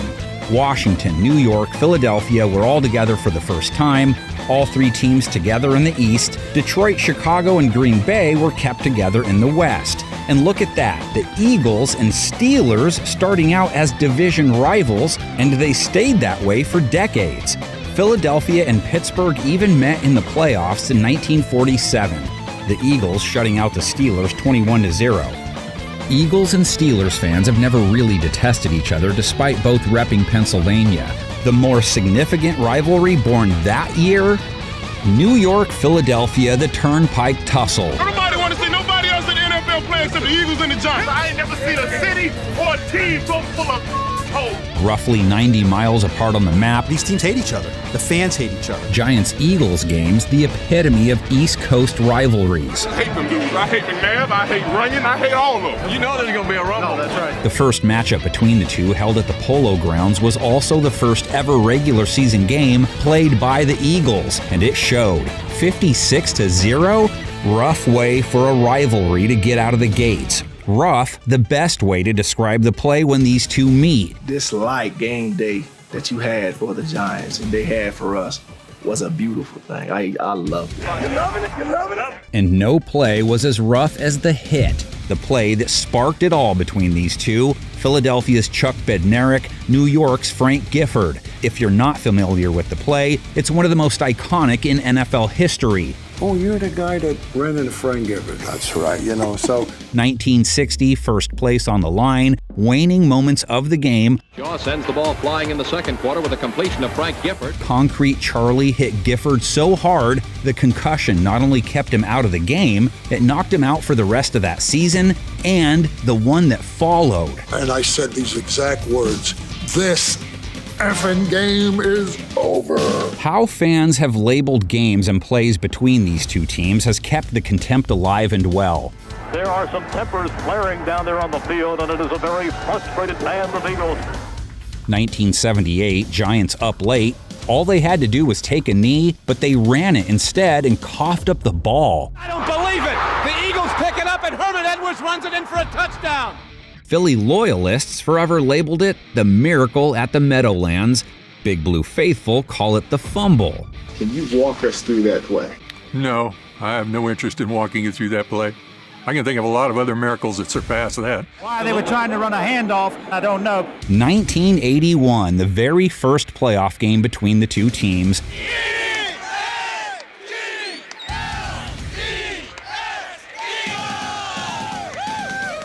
New York taking that contest in the end, 27-21. Complete touchdown, boys! The rivalry's next shot in the arm, 1986, when Buddy Ryan took over as Philadelphia's head coach. Bill Parcells manning that spot in New York. That was two very big egos situated very close together.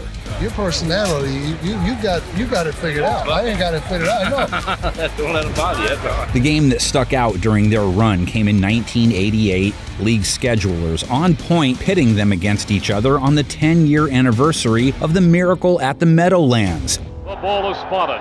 The kick is blocked. It's blocked. And it's lateral back and running in for a touchdown. The Eagles win.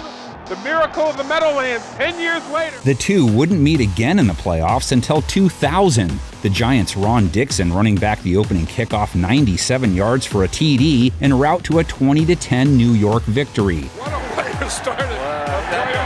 7-0 Giants. 2006, Philadelphia won 23-20 in the NFC wild card. David Akers with a 38-yard field goal with no time left. Puts it up and Akers drills it. The Eagles have defeated the Giants. But then came the 2008 divisional round clash between the two, the McNabb phone incident. To play against them in the playoffs, where really all the chips are in, it's more than a rival. You gotta love it. Playoff football here at Giant Stadium. Eagles won 23-11, and with the game in hand, quarterback Donovan McNabb scrambles out of bounds on the Giants sideline. He celebrates the impending win by answering a phone call. What drew the flag? Donovan McNabb picking up the phone. You know, sometimes I don't know what runs through that guy's head. You know, I was like, hello, hello, hello, and then I hung up. The next chapter in their story, yet another miracle Giants fans would like to forget. Deshaun Jackson has not returned one for a touchdown this year. They call this play the punt. Eagles fans refer to it as the miracle at the Meadowlands too.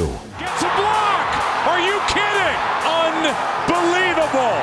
The latest stick-it-to-you piece of the Giants-Eagles puzzle, Week 17, 2020. It didn't even involve them playing each other. Last games of the year, Giants had won their final game. Good enough to win this game and give the Giants and their fans hope. They just needed the Eagles to beat Washington. It looked like they would pull that off too, but then as the fourth quarter began, Eagles head coach Doug Peterson pulls his starting quarterback. New York, they're saying, why are you experimenting on our time? Peterson was telling us yesterday, hey, I want to get him into the game. And I said, if the game is really close, would you get him in at the end of the game? And we really didn't get an answer. But here's your answer. My. The rivalries will grow in the NFC East. Did past history have anything to do with Peterson's decision?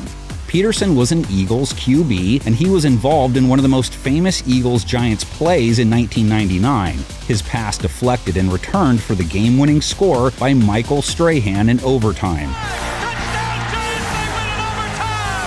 2022 saw the green and blue go at it in the divisional round. Jalen Hurts and company dominated the G-men 38-7. Philadelphia, Washington may not command the same attention as Eagles, Giants, or any of the three in Dallas, but it has all the necessary components of a storied rivalry. Here we have a fight right off the bat. This is always an intense rivalry between these two clubs. First contest between the two, 1934, a 6-0 win for Washington at Fenway Park. The Redskins would go 15-2-1 in the first 18 games of the series. Played them twice a year. You knew a beating was about to come. Philadelphia wants players to just rip the other team apart. Due to Washington's early dominance, it took a while for things to get really heated between the two teams. Then came the 1960s and Sonny's revenge game. 1964, Philadelphia decides to trade quarterback Sonny Jurgensen, who went on to make the Hall of Fame, to Washington of all teams. Now it was personal. First time Sonny faced off against his old squad, 385 yards, 5 touchdowns. Sonny Jurgensen throws his 5th touchdown pass of the game. Jurgensen wins the battle of the quarterbacks, and Washington wins the war 35-20. The Eagles' move to the vet would escalate things further. Few stadiums had a more notorious reputation. These guys are crazy, man. They want to fight all the time. But I love it. In 1983, Washington superfan Zema Williams, known as Chief Z, shows up to watch his beloved club defeat the Eagles by 10 points. They have their hands full, and the Redskins have one another. Williams, of course, let Eagles fans hear it after the game, and he gets attacked, and he was wheelchair-bound for a year. Buddy Ryan arrives, and with him, the body bag game. 1990, Ryan tells reporters ahead of the game the Eagles would lay a beating on Washington so bad they'd have to be carted off in body bags. Philadelphia wins and knocks out 9 Washington players in the process. It was like a war zone that night. I couldn't believe what I was seeing. Stanley got hurt, Briggs went out, Lusky went out, Humphreys is gone.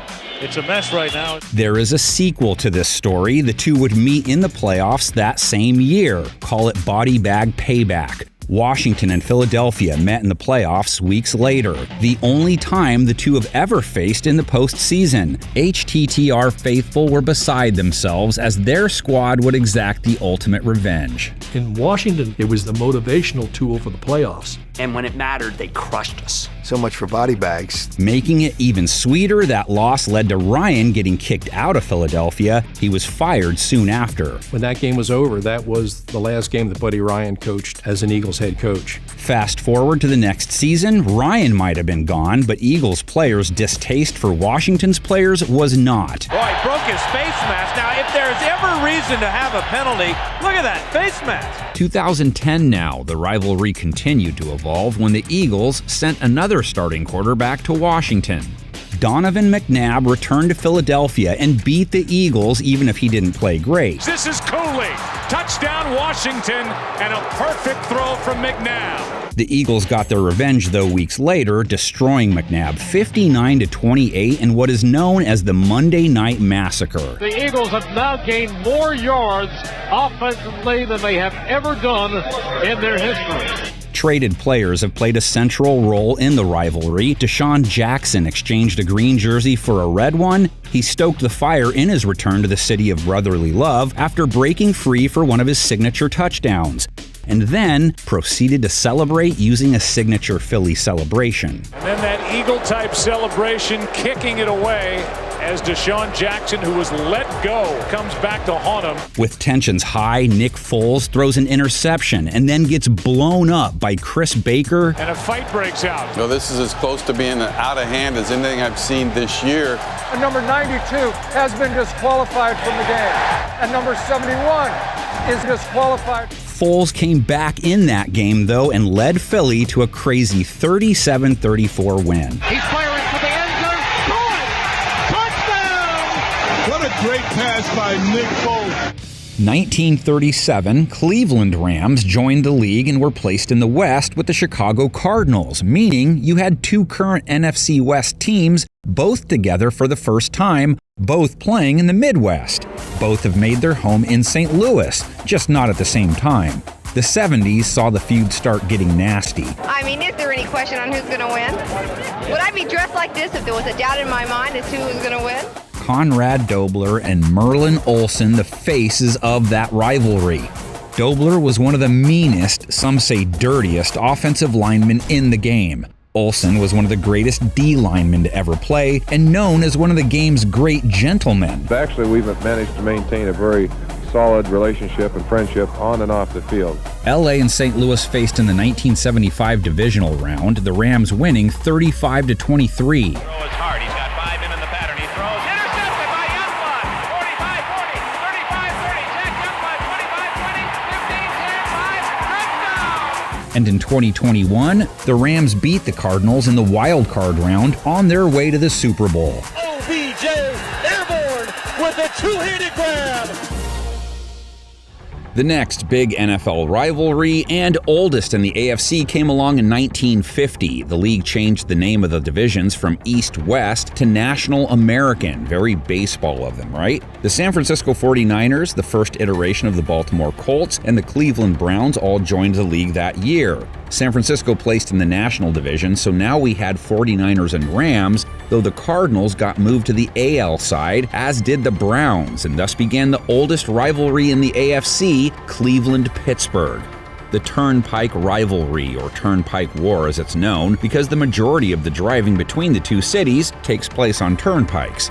First meeting between the two, a Browns 30-17 victory. Graham back to pass and slings one out in the left flat to Marion Motley. And the hulking fullback hits with the force of a steam engine as he knocks over the Steelers like 10 pins on a bowling alley. Cleveland dominated the Steelers in the early going. They won the first 8 meetings between the two. Pittsburgh finally got in the win column in 1954. Interceptions were a big factor, and here is one that was turned into a touchdown. Russ Kraft stole a Graham pass and raced 84 yards.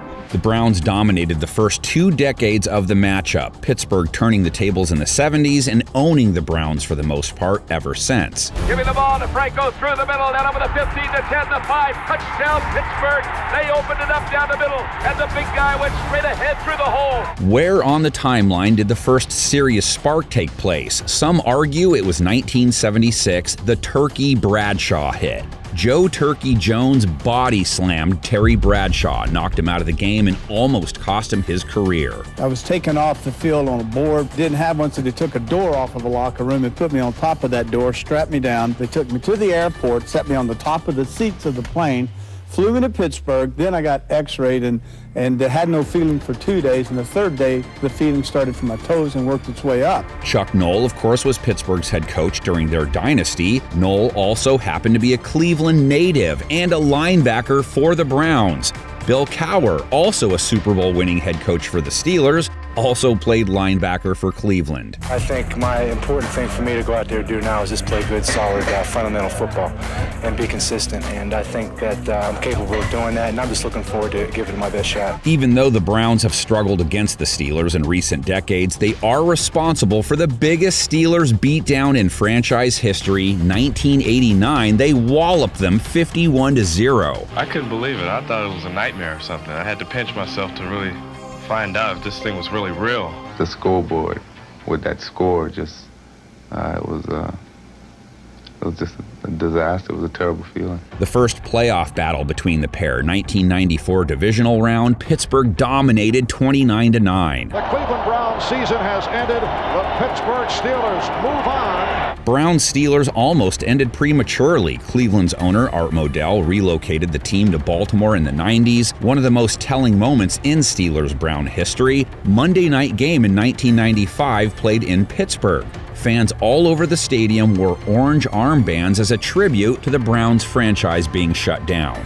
if you can imagine, there's actually empathy here in Pittsburgh for what has happened to the city of Cleveland. That set up the rivalry's next big moment, the Browns' return in 1999. They drew Pittsburgh in the first game back, who proceeded to embarrass them in their homecoming, 43-0. So the rivalry is renewed with a whimper and not a bang, as the Steelers knock off the Cleveland Browns 43-0. To be fair, though, when they met again later that year, the Browns hit a dramatic walk-off game-winning field goal. Placement, the kick is up. Goal! From 40 yards out, Cleveland on the road. There couldn't be a sweeter victory. 2002, Browns and Steelers faced in the wild card. Cleveland had them dead to rights, up 17 in the third quarter, lost the game in the final minute. The football came up just short. It didn't allow Cleveland to get out of bounds fast enough. Move to 2004 now. Browns pass on a certain QB who was born in Ohio. They instead used their 6th pick on Kellen Winslow Jr. The Steelers then take Ben Roethlisberger a few picks later. Big Ben, the most dominant Pittsburgh quarterback against the Browns, he finished with a 25-3-1 record against them in his career, playoffs included. Roethlisberger to throw it again. Pump, looking for a deep shot. He's got Brown on separation. Touchdown, Pittsburgh!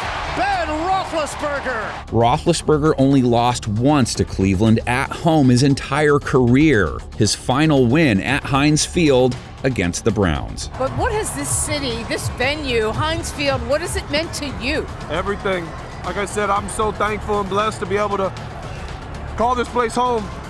One of Roethlisberger's teammates has done as much as anyone to keep the fire between them burning. Let's just say James Harrison probably isn't going to get too many free rounds when he's in Ohio. There was the 2005 game. A Browns fan ran onto the field where he ended up meeting Harrison. I was like, so he does it to fans too, not just opposing quarterbacks. That's a different type of guy. Harrison was big on hitting Browns players too. 2010, he knocks 2 different players out of the game, not flagged for either hit, but eventually he was fined. Oh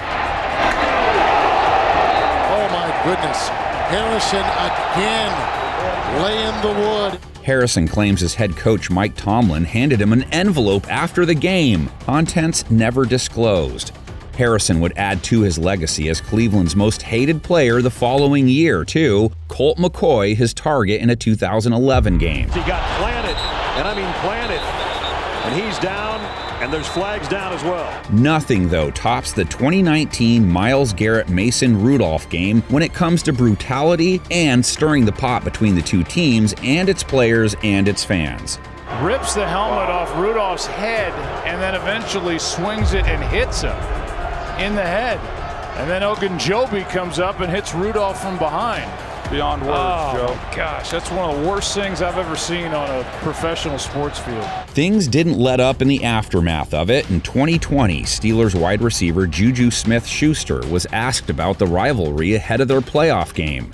Yes, they have a couple good players on their team, but at the end of the day, like, the Browns is the Browns.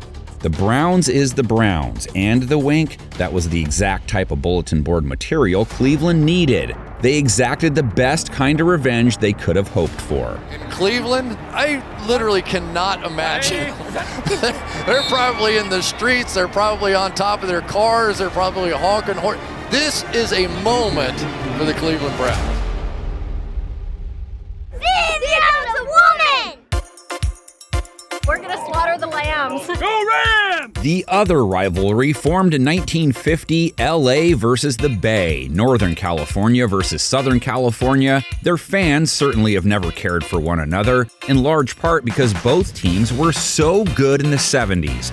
From 70 to 79, one of the two won their division every year. In Week 11, the Rams journeyed to San Francisco for what promised to be the NFC Western Title Showdown. The first North-South playoff tilt 1989 conference championship game, vintage Joe Montana outing, 49ers win 30-3. Touchdown to John Taylor! Oh my, what a pass completion! The San Francisco 49ers are going to their second consecutive Super Bowl. LA-San Francisco has turned into one of the nastier modern rivalries. 2021, huge matchup at the end of the year with a ton on the line for both squads. The game was at SoFi in Los Angeles, or SoFi North in this case. Watch Stafford go deep and picked off. And if it stands, and it looks like it will, the 49ers have won, and they're in the playoffs. LA lost that game, but when the two met again in the playoffs a few weeks later, there was a push to try and keep 49ers fans from buying tickets. It felt more like a Rams house in the end, which helped propel them to the Super Bowl. Garoppolo under pressure, intercepted by the Rams, and they may ride to the Super Bowl on that.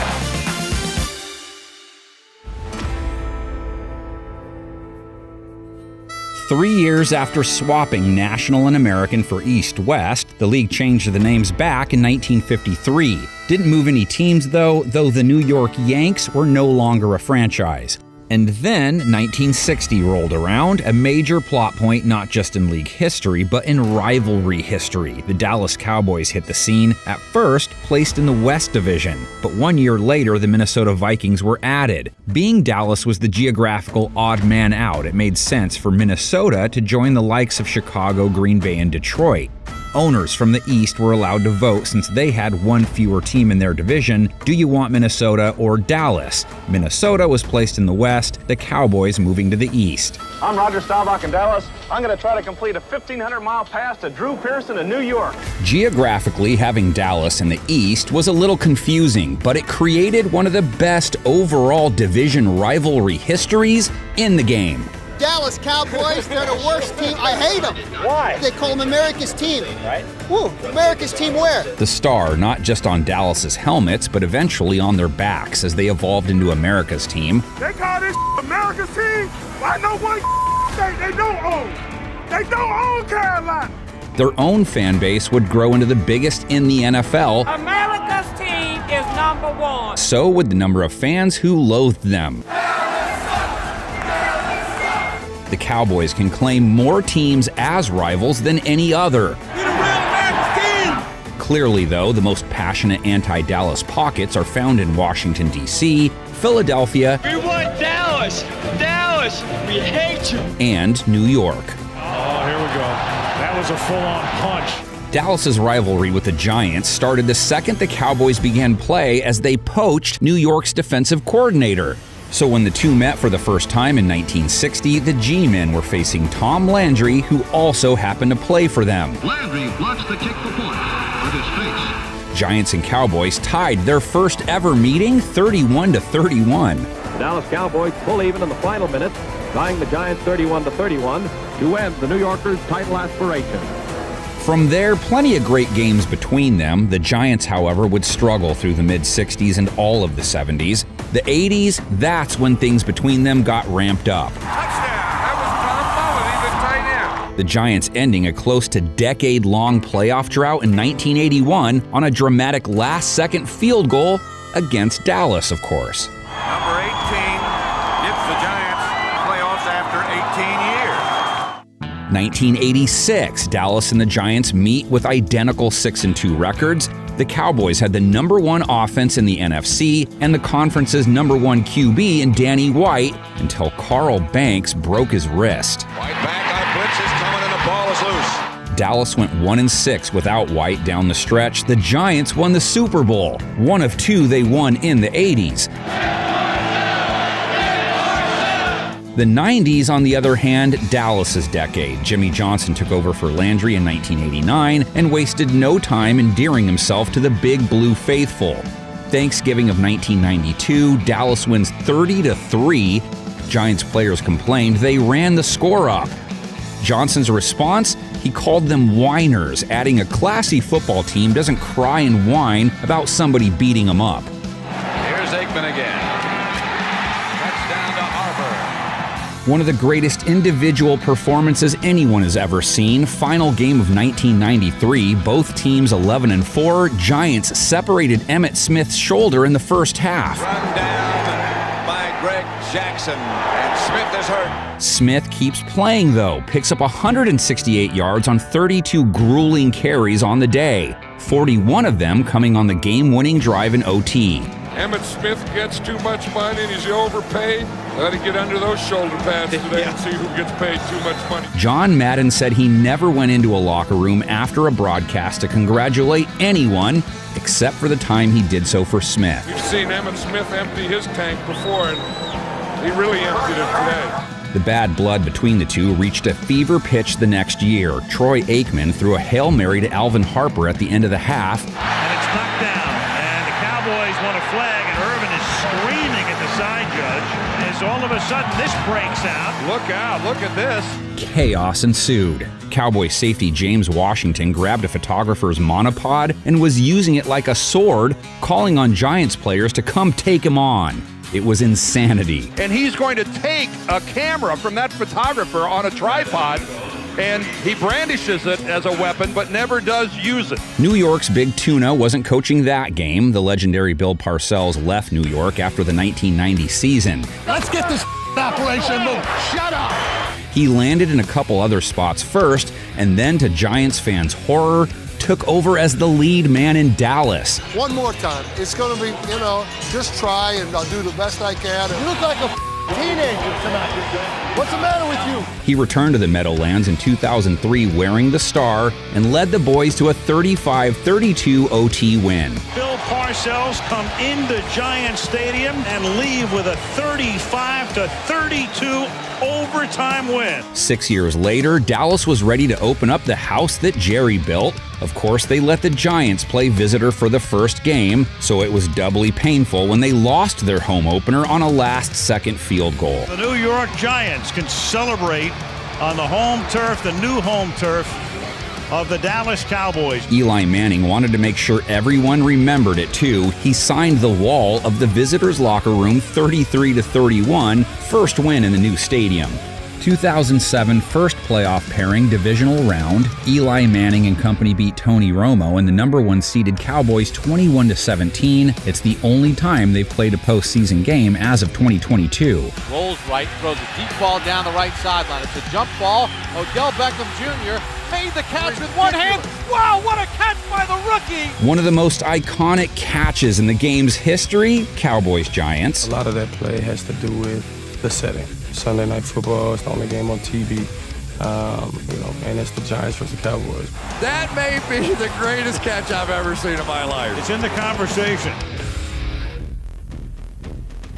It just seems to be the natural instinct of hogs that when they see a Dallas Cowboys jersey, they want to tear it apart.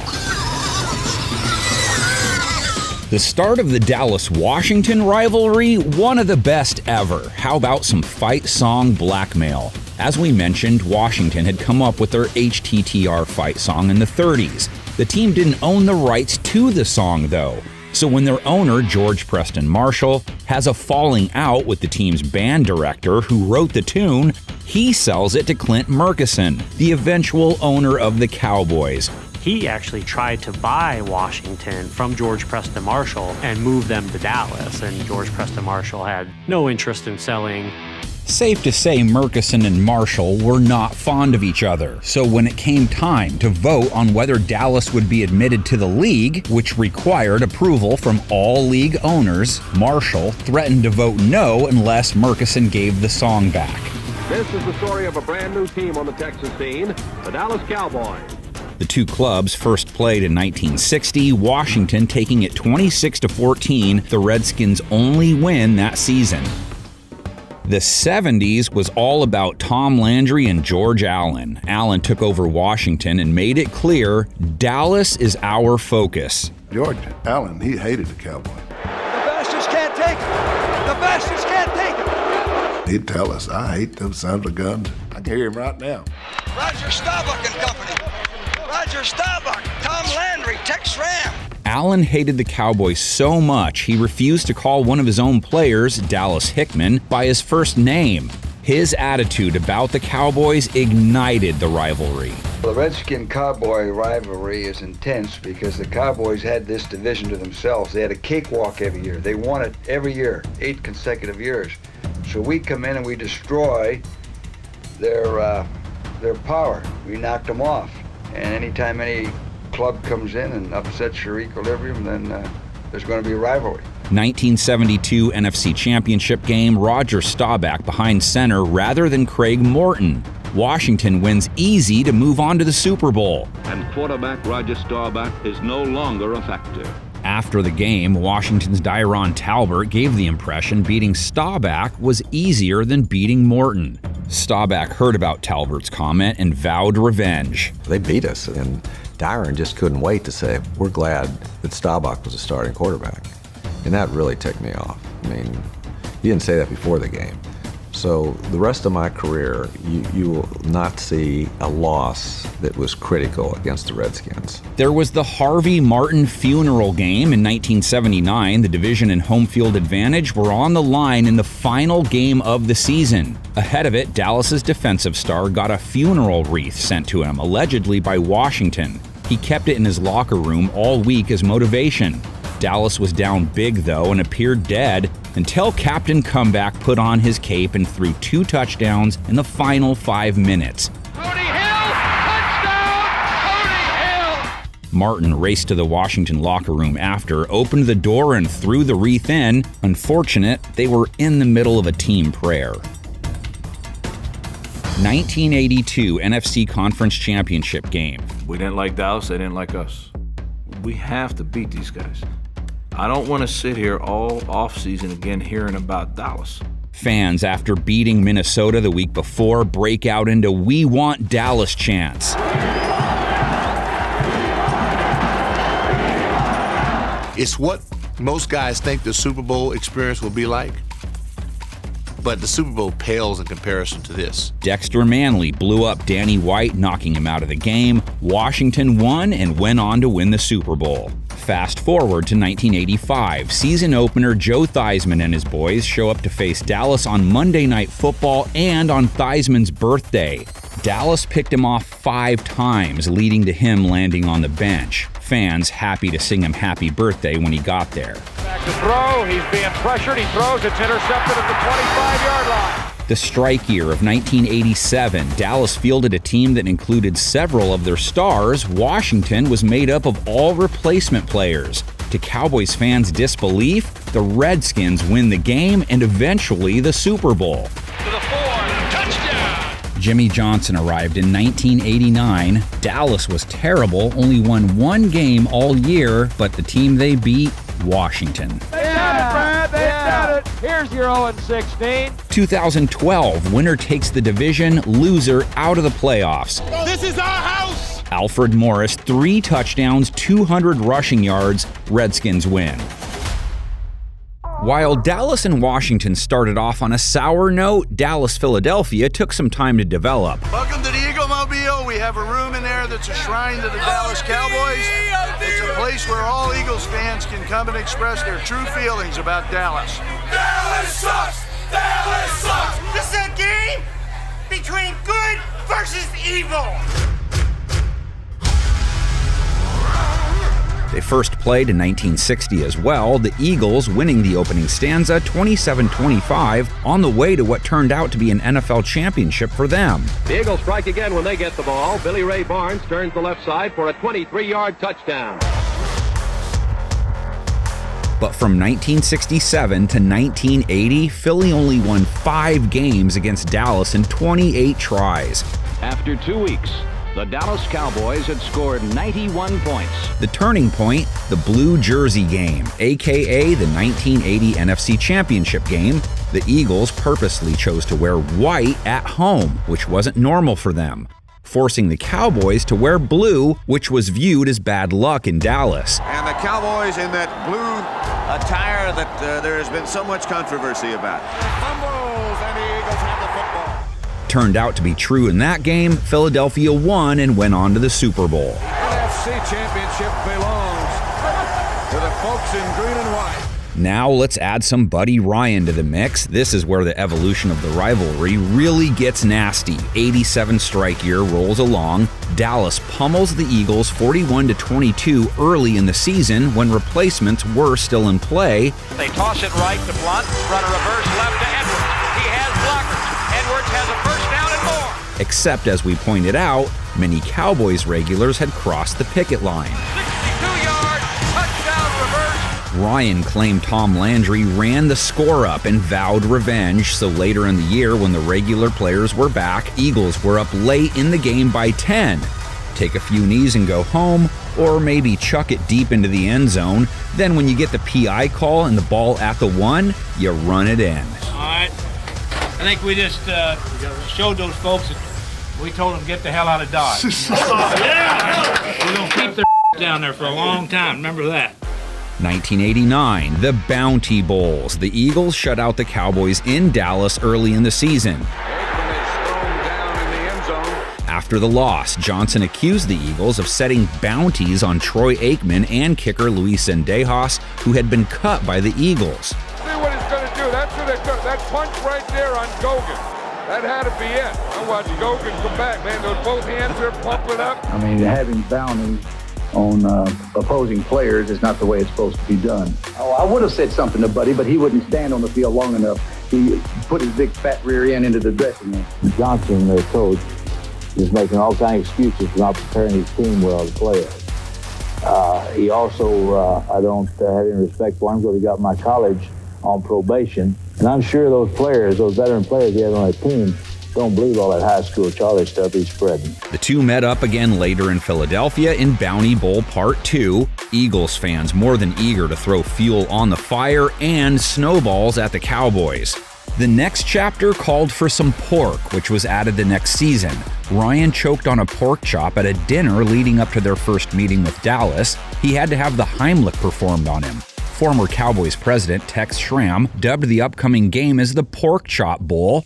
Several Cowboys fans showed up armed and ready, but the Eagles had the last laugh as they won the game 21-20. Calvin Williams. 1992, Cowboys blow out the Randall Cunningham-Rich Kotite Eagles 34-10 in the divisional round. They better stop us! Hey, they better worry about us! Cunningham faced the Barry Switzer Cowboys in the 1995 divisional round. It was another easy win for the boys, 30-11. Super Bowl again! Yes! Down with the Eagles! The dynasty years did nothing but amp up the distaste Eagles fans had for the star. So much so that in 1999, Michael Irvin suffered a career-ending injury in a game at the Vet. Irvin makes the catch from Aikman, who stays down. Eagles fans obviously didn't know the extent of the injury. Nonetheless, some cheered as he was being taken off the field. People were not cheering because I was hurt. They were cheering because I had destroying their ass for years. That's all.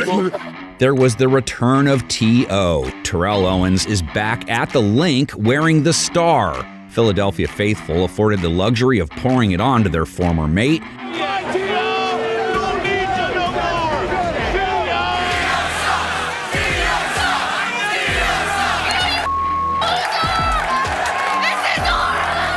As the Eagles poured it on to Dallas. He is in for the touchdown! 2009 wild card round, Tony Romo, Donovan McNabb. Results the same as before. Dallas wins 34-14. Jones cuts inside of Hansen. You just won't find too many rivalries with this intensity, which showed through again in 2017 at the draft of all places. It was held in Philadelphia, the perfect setup for former Cowboys receiver Drew Pearson to stir the pot. The commissioner says, man, they're really out there. He said, are you ready for this? I said, Commissioner, I'm used to being booed in Philly. And on behalf of the five-time world champion Dallas Cowboys, Hall of Fame owner Jerry Jones, Dean Jones and the Jones family, Coach Jason Garrett, all the Cowboy players that played before me, that played with me, and played after me. That is an all-time great pick announcement. Drew Pearson soaking in the hate. The 2018 draft held in Dallas. You can guess what happens when the Eagles made their selection. I'm representing the Philadelphia Eagles, NFC East champs, Divisional champs, NFC champs, and world champs! The world champs! Hey, Dallas, the last time you were in the Super Bowl, these draft picks weren't born! Most recently, it was Eagles head coach Nick Sirianni who got in on the action wearing a Beat Dallas shirt to a press conference leading up to a game against the Cowboys. I'll be wearing this all week. My kids got it. My wife has one, and yeah, we'll be wearing them. The Cowboys' continued success over the years has also created out-of-division rivalries.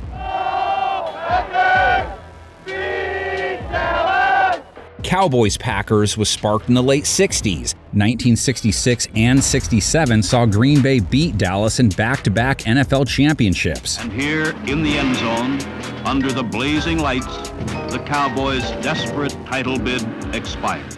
Divisional round, 1982 playoffs. It's often the forgotten playoff battle between the two. Oh, mercy! How did he catch it? Dallas victorious over the Lynn Dickey Packers. The Cowboys dominated every phase of the first half and carved out a 20-7 lead that was sparked by a touchdown return by Dennis Thurman. 93, 94, and 95, Dallas beats Green Bay in the playoffs. Then 2014 and 2016, Green Bay beats the boys in the divisional round. One of those wins, a win that lives in infamy.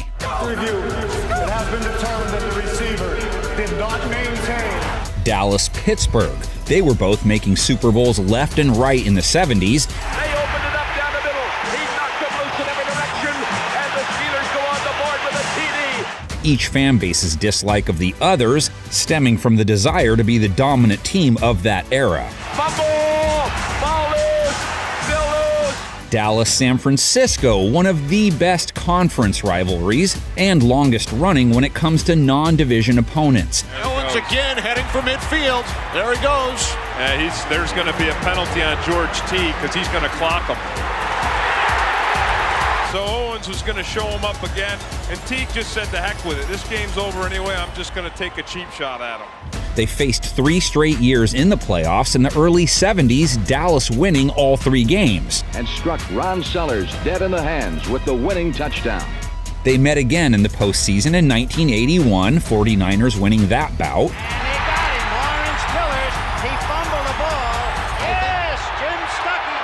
The 90s, another Dallas-San Francisco playoff trilogy, all conference championship games. Dallas took the first 2, won Super Bowls following each. I tell you, that ball is going to be kept by Emmitt Smith. That's going to go in the box. Steve Young and company stopped the Cowboys from a three-peat in 1994 on the way to a Super Bowl title of their own. Most recently, 2021 and 22, San Francisco with back-to-back wins in win-or-go-home games. Ball got tipped up and taken by Fred Warner. Pick City, baby! And how about Dallas-New England? It doesn't have very many landmark moments, but in the modern era, the Patriots' success has put them in competition for the America's Team title. What they share in common, then, they are everyone's enemy. Oh, that's it. Good pressure. That's it, good pressure. It took New England some time to reach Dallas status, but their interdivision rivalries were instant. Same year as the Cowboys joined the NFL, the AFL began play. They went with an East-West split. They look pretty familiar, don't they? The Broncos, Chiefs, Raiders, and Chargers on one side, the Patriots, Bills, and Titans of New York, soon to be the Jets, on the other. The first division rival New England faced, the Jets, Boston Patriots versus Titans of New York, Week 2 of the 1960 season. Patriots getting out of the gate in the series with a 28-24 win. You know, you heard that saying, sometimes you're the windshield, sometimes you're the bug. Patriots have been the windshield most of the time. The two teams traded standard wins and losses for most of their AFL years. It wasn't until 1978 that the heat got turned up. Call it the Spygate prequel. New England blows the Jets out 55-21. Jets head coach Walt Michaels said the Patriots knew what was coming all game. He accused the Pats of getting their signals from another team. We'll have ups and downs with a team like we have. We're young. We're about 24 years old. So how did they get New England back? As the story goes, for some, Jets coaches allegedly turned around and gave the Houston Oilers some Patriots codes that theoretically helped them defeat New England in a big game later that season. Pretty straight drop the throw, dumps it in the end zone. He's there. Kester, touchdown. Oilers lead it 26-23. The first Patriots-Jets postseason clash, 1985 wildcard game, Tony Eason leading New England past New York on their way to their first Super Bowl. So this only the second Patriot playoff game victory, doing it in the wild card against the New York Jets.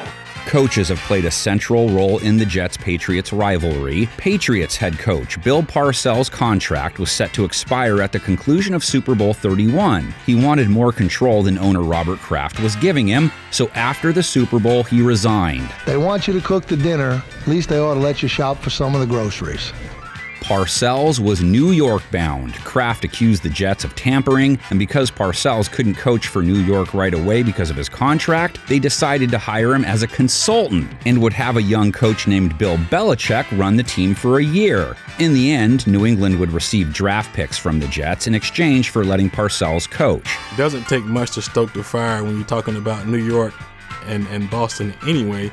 Patriot fans started to hate the Jet fans even more than they did because they were taking the big tuna. Kraft then hired Pete Carroll away from the 49ers. Carroll, previously the head coach of, you guessed it, the Jets. The rivalry had a full set of teeth now. So much of it has nothing to do with the football on the field. It's been the front office, back and forth, personnel, bad blood. Just a few years later, Parcells retires, so the Jets promoted that Belichick guy. Then came one of Belichick's iconic moments. At his introductory press conference a day later, he resigns. Due to the various uncertainties surrounding my position as it relates to the team's new ownership, I've decided to resign as the head coach of the New York Jets. He ends up as the head coach of New England, obviously. Same deal, New England this time giving up draft picks to open the door for him coaching right away. Hopefully this press conference will go a little better than the last one I had. The Jets seemingly played a major role in creating the Patriots dynasty. It was a New York player that knocked Drew Bledsoe out of a 2001 game between the two. Oh, does he hit? Oh, my. And oh, look at Drew. That hit by Mo Lewis opened the door for a 6th-round draft pick out of Michigan. Patriots fans, you have the Jets to thank, in a way, for Tom Brady. I like sticks. Okay. I like double seam. I like 10 seam. Okay. You just want to throw so you can get on TV, huh? Yeah. 2006, more coaching madness. Jets went back to the Patriots coaching well, hiring defensive coordinator Eric Mangini away from New England to be their head coach. In the press conference prior to their first meeting, Belichick never mentions Mangini by name. Yeah, I'll kind of refrain from commenting on anybody unless they're actually on our team. The same week they were going to meet, New England filed tampering charges against the Jets in connection to their wide receiver Deion Branch. Jets were eventually cleared. Belichick beat Mangini's New York squad in the game that followed. To the end zone, wide open is Jackson, the rookie from Florida, all alone for the score. Then, when the Jets beat the Patriots later in the year, the chatter surrounded their handshake after the game, the idea being it was a little icy. They would meet for a 3rd time that season in the playoffs. Belichick went out of his way to make sure he wasn't bugged about the topic again. Let's check this moment. People get out of his way. How about that? This time a hug. Now we arrive to the actual Spygate. 2007, New England beats New York handily. Too handily, according to the Jets coaches, who filed a complaint stating Belichick told his staffer to record New York's defensive signals. Belichick issued a statement 2 days later apologizing to anyone who had been affected. He also included that he had spoken to Commissioner Roger Goodell to clarify the rule. Belichick was fined $500,000, and the team had to forfeit its 1st-round draft pick in the 2008 draft.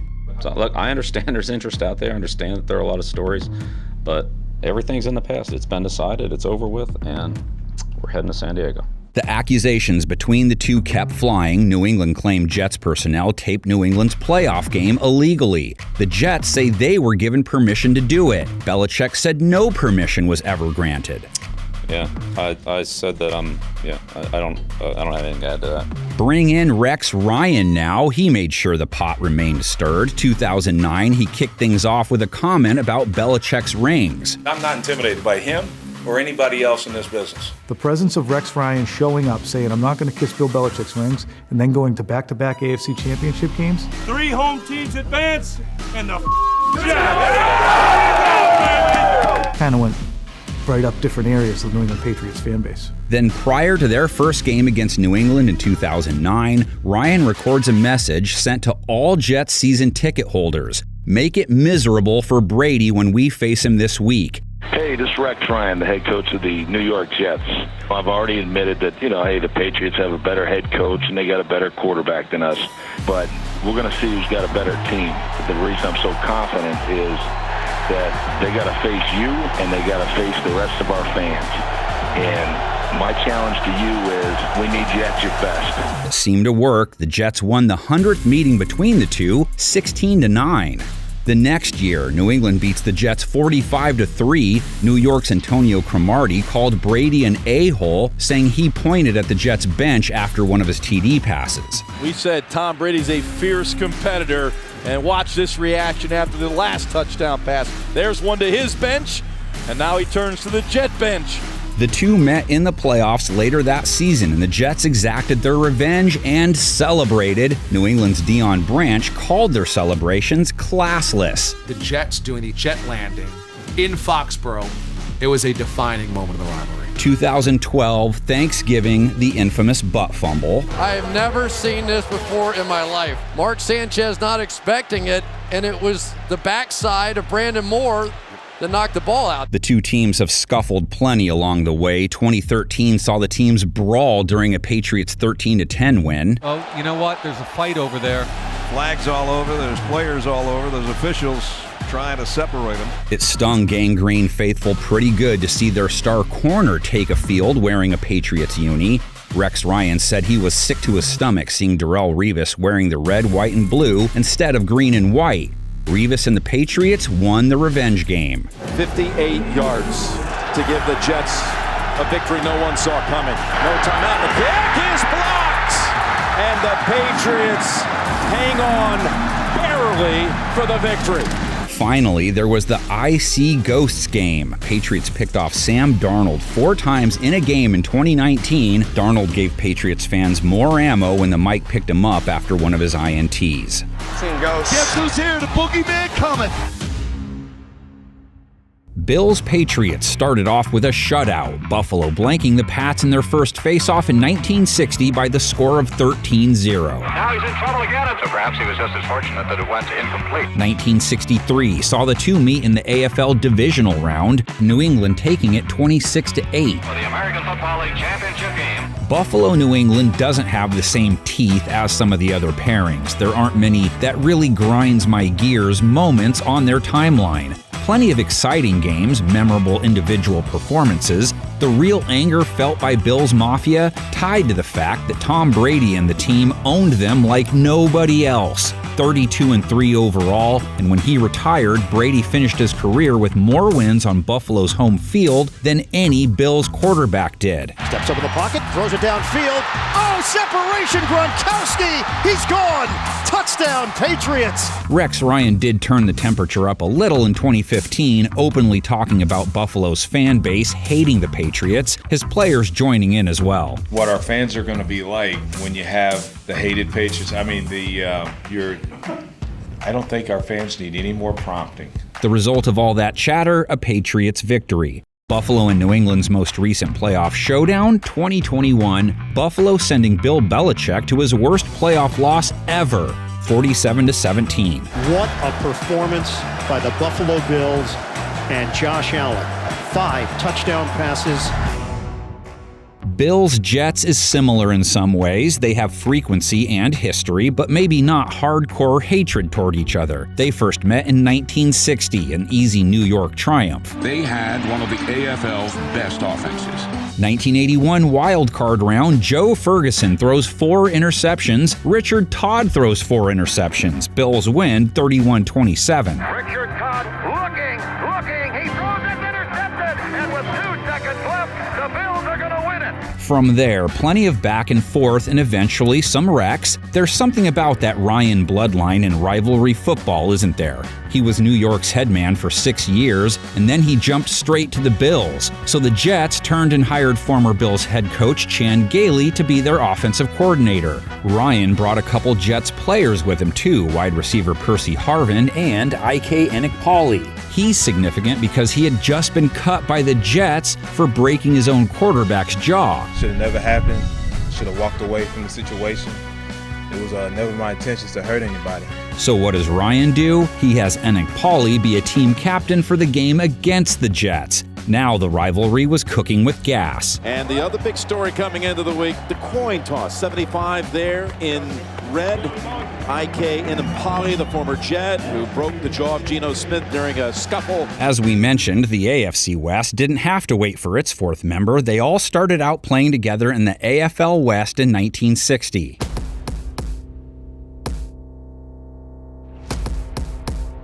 Raiders-Chiefs, one of the best rivalries in the history of the game. The games with the Raiders were not games. No, games are fun, these were wars. The Chiefs beat the Raiders in round one when they were in Dallas playing as the Texans 34-16 back in 1960. This rivalry didn't have geography on its side, but it had animosity galore. The Raiders from Los Angeles, formerly of Oakland, one of the most bitter rivalries in the history of the National Football League. We had guys that hated them. Oakland say, I hate the Raiders. And then if you talk to the Raiders football team, we hate the Kansas City Chiefs. Former Chiefs owner Lamar Hunt and Mr. Just Win Baby played a big role in creating ill will between the fan bases. 1966, the great rivalries continue. Oakland's Al Davis believed the AFL could overtake the NFL at some point. His idea was, this is a guerrilla war. Al's exit strategy was not a merger. Al's exit strategy was take them on, become their equals, then become better than them. But Hunt ended up working out a deal to have the leagues merge. And then he felt he was undercut because Hunt and Tex Schramm from the Cowboys had a merger deal behind his back. The last guy they told about the merger was Davis. The first two Super Bowls, it was the Chiefs, then the Raiders who represented the AFL. 1968 and 69, they met in the playoffs, splitting the two games. The Chiefs drove inside Oakland's 5-yard line twice and were denied touchdowns both times. Games between the two teams in the 60s and 70s were akin to heavyweight boxing slugfests. Buck Buchanan, when he tipped George Bland upside down and threw him down on his head, that rubbed some of us the wrong way. And at times, they did do some actual slugging, too. 1970, Len Dawson slides to stop the clock for a first down late in the game. We had a 3-point lead, a third down play, and I called it bootleg. Here's the bootleg now by Dawson running to the right himself. Oakland's Ben Davidson wanted to make sure that he was down, apparently. Being a conscientious defensive end, I should touch him down, which is illegal now, but with my helmet in his back. That did not sit well with Dawson's teammates. Davidson and Taylor are going at it. There are at least 8 Chiefs. Here come all the Raiders. Holy Toledo, it's a free-for-all. That's the type thing that happens, and anytime you can take a cheap shot in that game is well worth it. 1975 now. Kansas City routs an undefeated Oakland squad 42-10. The passes of Mike Livingston rang up a lead that the Raiders could not catch. Kansas City's mascot, Warpaint, made sure everyone was aware of the situation by doing a lap around the field each time they scored a TD. They had that horse. I remember Madden hated that horse, and every time the Chiefs would score, the horse would run up and down the field. The 80s didn't temper the hatred between the two.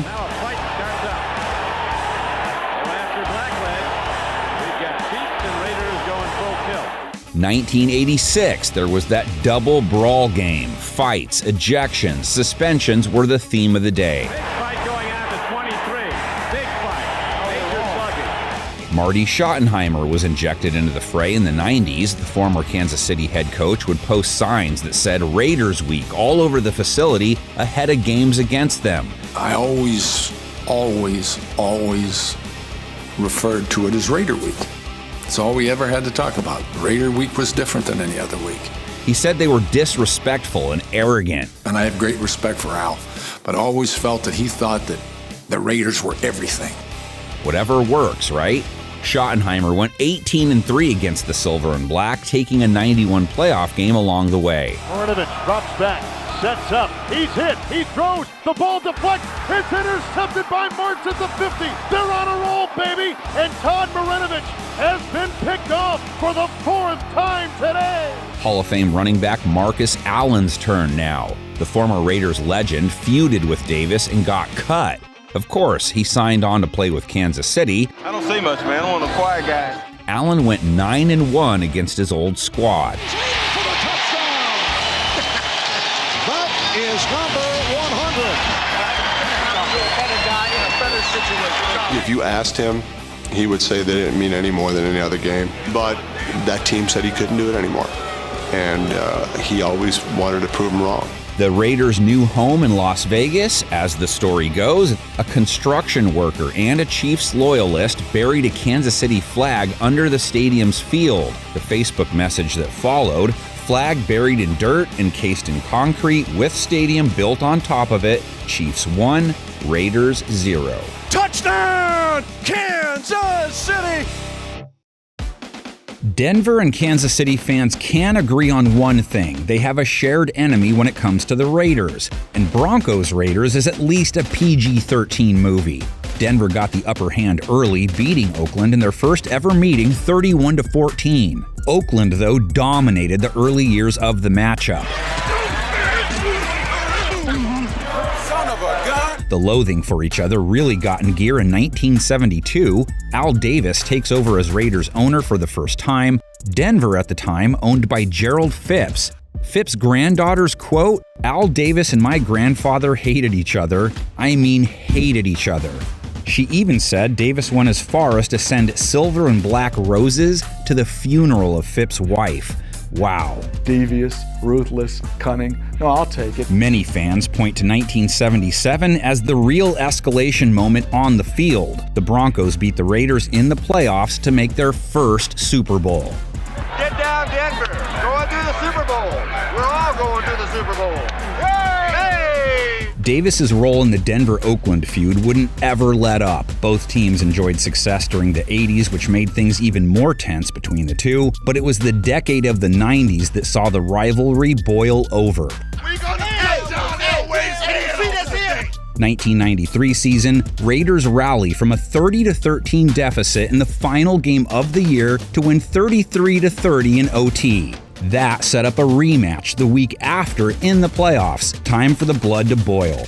Jeff Hostetler scampers out of bounds. Mayhem ensued. And here come the Raiders after saying somebody made a great hit. Braxton and Tim Brown are really going at it, and somebody's off the sideline in street clothes. Who is that moron in street clothes fighting one of the Broncos? Now one of the officials goes down. The brawl sparked the Raiders. They cruised to a 42-24 victory. I'll be honest with you, I was a little disappointed, to be honest with you. Can't skip over Mike Shanahan. I've been in the NFL for 18 years. That's absolutely the worst call I've ever seen. He was a Broncos assistant. Raiders steal him and make him head coach in 1988. He lasts one season and 4 games. He and Davis were in a fight over money. Davis told him, "If you go back to Denver, I won't pay." That didn't stop Shanahan, though. And I was there 582 days.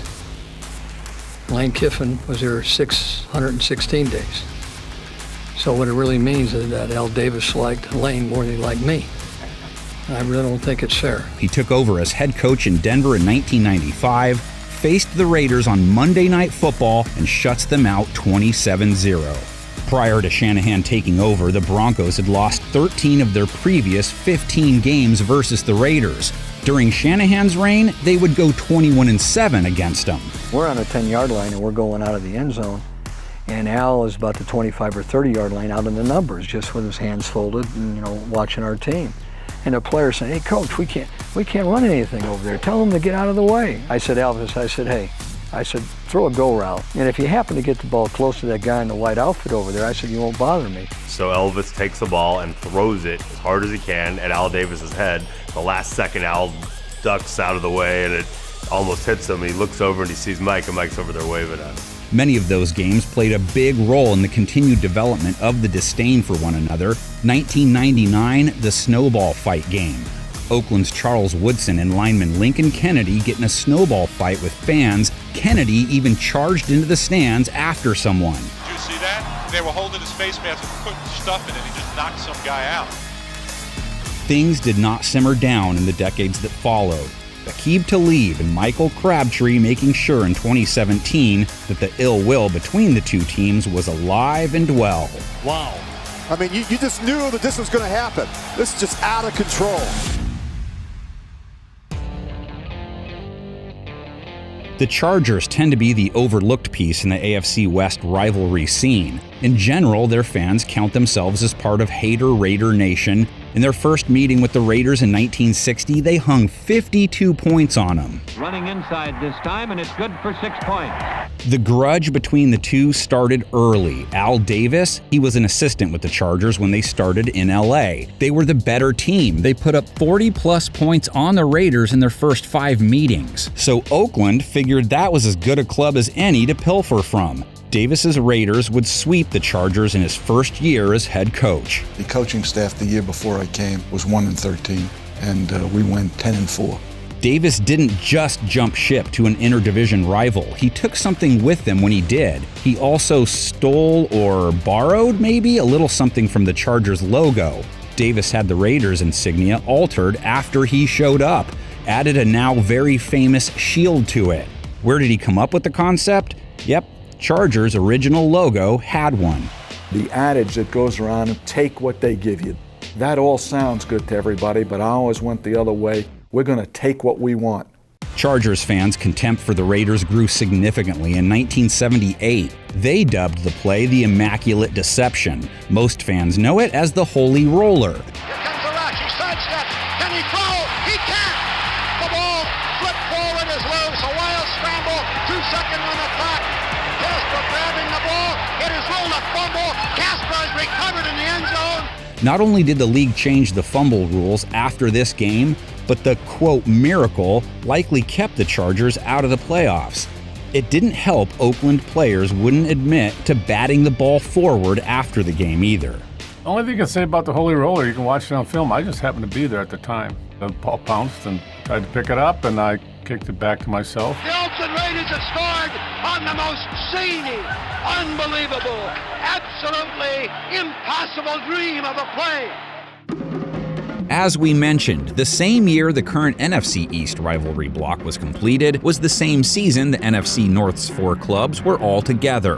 Vikings-Bears. Chicago was the first team Minnesota ever played. They upset the established club 37-13. There's no doubt about it. Fran is running this one himself, and he scores to give the Vikings a smashing 31-6 advantage. Minnesota and Chicago have only ever played playoff football against each other once, the Bears defeating Minnesota in a 1994 wildcard game 35-18. Bears came in here to Minneapolis and thoroughly thrashed the NFC Central Division champion Minnesota Vikings. But most of Minnesota's interdivision ire is directed towards Green Bay. Green Bay Packers have beaten the Minnesota Vikings, and now we have a fight. The 60s Vince Lombardi pack was tough on the newborn franchise. They beat me to death. I mean, they bloodied me. But the tide shifted when Bud Grant, Fran Tarkenton, and the Purple People Eaters emerged in the 70s. Began his season with 3 touchdowns against the arch-rival Packers. Minnesota became the big brother in the relationship, and that's when things really started to heat up. The Vikings got off to a rousing start by beating Green Bay for the 11th time in 13 tries. The rivalry cooled somewhat in the 80s and 90s. 1993 did give fans the Eric Gulliford game. Jim McMahon, Minnesota's quarterback, Vikings at midfield with seconds to play, Green Bay up 13-12.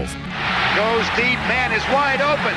Eric Gulliford has the catch and is out of bounds. How did a guy that caught 1 pass in 2 seasons for Minnesota get so wide open? Eric Gulliford from 45. Fawad Rivez has kicked it home. Overtime Monday Night Football year 2000. Brett Favre, Antonio Freeman. You can guess what the exchanges between fans were like after an ending like this. Or did he make the catch at the 15? Yes. What are they going to rule it? He caught it? Touchdown! did what? The first decade of the new millennium bore plenty of good old-fashioned animosity between the two teams, much of it thanks to Mr. Straight Cash, homie. Y'all can put that in y'all's book. I told you and I told you. Touchdown. Randy Moss's arrival in Minnesota definitely amped things up. Throw it up above his head. They can't jump with me. Golly. His bravado, not to mention skill, made it easy to dislike him if you were a cheesehead. Randy Moss is in for a touchdown. Especially when he fake moons you at the hallowed grounds of Lambeau Field in their very first ever playoff clash. As he shoots the moon to the fans here in Green Bay. That is a disgusting act by Randy Moss. That moment, as provoking as it was, might pale in comparison to the day in 2009 the city of Green Bay found out about Minnesota's new quarterback. It couldn't be, right? The rivalry would never be the same. It's just like a knife in your back, it's hard to take. If any other team, we were fine with the Jets, but not the Vikings, and hard to swallow. Seeing him in purple, that one hurt me. I'm going, gee, did it have to be Minnesota? Brett Favre, dressed in purple, how could he? After I didn't go back to the Packers, I wanted to play for anyone who would play the Packers. Minnesota played him twice. For the 33rd time, Brett Favre, a part of Vikings, Packers, but for the first time, he's in purple. Favre faced his former team for the first time in Minnesota. He throws 3 touchdowns, no INTs, and walked out with the W. I thought after the first game, all right, okay, butterflies are gone. I've kind of gotten back to reality. When I go to Lambeau, it's going to be easy. Wrong. My recollection of the day he came back was, uh-oh. He wasn't bothered much by the whispers of traitor passing through the stands.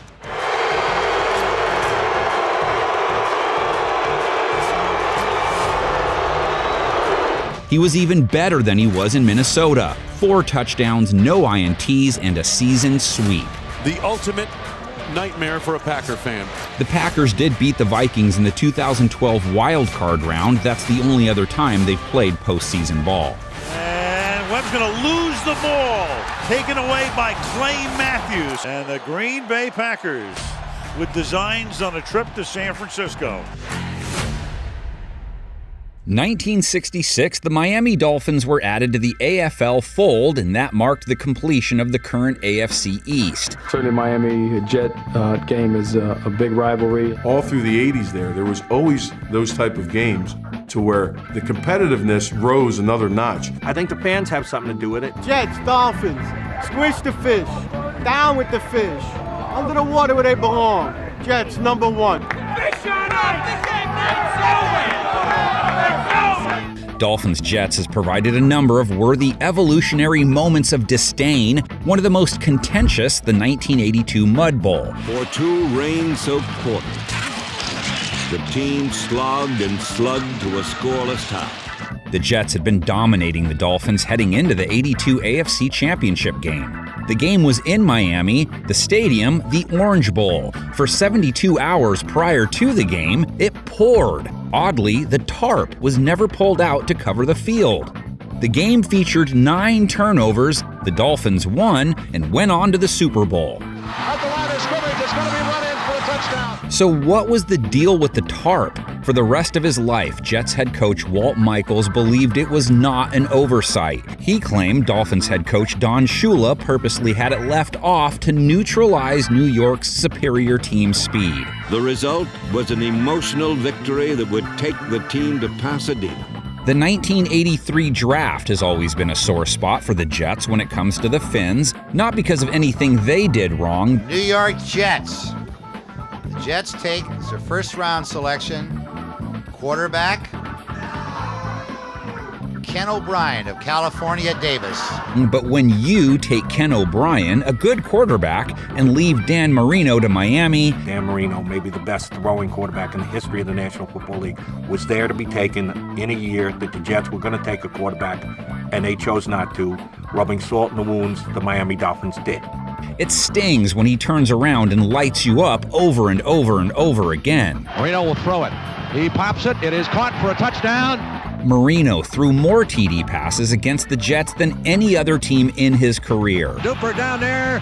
He's got it for a touchdown. One coming on one of the greatest trick plays in history. Jets leading it 24-21. I believe Marino is saying I'm going to spike it. It just so happens that year Bernie Kosar came to our team as a backup, and he always had this idea of using this fake spike play, and he never got to use it in Cleveland. And actually the last drive, he mentioned like, hey, this might be a time we want to use this. We are seeing another spectacular effort by Marino, who fires. Touchdown! It was a fake. Marino was faking. He pretended as if he was going to spike by making that motion, and the Jets just relaxed on defense. They catch the Jets napping. It worked out perfectly. So I give him credit for that, Bernie, but I threw it, so I take credit too. These two teams produced the Monday Night Miracle, one of the most underrated games in NFL history. I would say one of the greatest games I've ever seen was the Monday Night Miracle, where the Miami Dolphins played the Jets. Who would have thought the Dolphins would storm into this building and just seize the New York Jets by the throat? Oh man, I was gonna sit down and watch Monday Night Football tonight. 30-7. I told you they heading to the exits, though. Where they going, though? A 40-37 OT Jets win, fueled by a miraculous 30-point New York fourth quarter. That game had it all. There was so much special stuff in that game. Arnold Schwarzenegger, I think he said, Wayne Quebec's gonna tie. He's gonna turn it around. Wayne Quebec is gonna pull it off. The Jets are gonna come from behind. You will see. And of course, nobody thought he knew what he was talking about. He's from Austria. Why would you know? He's got Quebec. Touchdown! I think the Dolphins have to be terminated. Ladies and gentlemen, we have a brand new ball game. 2010, the Sal Alosi trip game. Alosi was New York's strength and conditioning coach. Miami's Nolan Carroll was cruising down the sideline on a kick return when he hit a speed bump of sorts. Boy, it looked like he got tripped by one of the members of the Jets staff. That knee comes out. How about Dolphins Patriots? A snowstorm helped escalate things between these two in 1982. The weather was so bad no one could score. With both teams slipping and sliding all day, Miami's best chance to score was thwarted by the frozen turf. Late in the fourth, Patriots get into field goal range. New England head coach Ron Meyer sends a snowplow driver out to clear a path for the kick. This defeat could cost us the home field advantage in the playoffs, in every game of the playoffs. And that kind of thing should not occur as a result of somebody putting a snowplow run by a convict with a day off from prison out onto the field to give special advantage to the home team. Dolphins head coach Don Shula protested the game, but it wasn't overturned, and it did not take long for the Dolphins to exact revenge. That was a late regular season game, and they would meet in the wild card round that year. Miami's karma coming in the form of a 28-13 victory. A little bit high, but Joe left his feet and made a circus catch. The two teams wrestled each other in the 1997 wild card round. The Pete Carroll, Drew Bledsoe Pats defeated the Jimmy Johnson, Dan Marino Dolphins in Miami the final week of the year to win the division. That's the way, baby, that's the way. Put your hands to that jump. Then they turned around and beat them in New England in the wild card round 17-13 the very next week. Lane intercepted, picked off by Todd Collins at the 20, at the 15, at the 10, 5, touchdown. The one thing Miami has done that few other teams have, sort of handle Tom Brady, especially in Miami. 7 seconds. Brady looks, throws, end zone, picked off, intercepted by Michael Thomas. Brady lost to the Dolphins 12 times while a Patriot. That's the most he took to any team by a wide margin. It did take a miracle or two to do it at times. And this will end it after the shovel, or will it? Miami running around, circling. Oh, look out! Gronkowski didn't have the angle. Touchdown! Oh, Kenyon Drake! A miracle! The next alteration of divisions came in 1967, and it was a doozy. This was one of the most forgotten stories in the NFL. The Atlanta Falcons joined the league in 1966. The New Orleans Saints were added in 1967, and with their addition, a reshuffle. 4 divisions were created. Who do you think were the favorites in the Capital Division? Dallas, Philly, Washington, or New Orleans? That was the one and only year the Giants didn't play in the same division with their primary rivals. The Giants, meantime, got moved to the Century Division with Cleveland, Pittsburgh, and the St. Louis Cardinals. The Central Division, the only one that makes the most geographic sense, it's today's NFC North. And then you had the Coastal Division, Rams, Colts, 49ers, and Falcons, all 4 technically playing near a coast. In '68, they did correct one mistake. New Orleans and New York swapped places, the Giants back with the Redskins, Cowboys, and Eagles. Despite not being placed in the same division out of the gate, the Saints-Falcons rivalry started when New Orleans entered the picture in '67. The battle for NFL supremacy of the South. Saints took the first ever showdown, 27-24.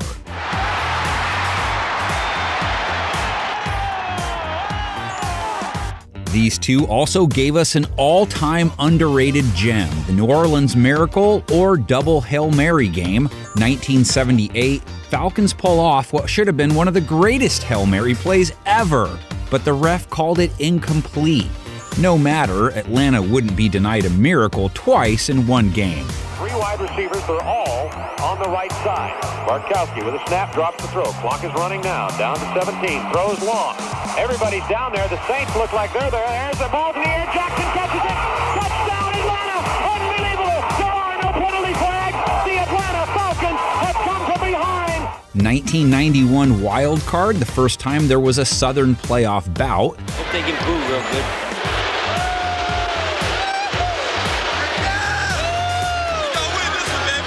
Chris Miller to Michael Haynes led the Falcons to a 27-20 victory. Over the years, the two have faced off in plenty of exciting, meaningful games, but this rivalry may have more to do with each team's fans. Who dat, Dirty Birds, it's more than just football with them. We're settling in for an old-fashioned Saints-Falcons game, aren't we? A year after all those now forgotten divisions were created, the Cincinnati Bengals were added to the AFL lineup, being placed in the West. It made no sense, but the Oilers were playing in the East, so they had to go somewhere. Balance the logic in this case more than anything else. This moment on the timeline is unique. Cincinnati wasn't even in the same league as the Cleveland Browns yet, but no matter, this rivalry was born when the Bengals were born. It's known as the Battle for Ohio, but it should have been known as the Brown-Modell feud. Both teams were founded by Paul Brown. He's as big a football legend in Ohio as there is. The game's greatest coach and the grandest guy in the world, Paul Brown. Hello. Art Modell bought the team in 1961, and he fired Brown 2 years later. Paul Brown will no longer serve in the capacities of head coach and general manager. He called me on the phone. He said, "They took my team away from me." His voice cracked. That was the only time I ever heard him lose his emotional composure. It was a traumatic experience. He never forgave Art Modell. In modern terms, this was the equivalent of someone buying the Patriots and firing Bill Belichick. Art Modell did the unfathomable thing of firing Paul Brown. One of the great lines at the time was, it was like the Terminal Tower in Cleveland collapsing. That was pretty hard for a whole generation to accept. To me, it don't seem right. Who do you work for? Well, I work for the Cleveland Browns. After Brown left the organization, he went to work on getting back into the league. He didn't just look for a new job, he played a central role in launching the Bengals. You didn't just have the in-state factor then when they played. It was as personal as it gets. Ever notice the Browns and Bengals share the same color scheme? Not a coincidence. Art Modell in Cleveland complained that we had ripped off the Cleveland Browns uniform. My dad's rejoinder was, who ripped off whose uniform? Hometown Cleveland Browns are in white. Of course, we have a marked similarity in the uniforms of these two ball clubs. Brown wouldn't get a shot at revenge right away, though. He had to wait until 1970 when the AFL and NFL finally merged. They divided teams up into 6 divisions. What makes them special, they lasted for 32 years. Each conference had its own East, West, and Central. Why not move Dallas at this stage? Apparently, it was on the table. There's an old legend, then Commissioner Pete Rozelle had 5 different ways to split the league up. One with Dallas in the Central. As the story goes, his secretary selected the plan they'd use from a hat. The new pairings created some unusual rivalries that no longer exist, like the Oilers-Steelers, for example. Houston placed with Pittsburgh in the new AFC Central, along with the Bengals and Browns, which allowed the Ohio Showdown to finally take place. Paul Brown and his Bengals versus the team that bore his name. In one of the dramatic moments in sport, Paul Brown returned to Cleveland after 8 years. The game was the official beginning of interstate warfare. 1970, Modell gets on the board first. Browns win 30-27. And Nelson's pass to Milt Moore rallied the Browns and gave Coach Collier a throat-grabbing 30-27 victory over the Bengals. Then late in the year, the rematch. Brown exacted his revenge, the Bengals winning the game as part of a 7-game win streak that helped Cincinnati win the division by 1 game, over the Browns no less. The happiest moment of Paul Brown's career was beating the Browns. I can remember the first time we beat Cleveland, and I got sort of carried away there. The only time I ever saw Paul cry is when we beat Cleveland and we gave him the game ball. The apex of this feud came in 1989, and the game wasn't even between the Browns and Bengals. We're getting some snowballs thrown onto the field. The week before in Cleveland, there was a snowball incident, and it was snowing in Cincinnati the next week against Seattle. Snowballs were flying. Sam, knowing where the microphone was, picked up the microphone and said, "Will the next person that sees anybody throw anything onto this field, point them out, and get them out of here. You don't live in Cleveland, you live in Cincinnati." Those are words that Sam will hear time and time again when he goes into Cleveland years to come.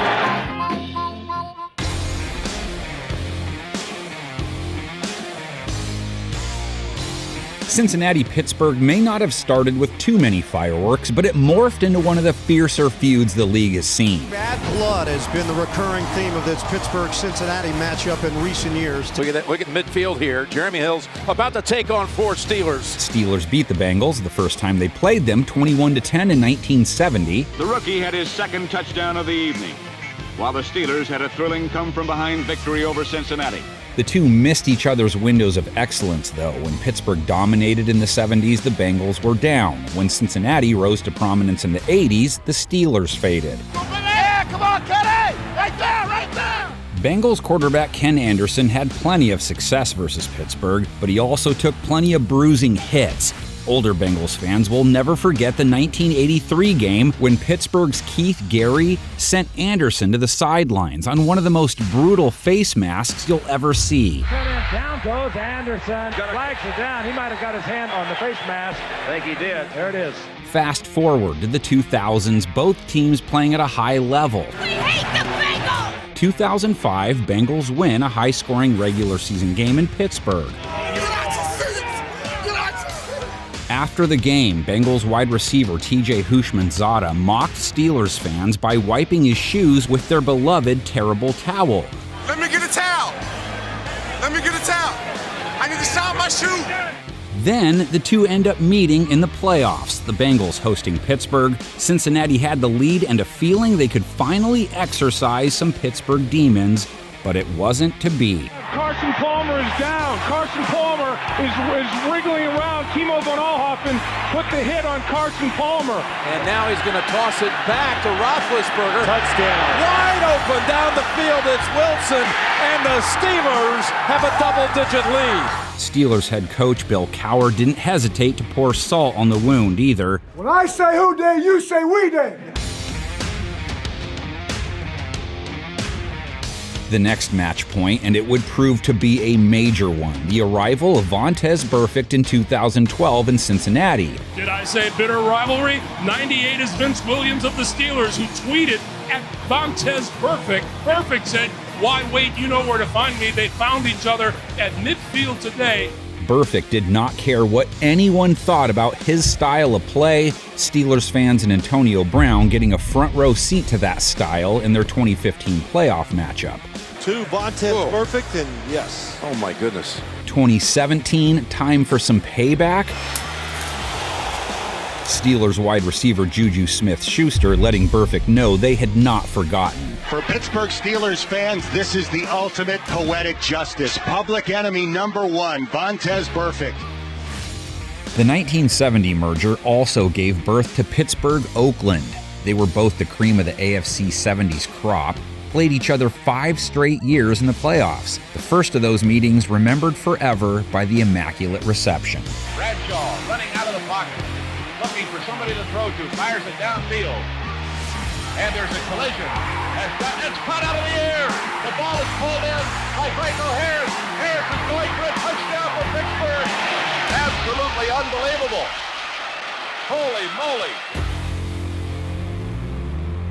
Back now to the new 1970 alignment, AFC West, the same 4 teams that make it up today. The AFC East, what it is today, plus the Baltimore Colts. They stayed in Baltimore through 1983, but played along with the AFC East teams even after their move to Indianapolis. And it was after they made their move that Colts Patriots was truly born. Peyton Manning, Tom Brady. Some argue they are the top QBs to ever play the game. For our generation, greatest rivalry of all time. No matter where you rank them, anytime they faced each other, it was football gold. You got 2 of the greatest, most recognizable celebrity quarterbacks of all time going against one another. Hey, bud. Hey, how you doing, man? How you feeling? Good luck to you. Hanging in there. Hanging in there. Good, yeah. They come into the league almost at the same time, so they're the height of their powers at the same era. The Colts are world champions! Brady beat Manning 11-6 overall in their careers. It's game time! Let's go! New England beat Indianapolis 8 times in the 12 contests the 2 QBs were involved in. Brady's first ever start was one of those dozen, TB12 getting on the board first against Manning. Because it was the first memory that Colts fans have of Tom Brady, that's the incubation of this rivalry. The two met 3 times in the playoffs in Colts-Patriots uniforms. Brady and company winning in 2003 and 4. The Patriots hold this offensive juggernaut to 3 points. Before the Sheriff took them down in 2006. What better situation you want, baby? Be Tom Brady last minute drive. NFC side now. NFC Central, same 4 as the current grouping. NFC East, what it is today with the St. Louis Cardinals. On the map, it didn't make a ton of sense. Seems like the Central would have made a natural landing spot for them. Maybe they would have fared better in that division. As weird as it was to see the Cardinals playing the likes of Dallas and New York as division foes, the NFC West was even wonkier. The 49ers and the Rams on the West Coast, along with the Falcons and Saints on the East. The first post-merger expansion came along in 1976, Tampa Bay Buccaneers to the AFC West. The Seattle Seahawks were put in the NFC West. The plan all along was to move them 1 year later, which they did. The Buccaneers would play in the NFC Central, the Seahawks in the AFC West. The logic for all of that, it would allow the 2 new teams to get as much exposure as possible by playing the most opponents as possible. Seahawks Raiders, for example, that was a thing for a while. The Jacksonville Jaguars and Carolina Panthers joined the fray in 1995. The Jaguars found themselves in the AFC Central, the Panthers and the NFC West, which at least put them together with the Falcons and Saints. It was during the 90s that we saw the Green Bay-San Francisco rivalry take off. Brett Favre and company bested Steve Young's 49ers in 3 of 4 playoff meetings. Walking it into the right corner, and the Packers may have put it away right there. The 2 teams also met 4 times after Aaron Rodgers took over as QB for the Packers, San Francisco besting the QB they spurned in the draft in each of those contests. It is intercepted by Richard Sherman, who will go down, and the 49ers are going to win the game and go to the Super Bowl. 1996 rolls along. That Art Modell guy took his Browns to Baltimore and turned them into the Ravens. Cleveland was shut down for a few years. Baltimore-Pittsburgh, though, would turn out to be rivalry central. Pittsburgh and Baltimore, you don't have to say a whole lot more.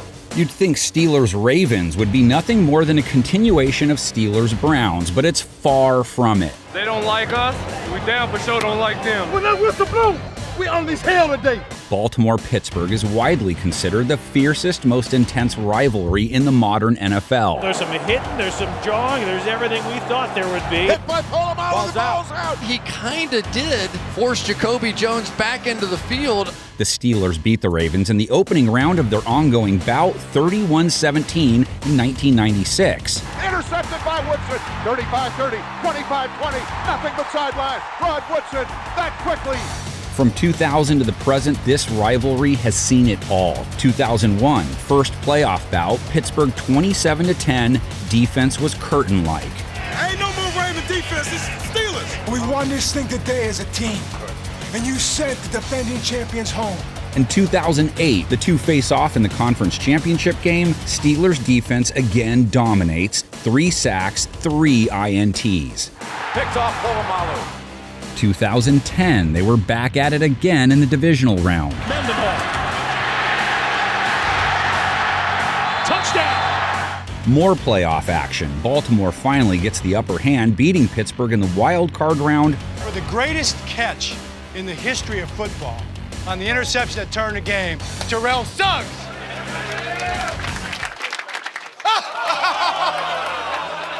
Hi, everybody. Welcome to Cleveland Browns Stadium. The dress rehearsals are over. The wait is over. What a scene here at Cleveland Stadium. Fireworks going off. This crowd is just going crazy. Cleveland was back up and running in 1999. Hey, we know what it's all about. It's about winning. Let's get a win on 3. 1, 2, 3. Which meant we had more bad blood in the AFC Central. It's what we worked for since March. This is your chance to do something special. Let's light this place up. No one wanted to beat the Ravens more than the city of Cleveland. Cleveland Brown time, not the old Browns, the new Browns. Want an ex-Brown team, want a Brown team now? Somebody got to win. First Browns-Ravens game ever, 1999. Ravens prevailed 17-10. Browns' last gasp had fallen short, and they lost a winnable game by a single touchdown. It got worse for the Dog Pound when Baltimore showed up in Ohio later that season. Many of the fans have already left. So much anticipation about this game. Throughout the week, people said, we don't care what you do the rest of the year, but please win this one. That obviously hasn't happened. And fans of the brown and orange must have had knots in their stomachs a year later when the Ravens landed in the Super Bowl. It could have been, it should have been us. You're one of those. You're the greatest ever. Thank you. At least they had something to celebrate the next season. Cleveland finally got to taste victory against their former selves, sweeping the Ravens in 2001. Everybody in this room deserves an enormous amount of credit because you continued to believe in each other and you trusted and you laid it on the line for 60 minutes and you did a hell of a job of hanging in there together through tough times. Let's go. All about Browns right here. Oh yeah, baby. Browns on 3. 1, 2, 3. Browns. Finally, in 2002, there was the most recent NFL franchise addition and the most current division shakeup. The Houston Texans were now a thing, and so was an 8-division NFL. This was a chance to get it right. AFC East, Pats, Bills, Jets, Dolphins. They had to stay together for history's sake. NFC North, Bengals, Steelers, Browns, and Ravens. Can make the case Baltimore doesn't fit, but thank goodness they stayed put. AFC West, Raiders, Chiefs, Chargers, Broncos. AFC South, Colts, Jaguars, Titans, Texans. Yeah, baby, what's going on? Texans-Titans sticks out in this division, and their rivalry dates back to when Bud Adams took the Oilers out of Houston. Unlike Art Modell, who didn't want anything to do with the Browns past when he took the team to Baltimore, Adams was so mad at the city of Houston for not working out a new stadium deal that he took their record books, uniforms, and logos with him. That's why Houston was starting from scratch in 2002. Tennessee beat the Texans in their first face-off. Here we go, baby, let's go! Let's get it going now, come on! Well, this drive is all about Steve McNair. He kept it alive with his running and then finishes it off with his throwing. What a great grab. Gives a little time running out of it. David Powell still alive, takes a look. He's intercepted. And that'll be the game. Houston has asked for permission to use the old Houston Oilers look for throwback purposes. Tennessee's ownership hasn't just denied those requests, they themselves have worn the Oilers logo a number of times over the years. The rivalry also counts one of the most intense on-field fights as its own. Andre Johnson and Cortland Finnegan going at it in 2010. Flags come down. Oh, there's punching now. Yeah, Finnegan and Andre Johnson going after it. We asked Matt Schaub about the matchup. He said it's always like a street fight when you take on Tennessee. You have to be willing to bloody your nose against them. The new alignment also allowed Titans and Jaguars fans a reason to dislike each other. The feud took off in 1999. Both teams had Super Bowl aspirations, and they both made it to the 1999 Conference Championship game. Touchdown, Titans! The matchup came with allegations of playbook theft, and then after Tennessee won the game, which was played in Jacksonville, Titans head coach Jeff Fisher referred to Jaguar Stadium as one of Tennessee's secondary homes. Game on then. The Jags win the AFC South. The Jags have a home game in the NFL playoffs. How good is that? Now to the NFC East, Cowboys, Giants, Eagles, Commanders. Geography says once again the Cowboys don't fit. History books say they do. NFC North, Bears, Vikings, Packers, Lions, no shocker there. NFC South, Saints, Panthers, Buccaneers, and Falcons. It's been hard for Tampa Bay to really develop a hatred for any one team due to the divisional bouncing around they've had to do. Their current alignment has allowed them to build some rivalry history with all three of their interdivision foes, Panthers fans in the same boat on some level. NFC West, 49ers, Seahawks, Rams, and Cardinals. The wild NFC West has provided some of the best rivalry treats in recent years. This is our arena! Today, baby! Today, we are gladiators, man! We gotta play like it! 49ers Seahawks has cooked up some of the better modern beef. 2011, Pete Carroll, Jim Harbaugh, not fans of each other stemming from their college days. Now they meet on an even bigger stage. Harbaugh draws first blood. Let's go, baby! Let it rip! Let's go! Let's go! 49ers thump Seattle when the first two met. Hey, game off the coach. Who's got it better than us? No! Carroll lost his first 3 NFL head-to-head contests to Harbaugh before finally getting on the board in his 4th try, a Seattle blowout. Thank you, coach, man. Thank you.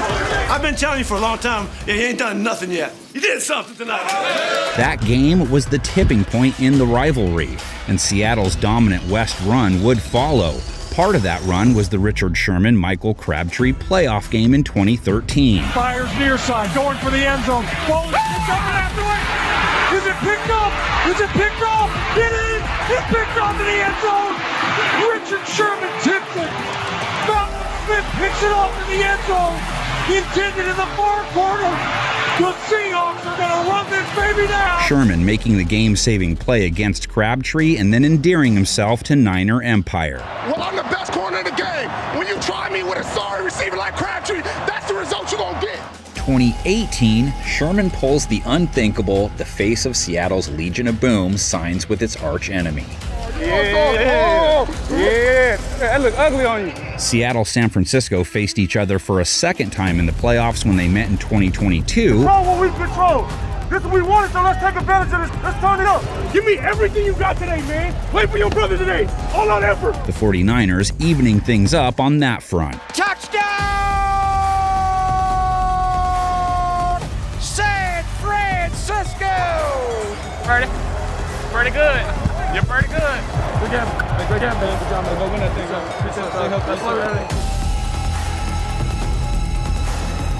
Let's finish where we began, the oldest rivalry in NFL history, the Decatur Staleys and the Chicago Cardinals. As noted earlier, the Cardinals and Bears are the only 2 teams in the NFL that played in the APFA in 1920.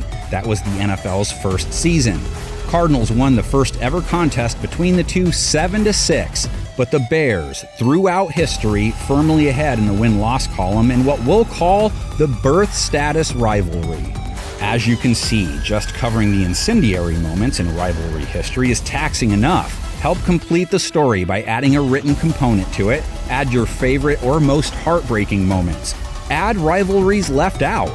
Favorite one-on-one rivalries. Maybe that's another chapter of NFL Explained, right? Be great tonight. All I need is for every man to do his motherfucking job. Breaking news into NFL Network. Former Patriots quarterback Tom Brady has an agreement to join the Tampa Bay Buccaneers. Peyton Manning's going to be a Bronco. There's no question about that. It looks like Deion Sanders' comeback is for real. We made the decision I was going to be a Saint. Free agency. Familiar faces and new places. Do you know who signed the biggest free agent contract in NFL history? Did you know 49% of players who suited up in Super Bowl 55 were acquired in free agency, including this guy? Brady looking, throws toward the end zone. Caught ball, touchdown Tampa Bay Buccaneers. This offseason ritual is as vital to today's game as the combine, the draft, and training camp. But it's complicated, and it's more recent than you think. So how did we get here? This is NFL Explained, the evolution of free agency. When the NFL was founded in 1920, roster consistency was a major point of emphasis. Competition between rival clubs, college programs, and regular everyday jobs limited team building in the early years. But things began to change in 1925 with the arrival of American superhero Red Grange, football's first salaried player. He's still the fastest heavyweight player to streak down the field with a ball. Who is he? Red Grange, the one and only. Still, big names were the exception until the college to pro pipeline was established by the first NFL draft in 1936. As the NFL evolved, it adopted elements of other sports leagues, like the MLB's reserve rule. Now, this system, for better or worse, tied a player to a team indefinitely. Once a player's contract expired, he could only negotiate a new contract with that same team. If a deal was not reached, the player was put on the reserve list, effectively barring him from negotiating with another team. In this system, players could only change teams via trade or by retiring first. This state of affairs would persist for over 2 decades as dynasties were built around superstars like Green Bay's Don Hudson and Washington's Sammy Baugh. Every time he throws the football, completes a pass, gains a yard, scores a touchdown, Baugh sets a world record. But then, war. By 1942, nearly a third of the league had been drafted to fight overseas. The Army kept drafting football players. Came to the point where they drafted all our fullbacks so that the Bears were out of fullbacks. The team had to persuade Bronco Nagurski out of retirement, effectively making him the first superstar free agent. They knew the guy hadn't played in 6 years. They knew his legs were dead. He had gained some weight, so they put him at tackle. The formation of the All-American Football Conference in 1946 added yet another wrinkle.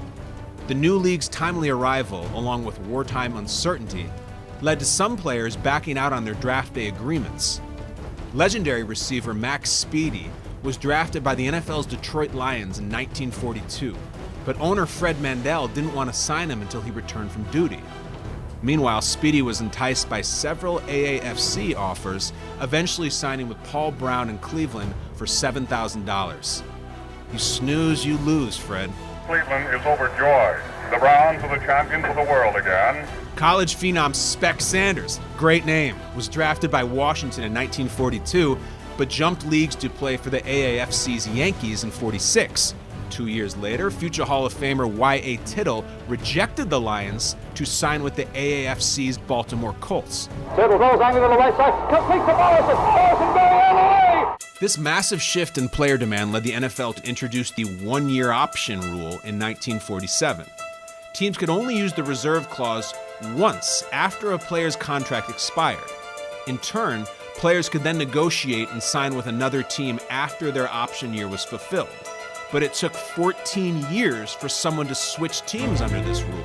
That someone was receiver R.C. Owens, who left San Francisco to sign with the Colts in 1962. Speaking of the Colts, they landed one of the first and biggest free agent names of all time. I think you may have heard of him. Unitas is back. Unitas throws. Boy goes for a touchdown. A magnificent pass pattern with Johnny Unitas. The Steelers originally drafted Johnny Unitas in 1955, but were unimpressed, releasing him before the season began. That actually happened. Then a year later, Johnny Hughes signed in Baltimore, where he would win 3 MVPs, 4 NFL championships, setting multiple passing records as the NFL's first modern quarterback. But by 1960, another rival league was quickly gaining traction. The most exciting new development on the American sports scene came to life in 1960 with the birth of the American Football League. The AFL's spending power made draft competition fierce, raising salaries for top-tier college prospects. Now, with owners growing restless, Commissioner Pete Rozelle moved to discourage player movement through the Rozelle Rule in 1963. The rule gave Rozelle authority to compensate teams who had lost players in free agency. The price of the free agent was decided by the commissioner's office and would be paid by the player's new team, usually in the form of draft picks or cash considerations. It had the intended effect. Only 34 players signed with new clubs between 1963 and 1974, as most teams avoided the heavy cost of signing veteran talent. Offense in the air in Dave Parks. The 49ers have the NFL's top pass receiver. In 1968, the Saints provided a cautionary tale, coughing up 2 first-round picks to sign receiver Dave Parks. Parks failed to produce, never catching more than 35 passes in any of his 5 seasons in the Big Easy. The AFL and NFL had agreed not to pursue each other's players once they signed their initial deals. In 1966, this pact was broken when the Giants signed soccer-style kicker Pete Gogolak away from the AFL's Bills. The upstart league was furious over Gogolak. Enter Al Davis. Just win, baby. Before Davis was a staple of NFL excellence, he was arguably the league's fiercest adversary in the mid-1960s. Already the youngest owner and coach in the AFL, Davis was promoted to commissioner in April of '66 and immediately went after the NFL talent in retaliation. Within months, the league was in talks with NFL veterans Mike Ditka, John Brody, and Roman Gabriel. His hardball tactics were maybe too successful, and the leagues agreed, without Davis's knowledge, to a merger in July of that same year. We would come out of it a much stronger organization and a much greater sport than we have been as 2 separate entities. With a rival pool of owners no longer around to drive up salaries, tension rose between players and the league. In 1976, the NFL Players Union won a court decision against the Rozelle Rule. The settlement created a revision known as right of first refusal and compensation. It worked similarly to restricted free agency today. The rule gave a player's original team the right to match any contract offered to him by another team. If a deal was reached, the player's new team was required to compensate his original team based on the player's experience and new salary. Brock back to pass, the rush out for and hammered down. He got the ball. Picked up by Wilbur Marshall. Washington made a huge splash signing Bears linebacker Wilbur Marshall to a free agent deal in 1988. Marshall became the first player to change teams via free agency in 11 years. Washington signed the Pro Bowler to a 5-year, $6 million deal and had to give up 2 first-round picks under the league's compensation rules. In 1989, the NFL instituted the Plan B system, the precursor to modern free agency. Plan B was relatively straightforward. Teams could protect 37 of its 47 rostered players, but the 10 remaining Plan B free agents could not negotiate with any other team until they provided their old team the chance to re-sign them first. I'll tell you, did you see that hit there, Ronnie Lott? They almost knocked his uniform off. What a run by Roger Craig. You'll never see a better one than that. 2 big-name players, Ronnie Lott, Roger Craig. They left the 49ers for the Raiders via Plan B in 1991. But the new system wasn't well received by the players and lawsuits continued. In 1992, the final blow came by the way of the Minneapolis Federal Court, which ruled in favor of NFL plaintiffs, making them unrestricted free agents. Reggie White, the legend, the All-Pro, the Eagles' Minister of Defense, became the face of the free agency movement. The Reggie White settlement in January of 1993 introduced free agency as we know it now. And it goes something like this. Unrestricted free agents are what we can consider true free agents. That's any player who has at least 4 years of NFL experience and an expiring contract. I was really impressed when I came up here the first time. Green Bay was the farthest thing from my mind. And with the direction the team is going, I think they have a total commitment to winning. White became the first unrestricted free agent in 1993, leaving Philadelphia to sign a 4-year, $17 million contract with the Packers. He and Brett Favre would go on to bring Green Bay its first title in nearly 3 decades. The Vince Lombardi Trophy is coming home! Players with 3 years of NFL experience and an expiring contract are considered restricted free agents. These players are eligible for 1-year qualifying offers or tenders from their original team. If the player accepts the offer, he can negotiate deals with other teams until a certain date, but stays with his original team if the offer sheet is matched.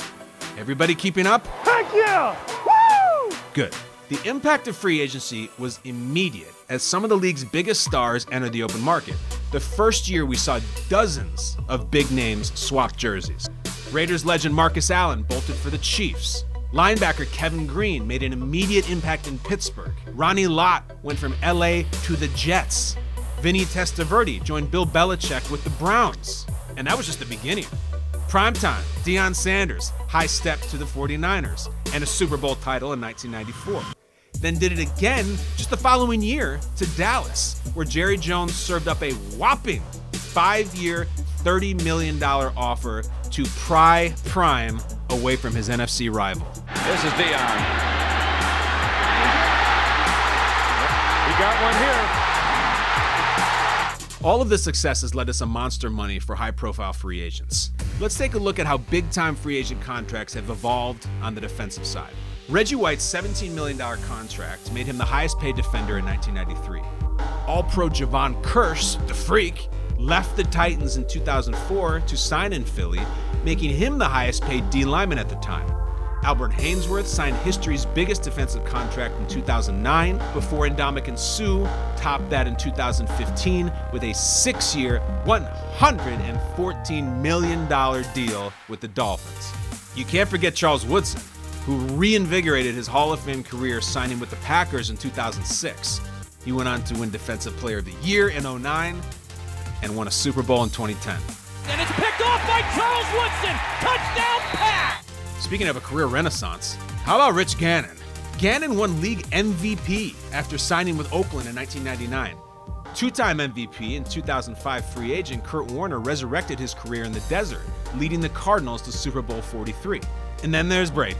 A 20-year run in New England wasn't quite good enough. Surprising everyone, he left the Patriots and signed a 2-year, $50 million free agent deal with Tampa Bay. And all he did next was throw for 40 touchdowns in 2020, taking down Drew Brees, Aaron Rodgers, and finally Patrick Mahomes en route to a 7th Lombardi Trophy. Tom Brady, you are the man. You are the GOAT. You might ask, was Brady's $25 million a year deal the most ever for a free agent quarterback? No, not quite. We'll get to that in 1 second. But first, let's check out free agent deals that have evolved for the game's best offensive players. The Cardinals broke the bank for Pro Bowl receiver Gary Clark. $6 million for a free agent receiver was uncharted territory in 1993. Then, restricted free agent Curtis Martin signed a massive deal with the Jets in 1998, led them to the AFC Championship game. After a shoulder injury pushed Drew Brees out of San Diego, the future all-time passing leader saw a really nice payday from the Saints in 2006 and was worth every penny. Brees. Wide open. Wide open! And Smith! What a way to do it! There is, of course, Peyton Manning, who landed in Denver after a neck injury ended his legendary Colts career. He went on to produce 2 more All-Pro seasons and a win in Super Bowl 50. Manning out of the gun. Manning lets it fly. It's caught by Thomas. There's the record for Peyton Manning. Great job. Great job. We mentioned Brady's $25 million annual guaranteed salary. But did you know Vikings quarterback Kirk Cousins actually earned the highest guaranteed free agent deal in NFL history? That's right. In 2018, Minnesota signed Cousins, the Pro Bowler, to a 3-year contract worth $28 million a year. But writing huge checks doesn't always mean success. Larry Brown with a big interception. Remember Larry Brown? Not the NBA coach. Cornerback Larry Brown parlayed his Super Bowl MVP into a nice contract with the Raiders, but started in just 1 game for the Silver and Black. They tried another reigning Super Bowl MVP the year after, but Packers hero Desmond Howard didn't fare much better. accounting for just 2 touchdowns in 2 seasons. But maybe no team knows how a huge free agent deal can backfire better than you-know-who, Washington.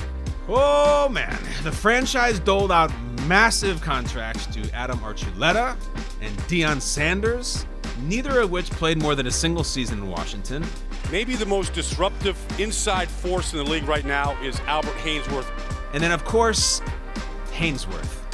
2-time All-Pro with the Titans, great player, but his $100 million deal resulted in just 12 starts in D.C. The Lone will throw from inside his 5, going for Steve Smith, and it is picked off by Nnamdi Asomugha. In 2011, the Eagles offered a 5-year, $60 million deal to Raiders Pro Bowler Nnamdi Asomugha before releasing him 2 years later. In 2015, Philly signed cornerback Byron Maxwell and reigning Offensive Player of the Year DeMarco Murray to massive multi-year deals. Both players were gone the following season. The free agency game is as much about value as it is about player success. Sometimes it's all about finding the diamonds in the rough. On 3rd down, Palmer standing in the pocket and picked off. It's James Farrior to the touchdown. In 2002, the Steelers found a gem, signing former first-round pick James Farrior for pennies on the dollar. Farrior would blossom in Pittsburgh, recording 6 seasons with 100-plus tackles, an All-Pro nod, and 2 Super Bowls on one of the league's friendliest contracts. London Fletcher, incredible player, landed in Washington on a 5-year, $25 million deal and would become a perennial Pro Bowler, earning 4 straight nods and consistently ranking among the league's leading tacklers. How about Rodney? All-Pro safety Rodney Harrison won back-to-back Lombardis after inking a 6-year deal worth just under $15 million with the Patriots in 2003. Intercepted. Rodney Harrison at the 20. He falls down, and that is it. The Patriots are going to be Super Bowl champions again. Super talented Cardinals pass rusher Simeon Rice was lured to Tampa in 2001 on a 5-year deal worth just over $30 million. He rewarded them with multiple 10-plus sack seasons and an All-Pro selection in the Bucs' 2002 Super Bowl season. The same year Rice signed in Tampa, the mother of all bargains landed in Kansas City.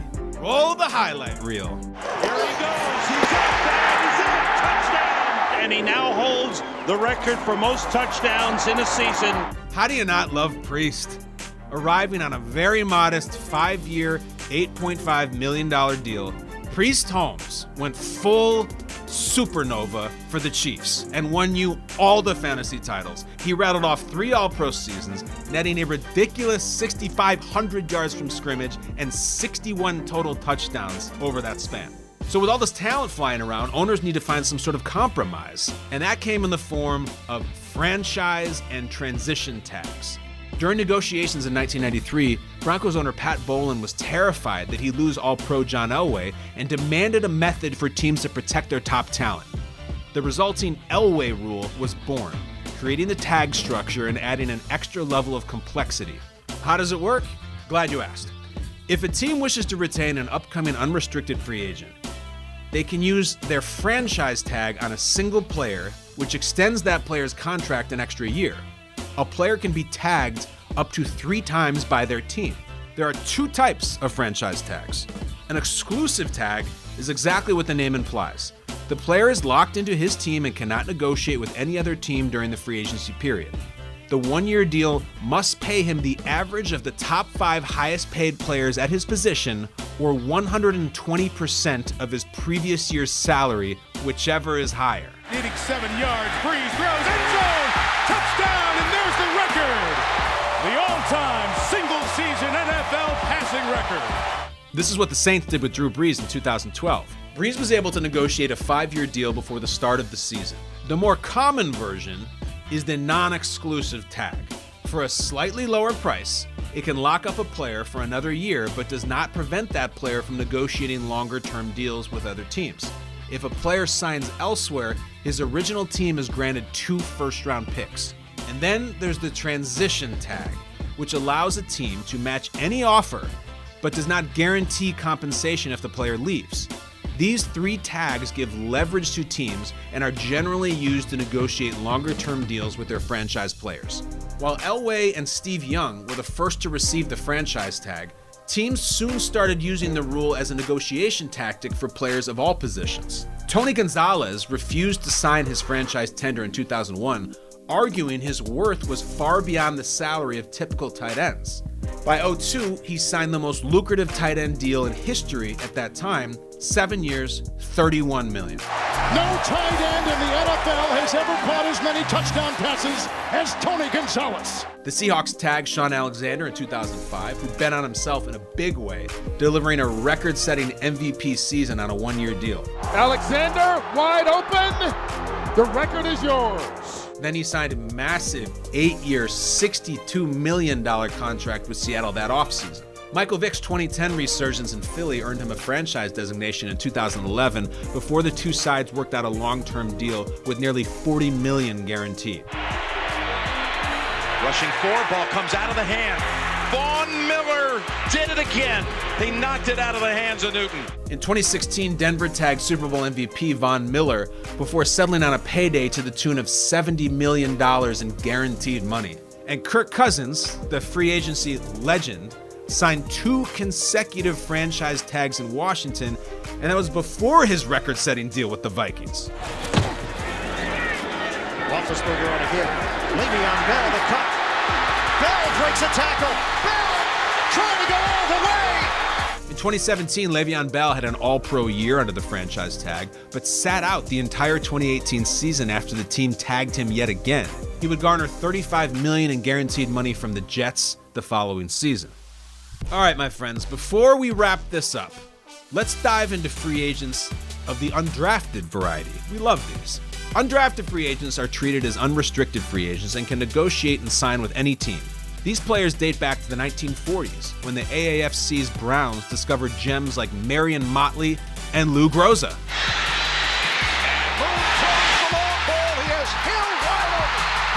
Warren Moon was passed over in the 1978 draft, but was signed by the Oilers in '84 after a stint in the Canadian Football League. Moon had a 17-year Hall of Fame career in the NFL, passing for nearly 50,000 yards and 300 touchdowns. Green Bay struck gold in 1960 by scooping up undrafted future Hall of Famer Willie Wood, but didn't have quite the same luck in 1994 when they waived unknown rookie Kurt Warner. Rainbow's the far sideline, and it is caught by Isaac Bruce. Makes a move to the 30, 25, 20, and they won't catch him today. Possibly the league's best Cinderella story. No, I'm going to say it.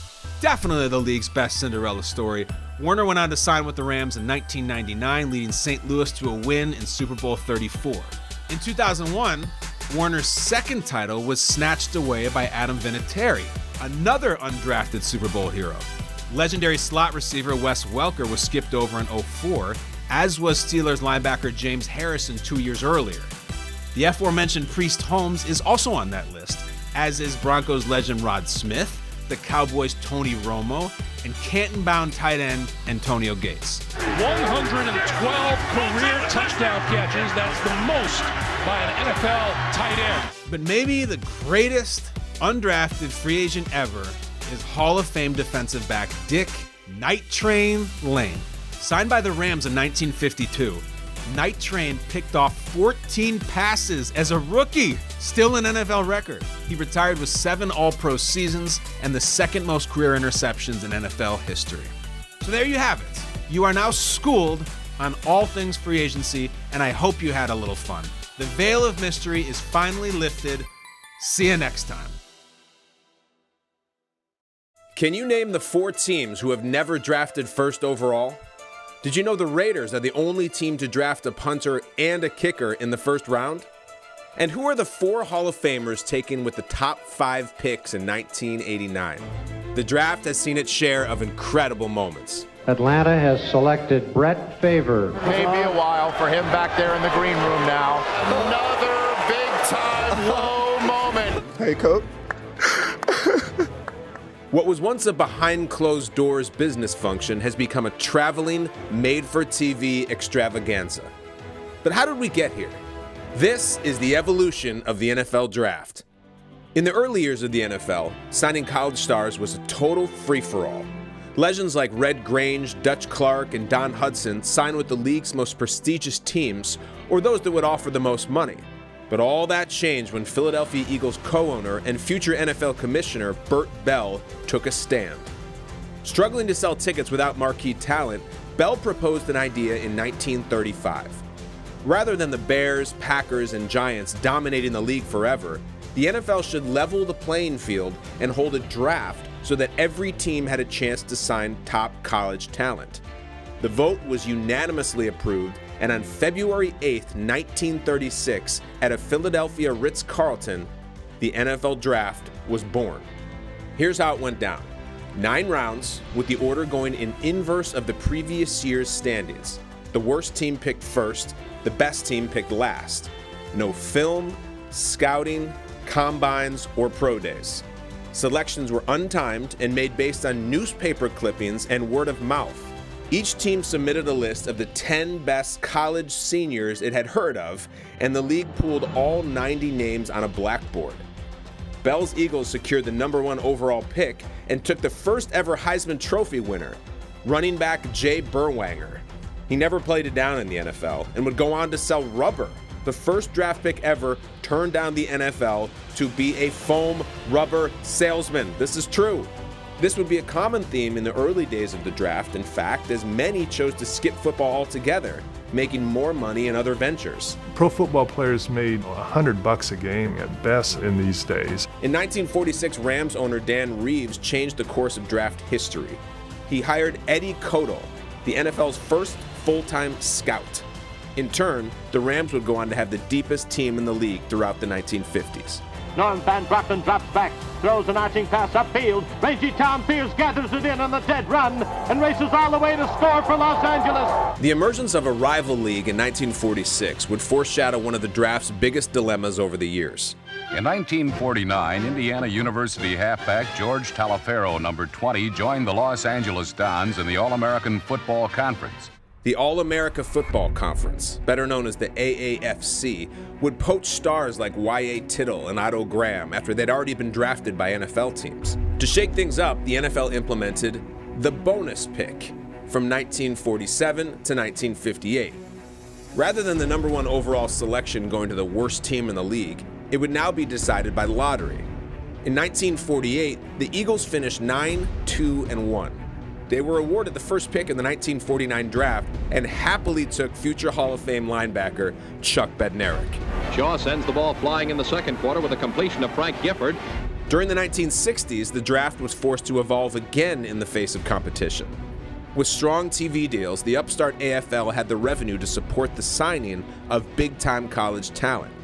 In 1960, the Rams drafted Heisman Trophy winner Billy Cannon, #1 overall, only to see him sign a larger contract with the AFL's Houston Oilers.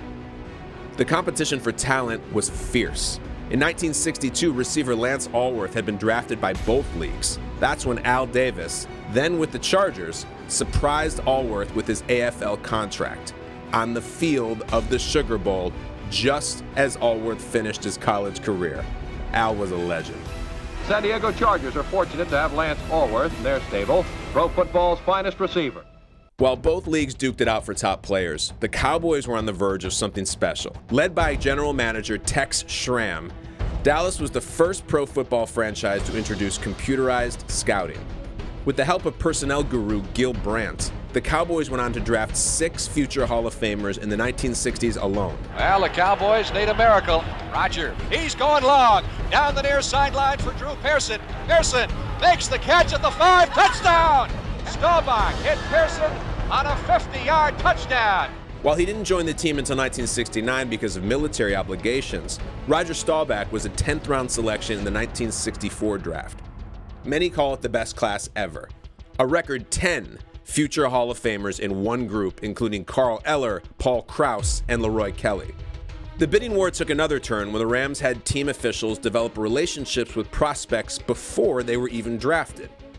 NFL Commissioner Pete Rozelle eventually had every team adopt this strategy. These, quote, babysitters, as they'd be known, took prospects away from their schools during the AFL draft, so teams had no way to contact them. Skip to 1965, where the NFL's Cardinals and AFL's Jets battled it out for quarterback Joe Namath. The Alabama star wanted top dollar, and the Jets obliged. New York signed Namath to the largest rookie contract in NFL history, $400,000, and that was that. But Namath has not been bashful this week, and he has said that the Jets are going to win. He doesn't even predict it. He said, I guarantee We may be sitting in one of sports' greatest upsets in history. The leagues finally merged, and there would be a 17-round common draft with a time limit for each pick.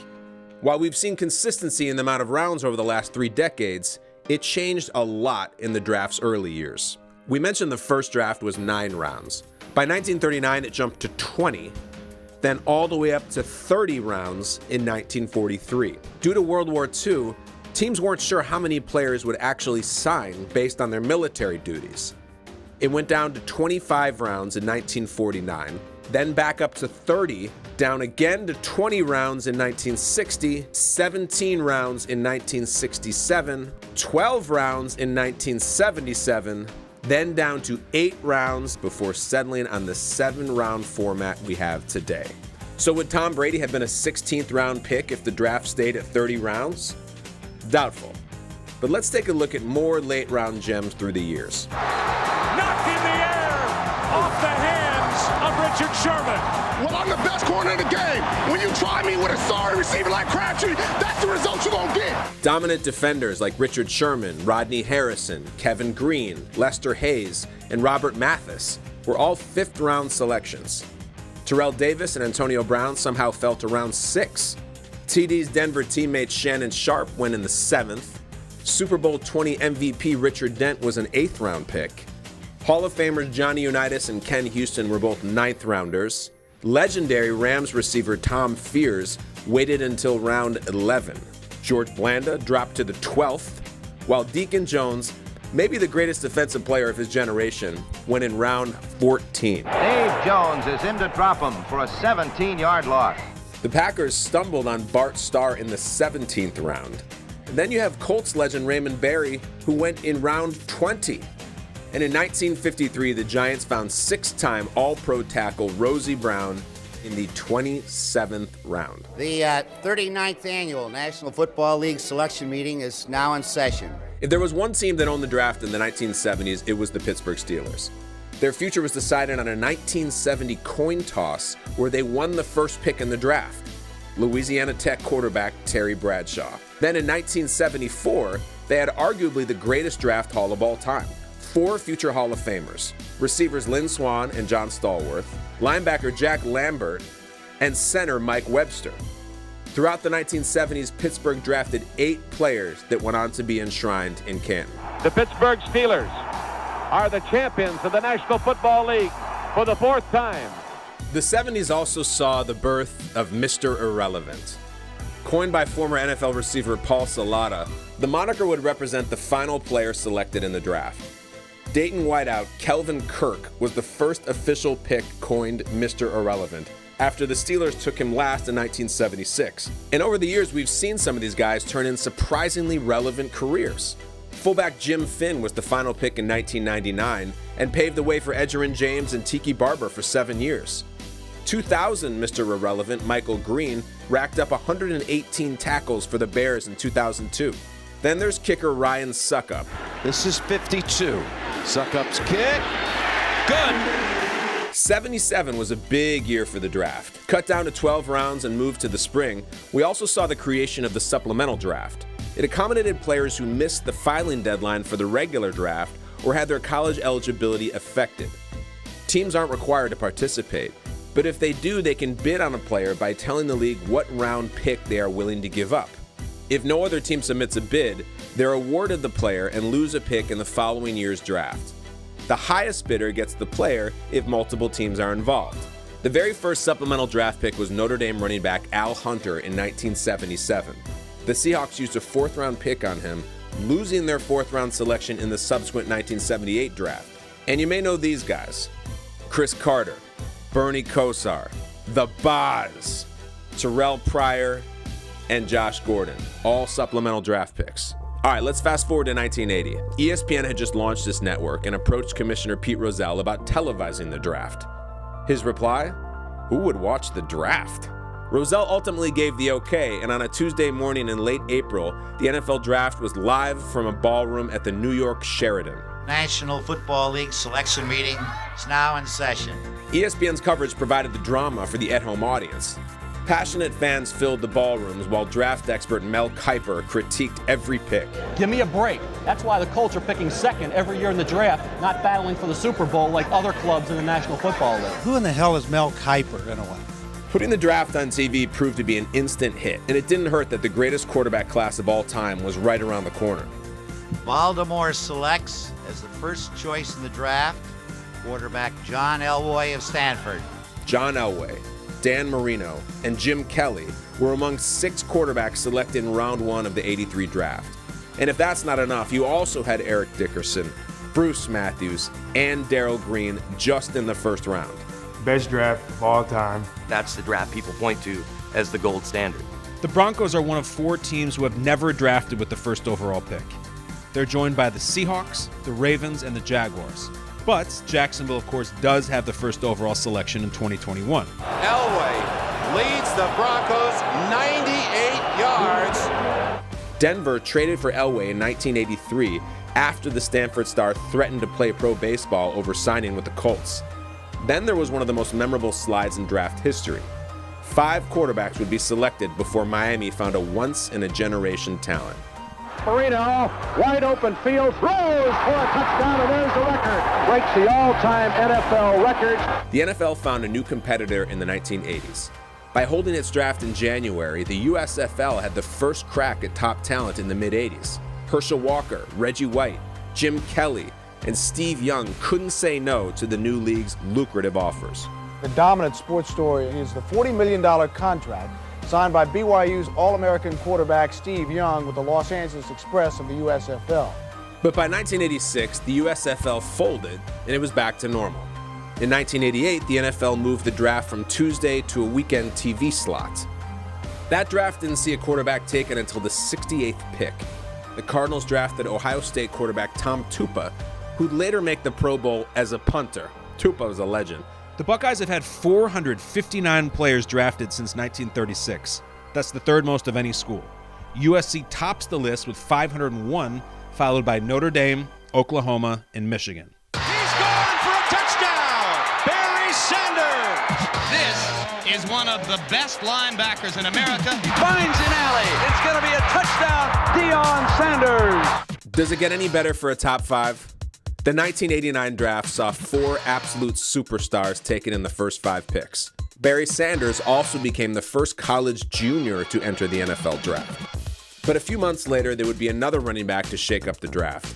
In 1989, Herschel Walker was by far the best player the Cowboys had. But new Dallas coach Jimmy Johnson had a different idea for the future. So he sent Walker to Minnesota and acquired 8 future draft picks in the process. I think we all remember what happened next. How about them Cowboys?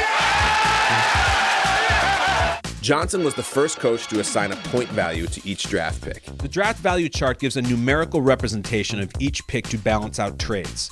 For example, in the 2021 draft, combining picks 6 and 7 in the first round, 3,100 points, is considered almost equal to the first overall pick of 3,000 points. It didn't technically happen on draft day, but the Walker trade has to be considered one of the most monumental deals in draft history. 12 years earlier, Dallas traded up to number 2 for Heisman Trophy winner Tony Dorsett. Tony Dorsett has scored his first touchdown as a pro. The Oilers sent 4 picks to Tampa, securing Earl Campbell at number 1 in 1978. And here goes Earl Campbell. He knocked Robertson on his back. Coming off a Super Bowl season, Bill Walsh and the 49ers boldly jumped up 12 spots for a Mississippi Valley State receiver named Jerry Rice. Montana, Rice, he's open. No flags are down. Touchdown. In 1990, the Colts traded Pro Bowl tackle Chris Hinton, receiver Andre Rison, and 2 picks to the Falcons in return for the first overall pick, who'd eventually become Jeff George.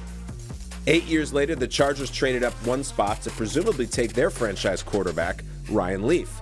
And Saints coach Mike Ditka traded every pick he had for Texas running back Ricky Williams. He traded his entire draft, the whole thing. First, third, fourth, fifth, sixth, and seventh round picks, and New Orleans first and third round picks in next year's draft. 2001 saw the Falcons swap picks with the Chargers, ending up as a win-win for both teams. Atlanta took Michael Vick first overall, while San Diego ended up with LaDainian Tomlinson.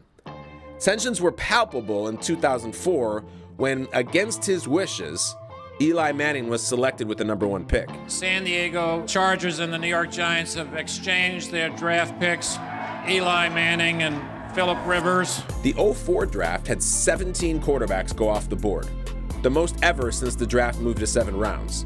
In 2010, we saw the Broncos shock everyone by trading up for Tim Tebow. The Falcons packaged 5 draft picks to move up for Julio Jones in 2011. The following year, Washington combined 3 first-round picks and a second-round pick to move up for Robert Griffin III. In 2016, the Rams and Eagles traded up into the first and second spots, taking Jared Goff and Carson Wentz respectively.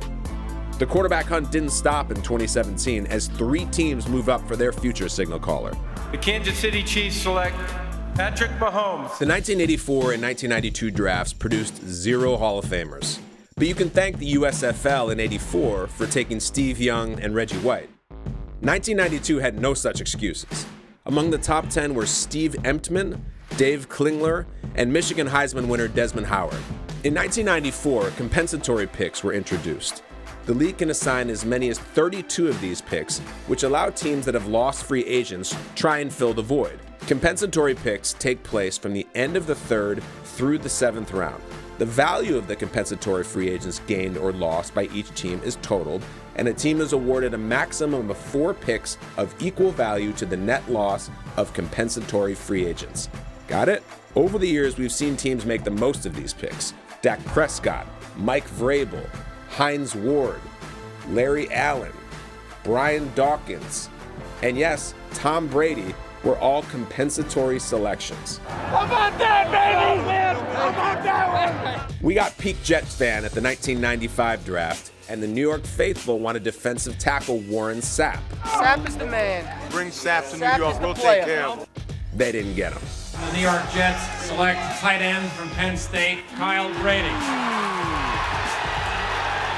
This has to be the biggest mockery I've ever seen in my entire life. We can trade him, hands coach. down, the biggest I would mockery. trade him right It's an now. absolute mockery. If you think Kyle Brady had it rough, fast forward to 1999, where raucous Eagles fans packed Madison Square Garden awaiting the number 2 overall pick. With the second pick, the Philadelphia Eagles select Donovan McNabb, quarterback, Syracuse University. After the warm welcome, Donovan McNabb went on to become the Eagles' all-time leading passer. In 2000, the Jets were in the headlines again as the only team in draft history with 4 first-round picks. Sean Ellis, John Abraham, Chad Pennington, and Anthony Becht. The drafts of the early 2000s were not kind to the Minnesota Vikings. In 2002, after the Chiefs and Cowboys failed to get a deal done at number 6, the Vikings weren't ready to jump in and make their pick. They wanted defensive tackle Ryan Sims, but as they turned their draft card in, they were told the Chiefs made Sims their choice first. Kansas City has selected Ryan Sims. The next year, as the 15-minute clock ticked to its final seconds, Minnesota had yet to make a pick at number 7. Confusion about a potential trade with Baltimore caused their time to run out, and the Vikes couldn't get their pick in until number 9. Turn your pick in. It doesn't happen often, but when a team fails to make a selection in its allotted time, it can still make a pick afterwards unless the next team on the clock makes its selection first. This happened in 2003 when the Jags took Byron Leftwich with the 7th pick and the Panthers drafted Jordan Gross at number 8. Both teams got their picks in faster than the Vikings did. In 2005, Alex Smith and Aaron Rodgers were undoubtedly the 2 best quarterbacks in the draft. The only question was, who would the 49ers take first overall? When San Francisco drafted Smith, the unthinkable happened. Another 22 picks would pass as Aaron Rodgers sat through the most gut-wrenching green room wait ever. Troy Williamson, Mike Williams, Jamal Brown, Thomas Davis, Travis Johnson, David Pollock, Erasmus James, Alex Barron. But like Marino in '83 and Randy Moss in '98, the wait only ignited Rodgers' future Hall of Fame career. It's going to get there. He turned 32 yesterday. Does he have a vintage moment in him? In the end zone, it is caught! A game-ender for the Packers! For the first time ever, ESPN would have draft competition starting in 2006. The NFL Network was now a player. NFL Total Access here at the 2006 NFL Draft. So pleased to be with you. We may look back at 2010 as being the most influential year in draft history. The very first NFL Draft held in prime time. There's no questioning its success. In 2009, the first round averaged 6.3 million viewers. That number jumped to 8.3 million in 2010, and a record 45.4 million total viewers throughout all 7 rounds. The Rams took Sam Bradford #1 overall and gave him the richest rookie contract in draft history. 6 years, $78 million with $50 million guaranteed. That was the last of the enormous rookie deals due to a new CBA that set a rookie wage scale. In 2011, Cam Newton received a 4-year, $22 million contract after going #1 overall. And speaking of 2011, you can make a case for it as the best draft class since 1983. Von Miller, A.J. Green, Patrick Peterson, J.J. Watt. 31 Pro Bowlers, a Defensive Player of the Year, NFL MVP, 2 Super Bowl MVPs, and at least 4 locks for the Hall of Fame. If we've seen one constant in the last decade, it's the need for a premier quarterback. 30 signal callers were selected in the first round throughout the 2010s, the most of any decade. From 2010 to 2019, 7 of the 10 #1 overall picks were quarterbacks. But which position group has the all-time lead? You guessed it, yes, it's quarterback, followed by running back with 21 and defensive end with 12 #1 overall selections. Chi-Town is Draft Town. In 2015, the draft moved into a new city for the first time in 50 years. Chicago beat out LA in a bid to host and then would run it back again in 2016. The Windy City has been home to the draft 9 times, third most behind Philadelphia at 15 and New York City at 57. The location changes didn't stop in Chicago. The draft returned to Philly in 2017, where ex-Cowboy Drew Pearson set off a chain reaction of draft roasts. This was incredible. I want to thank the Eagle fans for allowing me to have a career in the NFL. Hey, Dallas, the last time you were in the Super Bowl, these draft picks weren't born. Hello, Nashville. I'm not going to say a single word about the Tennessee Titans record against the Indianapolis Colts because I was a punter, and there's no reason for me to talk about that. With that being said, we did not punt much against the Tennessee Titans, so you probably have no clue who I am to begin. After Dallas in 2018, 600,000 fans showed up to watch in downtown Nashville. The draft has become visible in every way, including the presentation of every pick. I'm living and working on the International Space Station, 250 miles above the Earth. Marlon Mack, running back, University of South Florida. Look, I'm not sure if this is what Burt Bell had in mind, but it plays today. In 2020, the coronavirus pandemic forced the league to audible from its scheduled Las Vegas draft site and instead go virtual. That's right. History will remember that 2020 was the year Roger Goodell announced picks from his basement in the first ever virtual NFL draft. This draft this year is a draft like no other. It was an enormous success at 55 million combined viewers tuned in across all 3 days, by far the most watched draft ever. The league and all 32 teams coordinated more than 600 live video feeds showing war rooms, prospects at home, and fan reactions. We got it all. Henry Ruggs is swagging out in a robe. Biggest star of the night, undoubtedly Bill Belichick's dogs. Just enjoy the sheer pageantry of the Tommy Bahama shirt. The most memorable draft ever. So there you go. That's it. 85 years of draft history. Rival leagues, blockbuster trades, bear hugs, grumpy Jets fans. The worst pick since last year. It's always a blast. And everybody, we will see you in Cleveland.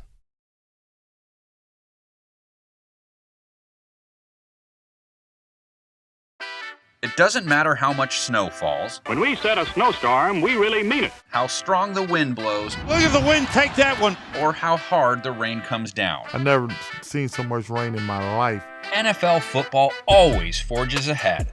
It's NFL Explained Worst Weather Games. No matter how bad the weather might get, nothing stops an NFL game from finishing. Only weather that matters is whether they want it more than us. Well, except for that one preseason game between the Pittsburgh Steelers and the College All-Stars. Henready on his very first play, firing out to Tommy Riemann, and a flash of lightning, and believe me, it is coming down. This is one of the most insane rain games you'll ever see.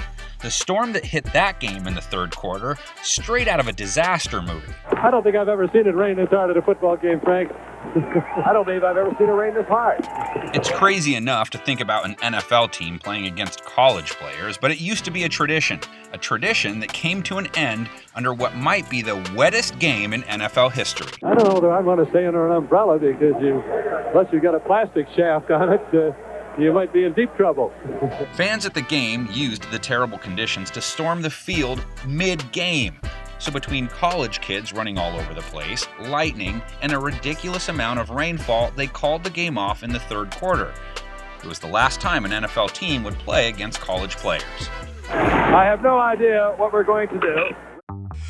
The Steelers have seen their fair share of wet games that counted, too. One of the most memorable, their Muddy Night football game in 2007 against the Dolphins. 1.5 inches of rain came down just before kickoff, the game also earning the nickname of Monday Night Mud. Punts at times, sticking into the turf the way a golf ball does when it lands on a soggy green. Players had zero traction. It's like the game was moving in slow motion. No shock, neither team was able to score a single point until Pittsburgh, with 17 seconds left in the fourth quarter, hit the game-winning field goal from 24 yards out. The snap, the ball is down, that kick is on its way. That kick is good. The first score of the football game belongs to the Pittsburgh Steelers with 17 seconds left. Those two teams also hooked up for another classic mudfest in 1989 in Miami, but in that game, the slop didn't slow down the offense at least. A first-half downpour produced 2 inches of rain, creating ankle-deep mini lakes all over the field. Merrill Hodge relishing the chance to feel like a kid again. It was extremely fun because you used to get in trouble for doing that when you were little. You know, your mother used to always get mad at you. Now you're getting paid to do that. It doesn't happen all the time, so when it does happen, it's almost like we're making history right now. So let's have fun doing it. There wasn't much on the line for the Dolphins in that game, though not compared to their other famous mud game that took place 7 years earlier.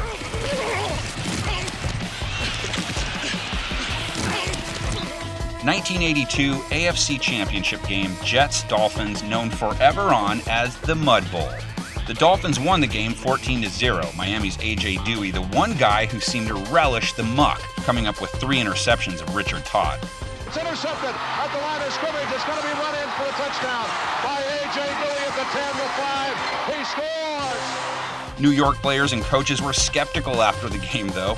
They were the much faster team, so the soaking wet field was a disadvantage to them. New York's head coach, Walt Michaels, telling reporters afterwards, there were some things that went on. The league rules to cover the field, and it wasn't. What else needs to be said? The first game to earn the Mud Bowl moniker was played in 1964, a torrential downpour soaking Busch Stadium. The New York offensive unit gets its muddy baptism with Y.A. Tittle passing to Aaron Thomas, who loses his footing but hangs on to the slippery ball for a touchdown. Forget being able to tell who was who or what the markings on the field looked like. It was like watching guys play football in a giant pig pen. The muddy melee continues into the fourth quarter as the Giants drive goalward through the slop. One reporter describes the field as too thick to drink and too thin to plow. The game ended in a 10-10 tie, which cost the Cardinals a division title by a half a game. Mud has made a mess of things in plenty of games over the years. Let's check out a few of the bigger slop fests the NFL has ever seen. We used to play down at the school all the time. The more mud, the better. It really wasn't about scoring or really winning even. It was just about getting dirty. And that's probably the best way to have it. Just go down and get dirty, make your mom mad. That's the biggest thing.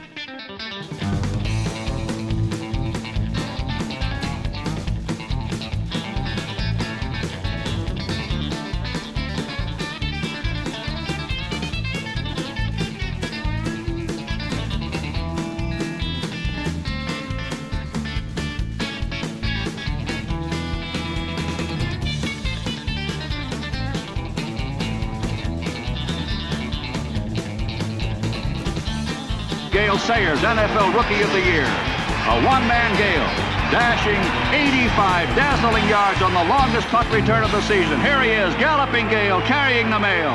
This is his 6th touchdown of the game. One NFL legend put it as no one else could.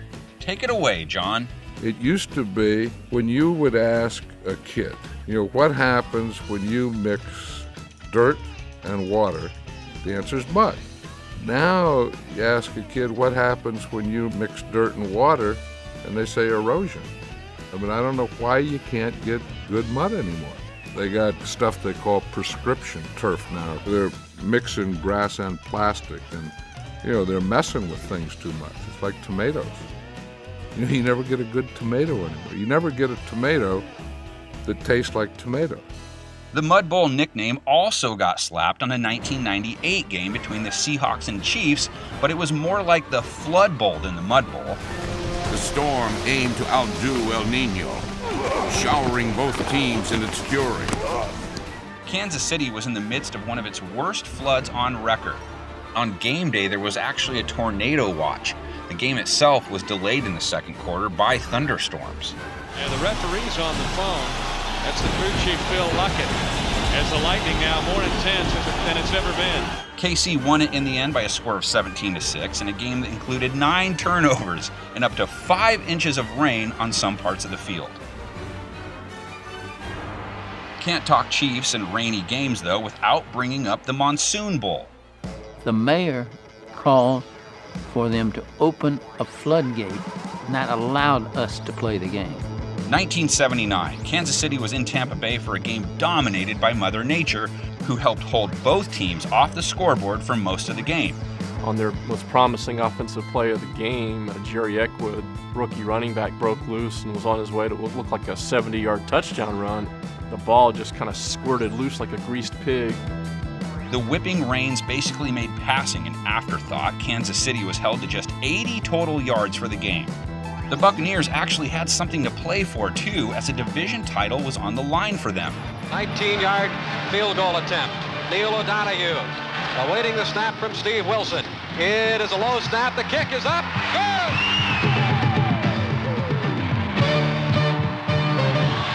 The Buccaneers are the NFC Central Division champions. There have been probably no more celebration in NFL history over a 19-yard field goal than this one. I'll tell you what, it was pandemonium in that stadium. I saw guys wallowing in the water, kissing the ground. What's it say?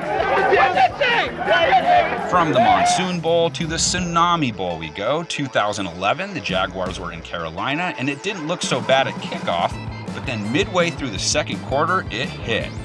Watching players try and keep their balance in the game was like watching Bambi run across a frozen pond.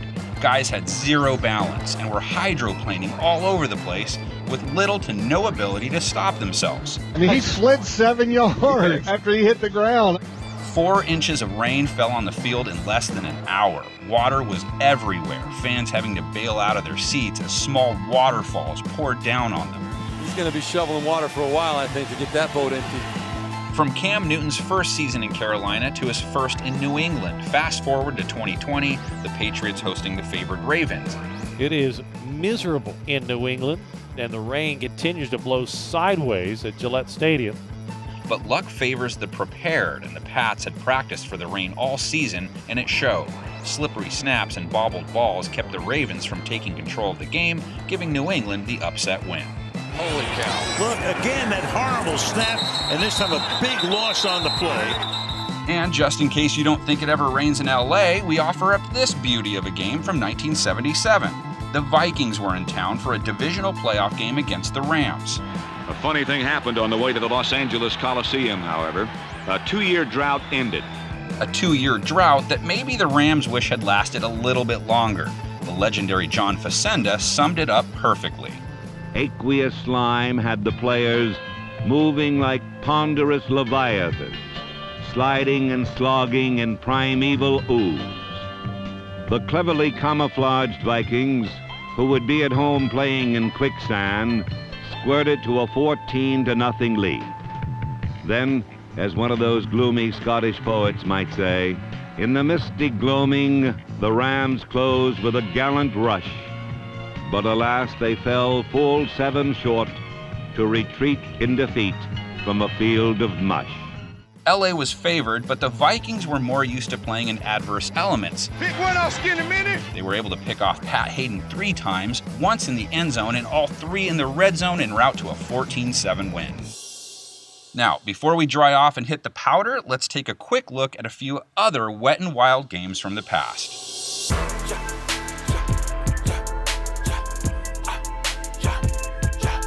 You make it rain, he make it rain, I make it hurricane. You make it rain, I make it hurricane. You make it rain, I make it hurricane. You make it rain, I make it hurricane.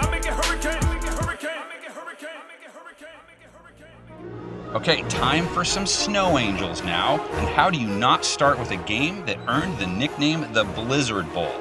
The weather outside grew frightful. The snow continues to come down, and it has intensified. The weather forecast for that 2013 game between the Lions and Eagles, a mere dusting. That or, 8 inches of snow. I think that's Chip Kelly, but to be frank, I have no idea. Jim Schwartz, maybe. Maybe just an usher.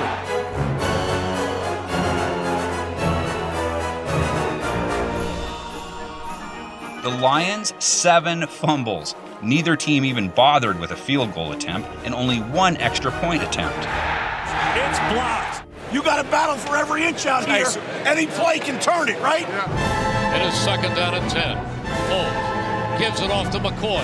He's got running room. Steps over a man. McCoy, he is going all the way. LaShawn McCoy plowed through the snow and the Lions for 217 yards, breaking Steve Van Buren's single-game team rushing record. A record, coincidentally, set in another snow game back in 1948. And this wasn't just any game, it was the title game. Here we are out at Shibe Park, and we weren't kidding when we said that it was really snowing. It's almost game time, and off comes a huge tarpaulin. Even the players lend a hand. You heard it right. The Philly blizzard at Shibe Park dumped so much snow, the tarp ended up being too heavy for the groundskeepers to move it off the field by themselves. The game itself, the first NFL championship game ever broadcast on television. On the 3-yard line, Jerry Davis takes it and reels off 25 yards before Russ Kraft drops him.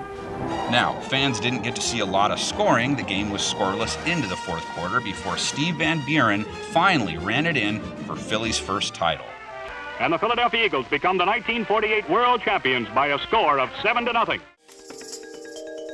The Raiders and Patriots weren't playing for a title in 2001, but they were playing for a shot at one. Welcome to the winter wonderland that is Foxborough Stadium. Tonight, the Patriots against the Oakland Raiders in the AFC semifinals, and the snow is coming down in Foxborough and will come down throughout this evening. It was an AFC Divisional playoff game, and it was a snow football lover's dream. We're going to get this one. I promise. I promise that. That game went down as one of the most famous games of all time, too. Adam Vinatieri somehow able to hit a 45-yard field goal to send it to overtime. It is good! 45 yards! Vinatieri's field goal in OT, of course, sent the Pats to an AFC Championship game and then to the Super Bowl, sparking a 2-decade-long dynasty. What a gritty football team. I tell you what. The Packers have played their fair share of flurry football, but their divisional matchup with the Seahawks in 2007, known as the Snow Globe game, didn't begin that way. Things could not have started any worse. Playoff jitters. It's done. It's done. It's done. We gonna need you today. And then, almost like it was scripted, the weather shifted, and with it, the game. A winter storm transformed Lambeau Field into a magical place where all the Packers' dreams came true. It's like a snow globe here. It's a winter wonderland. Very hard to see the yard lines. Seattle might be used to playing in the rain, but Brett Favre and the Pack were connoisseurs of the cold. They ripped off 6 straight TDs to win it 42-20. But even the frozen tundra faithful couldn't handle what Mama Nature dumped on them in 1985. Over a foot of snow blanketed Lambeau. Far from sunny Tampa, the Bucs were indeed out of their element. Green Bay's game against the Buccaneers is known simply as the Snow Bowl. I have to wonder how many different games have been called that, but this one earned it. There were 36,000 no-shows, the most missing cheeseheads for a game in the franchise's history. Going to be second down and about 5 yards to go. Here's the handoff. Coming to the left is Gary Ellis. Ellis looking for a first down, and he's got it. He's on his feet, and he's going to go. Down the left sidelines. Gary Ellis, touchdown, Green Bay. Steve Young was the Bucs QB, but he threw for just 53 yards. Hard to connect on passes when your receivers are wearing all white in the middle of a snowstorm. The Packers smothered Tampa Bay 21-0. Oh, and we didn't really forget the nickname that 2001 Pats-Raiders game earned, the Tuck Rule game.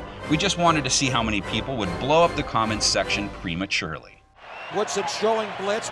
Here he is bearing down on Brady, calls the football. Beaker dives on the ball. The Raiders have the ball. And I ran off the field and I was so pissed. I couldn't believe that, I'd fumbled the ball to lose the game. After reviewing the play, the quarterback's arm was going forward. It is an incomplete. All right. Patriots retain the ball. We also didn't forget the infamous snowplow game New England was involved with in 1982. In snow-covered Schaefer Stadium, the snow, wind, and freezing temperatures made footing treacherous. The snowplow game, that brings back a lot of bad memories. As much snow as there was for that game, it was even worse than it looked. The night before, there was a ton of rain. With both teams slipping and sliding all day, Miami's best chance to score was thwarted by the frozen turf. The two teams couldn't muster any points until the fourth quarter when the Patriots finally got into field goal range. Our quarterback, Steve Grogan, comes running up to me and said, Coach, why don't you go down and get that snow brush, cut a swath for the kicker to kick the ball, clear it out. A great idea. So I run down to about the 10-yard line, and I grab this Mark Henderson, who incidentally is on work release from Walpole Prison. Thanks to the strangest power sweep in New England's history, John Smith put the Patriots ahead. Smith comes to the ball. There's the boot. It's flying downfield, and it's good. Patriots lead. John Smith puts it through. The snowplow operator, by the way, given the game ball by Pats coach Ron Meyer afterwards. Miami would get its revenge when they beat the Patriots in the first round of the playoffs that same year.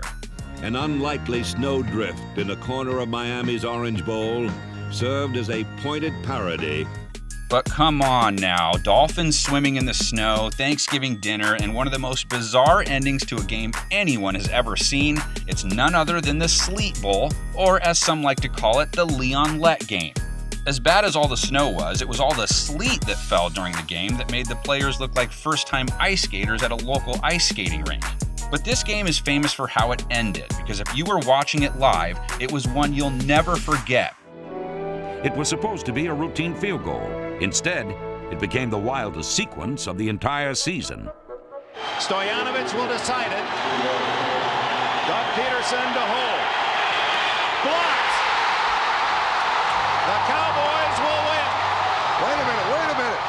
Wales in the end zone. No one covered it, and Miami did. A Dallas player touched the ball, and then the Dolphins went on and recovered it. It's on the 1-yard line, and there's 3 seconds left on the clock. Now someone touches the football here. Watch what happens. It's Leon Lett. No! Oh, Leon Lett!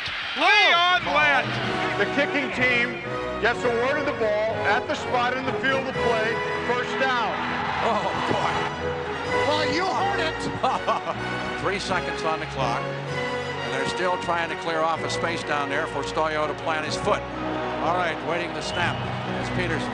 Here it is. Sets it down. Kick is up. It's good, and the Dolphins win the ball game. Yes, the Dolphins sir! win. Keep your parkas on because you're still going to need them, but before we move on, there are plenty of other games that Frosty would have loved to attend in person, starting with a game in Buffalo that came complete with a touch of Fitzmagic.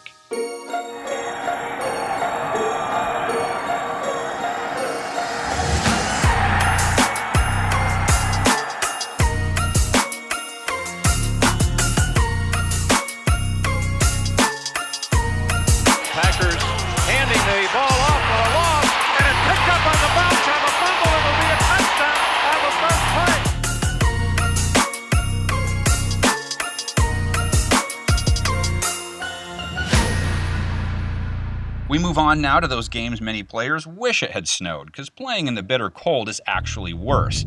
And of course, we have to start in Green Bay, which has seen some of the most iconic cold weather games in league history. Let's start with Packers-Raiders from 1993. It was a toasty 0-degree day, minus 22 with wind chill, so it made sense that when Green Bay scored on this play, Leroy Butler sought out some warm bodies to celebrate with, marking the first occurrence of the now famous Lambeau Leap. And they're going to give it to Leroy Butler, goes for the touchdown. Is that a touchdown or not? It is a touchdown for Leroy Butler. Holy cow! 0 degrees is cold, but no NFL game has ever been played in colder air temperature than the famed Ice Bowl. From Lambeau Field in Green Bay, Wisconsin, it's the National Football League's championship game. Jack, your thoughts here as we're moments away from the kickoff. I think it's very cold, Ray. The temperature at kickoff for the 1967 NFL Championship game between the Cowboys and Packers was negative 13, dropping to negative 15 degrees during the game, negative 48 degrees when you added in wind chill. On the coldest New Year's Eve in the cold history of Green Bay, the Packers met the Dallas Cowboys in the Eastern Conference for the championship of the National Football League. After 55 minutes of play, the Cowboys led by 3 points, and most of the crowd had almost decided to go home, warm up, and drown their sorrows with a sad New Year's Eve celebration. This was the game that earned Lambeau the nickname the Frozen Tundra. It was so cold, receivers wouldn't even take their hands out of their pockets on run plays. So cold that the new heating system under the turf malfunctioned. And so cold, the refs' whistles stuck to their lips. He had to rip it out of his mouth, and his lip bled, and the blood froze. There was never another whistle in the Ice Bowl. We played the entire Ice Bowl listening to the commands of the referees saying stop, and everyone did. How do you like that? That's cold. It also happened to end with one of the most iconic plays in NFL history. Packers trying for the go-ahead score. Starr begins the count. Takes the snap. He's got the quarterback sneaking. He's in for the touchdown, and the Packers are going to be NFL champions for the 3rd straight year.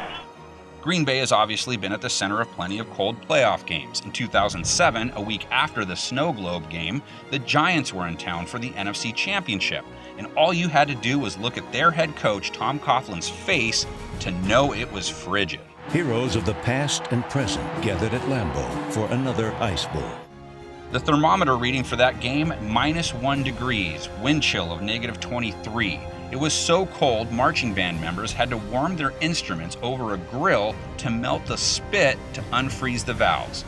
It would have been the perfect type of game for Brett Favre to end his Packers' career at Lambeau, except for the result. Favre's last pass for Green Bay, an interception in overtime that set the Giants up for a field goal that would send them to the Super Bowl. Snap is good. Kick on its way. Engelbert, does it have the distance? It is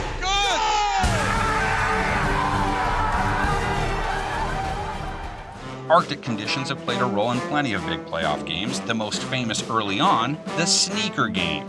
Nagurski was all but unstoppable on the icy field as Chicago built a 10-3 halftime lead.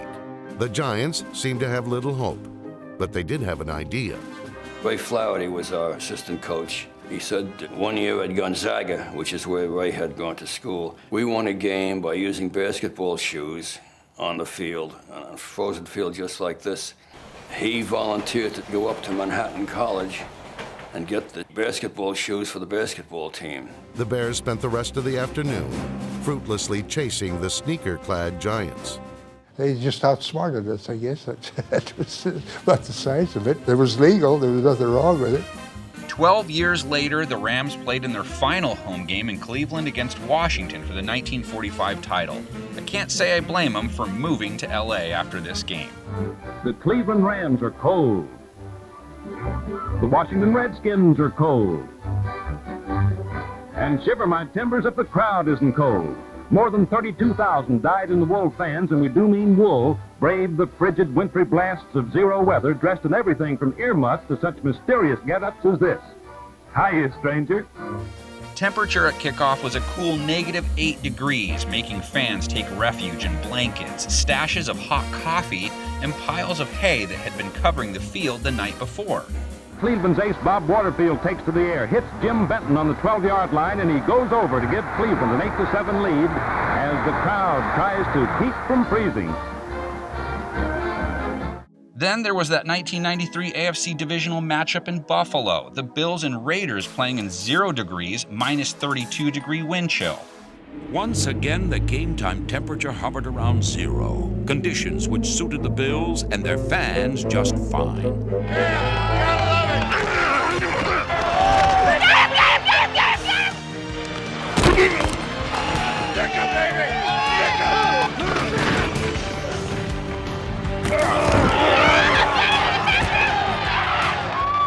Buffalo's defense nailed down the come-from-behind win.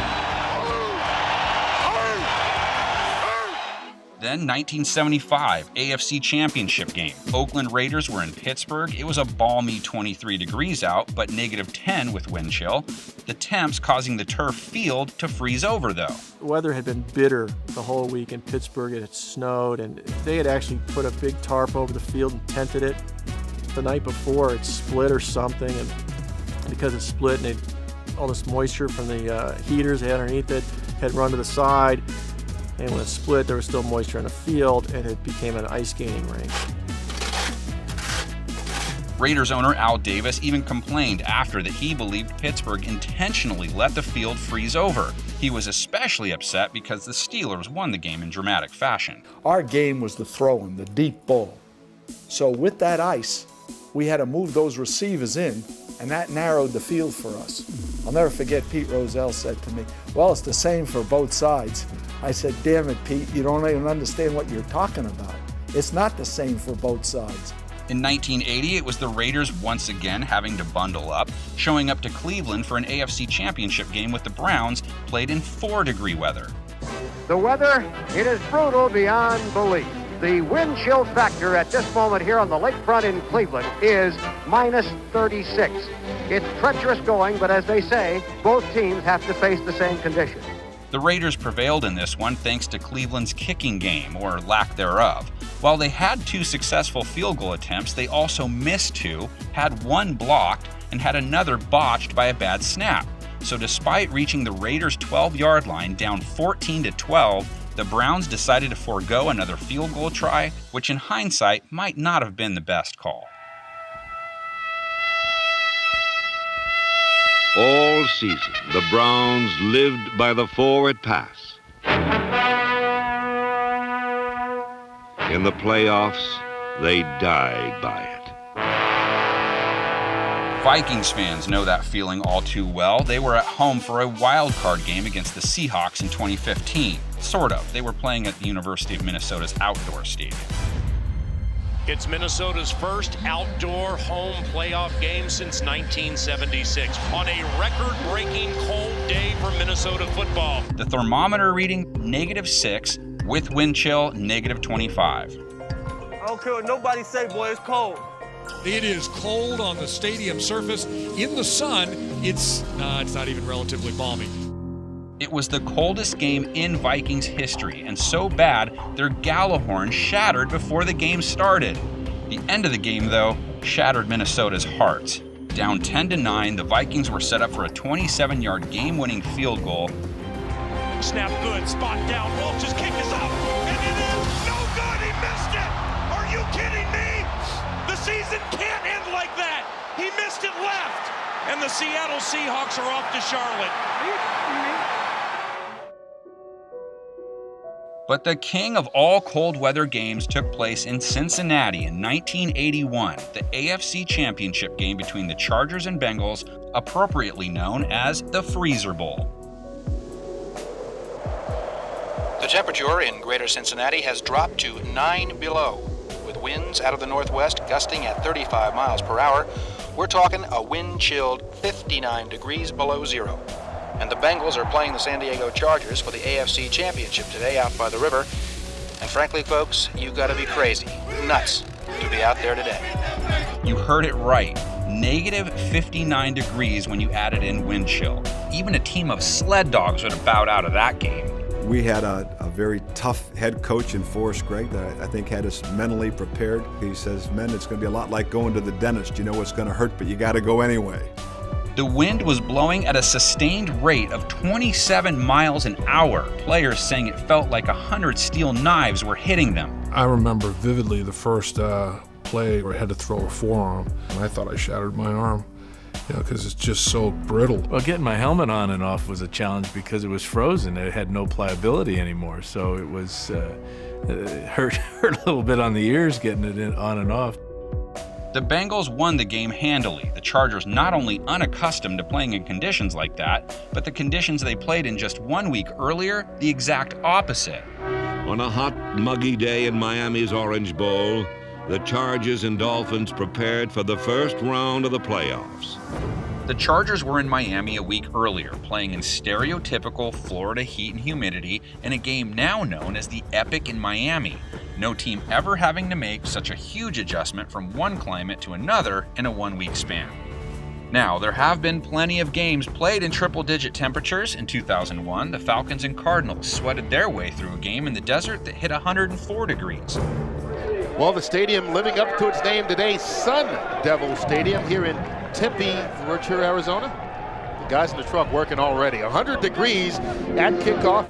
But you have to head to Texas for the hottest game ever played. The year was 2000, the Eagles were in town, and it was a nice, cool 109 degrees at field level at kickoff.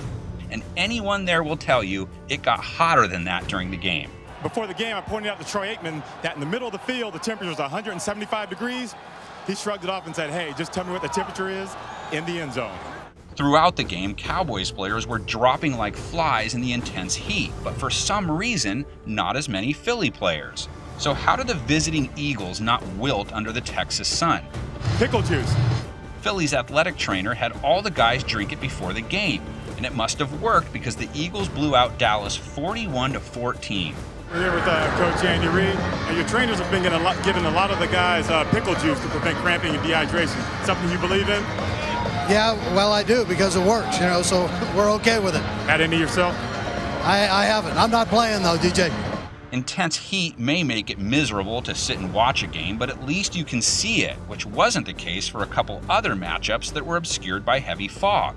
The game was not an epic battle in the vein of Super Bowl 51, but Mother Nature ensured that it would be memorable. The end zone, diving for a touchdown, Patriots! You probably remember that Falcons-Patriots game from 2017, dubbed Fog Bowl 2.0.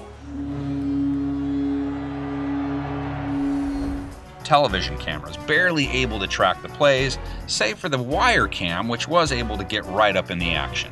The fog is so thick, we can't use our upstairs cameras. New England won their Super Bowl rematch handily, even if most of the fans in attendance couldn't see them do it.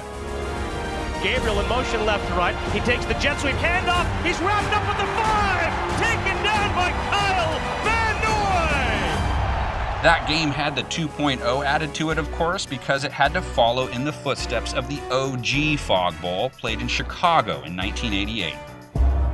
The Eagles could have overcome their own mistakes, yet soon they faced a far greater nemesis, the fog. I've been in stadiums where they put you in high press boxes and you feel like you're looking for the clouds. But in this case, we really are in the clouds. The NFC Divisional playoff game between the Bears and Eagles was played in what can best be described as pea soup.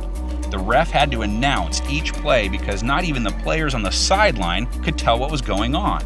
The Eagles and the Bears are playing football, but I can't see, nor can anyone else. There are just shadows back there. And he'll throw.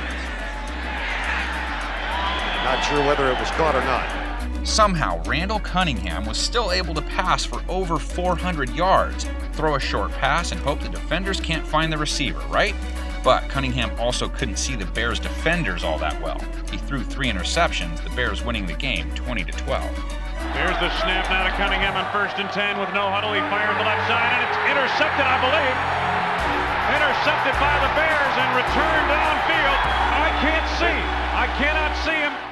The city of Chicago's MO isn't fog, though, it's wind. So before we blow out of here, let's look back at their game against the 49ers in 2005 that included gusts that reached 47 miles an hour. Booting a field goal would be almost impossible, as high winds forced Chicago to keep the ball on the ground. I've never seen anything like it in all my years of being around the NFL or playing football back to my Pop Warner days. A simple game of catch and the ball is flying away.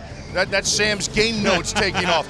The deep snap, the punt returns, the punters on their drop, it's going to be in effect. You are going to see some things happen today in this game due to the wind that you rarely, if ever, see happen in a football game. There were hot dog wrappers everywhere, hats were flying all over the place, you couldn't tell what the refs were saying half the time, and forget trying to pass the ball or kick it for that matter. Oh, the wind's picking up in a big gust right now, too. Big gust. Snap, a tough one. The kick is away. Look at the wind take that one, Bill. Wow. Watch the kicker. He actually gets blown over right here. Watch this. He gets pushed. The wind gust picks up. He has to take a step to steady himself and then take a look at the kick. Making it a little strange that the Niners would try a long field goal. The swirling winds held San Francisco to one completed pass all afternoon. When the Niners managed to get into field goal range, the wind also helped rewrite the record books. Vasher's going to retrieve it in the end zone. Now he's going to run it out. Thought about taking a knee. He's out to the 10. Vasher spinning away from the tackle. Now running right to the 15. And he's got blocking help to the 20. Vasher to the 25, 30. Vasher to the 40. Vasher to midfield. Vasher to the 40. Vasher to the 30 of the Niners. Vasher on his feet to the 15. Oh, yeah, baby. Oh, yeah. Nathan Vasher goes coast to coast. One of the windiest games ever, though, 2008 in Buffalo, Bills-Patriots playing in a nice little breeze that almost moved as fast as a car on an open highway. As the wind is blowing straight in his face, 26-yard field goal attempt for Gostowski. The kick is up, the wind drifts it wide to the right. No good. 55 miles an hour. It was so bad the goalposts had to be centered over and over again, including in the middle of the game. No game has ever been blusterier. Yep, that's a word now. But before we go, we have to introduce you to one of the strangest weather phenomena an NFL game has ever been played under. Boy, we done seen 5 different seasons today.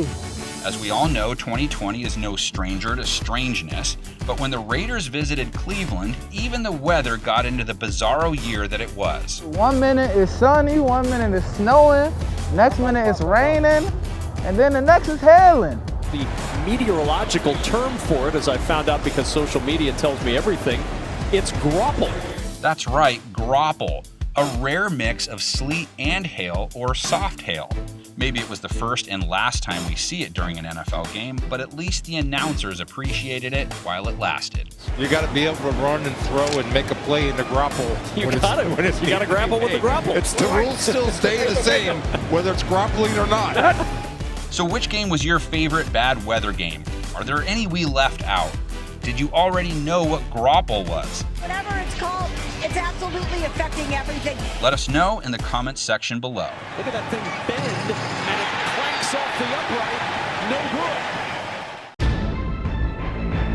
good. Over 25,000 men have played at least one game in the NFL in its first 100 years in existence. And of all of those, just 304 have ever had the privilege of having their likeness immortalized in bronze and placed in the Pro Football Hall of Fame. But how exactly do they get in? Time to sit back for another round of NFL Explained. It's the road to the Hall of Fame. Let's start with the basics. Let's go! First thing any player or coach has to do to qualify for the Hall is be retired. I am officially retiring from the NFL. And stay retired. 10 days ago, I was doing yard work. For 5 years. And your 5 years starts back over if you unretire. So, no regrets. Yeah, we're talking to you, Brett Favre. Guy loves to play the game. Outside of being out of the game for half a decade, you also have to be named to a first-team All-Pro team. Oh my goodness! Or at least have made a Pro Bowl at some point in your career. Back in on him. Hey. And of course, you have to be nominated. We get multiple letters a day, people nominating, and then we allow our selectors to nominate. So it's a year-round process, and we're fielding nominations. Anyone can nominate a player for the Pro Football Hall of Fame. All you have to do is write a letter. You catch that? That means if for some reason everyone had forgotten to nominate Brian Urlacher, Bearman could have simply sent the Hall an email on his behalf. But what if no one nominates a guy, or they all forget? You don't know who Steve Smith is. By the end of this game, you don't know who he is. Well, it turns out a player can raise his hand on his own behalf, too. There's nothing stopping me from nominating me. Because I love me, some me. Believe it. So every year, all the qualified candidates begin the long journey to try to make it to Canton. I'm going to Canton, and you're coming too. The Hall of Fame Selection Committee, we'll get to them in a second, gets a list, usually between 100 to 130 players long, that they have to evaluate. Well, I feel confident I can play better than anybody that's ever played the position. And eventually pair all the way down to the lucky few who will make it in. Pro Football Hall of Famer, Champ Bailey.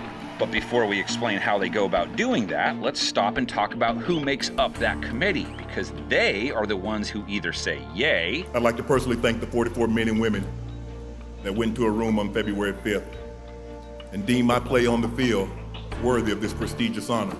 Or nay, to the great dismay of both fans and sometimes the players themselves. They hate to love me! So who exactly was T.O. mad at all those years, before he finally got in? A media person that's regularly covering a National Football League team or the league in general. So you have to be active in the media. There's 48 elite media selectors, and they are the best in their business. Well, generally we want someone that's, been around and has the wherewithal to make decisions that are as important as this is. Okay, so all of them are media types. 32 of them come specifically from each NFL city, 2 each from LA and New York, since each of those cities have 2 teams in the league. Then there are the 16 at-large selectors, also active members of the media. For example, guys like writer Peter King or the NFL Network's Jim Trotter. It's one of the greatest responsibilities to have professionally is participating on the committee, because what you learn over time is just how much it means to the men who are up for consideration. It's like a dream come true. It's unbelievable. The Hall of Fame itself, by the way, doesn't have anyone on the committee. They only process the nominations for the group. But that's it. It's 48 well-vetted NFL gurus that are not charged just with understanding what makes Drew Brees great compared to the peers of his day. Drew Brees is the NFL's all-time leading passer. Yeah! But they're also responsible with understanding how Brees measures up to pass greats, who oftentimes can't be measured by the stats Brees put up. Unitas dropping back. Good protection. Unitas sets a new NFL record for TD passes thrown, 213. You have to put things in context. Some players are not going to have the numbers that another player had because maybe he didn't play in a pass-centric offense. Deep ball on a hitch to Irvin, and it's caught! Touchdown! Maybe he played in a run-centric offense. He's on his way! Or maybe he played out in the cold of Buffalo in November, December, January. Woo! It's crazy. I can't see nothing. Whereas another player played in a dome, so there's always good weather, or played in California, where there's always good weather. On a beautiful day in the Los Angeles area, it's week 4. Because if all we're going to look at is statistics, you don't need a Hall of Fame voting committee. You just pick out whoever has the most of any category, and you go with that person. I'm a rock star! Some of them tell me that they do like 120 interviews a year to get ready to calibrate excellence and to measure greatness on that day. This is it! Right here, right now!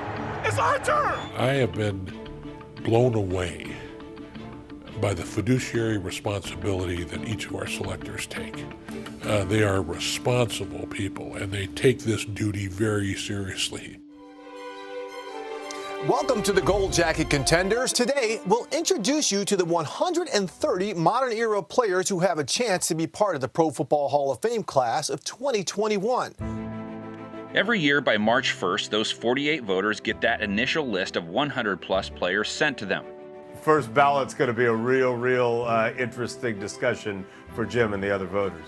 It's made up of strong first-time eligible candidates. He is just maybe the finest all-around athlete that's playing the game today. Plus any candidate who received a nomination via fans, clubs, their mom, it doesn't matter. Man, my mama Poppy is going crazy right now. Also included on the list, any modern-day nominee from the previous year's list that received at least 4 votes. 4 scores 7 years ago, brother. And finally, any player the committee members deem worthy who might have been overlooked. I guess he didn't read the scouting report. What about Calvin Johnson? Because to me, that's going to be a very interesting discussion. And look, there's no question. Calvin Johnson was the most dominant wide receiver, in my opinion, of his era when you talk about his size, his speed, and his physicality. Megatron got it. But there are some hardliners who do believe that longevity matters. Committee members get an updated list sent to them in July, and then a final version of the list is sent to them in September. And this is where it starts to get good. I like this kind of party, baby. This is the stage where the voting starts. Each committee member has to pick out the best 25 players from the list who will advance to the semifinal round. For me, it's really about the eye test. It's about impact. It's about what guys did in the big games. Riggin. He's going to go all the way. With the big moments. Down the near sideline for Drew Pearson. Pearson makes the catch at the 5, touchdown! Those sorts of things, more so than just statistics. McCown takes the snap. He steps up. Garrett Allen got him. 22 sacks. A new Minnesota Vikings record. I want to confirm or affirm my feelings with other people who have played against those players or who have coached those players. And so you start making calls to people just to get their feelings on certain things.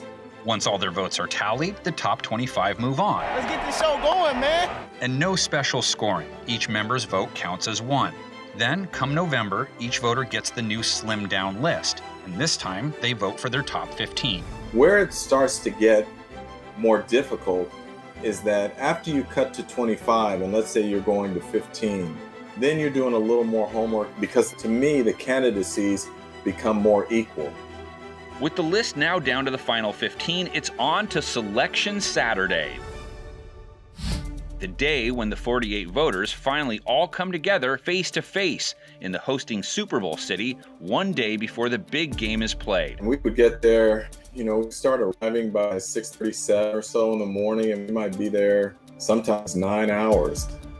They all sit down around a horseshoe-shaped table to begin the process of deciding who will be immortalized as one of the NFL's all-time greats.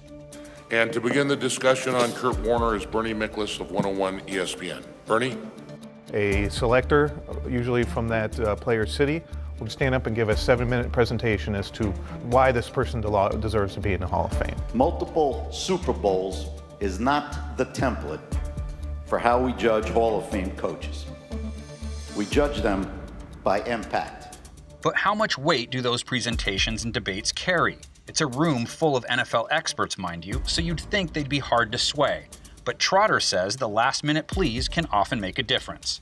Yeah, I think presentation matters, because you will hear some voters talk about presentations after the fact and say, man, that was really good, made me think. Great, thank you. Unless anybody objects to that, let's go on. Once their presentation is over, the debates begin. Everyone in the room can now chime in, both in support of the player or against him. Some debates are quick. Hurry up, hurry up, hurry up! This has become a very popular story, and we're not allowed to convey or communicate what happens in that room. Brett Favre's in his first year of eligibility. In 2016, when it was time to discuss the merits of Brett Favre, the selector got up, said Brett Favre, and sat down. So that was all the discussion that we had on Brett Favre. The great players, yeah, you get up and you say, I present Jerry Rice. You sit back down. I've got a presentation here, but I think we should just skip it. You have some of those players who are just transcendent players. But just saying someone's name doesn't always work. And then it's discussion. And the discussion can go up to an hour at times on just one guy. And it can take 10 hours, 12 hours on that day. It's no secret that one of the longest discussions revolved around Paul Tagliabue's candidacy. And there was a lot of emotion at times. And it can get heated. Come on! Come on! Which is why the president is present to keep everyone in line. I don't have a vote, but you gotta be 6'8", 400 pounds to run this meeting because there's a lot of very opinionated, strong-willed guys there. In theory, the debates aren't about a player's personality either, or how they carried themselves in interviews after the game. Don't talk to me, all right? Knock it off! I'm just here so I won't get fined. You're basically told that you evaluate someone based on what they did between the white lines. It's written in our bylaws, our selectors are to consider only what the player has done on the field to be considered for when they're voting. I'm not here to be the moral police for these players, and I don't feel comfortable sitting in moral judgment of players. We're evaluating football players in my mind. And so therefore, I look at what his impact was on the field. And another touchdown for Jim Brown! However, bylaws are just bylaws, and voters, well, they're human. Sometimes we'll even have to remind voters that, hey, this is what you're supposed to be evaluating someone on, not this. Every voter has to do what's in his heart, and not everyone feels the same way. Owens, of course, the best recent example. Some of my actions have drawn a lot of attention. The whole TO discussion made me uncomfortable, that we had gotten into an area where we were not talking about football, we were talking about a lot of other things. If that's one of the criterion that you're going to use, then do you go back retroactively and apply it to some other players who are in the Hall of Fame who may not have been popular with teammates? I want to thank my teammates because they put up with a lot of crap from me. Or may not have been, quote unquote, a good teammate.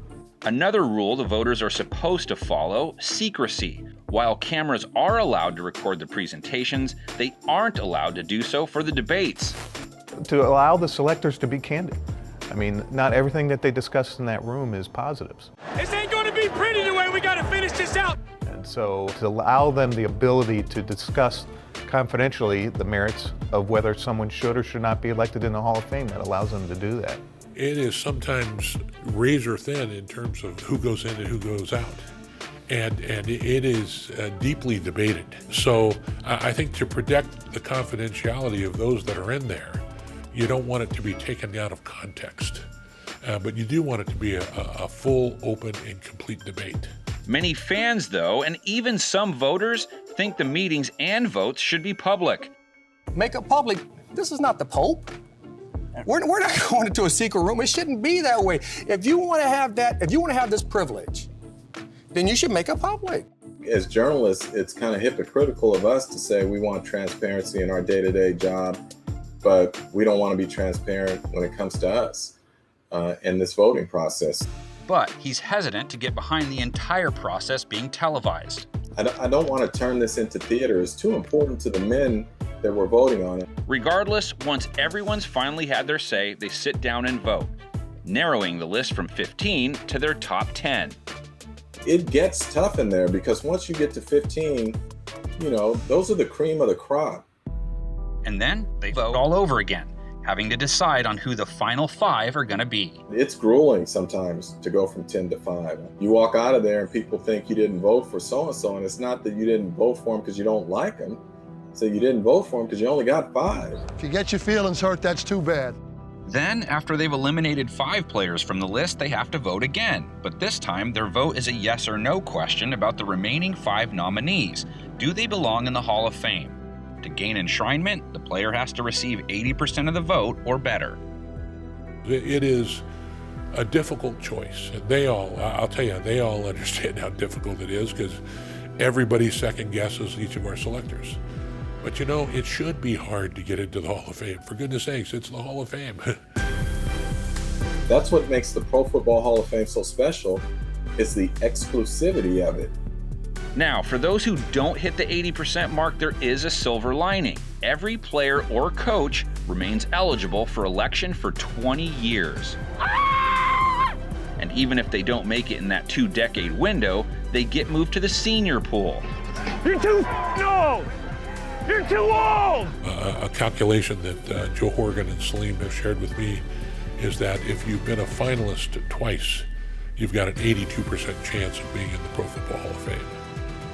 See, on top of the 48-member selection committee, there's also a subcommittee, which is made up of 9 veteran members of the regular group. A coaches and contributor category, where there's kind of a parallel process going to narrow those down to a finalist in each. How about them Cowboys? Specifically, they're in charge of narrowing down their list of candidates to 3, 2 senior players and 1 contributor. Those 3 are added to the mix at the stage where the presentations are made. Johnny Robinson. So in the end, they too have to go through the same process as the modern-day nominees, where the room debates them and ultimately votes on them. And they too have to be approved by 80% of the room to get in.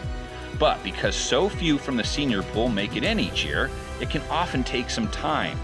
So there are some players next year that have a tremendous opportunity to go into the Hall of Fame. So if you don't get in this year, you may be waiting a little bit of a time. Former Packers legend Jerry Kramer, for example, made it in 2019, 50 years after he retired. Thank you, thank you, thank you, thank you. I could say thank you for the rest of the evening and not get it done. Once the voting is over and the votes are counted up, which by the way is handled by an accounting firm, the president receives the results and first takes care of the less desirable business, calling the guys who didn't make it. We try very hard to call the guys before we knock on the door so that if anybody's next door to somebody whose door is being knocked upon, they don't hear that guy celebrate. Because we hate disappointing any of them, but we don't want to disrespect them at all. After that, though, comes the fun. And David Baker, who was elected president of the Hall in 2014, has made it a point since he took over to make it as much fun as possible by introducing what has become known as the knock. Baker goes door to door at the hotel the nominees stay at to tell them personally Hutch, they made it in. Congratulations, buddy. Welcome to Canton, Ohio, brother.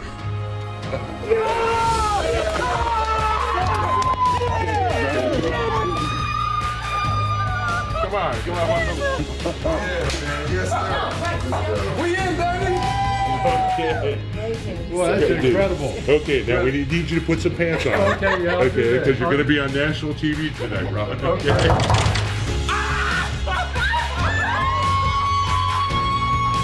Yeah, you are the most beautiful thing I've seen in a long time. When you knock on the door, they're not thinking, how much money did I make?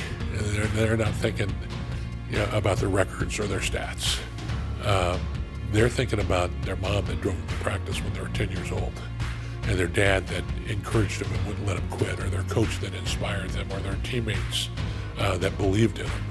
And it hits them all like that. Welcome to Canton, Ohio, brother.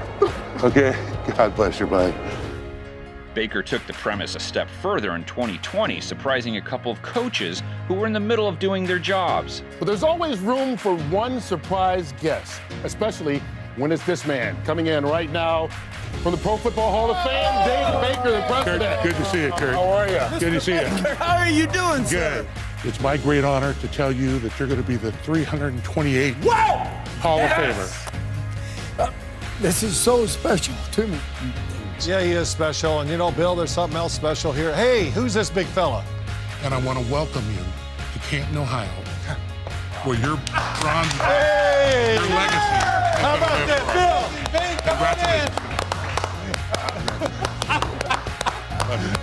Once all the relevant parties have been notified, the public as well, that Saturday night on NFL Network, the new inductees are announced to the world on NFL Honors. But for the lucky few, one of the best memories comes on a stage like this one, in front of a live audience like you all. It's that moment when Canton comes calling.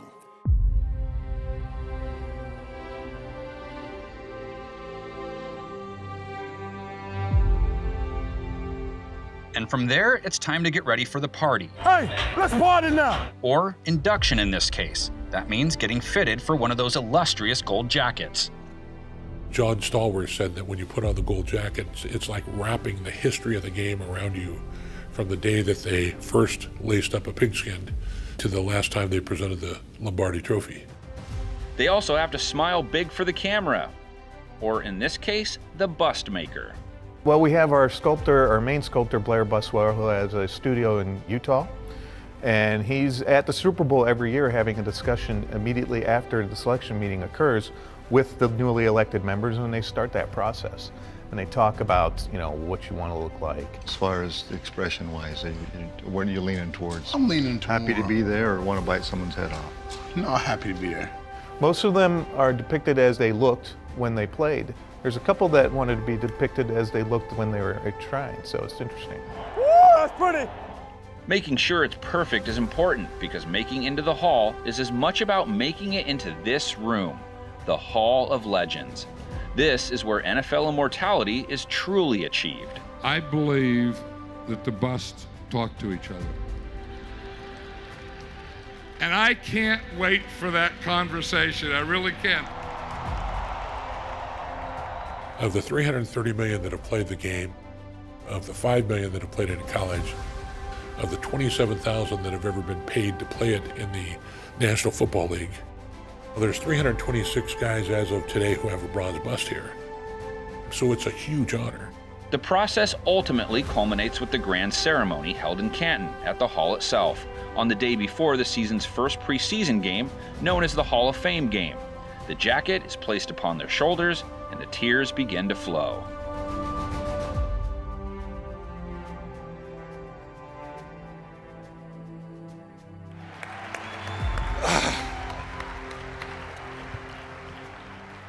This is tougher than any 3rd and 15, I can assure you.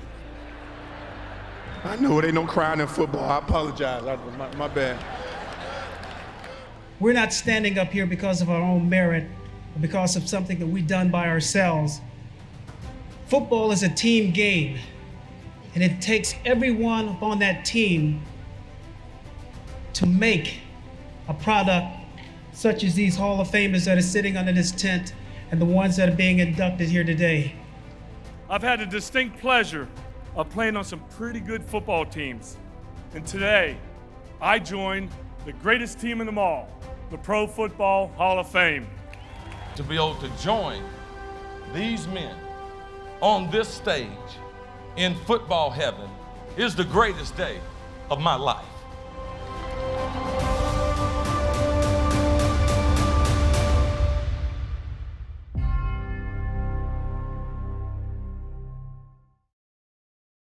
Carried off on the shoulders of giants. This is as good as it gets. And the great thing about it, it lasts forever. They are the motivators. Everybody look at me, okay? Get your damn head up, look at the man, let's talk.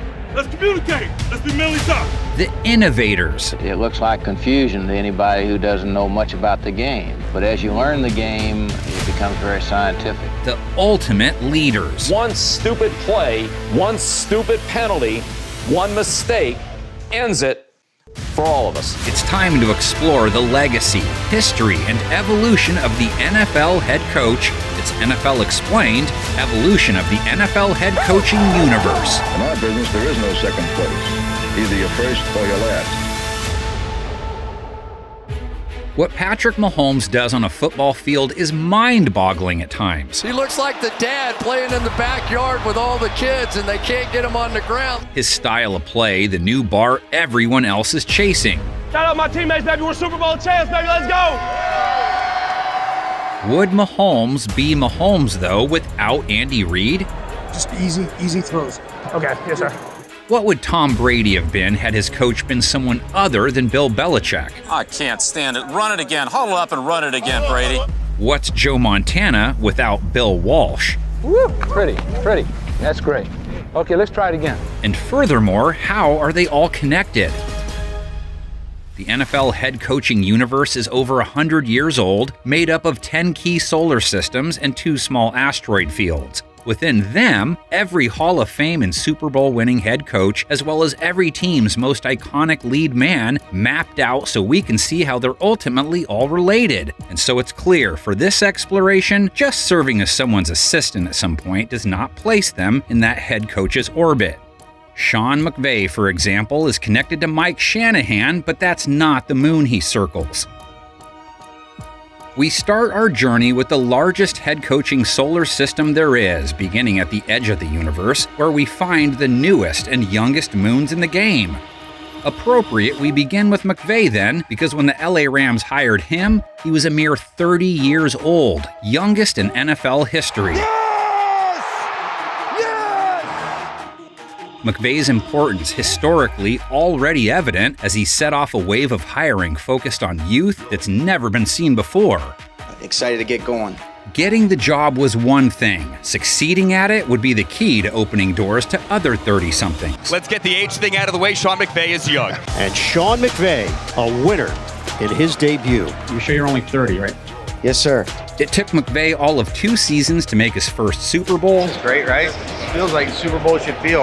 All of 5 seasons to win his first. We're world champs! Yes, sir! We're world champs! I knew you'd make that play! We're world champs! I knew you would make that play! And who was coaching against him when he hoisted the Lombardi for the first time? One of his proteges, Zach Taylor, another 30-something. Congrats, man. Thank you for everything. You're such a baller, man. You're so good. McVay's impact in just his first 7 years has been as profound as any coach's ever. Taylor, Brandon Staley, Kevin O'Connell, all McVay first-generation assistants, land jobs as head coaches, all of them hired in their 30s, as was Brian Callahan, who Tennessee hired away from Taylor in 2024.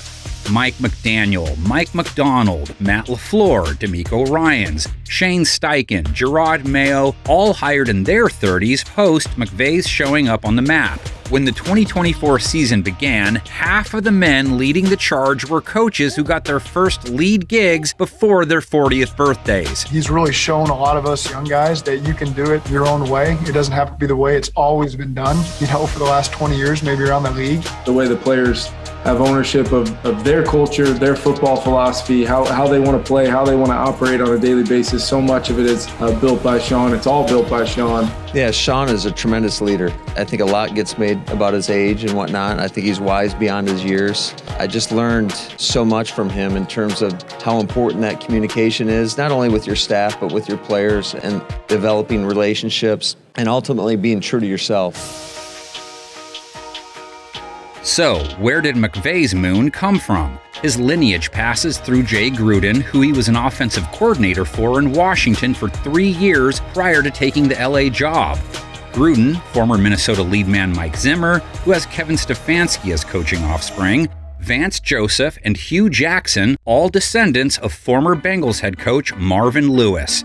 The opportunity ahead of us, we got to go and take it. Lewis had a long run in Cincinnati, coached them from 2003 to 2018. He turned the franchise around. They hadn't had a winning season in 12 years when he took over. He took them to the playoffs 7 times. We don't always have perfect play, but we got the next play, I'm telling you. Only problem was Lewis never won a single playoff game.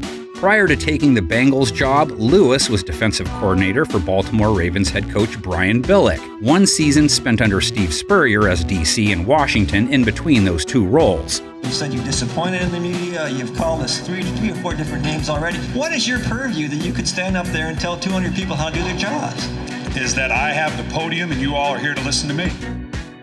Billick led the Ravens from 1999 to 2007, winning a Super Bowl in 2000 behind one of the most vaunted defenses in NFL history. The pundits and the experts are going to pick this apart and talk to me about some kiss-ass third down percentage or red zone. Hey, come on.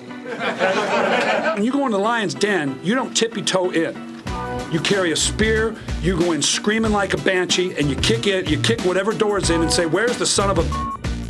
Billick's boisterous personality rubbed off on one of his proteges, as few head coaches have ever commanded the spotlight, or Mike in this case, the way Rex Ryan did. What our fans are going to be like when you have the hated Patriots. I mean, your...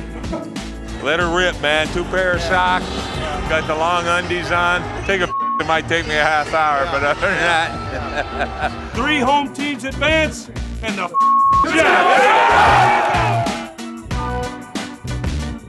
Billick is part of a trio of former Vikings assistants who moved up after spending time under Dennis Green.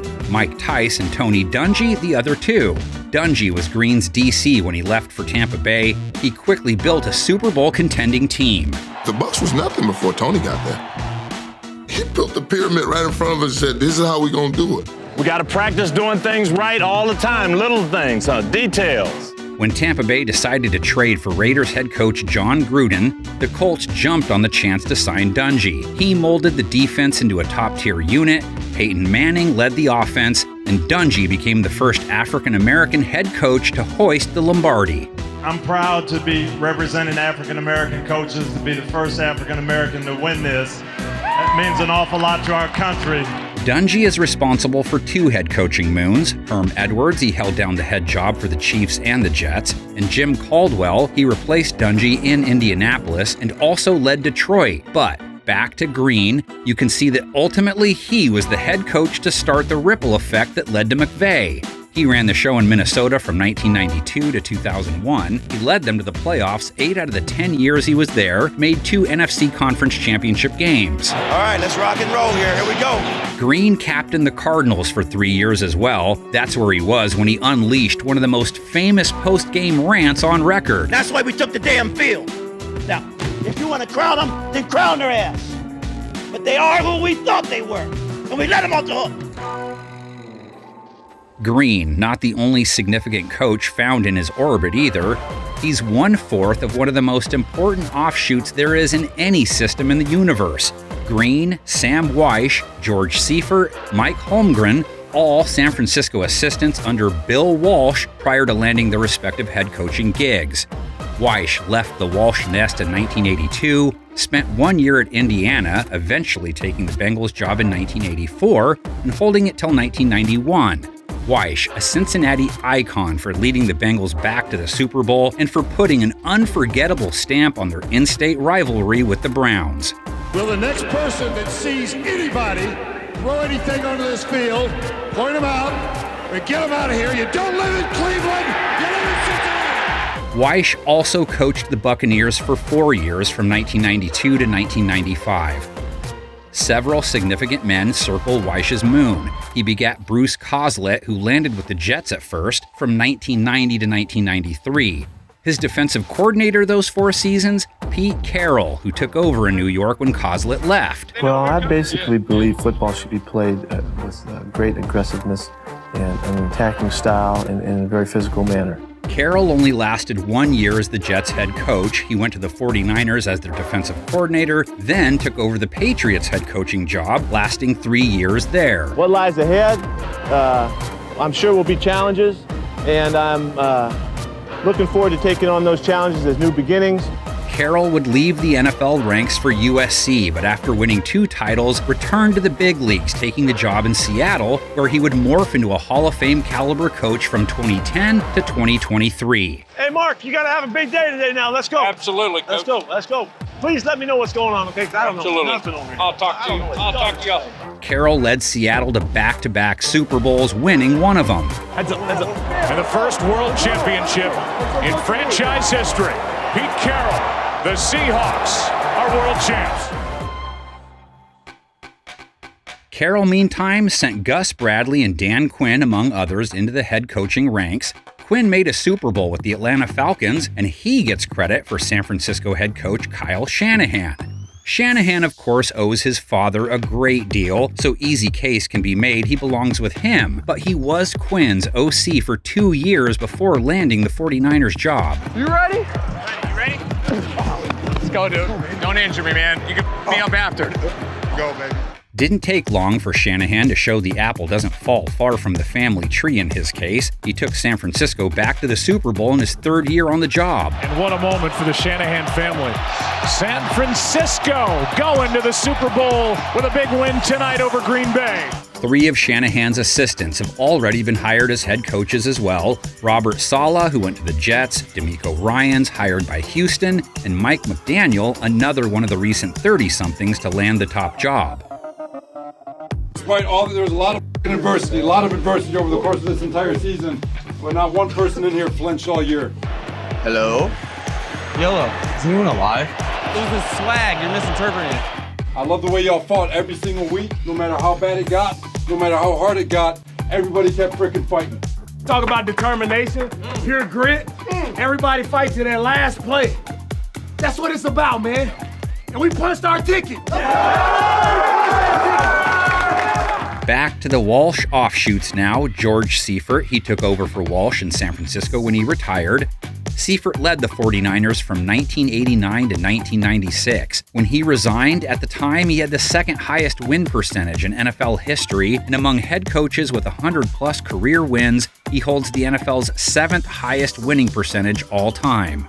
The 49ers also won 2 more Super Bowl titles under Seifert's guidance. Thank you to a man that came in a situation that wasn't exactly easy, and he is your coach. I want you to know that they said three-peat. They've got the heat on you already. Well said. If they want to go for another one, that's fine with me. Seifert had one first-generation assistant land a head coaching job, Ray Rhodes, and he was significant. He coached in Philadelphia from 1995 to 1998. His OC from 95 to 97, John Gruden. Gruden's planetary body bore 4 eventual head coaches. One of them, Mike Tomlin, was Gruden's DB coach in Tampa Bay. You gotta love this if you're a competitor, don't you? Let's go do the damn job. Tomlin did 1 year in Minnesota as defensive coordinator before taking over in Pittsburgh. From 2007 to 2023, the Steelers never had a single losing record under Tomlin's guidance. Hey, coaches, let's not sit on our hands, man. Let's go get it. Tomlin took Pittsburgh to 2 Super Bowls so far, winning it all in 2008. And in only his second year, Mike Tomlin has won the Super Bowl. That's a bath any coach wants to take. Tomlin's offensive coordinator, Bruce Arians, took over as head coach in Arizona and eventually in Tampa Bay, winning a Super Bowl with Tom Brady. Yeah! Yeah! We're the champions of the world. Unbelievable. Let's make our way back to the Walsh Moon now. The 4th member of the 49ers' Big Four, Mike Holmgren, also notable in his own right. Joe Montana won back-to-back MVP awards with Holmgren as his OC, and he also helped QB Steve Young grow to prominence. Mike, for me, was perfect. I mean, it was a great relationship, somebody that pushed me starting in college, and then amazingly, come back around and catch him as a pro. It's like, how good can it get? Holmgren's work with Young and Montana was noticed. He landed the head job with the Green Bay Packers. He stayed with them from 1992 to 1998, where he went on to mold another Gold Jacket quarterback. He and Brett Favre leading the Packers to a title for Titletown. I know without a hint of doubt that I would not be here if it were not for him. This trophy was named after Vince Lombardi. You play in Green Bay. As important as it is to any other team and any other player, it means more to us. Holmgren had a successful run in Seattle after he left Green Bay from 1999 to 2008, guiding the Seahawks to the Super Bowl. Seattle, you've waited 3 decades. The time is here. We're all going to the Super Bowl. He sent 3 of his assistants onto head coaching gigs. Former quarterback Jim Zorn left Seattle for Washington's top job. Steve Mariucci was with him in Green Bay before taking over in San Francisco in 1997 for 6 seasons. He also led Detroit for a few years. And then there's Holmgren's most significant offspring, Andy Reid. Push each other now, push each other. Remember, help each other out now, help each other out. Working like crazy today, man. Reid's significance historically is twofold. He revolutionized the West Coast offense, which has changed the modern game. And then there's his record. No one has had as much success with 2 different teams. He has more career wins than any KC head coach, more wins than any Eagles lead man. Hey, all the chubby guys, we gotta lose a couple pounds because we're going to Arizona.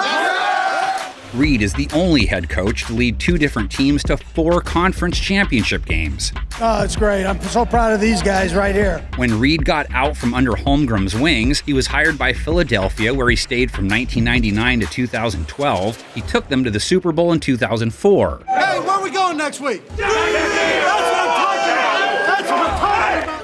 Reid's stay in Philadelphia eventually ran its course. He parted ways with the organization after a 4-12 year, though he still left on amicable terms, landing in Kansas City in 2013. When Reid started with the Chiefs, he had Alex Smith at QB. Smith represents the evolution of Reed as a play caller. Well, there are no quarterback issues in Kansas City because he runs Andy Reid's offense to perfection. Instead of having Smith try and fit his offense, Reid poured over Smith's college tape and built an offense that made the most of Smith's skill set. More jet sweeps, add more zone read plays and RPOs. He resurrected the former #1 pick's career. Kansas City made the playoffs 4 of the 5 years with Smith under center, never once had a sub-500 record either. Hey, how about those Chiefs, baby? And then the Chiefs drafted Mahomes, the perfect QB to run Reid's ever-expanding offense. Right side touchdown! The Chiefs have won their 3rd Super Bowl in 5 years! Reid had already been using West Coast principles in Philadelphia with Donovan McNabb. In Kansas City, though, he evolved the approach. He studied any and all offensive concepts he could find, assigned his assistants to study plays being used by offenses from college to high school. Nothing was off limits. Look at this. Never seen that before in my life. I don't even know where they get that. Reid was a pioneer when it came to incorporating the run-pass option into offense on a regular basis, and with Mahomes at the wheel, Reid has also led the way in allowing his players to draw up plays themselves. He set a new standard for coach-player relationships.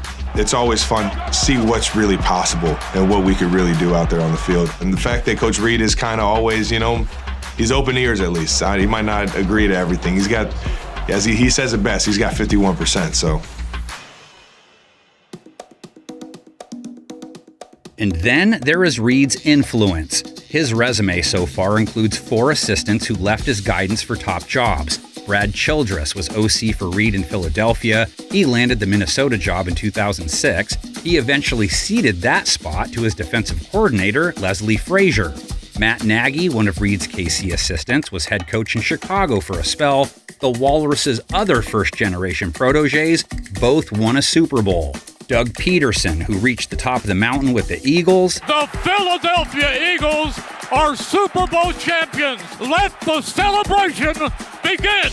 And then there's Reid's most successful former pupil, Baltimore icon John Harbaugh. He took over in 2008 and immediately went on a 5-year playoff run that peaked in 2012 when they were crowned world champs. It wasn't pretty, but it was us. Harbaugh so far sent Mike McDonald, David Culley, and Chuck Pagano into the head coaching ranks, all of these sub-moons growing forth from one of the most significant head coaches in league history, Bill Walsh, the man who created the West Coast offense, which revolutionized how the game would be played. Bill would often talk about the term genius as embarrassing, and he wished it would just disappear and go away. But the truth of the matter is, he loved it. He absolutely loved it. Walsh took over the 49ers in 1979. They won just 2 games and just 6 the next year. And then finally, in 1981, it all started to click. The 49ers made the playoffs. Dwight Clark made the catch that would launch a dynasty. For him to say to Joe, Dwight will clear. He's going to break up and break into the corner. So you got it? Throw it to Dwight high enough to where it either goes out of bounds or he can jump up and catch it. You're ready to go to Dwight, you got it? You don't get what you want. You'll just simply throw the ball away. Not there, away it goes. To think through that play all the way to that minor little detail, to me, you just really believe in every single thing he says. And he throws into the end zone. Touchdown! Touchdown! Touchdown, San Francisco by Dwight Clark. Looking back on it, that was Camelot. That was Camelot. That was the origin of a dynasty. Walsh went on to win his first of 3 Lombardis, all won in the 1980s, the first and third against the team he coached for before he took over in San Francisco, the Cincinnati Bengals. And it was while he was in the Midwest that he developed the West Coast. Our system of football sustained itself, and we refined it further and further each year until at some point it might even have been an art form. That's what really gave us an edge over our opposition. In a nutshell, the West Coast offense changed the NFL game by shortening the passing game. It was about quick, precise passes that put pass catchers in space so they could do the damage with their legs rather than rely on a QB's arm for one big play. There was never a thought, let's go for it all. Go out, get Jerry on a long one. Go 4 times to Jerry Rice, he'll catch one of them. No, it was execution. I had a game plan, Joe could execute it, and they believed in what they were doing. Running backs had consistent routes to run as pass catchers. Receiver routes were designed to coincide with the number of steps the QB would take in his drop back, so it was all about timing, and only meticulous practice sessions could perfect it. That's the one thing he taught to all of us, and especially the quarterback position, is perfection. Perfection. Perfection. I want you to be perfect. Bang, right back into the short post. Everything is timed. Head snaps around, throw the ball. Just so precise about what it needed to look like. How many steps did you take? That's too much, John, right there. He wanted it precise. Walsh originally created the West Coast out of necessity. He was an assistant coach in Cincinnati in his early years, and the Bengals' best option at QB when the 1970 season arrived was Virgil Carter, who didn't have a strong arm, and Cincinnati didn't have a great line either, or much of a run game. So Walsh adjusted their offensive approach, and the rest is history. The regret I have is not coaching longer, because I left the best team in football and the youngest team in football. So I could have coached a couple more years. The man Walsh coached under in Cincinnati, one of the most significant game changers in the history of the game, and the man who sits at the center of our largest head coaching system, Paul Brown. Brown sent 4 head coaches forth, 2 of them Hall of Famers, Walsh and Weeb Eubank. Coach Weeb Eubank is praying his offensive unit hasn't cooled off. Eubank led the Baltimore Colts from 1954 to 1962. He won the NFL championship back-to-back years in 1958 and 59. He took over the Jets in 1963, stayed with them until 73, was behind the clipboard when New York knocked off his former team in Super Bowl III, one of the greatest upsets the game has ever seen. The game is over. The New York Jets are the world champions. They have upset the Baltimore Colts and beat them handily here today. Eubank served under Brown for 4 years. Could you imagine the Miami Shulas or the New England Belichicks? Paul Brown had the Browns named after him. He was the Browns. The game's greatest coach and the grandest guy in the world, Paul Brown. Hello. Brown, of course, was the first ever head coach of the Cleveland Browns before he took the Bengals job. He turned Cleveland into a dynasty in the 50s, and they didn't start out as an NFL team. They played in the AAFC. They joined the big leagues in 1950. Brown and his Browns immediately won the league title. Cleveland is overjoyed. The Browns are the champions of the world again. Brown led Cleveland to the title game an amazing 7 of his first 8 years, winning it 3 times. But his record almost takes a backseat to what he did for the game as a whole. Brown was the first coach to use game film to scout opponents. He's the guy credited with inventing the modern face mask. We were playing the 49ers. Otto Graham had his face cut up. The guy hit him with an elbow when he was down right under my feet in the sideline. Paul Brown came up with a great big plastic thing about 2 inches high, 1/2 inch thick. He was also the first to send in plays from the sideline, which eventually evolved into his creating the first ever radio helmet, allowing him to send plays directly to his quarterback. You felt like an idiot with the thing because it was an antenna and you would have to turn like that. So I'd have to stand outside the huddle going like this, until he came in loud and clear. The league banned the technology for a while before bringing it back years later. Brown created taxi squads, not to mention all the creative plays he came up with. Brown's team's the first to run the draw play. Graham gives the ball to Motley. It's the draw play. So who did Brown owe his understanding of the game to? He isn't tied to anyone specific. Prior to coaching the Browns, he was the head coach at Ohio State and Great Lakes Navy. Prior to that, amazingly, he was the lead man of a high school team, but so good that OSU came calling. Before that, a QB at Miami of Ohio back in 1926, the decade the NFL was born. In 1920, Hallis met with the other team owners and created the National Football League. The Roaring '20s, also where we find the godfather of NFL head coaches, Chicago's George Hallis. We had a meeting in Canton, Ohio on September 17th, 1920 to form the National Football League. And in order to join this group, you had to put up $100. I think it's worth a little more than that now. Halas's NFL significance can't be overstated. He represents the foundation of pro football and, in turn, the foundation of NFL head coaching. George had to sell automobiles, he sold real estate, he did everything to keep that football team going. The NFL began in 1920 as the APFA. The Cardinals and Bears are the only two franchises from the original group that survived. No other executive or coach remained in the league as long as Papa Bear did, though. Halas owned the team from 1921 to 1983, was their head coach 4 times from 1920 to 1967. You know, if you think, who's the forefather of the National Football League and who got us all started and got us here, you think of George Halas. Halas won a number of titles over the years, but he's also credited with a number of game-changing concepts.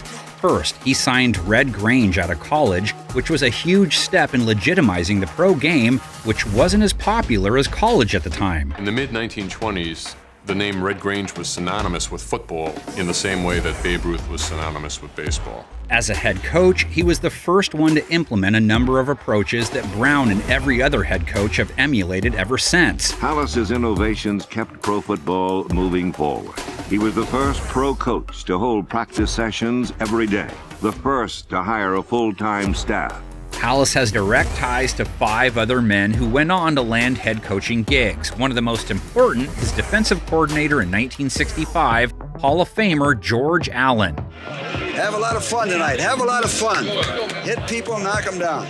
Allen left Chicago to coach the LA Rams from 1966 to 1970. He was named Coach of the Year twice. The Rams had not had a winning season since 1958, and we needed a miracle worker, not a school teacher. And that is exactly what we got, a miracle worker of the utmost degree.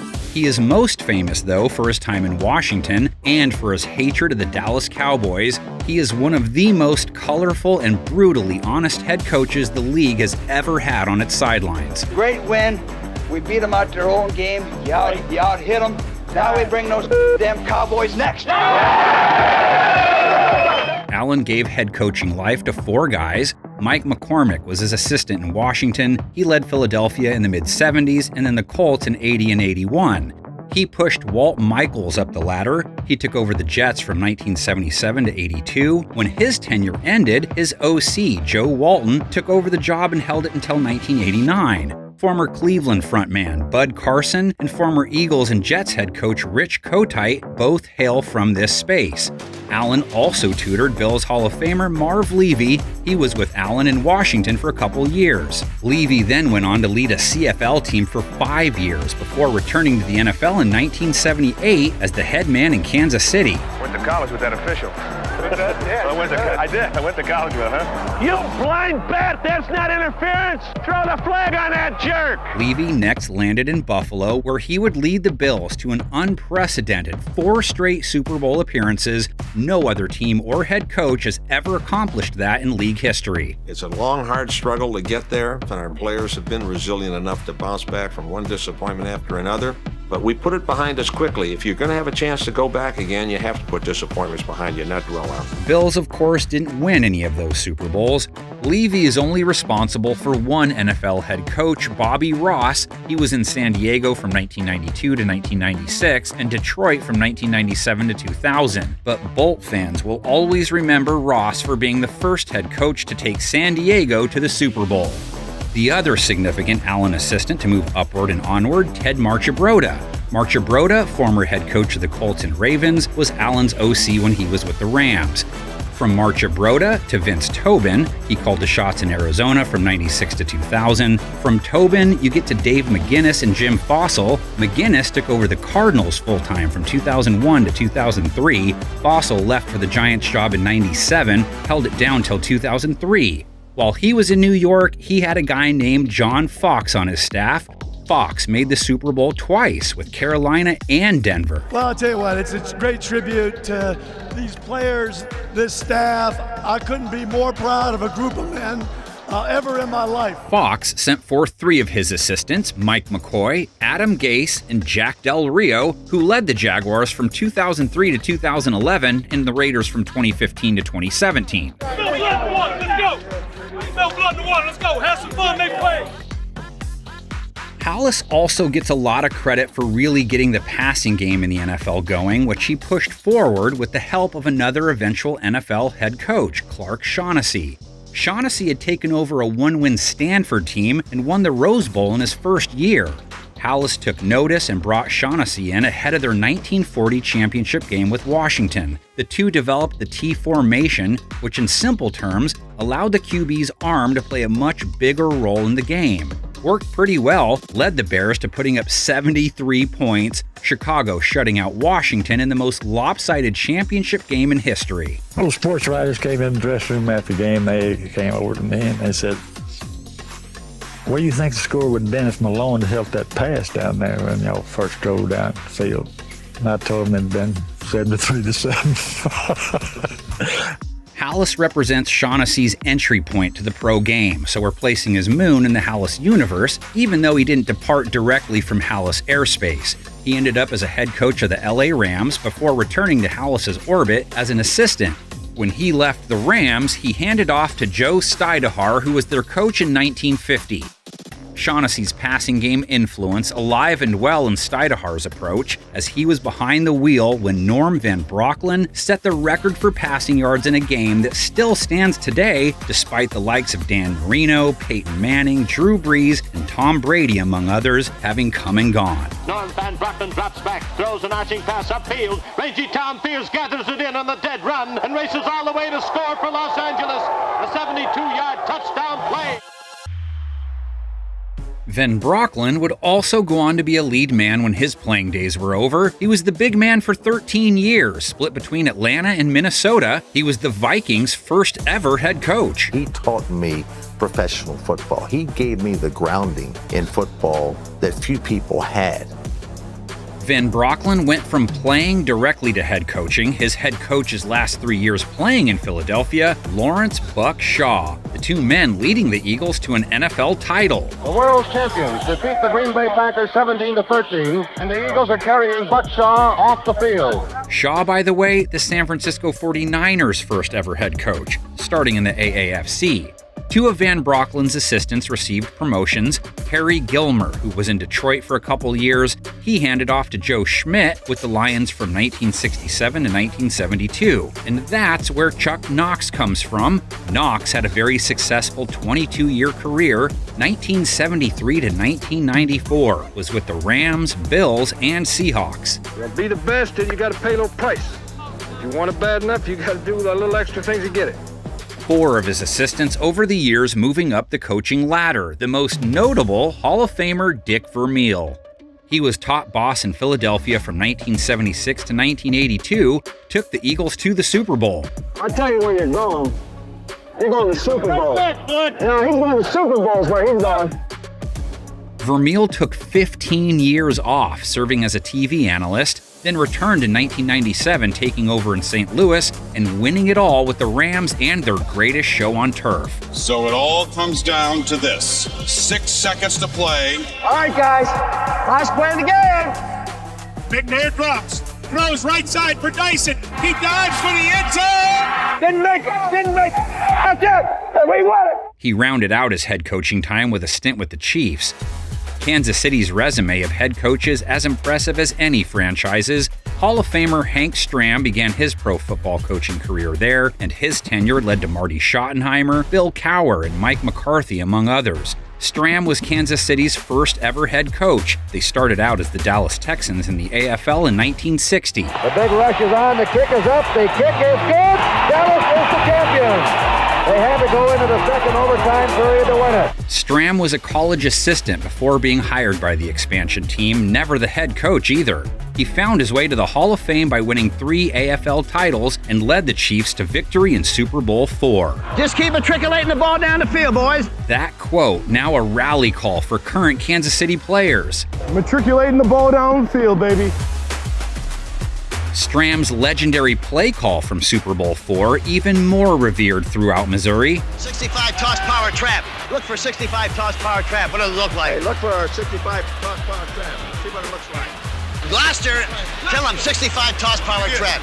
Get in there for 65 toss power trap.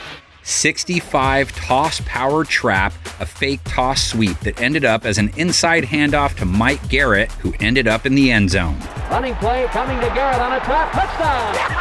I told you that baby was there. Yes, sir, boys. It was there, wasn't it?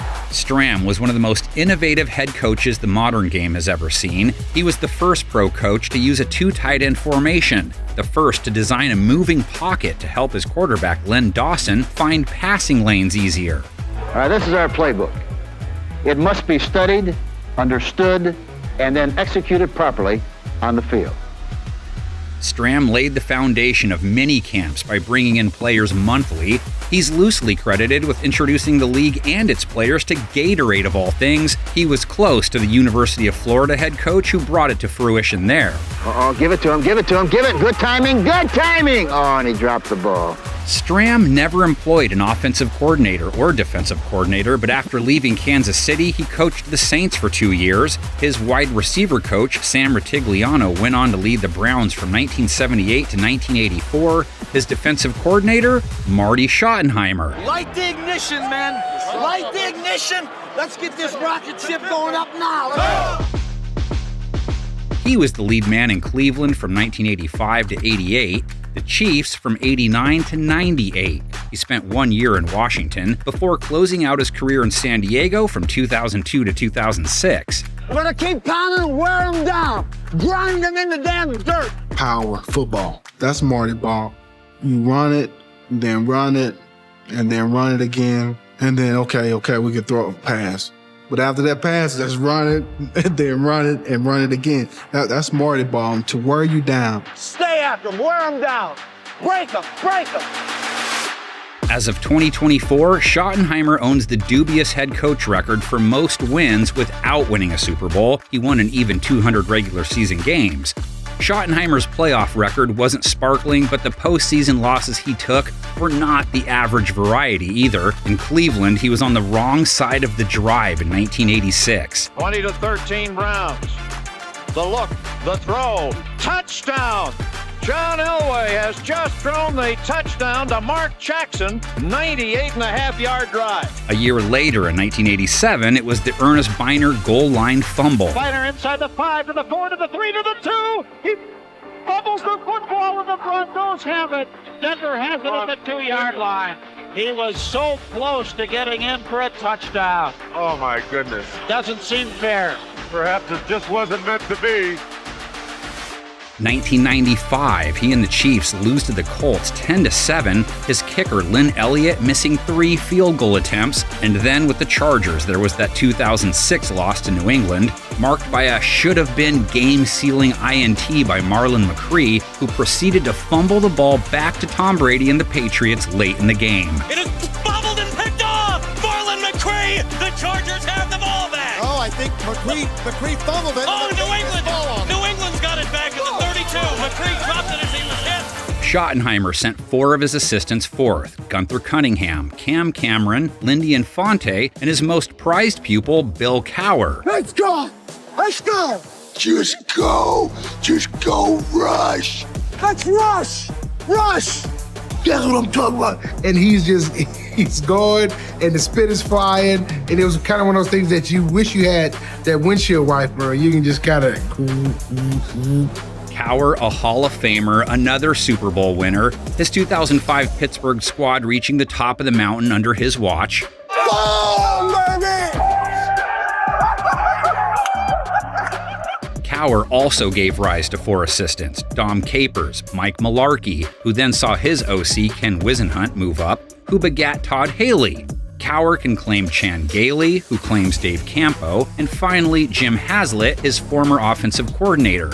Haslett coached the Saints from 2000 to 2005. Mike McCarthy, his OC, from 2000 to 2004. He made a 1-year pit stop in San Francisco before landing the top job in Green Bay. It's going to hop, on a hop, let's go! Move it, move it, move it! McCarthy won a Super Bowl with the Packers, with Aaron Rodgers doing his quarterbacking. The Green Bay Packers have won the Super Bowl. Yes, we did it, baby! We did it! McCarthy went from one iconic franchise to another, leaving Green Bay and landing in Dallas. Special teams, when the block goes punch, because Jerry loves it. McCarthy is currently the only coach from Stram's system active as of 2024. That says something, being the other key head coaching line born that era has died off. Sid Gilman's impact on how the game is played, though, is alive and well, as he's considered the godfather of the most exciting play in football. Gilman started his NFL career with the Rams in 1955. He was a college coach prior. He led LA to the championship game in his first year. Professional football's finest moment is at hand. It's the World Championship between the Los Angeles Rams and the Cleveland Browns. Gilman jumped from the NFL to the AFL in 1960, taking over the Chargers. They won the AFL championship in '63. Well, Sid was the ultimate taskmaster. He was disciplined and tough, and he had to be mean. You know, all the qualities that you'd love to see in a prison warden. Out of bounds, you stupid guy! But Gilman is in the Hall of Fame as much for what he did to the NFL passing game as he is for his record. He was not a fan of the 3 yards and a cloud of dust run games most teams relied on, or of the short, simple passing games being used by, quote, pass-happier teams. So it was bombs away, his quarterbacks stretching the field on a regular basis, and in turn, providing more get-out-of-your-seat moments for fans. A football field is 53 1/3 yards wide, and it's 100 yards long. And we're going to use every inch of that field. There's nothing more beautiful, though. Ato's long bomb is taken by Lance Allworth for a big 52-yard gain. I have that pass timed, take it on a dead run, and take it all the way. Nothing prettier in the game of football. 7 of Gilman's assistants were hired as head coach after spending time with him. He gets credit for Bum Phillips, a Houston and New Orleans icon. Phillips was not a shy leader. He's best known for wearing jeans, boots, and his iconic cowboy hat on the sidelines of games. We might as well run it. Yep. Let's run the Bummerooski. Huh? Run the Bummerooski. You'd huddle everybody up and he'd say, all right, every man get a man. Every good man get 2. And we would look at each other and he goes, well, ready, break. You never saw him wear it at home, though, or in any stadium with a dome. He said his mom taught him not to wear a hat inside. Phillips' nickname Bum made him impossible to forget, but so did his quotes. We'll just get after Miami tomorrow like this old pony got after that steer. Well, we'll have a heck of a good ball game. I said before the game we were short on manpower, but we were long on guts, and I'm damn sure right. We've got 30 minutes to play and a lifetime to remember it. Do everything that's expected of you, and then what 4 little words? A little bit more. A short sign, huh? It ain't over till the fat man spits. What a horse thing. They say the harder we played, the behinder we got. We've done it all year long. We hadn't let go of that rope. And we're not going to start right now. Let's go get them. The other notable head coach to emerge from Gilman's star, Al Davis, who was an assistant for Gilman's Chargers before he took over the Raiders job. Just win, baby. Davis only coached the Silver and Black for 3 years before focusing on being the team's owner. Davis, though, loved Gilman's vertical approach, the Raiders over the decades being dedicated to fast receivers with big splash potential. The adage that goes around in professional football, and I hear everyone say it, take what they give you. That all sounds good to everybody, but I always went the other way. We're going to take what we want. When Davis moved to the front office, he left the keys for John Rauch. Rauch's linebacker coach in '67 and '68, the one and only John Madden. Okay, come on, defense! The last thing I'd say when I was coaching the Raiders before we went out on the field is, don't worry about the horse being blind, just load the wagon. You don't worry about anything else. You just go whip the other team. You could legitimately make an argument that John Madden has made a greater impact on the NFL game than any coach ever has, if you account for everything he's done on so many different fronts. So I've probably in my lifetime broken through more paper than anyone in the world record for that. Like I was saying, light beer tastes great. He was the perfect coach for 1970s Al Davis Raiders football. Young, confident, and most importantly, unapologetic. What the hell you trying to do? You ever call one on them? Madden turned the Raiders into a powerhouse, winning the Super Bowl in 1976. John, how's it feel? Great. Waited a long time for it. John was not the smallest coach in the league. John's kind of a big guy, and carrying him off the field was kind of a task, even for our biggest guys. There's the shoulders of his players. The Raiders of that era are a great what-if since their rise coincided with the Steelers dynasty. Madden's impact on the NFL, though, didn't end when he retired from coaching. This is a turducken right here. This thing here is a deboned duck stuffed in a deboned chicken, stuffed in a deboned turkey. Madden took his love of the game and love of coaching and spread it to fans through TV screens across the country, elevating the game's popularity by making it easier to follow. Boom, we cross him.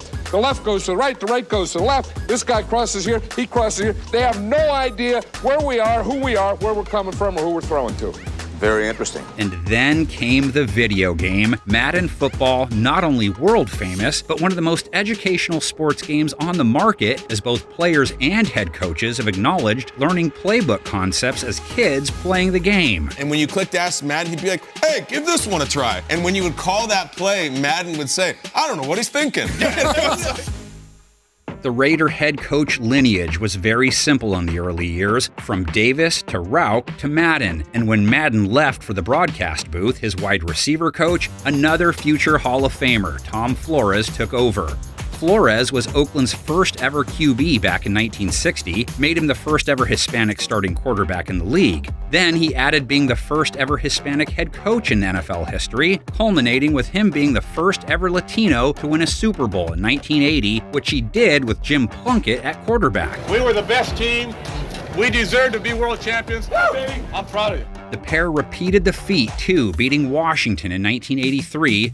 The losing coach in that game, Hall of Famer Joe Gibbs. Hey, we ain't made a play yet. We're going to start making them in a minute now. We'll start making them. Everybody keep your head up. Gibbs may have lost to the Raiders in '83, but he won it the other 3 times he coached in it. The year before, in fact, 1982, Washington beating Don Shula's Dolphins behind Joe Theismann. For the first time since 1942, the Washington Redskins have an NFL championship. Gibbs and company were back on top in 1987, Doug Williams as quarterback. There's no other fans in the world that would come out on a day like this, except in Washington, D.C. Each one of you has a small piece of this trophy today. And finally, in 1991, with Mark Rippon behind center, Gibbs, the only head coach to win 3 Super Bowls with 3 different quarterbacks. You win 3 Super Bowls, 3 different quarterbacks. Without a doubt, best head coach of all time. From 1982 to 1991, Washington was NFL elite, but the only constant was Gibbs, so Washington never got the dynasty label, but their record and success during that time warrants it. Joe Gibbs won 10 or more games in 8 of 9 seasons. He won 3 Super Bowls with 3 different quarterbacks. Proud of you, man. Proud of you. Not a flashy guy. He never gave great quotes at the press conference. All he did was win. Gibbs is also credited with altering the 2 tight end approach. He's the inventor of the H-back, if you will, which allowed for more offensive flexibility. What he did was take out 1 running back and insert a 2nd tight end. Hey, win with style, man. Win with style. So, who did Gibbs develop his offensive innovator talents under? Former St. Louis and San Diego head coach, Hall of Famer Don Coryell, who came to the NFL game after a long run with San Diego State. Coryell started off in St. Louis in 1973. He turned the Cardinals around, winning 10-plus games 3 years in a row. When he came to the Cardinals in '73 from San Diego State, he brought with him a passing game that the league had not seen before. And Don Coryell single-handedly opened up the National Football League. Coryell is famous for his time in San Diego, though, where he installed the Air Coryell offense. He engineered Air Coryell, an offense that took the NFL by storm, leading the league in passing yardage 7 times in a 9-year span. To say his influence is not in the game today would mean that, frankly, you're wearing blinders. From 1978 to 1982, there wasn't a more exciting team to watch than the Dan Fouts, Kellen Winslow, Justin Jefferson, Charlie Joyner San Diego Chargers. Coryell's contribution to pro football is profound. It was the most exciting passing offense the league had seen. The feeling that we had taking the field was that we were unstoppable. You threw on 1st down, you threw on 2nd down, you threw on 3rd down. And if you were even close to getting on 4th down, you threw on 4th down. As much as Coryell football was about stepping on the pass pedal as hard as possible, it was also about the unique formations he came up with. specifically involving Winslow, the tight end. No team had ever utilized the position as a wide receiver like Coryell did. They'll throw. Winslow. There he is, and it is a touchdown to Winslow. Great catch by the young tight end. His second touchdown of the game. Coryell represents one of those asteroid fields we mentioned. Hall of Famer head coach Bud Grant represents the other. He coached in the CFL prior to coaching in Minnesota. Grant, a Vikings legend for his run that lasted from 1967 to 1985, not including 1984. He taught us that winning was a habit. We had the spirit or the esprit de corps or the togetherness before Bud came, but he put it all together and made us a winning football team. Grant won 4 NFC titles, 1969, 1973, 1974, and 76. And the goalposts go down. Hold it, Mike. I believe that Grant almost smiled. Almost. Like Levy, he lost all 4 Super Bowls. Grant also opened the door for quarterbacks to use their legs more often, which the modern game is almost completely built around. His QB, Fran Tarkenton, who is the godfather of the scrambler. I scrambled, which was a terrible thing for a quarterback to do. How could you not stay in the pocket all the time? Because that's the way a quarterback was supposed to be. And all these things were hard for a lot of people to adjust to, and they couldn't see how this freak could come and play. So I've somehow defied some of those criticism, and now people are finally saying that, well, maybe we were wrong. Grant, though, had to embrace the off-script approach so Tarkenton could have the freedom he needed. He doesn't often get the credit he deserves for laying the seeds for today's running QBs. Tarkenton back. Running, run it, chasing. Tarkenton throws toss to Foreman, and he got it. Grant's 70s Vikings were part of a landscape as difficult as any that a decade has produced in NFL history. We just touched on Madden's Raiders dealing with the same problem. They were playing the Tom Landry Cowboys, the Chuck Noll Steelers, the Don Shula Dolphins. It was as if 5 dynasties had collided in a 10-year window. To get out on the field and jump up and down and use up all your emotion in the locker room and with speeches and whatnot, you can get to the opening quarter and you've used up half of your emotion already, and in the games you still got the whole game to play. This is the Lombardi Trophy for the winner of the Super Bowl. A lot of people think motivation comes from the mouth, and it doesn't. Motivation comes from helping somebody get the job done. Noll, the coach who the 70s called king in the end, Steelers winning 4 Super Bowls from 1974 to 1979. This well could be the best football team in history right now. Whatever's right. Noll was one of the most stoic head coaches the game has ever seen. Him and Landry both have the belief that fiery speeches, high fives, and the like were unnecessary when it came to their players executing on the field. He had this aura about him. You know, they used to call him the Emperor. Well, you kind of felt like you were in the presence of football royalty. The Steel Curtain nickname Pittsburgh took on during the decade, fitting their head coach as much as their defense. Ref, you see that? What the f*** is wrong with you, White? Many of the classic 70s battles Noll and his Steelers found themselves in against Shula's Dolphins, of course, and all those face-offs were master versus apprentice showdowns, as Noll was Shula's defensive coordinator when Shula was leading the Colts in the late 60s. Shula was the one who recommended him for the job even. Noll is one of 6 Shula proteges who advanced upward. None of the others Hall of Fame caliber, none led to any either. You have to win by blocking well and tackling well, out-hitting your opponents. And it takes special kinds of people to do that. And those special kinds of people are the ones we're looking for. And I think we have those kinds of people. Shula's run in Baltimore ran from 63 to 1969. He got them to Super Bowl III with Noll on his staff. Shula said, if we lose this game, every great thing we've done is out the window. The whole season is ruined if we get beat by the AFL underdog. Noll departed for Pittsburgh the next year. Shula stayed on one more year before he was poached by the Dolphins. They went from a 3-10-1 team in 1969 to a 10-4 team the next year. It was a party team. And he referred to it when he got here. You guys don't know how to win. And I'm determined that we are going to teach you how to win. And then came a 3-year run like no other. 71, 72, 73, 3 straight trips to the Super Bowl, won 2 of them, the 72 season, the vaunted only perfect season the modern game has ever seen. He's a pusher. He's a guy that picks a goal.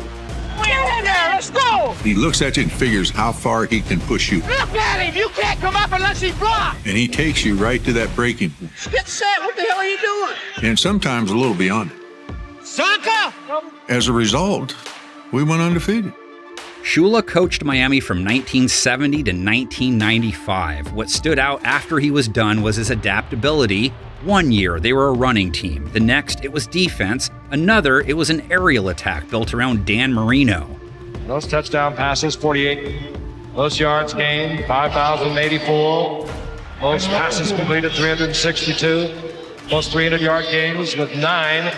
Most 400-yard games with 4. Those are all NFL records for young Dan Marino. Shula rode his coaching flexibility to the most wins of any head coach in NFL history. I've only had 2 rides in my life as a coach. One was after the Super Bowl, 17-0, and the other one was being carried off the field in Philadelphia after breaking Coach Hallis's record. Those are the 2 rides that I'm always going to remember. Shula and Noll both hail from the Jimmy Conzelman system. Shula served as defensive coordinator in Detroit before taking the Colts job. George Wilson led the Lions from 57 to 64. He was a descendant of former Detroit and Pittsburgh head coach Buddy Parker, who was an assistant of Conzelman, who coached the Chicago Cardinals in the 1940s. Conzelman also played and coached against Hallis in the 1920s. Both were player head coaches, as was Green Bay's Hall of Famer and stadium namesake, Curly Lambeau. Curly Lambeau, in the very infancy of the league, got together with a couple of dreamers and came up with this idea of playing professional football. And he knew that where he came from, Green Bay, Wisconsin, he could gather a team with the backing of a meat company. Lambeau founded the Packers in 1919. They joined the NFL in 1921. Lambeau coached them until 1949. He isn't just the foundation of Green Bay football. He and Hallis, the Bears and Packers, are the foundation of the NFL. Curly Lambeau went down to Canton and bought the franchise for $50.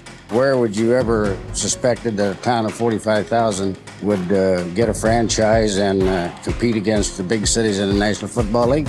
Lambeau turned the Packers into their first real dynasty in league history, winning the league title 3 times in a row, a feat that as of 2023 had only happened twice. Lambeau really opened up his offense and made the passing game more of a part of it. At the end of his career, Lambeau coached the Chicago Cardinals for 2 years, then Washington for 2 seasons before retiring.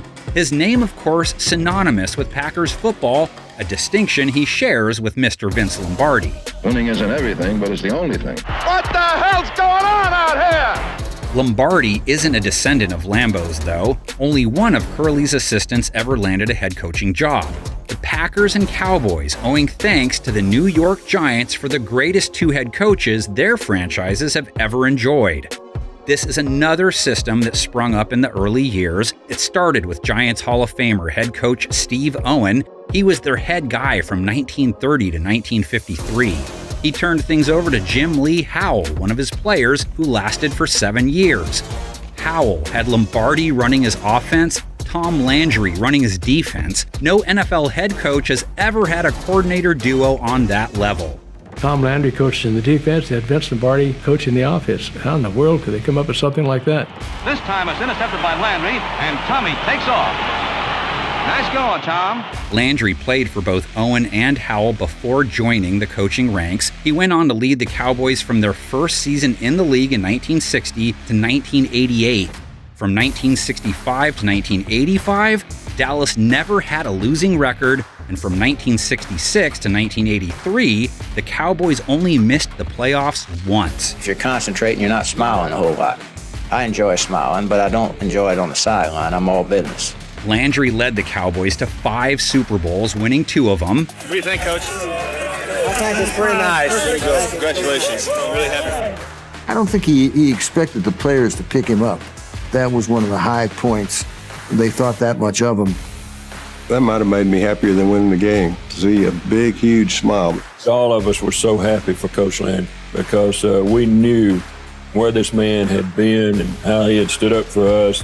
His fedora, legendary. His imprint on NFL defenses, game-changing. In broad terms, he's the godfather of the 4-3 defense. Everything in defense and offense is evolution. The concept of placing 3 linebackers behind 4 down linemen is now considered a base defense. But prior to Landry's configuration, teams tended to employ 1 to 2 linebackers at best at the second level. The 4-3 put defenders in a position to dictate terms rather than just react to what offenses were doing to them. Fumbles the football, the Cowboys recover it. Very tough to go against that Dallas flex defense. And it was a combination of 2 defensive linemen tight to the line of scrimmage with 2 defensive linemen off the line of scrimmage. We just try to offset some of our linemen to give us in a better position to control the types of blocking that they use today. Landry also gets credit for normalizing the shotgun formation. He didn't invent it by any means, but Dallas's 1975 Roger Staubach-led offense was the first to employ it on a regular basis. The thing that proves Tom Landry is a genius is that in the mid-70s, he comes up with the offense of the 21st century.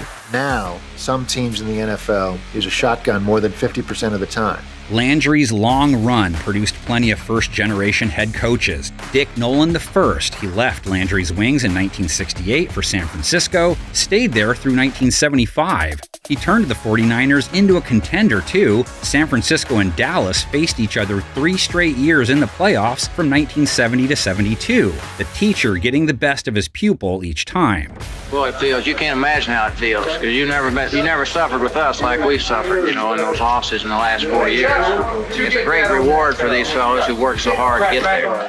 Landry saw a total of 5 of his understudies move up. John Malkovich got a job with Kansas City in the early 80s. Gene Stallings took over the Cardinals, but it's the other 2 of his 70s assistants that had the most success post-Dallas. Dan Reeves was an offensive assistant of his from 1970 to 1980, and then it was off to Denver. I'm still learning. I'm still growing as a coach. I think you'll constantly continue to do that. It's just like I talked to John about growing as a quarterback and learning each day as a quarterback. I think you continue to do that as a head coach. Reeves ran the show in Denver from 1981 to 1992, took the Broncos to 3 Super Bowls. Okay, men, games like this won by great plays, by great individuals. We got a bunch of them on this team. Let's make sure we're going hard to get them, all right? Reeves, another head coaching great who just couldn't get over the final hump. After his time in Denver, he spent a few years in New York with the Giants, followed that with a 7-year run with the Falcons, who he took to the Super Bowl as well. Guys, let's lay it on the line. Next play is the biggest play of the game. Let's get it done. 2 Reeves men rose up in the ranks. Wade Phillips took over the Broncos when Reeves left in 1993. He also ended up coaching the Bills and the Cowboys, and he's the guy that opened the door for Jason Garrett's time in Dallas. And finally, there's Mike Shanahan, a Reeves offensive assistant until he fired him. All right, let's go. Let's crank it up. World Championship.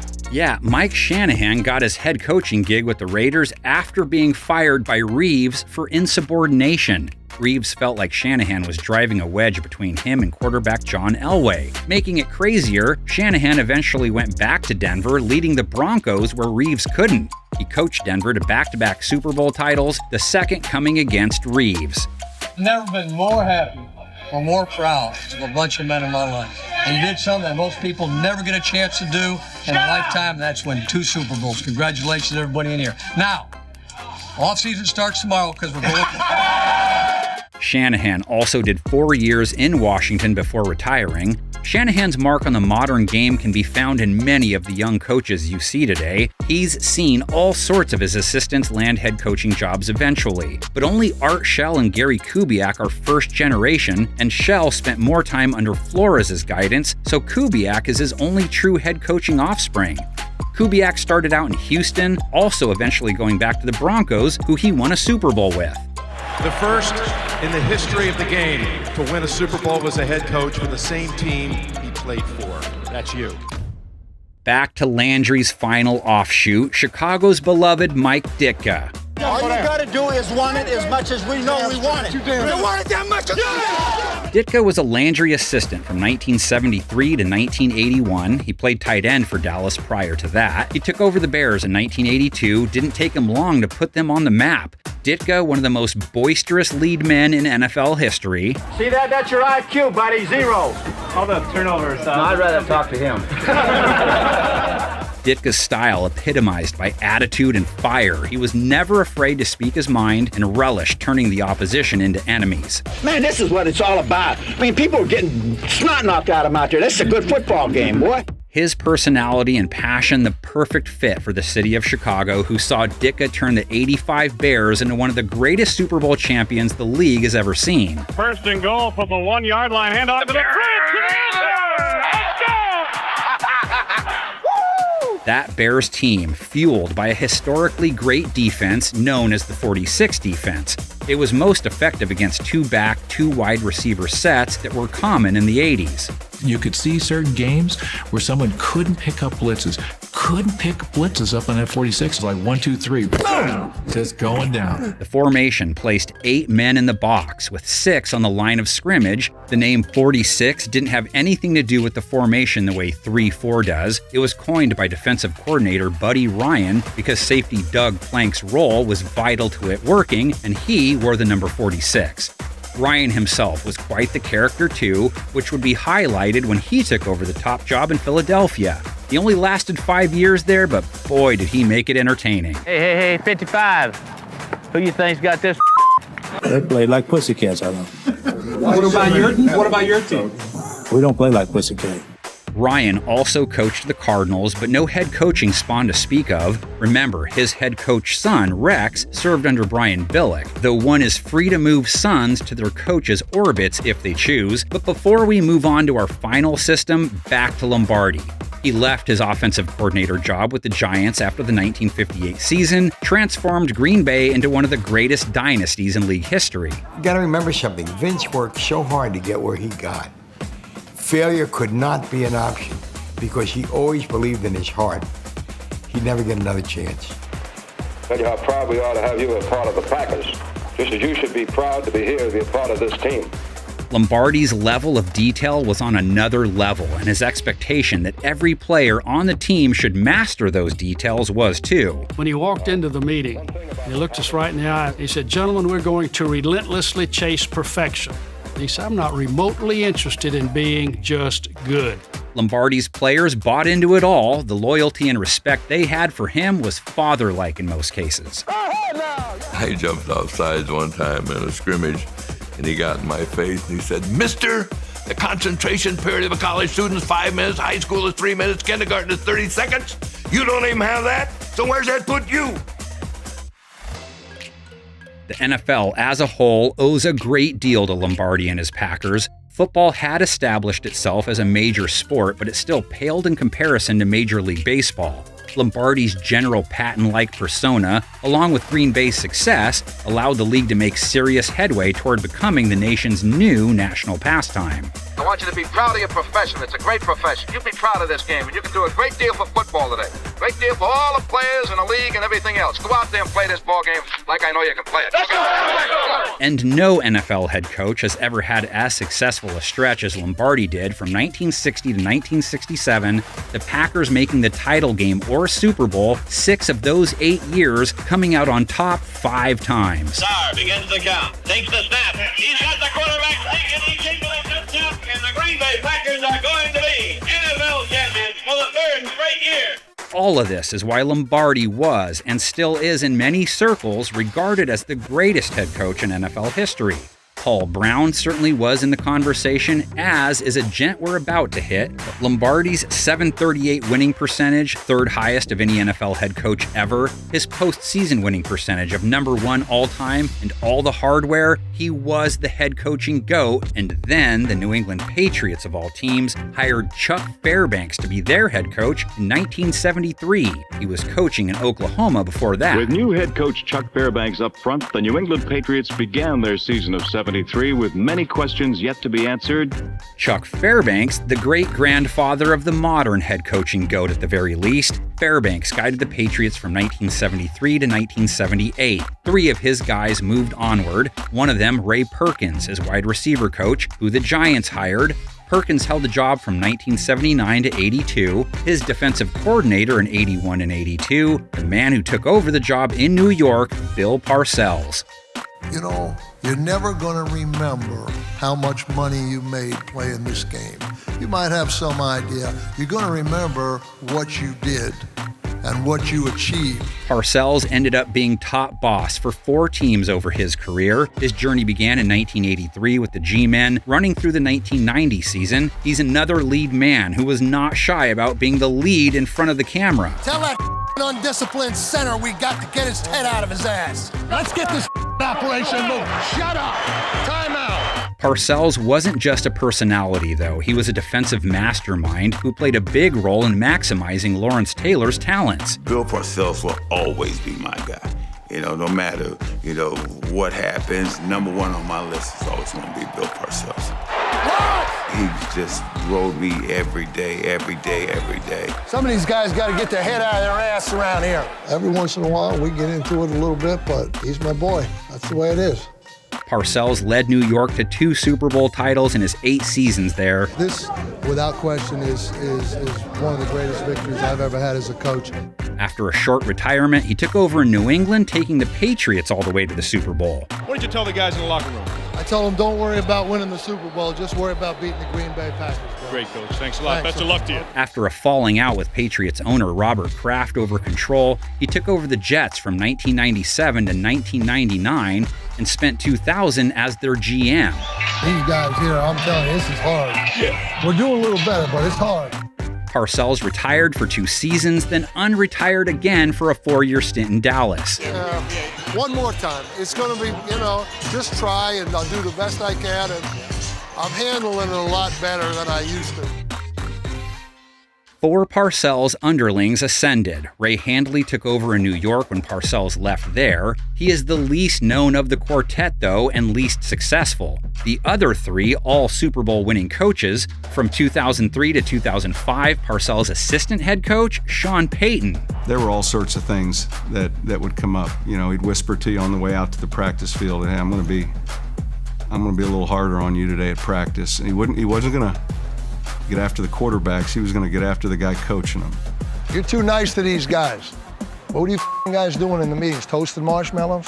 Payton helped turn Drew Brees into a Hall of Fame quarterback, the pair leading the Saints to their only Super Bowl win. Parcells said it. You gotta have balls to win this game. I'm telling you. You set the record.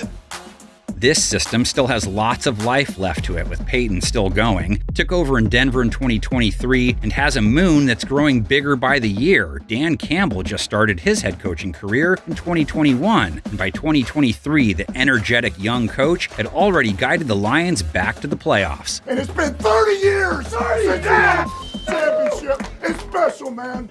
Parcells' wide receiver coach from 1988 to 1990 in New York, Tom Coughlin. Coughlin landed the Boston College job after his time with Parcells, then returned to the pro game with the Jacksonville Jaguars, his tenure there lasting from 1995 to 2002. They reached the AFC Championship game twice. Coughlin then returned to the Giants in 2004, winning 2 Super Bowl titles. I've gone from a guy who wouldn't play for him for 1 year to a guy who wouldn't play for anybody else if I had to go back and play football. 2 Lombardis, one with Eli Manning doing his quarterbacking, both coming at the hands of Tom Brady, who was being coached by Bill Belichick. It's football time, fellas. Let's get into it. Belichick was Parcells' defensive coordinator with the Giants, the Browns initially the first to hand him the top coaching spot. I think all 4 teams are capable of beating each other on any given day and beating a lot of other people in the league.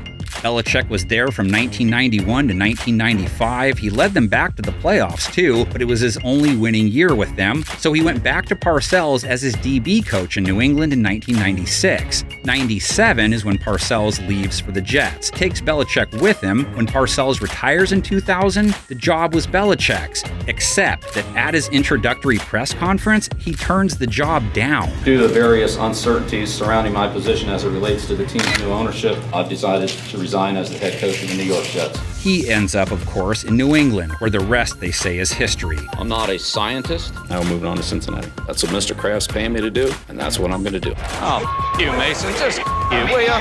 Why don't we talk after the game, all right? Just shut the up. You guys need to stretch. Maybe that's a problem. Too much gossiping and not enough stretching. 2001 to 2019, no losing records, 9 trips to the Super Bowl, 6 Super Bowl wins. No other coach has 5. All right, look, it's done. It's done. Shut up and let's go.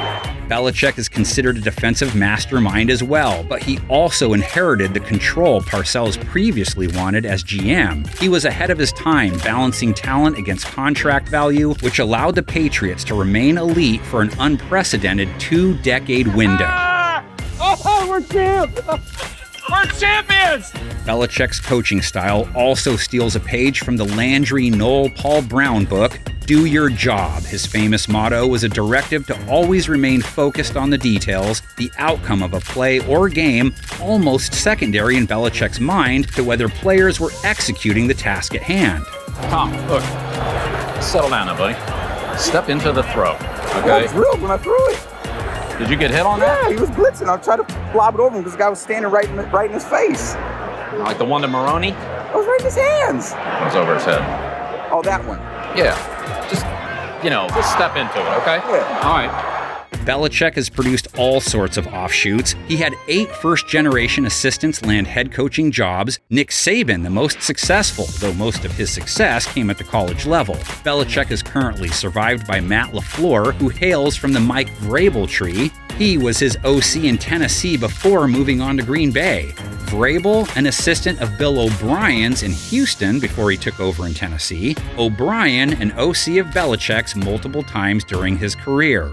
But let's finish our journey with the youngest NFL solar system to have sprung up. Started by Dallas's Jimmy Johnson, who cut his teeth in the college ranks before taking over the Cowboys in 1989. And the only thing else I got to say is, how about them Cowboys?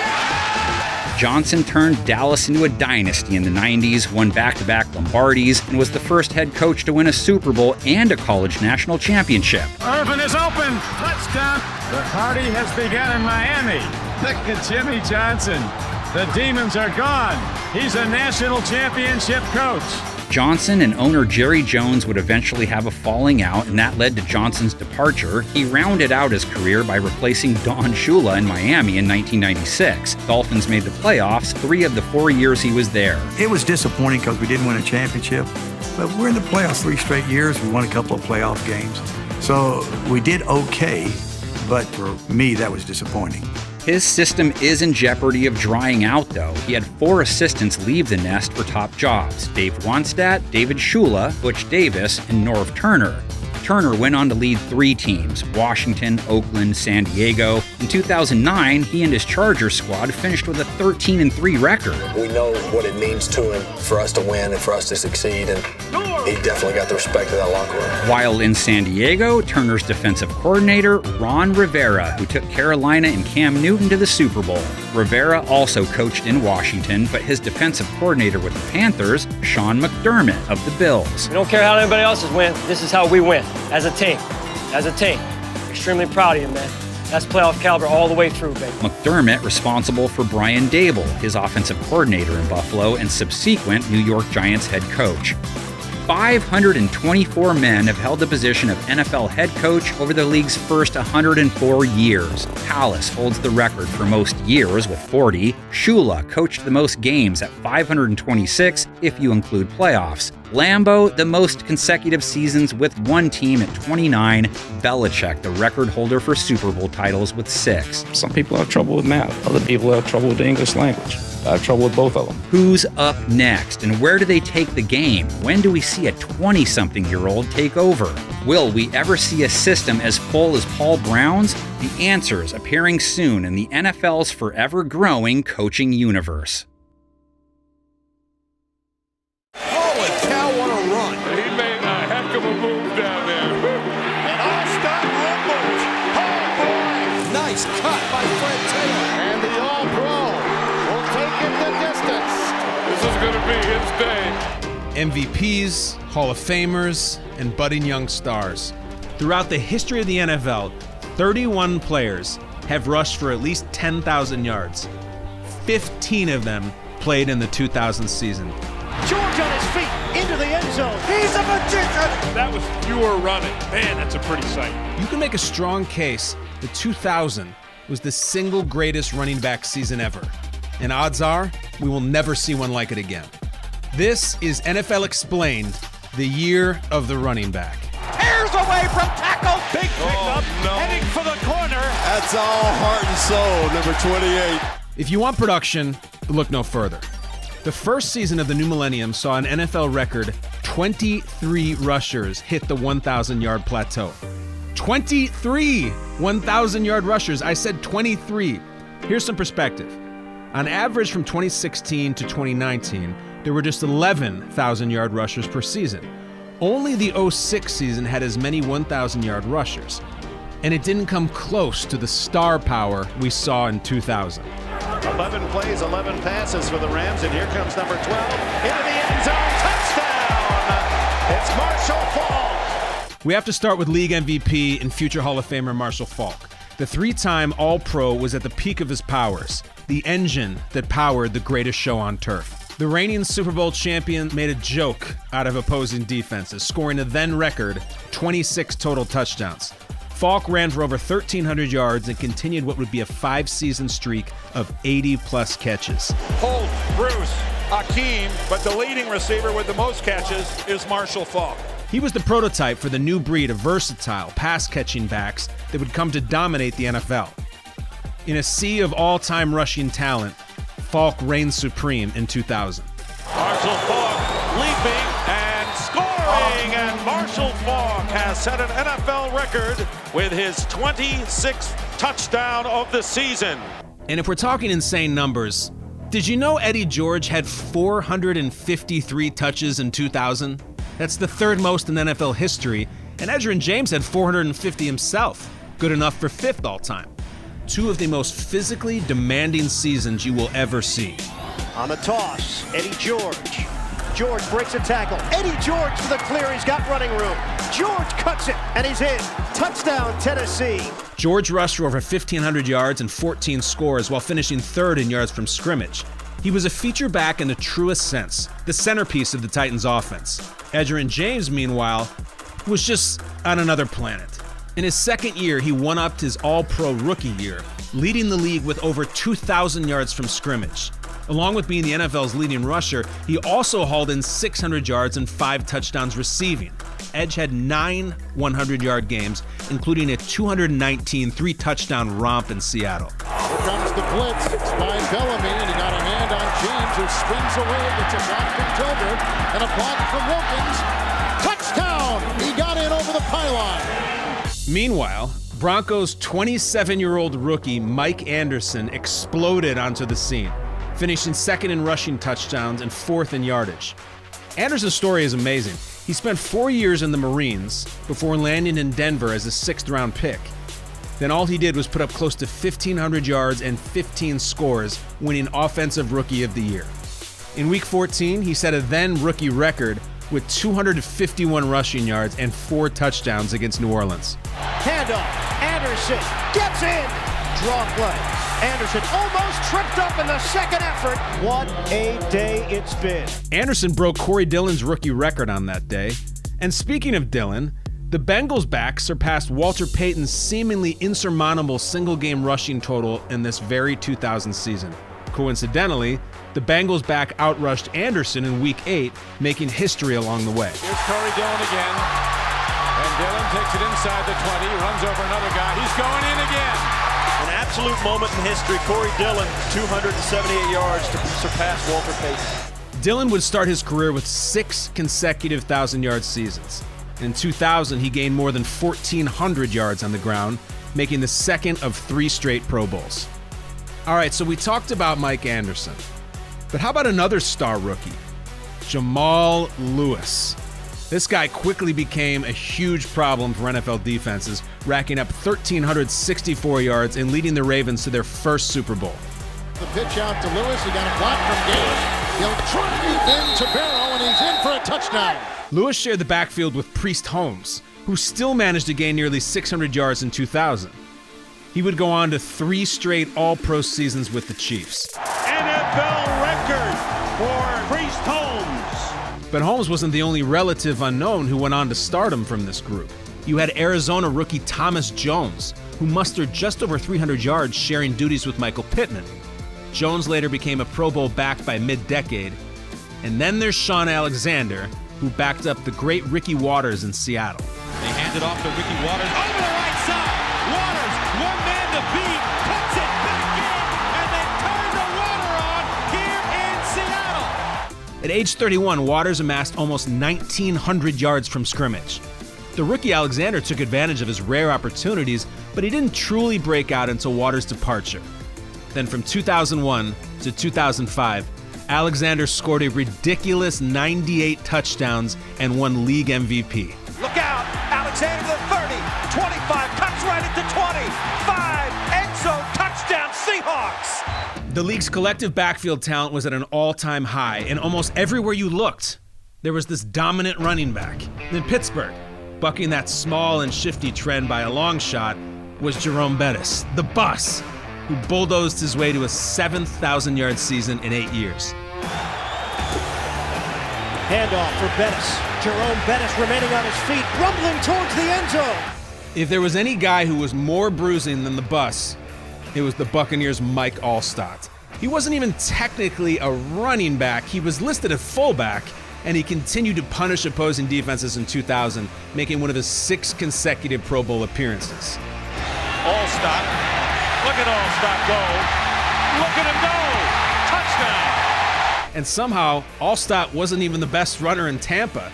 That was Warwick Dunn, who delivered arguably his best year, joining his teammate Allstott in the Pro Bowl. Dunn runs left to the 3-2, handles, he's got a touchdown, Tampa Bay! Warwick Dunn leaving his ground, he scores a touchdown! In Week 14, Warwick Dunn topped the 200-yard mark and was one of 4 players to go over 200 that day, the most ever in a single week. See if you can keep up with this. Besides Dunn, there was Mike Anderson's record-setting day in New Orleans. We hit that. A 216-yard effort from Corey Dillon, and a 30-carry, 203-yard beatdown of the Indianapolis Colts by Curtis Martin. Martin was a staple in the Jets' backfield, of course, and in opponents' secondaries, reaching 1,000 yards in each of his first 10 seasons. He went 10 for 10, and 2000 was no different as he rushed for over 1,200 yards and 9 scores. A spectacular run by Curtis Martin. The legends of the 90s just carried right over to 2000 as Hall of Famer Emmitt Smith put up the 10th of his 11 straight 1,000-yard seasons. Emmitt Smith is backing off to the races. Emmitt to the 40, to the 30, to the 25, still on his feet. Emmitt Smith to the 8-yard line. At age 31, Emmitt was one of 7 future Canton-bound runners who suited up in 2000. Along with Smith, you had Jerome Bettis, Marshall Faulk, Curtis Martin, Edgerrin James, Terrell Davis, and Thurman Thomas. Now, you might be asking yourself, hold on. Thurman Thomas was still in the league in 2000? Yes, he was. He was with Miami. I have never heard a player say, the only reason that I am playing this season is to prove a point, and that's what Thurman Thomas told us on Friday. I would have retired if the Bills would have just asked me to. This really happened. The Bills legend joined a list of star backs on their last legs that season. The aforementioned Davis battled injuries before retiring in 2002. Chris Warren once made 3 straight Pro Bowls in the mid-90s. Then in 2000, he sat behind Emmitt in Dallas. Terry Allen scored 21 touchdowns with Washington in 1996. By 2000, he was backing up Ricky Williams in New Orleans. Sweeping left, he's got room. Williams inside the 20, inside the 10, to the 5. He dives, the designated diver is in. In a legendary draft day move, the Saints traded their entire draft to move up and select the college superstar out of Texas in the 99 draft. A year later, Williams rushed for exactly 1,000 yards on the nose, the first of his 5 career 1,000-yard campaigns. Good setup for a play-action pass here. Wheatley, dive, touchdown! Tyrone Wheatley. Big Ty was a 1,000-yard rusher for the Raiders. He and Napoleon Kaufman helped power Oakland to an AFC West title in 2000. Similar situation unfolded for the New York Giants as Tiki Barber broke out alongside rookie Ron Dane. The duo, which was called Thunder and Lightning, combined for over 1,700 yards and were anointed the next great rushing tandem. Eventually, Lightning went on to strike without Thunder as Barber grew into an all-pro back as a solo artist. Slipping a couple of people, tries the other side. The chase is on. Barber heading for the corner. Touchdown! We showed you the Hall of Famers earlier. Consider our final selection the Hall of Underrated. Here we go. Fred Taylor. Fred Taylor was so good. Fred Taylor averaged a league-leading 107.6 rushing yards per game in 2000. 107 yards a game. He gained nearly 1,400 yards in just 13 games, putting on a show against the Steelers in Week 12. Taylor. Fred Taylor, 15, 10, 5, touchdown. Screen to Taylor, blockers in front. Fred Taylor, touchdown. Taylor, touchdown. Taylor, nice cut. Fred Taylor, 10-5, his fourth touchdown of the night. Minnesota's Robert Smith had a career year, posting highs in both yards and touchdowns. Coming in a hair under 1,900 yards from scrimmage, Smith made his second Pro Bowl. But his best season also turned out to be his last, as the Viking star abruptly retired in his prime at age 28 to pursue a career in medicine. Charlie Garner, amazing runner, averaged more than 1,700 yards from scrimmage per season from 99 to 2002. He made the Pro Bowl with San Francisco in 2000. James Stewart had almost 1,200 yards and 10 scores with Detroit. And my favorite, James Allen. Yes, James Allen had over 1,400 total yards with the Bears. A totally, truly random season. James Allen, who knew? Here comes the blitz by Bucky Jones, foiled with a touchdown pass to James Allen. He never got close to that number again. Deuce Staley, come on down. Deuce had 4 seasons with at least 1,200 yards from scrimmage in his career. Unfortunately, 2000 was not one of them due to injuries. Same goes for Dorsey Levens, had over 1,600 yards in 1999. Levens' absence opened the door for Amon Green, one of the era's most overlooked backs. Hand off Green, first off the left side of the 15 to the 10. Juke move of the 5 to the end zone. Touchdown, Amon Green! 2 years removed from 1998's legendary Dirty Bird phenomenon, the Falcons' Jamal Anderson racked up another 1,000-yard season. Pro Bowler Steven Davis rumbled to over 1,600 yards from scrimmage and 11 scores. And not only was it Lamar Smith's first 1,000-yard year, the 7-year back produced one of the greatest wildcard performances ever. 40 carries, 209 yards, and 2 touchdowns, including the game winner against the Colts. I said 40 carries in the playoffs. Have a day, Lamar Smith. Handoff, Lamar wrapping up the ball with both arms, and he just gets away from everybody. Look at this! 15, the 10, He's gonna do it! And touchdown! He did it! Touchdown, Miami! Lamar Smith tears away from tackles. The 2000 season had it all for running backs across the league. Record performances. Having the kind of day that you dream about. Breakout stars. That is nothing short of brilliant. Last hurrahs. That's why you can call it the single greatest running back season ever.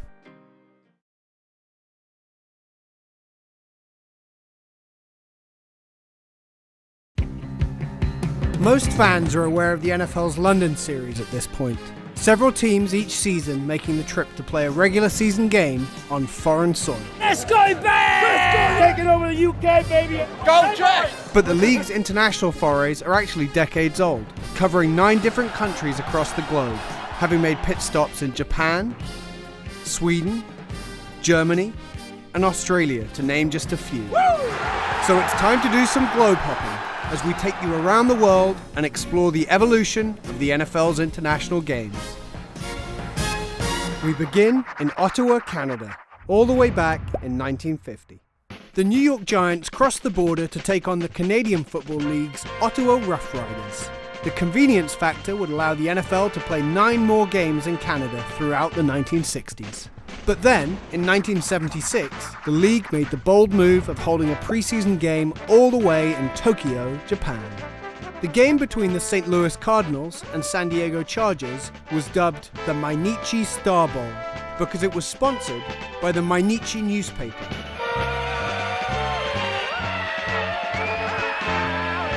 I enjoyed it. Quite an experience. Quite an experience. Just look at it, man. How many people we made happy tonight. And I'm happy because I'm going home tomorrow. In 1978, the NFL went south of the border for the first time. The Saints and Eagles playing a preseason game in Mexico City. The game was played at a soccer venue now known as Estadio Azul. Then came the 1982 season. It was the first time a Super Bowl was aired on UK television, and according to a New York Times article, 4.5 million fans across the country stayed up until 2:30 in the morning watching the big game. Braves on the warpath. Victory for old DC.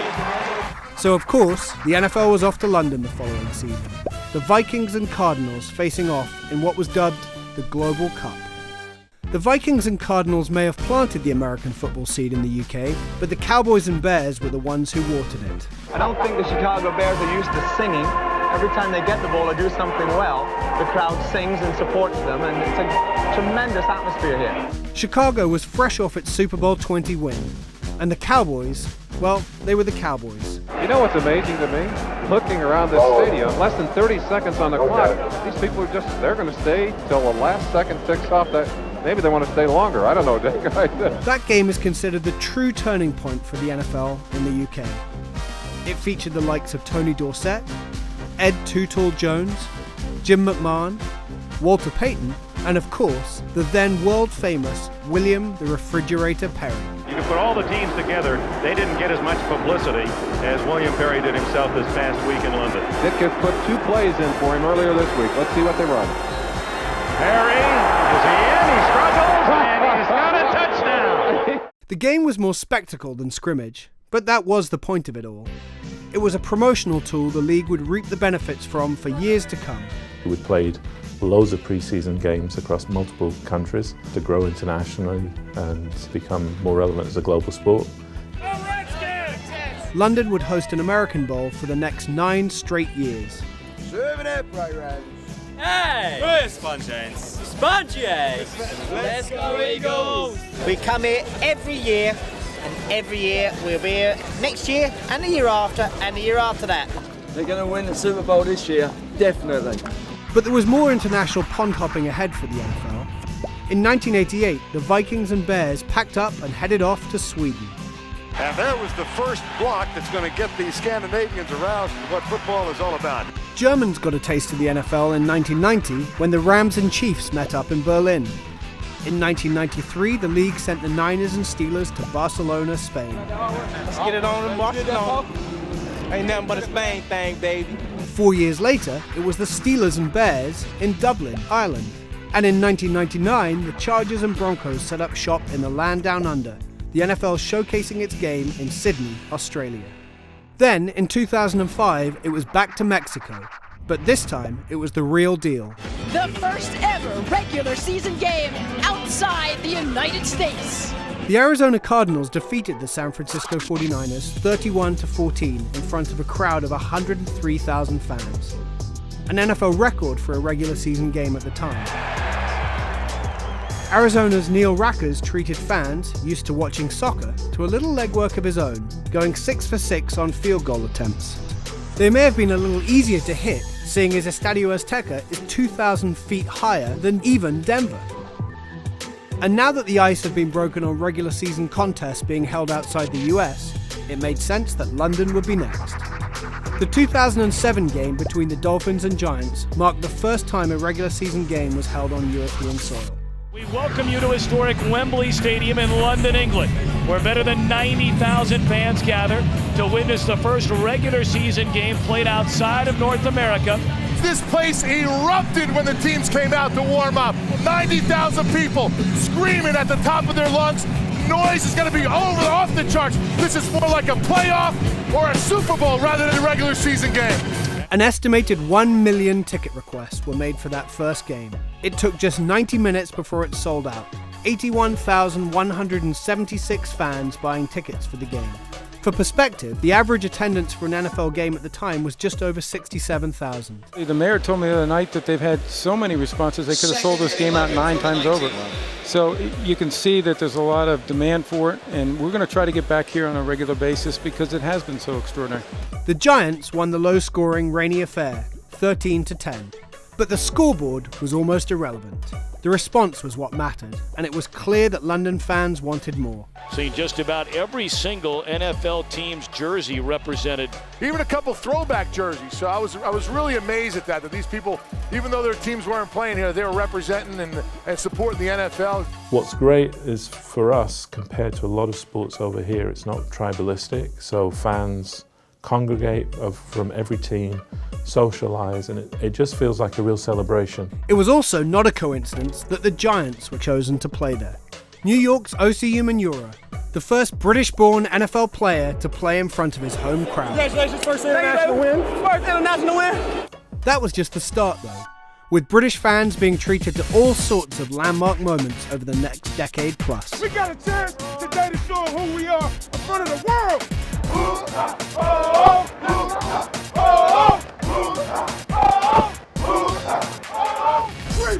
New Orleans! Le'Veon Bell peppers into the end zone. And then leapfrogging defenders. And the Lions unbelievably win it at the gun. 30, 20, 10, touchdown, Bryant. Kirk Cousins to Davison Crowder. The Redskins go back on top. Now, when games were first played there, they were all held in one spot, Wembley Stadium. 84,500 seats, 34 bars, 8 restaurants, and 2,618 toilets. It wasn't until 2016 that games were held at Twickenham Stadium. It checks in with 82,000 seats, making it the 4th largest stadium in Europe. And then, in 2019, the NFL held its first games at Tottenham Hotspur Stadium. Tottenham didn't just pave the way for a third stadium the NFL could use, it's also a potential future home of an NFL franchise. It is the crown jewel. $1.2 billion, the first stadium built outside of the U.S. for American football. Tottenham Hotspur Stadium is the world's first stadium with 2 permanent fields. And a few days ago, now this is time-lapse photography, permanent NFL turf field, full-size soccer pitch that slides underneath the south stand. Amazing how this works. And before it's sliding underneath, the pitch splits into 3 sections, each weighing over 3,000 tons. Now, obviously playing at one of the 3 spots represents a neutral site to the 2 teams involved. And even though they do what they can to cater to the, quote, home team, getting the local pub to swear its devotion to your club isn't going to cut it for most teams' balance sheets. Each NFL team has only 8 home games in a season, so you're asking for a team to give up 1/8 of their season inventory, which is a major ask. Which is why the league ponies up roughly the same cash that a team would have made off of a home game. They also pay for all travel costs involved in the journey. But how does the league choose who makes the trip? How about Big Ben playing at the home of Big Ben? Look, kids, Big Ben. Teams that recently won a bid to host a Super Bowl at their own stadium are required to play internationally. Teams in temporary stadiums, such as the Rams, Chargers, and Raiders in recent seasons, are also required to give up a home game to play abroad. Some teams have volunteered to go, most notably in the UK with the Jacksonville Jaguars. Fires toward the end zone once Allen Hurns diving attempt. Touchdown, Jacksonville! I think a key moment for us in the history of playing games here in London was in 2013 when the Jaguars stepped up and said, we're willing not only to play a game in London, but we're willing to play for multiple years.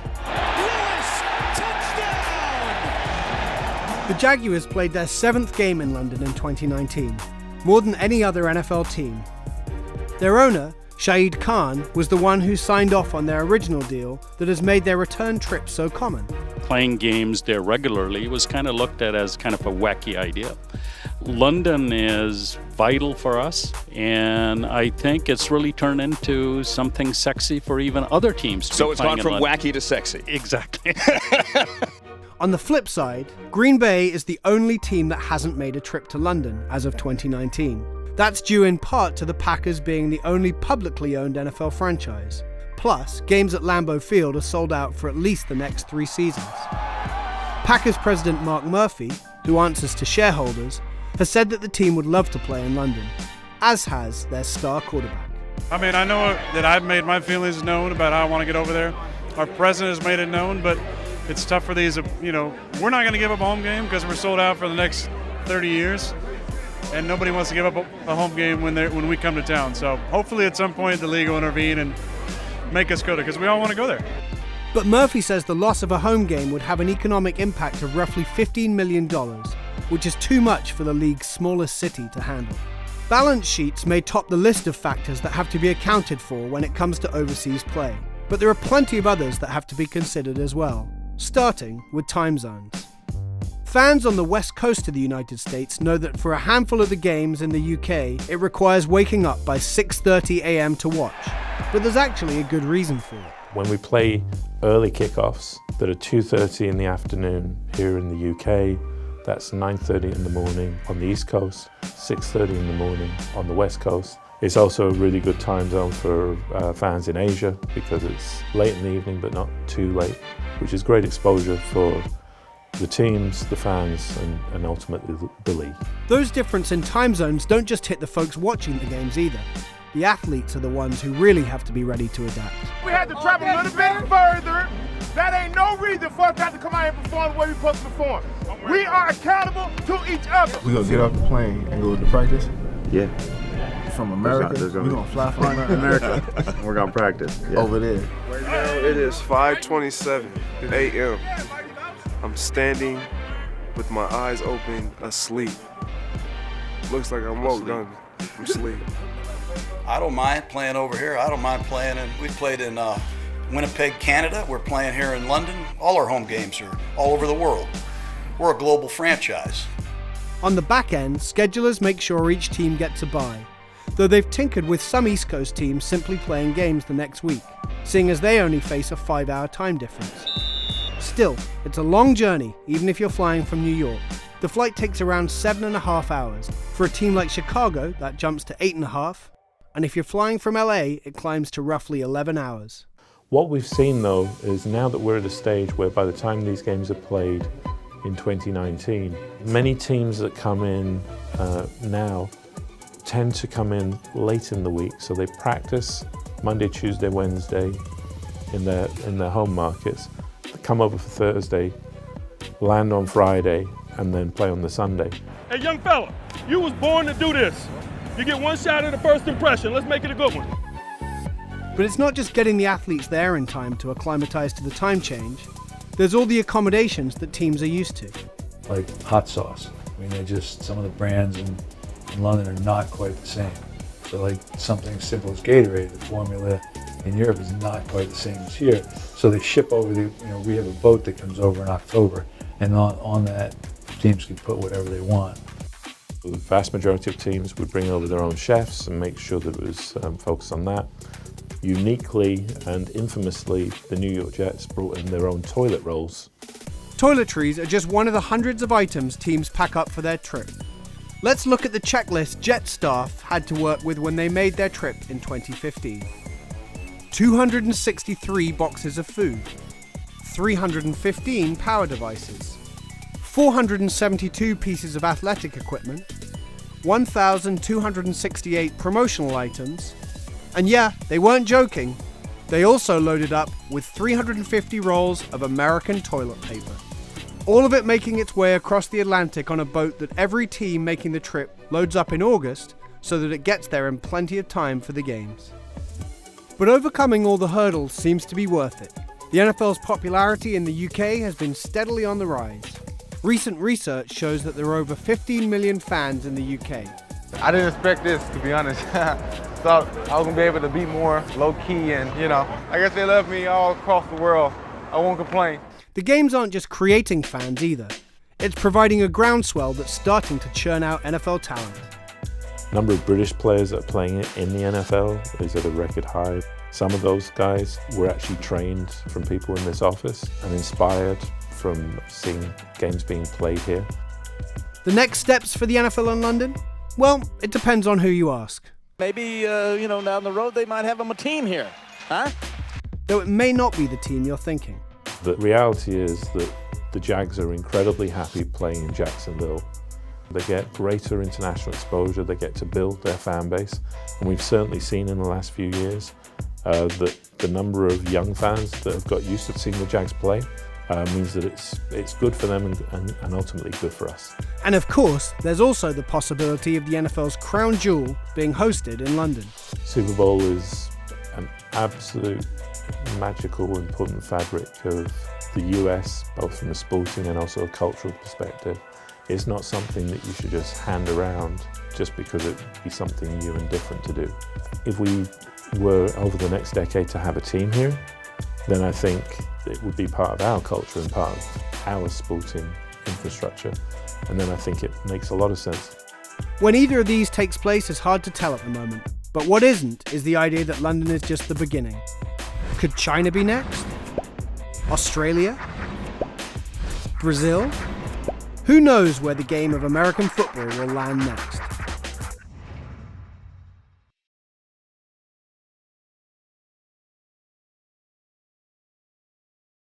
I have never seen this before in my life. This guy is amazing. It's Leon Lett. No! You've seen him. You love him. Thanksgiving Day's most memorable moments. Thanksgiving, baby, you got a lot to give today. But why do the Lions and Cowboys always play on Thanksgiving? And who started that whole turkey leg thing? This is a turducken right here. And you see, you cut it like right down here. This is the evolution of NFL Thanksgiving Day games. Did you know Turkey Day football dates all the way back to the college teams of the 1800s? So when the NFL started back in 1920, they followed suit, and we've seen stuff like this for the better part of 100 seasons. Happy Thanksgiving. You will be my turkey all day today. All I ask for is green bean casserole about twice a year. Can't even get it. This year's Galloping Gobbler. Well, thank you. I don't know what to say. I guess it's better than not getting it. Portsmouth, Ohio, 1934. A group led by radio station owner George Richards purchased the NFL's Portsmouth Spartans, moved the franchise to Detroit, and renamed them the Lions. At the time, Major League Baseball's Detroit Tigers were the city's main sports attraction. Thus, Richards had to make a splash to draw fans. Other NFL teams had played on Thanksgiving before 1934, but the Lions had a major marketing edge. Richards owned a radio station and made a deal with NBC to broadcast his Thanksgiving games on 94 stations across the country. A new tradition was born. The Lions not only sold out their stadium, they had to turn people away at the gates. 10-1 Detroit hosted the 11-0 Chicago Bears in a matchup that to this day featured the most combined wins by two teams heading into a Thanksgiving Day game. The Bears would win 19-16 and stay undefeated. The Lions have played on the holiday every year since 1934, minus a stretch from 1939 to 1944. No Thanksgiving Day games were held from 41 to 44 due to World War II observance. Skip ahead to 1951, where the Lions and Packers produced the highest scoring game on Thanksgiving Day history with 87 combined points. Did you know the very first televised Thanksgiving game was broadcast by the now defunct Dumont's television network in 1953? CBS would take over the broadcast in 1956. But now, let's jump ahead to 1962. Coaching the Packers has been an unequal thrill for Vince Lombardi, who has at his disposal perhaps the greatest football team ever assembled. The Lions once again hosted the Packers. Vince Lombardi led Green Bay to an NFL title in 1961, and his 62 squad came into the game at 10-0. What happened next would be coined the Thanksgiving Day Massacre.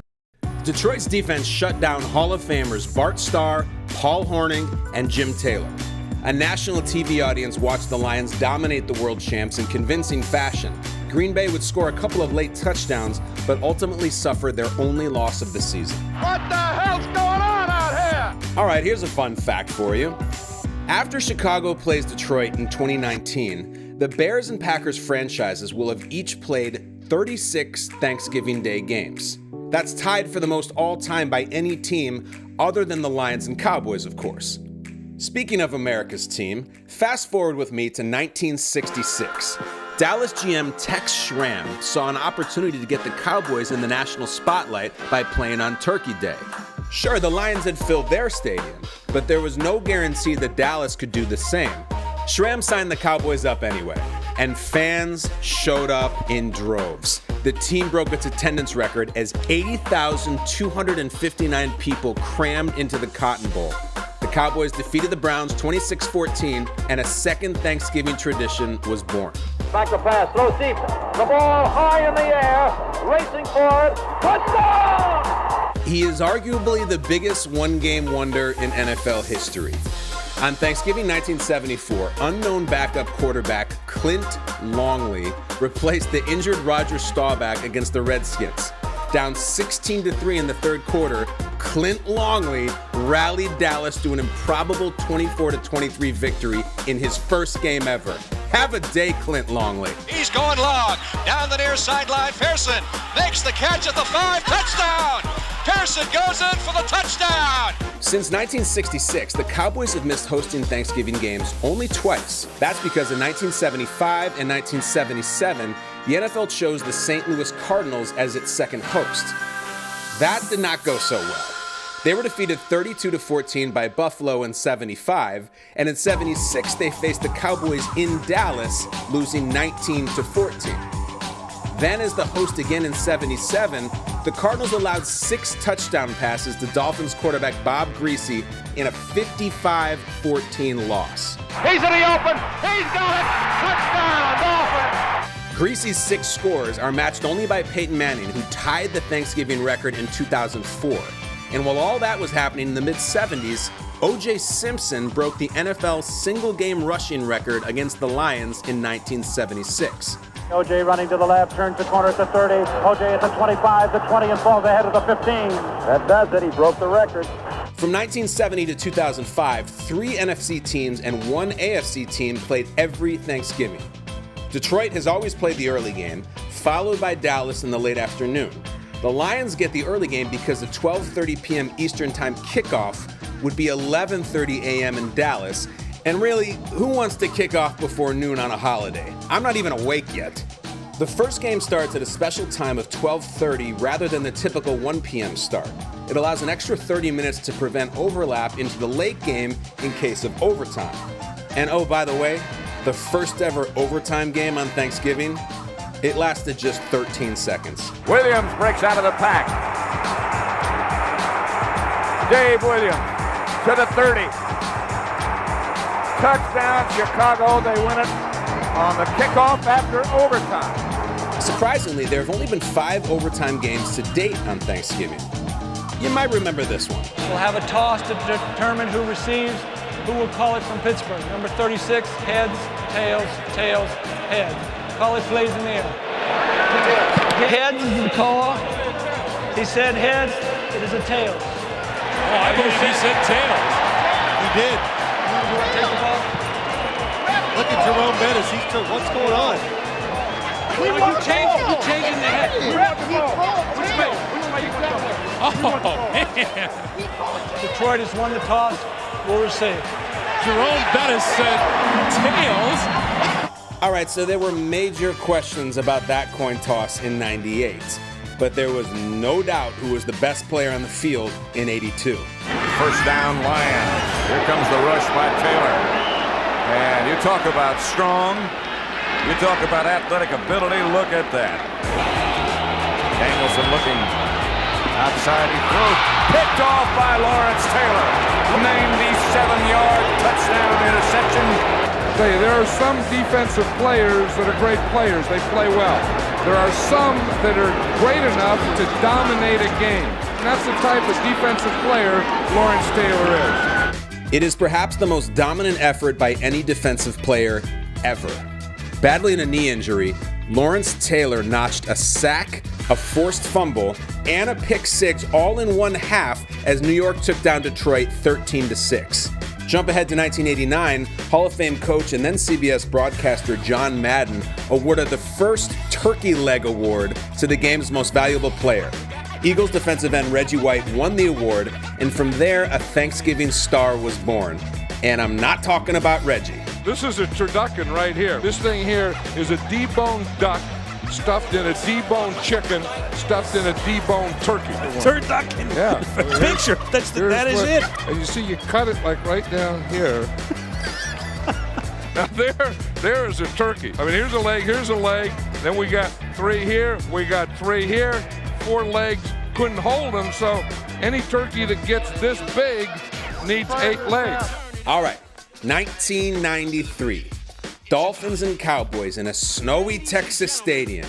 You can't tell the story of Thanksgiving football without this play. Roll it, Leon. Doug Peterson to hold. Blocked. The Cowboys will win. Wait a minute. Will was in the end zone. No one covered it, and Miami did. That could be a touchdown if Miami has covered it. A Dallas player touched the ball, and then the Dolphins went on and recovered it. It's on the 1-yard line. Now someone touches the football here. Watch what happens. It's Leon Lett. No! Oh, Lett, who is haunted by his Super Bowl misplay. The Dolphins pull it out. 16-14. Game over.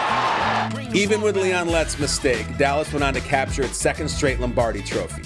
Now jump ahead to the following season. With Troy Aikman and Rodney Peete both out for the Cowboys, it would be up to 3rd-string quarterback and Princeton grad Jason Garrett to take down Brett Favre and the mighty Packers. Garrett back to throw it. Going deep. He's got Harper. Harper's going to score. Garrett going deep for Irvin. A touchdown, Dallas. The future Dallas head coach passed for 311 yards and 2 touchdowns in a 42-31 Cowboys victory. He is absolutely amazing. There may have been a better runner, but I have never seen him. Can we take a moment, just a moment, to appreciate Barry Sanders? We got to see him perform on Thanksgiving for 10 straight seasons. Like this 1997 game against the Bears, where he totaled 175 yards and 3 touchdowns. Sanders has got some room to operate. Barry Sanders inside the 10, touchdown. Unbelievable. Can he accelerate? Sanders again. Shakes another. Barry Sanders touchdown, his 2nd of the day. Well, it didn't take long for the NFL to find its next freak athlete. Just a year after Barry's epic performance, Vikings rookie Randy Moss put on a show we will never forget. And he is throwing it back to Cunningham, the old flea picker. And open is Randy Moss, and in the end zone is a Minnesota touchdown. Here's Cunningham back to throw it and going deep, and he's got Moss, and there's a flag on the play, and Moss has caught the pass and is in the end zone anyway. Touchdown. Just throw it as far as you can. This guy is amazing. Minnesota picks Randy Moss, breaks a tackle, and Randy Moss races down the sideline and just outruns everybody into the end zone. Randy Moss has 3 catches today and 3 touchdowns. In 2006, the league introduced a 3rd Thanksgiving Day game, which is still played today. The NFL Network aired the primetime games from 2006 to 2011 before NBC bought the rights to the 3rd game beginning in 2012. And that's when millions of families had the joy of watching this happen. Well, years ago we talked to Tom Moore, then at Indianapolis, the offensive coordinator. You got a busted play here, and then Sanchez gets hit. The ball is loose, and it's alive. And then going into the end zone is Steve Gregory. I have never seen this before in my life. Mark Sanchez not expecting it, and it was the backside of Brandon Moore that knocked the ball out. Starting in 2012, all 3 networks with NFL rights carried 1 game apiece. CBS and Fox split the first 2 games, which are rotated annually. CBS gets the early game, and Fox gets the late game in even-numbered years, and vice versa in odd-numbered years. 2014 was the first time we saw only NFC versus NFC matchups. Since then, none of the 3 Thanksgiving games have been tied to any conference. And as long as we're dishing out facts, how about some more? The Jaguars are the only modern team that has never played on Thanksgiving. Troy Aikman holds the record for most passing yards in a Thanksgiving Day game with 455 in 1998. And 4 years earlier, Sterling Sharp set a Turkey Day record with 4 receiving touchdowns against Dallas. Sterling was incredible. Favre to throw it. Comes out of the pocket and wings it deep. Touchdown, Sterling Sharp. Do you remember the most lopsided Thanksgiving Day game? Well, it was in 1980, and the Cowboys crushed the Seahawks 51-7. The Rams have the longest active Thanksgiving drought of any team, with their last appearance coming in 1975, and that includes their days in St. Louis. And you'll have to go all the way back to their days in Cleveland when receiver Jim Benton went off for 303 receiving yards way back in 1945, a Thanksgiving milestone that is yet to be surpassed. But when you talk Thanksgiving Day records, there is one that stands tall, and it predates the butt fumble, the turducken, even the Detroit Lions. In 1929, Chicago Cardinals fullback Ernie Nevers scored all 40 of his team's points in a win over the Bears. That's 6 touchdowns and 4 extra points, all by himself. Never say nevers. There you have it. Now go eat, relax, stretch before that turkey bowl. Yeah, there you go. And school your family on the ins and outs of Thanksgiving football.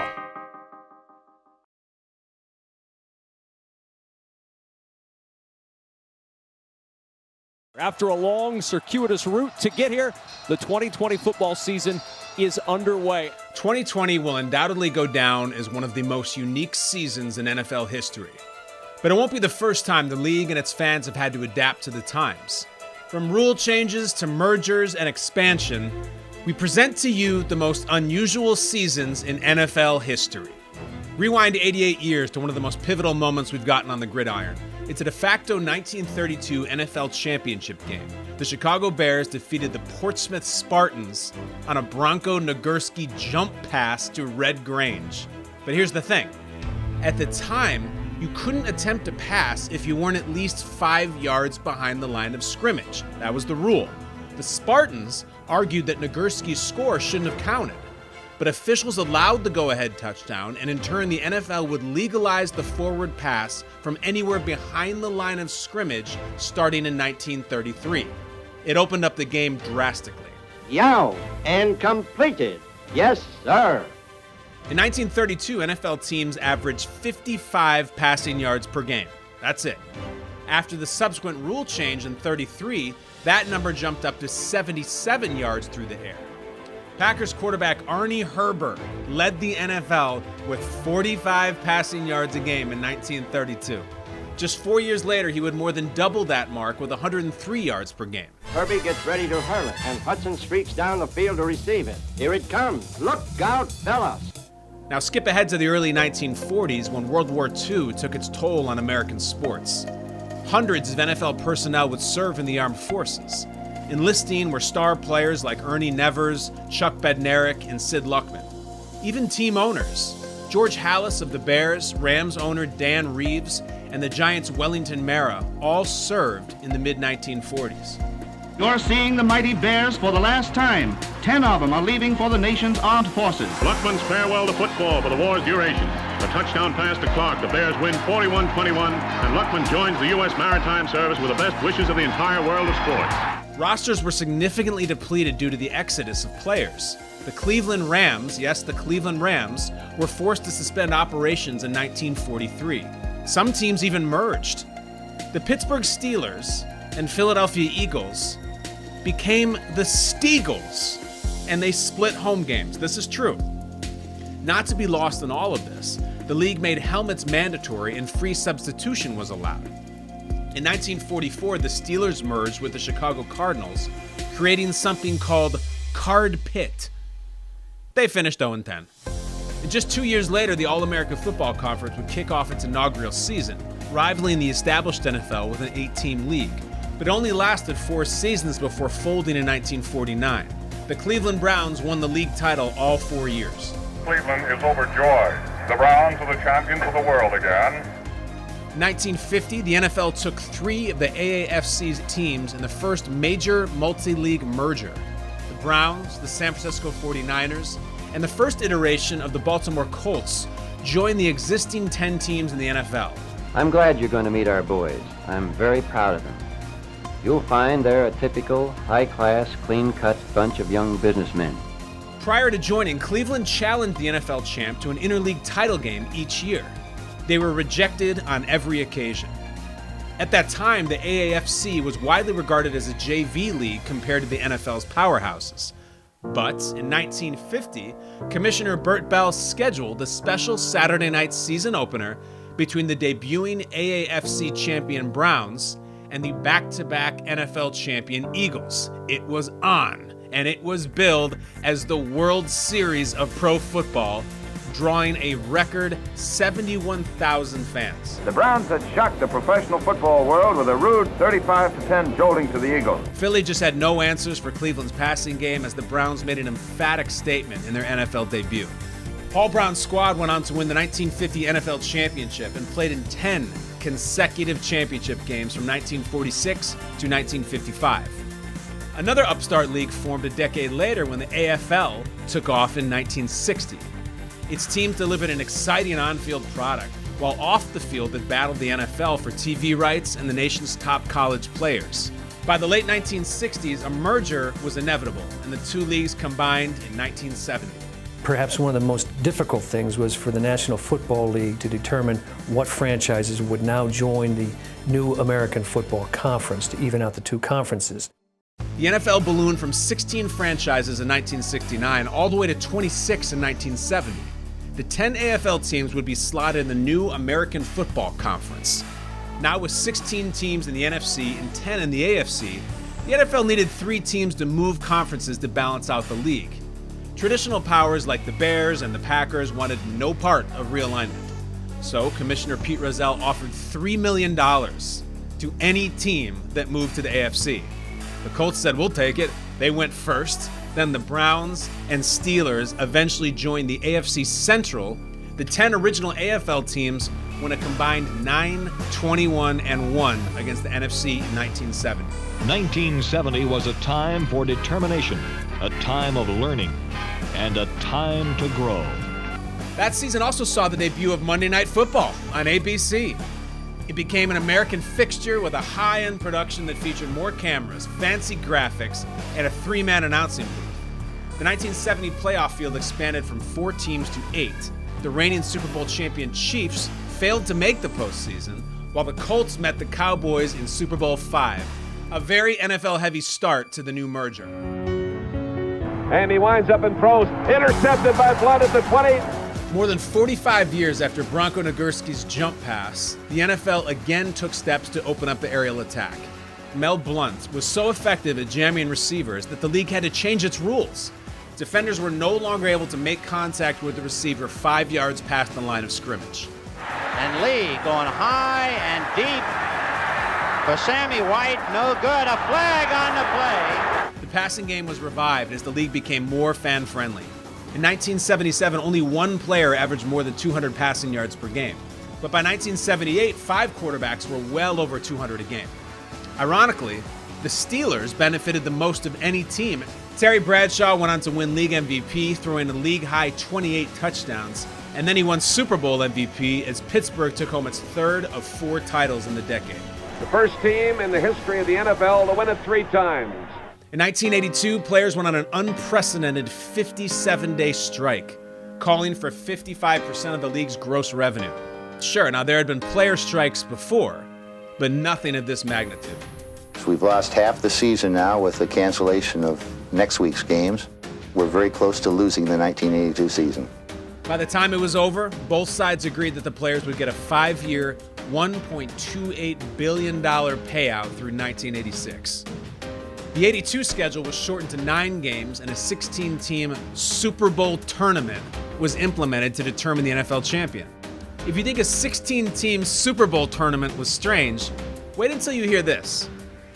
A kicker won the MVP. Yes, a kicker was the most valuable player. Washington's Mark Mosley took home the MVP award because he nailed 20 of 21 field goals. In fact, he actually missed more extra points than field goals that year. Running back John Riggins went on to power Washington to its first title in 40 years. He's gone! A couple seasons later, the NFL record books were turned upside down by a group of young stars. In total, 5 major single-season records were shattered. So what happened in 1984? Marino throws for a touchdown, and there's the record.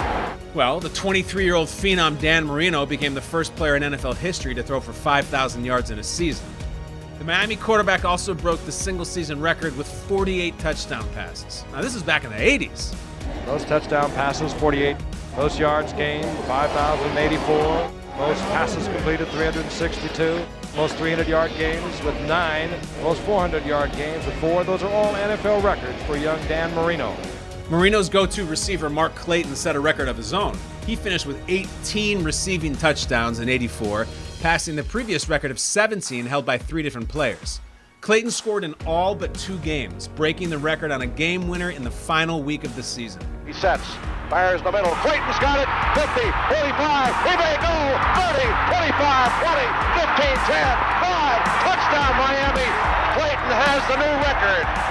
Meanwhile, Rams running back Eric Dickerson was running roughshod over the NFL. He was a freak. In his second season, Dickerson improbably rushed for an NFL record 2,105 yards. And guess what? No one's passed that number since. He's got it, and a brand new single-season rushing record for the outstanding star from Southern Methodist. Adding to the 1984 offensive explosion was Washington's Art Monk. The fifth-year wideout hauled in a record 106 catches. Before that season, Monk had never even reached the 60-catch plateau in a season, let alone 100. Rushing the passer is just a lot of determination and a lot of heart. And if you've got the physical attributes, you'll be a good pass rusher. It wasn't until 1982 that individual sacks were recorded as an official stat. So others may claim the unofficial single-season title, and that's fine. But make no mistake about this, Jets defensive end Mark Gastineau was a beast. He set the official record in '83 with 19 sacks, then crushed his own mark with 22 the following year. 1984 was truly a wild season. Fast forward 3 years when players went on strike again, disputing the league's free agent policy. Week 3 was canceled and the 1987 season was reduced to 15 games. With players protesting, teams were tasked with finding replacements to fill out their rosters. As we head into this uncharted territory this afternoon, there are a lot more questions than answers. For openers, who are these guys? Bartenders were blocking, truck drivers were tackling. It was an NFL no one recognized and no one will forget. But little by little, players began crossing the picket line. In a bizarre turn of events, NFL stars lined up against replacements. In one case, Seahawks receiver Steve Largent racked up 261 yards against the Lions. Then in Week 6 on Monday Night Football, Washington's makeshift squad defeated a Cowboys team which saw many of its top players return. If you love the underdog, this is a night for you, Washington. The strike officially ended after 24 days when players called it off with a new CBA. By Week 7, the replacements were gone. Washington went 3-0 during the strike, and just like in 1982, they added a Lombardi Trophy in a strange year, dominating Denver in Super Bowl 22. We are seeing a virtuoso performance. Those who went on strike in '87 finally saw their dreams of free agency come true in 1993. Hundreds of players hit the open market in the first season of modern free agency. Anyone with an expiring contract and at least 5 years of NFL experience could sign wherever they wanted. And it was the Minister of Defense, Reggie White, who was atop everybody's list. I was really impressed when I came up here the first time. Green Bay was the farthest thing from my mind. And with the direction the team is going, I think they have a total commitment to winning. So how about some other big names? Raiders legend Marcus Allen bolted for the rival Chiefs. Linebacker Kevin Green made an immediate impact in Pittsburgh. Legend Ronnie Lott went from LA to New York. Vinny Testaverde joined Bill Belichick in Cleveland. And the Cardinals signed ex-Washington receiver Gary Clark. A year later, the NFL implemented the salary cap. For the first time ever, teams would have a hard limit on how much they could spend on their players. The cap in 1994 was set at $34.6 million. Teams rich with talent would have to maneuver and restructure under that ceiling. The 1994 49ers were a perfect example with established superstars Steve Young and Jerry Rice.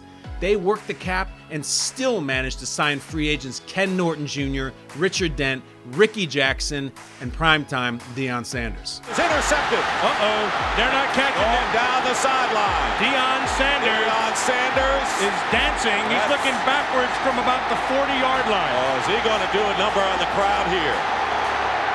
While the Niners went on to win the Super Bowl, the salary cap made it increasingly difficult for dynasties to fully bloom. And it opened the door for parity, which is exactly what we saw in 1996. A year after joining the NFL as expansion teams, the Jacksonville Jaguars and Carolina Panthers made a huge splash in their second seasons. Burnell buys himself some time, gets hit hard, McCardell is wide open. Did he stay in? Now the signal, touchdown to McCardell. Third-year QB Mark Brunell led the league in passing, while young receivers Jimmy Smith and Keenan McCardell each had breakout seasons.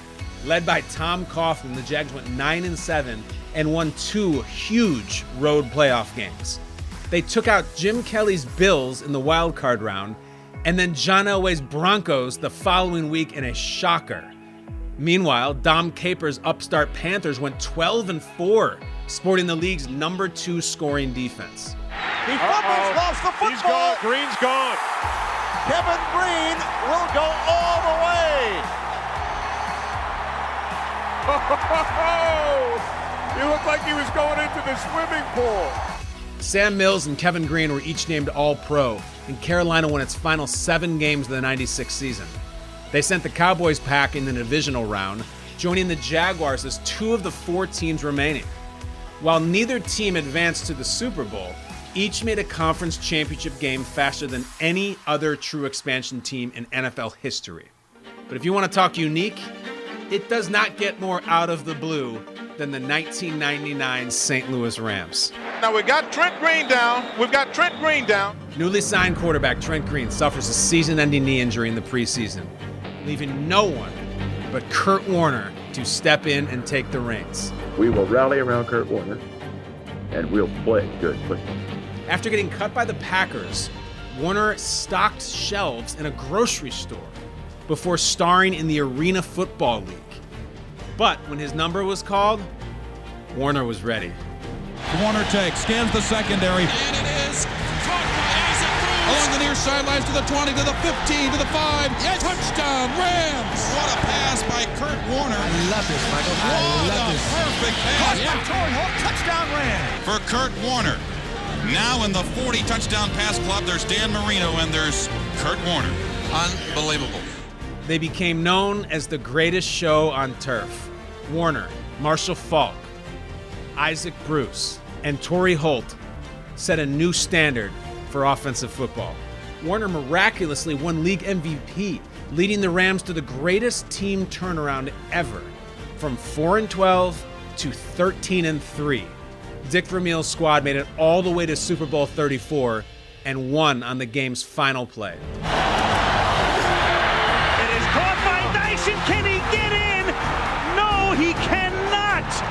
And the Rams have won the Super Bowl. 2 years later, tragedy struck the nation on September 11, 2001. Days later, Commissioner Paul Tagliabue postponed the original Week 2 slate of games and rescheduled them for the first weekend in January. After 12 days, teams made an extremely emotional return to the field.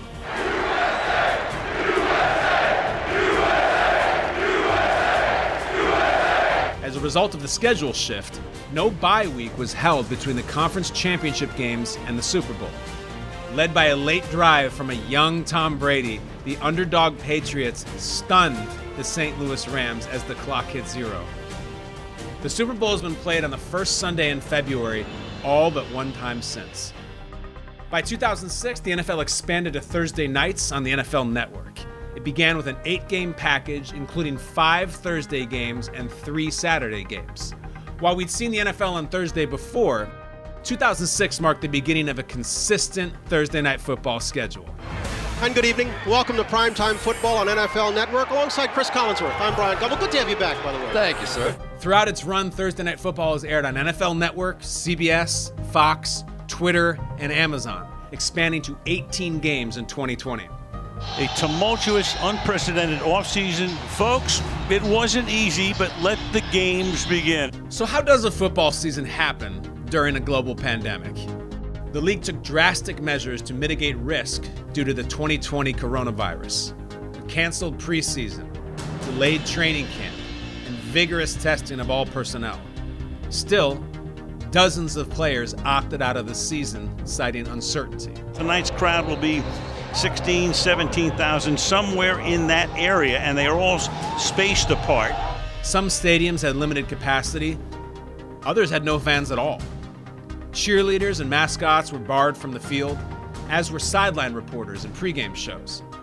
Postgame interviews from the locker rooms were also banned, all so a successful season could happen safely.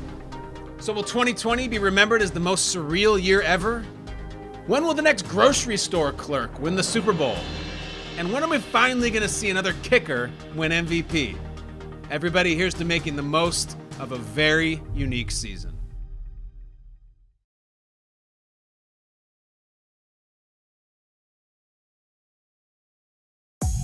Did you know the 2011 season had 3 5,000-yard passers, 3 QBs with 40 touchdowns, 14 scores by a rookie phenom, and 2 99-yard passes? Touchdown! All of those single-season records. 2011 is arguably the greatest quarterback year of all time. And that's just pitch and catch. Breeze, Brady, Rodgers, Cam. The firepower was high, as were the numbers. Simply put, it was an aerial display for the ages. This is NFL Explained, the year of the quarterback.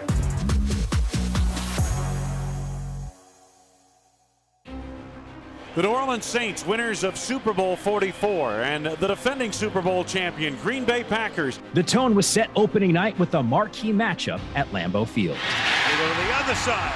Nelson, touchdown Green Bay. The fake to him. Breeze has time.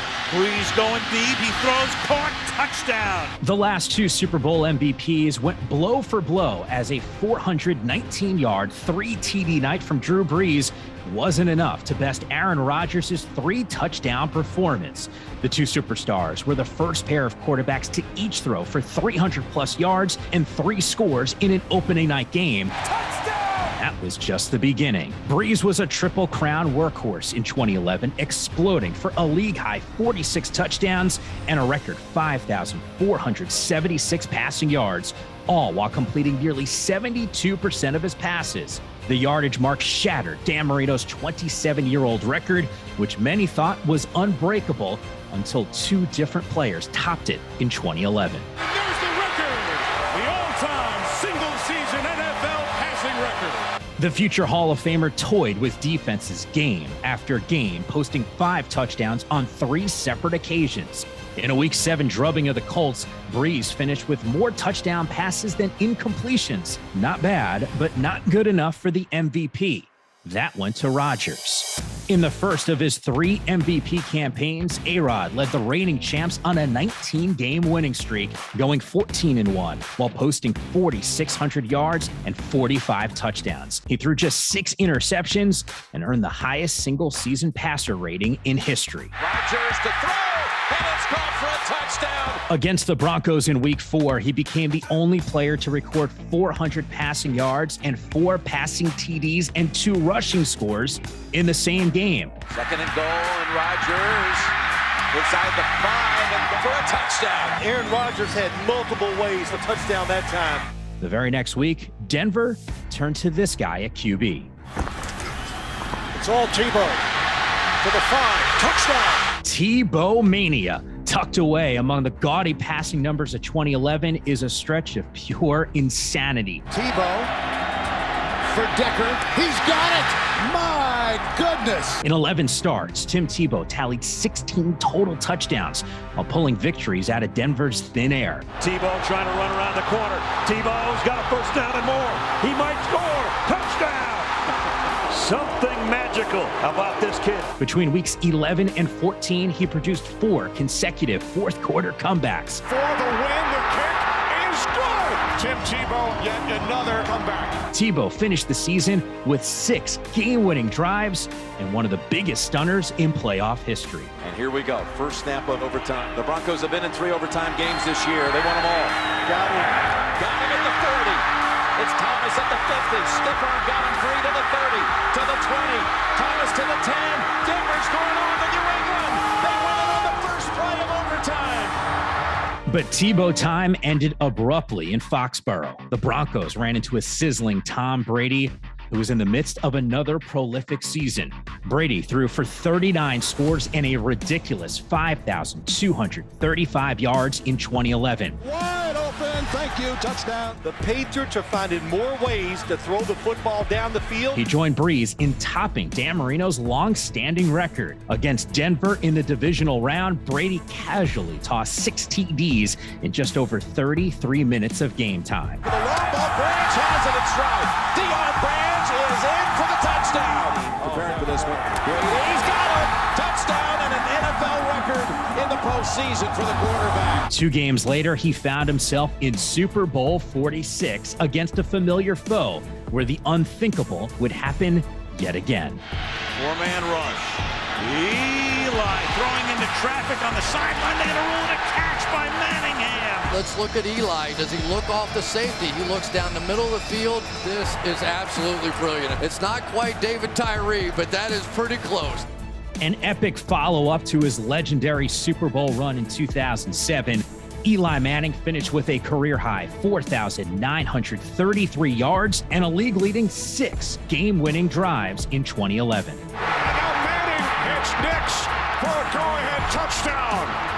The Giants entered the playoffs at 9-7, and Manning defied expectations once more. And caught for the touchdown, Manningham. What a great throw by Eli Manning, and you can't walk it to a guy any better than that. After toppling Atlanta, he led the Giants to 3 straight road wins while outgunning Alex Smith, Aaron Rodgers, and Tom Brady.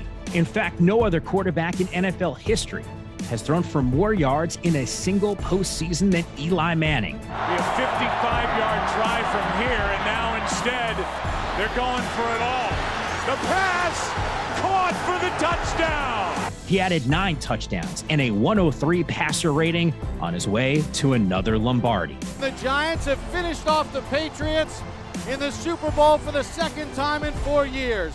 Both Brady and Manning recorded 99-yard touchdown passes in 2011, combining for 2 of the 13 such touchdowns in all of NFL history. As Don Meredith said when Tony Dorsett did it, 99 yards and a half. All right, here's another interesting stat. 7 of the top 10 all-time leaders in both passing yards and passing touchdowns were starters in 2011, and that includes Ben Roethlisberger, who holds nearly every franchise record in Pittsburgh. In 2011, Big Ben was in the midst of another solid season. When you see the Pittsburgh Steelers, Ben Roethlisberger throwing downfield, making a big play. How can a guy that big make so many unblocked people miss it? Leading the Steelers to an 11-4 record with his signature improvisation. From the gun, Roethlisberger throwing on the move, touchdown! Roethlisberger extending the play like nobody else in this entire NFL can do, buying that extra minute of time. Then there's Phillip Rivers. In 2011, he'd earned his 3rd straight Pro Bowl nod while navigating the Chargers through yet another roller coaster season. The Chargers finished 8-8, but that didn't stop Rivers from going blow for blow against the league's very best.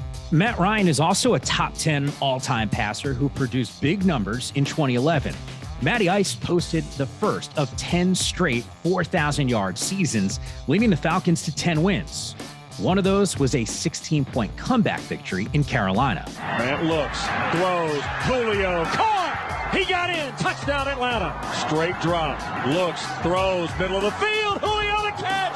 40, 35, 30, touchdown Atlanta. Ryan holds the record for the most passing yards in a player's first 13 seasons. He is far and away the Falcons' all-time leader in every passing category. Brilliant throw and catch.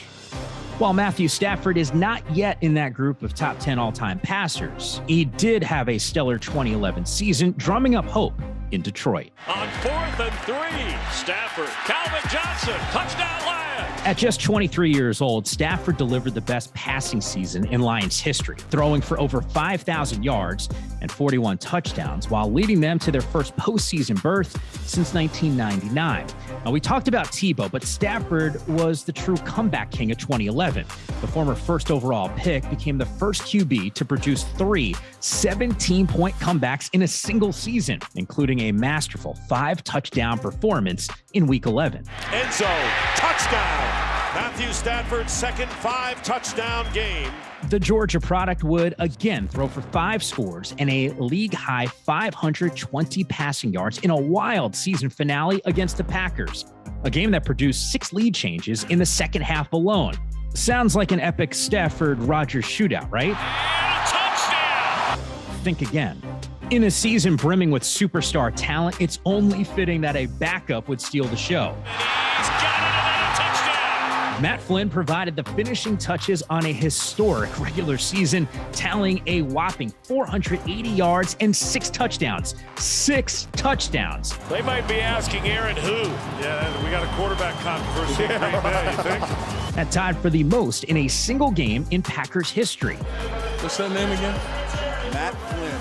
And if we're talking about 2011 shootouts, we have to talk about the NFC Divisional round clash between the 49ers and the Saints. That's going to be a 49-yard touchdown strike to begin our scoring here in Candlestick. Before he was the comeback player of the year, Alex Smith was a struggling young quarterback in San Francisco. But under the tutelage of Jim Harbaugh, Smith guided San Francisco to a 13-3 record and an NFC West title in 2011. That's where he met Drew Brees, setting up a late-game flurry for the ages. Smith, the slap, touchdown! Smith got the 49ers out to a 17-0 lead, but Brees stormed back. With 4 minutes left, the Saints trailed by just 6 points. First down and more, inside the 20, the 10, touchdown, 44 yards. Smith on third down, he will take it himself for a first down and more. Alex Smith is in, touchdown. From their own 34-yard line, empty backfield. Brees throws, Jimmy Graham makes the catch inside the 30, and Graham is inside the 10, and he takes it all the way for a Saints go-ahead touchdown, 66 yards. Smith on second down.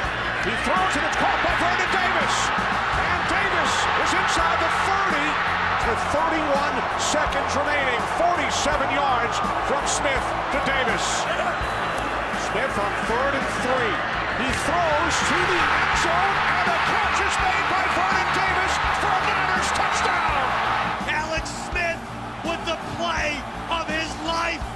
4 touchdown drives and 4 lead changes in 4 minutes. Just incredible. And if you like dual threats, 2011 was also the season for you.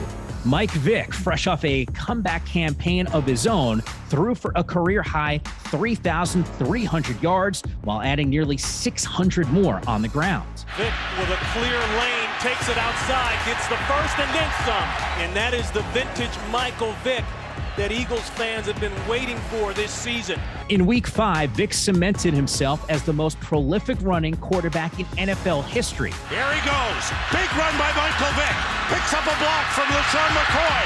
Vick inside the 10. Michael Vick becomes the all-time leading rusher among quarterbacks. But then came Superman. Second and goal. Newton dives, and he's in. Touchdown. Cam Newton with his first NFL rushing touchdown. The top pick in 2011, Cam Newton, wasted no time establishing himself. Newton puts it up. He's got a man, and he completes it. Cam set a rookie record with 422 passing yards in Week 1 before topping his own mark the very next game. Cam Newton rushes on, blitzes on. Newton, he steps up now, rainbows it deep down the middle for Steve Smith. Over the shoulder catch, 63-yard pass play. The Heisman winner finished with more combined passing and rushing yards than any rookie quarterback in a single season. I didn't see him starting this way. I'm going to tell you that. Wow. He also set a rookie quarterback record with 14 rushing touchdowns, a milestone that stood for the previous 35 years. Cam Newton taking off. Will they get him? Touchdown! As of today, he leads all quarterbacks in career rushing touchdowns and trails only Vic in rushing yards among QBs. How about Tony Romo, who is having another impressive year in Dallas? Tell you another thing about Tony Romo. When there's a busted coverage, he doesn't miss. Romo was his clutch, gutsy self in 2011. And there's the fade, and it's caught for the touchdown. Posting nearly 4,200 yards and 31 scores while peppering opponents with the occasional fourth quarter miracle.